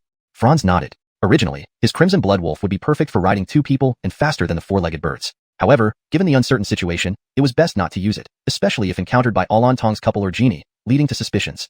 Entering the rental place, only humans appeared. When Edwin requested mounts, two four-legged birds emerged from ridebacks. Truly luxurious. Renting two four-legged birds cost 100 flower coins, 50 per bird, incredibly expensive. Seated on the mounts, they rushed towards the Elder's residential area. 20 minutes later, a set of uniformly designed, high-quality buildings appeared. How luxurious. Even the Elders live in such fine houses? Better than Yuehu sect's Elders' residences. Comparison really brings out differences. Do you have specific requirements to become an Elder? Franz couldn't help but ask, recalling his own status as an Elder in Yuehu sect. Reach 5th rank Alongshi to become a regular Elder. This residential area is for Elders below Alongshi rank. What does that mean? Are Alongshi ranked Elders housed better? 5th rank Alongshi? How long will it take me? Shouldn't be too long, considering I'm already 2nd rank Alongshi. Franz began daydreaming. There were managers in the residential area too. Edwin approached and asked, "Senior brother, I'm Edwin from the alchemy division. Which building does Elder Ignatiushin reside in?" "Elder Ignatiushin lives in building 18, but I'm not sure if he's there." Sigh. The staff member sighed, seemingly lamenting Lemuel's fall. "If he's not there, where might he be? He spends all day drinking now. If he's not home, he's probably at Despair Tavern. He usually frequents that place." Despair Tavern? What a distinctive name. "Thank you, senior brother. Let's go in," he said, taking Franz into the residential area. The houses were numbered sequentially, making it easy to find. Soon they reached building 18. Other residences had well-maintained courtyards, but building 18's courtyard was disordered, suggesting long neglect. "I heard Lemuel wasn't like this before. Some unknown incident caused him to change," Edwin sighed. Lemuel. Knocking and shouting brought no response. They continued knocking and shouting for several minutes with no reply. "Not at home? Should we break in?" Clearly inappropriate. This is the Elder's residential area. Even with 1,000 guts, he wouldn't dare. He might not be home. "Want to check Despair Tavern?" Edwin suggested. "Wait a moment." Franz closed his eyes, extending his spiritual sense to scan the entire building. Just a drunkard, so this shouldn't matter. Scanning revealed no signs of life inside. Lemuel wasn't home. Edwin looked puzzled at Franz, unaware of what he had done since he lacked such abilities as a Aling's disciple. "Let's go to Despair Tavern." Minutes later, they entered the two-story tavern. Approaching the counter, "Is Elder Ignatiushin here?" "Lemuel? He's upstairs, drunk and unresponsive. I'll show you." On the 2nd floor, they found an elderly man sprawled over a table, unconscious. "This is the person Elder Jarrett sent me to find? Reliable? Seems like just a drunkard." ##### Chapter 133. The drunken elder opens the letter. "Lemuel. Lemuel." Jalmer called out several times, but there was no response. He pushed the elder gently, still nothing. "It's no use. It's always like this." The innkeeper shook his head. "But it shouldn't be. With Lemuel's cultivation, ordinary wine can't make him drunk," Jalmer said. "What if he wants to get drunk?" the innkeeper countered. "If that were the case, any alcohol would suffice. Should we carry Lemuel back?" Jalmer looked at Edwin. "Sure."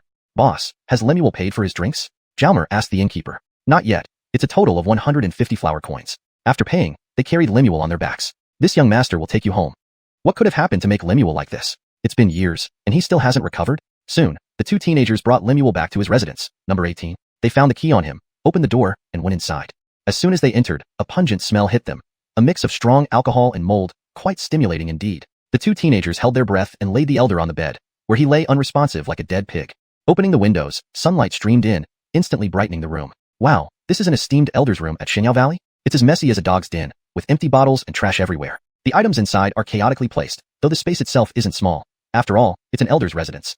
Edwin dared not touch anything inside the room, but Jalmer didn't care much. Given his connection with Elder Jarrett, he wasn't afraid. Brother Carmine, why don't you help tidy up the courtyard outside? Jalmer suggested as he started organizing the room's contents. All right. Organizing the courtyard was just cleaning. No problem.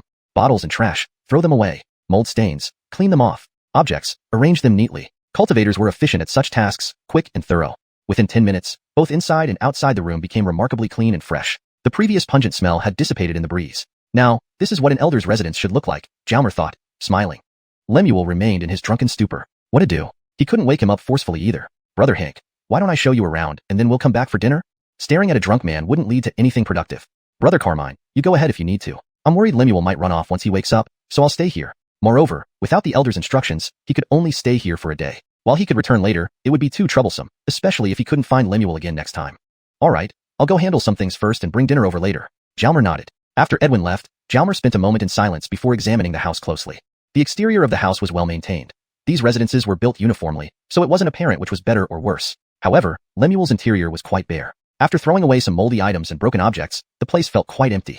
What a failed elder, Jalmer couldn't help but criticize. Jalmer rummaged around, but only on the surface, finding nothing noteworthy. Going upstairs, there were 3 rooms, each containing only a dusty bed, a table, and a chair, nothing else. Why does Lemuel from Uahu sect seem similar to Lemuel here? Do they have no family? What is their relationship? One is named Jarrett, the other Ignatiushan. Could they be brothers? Returning to Ignatiushan's bedside, he was still mumbling incoherently, not awake. My fault. Sorry you. The words were fragmented and unclear, suggesting he regretted something deeply. Was it love troubles, or remorse over a misdeed? Let him wake up naturally. Zaire hour later, Lemuel hadn't woken up, but Edwin had delivered dinner. There was plenty of food, especially meat, because he knew Jalmer had a mount that needed feeding. Placing the food on the table, Jalmer let out the crimson blood wolf, giving it some meat, then started eating. He didn't release the red sky Zyrets yet. It was best to keep them hidden for now as a secret weapon. While eating, the two chatted, with Edwin continuing to tell Jalmer about Shinyao Valley. After eating, they chatted a bit more as dusk approached. Why don't you go back? I'll stay here. Edwin thought for a moment and said, all right, I'll leave first and come back tomorrow. After all, he had no significant ties with Lemuel and staying overnight without permission seemed inappropriate. Moreover, he didn't know the exact relationship between Jalmer and Lemuel. After Edwin left, Jalmer called out to Lemuel several times. No luck. Isn't it true that you can't wake someone who pretends to sleep? Actually, Ignatiushan had been semi-awake shortly before Edwin arrived. As an 8th-rank spirit scholar cultivator, even if truly drunk, the duration wouldn't be long. My head hurts. Who are these 2 kids? Where am I? My own bed, but why doesn't it feel familiar? Shouldn't I be at the tavern? Listening to their conversation, he realized one was from the alchemy department, while the other was an outsider. What do they want? Huh, one left. Why won't this kid leave? Why are you calling me? Get lost. How dare you come into my house without permission? Are you trying to steal something? But I don't have much worth stealing. What? He's setting up an array? Damn, going into the array. Forget it, there's nothing valuable here anyway. Headache, might as well sleep again, that damned.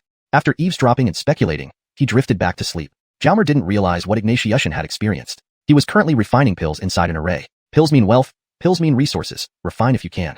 He refined continuously for 10 sessions, then began cultivating. To become stronger, constant cultivation was essential. Time passed quickly, and soon night turned to dawn. With the first ray of morning light entering the room, Jalmer dismantled the array and approached the bed. Lemuel? Lemuel slowly opened his eyes. The air felt so fresh, long overdue. Who are you? Lemuel, do you know someone named Jarrett? Jarrett? Ignatiushan sat up abruptly. Which Jarrett? Jarrett, the elder from Uahu sect. Know him. Who are you? Lemuel, please read this letter. Jalmer handed over the letter written by Jarrett. A spirit scholar using regular paper and pen to write a letter? Opening the envelope, familiar handwriting came into view. Translation continues seamlessly based on the provided text structure. Chapter 134. I want to take on an apprentice. Staring at the familiar handwriting in the letter, Ignatiushan's hand began to tremble and his eyes welled up. What's going on here? Reading a letter and getting so moved. This doesn't seem like how a drunkard should act. Jalmer glanced at the envelope. It didn't seem to contain many words.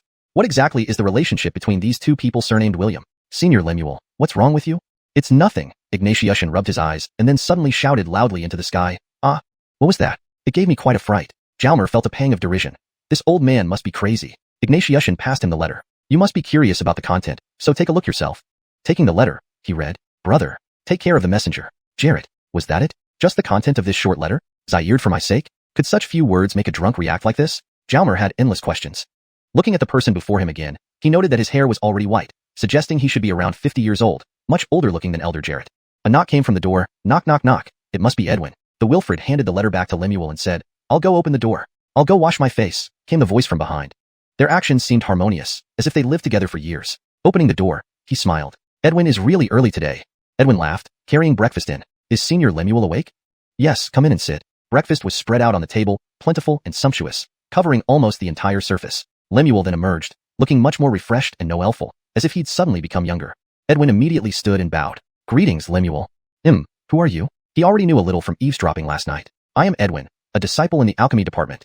Good. Aladal Zaire has already reached level 5 of the spirit practitioner realm. Not bad. Edwin looked at Jalmer. This didn't seem like the legendary Lemuel he had heard about, just a regular person. Eat first. Jalmer tossed some meat onto the ground and released the crimson blood wolf. Prepared mentally, yet the sudden appearance of such a large wolf still amazed Ignatiushan. After nodding in approval, he commented, "This wolf is impressive." The crimson blood wolf glanced at Lemuel, then started eating. All three were eating, but no one spoke. There was an awkward silence. After finishing breakfast, Edwin bid farewell. Jalmer saw him off at the courtyard. In the yard, Edwin said, "Brother Hank, remember, today marks a full day. If anything happens, find me anytime. I'm in the alchemy department, which you visited yesterday." Okay. After seeing off Edwin, Jalmer returned to the room. "Do you want to join Xianyao Valley?"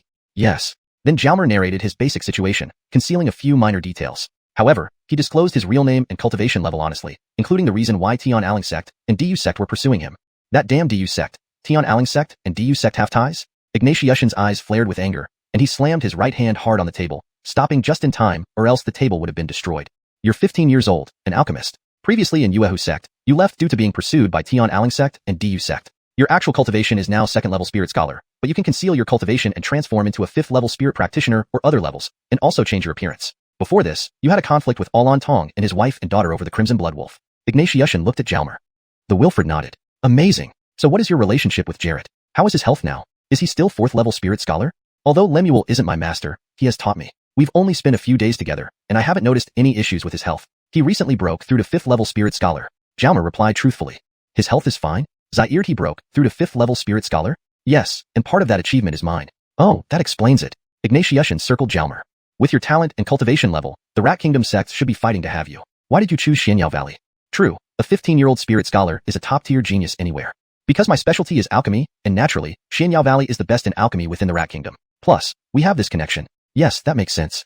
So from now on, let's say I'm your master on the surface because with your cultivation, I might not be suitable to be your master anymore. If you need anything, tell me. If you have any problems, ask me. Also, try not to reveal your true situation to others." "Okay.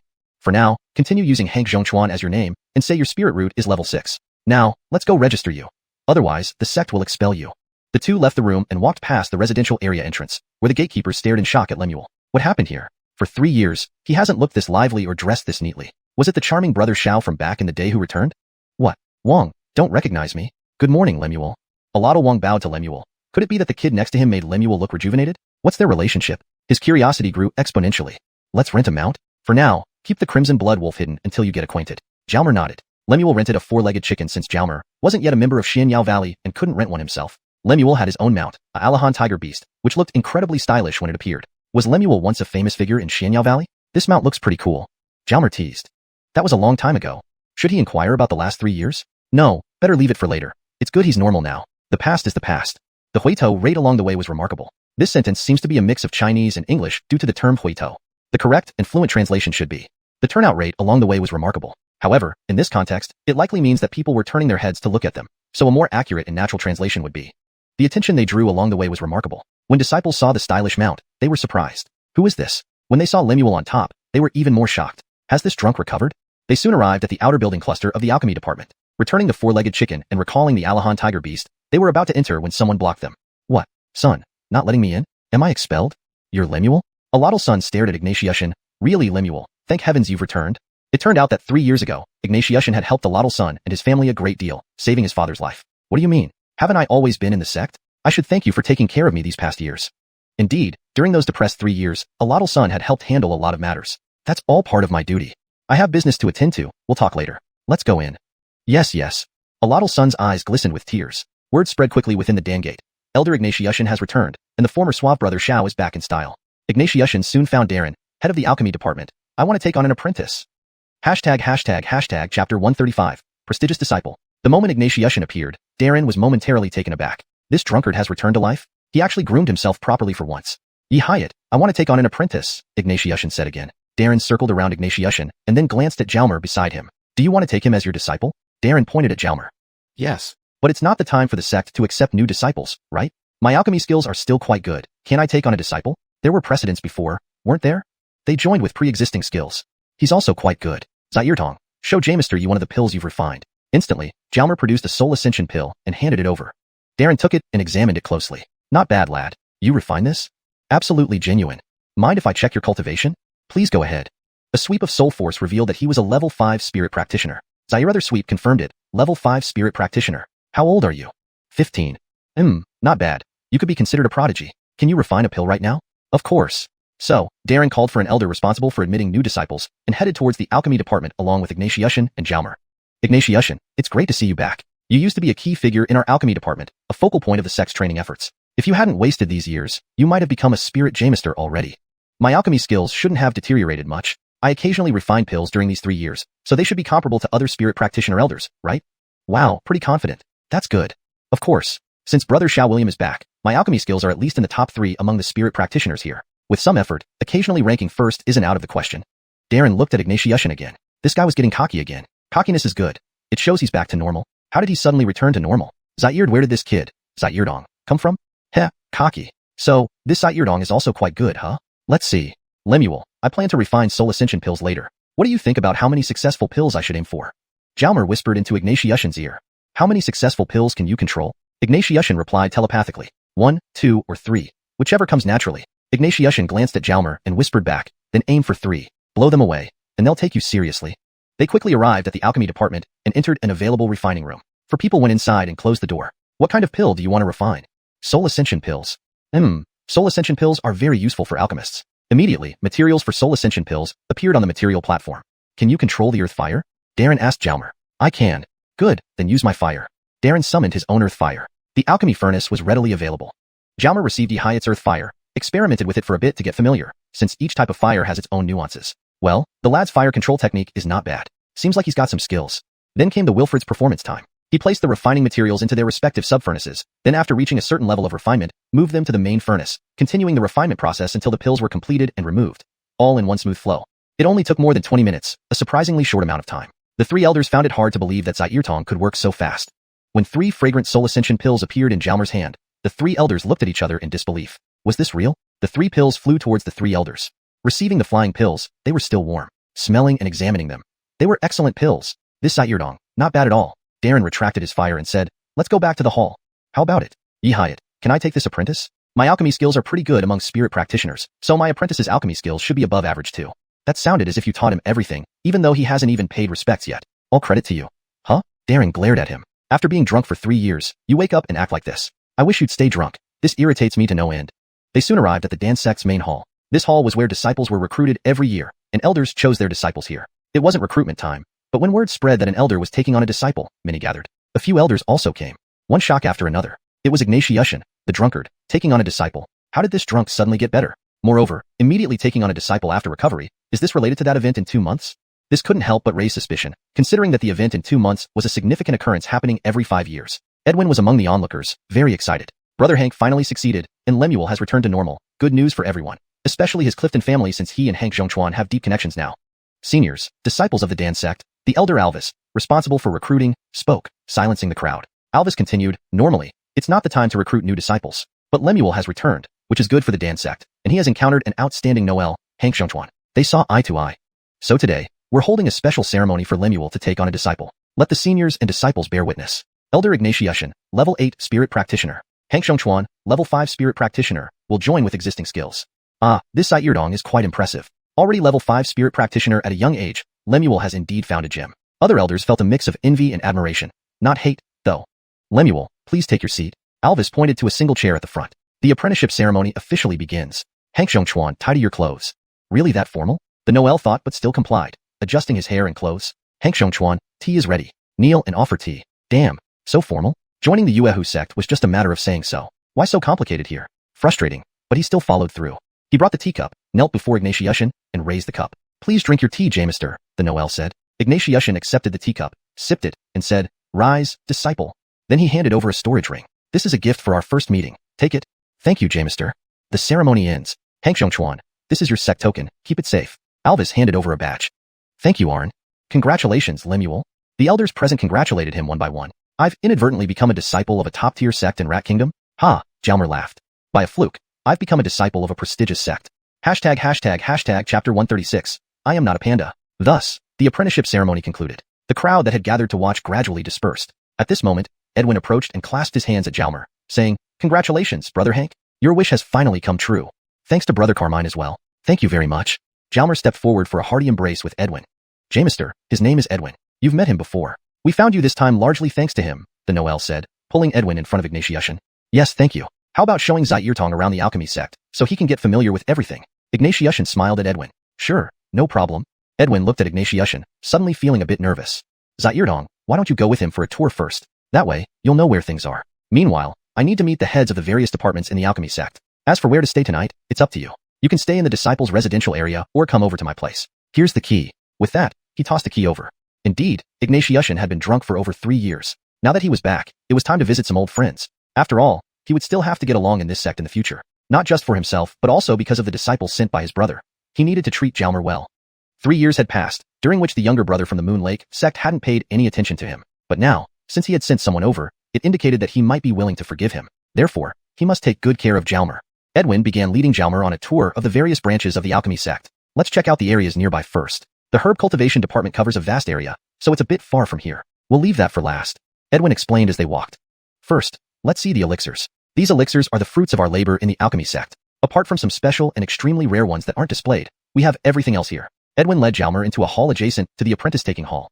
Wow, this hall is quite large. It's divided into different sections based on grade and effect. The elixirs here can be sold, though they're slightly cheaper than those outside because they're for the sect's own disciples. However, there's a limit on the number each disciple can buy to prevent resale. After circling the elixir hall, the variety was indeed extensive, surpassing even the spirit sect's pharmacy in the Mystic City. Yet, oddly enough, the clear body pill wasn't available.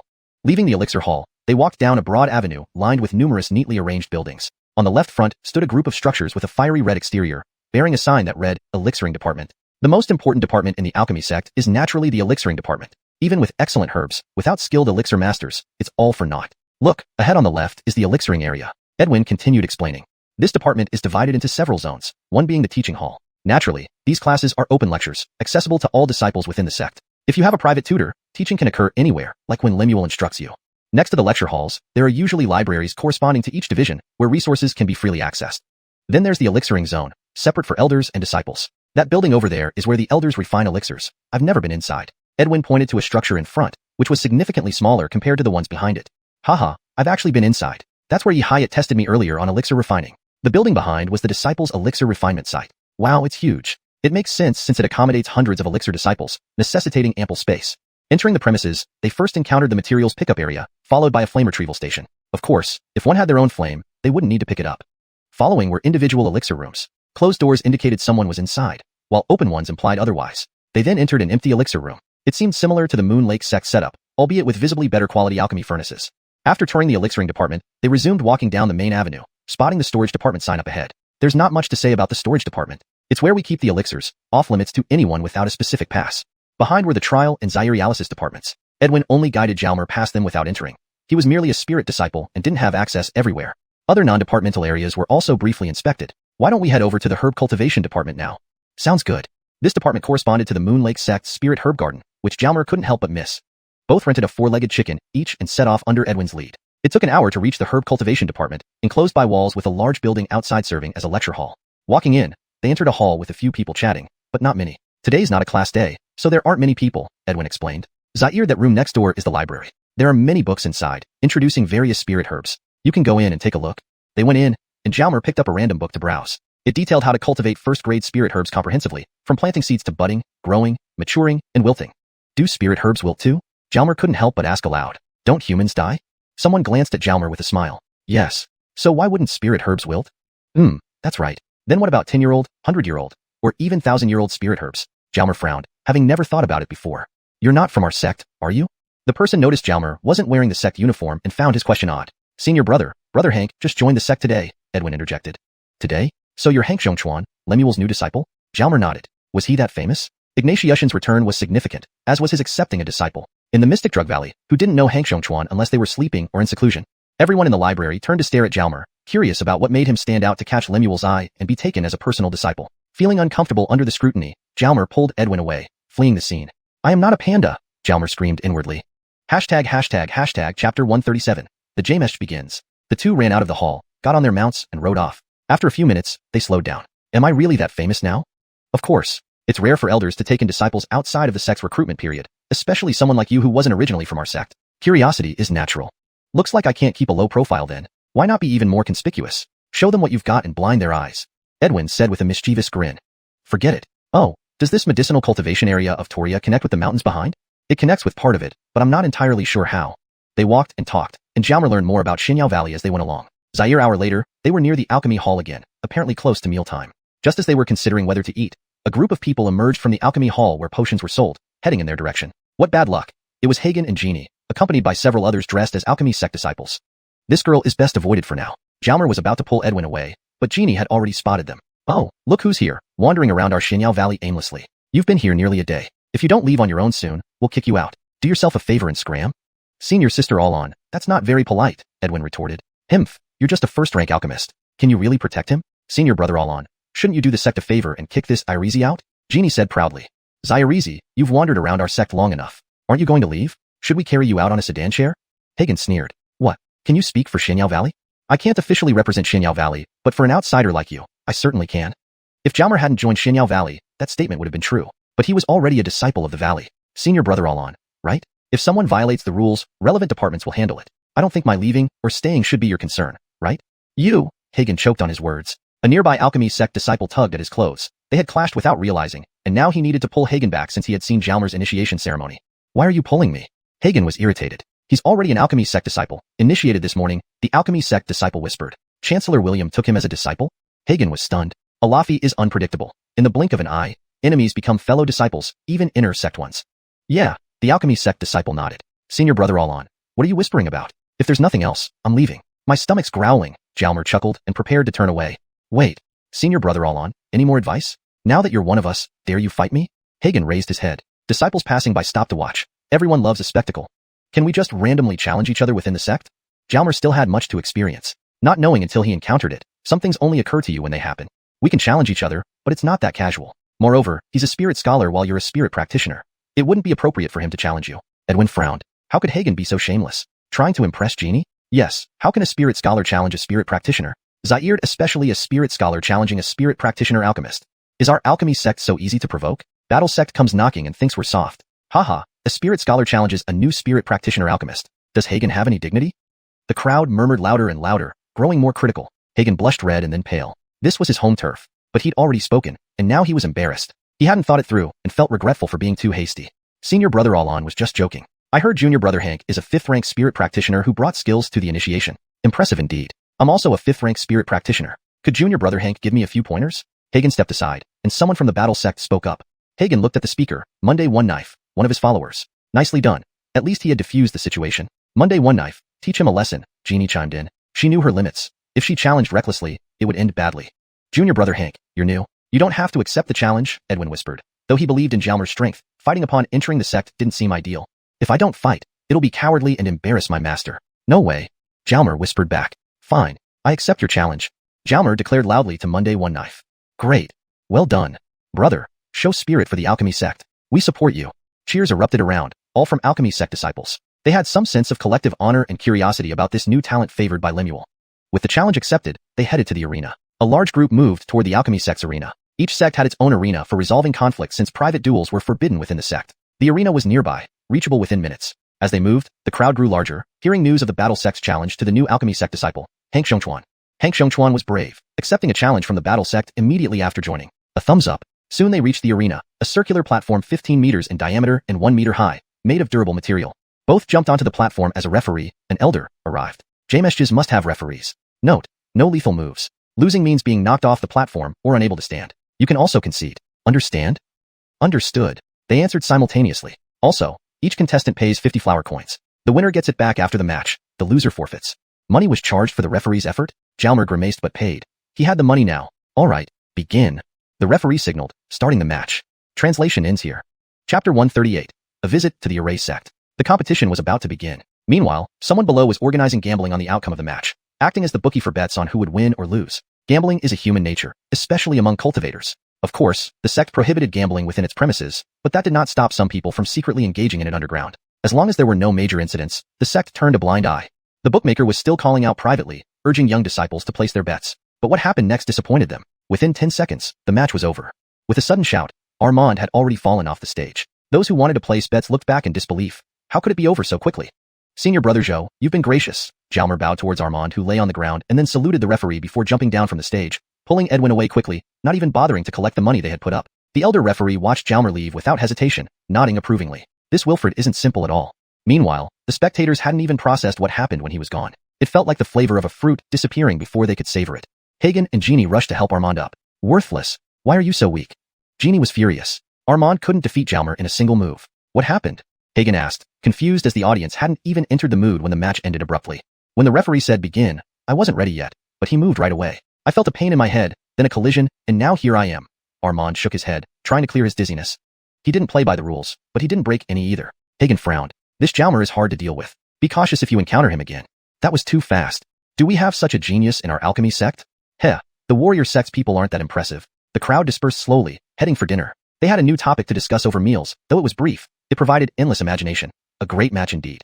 Jalmer and Edwin had already walked far away. This way, lunch won't be convenient either.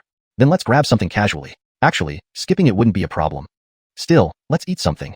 Edwin found a store and bought some snacks, eating while walking. Which sect is closest to the alchemy sect? Jalmer asked. The Array sect. The Array sect? Perfect, let's go visit. But there's no rush. We don't need to run. Yeah, Xiao Hank, you really surprised everyone, including us spectators. It ended before we could react. Isn't this good? Well, it is. But how did you knock him off the stage with just one punch? He's a warrior after all, skilled in combat. Do you remember the 5 mystic fiends? How could I forget? That was their highlight. We managed those level 6 spirit scholars, so dealing with a level 5 spirit practitioner should be easier. Don't talk if you can't admit it. I know you're strong. Edwin turned away, not wanting to engage with this enigmatic Jalmer. They continued walking and chatting. Edwin acted as a guide, sharing everything he knew about places they passed.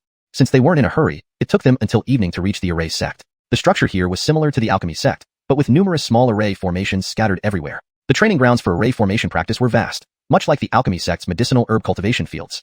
Can we eat here in the Array sect? As long as you have money, you can eat anywhere. Follow me. They headed toward a large building. God damn it. Who did this?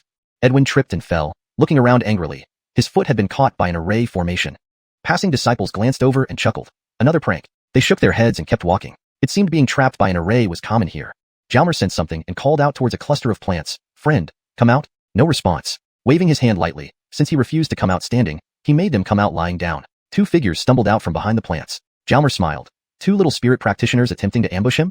Sitting on the ground were a fat boy and a sharp-eyed guy, both around 15 or 16 years old. Carmine, are these your friends? So strong?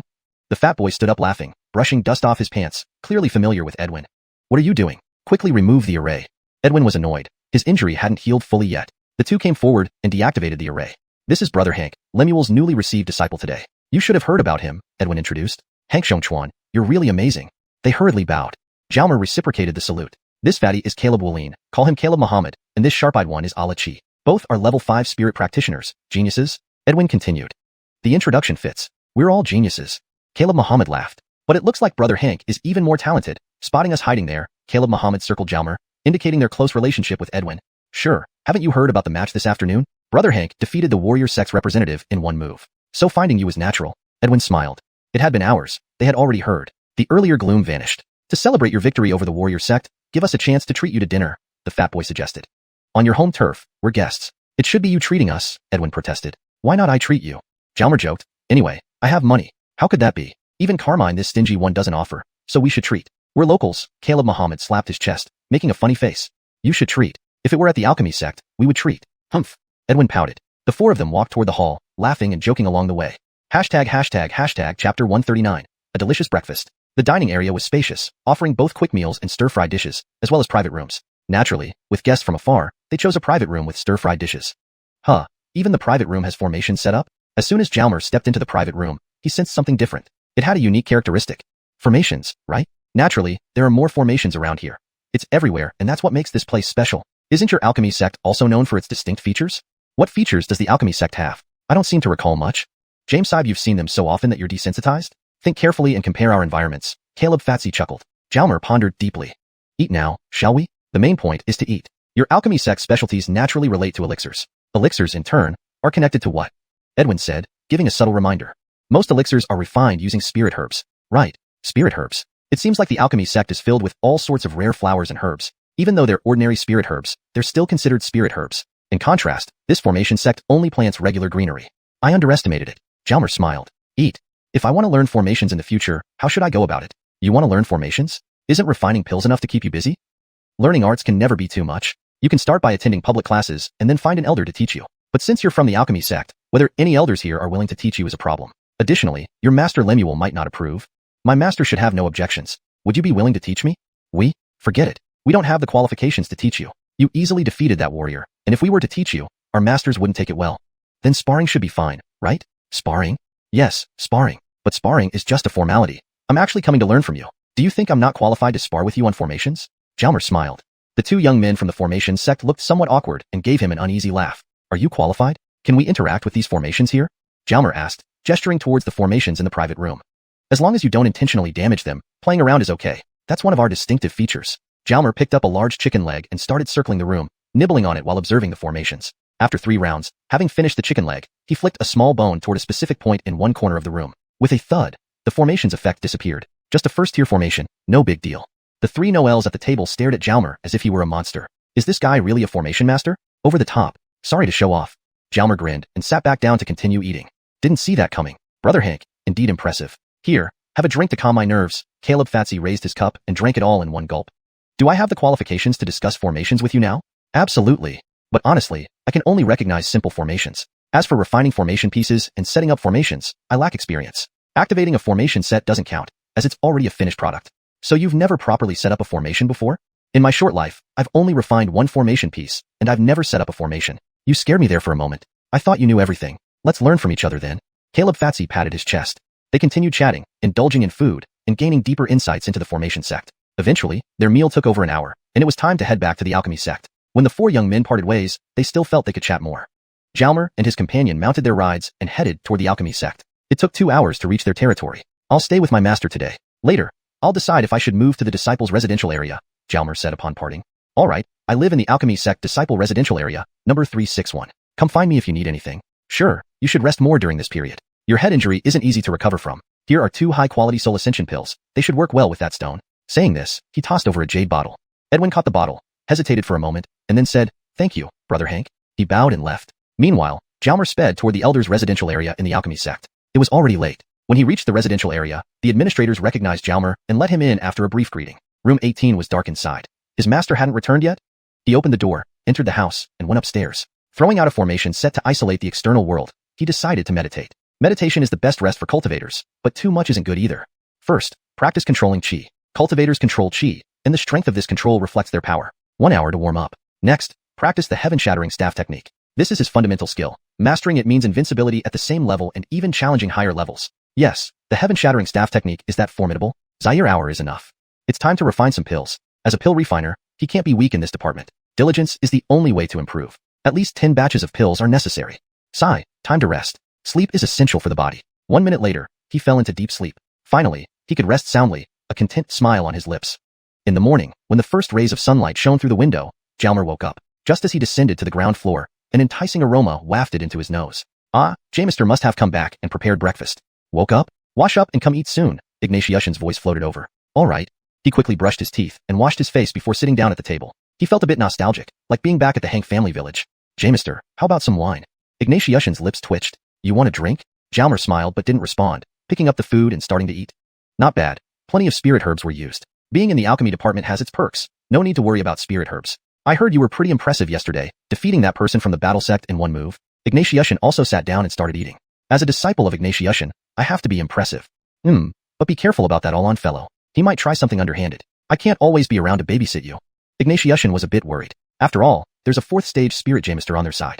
If he decides to cause trouble, it will be troublesome. However, Jalmer is only 5th stage spirit cultivator, unlikely to be specifically targeted. At most, he might send some underlings to make things difficult. I'll be cautious. This breakfast is truly delicious. Chapter 140, Gratitude to Jamister. Since you like it, eat more. You're still growing. But the main reason it tastes good is because of the seasoning. Ignatius smiled. Jalmer squinted his mouth and continued eating. How's Jarrett doing now? He's fine, spending all day in a small garden, researching his spiritual herbs and fruit trees. If it weren't for my cooking skills, I wouldn't see him often. You have good cooking skills? Not bad. Jalmer felt a bit nervous, worried that he would be asked to cook here as well. That's good. Try to cook more in the future. You can stay here if there are no other special matters. The environment for cultivation here is much better than in the disciples' residential area. That was true. The elder residential area had been specially arranged using many resources, with the concentration of energy in the air far superior to that in the disciples' residential area. Besides, this place was less likely to be disturbed. Of course, if you don't want to live here, it's up to you. Has Jarrett made any progress with his research? The topic shifted quite quickly. I only know that he has cultivated a type of fruit called blue moon fruit, which lies between blueberry and green moon fruit, and the effect is pretty good. I don't know about the rest. He let you into the garden and gave you some blue moon fruit? Yeah. Jalmer felt a bit puzzled. Was something wrong? That's good. It seems he values you greatly. Jamister, did your drinking habit in the past have anything to do with Elder Jarrett? Jarrett is my brother. As for why I drank, it's none of your business, little brat. Zaire no more getting drunk for me. Ignatiushan laughed heartily, seemingly relieved of a heavy burden. You said before that Jarrett broke through to 5th level spirit scholar, and it was related to you. What did you mean? Jalmer paused for a moment. Was this master trustworthy? Zaire thing you can't talk about? Jalmer exhaled and said, Jamister, have you heard of energy rain? Ignatiushan remained silent for a moment, then replied, You mean the energy rain brought by a breakthrough? Right. When I advanced from spirit adept to spirit scholar, there was an energy rain. Coincidentally, Elder Jarrett was right next to me. After the rain stopped, he advanced too. Ignatiushan circled around Jalmer, while looking at him as if he were a strange creature. Do I have flowers on my face? Energy rain was so rare that even this top-notch elder from the rodent kingdom had never seen it. This is a blessing from heaven, bestowed upon world-class geniuses. So, there must have also been a heavenly tribulation, right? Yes, I almost got struck dead by lightning. The heavenly tribulation is a test from heaven.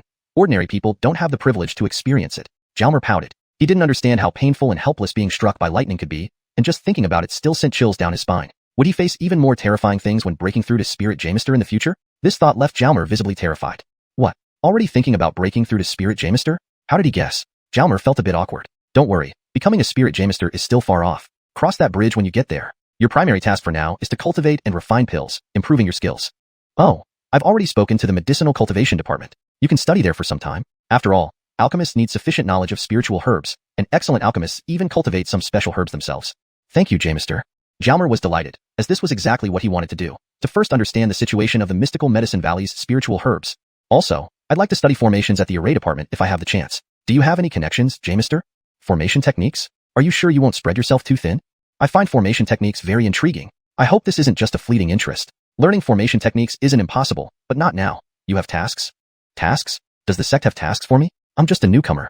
Not sect tasks, but ones I give you. There will be a competition at the alchemy department in a month, specifically an alchemy contest. The top 50 from the preliminaries will enter the semifinals, held a month after the preliminaries.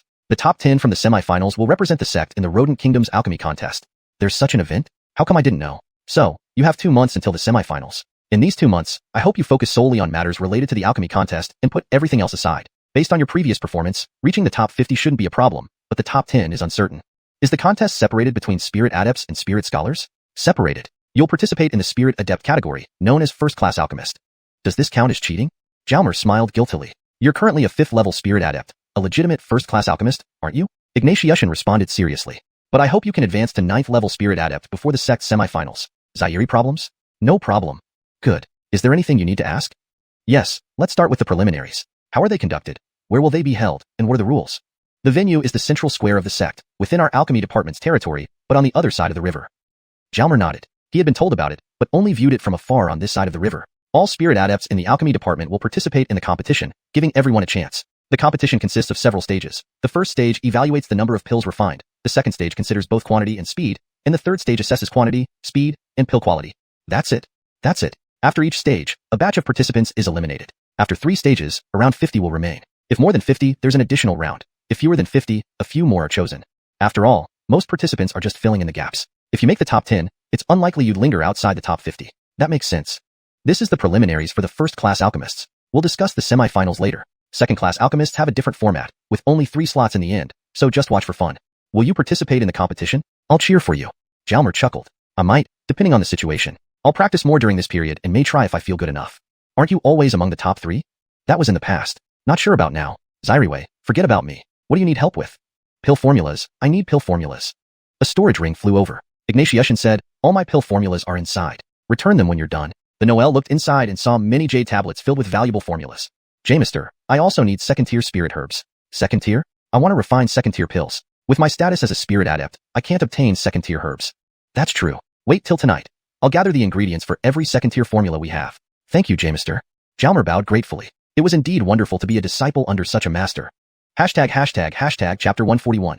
Challenged again. I don't want just your verbal thanks. If you really want to thank me, bring back a top 3 ranking. I'll do my best, I replied. I had only been in the sect for less than 2 days. I didn't even know what level the alchemists here were at. Asking me to be in the top 3 was setting the bar pretty high. Alright, I'll leave first. If you want to go to the herb cultivation department, you can go anytime. It's up to you. Ignatiushan left without another word.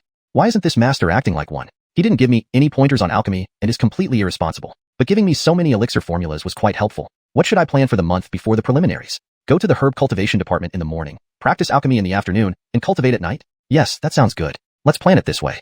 After tidying up the bowls, I left the room and headed towards the herb cultivation department. First, I'd check out the materials in the library and then visit the medicinal fields to see the herbs in person. Jalmer was thinking about this while riding on the 4-legged chicken. We arrived quickly. The Wilfred rushed straight to the library, where several people were already studying. It seemed there were quite a few diligent learners. No one achieved success easily. Junior brother Hank has arrived. A gentle voice drifted into his ears. Who called me? Jalmer looked around to find the source of the voice. The librarian? Zaire, she's a woman, about 20 years old. This library wasn't like the one in Moonlake Sect. It was much larger with a dedicated librarian. Jalmer glanced around, confirming that she was addressing him. Junior brother Hank, stop looking. It's you. There's no other Hank here. The librarian smiled and continued. I wonder why I recognize you? Didn't you come here yesterday? Now, you're quite famous, an idol to many in our alchemy sect. Idol? Is that true? Was it because I defeated Armand? Jalmer awkwardly smiled, noticing that others were now looking at him too. Once again, he felt like a rare sight, but this time he couldn't escape. Isn't there a saying that as long as I'm not embarrassed, it will be embarrassing for others? He smiled without replying, picked up a random book, and started reading quickly. Since he had read a lot of similar books at Moonlake Sect, and many contents were the same, he finished the book swiftly. Within an hour, he had finished 4 books. Junior brother Hank, you read really fast. Do you remember the content? The librarian approached, having been observing him all along. Jalmer turned to look at her and smiled. Not bad. Some of the content I've read before. No wonder. By the way, if you need these books, Junior brother Hank, you can borrow them. Borrow? Really? He asked with widened eyes. Yes, but you can only borrow one at a time. This is a special instruction from the elders, the librarian whispered, looking around cautiously. Was this arranged by Jamister? Looks like he still has some influence here. Jalmer smiled. How should I address you, senior sister? My name is Clifton Tong. The librarian smiled. She found it amusing that he only asked her name now when she had been so friendly, though she thought he was too young. James Sib, she's overthinking this. Haha. Senior sister Clifton, I want to fully understand the spirit herbs in our sex fields. Do you have any recommended books? There's a series called Spirit Herbs of Mystic Herb Valley, compiled by our previous generations of elders. You might want to check it out. Clifton Tong went over and grabbed a set of 9 books. Jalmer took the books and thanked her. Thank you, senior sister Clifton. You can continue reading. I won't disturb you.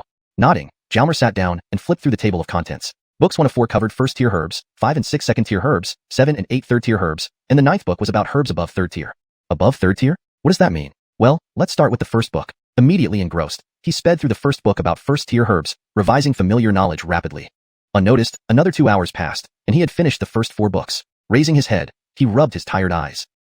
Where are the others? They were all gone, but Clifton Tong was still at the librarian's desk. Feeling Jalmer's gaze, Clifton Tong looked at him. You were so absorbed in your reading, everyone else went to eat. Oh, time for lunch. Fine, let's stop here today. I won't go to the fields and we'll have lunch first, then proceed to practice alchemy. Goodbye, senior sister Clifton. Jalmer waved goodbye and prepared to leave. Junior brother Hank, wait a moment. What is it, senior sister? He looked at her confusedly. Someone challenged you to a duel. What? Jalmer was dumbfounded. Someone challenged him? Did he hear right? Someone from Combat Sect challenged you. They said they'd be waiting on the arena platform of our alchemy sect this afternoon. This news spread throughout the sect half an hour ago. I saw you were deeply engrossed in your reading, so I didn't interrupt you. Still stunned, Jalmer wondered if this was related to the guy surnamed Alon. Junior brother, you can refuse? Can I? If I refuse, will I be laughed at? Zaired, how would Jamister feel? Do you know what cultivation level the challenger is, senior sister? Level 5 spirit practitioner. He's supposedly the best level 5 spirit practitioner in Combat Sect. This much respect? He doesn't seem to plan on letting me off easily. Good thing I practiced hard at Moonlake Sect. It seems I'll have to fight more often here to improve my combat skills, or I won't even be able to run away properly. It looks like fighting needs to be added to my daily schedule. Can't make the same mistake twice. Thank you for reminding me, senior sister. He bowed and left the library. Would he still challenge me if he knew I'm a level 6 spirit practitioner? Forget it, let's get lunch first, here in the herb cultivation department. Hank Zhongchuan is here. Walking into the cafeteria of the herb cultivation department, a voice rang out. Quite a few people recognized him instantly. Everyone turned their attention to the door. This was because the news of someone publicly challenging Jalmer had already spread widely. Walking slowly to the food counter, Jalmer felt somewhat numb under everyone's gazes. Get used to it. Such a comforting phrase. Will he accept the challenge? He has to, otherwise, it wouldn't be face-saving. But he's new, and he just fought yesterday. He could rightfully refuse. Hey, this person from Combat Sect, bullying our new members in Alchemy Sect. Why don't you challenge them and stand up for us? Forget it. The cafeteria became lively as people discussed the upcoming duel, frequently glancing at Jalmer. Ignoring all that, Jalmer focused on eating first. After 15 minutes, well-fed and watered, he was ready to head for alchemy practice. Leaving the cafeteria, he climbed onto the 4-legged chicken, squeezed his legs, and rode off swiftly. Chapter 142. Accepting the challenge. Jalmer was unaware that shortly after he left, the disciples of the alchemy department were also mounting their roosters and heading towards the arena. Those who were slower couldn't even get a mount because the rental mounts were limited. It's rare to have such entertainment. Who would miss it? However, most who didn't find mounts gave up as well, knowing it would be too tiring to run there on foot. Besides, they weren't sure if the alchemy disciple would accept the challenge. Zaire hour later, from far away, he saw someone waving at him. Squinting his eyes, it was Edwin, accompanied by Jamesk, Jordy, and Abdurrahman. They had come to watch the show too. Brother Hank, they greeted as they approached, clasping their hands in respect. You guys are here too. Have you eaten? We already have. So, Brother Hank, are you prepared to accept the challenge? Jordy asked eagerly. Do you want me to embarrass myself? I heard he is the top warrior of the combat department. How could that be? Jordy looked disdainful. The top ranker among 5th rank spiritualists should be right. That's true. But we've shared life and death together. We know your strength. Jalmer smiled and looked at his friends from the combat department. So which side are you supporting, combat or alchemy? On Brother Hank's side, they replied in unison. Do I really need to fight? Jalmer asked seriously. You don't have to, and you have a solid reason. But if you don't, you'll have to live with your tail between your legs, finding it hard to lift your head again. With Brother Hank's strength, you'll definitely win. Edwin responded. The question is, will there be another one after this? I think there will be. It must be that all on guys doing, Jordy whispered. Yeah, I'm afraid after this one, another will come, endlessly troublesome. I still need to cultivate. Jalmer shook his head. So, beat this one badly then, Jordy said. Do you have a grudge against him? No, absolutely not. Just giving advice for Brother Hank. Jalmer crossed his arms and nodded, walking toward a pavilion. His friends followed silently behind. Entering the pavilion and sitting down, if I say I'm already 6th rank, will he continue challenging me? The Noel lifted his head. You're 6th rank? Everyone was astonished, questioning if this was even human to achieve 6th rank spiritualist in 2 days since entering the sect. After a brief silence, Jordy said, that's Ignatius Bation, 15 years old, physically strong, top combatant among 5th rank spiritualists in the combat department. No 6th ranks have beaten him. Zaire ordinary 9th rank alchemist doesn't scare him either. You think being 6th rank will make him back down? Isn't that Hank Zaire Tong? Came an unpleasant voice from a woman. Everyone turned to see Jeannie and Hagen approaching, along with a large man beside Jeannie and several supporters from the combat department. Junior brother Ignatius, this is your opponent. Jeannie pointed at Jalmer. You? The burly Ignatius Bation glared at Jalmer. The young boy smiled. You're Ignatius Bation who challenged me? Indeed formidable. Your physique lives up to your name. Ignatius Bation laughed. Those words sounded comfortable, but we've no past grievances. Why did you challenge me? Look, we're both geniuses. Let's drink together instead of fighting, Jalmer continued. Aren't you scared? Just say if you're afraid. Jeannie frowned, thinking he might be fleeing. Miss Allon, why don't you challenge me yourself? Why always find others to target me? Jalmer retorted sarcastically. What? Scared to accept? If you kowtow to us and admit you're useless, we'll leave, Hagen shouted. Don't think you're special just because you're a spirit soldier. If I reach 9th rank spiritualist, I'll beat you until you're crawling. Enough chatter. Accept the challenge or not? Hagen snarled. Of course I'll accept, but I'm already a 6th rank spiritualist. Afraid you guys won't dare challenge me? Jalmer declared loudly. 6th rank? Whispering sounds emerged. 6th rank at 15 years old. More people gathered, members from other departments like Formation, Talisman, and Arsenal, turning this into a major event watched by the entire sect. Just 6th rank. What's there to fear even if you're 9th rank among alchemists? Ignatius Bation bellowed confidently. Arrogant. Being so arrogant here in our alchemy department? Beat him, junior brother Hank. We support you. This was home turf for the alchemy department, unable to help physically but cheering them on verbally. Alright, I agree. For the honor of our alchemy department, I'll knock him out, Jalmer said excitedly, internally adding, Zaire Tong, tough luck. But this sets the tone. A cheer went up as everyone moved towards the arena. Reaching the arena area, wow, over 1,000 people were already there, including several elders. Elder Ignatiushan was watching from afar, thinking how could this disciple attract so much attention immediately upon arrival? Brother Hank, Ignatius Bation has raw power. Don't clash head-on, Jamesk reminded. Noted. Jalmer leaped onto the stage where Ignatius Bation was already waiting. The referee was ready. It was the same Elder Ebony show from before. Ready? Hold on, Jalmer raised his hand. Is he surrendering? What's going on? Changing his mind? Murmurs arose from the crowd. Jamesy, I speak? Jalmer asked the referee. Yes, the referee nodded. Jalmer stepped to the edge of the platform, announcing loudly, I, Hank Zhongchuan, disciple under Alchemy Elder Ignatiushan. The audience fell silent. Scanning the crowd below, the Noel continued, on my first day joining the sect, someone challenged me and was defeated in one move. Gasps rippled through the audience. Now, on my second day, the so-called top 5th rank spiritualist of the combat department challenges me. I wonder why. Is it something every new disciple faces? Doesn't seem so. Is someone targeting me? Or my master, Lemuel? Just entered the sect, few people I know wouldn't be targeted. My master has been drunk for over 3 years. Anyone would target him? Unlikely. Could it be due to some friction on the spacecraft right here? Jalmer glanced pointedly at Jeannie. Whispers spread through the crowd, as some knew about the incident on the spacecraft. Today, I only have one message. Whether it's against me or my master, any challenge, I'll accept. Zaire rank below spirit soldier can step up. Hashtag chapter 143. Alchemy again. Jalmer's eyes gleamed as they swept over the audience below. Zaire 1 below spirit scholar can come up, he said with immense arrogance. This statement earned him a plethora of adoring fans. Everyone thought how cool this Zairizi was, just hoping his strength would match his talk. Even Genie was taken aback momentarily, marveling at how articulate Zairizi was, almost driving her to exasperation. Hagen gnashed his teeth. This Zairizi was gaining more and more popularity. Why aren't you coming up? If you want to challenge me, line up now. I don't have time to deal with each of you individually. Let's settle all challenges in one go instead of having them dribble in day by day. I don't have that much free time. Pausing for a few seconds, the Wilfred continued. If you want to come up, hurry up. If you have any pride, you'll fight one by one. If you're shameless, you can all come together. I'll take you all on. The audience fell silent. Who dared to challenge him now? Were they idiots? Don't say I didn't give you a chance. If you miss it, don't blame me. After today's battle, I won't accept any challenges for 2 months. This was the crux of the matter. Everything before this was just boasting. This Zairizi really knows how to calculate. Hagen grinded his teeth, seething but helpless, relying on Ignatius Bashianiang. Jalmer's sharp gaze scanned the crowd once more before retreating to the center of the platform. Looking at the referee, Elder Eben. Let's begin. Elder Eben nodded, raising his right hand. Just a friendly sparring. Let's stop when we've made our point. The match begins. As he brought down his hand, the match officially started. This time, Jalmer didn't immediately attack, but gave Ignatius Bashianiang a courteous bow. He suspected Zairizi might be merely acting under the instigation of Genie and the others, not like Armand from last time who challenged out of his own accord. Besides, Ignatius Bashianiang had the reputation of being the best at level 5 among spiritual practitioners, so this was a good opportunity to test his increasingly proficient heaven-breaking staff technique, while also gauging this so-called genius's strength. Today, he'd start with 2/10 of his strength, increasing to 3/10 if necessary. The main goal was to hone his staff skills rather than defeat him through cultivation level. Just as he was about to launch his move, Ignatius Bashianiang had already raised his hammer and attacked. Those who use hammers are usually burly and powerful. First, let's test his strength. He held his staff with both hands to block the incoming hammer blow. A loud pong echoed as Jalmer was forced back several steps, feeling a slight pain in his wrists. Not bad. The first person at level 5 deserved his reputation. Wow. Seeing the single hammer strike forced Jalmer back, Genie excitedly raised her hands, almost jumping with joy. Hagen beside her clenched his fists tightly, silently cheering yay. Ignatius Bashianiang followed up with another horizontal hammer sweep as soon as he saw his opponent retreat. But Jalmer didn't engage in direct combat again, not because he feared Ignatius Bashianiang's strength, but because it was pointless. Instead, he dodged the hammer and struck Ignatius Bashianiang's chest with the staff pointing at the land technique. Ignatius Bashianiang quickly retracted his hammer to defend. Thus, Jalmer sparred with Ignatius Bashianiang using only 2/10 of his strength. Both sides engaged intensely, enjoying the battle. However, as time passed, Jalmer grew increasingly comfortable and excited. In contrast, Ignatius Bashianiang became increasingly frustrated and aggrieved.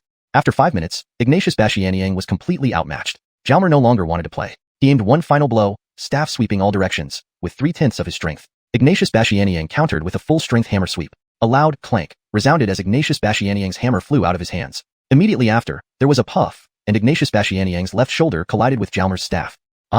Ignatius Bashianiang screamed in agony as he flew off the stage. The crowd quickly scattered as he crashed into the ground, coughing up blood and losing consciousness. Is there anyone else? Jalmer's voice echoed through the air, and the crowd immediately fell silent. I am a level 6 spiritual practitioner, and Ignatius Bashianiang is level 5. Don't say I bullied him. As I said earlier, anyone below Spirit Scholar can come up, and I'll take them all on. No one responded. Hagen and company hurried to tend to Ignatius Bashianiang, thoroughly depressed by the unexpected outcome. Hagen really wanted to step up himself, but knew better than to act impulsively.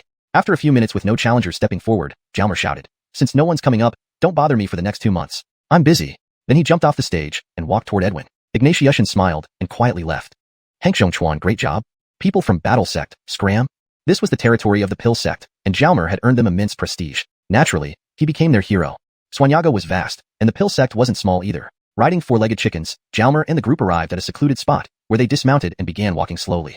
Brother Hank, my patron saint of wealth, you've made me a fortune again, Gwillem laughed. Jalmer frowned, puzzled. There was a betting market set up for the match. Since the challenge was announced in the morning, it gave plenty of time for people to place bets. I hope this doesn't end in disaster like last time. Remember what happened? Didn't the 4 guardians end up taking everything you had? Those 4 bastards. When I gain enough strength, I'll make them pay back double, Gwillem gritted his teeth.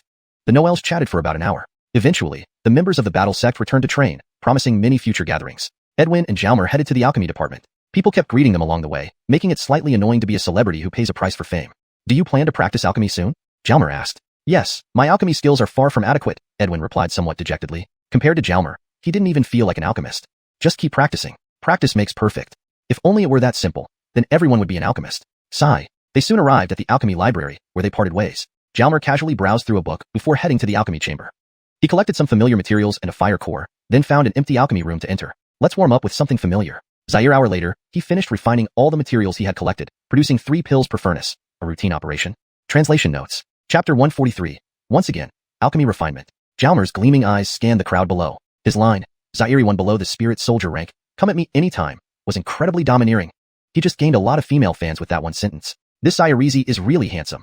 Let's just hope his skills match his looks. Even Jeannie was somewhat smitten all of a sudden. Is this Zyrezi really that good at talking? This makes me so angry. Hagen was so furious he could hardly keep his mouth straight. Damn it, this Zyrezi is gaining popularity among them. Why aren't you coming up? If anyone wants to challenge me, step up right now and line up. I'm too lazy to fight you one by one. Let's settle this all at once. No need for challenges today and tomorrow. I don't have that much time to play around with you. After a few seconds pause, the Wilfred continued shouting. If you want to come up, do it quickly. Let's be gentlemen and take turns. Or if you don't care about your reputations, you can all come together. I'll take on all of you. Suddenly, there was complete silence in the crowd. At this moment, who would dare step up? It would be foolish. Don't say I didn't give you the chance. If you didn't seize the opportunity when it was given, don't blame me. After today's battle, I won't accept any challenges for 2 months. That was the main point. Everything before was just talk. This Zyrezi really knows how to plan. Hagen gritted his teeth in anger, but couldn't do anything about it. He could only hope for Ignatius Bada's success. Jalmer's sharp eyes scanned the crowd below again, then retreated to the middle of the stage. Looking at the referee, Elder Eben, shall we start? Elder Eben nodded, raising his right hand. It's just a sparring match. Stop when the point is made. The match begins. With the slash of his right hand, the match officially started. This time, Jalmer did not immediately launch an attack, but instead greeted Ignatius Bada respectfully with a clasped hand salute. Zyrezi might just be influenced by Jeannie and others to play a henchman role for once, unlike Armand from last time who jumped out on his own accord. Moreover, with Ignatius Bada holding the title of first-rank level 5 spirit practitioner, he could also test the power of his increasingly proficient heaven-cleaving staff technique, as well as gauge the strength of this so-called genius. Today, he would use 2/10 of his power to spar with him. If things don't go well, he'll increase it to 3/10. The primary goal is to hone his staff technique, not necessarily to surpass him in cultivation level, but to defeat him through his staff skill.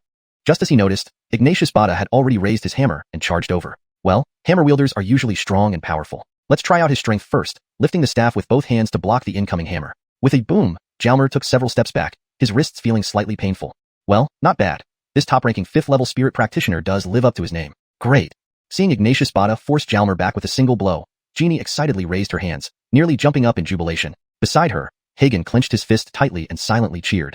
Seeing his opponent being forced back, Ignatius Bada immediately followed up with a sweeping hammer strike. But Jalmer no longer engaged in direct combat, not because he was afraid of Ignatius Bada's strength, but because it felt meaningless. Seeing the incoming hammer sweep, he sidestepped and then used the move, pointing the staff at the country, striking towards Ignatius Bada's chest. Ignatius Bada immediately retracted his hammer to defend. Thus, Jalmer fought with Ignatius Bada, using only 2/10 of his power. They exchanged blows enthusiastically, but as time went on, Jalmer fought more smoothly and excitedly, while Ignatius Bada grew more frustrated and aggrieved.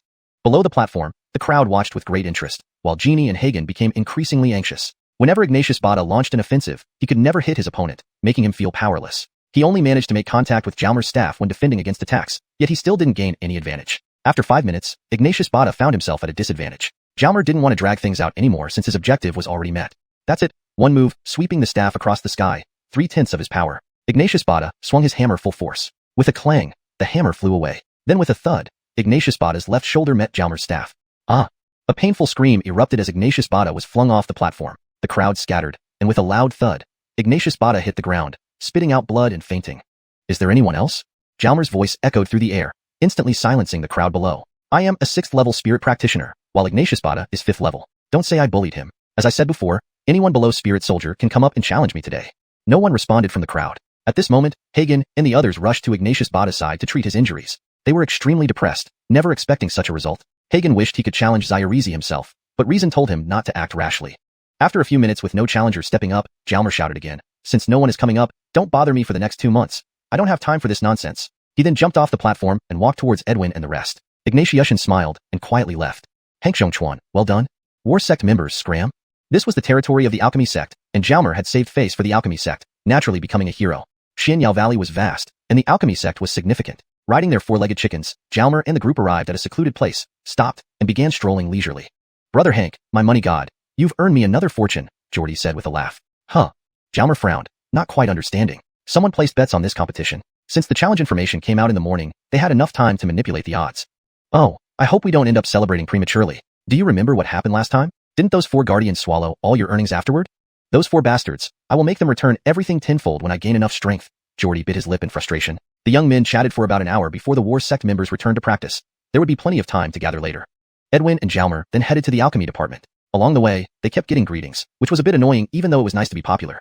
Do you plan to refine pills after this? Jalmer asked. Yes, I also plan to refine pills. My pill refinement skills are far from satisfactory, Edwin said dejectedly, feeling less like an alchemist compared to Jalmer. Just practice more. Practice makes perfect.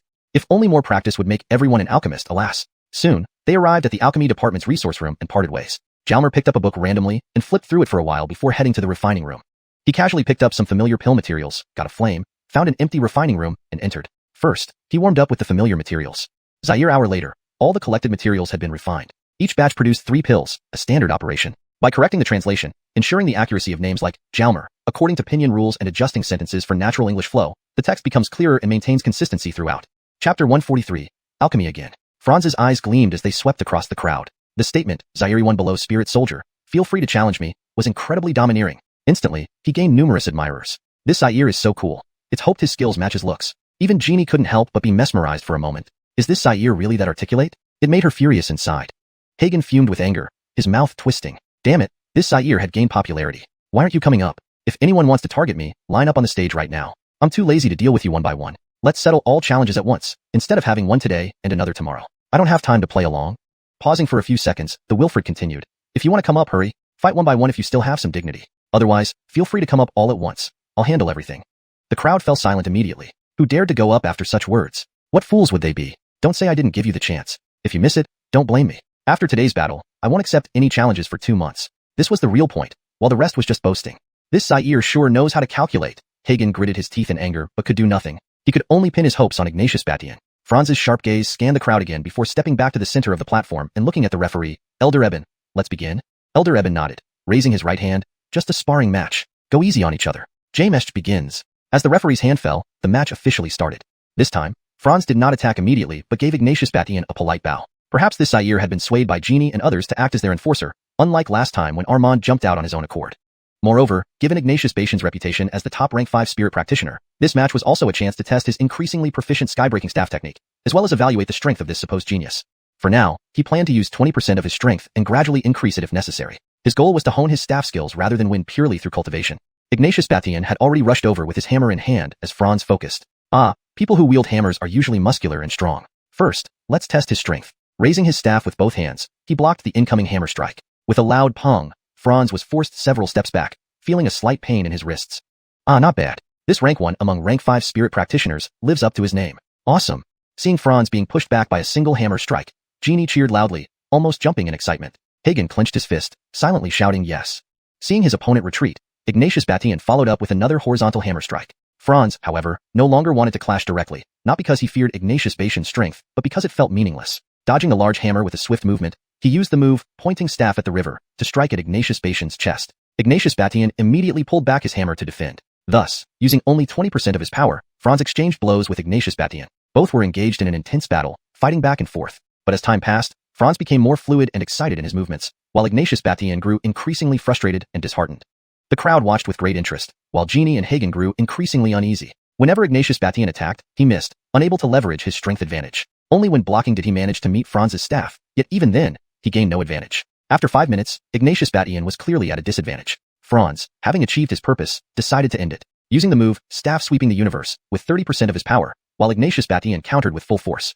With a loud clang, Ignatius Batian's hammer flew away. Then came a thud, as his left shoulder made contact with Franz's staff. A cry of pain echoed as Ignatius Batian flew off the platform, landing hard on the ground and spitting out a mouthful of blood, unconscious.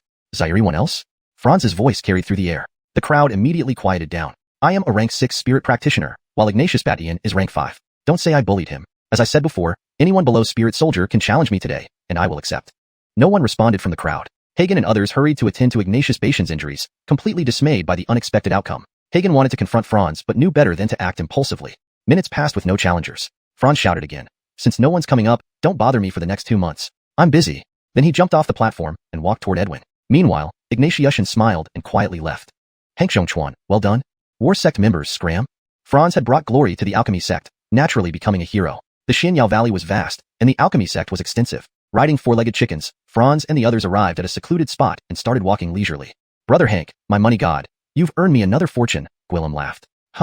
Franz frowned, not understanding. The match was bet on. Because the challenge was announced in the morning, there was enough time for bets to be placed. Oh, I hope this doesn't backfire like last time. Remember what happened? Didn't the 4 great warriors take everything you had? Those 4 bastards, when I'm strong enough, I'll make them pay tenfold, Gwillem muttered angrily. The boys chatted for about an hour before parting ways.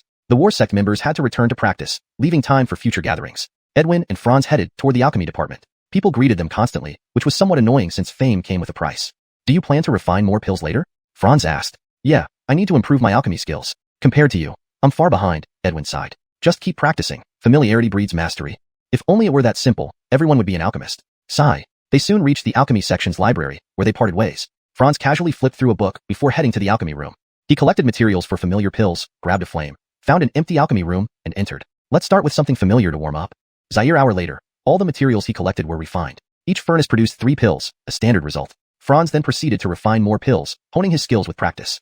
James maintained paragraph structure and style to reflect the original text closely, kept the tone natural and fluent while preserving the storyline and logic coherence. Chapter 144. Alchemy Assistant. Jalmer then took out the alchemy prescriptions his master had given him and gave them a cursory glance. There were 18 level 1 prescriptions, 9 level 2 ones, and astonishingly 2 level 3 ones. He spent another hour thoroughly going through the 18 level 1 prescriptions, 12 of which he was already familiar with as he had previously refined them. Thus, he paid special attention to those 6 unfamiliar ones and memorized their material compositions. He then left the alchemy room, handed over the freshly refined pills, one of each type, and received payment which was roughly in line with the prices at Yuahu sect. Junior brother Hank, you're truly impressive, easily defeating war sect's people and achieving 100% pill refinement success rate. A female disciple who was on duty said admiringly, her eyes sparkling with stars. Indeed, Jalmer had now become an idol for many disciples within the sect, especially among the young girls. Haha, it's just good luck. Senior sister, could you please provide me the materials for these 6 prescriptions, 1 set for each? Jalmer pointed to those unfamiliar prescriptions. Soon after, 6 sets of materials were acquired. He once again dove into an alchemy room. With materials laid out neatly, he picked up one of the corresponding prescriptions and meticulously read it over several times while mentally simulating the process until he felt completely prepared and began refining. Surprisingly smooth, producing 2 pills per furnace run. Continuing to the next set of materials, simulating and refining, he got 3 pills this time. After 2 hours, all 6 sets of materials were refined successfully. 3 of the runs produced 2 pills per furnace, while the other 3 produced 3 pills each, a satisfying outcome. No point being too harsh on oneself. Life was hard enough already. Leaving the room, he submitted the pills, then used an additional 50,000 coins to purchase numerous medicinal herbs. These included 10 sets of ingredients for body-cleansing pills and some miscellaneous herbs to obscure his true intentions. The recipe for the body-cleansing pill mustn't be leaked. Junior brother is so wealthy and talented. The female staff admired enviously. Jalmer chuckled, not saying anything, packed the herbs and headed out. Night had fallen. Should he have dinner here or go straight to Jamister's place? Decided, he bought some food intending to eat with his master, buying extra meat to supplement Chi Blood Wolf's diet. It had been cooped up for quite some time. He soon arrived at his master's residence, but found it empty. So, he ate by himself. Food was neatly laid out on the table, looking quite appealing. Then he released Chi Blood Wolf along with a Lottle Emperor Zyret and its 9 Crimson Sky Zyrets. A large basin of meat appeared before Chi Blood Wolf, while 2 flame essences were placed on the dining table, intended for the ants. The little companions happily started feasting, but less than a minute later, the 2 flame essences vanished. An unavoidable fact considering how small they actually were. A Lottle Emperor Zyret and its 9 subordinates aligned orderly on the table, staring intently at Jalmer while occasionally wiping away dribbling saliva with their front legs. You want more meat? Yes, yes. The 10 tiny beings nodded vigorously from the table. Isn't flame essence enough for you? I still have plenty. Do you want more? Jalmer smirked. 1 flame essence at a time is sufficient. It aids our cultivation well, but can't satisfy hunger, a Lottle Emperor Zyret relayed. You guys always want the best and tastiest. You're hard to please. Jalmer chuckled, pushing a bowl of meat closer. Immediately, the 10 charged towards the bowl. Hold it. A Lottle Emperor Zyret barked. The 9 immediately froze. I, the Emperor, eat first. Heh, quite bossy. Observing this scene amused the Wilfred. This kind of mentality stemmed from deeply rooted hierarchical thinking. Humans were like this, and so were animals. Jalmer pushed another bowl forward. A Lottle Emperor Zyret glanced at him and its 9 underlings, then nodded, signaling them to eat. The Crimson Sky Zyrets dashed over like sprinters, eagerly chewing away. 10 minutes later, both Jalmer and the ants finished eating. Only Chi Blood Wolf was still enjoying its feast. Not bad, though far less delicious compared to that mountain tiger meat my master roasted before. A Lottle Emperor Zyret burped and wiped off oil from its mouth. Wait, someone seemed to be approaching. Jalmer sensed an energy fluctuation. Was it Jamister? Time for the little ants to go home. With a wave of his hand, the ants disappeared into his pocket and the spirit beast bag. The door opened, and Ignatiushin entered. Jalmer stood up quickly. Jamister, have you eaten? No. Ignatiuscally, I brought extra. Jalmer pulled out the food prepared for his master. I thought you would cook for me? Your culinary skills are excellent. Next time, you must cook for me. Ignatiushin laughed heartily. Sure, next time for sure. These are the herbs you wanted. A storage ring was tossed over. Ignatiushin sat down, about to eat. What's that smell? Ignatiushin blinked, watching Jalmer take out materials from the storage ring. What smell? Didn't you notice a faint peculiar fragrance? These dishes aren't fragrant enough? It's not the aroma of these dishes, but something subtle, almost like a hint of smoke as if it originated from fire. Damn, overlooked it. That's the scent of flame essence. Due to consuming flame essence frequently, he had grown accustomed to its odor. His master's nose really was keen. Is this what you're talking about? Jalmer held out a flame essence. Ignatiushin accepted the flame essence, sniffed it, confirmed the scent, and examined it closely. This is flame essence? Jamister knows flame essence? I've seen it. It's quite valuable. I know. Back at Earth Mystic Sect, I cultivated using it. You? Ignatiushan blushed red. I'm furious. To cultivate using it is such a waste. Why? Do you know what happens when certain pills incorporate this during refinement? What happens? Jalmer asked eagerly. If perfectly matched, the potency of second-level pills can be doubled. Doubled? Not exactly a huge increase. A double isn't much, boy. This ignorance infuriates me. Alright, if Jamister needs any, I'll give some. Saying this, a jade bottle appeared on the table before Ignatiushan. Opening the bottle, Ignatiushan saw 20 flame essences inside, causing his heart to race. Some specific pills, if boosted, could increase in value several times over. Is this too much? Ignatiushan gaped. Don't worry, I have plenty. Indeed, Jalmer had hundreds of flame essences. 20 were nothing, but he forgot the principle of resource depletion. Without replenishment, each flame essence consumed was irreplaceable. If flame essence could enhance pills' effectiveness, it must be treated with caution and not wasted. Hashtag chapter 145. Astonishing discovery. Alright, I'll keep it. But remember, this flame essence needs to be paired with elixirs of similar properties, or else it might not enhance their effects and could even have adverse reactions, Ignatiushan said as he put away the flame essence. He continued while eating. It's best to pair it with yang, fire attribute, and potent elixirs. For instance, a first-rank elixir like the body-strengthening pill will work well with it. As for first-rank elixirs, you won't need them much anymore, so don't waste the flame essence on those. Consider using it when you start refining second-rank elixirs, Ignatiushan added. Listening to Ignatiushan's instructions, the young boy nodded repeatedly. The second-rank spirit herbs had already been transferred into his storage ring. Jamister, I plan to refine second-rank elixirs in a few days. One step at a time, one mouthful at a time. Let's focus on perfecting the first-rank elixirs first. You've given me several first-rank elixir formulas, and I've mastered them all. Only a few resulted in dual pills per furnace, but the rest are all triple pills per furnace. I plan to practice for a few more days to consolidate my skills. Once I can consistently achieve triple pills per furnace, I'll start refining second-rank elixirs, Jalmer said casually. All mastered? Zaire mostly triple pills per furnace? Jalmer waved his hand, and a large pile of jade bottles appeared on the table. 18 bottles in total, some of which were refined before entering the Xianyao Valley. The young boy smiled. Jamister, out of the 12 types of first-rank elixirs, I already knew how to make 12 of them before, and I refined the remaining 6 today. Would you like to test me? I can demonstrate live if you want. Ignatiushan casually opened a few bottles and inspected them. They were all of decent quality. He shook his head with a wry smile. No need. I saw your live refinement of the soul-ascending pill last time, and it was excellent. If you say you've mastered them, then there's no problem. Ignatiushan paused for a moment before continuing. Follow your own plan then. It seems that even as your master, I'm not much help to you. Not true. Jamister has more experience and knowledge than me. Alaka the fact that flame essence can greatly enhance some elixirs, that was something I didn't know before. Mentioning flame essence, I feel like I had something important to ask you. Ignatiushan rubbed his forehead. Ah yes, what did you use the flame essence for earlier? To eat it? Oh, I fed it to this little creature. Saying this, the small royal ant appeared on Jalmer's palm. This is a spirit beast? Ignatiushan stared at it for a while, unsure. Kind of. Such a tiny spirit beast? A little ant? Ignatiushan found it hard to believe. Everything about Zairizi seemed fine except this tiny ant as a spirit beast. It says it's the Emperor of the Crimson Sky Zyrets. The Emperor of the Crimson Sky Zyrets? Ignatiushan fell into thought. I seem to recall reading about it in a book. If it truly grows powerful, it can be quite formidable. Ignatiushan nodded. But remember, no matter how powerful a spirit beast is, it's still an external aid. Only when you become strong yourself can you truly be considered a powerhouse. Jalmer nodded, but thought internally that a spirit beast was also part of one's strength. Ignatiushan started eating again, muttering to himself, something important happened today, but I've forgotten. The older I get, the worse my memory becomes. Years of drinking must have messed up my brain. Jalmer stayed silent, watching his master eat. Why are you staring at me while I eat? Oh, something big did happen today. I remembered coming back to tell you. Was it about defeating War Sex Ignatius Bartion? Yes, right? Ignatiushan patted his head and continued. You did very well on the arena today. I watched you. I didn't expect an alchemist to be so capable in combat. Keep it up. However, relationships within the sect are quite complicated. In the future, you need to be more careful. Visible enemies are less dangerous than hidden ones. Someone like Ignatius Bartion, who looks tough but might lack common sense, was probably tricked into fighting you. Still, you should be cautious. Even though I'm only a spirit scholar, I can only do so much. I made some statements today. Hopefully, no one will challenge me anytime soon, Jalmer interjected. They probably won't, but generally, be cautious in your actions. Avoid unnecessary friction and endure when necessary. Focus on improving your cultivation. Once you reach Spirit Jamister, no one in the sect will dare to touch you easily. So it still comes down to power. Speaking of which, Jamister, does the sect have an arena specifically for practical combat training? At Yuehu sect, I trained in the Warrior Academy's arena. Otherwise, my combat skills would be lacking now. Arena? Yes, we do have one, but it might not be suitable for you right now. Why not? Do you plan to fight spirit practitioners or spirit scholars? Jalmer was speechless. True, fighting spirit practitioners wouldn't be meaningful. At Yuehu sect, he could almost defeat all spirit practitioners. This place might be harder, but after leaving Yuehu sect, he had advanced another level. Even if Xianyao Valley's cultivators were stronger, his second-level spirit scholar cultivation should handle them without difficulty, yet fighting 9th-level spirit practitioners might expose his real strength. Currently, he publicly presented himself as a 6th-level spirit practitioner. Without special reasons, it wasn't wise to fight them. But there's another place where you can improve your practical combat skills privately, Ignatiushin said, noticing Jalmar's deflated mood. The boy perked up. A simulation combat room. Looking at Ignatiushin expectantly, the boy gestured him to continue. Ignatiushin smiled. It's a simulation device. You wear a helmet-like apparatus, choose your opponent's level, and press the start button. It feels very realistic. Of course, it's still different from real combat. Where is it? Does our alchemy sect have one? Yes, the alchemy sect has two, one for spirit practitioners, and one for spirit scholars.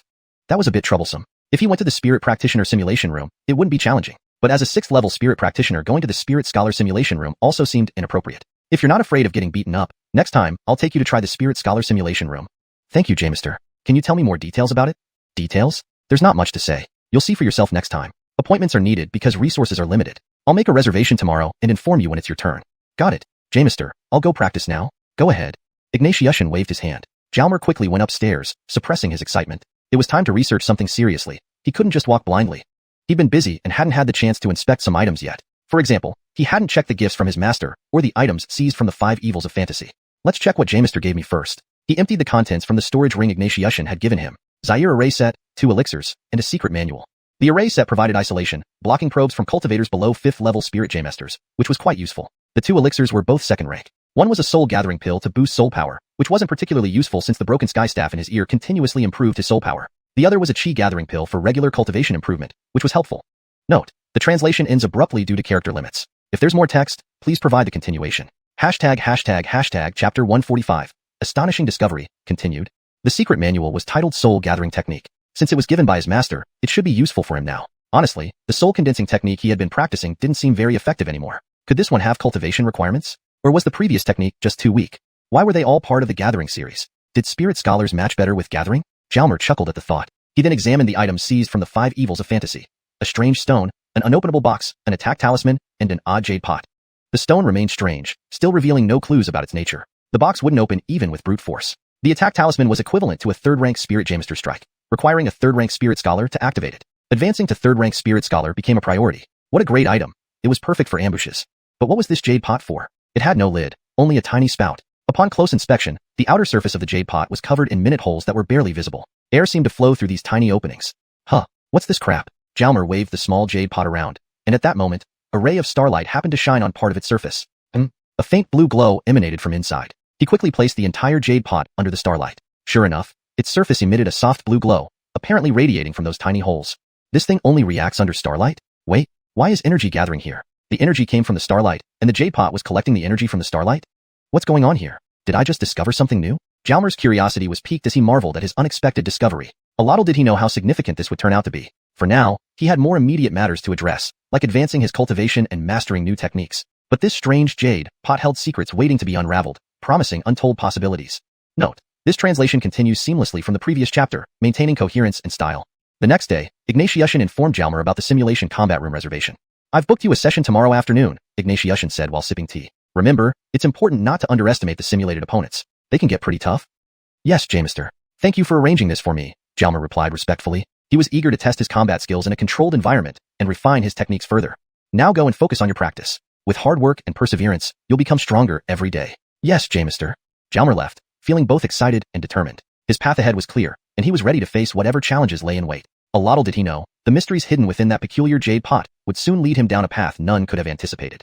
Chapter 146. The Joy of Helping Others. This little jade flask can gather energy, but in what form will this gathered energy manifest? Why not try leaving it out under the starlight for a night? No, it won't be a problem for a short while, but if left for too long, with energy constantly gathering here, someone might notice. Especially since this is the Elder's residential area, it would be even easier to be discovered. I'll ask Jamister tomorrow if there are any unstable or hidden places within the sect where I can use it. For now, I'll continue cultivating. Stowing away the jade flask, he took out a chi gathering pill and consumed it. Without eating it, it's just a pill. By consuming it and enhancing his cultivation, its effects truly become his own. No one could take it from him then. Swallowing it in one gulp, he began to cultivate. My goodness, there's ample energy. The chi flow inside his body rapidly increased, and the source of chi steadily condensed. 2 hours later, the energy from the pill was completely exhausted, yet his internal chi source had significantly expanded. Taking out the soul gathering method, he continued his practice. It's much better than the soul condensing method. His control over soul force improved slightly once again. Speaking of which, this sky-breaking staff can boost soul force. Is that enhancement limitless? Is it inexhaustible? That can't be possible. This is so unscientific. As he was pondering and imagining finding someone to ask, the sky-breaking staff in his ears suddenly stirred. Right? It seems like it can communicate too.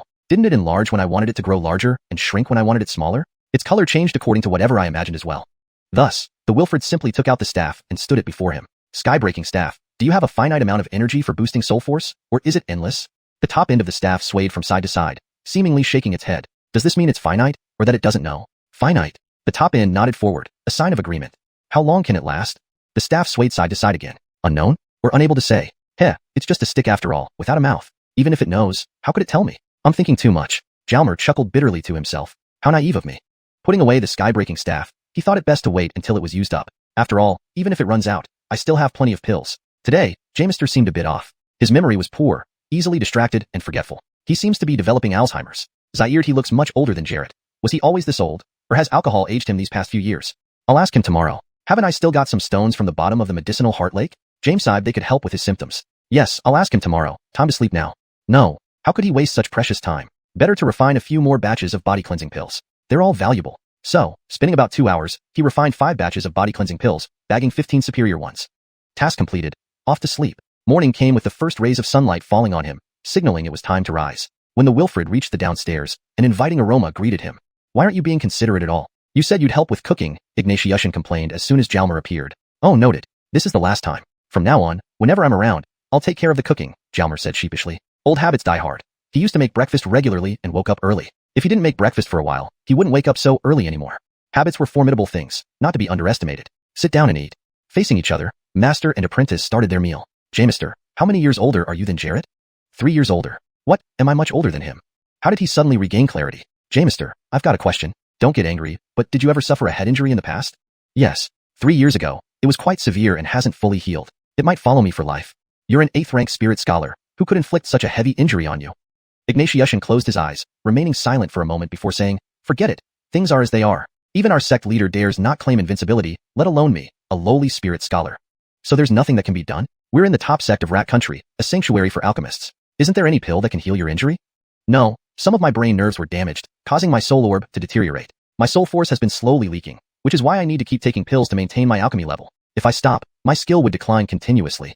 Currently, there's no method to repair damaged brain nerves. Continuously taking pills leads to accumulation of pill toxins, which are difficult to eliminate. These issues cannot be resolved. So, 3 years ago, I was among the top 3 spirit scholars in alchemy, whereas entering the top 10 now is questionable. Ignatiushan shook his head and continued. Is there no special spirit herb or treasure that can treat such nerve damage? There is. The soul-returning flower. Allegedly, just one petal can do it. But forget seeing one. I've never even heard where one has appeared. Alright, if we can't cure the root cause, perhaps we can alleviate the symptoms temporarily. Jalmer took out a small black stone, the accompanying stone of the sky-breaking staff, and handed it to Ignatiushan. Jamester, do you know any skilled weaponsmiths? Would you like to craft a hairpin using this? What's with this sudden request for a hairpin? Does he think I'm old and ugly? Accepting the stone, Ignatiushan examined it closely. Interesting. What's Wang's intention?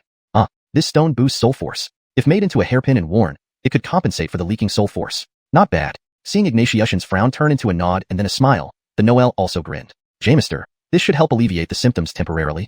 Yes, a good thing. I'll find someone today to craft a hairpin. If paired with this, might you return to the top 3 soon? Jalmer handed over a small jade bottle. Ignatiushan took it, opened the lid, and looked inside, finding 2 pills. Pausing, his voice quickened. These are body cleansing pills? Jamester, you can now take pills with peace of mind. Right. With this, in 2 months, I will definitely be back in the top 3. Tears shimmered in Ignatiushan's old eyes. Zairdong, thank you, Jamester.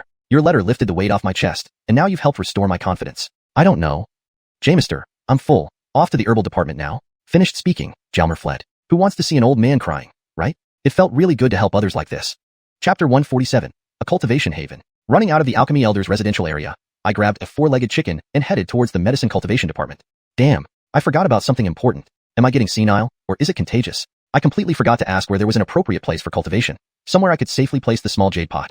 Never mind, I'll ask tonight. Franz Tong continued running, with people frequently pointing at his back as he passed by. Indeed, after yesterday's battle, he had become well known even to the Valley Master of Xianyao Valley. Naturally, he was only considered a minor matter, a spirit practitioner who amused himself like a child. Soon, he arrived at the information room of the medicine cultivation department. Junior brother, you're so impressive. Clifton Tong, the librarian, beamed with excitement as soon as she saw Franz Tong arrive. Everyone around them quickly turned their gazes towards the Wilfred's face. Franz Tong smiled without responding, focusing on reading. Now that he was accustomed to the attention, he felt less awkward. He quickly found the Xianyao Valley Spirit Herb series and selected volumes marked 5 and 6 to read attentively. Junior brother, I didn't expect you could defeat the War Department's genius so badly. You could enter their ranking list. Clifton Tong suddenly sat beside Franz Tong. Ranking list? What ranking list? Oh, right. Junior brother just joined the sect, so you might not know. The War Department has a ranking list for spirit practitioners under 20 years old. There are 36 people on the list. There's such a list? It's not related to me though, senior sister. I need to read. Thanks. Frustrated, Clifton Tong pouted. You can also challenge for the list. There are many benefits if you get listed. Isn't this the War Department's ranking list? I'm from the Alchemy Department. Can I participate too? Since cultivators are usually better fighters, they don't care much if other departments join. It also gives others opportunities and serves as motivation. Now, a few non-War Department members are on the list. Oh, okay. But now I want to read, thanks. He was lying. Actually, Franz Tong wanted to learn more but didn't want to change his plan. He hadn't finished reading 2 books in the morning yet. You're no fun. Clifton Tong got up, slightly angry but boredly. The Noel took a deep breath, calming down to avoid distractions. This was part of cultivation too. Clearing his mind, he began reading. Soon, he entered a focus state. Unconsciously, 3 hours passed, and he finished reading the 2 books introducing second-tier spirit herbs. Should I go see the fields now? No, let's finish all the reading first. Time for lunch first, then I will try refining some pills and aim to master first-tier elixirs. In the afternoon, he refined pills until dusk. At night, he bought some raw ingredients and returned home to cook. Half an hour later, a table filled with fragrant dishes lay neatly prepared. Should I wait for Jamister? Who knows if or when he'll return? Forget it. Eat first and save some for him. Where did you get this delicious food? It smells so good. Just as the Noel was about to start eating, Ignatius's voice floated in from outside. Franz Tong smiled. No need to hesitate anymore. Jamister, your timing is perfect. In the future, unless there are special circumstances, I'll come back around this time. Which shop did you buy this from? I haven't eaten such delicious food before. No shop can match my cooking skills. You cooked this? Doubt it? Feel the bottom of the pan. It's still warm. Ha, underestimated you. Ignatius laughed loudly and sat down to eat. Something seems different. Franz Tong glanced at his master's head. A black hairpin, quite different from what he used before, was sticking out. Efficient indeed. Franz Tong chuckled inwardly. Seeing the Noel's gaze, Ignatius explained with a smile. This pin can reduce my soul force dispersion. Thanks are unnecessary. You're my disciple. Franz Tong nodded and focused on eating. Oh, that body-cleansing pill. Did you refine it yourself or obtain it elsewhere? You don't have to say if it's sensitive. I refined it myself. Franz Tong didn't hide it. Although he knew the pill was extraordinary, to him, it wasn't a big deal. It was easy to make. Good. Ignatius nodded approvingly, but didn't press for the formula's source. After all, as a 15-year-old level 2 spirit scholar, he must have had an encounter. Jamister, can I ask you something? Go ahead. Is there any place in Xianyao Valley rich in energy, especially suitable for cultivation? Or places where energies mix chaotically or have unusual conditions? Ignatius understood immediately. This kid has secrets too. Sure, there are such places within the valley. Oh. Franz Tong perked up, surprised that such places existed. There's a lake across the river near the mountain called Spirit Lake, where spirit energy is abundant, ideal for cultivating. Also, there's a chaotic energy spot on the Array Department's territory called Chaotic Stone Forest. Most people dare not enter due to mixed energies. With that, Ignatius sketched a simple map on the table using tea water, marking the locations of Spirit Lake and Chaotic Stone Forest. Both places exist. My little jade pot can finally be useful. Franz Tong couldn't help but smile broadly. What? Want to cultivate at Spirit Lake? Of course. Who wouldn't want to visit such a great place? To cultivate at Spirit Lake requires certain qualifications. Zaire, those who qualify can only go once a month. Franz Tong frowned. Indeed, it wasn't that simple. The qualification is straightforward. Being among the top 10 spirit practitioners in alchemy shouldn't be a problem for you. But we'll see the results in 2 months competition. Do other departments require rankings too? Yes, usually 5 spots per department. For the War Department, anyone on the ranking list can go since they have the most participants, thus more slots, 36. Doesn't the ranking list include people from other departments? Can they also go? Yes, and it doesn't count against their own department's quota. If you rank top 10 in alchemy and on the War Department's list, you can go twice a month. That's good news. Zaire, to boost enthusiasm, the War Department hosts monthly challenges. Zaire spirit practitioner within the sect can challenge those on the list. If successful, they gain entry to the list and the privilege to cultivate at Spirit Lake. Great. That means I can find a proper place to practice now. Hashtag chapter 148, 38 furnaces. It seems the ranking day is in 5 days. If you're interested, you can give it a try, Ignatius said with a smile. Sure, I'll give it a try then. The Wilfred felt a surge of excitement. But, you cannot directly participate in the ranking. What? There are other conditions? You need to first enter the ranking zone before officially participating in the ranking. In the ranking zone, there are 64 people, and you can challenge any one of them. If you win, you can officially participate in the ranking. The matches in the ranking zone are held in the morning, while the official ranking matches are held in the afternoon. You'll understand when you get there. Okay. Actually, there's another way to gain access to the Spirit Lake for cultivation. Those who make outstanding contributions to the sect can also go there to cultivate. But I haven't contributed anything significant to the sect, let alone something outstanding. If you could provide the formula for the Qing Shan pill to the sect, that would certainly be considered an outstanding contribution. But this is just a suggestion. I don't recommend doing so. The Qing Shan pill is one of your major assets, and you shouldn't reveal it unless absolutely necessary. It's dangerous if you're not strong enough. Oh, I understand, Jamister. This Qing Shan pill might be okay for me, but it's definitely incredible for others. When the time comes, it might not be wrong to reveal it, but now is not the time. Good, as long as you know. Oh, Jamister, can you give me some chi gathering pills? Here. A small jade bottle was pushed over. The Wilfred grabbed the bottle and rushed upstairs. Jamister, I'm done eating. I'll go cultivate now. Ignatiushin shook his head and continued eating. This disciple has no manners at all. Doesn't he see that his master is still eating? He even left the dishes for the master to clean up. What a careless choice in taking on this disciple. Arriving at the second floor, the Wilfred realized the opportunity was rare, and time wouldn't wait. He had to accelerate his cultivation. Taking out the small jade bottle given by his master, he opened the lid and saw 10 chi gathering pills inside. Jamister must have bled quite a bit providing these. 10 pills weren't many, but they would suffice until he could refine the pills himself. Brilliant minds think differently. Normally, anyone knowing this idea would chase after him in anger. It was frustrating. Sticking to routine, he started refining pills as a warm-up. Refining pills was also an excellent way to consolidate his soul power. Then he ate a chi gathering pill and began cultivating. Afterward, he took another pill and continued his practice. His cultivation level improved, and the tiny stars beside the chi source gradually filled up. Then he went to sleep and set a mental alarm in his mind. This time, he couldn't let Jamister prepare breakfast again, or else there would be more talk. In the morning, he got up and prepared breakfast. Good, very fragrant. Looks like you didn't exaggerate. Ignatiushin smelled the aroma and came to the table. I've never seen a cow. How can I exaggerate? Jamister, eat. Jalmer ladled a bowl of porridge and handed it over. Picking up the bowl, blowing gently, he took a sip. Really tasty. Jamister, based on your status, how many sets of materials for second-rank pills can you get at once? Preparing to start refining? I plan to begin tomorrow. Last time, Jamister gave me 1 set of each material. I intend to try them all first, then focus on chi gathering pills, not stopping until I achieve 3 pills per furnace. Ambitious. However, even I find it difficult to achieve 3 pills per furnace for second-rank pills, only occasionally managing it. Isn't your goal set too high? Ignatiushin looked at the Wilfred with a grin. Too high? How can goals be too high if they're not challenging? I believe I can do it. Alright, wish you success then. Let him experiment for now. I won't dampen his spirits. He'll turn back when he hits a wall. Jamister hasn't answered my question yet. Oh, how about 20 sets of chi gathering pill materials at once? Every alchemist uses vast amounts of materials, but I can't provide more than that at once. Okay, thank you, Jamister. Jamister must be thinking that I will refine pills to cover for the number of pills I need to submit due to failures. If we each refine 1 furnace, he would need at least 2 pills per furnace to cover for my supposed failure. Ha, Jamister, watch me. After eating well, Jalmer rushed to the Medicinal Herbs Department's resource room. Today's morning task was to read volumes 7 and 8 of the Xianyao Valley Spiritual Herb series, introducing third-rank herbs. The books became thinner further on, meaning less content. Indeed, second-rank herbs were fewer than first-rank ones, and third-rank herbs were fewer than second-rank ones, and even rarer beyond that. Spending the entire morning, he finished both books, absorbing most of the content. In the afternoon, he continued refining pills. By nightfall, he obtained 20 sets of chi gathering pill materials, refined first-rank pills, consumed chi gathering pills, and continued cultivating, steadily improving his cultivation level. Morning arrived again. Today's morning plan included Volume 9 of the Xianyao Valley Spiritual Herb series, followed by a visit to the medicinal fields. It took an hour to finish reading the book. Jamesaib, I shouldn't go to the medicinal fields today or refine second-rank pills. Instead, I should review all first-rank pills. Yes, that's what I'll do.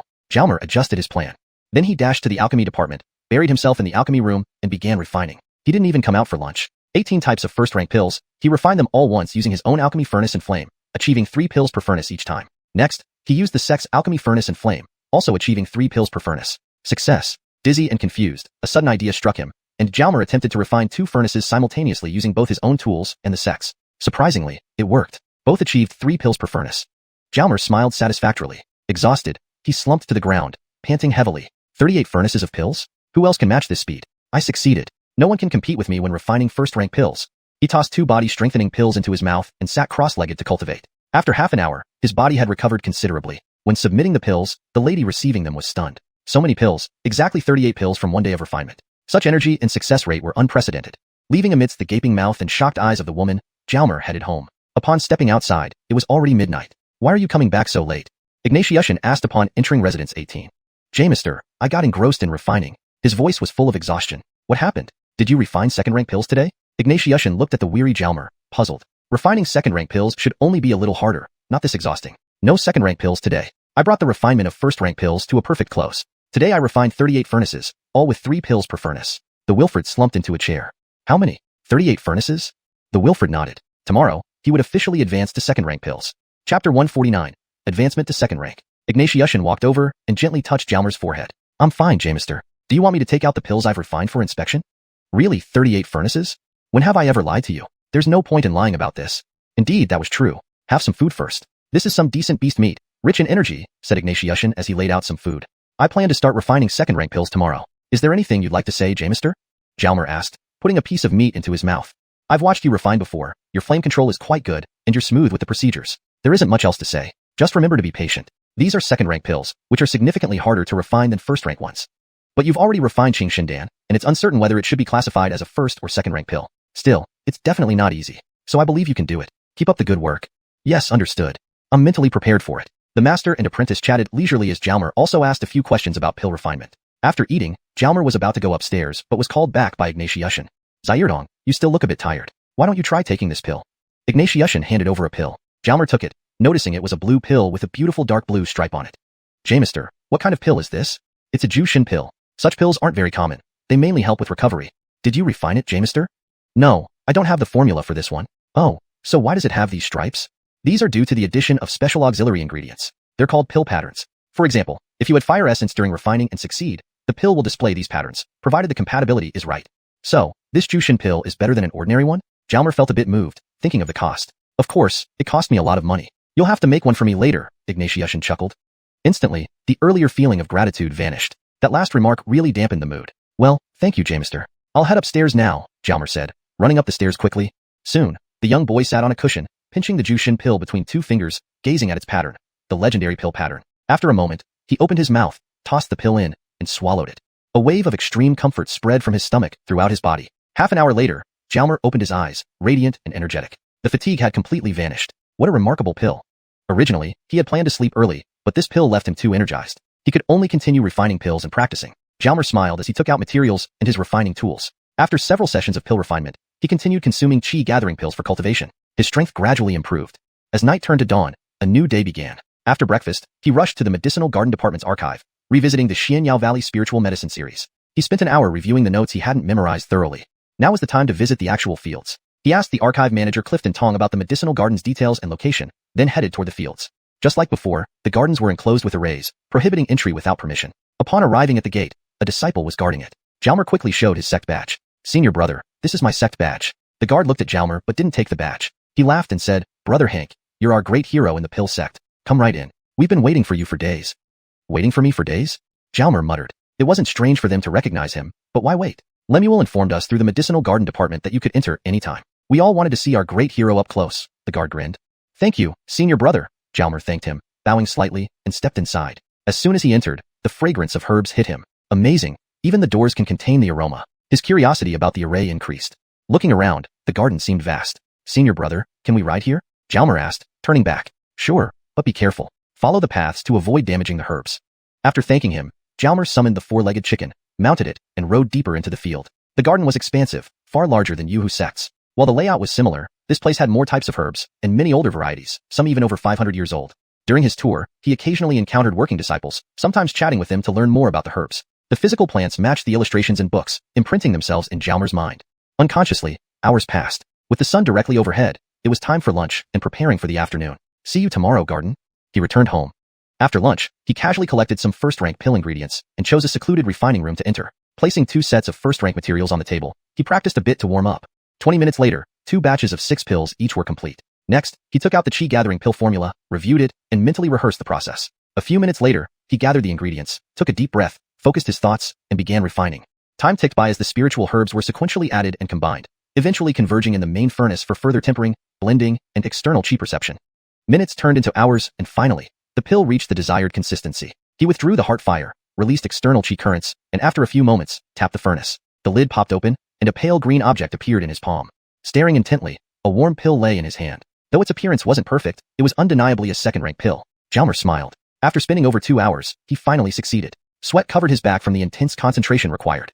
While still energized, he attempted another batch. This time was easier, taking a little less than 2 hours. The quality was marginally better. Having succeeded twice, he officially became a second-rank alchemist. Chapter 150, Simulated Combat. Jalmer jumped up, pumping his fist with visible excitement. It was already evening, time to head back. He couldn't always push himself so hard. He also doubted his master had any more god-concentrating pills left, especially those with the spirit patterns. Back home, he realized it wasn't too late. Jamister hadn't returned yet. He hurriedly started preparing dinner. It seemed as if Ignatiushan had timed it perfectly. Just as the food was ready, he arrived. You're back rather punctually today. Remember not to exhaust yourself like you did yesterday. It's not beneficial for your growth, said Ignatiushan. I know, Jamister. Yesterday was special, Jalmer replied, chuckling awkwardly. Sometimes enthusiasm just couldn't be controlled. How did it go, Zayerdong? Did you refine second-rank pills today? Ignatiushan asked, sniffing the aroma of the dishes on the table. Without a word, Jalmer pulled out the first qi-gathering pill he had refined and handed it over. Ignatiushan examined the pill carefully. The quality is a bit lacking, but acceptable. How many attempts did you make today? 2 furnaces. All day? Not bad.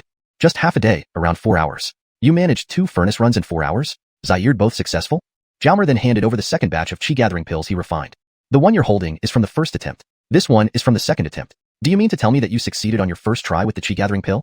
Ignatiushin took the second pill and Jalmer nodded deeply, though internally he thought, aren't you going to praise me? The second pill's quality is much better than the first. Should I praise you or praise myself? Ignatiushin chuckled. Praise yourself? Jalmer looked puzzled. If I did well, why should you praise yourself? Because I'm wise for choosing such a talented disciple. Shouldn't I be praised for that?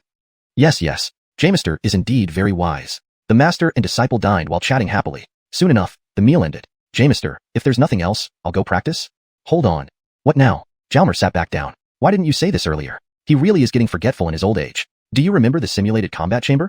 Ignatiushin smiled. The simulated combat chamber? Of course, I remember. The teenager perked up. Has the reservation been confirmed? We've booked the chamber for tomorrow night, specifically for a spirit warrior level simulation. Good. The efficiency is commendable. So, I'll go with you tomorrow night. Now I need to practice. The boy stood up to leave. Hold on. More things to say? Couldn't you have finished at once? People get more nagging as they get older. Despite Ignatiushin's good intentions, he was somewhat annoyed. Seeing Jalmer's expression, Ignatiushin frowned. Why do you look unhappy? So eager to go. Is your broken practice routine so urgent? Reconsidering, the boy laughed and sat back down. Not exactly, Jamister. Right now, I feel like a startled bird. If I don't improve quickly, those who are after me might appear suddenly. Every second counts.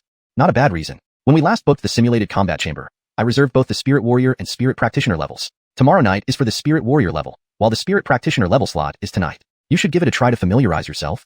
That makes sense. Jamister has thought it through. Should we go now? Let's go. Half an hour later, they reached near the alchemy chamber. It's right there. Looking at the building, the boy commented, right here? Last time when Edwin showed me around, he mentioned this was the dance sect's training area, but I didn't know the combat chamber was here too. The combat chamber isn't visited by every dance sect disciple. Since the sect primarily focuses on alchemy, there are only 2 simulated combat chambers, unlike the battle sect which has many more. That made sense. Our booking is from 8 to 10 tonight. It's almost time. Let's enter. They walked into the training room, passing through a long corridor until they reached a private room's entrance.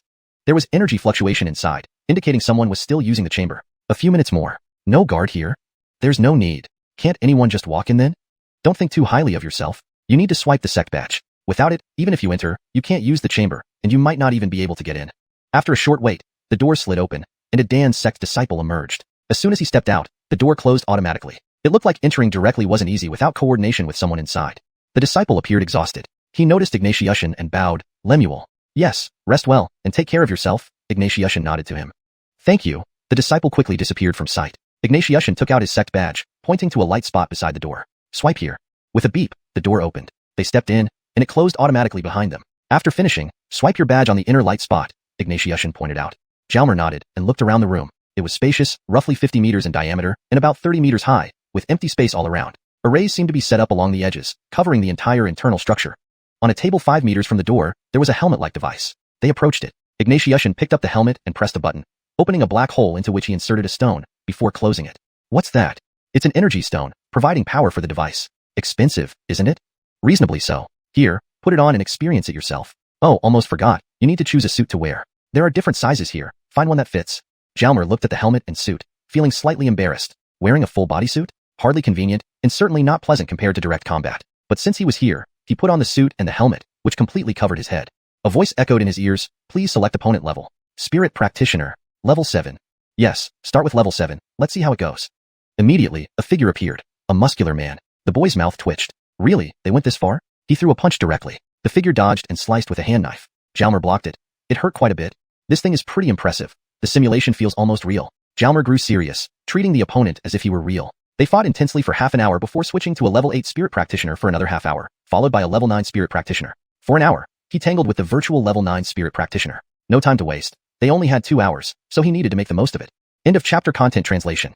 Chapter 151. Ranking Day. It was 10 o'clock, and the master and disciple walked out of the simulation combat room toward home. Jalmer naturally shared his thoughts on the battle with his master. It was quite useful. Now Jalmer felt he could easily sweep through all challengers below the Spirit Knight level. Hankling to himself, he wondered if he was setting his sights too low. Was it enough just to dominate at the Spirit Warrior level? Back at their residence, there was still time for the nightly routine. The next day, they followed the plan for the morning. In the evening, at 8 o'clock sharp, they were back in the Spirit Knight-only simulation combat room. This time it was 4 hours, as there were far fewer Spirit Knights than Spirit Warriors, so each session lasted longer. Facing Spirit Knights this time, Jalmer naturally dared not be overconfident and held nothing back. Starting with a level 1 Spirit Knight, he cleared the challenge within 10 minutes. Then came level 2, which took 20 minutes to pass. Level 3 took 30 minutes to clear. By now, he had practiced enough with knives, so he took out the black rod, the heaven-breaking staff. It was time to display the heaven-breaking staff techniques.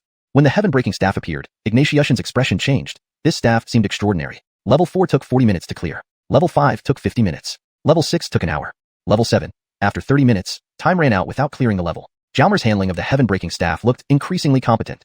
Damn, who was this kid? Already up to level 7. If he had more time, would he have reached level 9? Recalling how he didn't reach level 7 even when he was a level 8 spirit knight, Ignatius was left speechless. This staff was good, and its techniques were outstanding. Where did this kid get it from? Time's up. Yes. Jalmer removed his helmet and uniform. Truly invigorating. But now he felt pain all over. Was he really injured? Yeah, your injuries aren't severe. Rest and you'll be fine soon. So I might really get hurt? Could someone even die? They won't die, but severe injuries are possible. Did you use your full strength? Pretty much. I used 90%. The two left the combat room and headed back. Jamister, continue booking sessions for me? Oh, it's expensive, said Ignatius. I'm almost broke subsidizing you. How much does one session cost? The Noel asked, grimacing. About 10,000 per session, Ignatius replied, feeling a twinge. 10,000? Jalmer jumped. So expensive. Forget it. I have money. Jamister, book another session when the opportunity arises. Jalmer handed over a storage ring with 400,000 coins. Ignatius hesitated, but accepted it. All right. That night, instead of refining pills, Jalmer tended to his injuries and rested after taking hits for 4 hours. Over the next 2 days, Jalmer spent mornings wandering the medicinal fields and afternoons refining chi-gathering pills. He noticed that within the Xianyao Valley's medicinal fields were 4 lakes. After checking the water quality, he found it decently medicinal, but far inferior to Moon Lake Sect's soul-enhancing lake. These lakes might contain some secrets hidden deep within them, worth exploring in the future. As for pill refinement, he refined 3 batches daily, 2 in the afternoon and 1 in the evening. Each batch yielded 1 pill, improving in quality each time. By the 10th batch, his chi-gathering pill quality matched that of seasoned second-grade alchemists. Seeing the 10th pill, Ignatius praised, your pill quality is nearly on par with mine. Keep it up. That evening, while refining his 11th batch, he succeeded in producing 2 second-grade pills. A miracle. Just 4 days into refining second-grade pills, with only 11 batches, he achieved this feat. Few would believe it. Calmly, Jalmer realized that since one type of second-grade pill had been successfully doubled, others might follow suit. Even though he hadn't tried other types, perhaps within a few attempts, success would come. After consuming the newly refined pills and continuing his cultivation, an hour later, he sensed a potential upgrade. James sighed due to consuming too many pills recently. No other cultivators indulged so extravagantly, eating 2 pills at once each time. Unbeknownst to him, Ignatius's resources were rapidly depleting, desperately needing replenishment through alchemy. The 5th day finally arrived. Eating breakfast, Ignatius and Jalmer chatted. Remember what today is? Of course, ranking day. You remember clearly. I've been waiting for this day impatiently. Well, the morning matches should be no problem, but the official ranking matches in the afternoon require focus. Jamister, can you briefly explain? Yes, in the morning rankings, everyone can fight up to 3 matches. 3 matches? Jalmer was puzzled. Can you challenge thrice upon failure? Yes, but you can challenge someone only once. If you fail, you're out. If you win, you can be challenged twice more. Zaire, if you're in the ranking zone already, you may be challenged up to 3 times.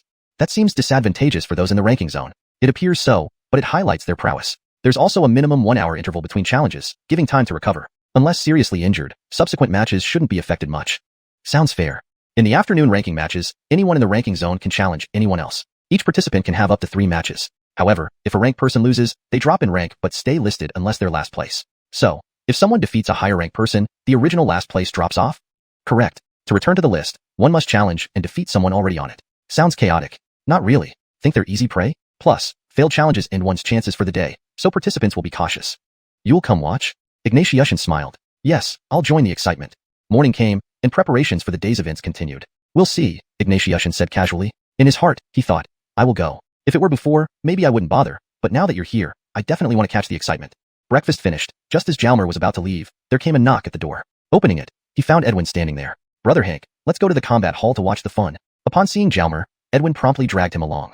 Today was a good day, ranking day. The translation maintains the original paragraph structure and line breaks, ensuring coherence with the previous content while keeping the tone and style consistent. The names are presented in pinyin as requested. Hashtag chapter 152, a cost-free deal. Go ahead. Ignatius's voice came from behind. So Jamister, I'll go first then. With that, he walked off with Edwin. As the two walked down the road, more and more people appeared, all seemingly headed to watch the spectacle. Of course, not everyone was just there for entertainment. A few were actually preparing to take a shot at it.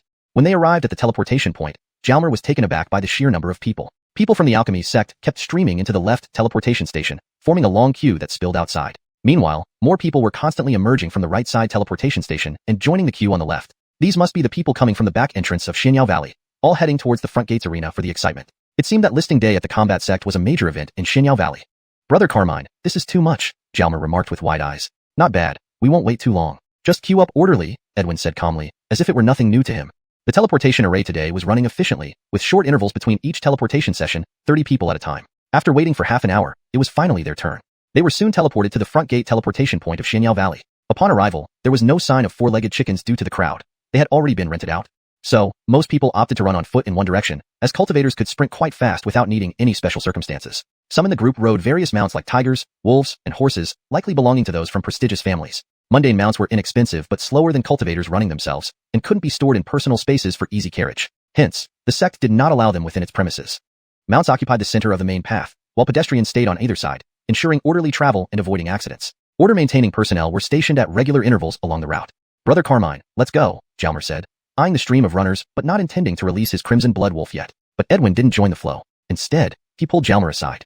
Wait a moment. I've spoken to Ichabod. They will be waiting for us nearby, Edwin explained. Ah, they had arranged it beforehand. Over here, a voice called out. Lifting his gaze, Jalmer saw strangers. Clearly, others besides Edwin had also coordinated with members of the combat sect. In such a large sect, many acquaintances across different branches were common. After a while, Jamesk appeared before them, accompanied by Gwillem and Abderrahman. It seemed that because of Jalmer, Gwillem and Jamesk now had a much better relationship than before when they were often at odds. Brother Hank has arrived. They greeted him warmly. Jalmer hugged them briefly. It was good to have friends around. Come, mount up and head over for the show. Jamesk and his companions had rented extra mounts in advance. Haha, truly wise. Jalmer smiled. They leaped onto the mounts and sped towards the arena. How far is it from here to the combat sect's arena? Jalmer asked from his mount. About 200 miles. We'll get there soon, Jamesk replied. Do any of you have someone on the ranking board or in the challenge area? Us? Brother Hank, you flatter us. So are any of you planning to try your hand on the stage today? We'll pass. We're only at the 5th or 6th tier of spirit practitioners, so it's not really our game yet. We can only spectate. Jameside will give it a shot when we reach the 9th tier, Jamesk sighed. True, though they were considered geniuses by ordinary standards, in the top-notch sects of Rat Kingdom, they were still relatively average. Is Brother Hank planning to go on stage? Gwillem interjected. Let's see how it goes, he replied casually. It was his objective for today. He wasn't there just to watch. So we'll be your cheerleading squad. We believe Brother Hank will easily make it onto the board, Gwillem laughed. Well, let's see, but I have to try, Jalmer modestly responded. Before long, amidst laughter and chatter, they neared their destination. Holy crap, so many people. Quite a crowd, isn't it? Including outer disciples, there are tens of thousands here. Since there's a ranking day every month, only a portion come to watch. Otherwise, it would be even crazier. Up ahead stood a massive circular building, with entrances spaced every few dozen meters. Guards stood at each door, collecting fees. Were they selling tickets? Do we have to pay to watch? Jalmer couldn't believe his ears. Yes, but it's reasonable, at 10 coins per person. Huh, the sect Harmon, really? 10 coins weren't expensive, but this sect certainly had a commercial edge. Was their Harmon money hungry? Brother Hank, don't say things lightly. Zaire, this is handled by the combat sect, not directly by the sect Harmon, Edwin whispered. Will we charge admission for the alchemy sect's competitions too?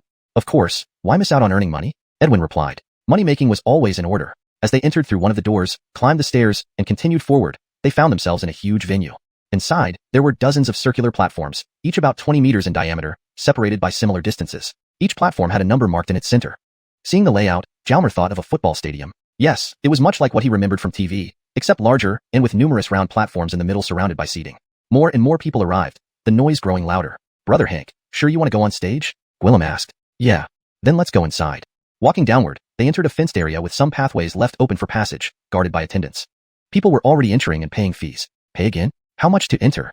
Jalmer asked. 200 coins per person. 200? Robbery. Jalmer grimaced, pulling out 1,000 coins. Brother Hank, joking? Come to our combat sect and make you pay? You underestimate me, Gwillem. He laughed and paid first. Jalmer smiled, following into the inner arena without a word. There are 64 platforms here, each hosting one of the top 64 combatants, Gwillem explained. If you want to challenge someone, you can choose any platform. Once you pay, you can go up, Jamesk added. Zaire other payment, Jalmer thought speechlessly. How much? 500. Again speechless, this was indeed a cost-free deal. This translation maintains the original structure, tone, and style of the Chinese text while ensuring it reads naturally in English. The names are accurately transcribed using pinyin, and the storyline remains coherent with previous content. ####Chapter 153, mounting the stage for a challenge. When does it officially start? Jalmer asked. Soon, it starts at 8 and ends at 12. The number of people on the viewing stands was increasing, and the lighting was getting brighter. Look, they're here, someone suddenly shouted. Then everyone on the stands turned to look in one direction. It was an underground passage leading directly from below the stands into the arena. With cheers, people began to slowly walk into the arena through the tunnel and appeared within everyone's sight. The cheers became even more enthusiastic. Although the contestants in this ranking area were not as powerful as those on the top rankings, they were still quite strong, being among the top 100 of this elite sect. Thus, these people were idols to many male cultivators and objects of affection for many female cultivators. Soon, The 64 contenders from the ranking area entered the inner arena and randomly headed toward the circular platforms in the venue. These are some of the top 100 contestants from the Black Medicine Valley. They all seem pretty young, Jalmer muttered to himself. These people are mostly 9th rank spirit adepts, with a few 8th rank spirit adepts, and 1 or 2 7th rank spirit adepts. They are all under 20 years old. If a top 100 contestant advances to Spirit Scholar or turns 20, they automatically exit the ranking list or the challenge zone. After all, this is a genius list. If someone hasn't advanced to Spirit Scholar by 20, they don't count as outstanding, Jamesk explained.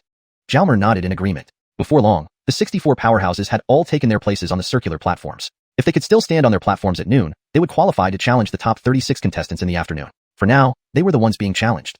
How many non-War Sect people are there among them? 6. Since this contest is organized by the War Sect, non-War Sect members are deliberately targeted. So only the strongest can remain, Jordy said.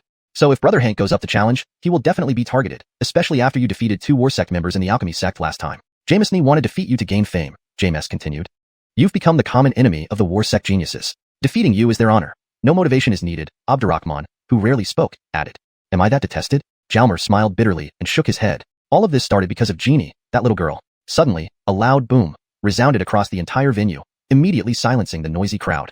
Geniuses, show your skills in battle, grow, and improve through combat. Those still standing on the platform when the challenge ends will gain an opportunity to cultivate at the War Sect's Spirit Mountain. Now that the auspicious time has arrived, I declare the ranking area challenge officially begins.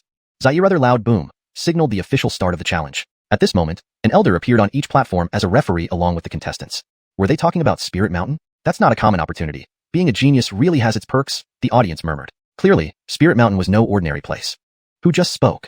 Jalmer asked. Upon hearing this, some unfamiliar faces looked at him curiously. Who doesn't know the big shot of our War Sect? Must I know him? Jalmer laughed it off casually, which he might have found embarrassing before. That was Deputy Leader Chi Hyatt of our War Sect, reportedly a 4th rank spirit Jamester, Jamesk replied. Jalmer silently admired the strength of the top sects. Before he could reflect further, someone jumped onto a platform to issue a challenge. The challenger was a muscular Wilfred, while his opponent was a slender young woman. Immediately, the crowd erupted into jeers, leaving no need to spell out their meaning. More challenges followed one after another. Brother Hank, hurry up and go challenge platform 50. He's relatively weaker, Jordy suggested. Sure. But it was too late. A challenger had already jumped onto platform 50. Whatever. If this ranking area is about picking weak opponents or relying on luck, how can one fight in the main event this afternoon? Oh, what did Deputy Leader Chi Hyatt mean by Spirit Mountain? Since he decided not to rush, he wasn't in a hurry. Spirit Mountain is a cultivation site of the War Sect with dense spirit chi, making cultivation highly effective, though slightly inferior to Spirit Lake. But if you're lucky, you might obtain precious spirit herbs. Opportunities to go to Spirit Mountain are rare and occasionally awarded. Spirit herbs? How so? Spirit Mountain has valuable spirit herbs, but they are extremely rare and unpredictable. Some people used their chance to search for spirit herbs and came back empty-handed, wasting a precious opportunity. By this point, many challenges had concluded. Some successfully defended their platforms, while others failed. Most managed to defend, as all participants in the ranking area were skilled. About 40 matches had been completed, with only 2 platform holders being defeated. However, they had one more chance to challenge other platform holders. Brother Hank, still not going up? Since I didn't act immediately, there's no rush. Let's watch the spectacle and gauge these geniuses' strength first. That makes sense. The competition continued. Challenges kept happening, but most ended in failure. Jalmer wandered around with a few others, moving between different platforms. The shouts around him made his blood boil. I'm almost tempted to join a match myself, Jamesk suddenly said. He must have been influenced by the scene and emboldened by his previous duel in Illusion City. I support you. It's fine to give it a try. Even if you fail, understanding your level helps, Jalmer said. All right. Jamesk chose a platform and jumped up, taking advantage of his excitement before second thoughts set in. You're only a 6th rank spirit adept. Are you sure you want to challenge? He's an 8th rank spirit adept, the elder referee confirmed. Challenge. 500 flower coins flew toward the elder, and he got into position. However, within 20 seconds, Jamesk was knocked off the platform. Thankfully, he wasn't seriously injured, likely due to his opponent showing mercy.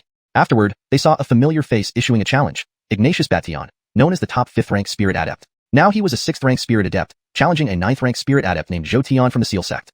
Quite a match. It lasted 20 minutes before Ignatius Bation was hit by a seal and thrown off the platform, sustaining significant injuries. It seemed Ignatius Bation wasn't simple at all. By the time he reached 7th rank spirit adept, entering the ranking area would be no problem. Why are about 20 platforms not being challenged? After watching for almost an hour, some platforms remained untouched, a strange occurrence. Those people have ranking list caliber and frequently enter and exit the ranking list. Therefore, no one usually challenges them. That made sense. Having watched enough, it was time for him to step up. Without informing anyone, Jalmer directly jumped onto the unchallenged platform 61. Chapter 154. Hank Zhongchuan wins. Brother Hank? Why did you? Jamesk's words were cut off mid-sentence. How could he not consult our advice first? Knowing some details about them would be better.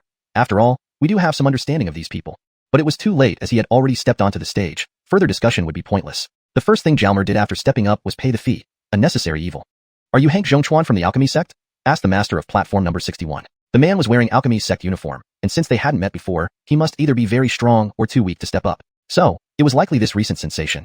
Yes, haven't I greeted you, senior brother? Jalmer clasped his fists. I am Chevy from the battle sect, 8th rank spirit. Pleased to meet you. You've been quite famous recently, very impressive. Well, it's nothing much, just defeated Ignatius Bation, and everyone remembers me for that. Ignatius Bation is not an ordinary opponent. You defeated him, and apparently didn't even use your full strength. So in the sect, at 6th rank spirit, you're probably unmatched. Senior brother flatters me. Jalmer smiled. Let's start then.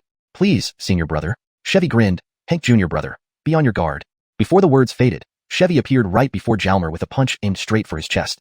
So fast, Jalmer was startled, thinking of Aline who possessed speed talents. Does this guy have the same talent? Chevy chuckled at Jalmer's stunned look. Dare to daydream while fighting me? Don't tell me one punch is enough to knock you off. How disappointing. Too fast to dodge, Jalmer quickly mobilized internal chi to cover his chest. With a pong sound, the teenager took a solid hit and staggered back 3 steps. It's over, that guy is so fast, said Jamesk and others, clenching their fists tightly. A blow that's solid. He was probably injured. After throwing that punch, Chevy didn't continue his attack. Looking at Jalmer, he found it unbelievable and frowned. You're not hurt? Just fine. My skin is thick and durable. Again, Chevy's lips twitched, realizing this opponent wasn't easy. He had used 50% of his power, but Jalmer was unharmed. A shadow vanished, and when the audience regained clarity, Chevy was behind Jalmer, kicking towards his waist with 80% force. Sensing the rush of air, Jalmer slapped backward without turning, using only 30% strength. Zayarother Pong sent Jalmer forward 5 steps while Chevy retreated 5 steps. This exchange revealed a clear difference. Since Chevy was attacking and Jalmer was defending, the latter was clearly stronger. Did he use full strength in this clash? Even if he did, a direct confrontation wouldn't give Chevy the upper hand. Feeling pressured, Chevy realized this Hank Zhongchuan seemed to know few skills. Indeed, Chevy had noticed correctly. Jalmer knew only basic fist and foot techniques learned from an old Taoist back home. On the Zodiac continent, he practiced mostly the sky-breaking stick technique and handled the warrior code sword moves well, but now he wasn't using weapons. Chevy knew his advantage lay in speed, so he continued relentless attacks. Jalmer mostly defended passively, but remained unharmed by directing chi to protect against blows. This was a result of his recent cultivation efforts. Actually, if they fought for real, Chevy would have lost long ago. Now, Jalmer was deliberately lowering his skill level to an 8th rank spirit level. As several minutes passed, Chevy grew increasingly frustrated. How can this guy keep taking hits and remain unscathed? I'm using full strength. Is he made of iron? His physique doesn't look like someone trained in body fortification. Meanwhile, spectators began focusing on platform number 61. Who is this person who withstands so many of Chevy's punches yet remains unfazed and seems to grow stronger? Strong competitors waiting their turn also turned their attention here. Platform number 61 became the focus of the entire arena. Hank Jr. brother, hang in there. Someone suddenly cheered from the stands, clearly a member of the alchemy sect. Note, Jiao is translated to hang in there to better fit the context and flow in English. So this is Hank Zhongchuan, a 6th rank spirit? Yet he managed to hold his own against battle sect's prodigy Chevy and even seemed to gain momentum. What's going on? Have alchemy sect members become such formidable fighters? On the sidelines, Edwin and others' hearts raced, fists clenched, beads of sweat rolling down their backs. It was extremely tense. As time went on, Jalmer gradually adapted to the rhythm of the fight. Though still unable to match Chevy's speed, he no longer needed to use brute force to block, responding effectively as blows approached. After another 5 minutes, Chevy's speed diminished while Jalmer remained steady. This battle was beneficial, strengthening his cultivation. Jalmer felt satisfied. Suddenly, Chevy stopped attacking, leaving Jalmer puzzled. Why pause? Then Chevy resumed movement, rapidly circling Jalmer while jabbing fingers at him continuously. This is Chevy's ultimate move, Raindrop, someone shouted below. Raindrop involved utilizing speed to appear around the opponent, jabbing vital spots until they faltered and were injured. Jalmer sensed fingers poking everywhere and raised his hands, quickly spinning upward while releasing chi outward. Pift, pift, sounds filled the air as Chevy's strikes felt like hitting cotton, offering no resistance. Some touches even left his fingers throbbing.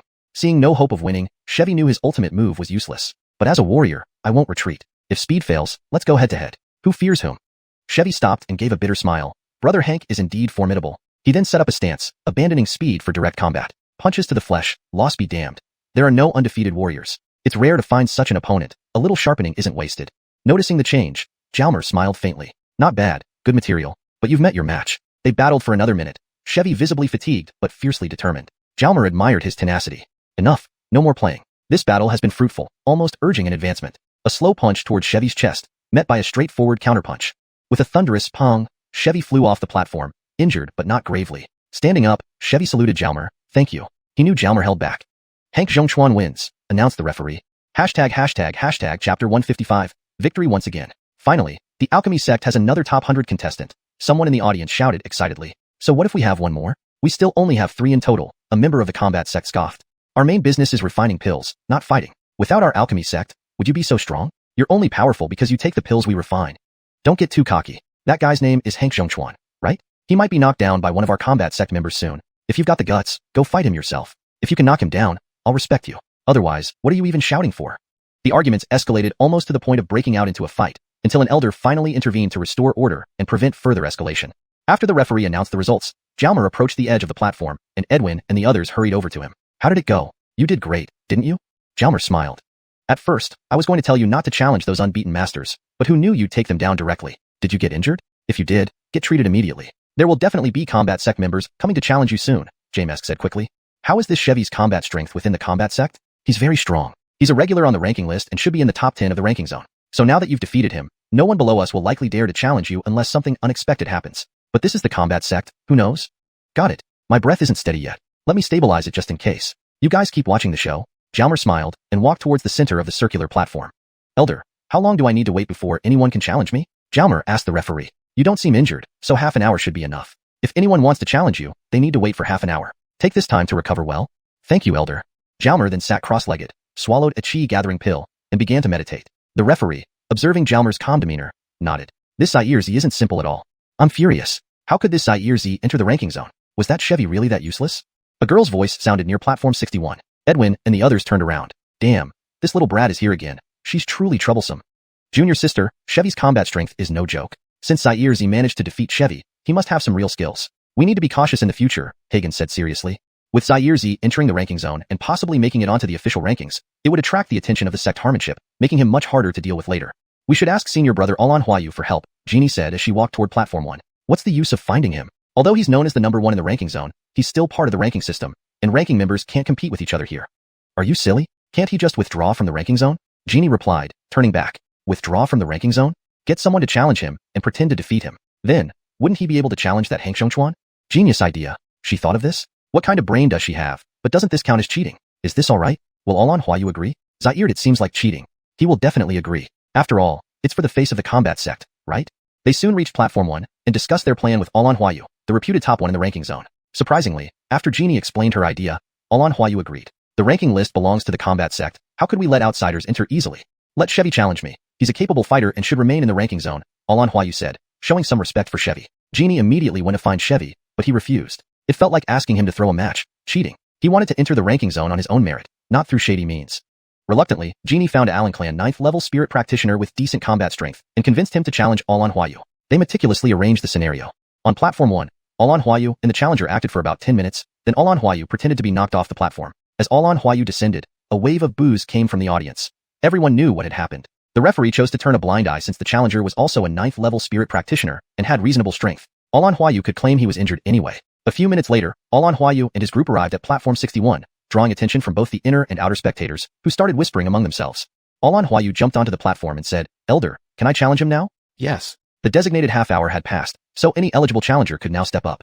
That's too despicable, Jordy muttered angrily, but dared not speak louder. Jordy, you few are from the combat sect, yet you're conspiring with outsiders against your own people. Traitors, Jeannie glared, furious that these Zaire-Z were always against her. Wait until they see what's coming. Don't make it sound so bad, Miss Alan. We are all disciples of the mysterious Medicine Valley. Talking about insiders and outsiders isn't good if word gets out. The Dan sect and the combat sect are like brothers and sisters, aren't we? Jalmer interjected, having finished absorbing the effects of the chi-gathering pill. Indeed, talented. I'm Alan Huayu, a 9th level spirit practitioner, challenging you. Zaire objections? Alan Huayu said arrogantly. I'm a 6th level spirit practitioner. If you have the courage, I have no problem, Jalmer declared loudly, ensuring everyone in the distance could hear him. He aimed to take the moral high ground. You got guts. Alan Huayu's face flushed slightly. He hadn't expected this tactic, but defeating Jalmer would nullify it all soon. After paying the required 500 spirit coins to the referee, Alan Huayu said, let's begin. Early battle, early finish. He produced a soft whip in his hand. Are you hungry? Trying to get off the platform sooner to eat? Jalmer joked, wielding the heaven-cleaving staff. He planned to defeat Alan Huayu in one move to ensure he wouldn't even make it into the ranking zone this time, given his arrogance. Senior brother Alan, beat him. He's only a 6th level spirit practitioner, and acts so arrogantly, Jeannie cheered. In fact, Alan Huayu was already quite enraged and lashed out instantly. His soft whip unexpectedly transformed into a stick-like form, aiming straight for Jalmer's face with remarkable speed. But having adapted to Chevy's fast attacks, Jalmer wasn't intimidated by Alan Huayu's speed. The Wilfred swiftly moved to the side, then unleashed a sweeping sky strike with 4/10 of his power. Immediately, Alan Huayu was enveloped by the overwhelming force of the stick shadow, creating intense pressure. Feeling the fierce power sweeping towards him, Alan Huayu couldn't block it with just a soft whip, so he tried to leap upward using his toes. Jalmer extended his left hand, blocking Alan Huayu with a stream of air above his head, preventing him from jumping. At that moment, the heaven-cleaving staff struck Alan Huayu's waist. A wave of intense pain surged, causing his body to fly uncontrollably before crashing down on the platform floor with a thud. Blood spewed from his mouth. Alan Huayu was defeated. Zhao had won once again. ##### Chapter 156. Before the ranking. Alan Huayu had just managed to stand up when he fell back down again, his waist hurting like hell. He, Alan Huayu, the top-ranked individual in the challenge zone, had been defeated in a single move by a new disciple of the pill sect. Was this some kind of joke? Alan Huayu wanted to curse. Who was this Sayirzi? He fought for so long with Chevy, but it took only one move to beat him. Worse still, he now wasn't even qualified to challenge anyone, which meant he wouldn't be entering the challenge zone this time. Not only would he miss the afternoon ranking matches, but he would also lose the chance to visit Spirit Mountain, an opportunity he had come all this way for. While Alan Huayu was furious, Genie and Hagen were also dumbfounded. Who could explain what exactly happened? Was Hank Zhongchuan a monster? First, he defeated Armand, then Ignatius Bashiandu, followed by Chevy, and now Alan Huayu. His opponents grew stronger each time, yet he managed to defeat them all. What went wrong? This shouldn't be happening. The few members of the Alan family exchanged worried glances but remained silent as they walked toward Alan Huayu, who was dazed. Initially, platform number 61 had been the center of attention before the match began, buzzing with chatter from everyone in attendance. But when Alan Huayu was knocked off the platform, the entire crowd fell silent, so quiet you could hear a pin drop. 10 seconds later, the crowd came back to life, erupting into noise once more. Damn, is Hank Zhongchuan really that strong? Our pill sect has produced quite the prodigy this time, defeating the former top challenger in just one move. Let's see how arrogant the combat sect feels now. Why don't you send another fighter from the combat sect? You still have one chance. Voices rang out from all over the arena. Realizing what had transpired, Edwin and others quickly moved toward the platform. How the audience reacted no longer mattered to Zhao. He was struggling to suppress his unstable aura, sensing that he might be about to advance in rank. Real power advancement. If he advanced here, it would certainly expose him. What should he do? Zhao exerted himself, sweat pouring down his face. Are you advancing? His master, Ignatius's voice echoed in his mind. Hell yes, hearing his master's voice at this moment felt like music to his ears. The boy nodded vigorously. At that moment, Ignatius leaped from somewhere in the audience stands and instantly landed on platform number 61. Ignatius bowed respectfully to the elder judge and said, Arn, my apprentice is about to advance. Please ask anyone challenging him to wait. He then cast an array formation around himself and Zhao, isolating them from the outside world. Arn did not object. Normally, after a match, there was a rest period anyway. Moreover, for cultivators, advancing often required privacy, which was common practice. Therefore, using an isolation array was standard. Advance, I will protect you, Ignatius said once isolated. It was wonderful having a master. Zhao swallowed a chi gathering pill and began cultivating. 20 minutes later, with a faint pop, a new star appeared, signaling that the Noel had officially become a rank 3 spirit scholar. Even after advancing, his aura was still somewhat unstable. He consumed another chi gathering pill and, 20 minutes later, fully absorbed its effects, stabilizing his aura. Zhao stood up and bowed deeply to Ignatius. Thank you, Jamister. There's no need for such formality. I am your master, after all. Just cook more for me in the future. With that, he retracted the array. Arn, did he advance to rank 7 spirit scholar? Arn asked. Yes, thank you for your help earlier, Arn. I didn't do much, but congratulations, Lemuel, and to Hank Zhongchuan. Ignatius smiled, bowed to Arn, then leaped back to the audience stands and left. There was nothing more to worry about. He had come specifically because he knew Zhao might advance, and it turned out he had made the right call. Now that Zhao had successfully advanced, Ignatius could return to refining pills. Does anyone else want to challenge me? Feel free to come forward, Zhao called out to the crowd. Instantly, the crowd fell silent again. Jeannie and her group had already left during Zhao's advancement process, otherwise, they would have exploded in anger. If the top-ranked individual could be knocked off the platform in one move, who dared step up next? That would just invite embarrassment. Why don't you get someone from the combat sect to challenge him? They weren't so impressive before. Sure, why don't they just go home? The crowd started buzzing again, but ultimately, no one stepped up to challenge Zhao. The event continued without any further challenges. During this time, Braxton did challenge another platform and successfully knocked the opponent off, which was expected given his strength and lack of severe injuries from his previous match with Zhao. Thus, his re-entry into the challenge zone was natural. By noon, the final list of challenge zone members was confirmed. Out of the original 64 powerhouses, 16 had been replaced, making it one of the larger turnovers for the monthly competition. After all, with monthly events, it became increasingly difficult for newer challengers to surpass established powerhouses. The morning session lasted 4 hours, followed by a 2-hour break for lunch. When Zhao and his companions emerged from the venue, a large crowd trailed behind them, eager to greet them. Most were from the pill sect, but surprisingly, there were even a few from the combat sect, who admired true strength regardless of sect loyalty. Led by Jordy, they twisted and turned through narrow paths, evading those chasing them, until they reached a secluded spot. Zhao sensed the surroundings, confirming they were alone. Then, he activated the array he had acquired from the 5 evils, covering them all inside, ensuring they could speak freely. Meanwhile, Jordy pulled out a large piece of cloth from his storage ring and laid out a variety of food items on it. Ah, this was going to be a picnic. Everyone laughed as they watched Jordy. You really thought ahead. Jordy, feeling their gazes, chuckled sheepishly. I knew Brother Hank would succeed in entering the challenge zone and become the idol of the pill sect. So, I prepared some snacks. Do you guys not want to eat? If not, forget it. How could we not? Of course we want to eat. Brother Dongfang, you are truly wise, they all said in unison. Thus, the young group feasted heartily. Brother Hank, you're freaking amazing. Even Alan Huayu was knocked off the platform in one move. What level of cultivation are you at? Jordy asked. I just advanced to rank 7 Spirit Scholar. You all saw it, Jalmer replied. Indeed, if Jordy doubted it, others would too. Alan Huayu was a genius of the sect, already at rank 9 Spirit Scholar. At rank 6 Spirit Scholar, I easily defeated him, raising questions among everyone. In the challenge zone, there were only 2 rank 7 Spirit Scholars previously. The rest were rank 8 or 9, mostly rank 9. In the official rankings, there isn't a single rank 7 Spirit Scholar. If you make it into the rankings this afternoon, you'll be the first rank 7 Spirit Scholar to do so. The chapter captures the aftermath of Hank Zhongchuan's stunning victory, the reactions from various factions, and the subsequent developments involving Jalmer's advancement and the group's celebration afterward. It maintains the original tone and structure while translating the text into fluent English. Chapter 157. Returning to the stage. Tell me about the ranking list situation, Jalmer said. The ranking competition in the challenge zone had already become a thing of the past. Having secured an opportunity to challenge the ranking analyst, he had also gained a chance to visit Spirit Mountain, an unexpected bonus. Now, he needed to look ahead. The ranking analyst isn't like the challenge zone, where there's no specific ranking. The ranking analyst is ordered by strength, meaning theoretically, the first place is the strongest and the 36th is the weakest, Jordy explained. Jalmer nodded. This was logical under normal circumstances. Zaire, the ranking analyst, is divided into 4 stages, each comprising 9 ranks. Rankings within each stage rarely change, but shifts at the boundaries between stages are more frequent.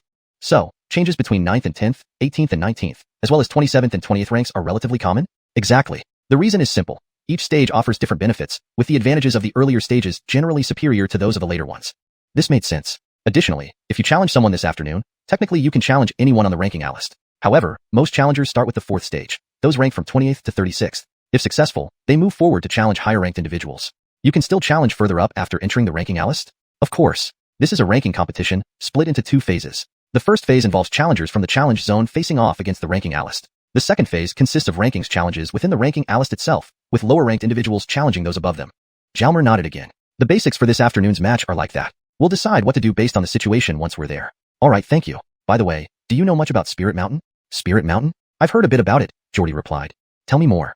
Our Shenyao Valley is situated between 2 major mountain ranges. The northern one is called the Qishan Range, while the southern one is called the Kunling Range. Spirit Mountain is located near the Qishan Range within our battle sect territory, covering an area of about 80 miles.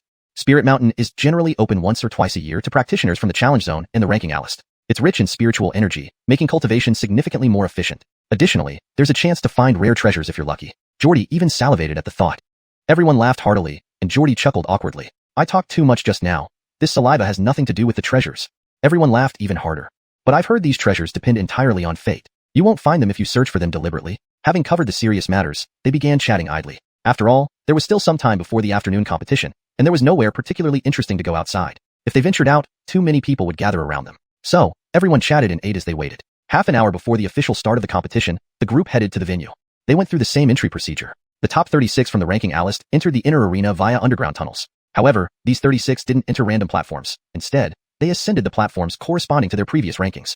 The number 1 is Murphy, a level 9 spirit practitioner, 16 years old. He wields a pair of black iron maces incredibly well, with extremely fast speed due to his natural talent in speed. Even faster than Braxton, Jordy remarked, gazing enviously at the Noel on platform 1.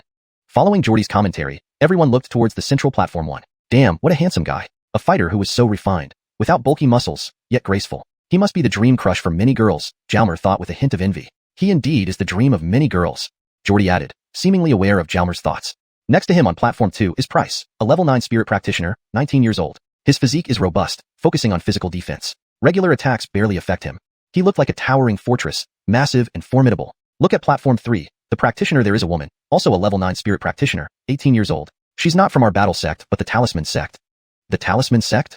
Jalmer's eyes narrowed. She seemed elegant and refined. Yes, her talisman-making skills are impressive. She can create some second-tier talismans. She has secured her position using her own attack and defense talismans. Oh, by the way, during the competition, only self-made arrays and divine talismans are allowed. Purchased ones are prohibited.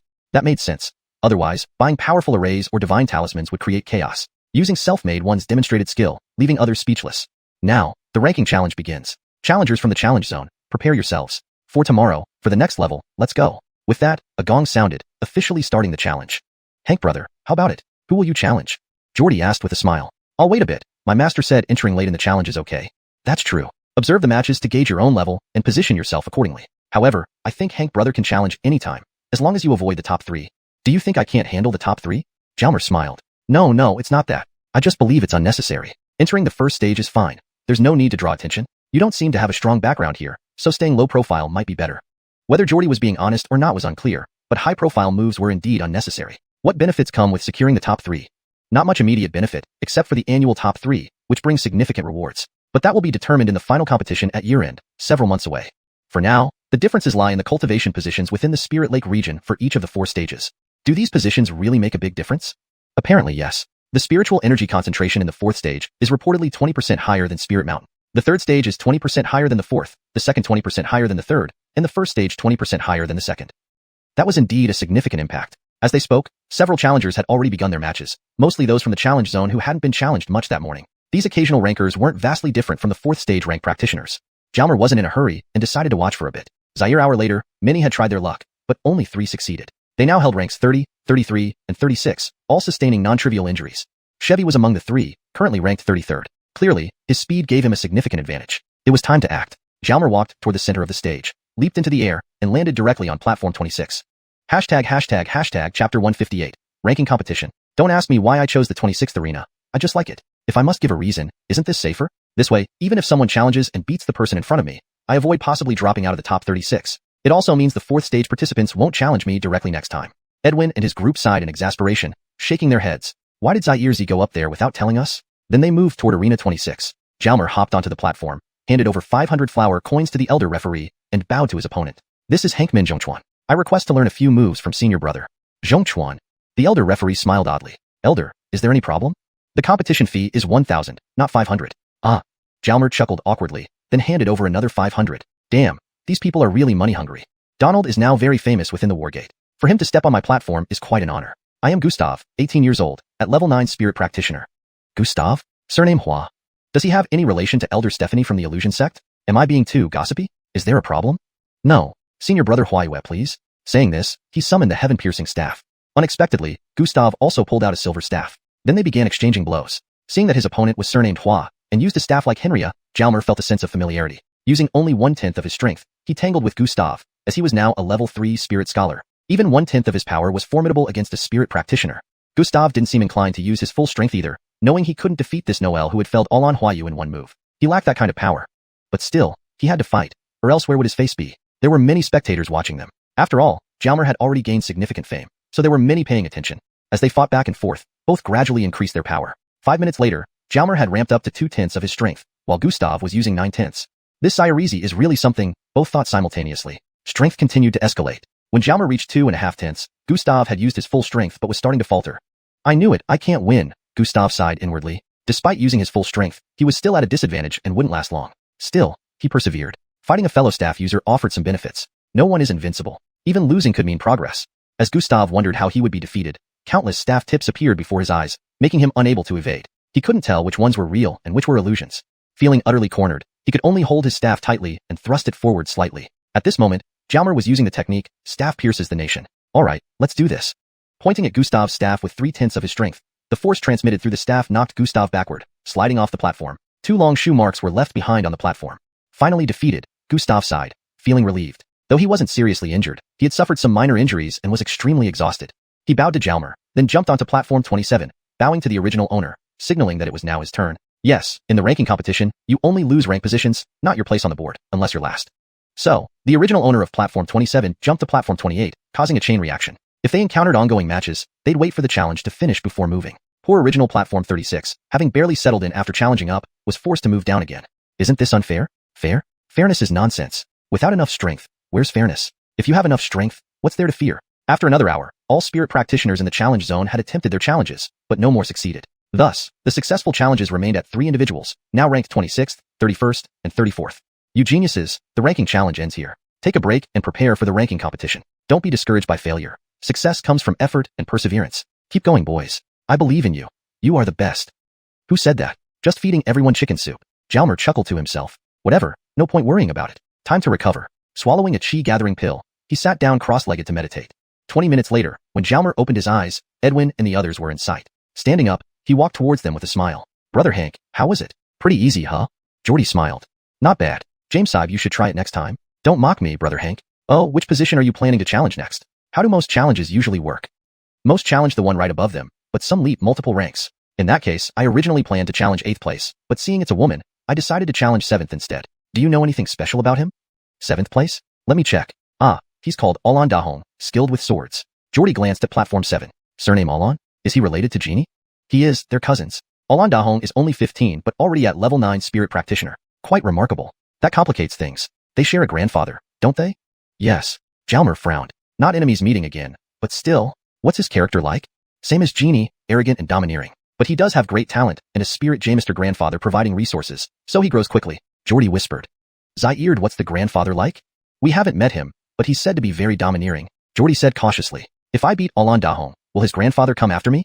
Screw it. I've already offended Genie. One more won't matter. With this decision made, he waited. Soon, the voice sounded again. Boys, the ranking competition officially begins. Those lower ranked can start advancing upward. Boys go. Immediately, the contestant on platform 36 jumped onto platform 35 to challenge, followed by platform 34 jumping to 33, and so on, each challenging the one ahead. When it was Jalmer's turn, he unexpectedly jumped off the platform and moved toward the inner circle, soon arriving between platforms 7 and 8. Chapter 159. I win again. What was this? What was Zai-earzy up to? The spectators in the stands watched Jalmer's actions, puzzled and confused. Hank, why are you here? That familiar female voice echoed again in his ears. Following the sound, Jalmer saw Genie and her group. It felt like he was about to sleep when someone handed him a pillow. He secretly rejoiced. I've come for a challenge. I'm now on the ranking list and am looking for opponents. A rank 26 aspirant wants to challenge directly into the first stage? Have you even looked at yourself in the mirror? Genie had been following Jalmer closely. He had become quite a celebrity. Why can't I check? A casual observer can wander around here aimlessly, but a ranked genius can't stroll here? Jalmer raised his head, glancing sideways at Genie. How infuriating. If you dare, challenge on platform 7. Do you have the guts? Genie's chest heaved with anger, drawing some hot gazes from young men.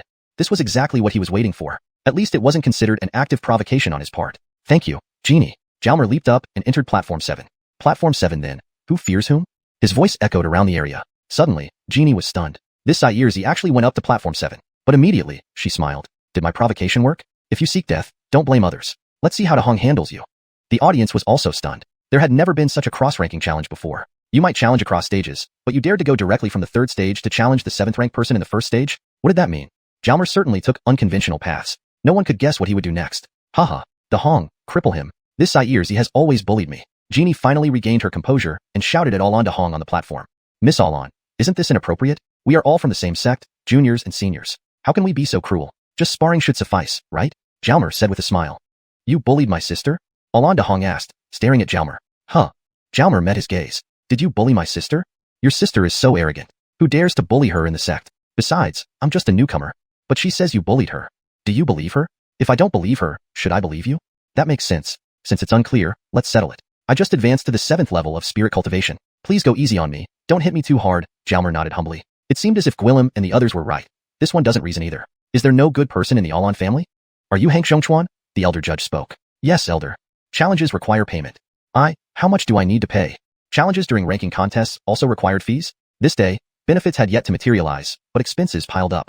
1,000. Taking out 1,000 floral coins, he respectfully handed them over to the elder. After paying, Jalmer bowed slightly to Alon Dahong and said, Senior brother Alon, please enlighten me. Alon Dahong didn't hesitate, launching a palm strike straight away without using any weapons. Jalmer blocked with his arm. Surprisingly, he was pushed back a step, and his arm actually hurt. Shaking his hand, he acknowledged that first stage competitors were indeed stronger. Alon Dahong swiftly appeared before Jalmer, punching toward his chest. Impressive. Jalmer countered with a punch, using only 2/10 of his strength. With a bang, they separated. Not bad. Alon Dahong thought, noting Jalmer's skill, but he continued his attack, not pausing. Jalmer remained calm, consistently maintaining 2/10 of his power while focusing on defense, not initiating attacks. As the attacks dragged on, Alon Dahong grew anxious, increasing his strength but failing to gain an upper hand. Jalmer seemed tireless, like an inexhaustible machine. Seeing he was exerting himself fully but still not prevailing, Alon Dahong felt increasingly powerless. Finally, he decided to use weapons. After delivering a punch with his left hand, a purple sword instantly appeared in his right. He thrust it quickly toward Jalmer's chest. What the? Using weapons without warning. Jalmer cursed silently, leaned back, summoned the heaven-breaking staff in his right hand, and deflected the sword upward. They paused for a second, then rushed at each other again. Not good. Continuing this way will exhaust me. Need to end it quickly. Alon Dahong was truly worried, realizing his heavy consumption. Suddenly, Alon Dahong retreated a step, flicked his wrist, and thousands of sword shadows emerged, lunging at Jalmer. Decent sword technique. But I have this stick pointing at the country move, right? Instantly, thousands of stick tips clashed with thousands of sword tips. Their weapons parted. Alon Dahong staggered back several steps, a trace of blood dripping from the corner of his mouth. Jalmer stood firmly, smiling. Alon Dahong realized he wasn't a match. Bitterly laughing, he jumped off the platform, swallowed a pill, and walked towards platform 8. The crowd erupted in excitement. Hank Zhongchuan is awesome. Dan's sect produces great experts. Zar Tonquin, I love you. Great. Edwin and his group also jumped up, clapping their hands in celebration. Dahong, why did you jump down? Continue the fight. Kill that villain. Genie ran after Alan Dahong. Stopping, Alan Dahong didn't turn back. I can't win him, then continued towards platform 8. How could that be? He's only rank 26, while you're rank 7. Genie called out. Don't shout. He has already lost. See the blood on his lips? Hank Zhongchuan remains unharmed. Hagen pulled back Genie. I might not be his match either, Hagen whispered. What? Is he that strong? Yes. Since joining the sect, he has fought 6 matches. Regardless of duration, he always wins effortlessly. Think about it. So what do we do? To counter him, careful planning is needed. If he wishes, I think he can easily become the top-ranked person. Others discussing how to deal with Jalmer didn't concern him. All he cared about was celebrating his victory once again. Because I won again. Hashtag chapter 160, triumphant return. Jalmer smiled as he glanced at Genie's retreating back. What a stubborn little girl she is. He then cast his gaze to the other arenas where fights were still raging, evenly matched. After each monthly tournament, the rankings generally reflected true strength, so contestants with close rankings often put up equally strong performances. However, the contest between those near the boundary of each ranking stage, like 27th versus 28th, 18th versus 19th, and 9th versus 10th, were particularly intense because a single rank difference could mean varied rewards. Jalmer was currently ranked 7th, having just defeated Alan Dawang who was ranked 8th. Both had temporarily ceased fighting for the moment. Strangely, the top 6 remained unchallenged, sitting idly on their platforms watching the matches. Since there was no immediate competition for him, Jalmer also began to take an interest in observing the critical ranking battles. With closely matched opponents competing fiercely due to stakes involved, they made for quite an engaging spectacle. After just a few minutes, there was a sudden commotion from the audience. What's going on? Looking around, Jalmer realized that Price, ranked 2nd, had issued a challenge to Murphy, ranked 1st. This would certainly be a clash of titans. It's good timing. Let's see how formidable this Xian Yao Valley's so-called genius really is. Big Stone, are you sure you want to challenge me? Murphy on platform 1 asked, smiling at the hulking figure before him. I'm certain. I'll be 19 this year. If I don't advance to Spirit Warrior by next year, I'll be off the rankings. You could ascend anytime soon too. I don't want to fluke first place because you advanced this year, nor do I want to miss out on it by retiring next year. That would be such a pity. Indeed, any prodigy worth their salt wouldn't pass up the chance to top the rankings if given the opportunity. Then let's begin, Murphy said with a casual wave, looking remarkably suave. The girls in the stands swooned. He was simply irresistible. Price brandished his weapons, a pair of huge axes, fitting for his bulky frame. Lifting the axe, he leapt towards Murphy and swung down with great force. A gust of axe energy surged towards Murphy, but he nimbly sidestepped. Being quick on one's feet was indeed advantageous, allowing both swift attacks and evasions. However, Price was not inexperienced. Knowing his opponent's speed, he countered with another swing. Murphy blocked with his cudgel, deflecting the axe away. 2 strikes later, there was no apparent damage. Price spun his axes, creating a wide-reaching attack, but Murphy avoided direct confrontation. While powerful, double axes required a different approach. He continued dodging while occasionally retaliating, ensuring he didn't seem like he only knew how to run. In a battlefield setting, Price's large area of effect attacks would have been devastating. But facing someone as fast as Murphy, it felt like hitting cotton, frustratingly futile. Gradually, Price's pace slowed. Wielding 2 axes was incredibly draining. Murphy seized opportunities to dart in swiftly, striking when he could. Although the giant's thick hide provided robust defense, repeated strikes in the same spot, particularly the right armpit, began to wear him down. No one could withstand such relentless assaults indefinitely. After nearly 10 minutes, Price conceded defeat. His entire right arm was almost immobile. Continuing would only result in a lopsided battle where he could barely use both arms, let alone one. Though the match took time, Murphy played smart, fully leveraging his speed advantage, winning relatively effortlessly. Yes, combat doesn't always require brute force. Using your strengths wisely can turn the tide even against stronger foes. Of course, the gap shouldn't be too vast, or one well-placed strike could bring you down. Half an hour later, all matches concluded. Besides Jalmer jumping directly to 7th place, 2 other successful challenges occurred, prompting a need to update the rankings. At this point, the announcement came again. Congratulations to Hank Zhongchuan for entering the first stage. Everyone should look up to him and strive diligently. Rankings updated. Top 100 spirit practitioners may ascend Aling Mountain once within a month. Ranked members can train at Aling Lake once per month. The side of the sky then shifted, drawing everyone's eyes upward. Above one section of the stadium hung a massive board displaying glowing text. To the left was written, Rankings. Beneath it listed names starting with 1st, Murphy, 2nd, Price. On the right was, Challenge Area, followed by names of those challenging. Dang, there's such a board? Must have missed it earlier, thought Jalmer, embarrassed but pleased nonetheless. Just as he was about to leave, the referee called him back. Hank Zhongchuan, your sect token, the elder said, extending a hand. Jalmer, puzzled but obedient, handed over the token. This will input your ranking information. Use it to enter Aling Mountain and Aling Lake next time, the elder explained. Clearly newbies had much to learn. Oh, thank you, elder, replied Jalmer, receiving his marked token. Heading down to Edwin and the others, they decided to celebrate. We should feast, Geordie suggested. Sure, I'll treat. Jalmer offered. No way, as agreed, no expenses for you. Let's find somewhere quiet first. That, I can handle, Geordie chuckled, knowing exactly where to go. Avoiding crowds, they navigated through twisting streets until reaching a secluded tavern 20 minutes later. Finding a private room, they entered. Despite precautions, someone still followed them, which Jalmer noticed with his superior soul power but paid little mind. He hadn't done anything wrong after all.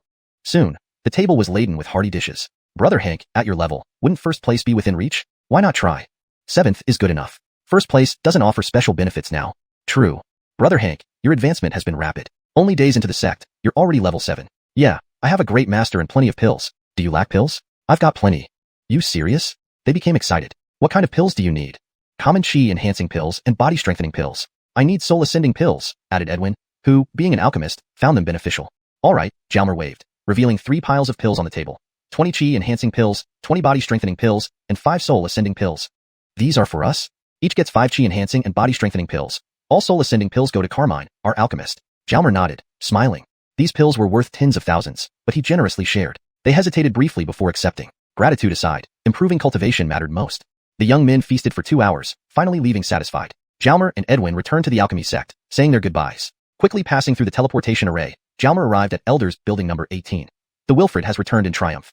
Hashtag chapter 161, seeing Spirit Mountain. Before entering the room, Jalmer extended his soul force and felt around. Jamister isn't asleep yet? He's waiting for me? Stepping inside, he put on a broad smile. Jamister, you're still up? Got into the rankings and forgot all about your master? Look at the time, it's midnight, and you didn't even come back to make dinner. Jamister, don't be so petty with a kid like me. I got into the rankings, so naturally, I'm happy. So I went out to celebrate with the others. Surely you're not that stingy, right? Jalmer said with a grin. Celebrating? But I'm curious, why didn't you try to take the top spot? The first place is too strong. I was afraid he might cripple me, Jalmer replied. Nonsense. Do you think I don't know what you're capable of? So what, are you not satisfied with 7th place? We can't be too flashy, can we? Jalmer laughed, but inside he thought, Asterisk, do you really know my limits? Even I don't know. Asterisk. You realize you shouldn't be too conspicuous. You managed to restrain yourself, which is good. Tell me, what do you think of the people on the rankings list? What do I think? In terms of strength, they're pretty decent, better than the bandits outside of our level. That makes sense. After all, they're considered geniuses. But they're not real geniuses. Oh, because true geniuses would already be spirit warriors at their age. True enough, once someone becomes a spirit warrior, they exit the rankings list. Do spirit warriors have a ranking list? Yes, there's one for spirit warriors under 25 years old. You'll see it during the alchemy competition. The list is posted there. Interested? Ignatiushan asked with a laugh. Let's talk about that after the competition ends. Advancing to a spirit warrior takes time, right? Fair enough. At least you're resisting temptation. Is there something you want to ask me? It's getting late, so if nothing else, I need some rest. Do you know much about Spirit Mountain? Spirit Mountain? Cultivating there is excellent. The spiritual energy is dense and abundant, though it's still inferior to Spirit Lake. But there's a chance to find treasures, rare materials. The odds are low, but there's always a chance, right? I heard no one has successfully found treasures by searching specifically. Indeed, it all depends on luck. Ignatius? Yes, or perhaps fate. According to those who found treasures, these things seem to appear on their own, as if attracted. Jalmer pondered. Don't worry too much. It won't help anyway. Also, the closer you get to the center of Spirit Mountain, the peak, the denser the spiritual energy, but the repelling force also increases. Repelling force? Yes. Usually, even talented cultivators only reach halfway up the mountain. Try seeing if you can make it to the top. Zaire, the longer you stay inside, the stronger the repelling force becomes. Really? That's incredible. The world is vast, filled with wonders. How long has anyone stayed there before? The longest record is 20 hours for cultivators and 38 hours for spirit warriors. Want to break the record? Ignatiushan grinned mischievously. Why not? I'll give it a shot. Back to cultivation now. I'll prepare to break this record in a few days. With that, Jalmer dashed upstairs like a blur. This boy, Ignatiushan shook his head with a smile. Can he really break the record? Soon, Jalmer arrived at the 2nd floor. Forget it. Let's refine a batch of pills today. Setting up the alchemy furnace and arranging the necessary materials, he released the geothermal fire and began refining. Zaire, hour later, 2 gathered chi pills appeared in his palm. Not bad, steady progress. He took 1 gathered chi pill, practiced for half an hour, and then rested. Thus ended a busy and fulfilling day, spent in sleep. Over the next 3 days, Jalmer spent mornings learning about medicinal herbs in the fields, afternoons refining pills in the alchemy chamber, and evenings alternating between refining and practicing before going to bed. In just 3 days, he toured the entire herb field, observing 1st dash, 2nd dash, and 3rd grade medicinal herbs, as well as those beyond. While not an expert yet, he gained enough knowledge to discuss these herbs confidently. At the heart of the field was a section enclosed by walls with arrays, preventing outsiders from seeing inside. Probing the senior disciples, he learned that within were natural herbal patches requiring special permission to access. During these afternoons spent refining, Jalmer started each session with 1st grade herbs to warm up, refining for an hour, producing 6 batches of 18 pills per session. Though these pills weren't useful for him anymore, they had plenty of other applications, giving them away or selling for money. After warming up, he diligently refined gathered chi pills. Currently, it took about an hour per batch, steadily producing 2 pills per batch. After 2 days, he finally broke through with 3 pills in a single batch, a significant achievement. Thanks to nightly pill consumption and practice, Jalmer felt his chi source fuller than ever, nearing 3rd level completion as a spirit cultivator. Surprises kept coming. On the 4th morning, while having breakfast with Ignatiushan, Jalmer smiled. Jamister, I need more 2nd grade herbs. The ones you gave me are running out. So soon? Ignatius looked annoyed. He'd been working hard refining pills just to keep up with Jalmer, who hadn't even handed over the ones he'd made. Not that soon. I've learned the basics of the herb field. I plan to spend more time refining, so I'll run out of materials. Guess I'll rely on you, Jamister. Jalmer handed over a jade bottle, understanding how hard it was for Ignatius. Here, submit these, and I can claim another batch of medicinal herbs. Ignatius opened the bottle and saw 20 gathered chi pills inside. Not keeping any for practice? I have a few left. I got 3 pills in one batch yesterday, so I won't run out anytime soon. One batch with 3 pills? Yesterday already? Ignatius gaped. Was he trying to give him a heart attack? Even he, a veteran alchemy Jamister, rarely achieved such results. So, what herbs do you need now? 10 sets of gathered chi pill ingredients and 10 sets of gather soul pill ingredients. Gathered chi pills are for routine practice, and gather soul pills, while less beneficial for me, are useful in emergencies. Plus, gather soul pills are valuable to ordinary alchemists and array masters. Good to have some on hand. No problem. With these pills you've provided, I'll get the materials for you tonight, Ignatius said with a smile. Thank you, Jamister. Oh, I plan to go to Spirit Mountain today, so you don't have to wait for me tonight. Today? Yes, seize opportunities early. Enhancing strength is paramount. Good point. Be careful on the way. People may be watching you closely since you've been quite popular recently. Understood. 2 hours later, Jalmer reached the entrance to Spirit Mountain within the Wargate. Looking at the mist-shrouded mountain, reminiscent of a fairyland, he smiled. Spirit Mountain, here I come. Chapter 162, Training at the mountain's midpoint. The entrance to Spirit Mountain was guarded by 2 uncles, which was surprising as most of the guards seen before were young. Franz did not even need to sense deliberately. He could feel their aura of spirit warriors. Spirit warriors guarding the gate? It seemed that this Spirit Mountain held some status in the Xinyao Valley. Seniors, my name is Hank Zhongchuan, and this is my sect badge. Franz respectfully handed over his badge. You're Hank Zhongchuan? One of them took the badge and circled around Franz. Yes, Jamister. Not bad. The man checked the badge and returned it. Xiao Gu William has been drunk for 3 years now, but seems to have a good disciple. Do the 2 seniors know my master well? Well acquainted? I'm Gino, and he's Homer. You can ask your master if he remembers us when you return. Gino glanced at Homer. That implied more than just acquaintanceship, probably quite close. Certainly. Oh, seniors, may I ask if there's anything special to note when entering Spirit Mountain? Franz asked with a smile. Hasn't Xiao Gu William told you anything?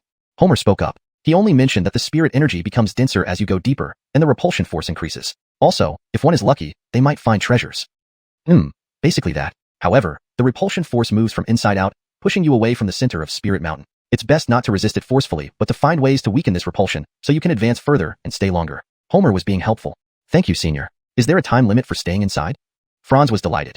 These seniors seemed to have a good relationship with his master and were offering advice. No limit. As long as you can manage, you can stay inside indefinitely. But you must leave after 10 hours in the area below the midpoint. Zaire, remember, you should generally only move forward. If you retreat more than 100 meters, you must return voluntarily and exit Spirit Mountain or face punishment. Thank you for reminding me. I'll enter now. Franz bowed to both of them and stepped into Spirit Mountain. Hold on, put on this bracelet. It's for location tracking. Don't try to remove it yourself. We will take it off when you come out. Also, there's a fee, 2,000 flower coins. Money again? 2,000? Alright, 2,000 then. Also, you can wear a mask or cover your face if you wish. A mask? To avoid recognition if they get treasures? Definitely. Franz took the bracelet, examined it, and bowed again before turning and running into the mountain. After watching Franz disappear from view, Gino laughed. Didn't expect this kid would make Old William return. What's the relation between Zairizi and Old William? Wanna know? Ask next time. But Zairizi seems quite impressive, almost incomprehensible. You feel that too? We're level 9 spirit warriors, not weak even outside. He's just a level 7 spirit practitioner, yet gives an indiscernible feeling. Strange. Let's see how long he lasts inside. As Franz advanced 10 meters into Spirit Mountain, he felt a slight repulsion force, but it wasn't strong yet. However, it increased proportionally as he went deeper. Just as everyone had described, what caused this? He thought while continuing forward. Suddenly, he sensed someone approaching from behind with the aura of a spirit warrior. Soon, the person sped past him quickly. Damn, this guy rode a mount. No wonder he was fast. Zaire, he wore a mask. Riding mounts and wearing masks are allowed here. Why didn't I do that? Covered face, riding a mount. Who would recognize who?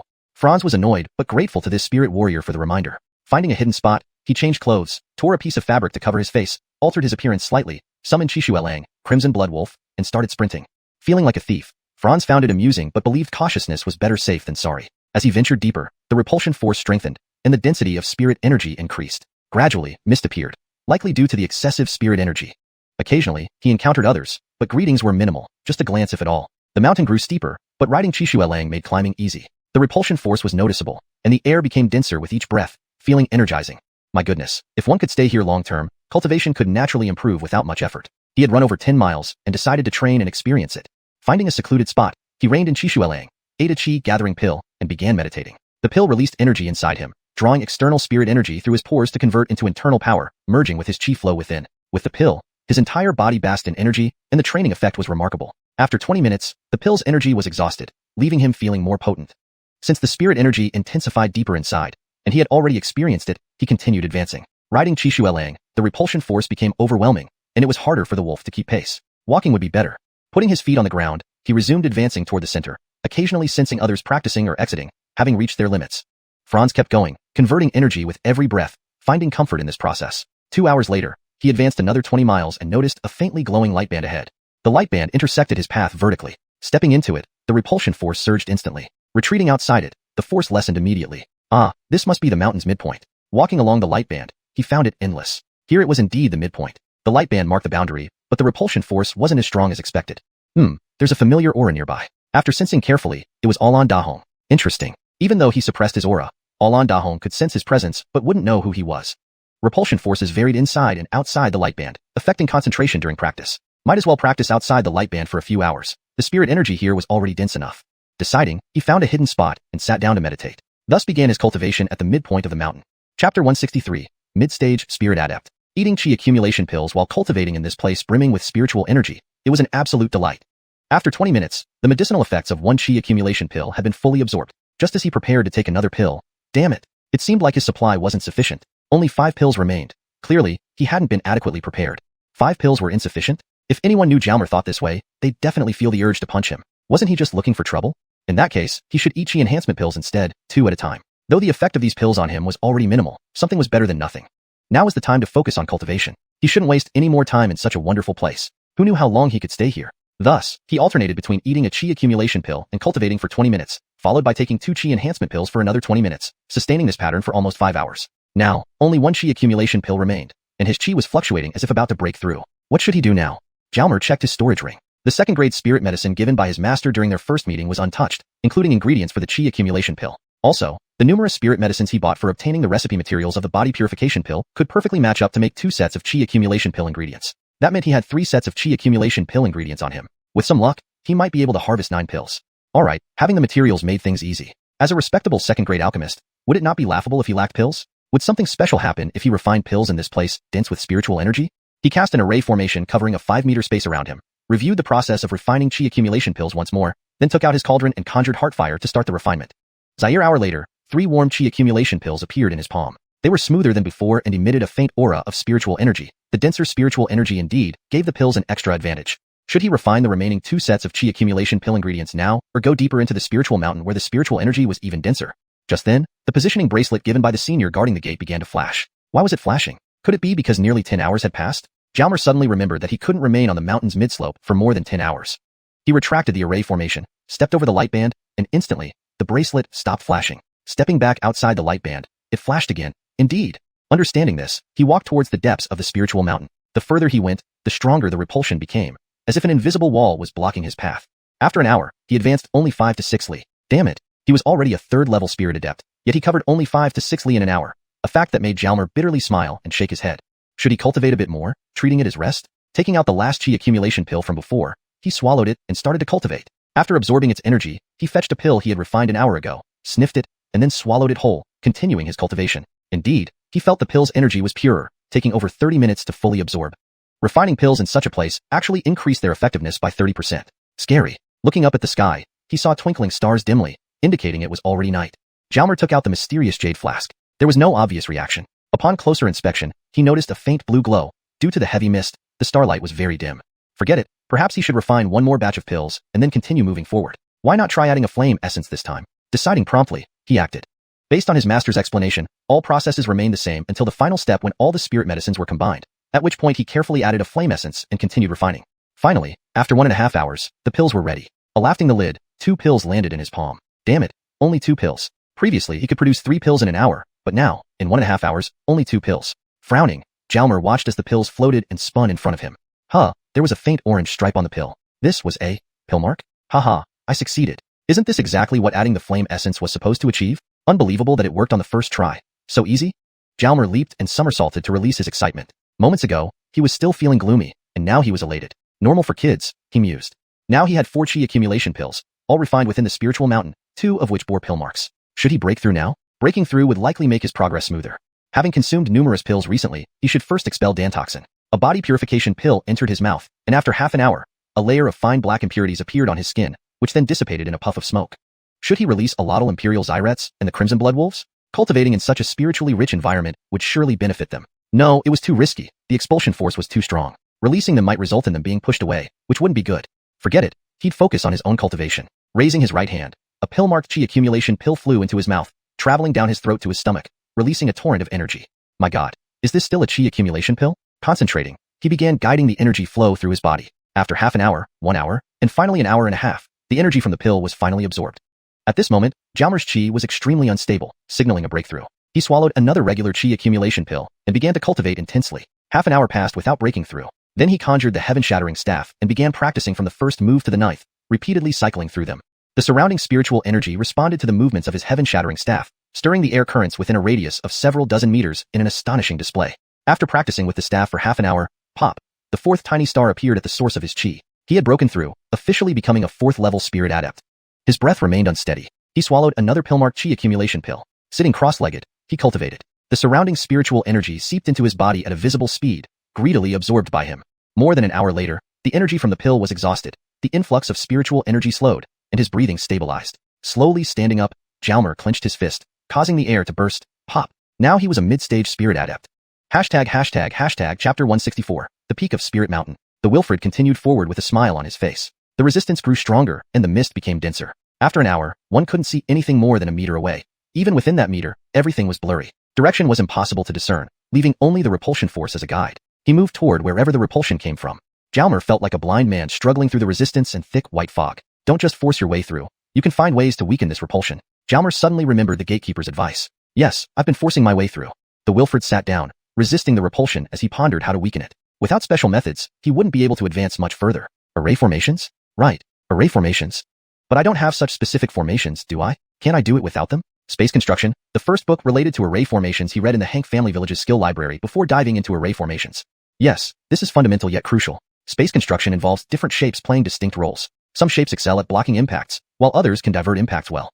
Divert? Yes. If I place an arrow-shaped object in front of me, could it channel the repulsion to both sides, reducing forward resistance? Yes, it should work. Where can I find such an object? Array chess pieces. Where do I get array chess pieces? Aren't array formations made up of array chess pieces? Disassemble an array formation set. Jalmer chuckled, marveling at his genius for coming up with this idea. He immediately took out an array formation set, but cursed under his breath. The fog was too dense to see clearly. He projected external airflow in front of him to block the obstructive fog. Calming himself, the Wilfred began studying the array formation set. After half an hour, he seemed to have found the method to disassemble it. He gently struck a certain point, and with a puff, it broke apart. Damn, the set disassembled but was destroyed, leaving only debris, no chess pieces. He tried again with another set, carefully striking a point after thorough study. Damn, just debris again. Zaire failure. This method doesn't seem feasible. My knowledge in this area isn't sufficient. If I had more array formation sets, I could try more, but there aren't many left in my storage ring. I have no guarantee. Better not waste them. Are there other options? Array chess pieces? Craft one on the spot? But there are no materials here. Jalmer tugged at a few strands of hair, scratching his ear thoughtfully. There's something in my ear. Oh right, the heaven-breaking staff. How could I forget? Isn't the heaven-breaking staff a natural array chess piece? It can change size and shape as needed, better than any other piece. The Wilfred beamed with joy. He took out the heaven-breaking staff, transforming it into an umbrella shape. He then shrunk himself slightly and started moving forward. It doesn't seem to work. This method doesn't help. It shouldn't be unreasonable. I understand basic array formation principles. Logically, it should work. Let me think. This repulsion isn't physical wind or water. It's energy or willpower blocking my path. Perhaps I should infuse soul power into the umbrella-shaped staff and move forward. Sure enough, it worked. The journey became significantly easier. He stepped forward, though it was still challenging. Hey, how long has old William's disciple been inside? Uncle Gino asked Homer. Can't you calculate? About 20 hours. That long? Isn't he close to breaking the record? Check where he is now. Homer pulled out a disc from his storage ring, dotted with many bright spots, some stationary, others blinking and moving. This disc monitored cultivators entering Spirit Mountain. Each spot represented a person. Where is he? Gino leaned in. What? Are my eyes failing? This Irezi is nearly at the center of Spirit Mountain. Homer gaped, eyes wide. Is that true? Have spirit practitioners ever ventured this deep? Didn't you know? Only a few reach here, let alone spirit practitioners. Yes, what kind of monster is this Hank Xiongchuan? A level 7 spirit practitioner easily defeating a level 9 spirit practitioner all on Dahong, and now reaching a depth rarely seen by spirit masters. Remarkable. Where did old William pick him up from? I'd like to find one too. He's not related to old William, is he? Old William was quite the ladies' man back then. Don't talk nonsense. We'll ask him when he comes out. Thus, because of Jalmer, two uncles at Spirit Mountain's entrance chatted idly. Meanwhile, Jalmer struggled forward, resting every few minutes due to the intense repulsion, even with the heaven-breaking staff. Do I really need to exert so much effort? What benefits lie ahead? If there's none, why bother? I might as well stop and focus on cultivation, Jalmer muttered, wavering in his resolve. What's the point of pushing so hard? Everything is unknown here. Why do I cultivate so diligently? To find and save Aline, her parents, and her brother, to free Remington Yo. Zaire the Moon Lake sect? Yes, that's the meaning behind my cultivation. Spirit Mountain is unique, with dense spiritual chi and strong xenophobia. Being in this treasure ground of the mystic Medicine Valley naturally holds secrets. Reaching the center, even if nothing special is found, offers a rare opportunity to cultivate. Besides, facing these challenges is also part of my training. He pushed forward with renewed determination. Swallowing his last chi-gathering pill, he cultivated while advancing. After another hour, Jalmer felt he had covered only about a kilometer. Forget it, keep moving. Finally, after an hour of strenuous progress, his foot moved freely, as if emerging from quicksand. Joy filled him as he continued forward. Seconds later, his body relaxed, free from any repulsion. In front of him appeared a small pond, clear of mist but rich with dense spiritual chi, thicker than anywhere else. This is the heart of Spirit Mountain, the peak of Spirit Mountain. Hashtag chapter 165, cultivation on the mountain peak. Looking down at the spiritual water that barely covered his ankles, he observed the reflection of white clouds on its surface. He looked up to see the sky filled with fluffy clouds, bathed in ample light. It was no longer nighttime. So, a day and night have passed already? About 24 hours? He cast his gaze back down. It was just a small pond, perhaps 10 meters in diameter, with deep blue water. A dense white mist surrounded the area, hiding any land above the water. The mist stretched about 5 or 6 meters high but flowed downward like a waterfall, vanishing where it met the water. Immersing his soul power into the water, he felt around. The deepest part in the center was only a meter or so, while the edges were quite shallow. There were no signs of any living creatures within. The boy stood by the edge of the pond, lost in thought. Why is energy seeping into my body from my feet? The boy reached out, and a small amount of water flew into his palm. Instantly, he felt energy being absorbed through his palm. This water is a source of energy. Spiritual water, right? I need to take some out. Jalmer cried out mentally. How can I take it? Use the storage ring. However, it still has items inside, mainly spiritual medicines occupying most of the space. First, let's refine these medicinal pills to free up room for the water. Oh, and Jamester number 1 and Jamester number 2, they will benefit from this water too. Also, the Crimson Blood Wolf, Little Imperial Ants, and Crimson Sky Zyrets will all benefit from it as well. Thus, Jalmer released the Crimson Blood Wolf and his insect companions. Upon sensing the energy from the water, the little ants greedily lay on the surface to absorb it. The Crimson Blood Wolf waded deeper into the pond to do the same. Next, he removed the bracelets holding his 2 masters and tossed them directly into the pond. Perhaps this water could also benefit the Heaven-Breaking Staff. After all, didn't it swallow a thunderbolt when he advanced to the Spirit Scholar stage last time? So he threw the staff into the water as well. Jalmer then walked into a slightly deeper area of the pond, taking out the herbs, his alchemy furnace, and heartfire to begin refining pills. He controlled the furnace externally to levitate it in the air for alchemy, a rather peculiar sight. First, he would refine all first-grade spiritual herbs, since they refined quickly. After several hours, he finished refining all the first-grade herbs, producing a large batch of pills.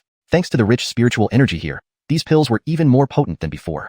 Holding the vials containing the new pills, he smiled, knowing how valuable they were. Next came the cleansing pills, with exactly 10 sets of ingredients. After 3 hours, 30 glowing cleansing pills emerged. Finally, he tackled the genuine second-grade spiritual herbs given by his master. He started with the familiar chi-gathering pill, using a flame essence. Within an hour, he produced 3 chi-gathering pills, each adorned with a Danwen and radiating spiritual energy. He spent a few more hours refining the remaining 8 sets of second-grade herbs without adding the flame essence, resulting in 15 pills across 5 types, and 6 pills across the other 3 types.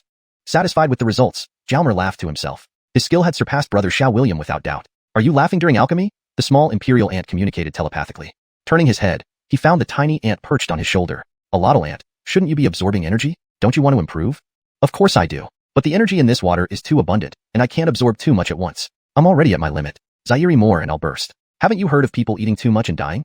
Wasn't there a time I overindulged? When I ate those blueberry fruits at Hank Family Jamesner, almost killing myself? He glanced at the Crimson Sky Zyrets, leisurely playing in the water. The Crimson Blood Wolf was playing in shallower waters nearby, its fur seeming more vibrant and glowing faintly red. Where's the bracelet? Sensing its location, he retrieved it from the water. His masters were still absorbing energy. Jamester number 1. Jamester number 2. No response. Their recovered strength after countless years must have depleted again, requiring significant time to recover. Letting go, the bracelet sank back into the water to continue absorbing energy. Heaven-Breaking Staff. The staff floated beside him, one end in the water. Enough yet? The staff swayed side to side. Not enough, carry on. Jalmer shook his head. Well, it's my turn to cultivate now.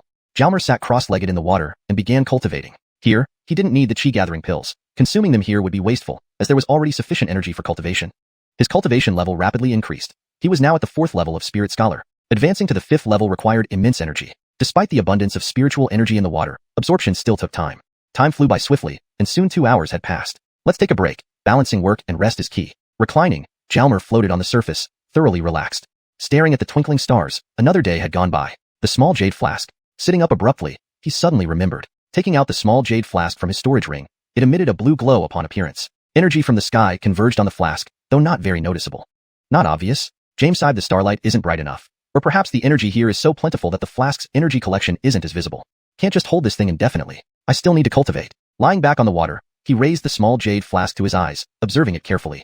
As the starlight grew brighter, so did the blue glow from the jade flask, and the influx of energy became more apparent, indeed related to the brightness of the starlight. After a while, he resumed cross-legged cultivation, determined to make the most of his limited time. Placing the small jade flask on top of his head, he continued meditating, ensuring not to move. As the night deepened, the starlight intensified, and so did the glow of the jade flask. From afar, it appeared like a glowing blue pearl. Jalmer entered a state of deep concentration, cultivating on the peak of this spiritual mountain. Note: in maintaining paragraph structure and style, the translation preserves natural pauses and breaks as in the original text.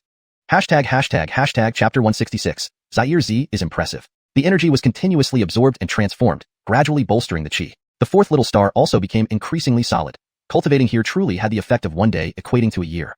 After an indeterminate amount of time, Jalmer finally opened his eyes and exhaled a turbid breath. He couldn't see anything, so he reached up to take off the small jade pot on his head. It no longer emitted a blue light. The jade pot seemed slightly heavier than before. When he shook it, there was a sound as if liquid were inside. Looking around, everything was pitch black. Lifting his gaze toward the sky, he saw no stars, just darkness. It was the darkness before dawn, nearly daylight. He summoned the geothermal fire and examined the small jade pot. Its appearance hadn't changed. Never mind. I'll check it later when I have time, he thought. Jalmer introspected his Danteon area and found himself almost at 4th level completion. Very good. Approaching Baron and the other companions, they too stared at him. Don't you want to cultivate more? This is a rare opportunity, said Jalmer, looking at them. We've cultivated many times, but each time wasn't long, replied Cheviangi floating on the water's surface. Look at my size. I've grown bigger.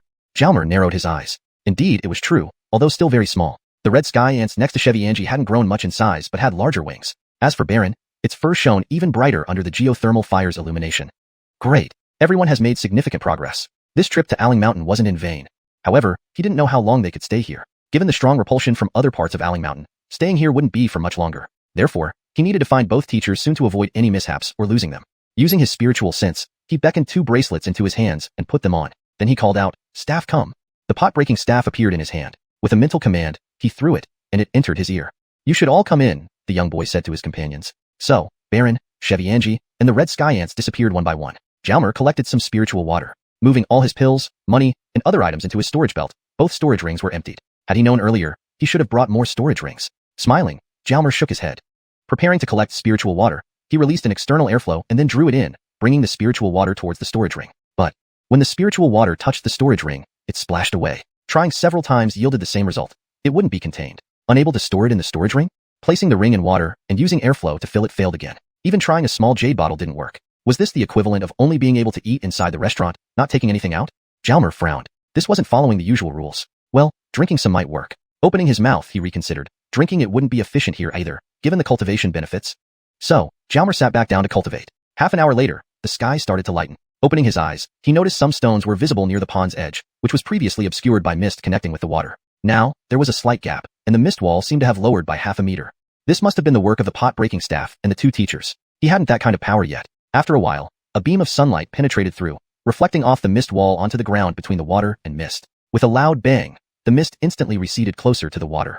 At the moment the mist connected with the water, an extremely strong repulsion force acted on Jalmer. Before he could react, he was blasted out of the pond's vicinity and flown upward.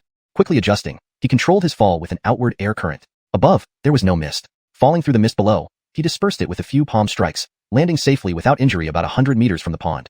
Damn, why was the repulsion force much stronger now? Could he return to the pond? Try. Jalmer moved toward the summit of Aling Mountain.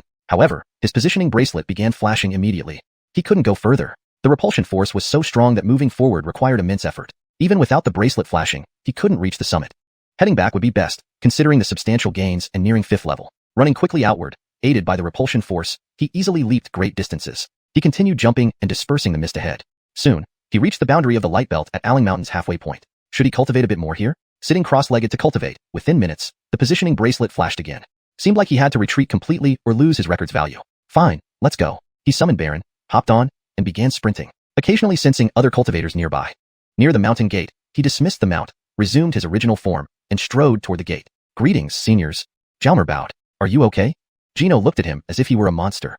Yes, nothing happened here, Jalmer replied. You advanced? Feeling Jalmer's aura. Yes, cultivating inside improved me quickly. Reaching 8th rank spirit practitioner, he smiled. Showing 8th rank now, progressing gradually avoided unwanted attention from higher ranks. Just after entering the sect at 5th rank, then 6th after a few days, then 7th. Zaire now, after just a few more days, you're 8th? Is that how people train?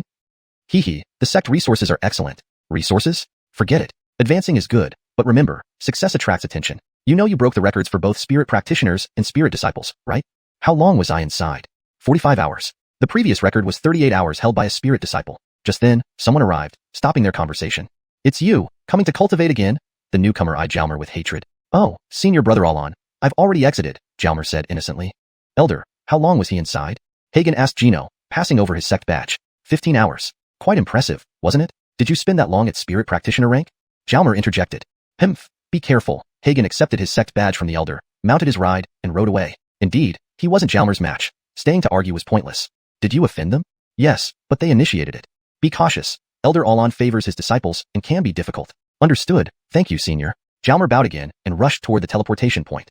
This Zaire-Z isn't simple, Gino remarked. Yeah, Zaire-Z is quite impressive. Homer nodded. Translator's note. Pinyin names such as Zaire-Z have been maintained for character consistency. Hashtag chapter 167. A troublesome record. After hurrying along, soon, bathed in the morning light, Jalmer arrived at the medicinal field. He continued to familiarize himself with the spirit herbs in the field and helped his senior brothers there with their tasks. Due to his experience from the Yuehu sect's spirit medicine garden, he was quite adept at it here as well, and everyone assumed he was an experienced hand. His ability to find certain special herbs was faster than the average student of the medicine cultivation branch because he had now become more knowledgeable about the herbs here than most. After 2 hours, Jalmer left the medicinal field and hurried toward the alchemy division. His main task now was to improve his alchemy skills to the highest level, pushing them to their limits. The activities like cultivating herbs, testing herbs, and analyzing herbs were only supplementary, to be considered if time permitted. Arriving at the alchemy division soon, he couldn't keep refining first-rank pills forever, that would just waste time. Second-rank spirit herbs were too expensive to buy continuously, so he figured he should go see his master. Jalmer quickly reached the area where the elders practiced alchemy and found a guard at the door. Senior brother, I am Elder Ignatius's disciple. Is my master inside? Jalmer greeted the guard respectfully. Oh, it's younger brother Hank. Yes, Lemuel is inside. The guard recognized Jalmer, who had recently gained fame for the alchemy department and become an idol among many young members. I have an urgent matter to discuss with him. Could you let me in, senior brother? Well, that seems difficult unless accompanied by an elder, or you are already a spirit scholar, even then only for a quick visit. You can't go in alone. The guard hesitated, not wanting to make any mistakes. In that case, could you help deliver a message to my master? Ask him to come out? The guard looked troubled since he was the only one on duty. How about I take over your watch while you fetch my master? Jalmer grabbed the guard's hand and slipped a pill into it. The guard glanced at the soul-stabilizing pill. It was exactly what he needed. This Hank Zhongchuan sure was tricky, asking him to break rules. After a second of hesitation, he said, all right, younger brother, wait here. I'll be right back. Minutes later, the guard returned. Did you find my master? He is still in the refining room. It wouldn't be appropriate to disturb him now, but I left a note at the entrance. He will see it as soon as he comes out. All right, thank you very much. Jalmer understood that disturbing someone during critical moments of alchemy could lead to failure. What should he do? He didn't know how long his master would take. Waiting here would be fine for a while, but waiting too long would waste time. Senior brother, I'm going to refine now. If my master comes out, could you please pass on a message for me? Of course. Just tell him to find me in the disciples' refining area when he's done. Sure. Thank you. Jalmer bowed and headed towards the disciples' refining area. Soon, he arrived at the material collection point. Senior sister, I need 10 sets of materials for refining soul-stabilizing pills. Here are 10 pills, thanks. He handed over the pills first, so no further exchange was necessary. Young brother Hank, truly impressive. Senior sister Zaire took the pills and started collecting the ingredients. Soon, a pile of materials lay before Jalmer. He packed the materials and rushed off, returning shortly. Facing the material collector, he said, Senior sister, my master will come looking for me soon. I'll be in refining room number 99. When he arrives, could you ask him to knock directly? Of course. Thanks. Jalmer dashed back to refining room number 99 and began refining. Now proficient with first-rank pills, Jalmer refined 2 furnaces simultaneously. Half an hour later, he was on the second batch when a knock sounded at the door of refining room number 99. Come in, he called, knowing his master had arrived. Ignatius entered and closed the door behind him, only to be startled by the sight before him. How dare this boy attempt such madness? One person controlling 2 refining furnaces at once, multitasking at its peak. Each furnace already required intense focus, doubling the effort for 2 furnaces. Looking at his stunned master, Jalmer smiled. Jamister, wait a moment, almost done. Ignatius was speechless. You have time to chat? A few minutes later, success. The lids opened, releasing 3 pills from each furnace. One set of 3 pills floated toward Ignatius, landing in his palm as he caught them. Jamister, how do they look? Jalmer asked proudly. Not bad, Ignatius replied, actually thinking they were excellent. However, as his master, he felt it wasn't appropriate to overly praise him in private. Do you not fear failure? What's a little failure? Just first-rank pills. Jalmer casually remarked, inwardly thinking that failure was now impossible for him.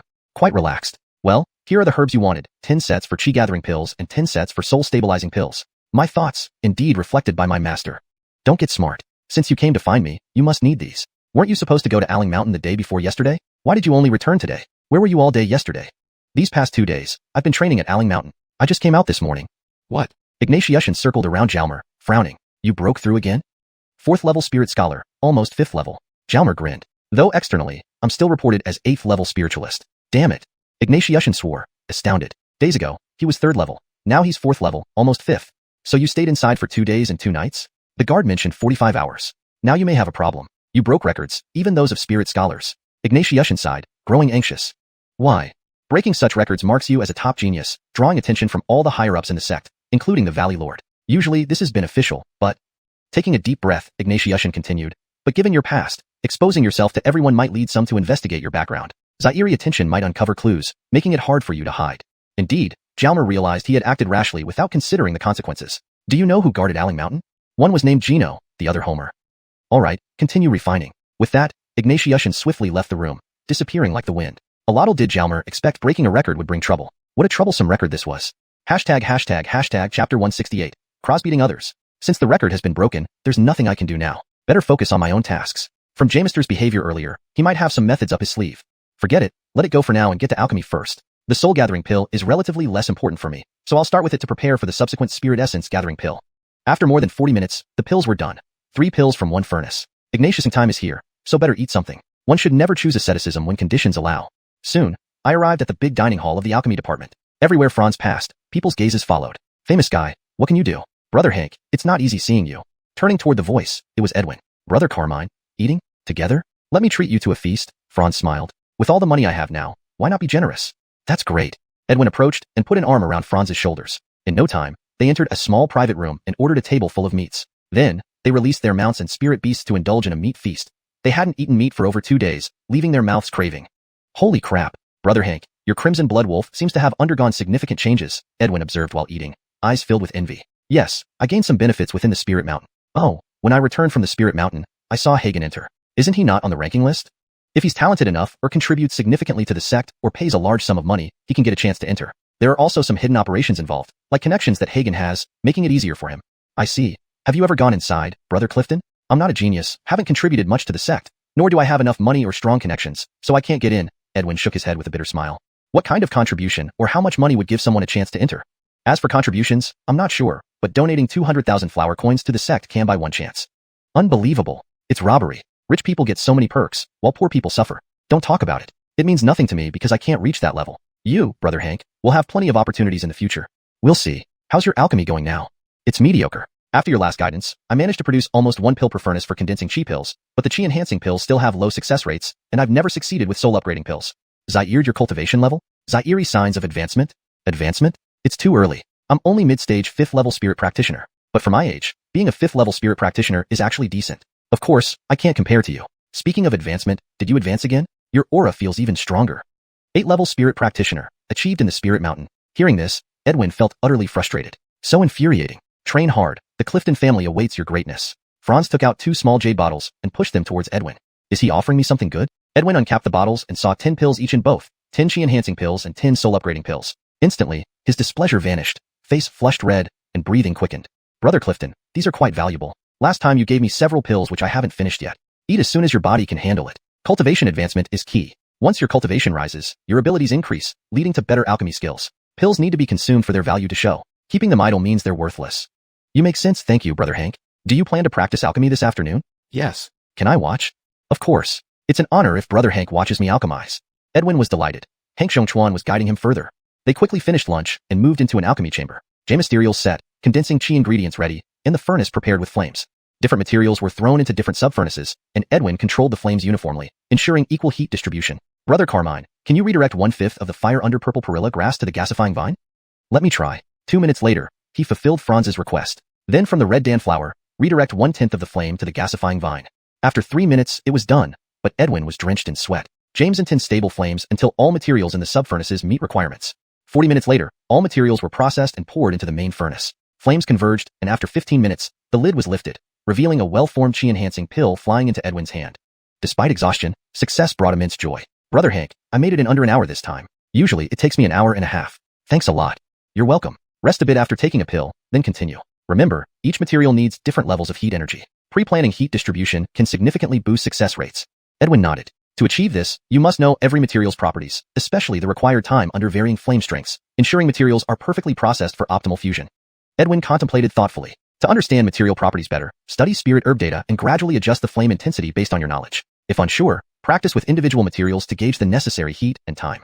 There's no secret to alchemy. Understanding each step's details and ensuring smooth transitions naturally leads to good results. Thank you for the guidance, Brother Hank. Edwin bowed deeply, feeling enlightened by the Wilfred's wisdom, finally finding clarity on matters previously unresolved. Well, continue, and I'll go back to my alchemy. Franz patted Edwin's shoulder and left the alchemy room, closing the door behind him. Young as he was, Franz had begun guiding others in alchemy. Impressive indeed. Chapter 169, Array Plan. Jalmer casually entered a refining room and continued to refine soul-gathering pills, completing 3 batches with 3 pills per batch. Each batch took about 40 minutes, which was an impressive performance. For the 4th batch, he refined chi-gathering pills, adding flame essence. Zaire hour later, when 3 warm, patterned pills floated in front of the Wilfred, he smiled. However, it was obvious that these patterned chi-gathering pills were not as potent as those refined in Spirit Mountain. They did not emit spiritual energy.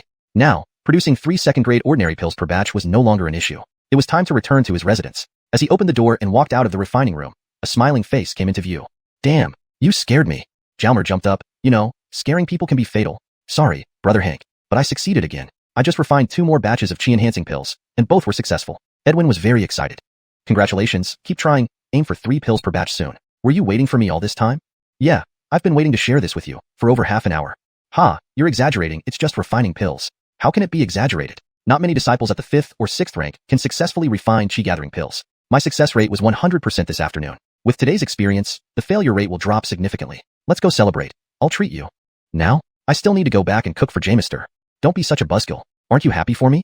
Of course, I'm happy. Once you get 3 pills per batch, won't you be flying from joy? Were you not delighted when you first succeeded in refining pills? How about when you continuously succeeded?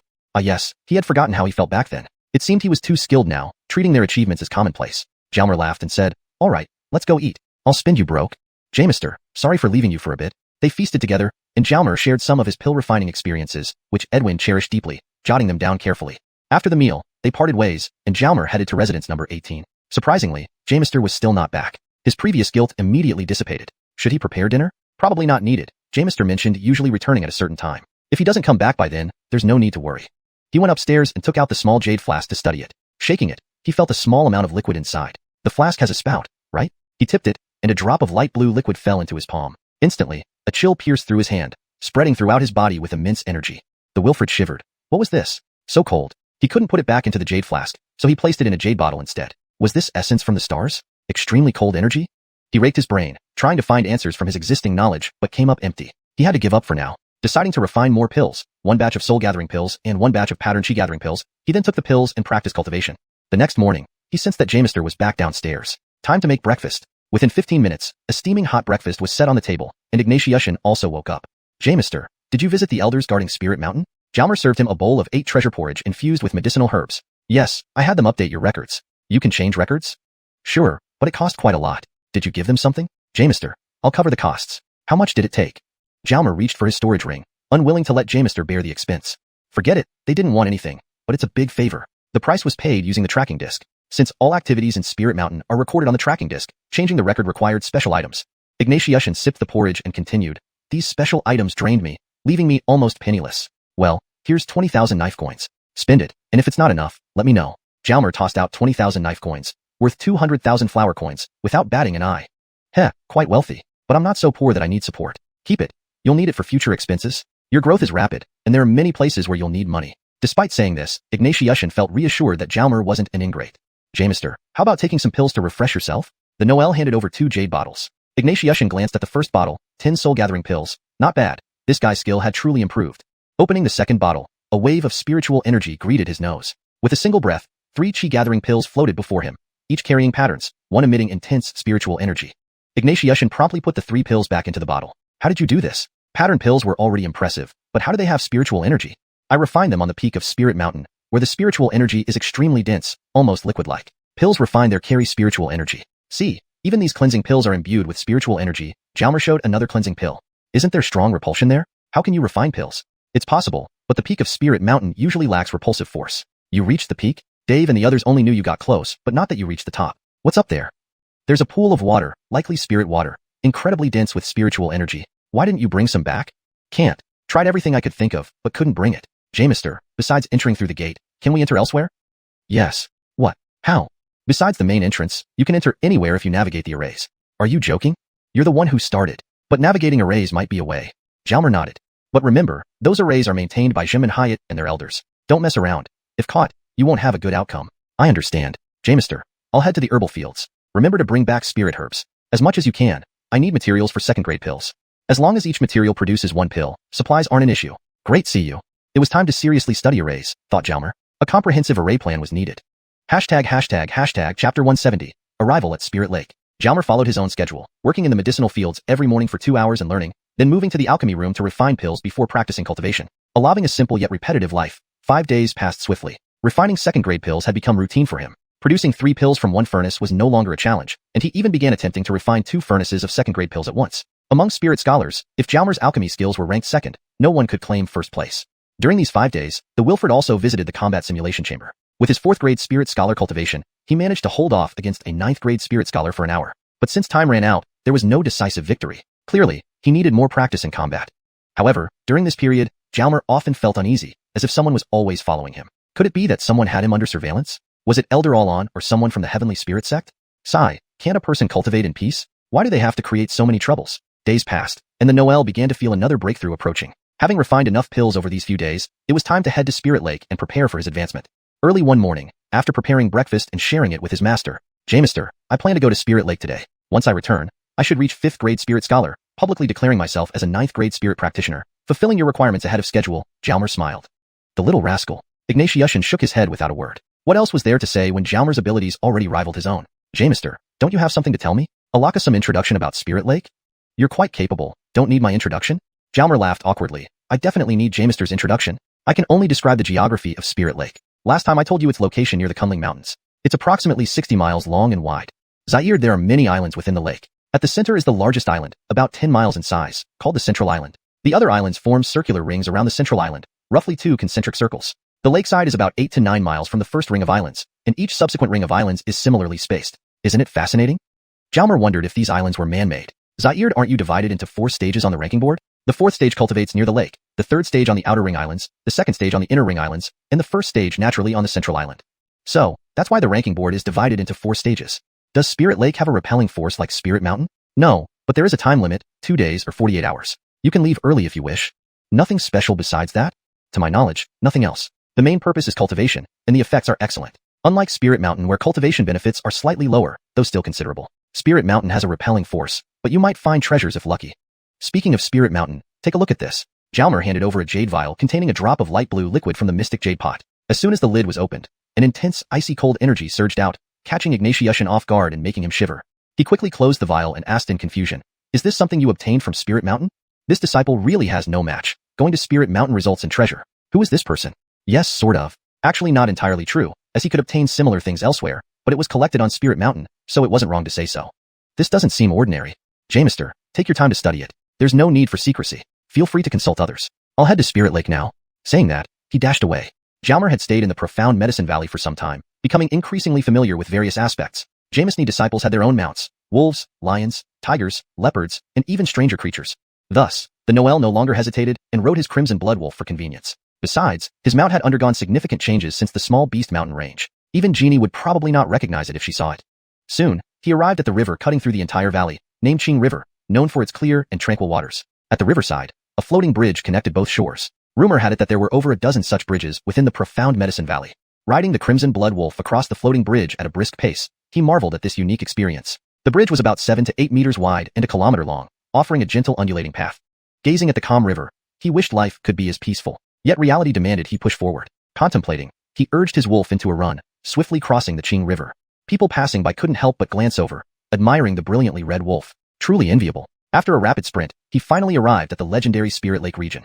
Similar to Spirit Mountain, Spirit Lake's perimeter was sealed by arrays, guarded by 2 spirit scholars. Upon entry, a bracelet was placed on Jalmer, and he was informed he could roam freely within the designated area but must leave within 48 hours.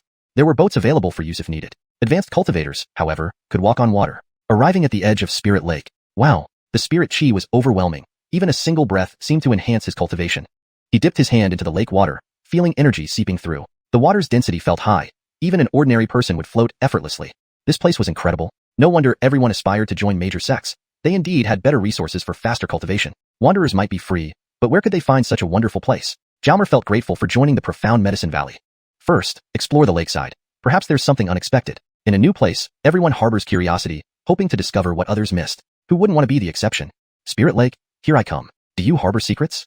Chapter 171, 5th Rank Spirit Scholar. Mounting his steed, Jalmer rode along the lakeside for a few minutes and unexpectedly spotted an acquaintance, Donald.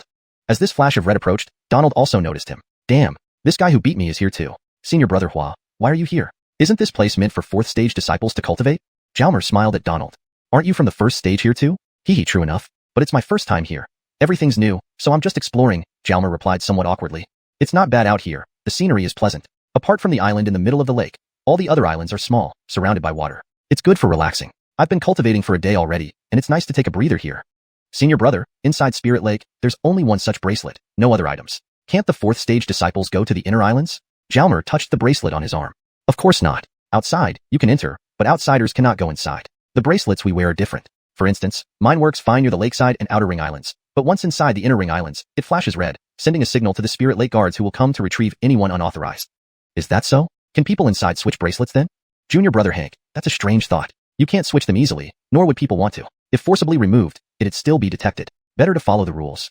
Thank you, senior brother, for clarifying. I won't disturb you further. I'll explore elsewhere. With a salute, he continued wandering. Ah, I forgot to ask about Donald's background just now. Forget it, that would have been impolite. Riding the Crimson Blood Wolf, he circled half the Spirit Lake in no time, feeling there wasn't much to discover until he found another 4th stage cultivator. Deciding to venture deeper, the boy felt a bit lost looking at the shimmering lake surface. Alone, he felt a little lonely. He soon found a boat and rowed into the lake. Normally, with his current cultivation, walking on water wouldn't be an issue, but that would be too conspicuous.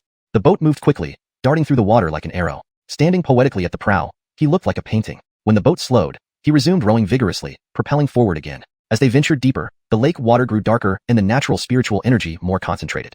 Soon, several small islands appeared ahead, part of the outer ring. The boy leaped onto one, around 100 meters wide, covered in short trees. He could see the entire island at a glance.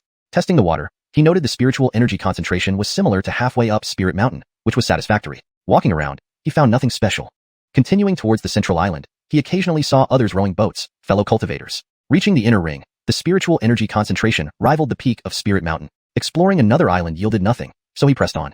After another 15 minutes, he reached the legendary central island. Mooring the boat, he stepped ashore. The water here was deep green, thick to the touch, indicating even denser spiritual energy. Can this even be called water? Jalmer was puzzled, struggling to understand. First, he explored the island. Unlike the smaller islands, this one was mountainous with towering trees and unique terrain. At 20 meters apart, visibility was limited. Cultivating here offered excellent seclusion without fear of being spied upon. Due to the rugged terrain, Jalmer had to leap forward. Every step risked disturbing birds, causing frustration. So every few hundred meters, he used his soul power to scan, avoiding birds. After half an hour, he had a general understanding of the central island. There were many birds, some small animals, but no large creatures. During exploration, he sensed 2 individuals cultivating near the shore due to higher spiritual energy concentrations. They were far apart, likely unaware of each other. Jalmer also kept his distance. Surprisingly, one emitted a spirit scholar aura. Can spirit scholars also cultivate here? Even on Spirit Mountain, spirit scholars were encountered. This central island was nearly 9 miles wide, accommodating quite a few people. The top 9 on the ranking board, if each came for 2 days staggered, would use 18 days, leaving ample time unoccupied. Multiple simultaneous visits were also possible, meaning even more downtime. Offering cultivation opportunities to spirit scholars seemed perfectly reasonable. Without realizing it, he had spent 2 hours since entering the Spirit Lake region, accomplishing nothing. Time is precious. Better to start cultivating. Jalmer chose a spot by the shore, distant from others. Releasing the Crimson Blood Wolf and the tiny ants, he didn't forget his companions. Walking in the water proved difficult due to the strong buoyancy. Eventually, he found a shallow spot, planning to sit and meditate. However, sitting down proved impossible. What to do? Retrieving his heaven-splitting staff, he wedged it under his thighs and sat down, finally stabilizing himself. Starting his cultivation, energy poured into his body, gradually enhancing his strength. His bracelet storing the essence teachings greedily absorbed the water's energy. Zaire hour passed, 2-5. Then Jalmer's aura became extremely unstable. Time to break through. Checking nearby, he confirmed no one was around. Diving back into the lake, he swallowed a chi-gathering pill with Danlin patterns, combining external and internal energy flow under his control. Half an hour later, pop. He broke through, declaring himself a 5th-rank spirit scholar. But his aura fluctuated intensely. Zaire other pill and more cultivation later, his aura finally stabilized after 30 minutes. Cultivation isn't hard. With resources and effort, becoming a spirit jamister isn't too challenging either. Jalmer laughed. Everyone says cultivation is tough, yet I find it easy. He chuckled to himself, a mischievous smile spreading across his face. Chapter 172. The world beneath the island. Since he had successfully advanced, why not explore a bit more? Putting away his companions, the Wilfred walked deeper into the lake. About 10 meters from the island in the middle of the lake, the water was around 1 meter and 34 centimeters deep. It wasn't easy to walk, the buoyancy was too strong. So, Jalmer transformed the heaven-breaking staff into an iron ring around his waist. Although it was heavier now, he could walk steadily. Thus, starting 10 meters from the lake's center, Jalmer began to circle the island clockwise. The water depth didn't change much, and occasionally, his legs would brush against fish. Fish in this kind of water definitely weren't ordinary. Jameside, he'd catch one later for a snack. With that mischievous idea, the Wilfred explored the underwater world using his sole force. Half an hour later, he suddenly sensed that the water seemed to be getting deeper ahead. Continuing to move, the sensation grew stronger. A few minutes later, the deeper part was right before him. This area was rocky, with stones on the shore rising over a dozen meters high, which explained the depth. But what else could be here? Jalmer felt again carefully and discovered that the water wasn't deep to the right, closer to the island, but very deep on the left and straight ahead. Taking a step forward, he missed the ground and started to sink. But after descending 2 or 3 meters, he stopped because the water's density was too great. Even with the heaven-breaking staff tied around his waist, he couldn't go any deeper. Suspended in the water, the Wilfred wasn't worried. What did a 5th-rank spirit scholar have to fear from this? The heaven-breaking staff can change form. If only it could become heavier, he mused. As if sensing Jalmer's wish, the staff indeed became heavier, allowing him to continue sinking. It really could adjust its weight. He kept calling for it to get even heavier as he sank deeper, the light fading until he finally took out a night pearl, which illuminated about a meter around him faintly. Eventually, at nearly 30 meters down, his feet touched solid stone. The immense pressure made his body strain, especially his eyes, due to the high density of the water. Jalmer struggled forward, circling the lake clockwise with a wall of stone 2 meters to his right stretching up to just below the water's surface. After walking about 20 meters, his sole force detected what appeared to be a cave entrance. This cave must be unexplored. Normal people couldn't descend beyond 2 or 3 meters, and with special items, only to a dozen meters. Thus, it was highly unlikely anyone had been here before. Despite lingering unease, curiosity drove Jalmer towards the entrance. By the light of the night pearl, the cave opening measured roughly 1 meter high and wide. Feeling the walls with his hands, he released his sole force inside. No bottom was found, but it was level. After hesitating, he bent low and entered the cave. He could stay underwater for an hour or two without worry, so he wasn't in a rush. The cave maintained a consistent size as he moved deeper. After some distance, he sensed a slight upward trend. Occasionally, colorful scaled fish swam past, beautiful sights. Trying to catch one, their speed eluded him instantly. After 20 minutes, the cave ended. Exiting, he felt a large open space under the water and began floating upwards by making the heaven-breaking staff lighter. Reaching the surface, Jalmer saw little light, relying on the night pearl to illuminate a broader area above water. Spotting a shoreline, he swam towards it and soon climbed ashore, sitting on the rocky ground, putting away the night pearl to look up at the faintly lit sky, a sign of late afternoon outside. Pulling out the night pearl again, the scene seemed oddly familiar. Then he remembered. It resembled the underground world he fell into from the well in Daoist Mountain, another inverted bowl-like structure. Shaking his head bitterly, he thought of his grandfather and the Aline family. I must strengthen my cultivation and become a true expert. Standing up, he surveyed the surroundings. The space seemed quite large, about a kilometer in each direction, though distant areas were unclear in the limited light. Half was water, half land, mostly stone with small patches of soil. The maximum height from ground to ceiling was around 50 to 60 meters. Exploring further, he stumbled upon some everyday items. Had someone lived here? Was anyone still here? A shiver ran down his spine as goosebumps rose on his skin. Summoning the heaven-breaking staff, he followed the water's edge cautiously. Seeing no anomalies except for fish swimming by, he approached the mountain wall, frequently glancing upwards in case of danger. Midway along the wall, he spotted a 1-meter-high hole 3 meters above. Should he check it? Finishing his circuit, finding nothing unusual, he decided to investigate the open area where he noticed burnt marks on the stone ground. Remnants of fire? No wood or source of fire. Perhaps a pill master? Finally deciding to inspect the cave, he reached the entrance, holding the night pearl in his left hand and the staff in his right. Jumping up, he crouched at the entrance and crawled inside cautiously, keeping his senses heightened. Inside, he sensed faint traces of cultivator energy. Living beings?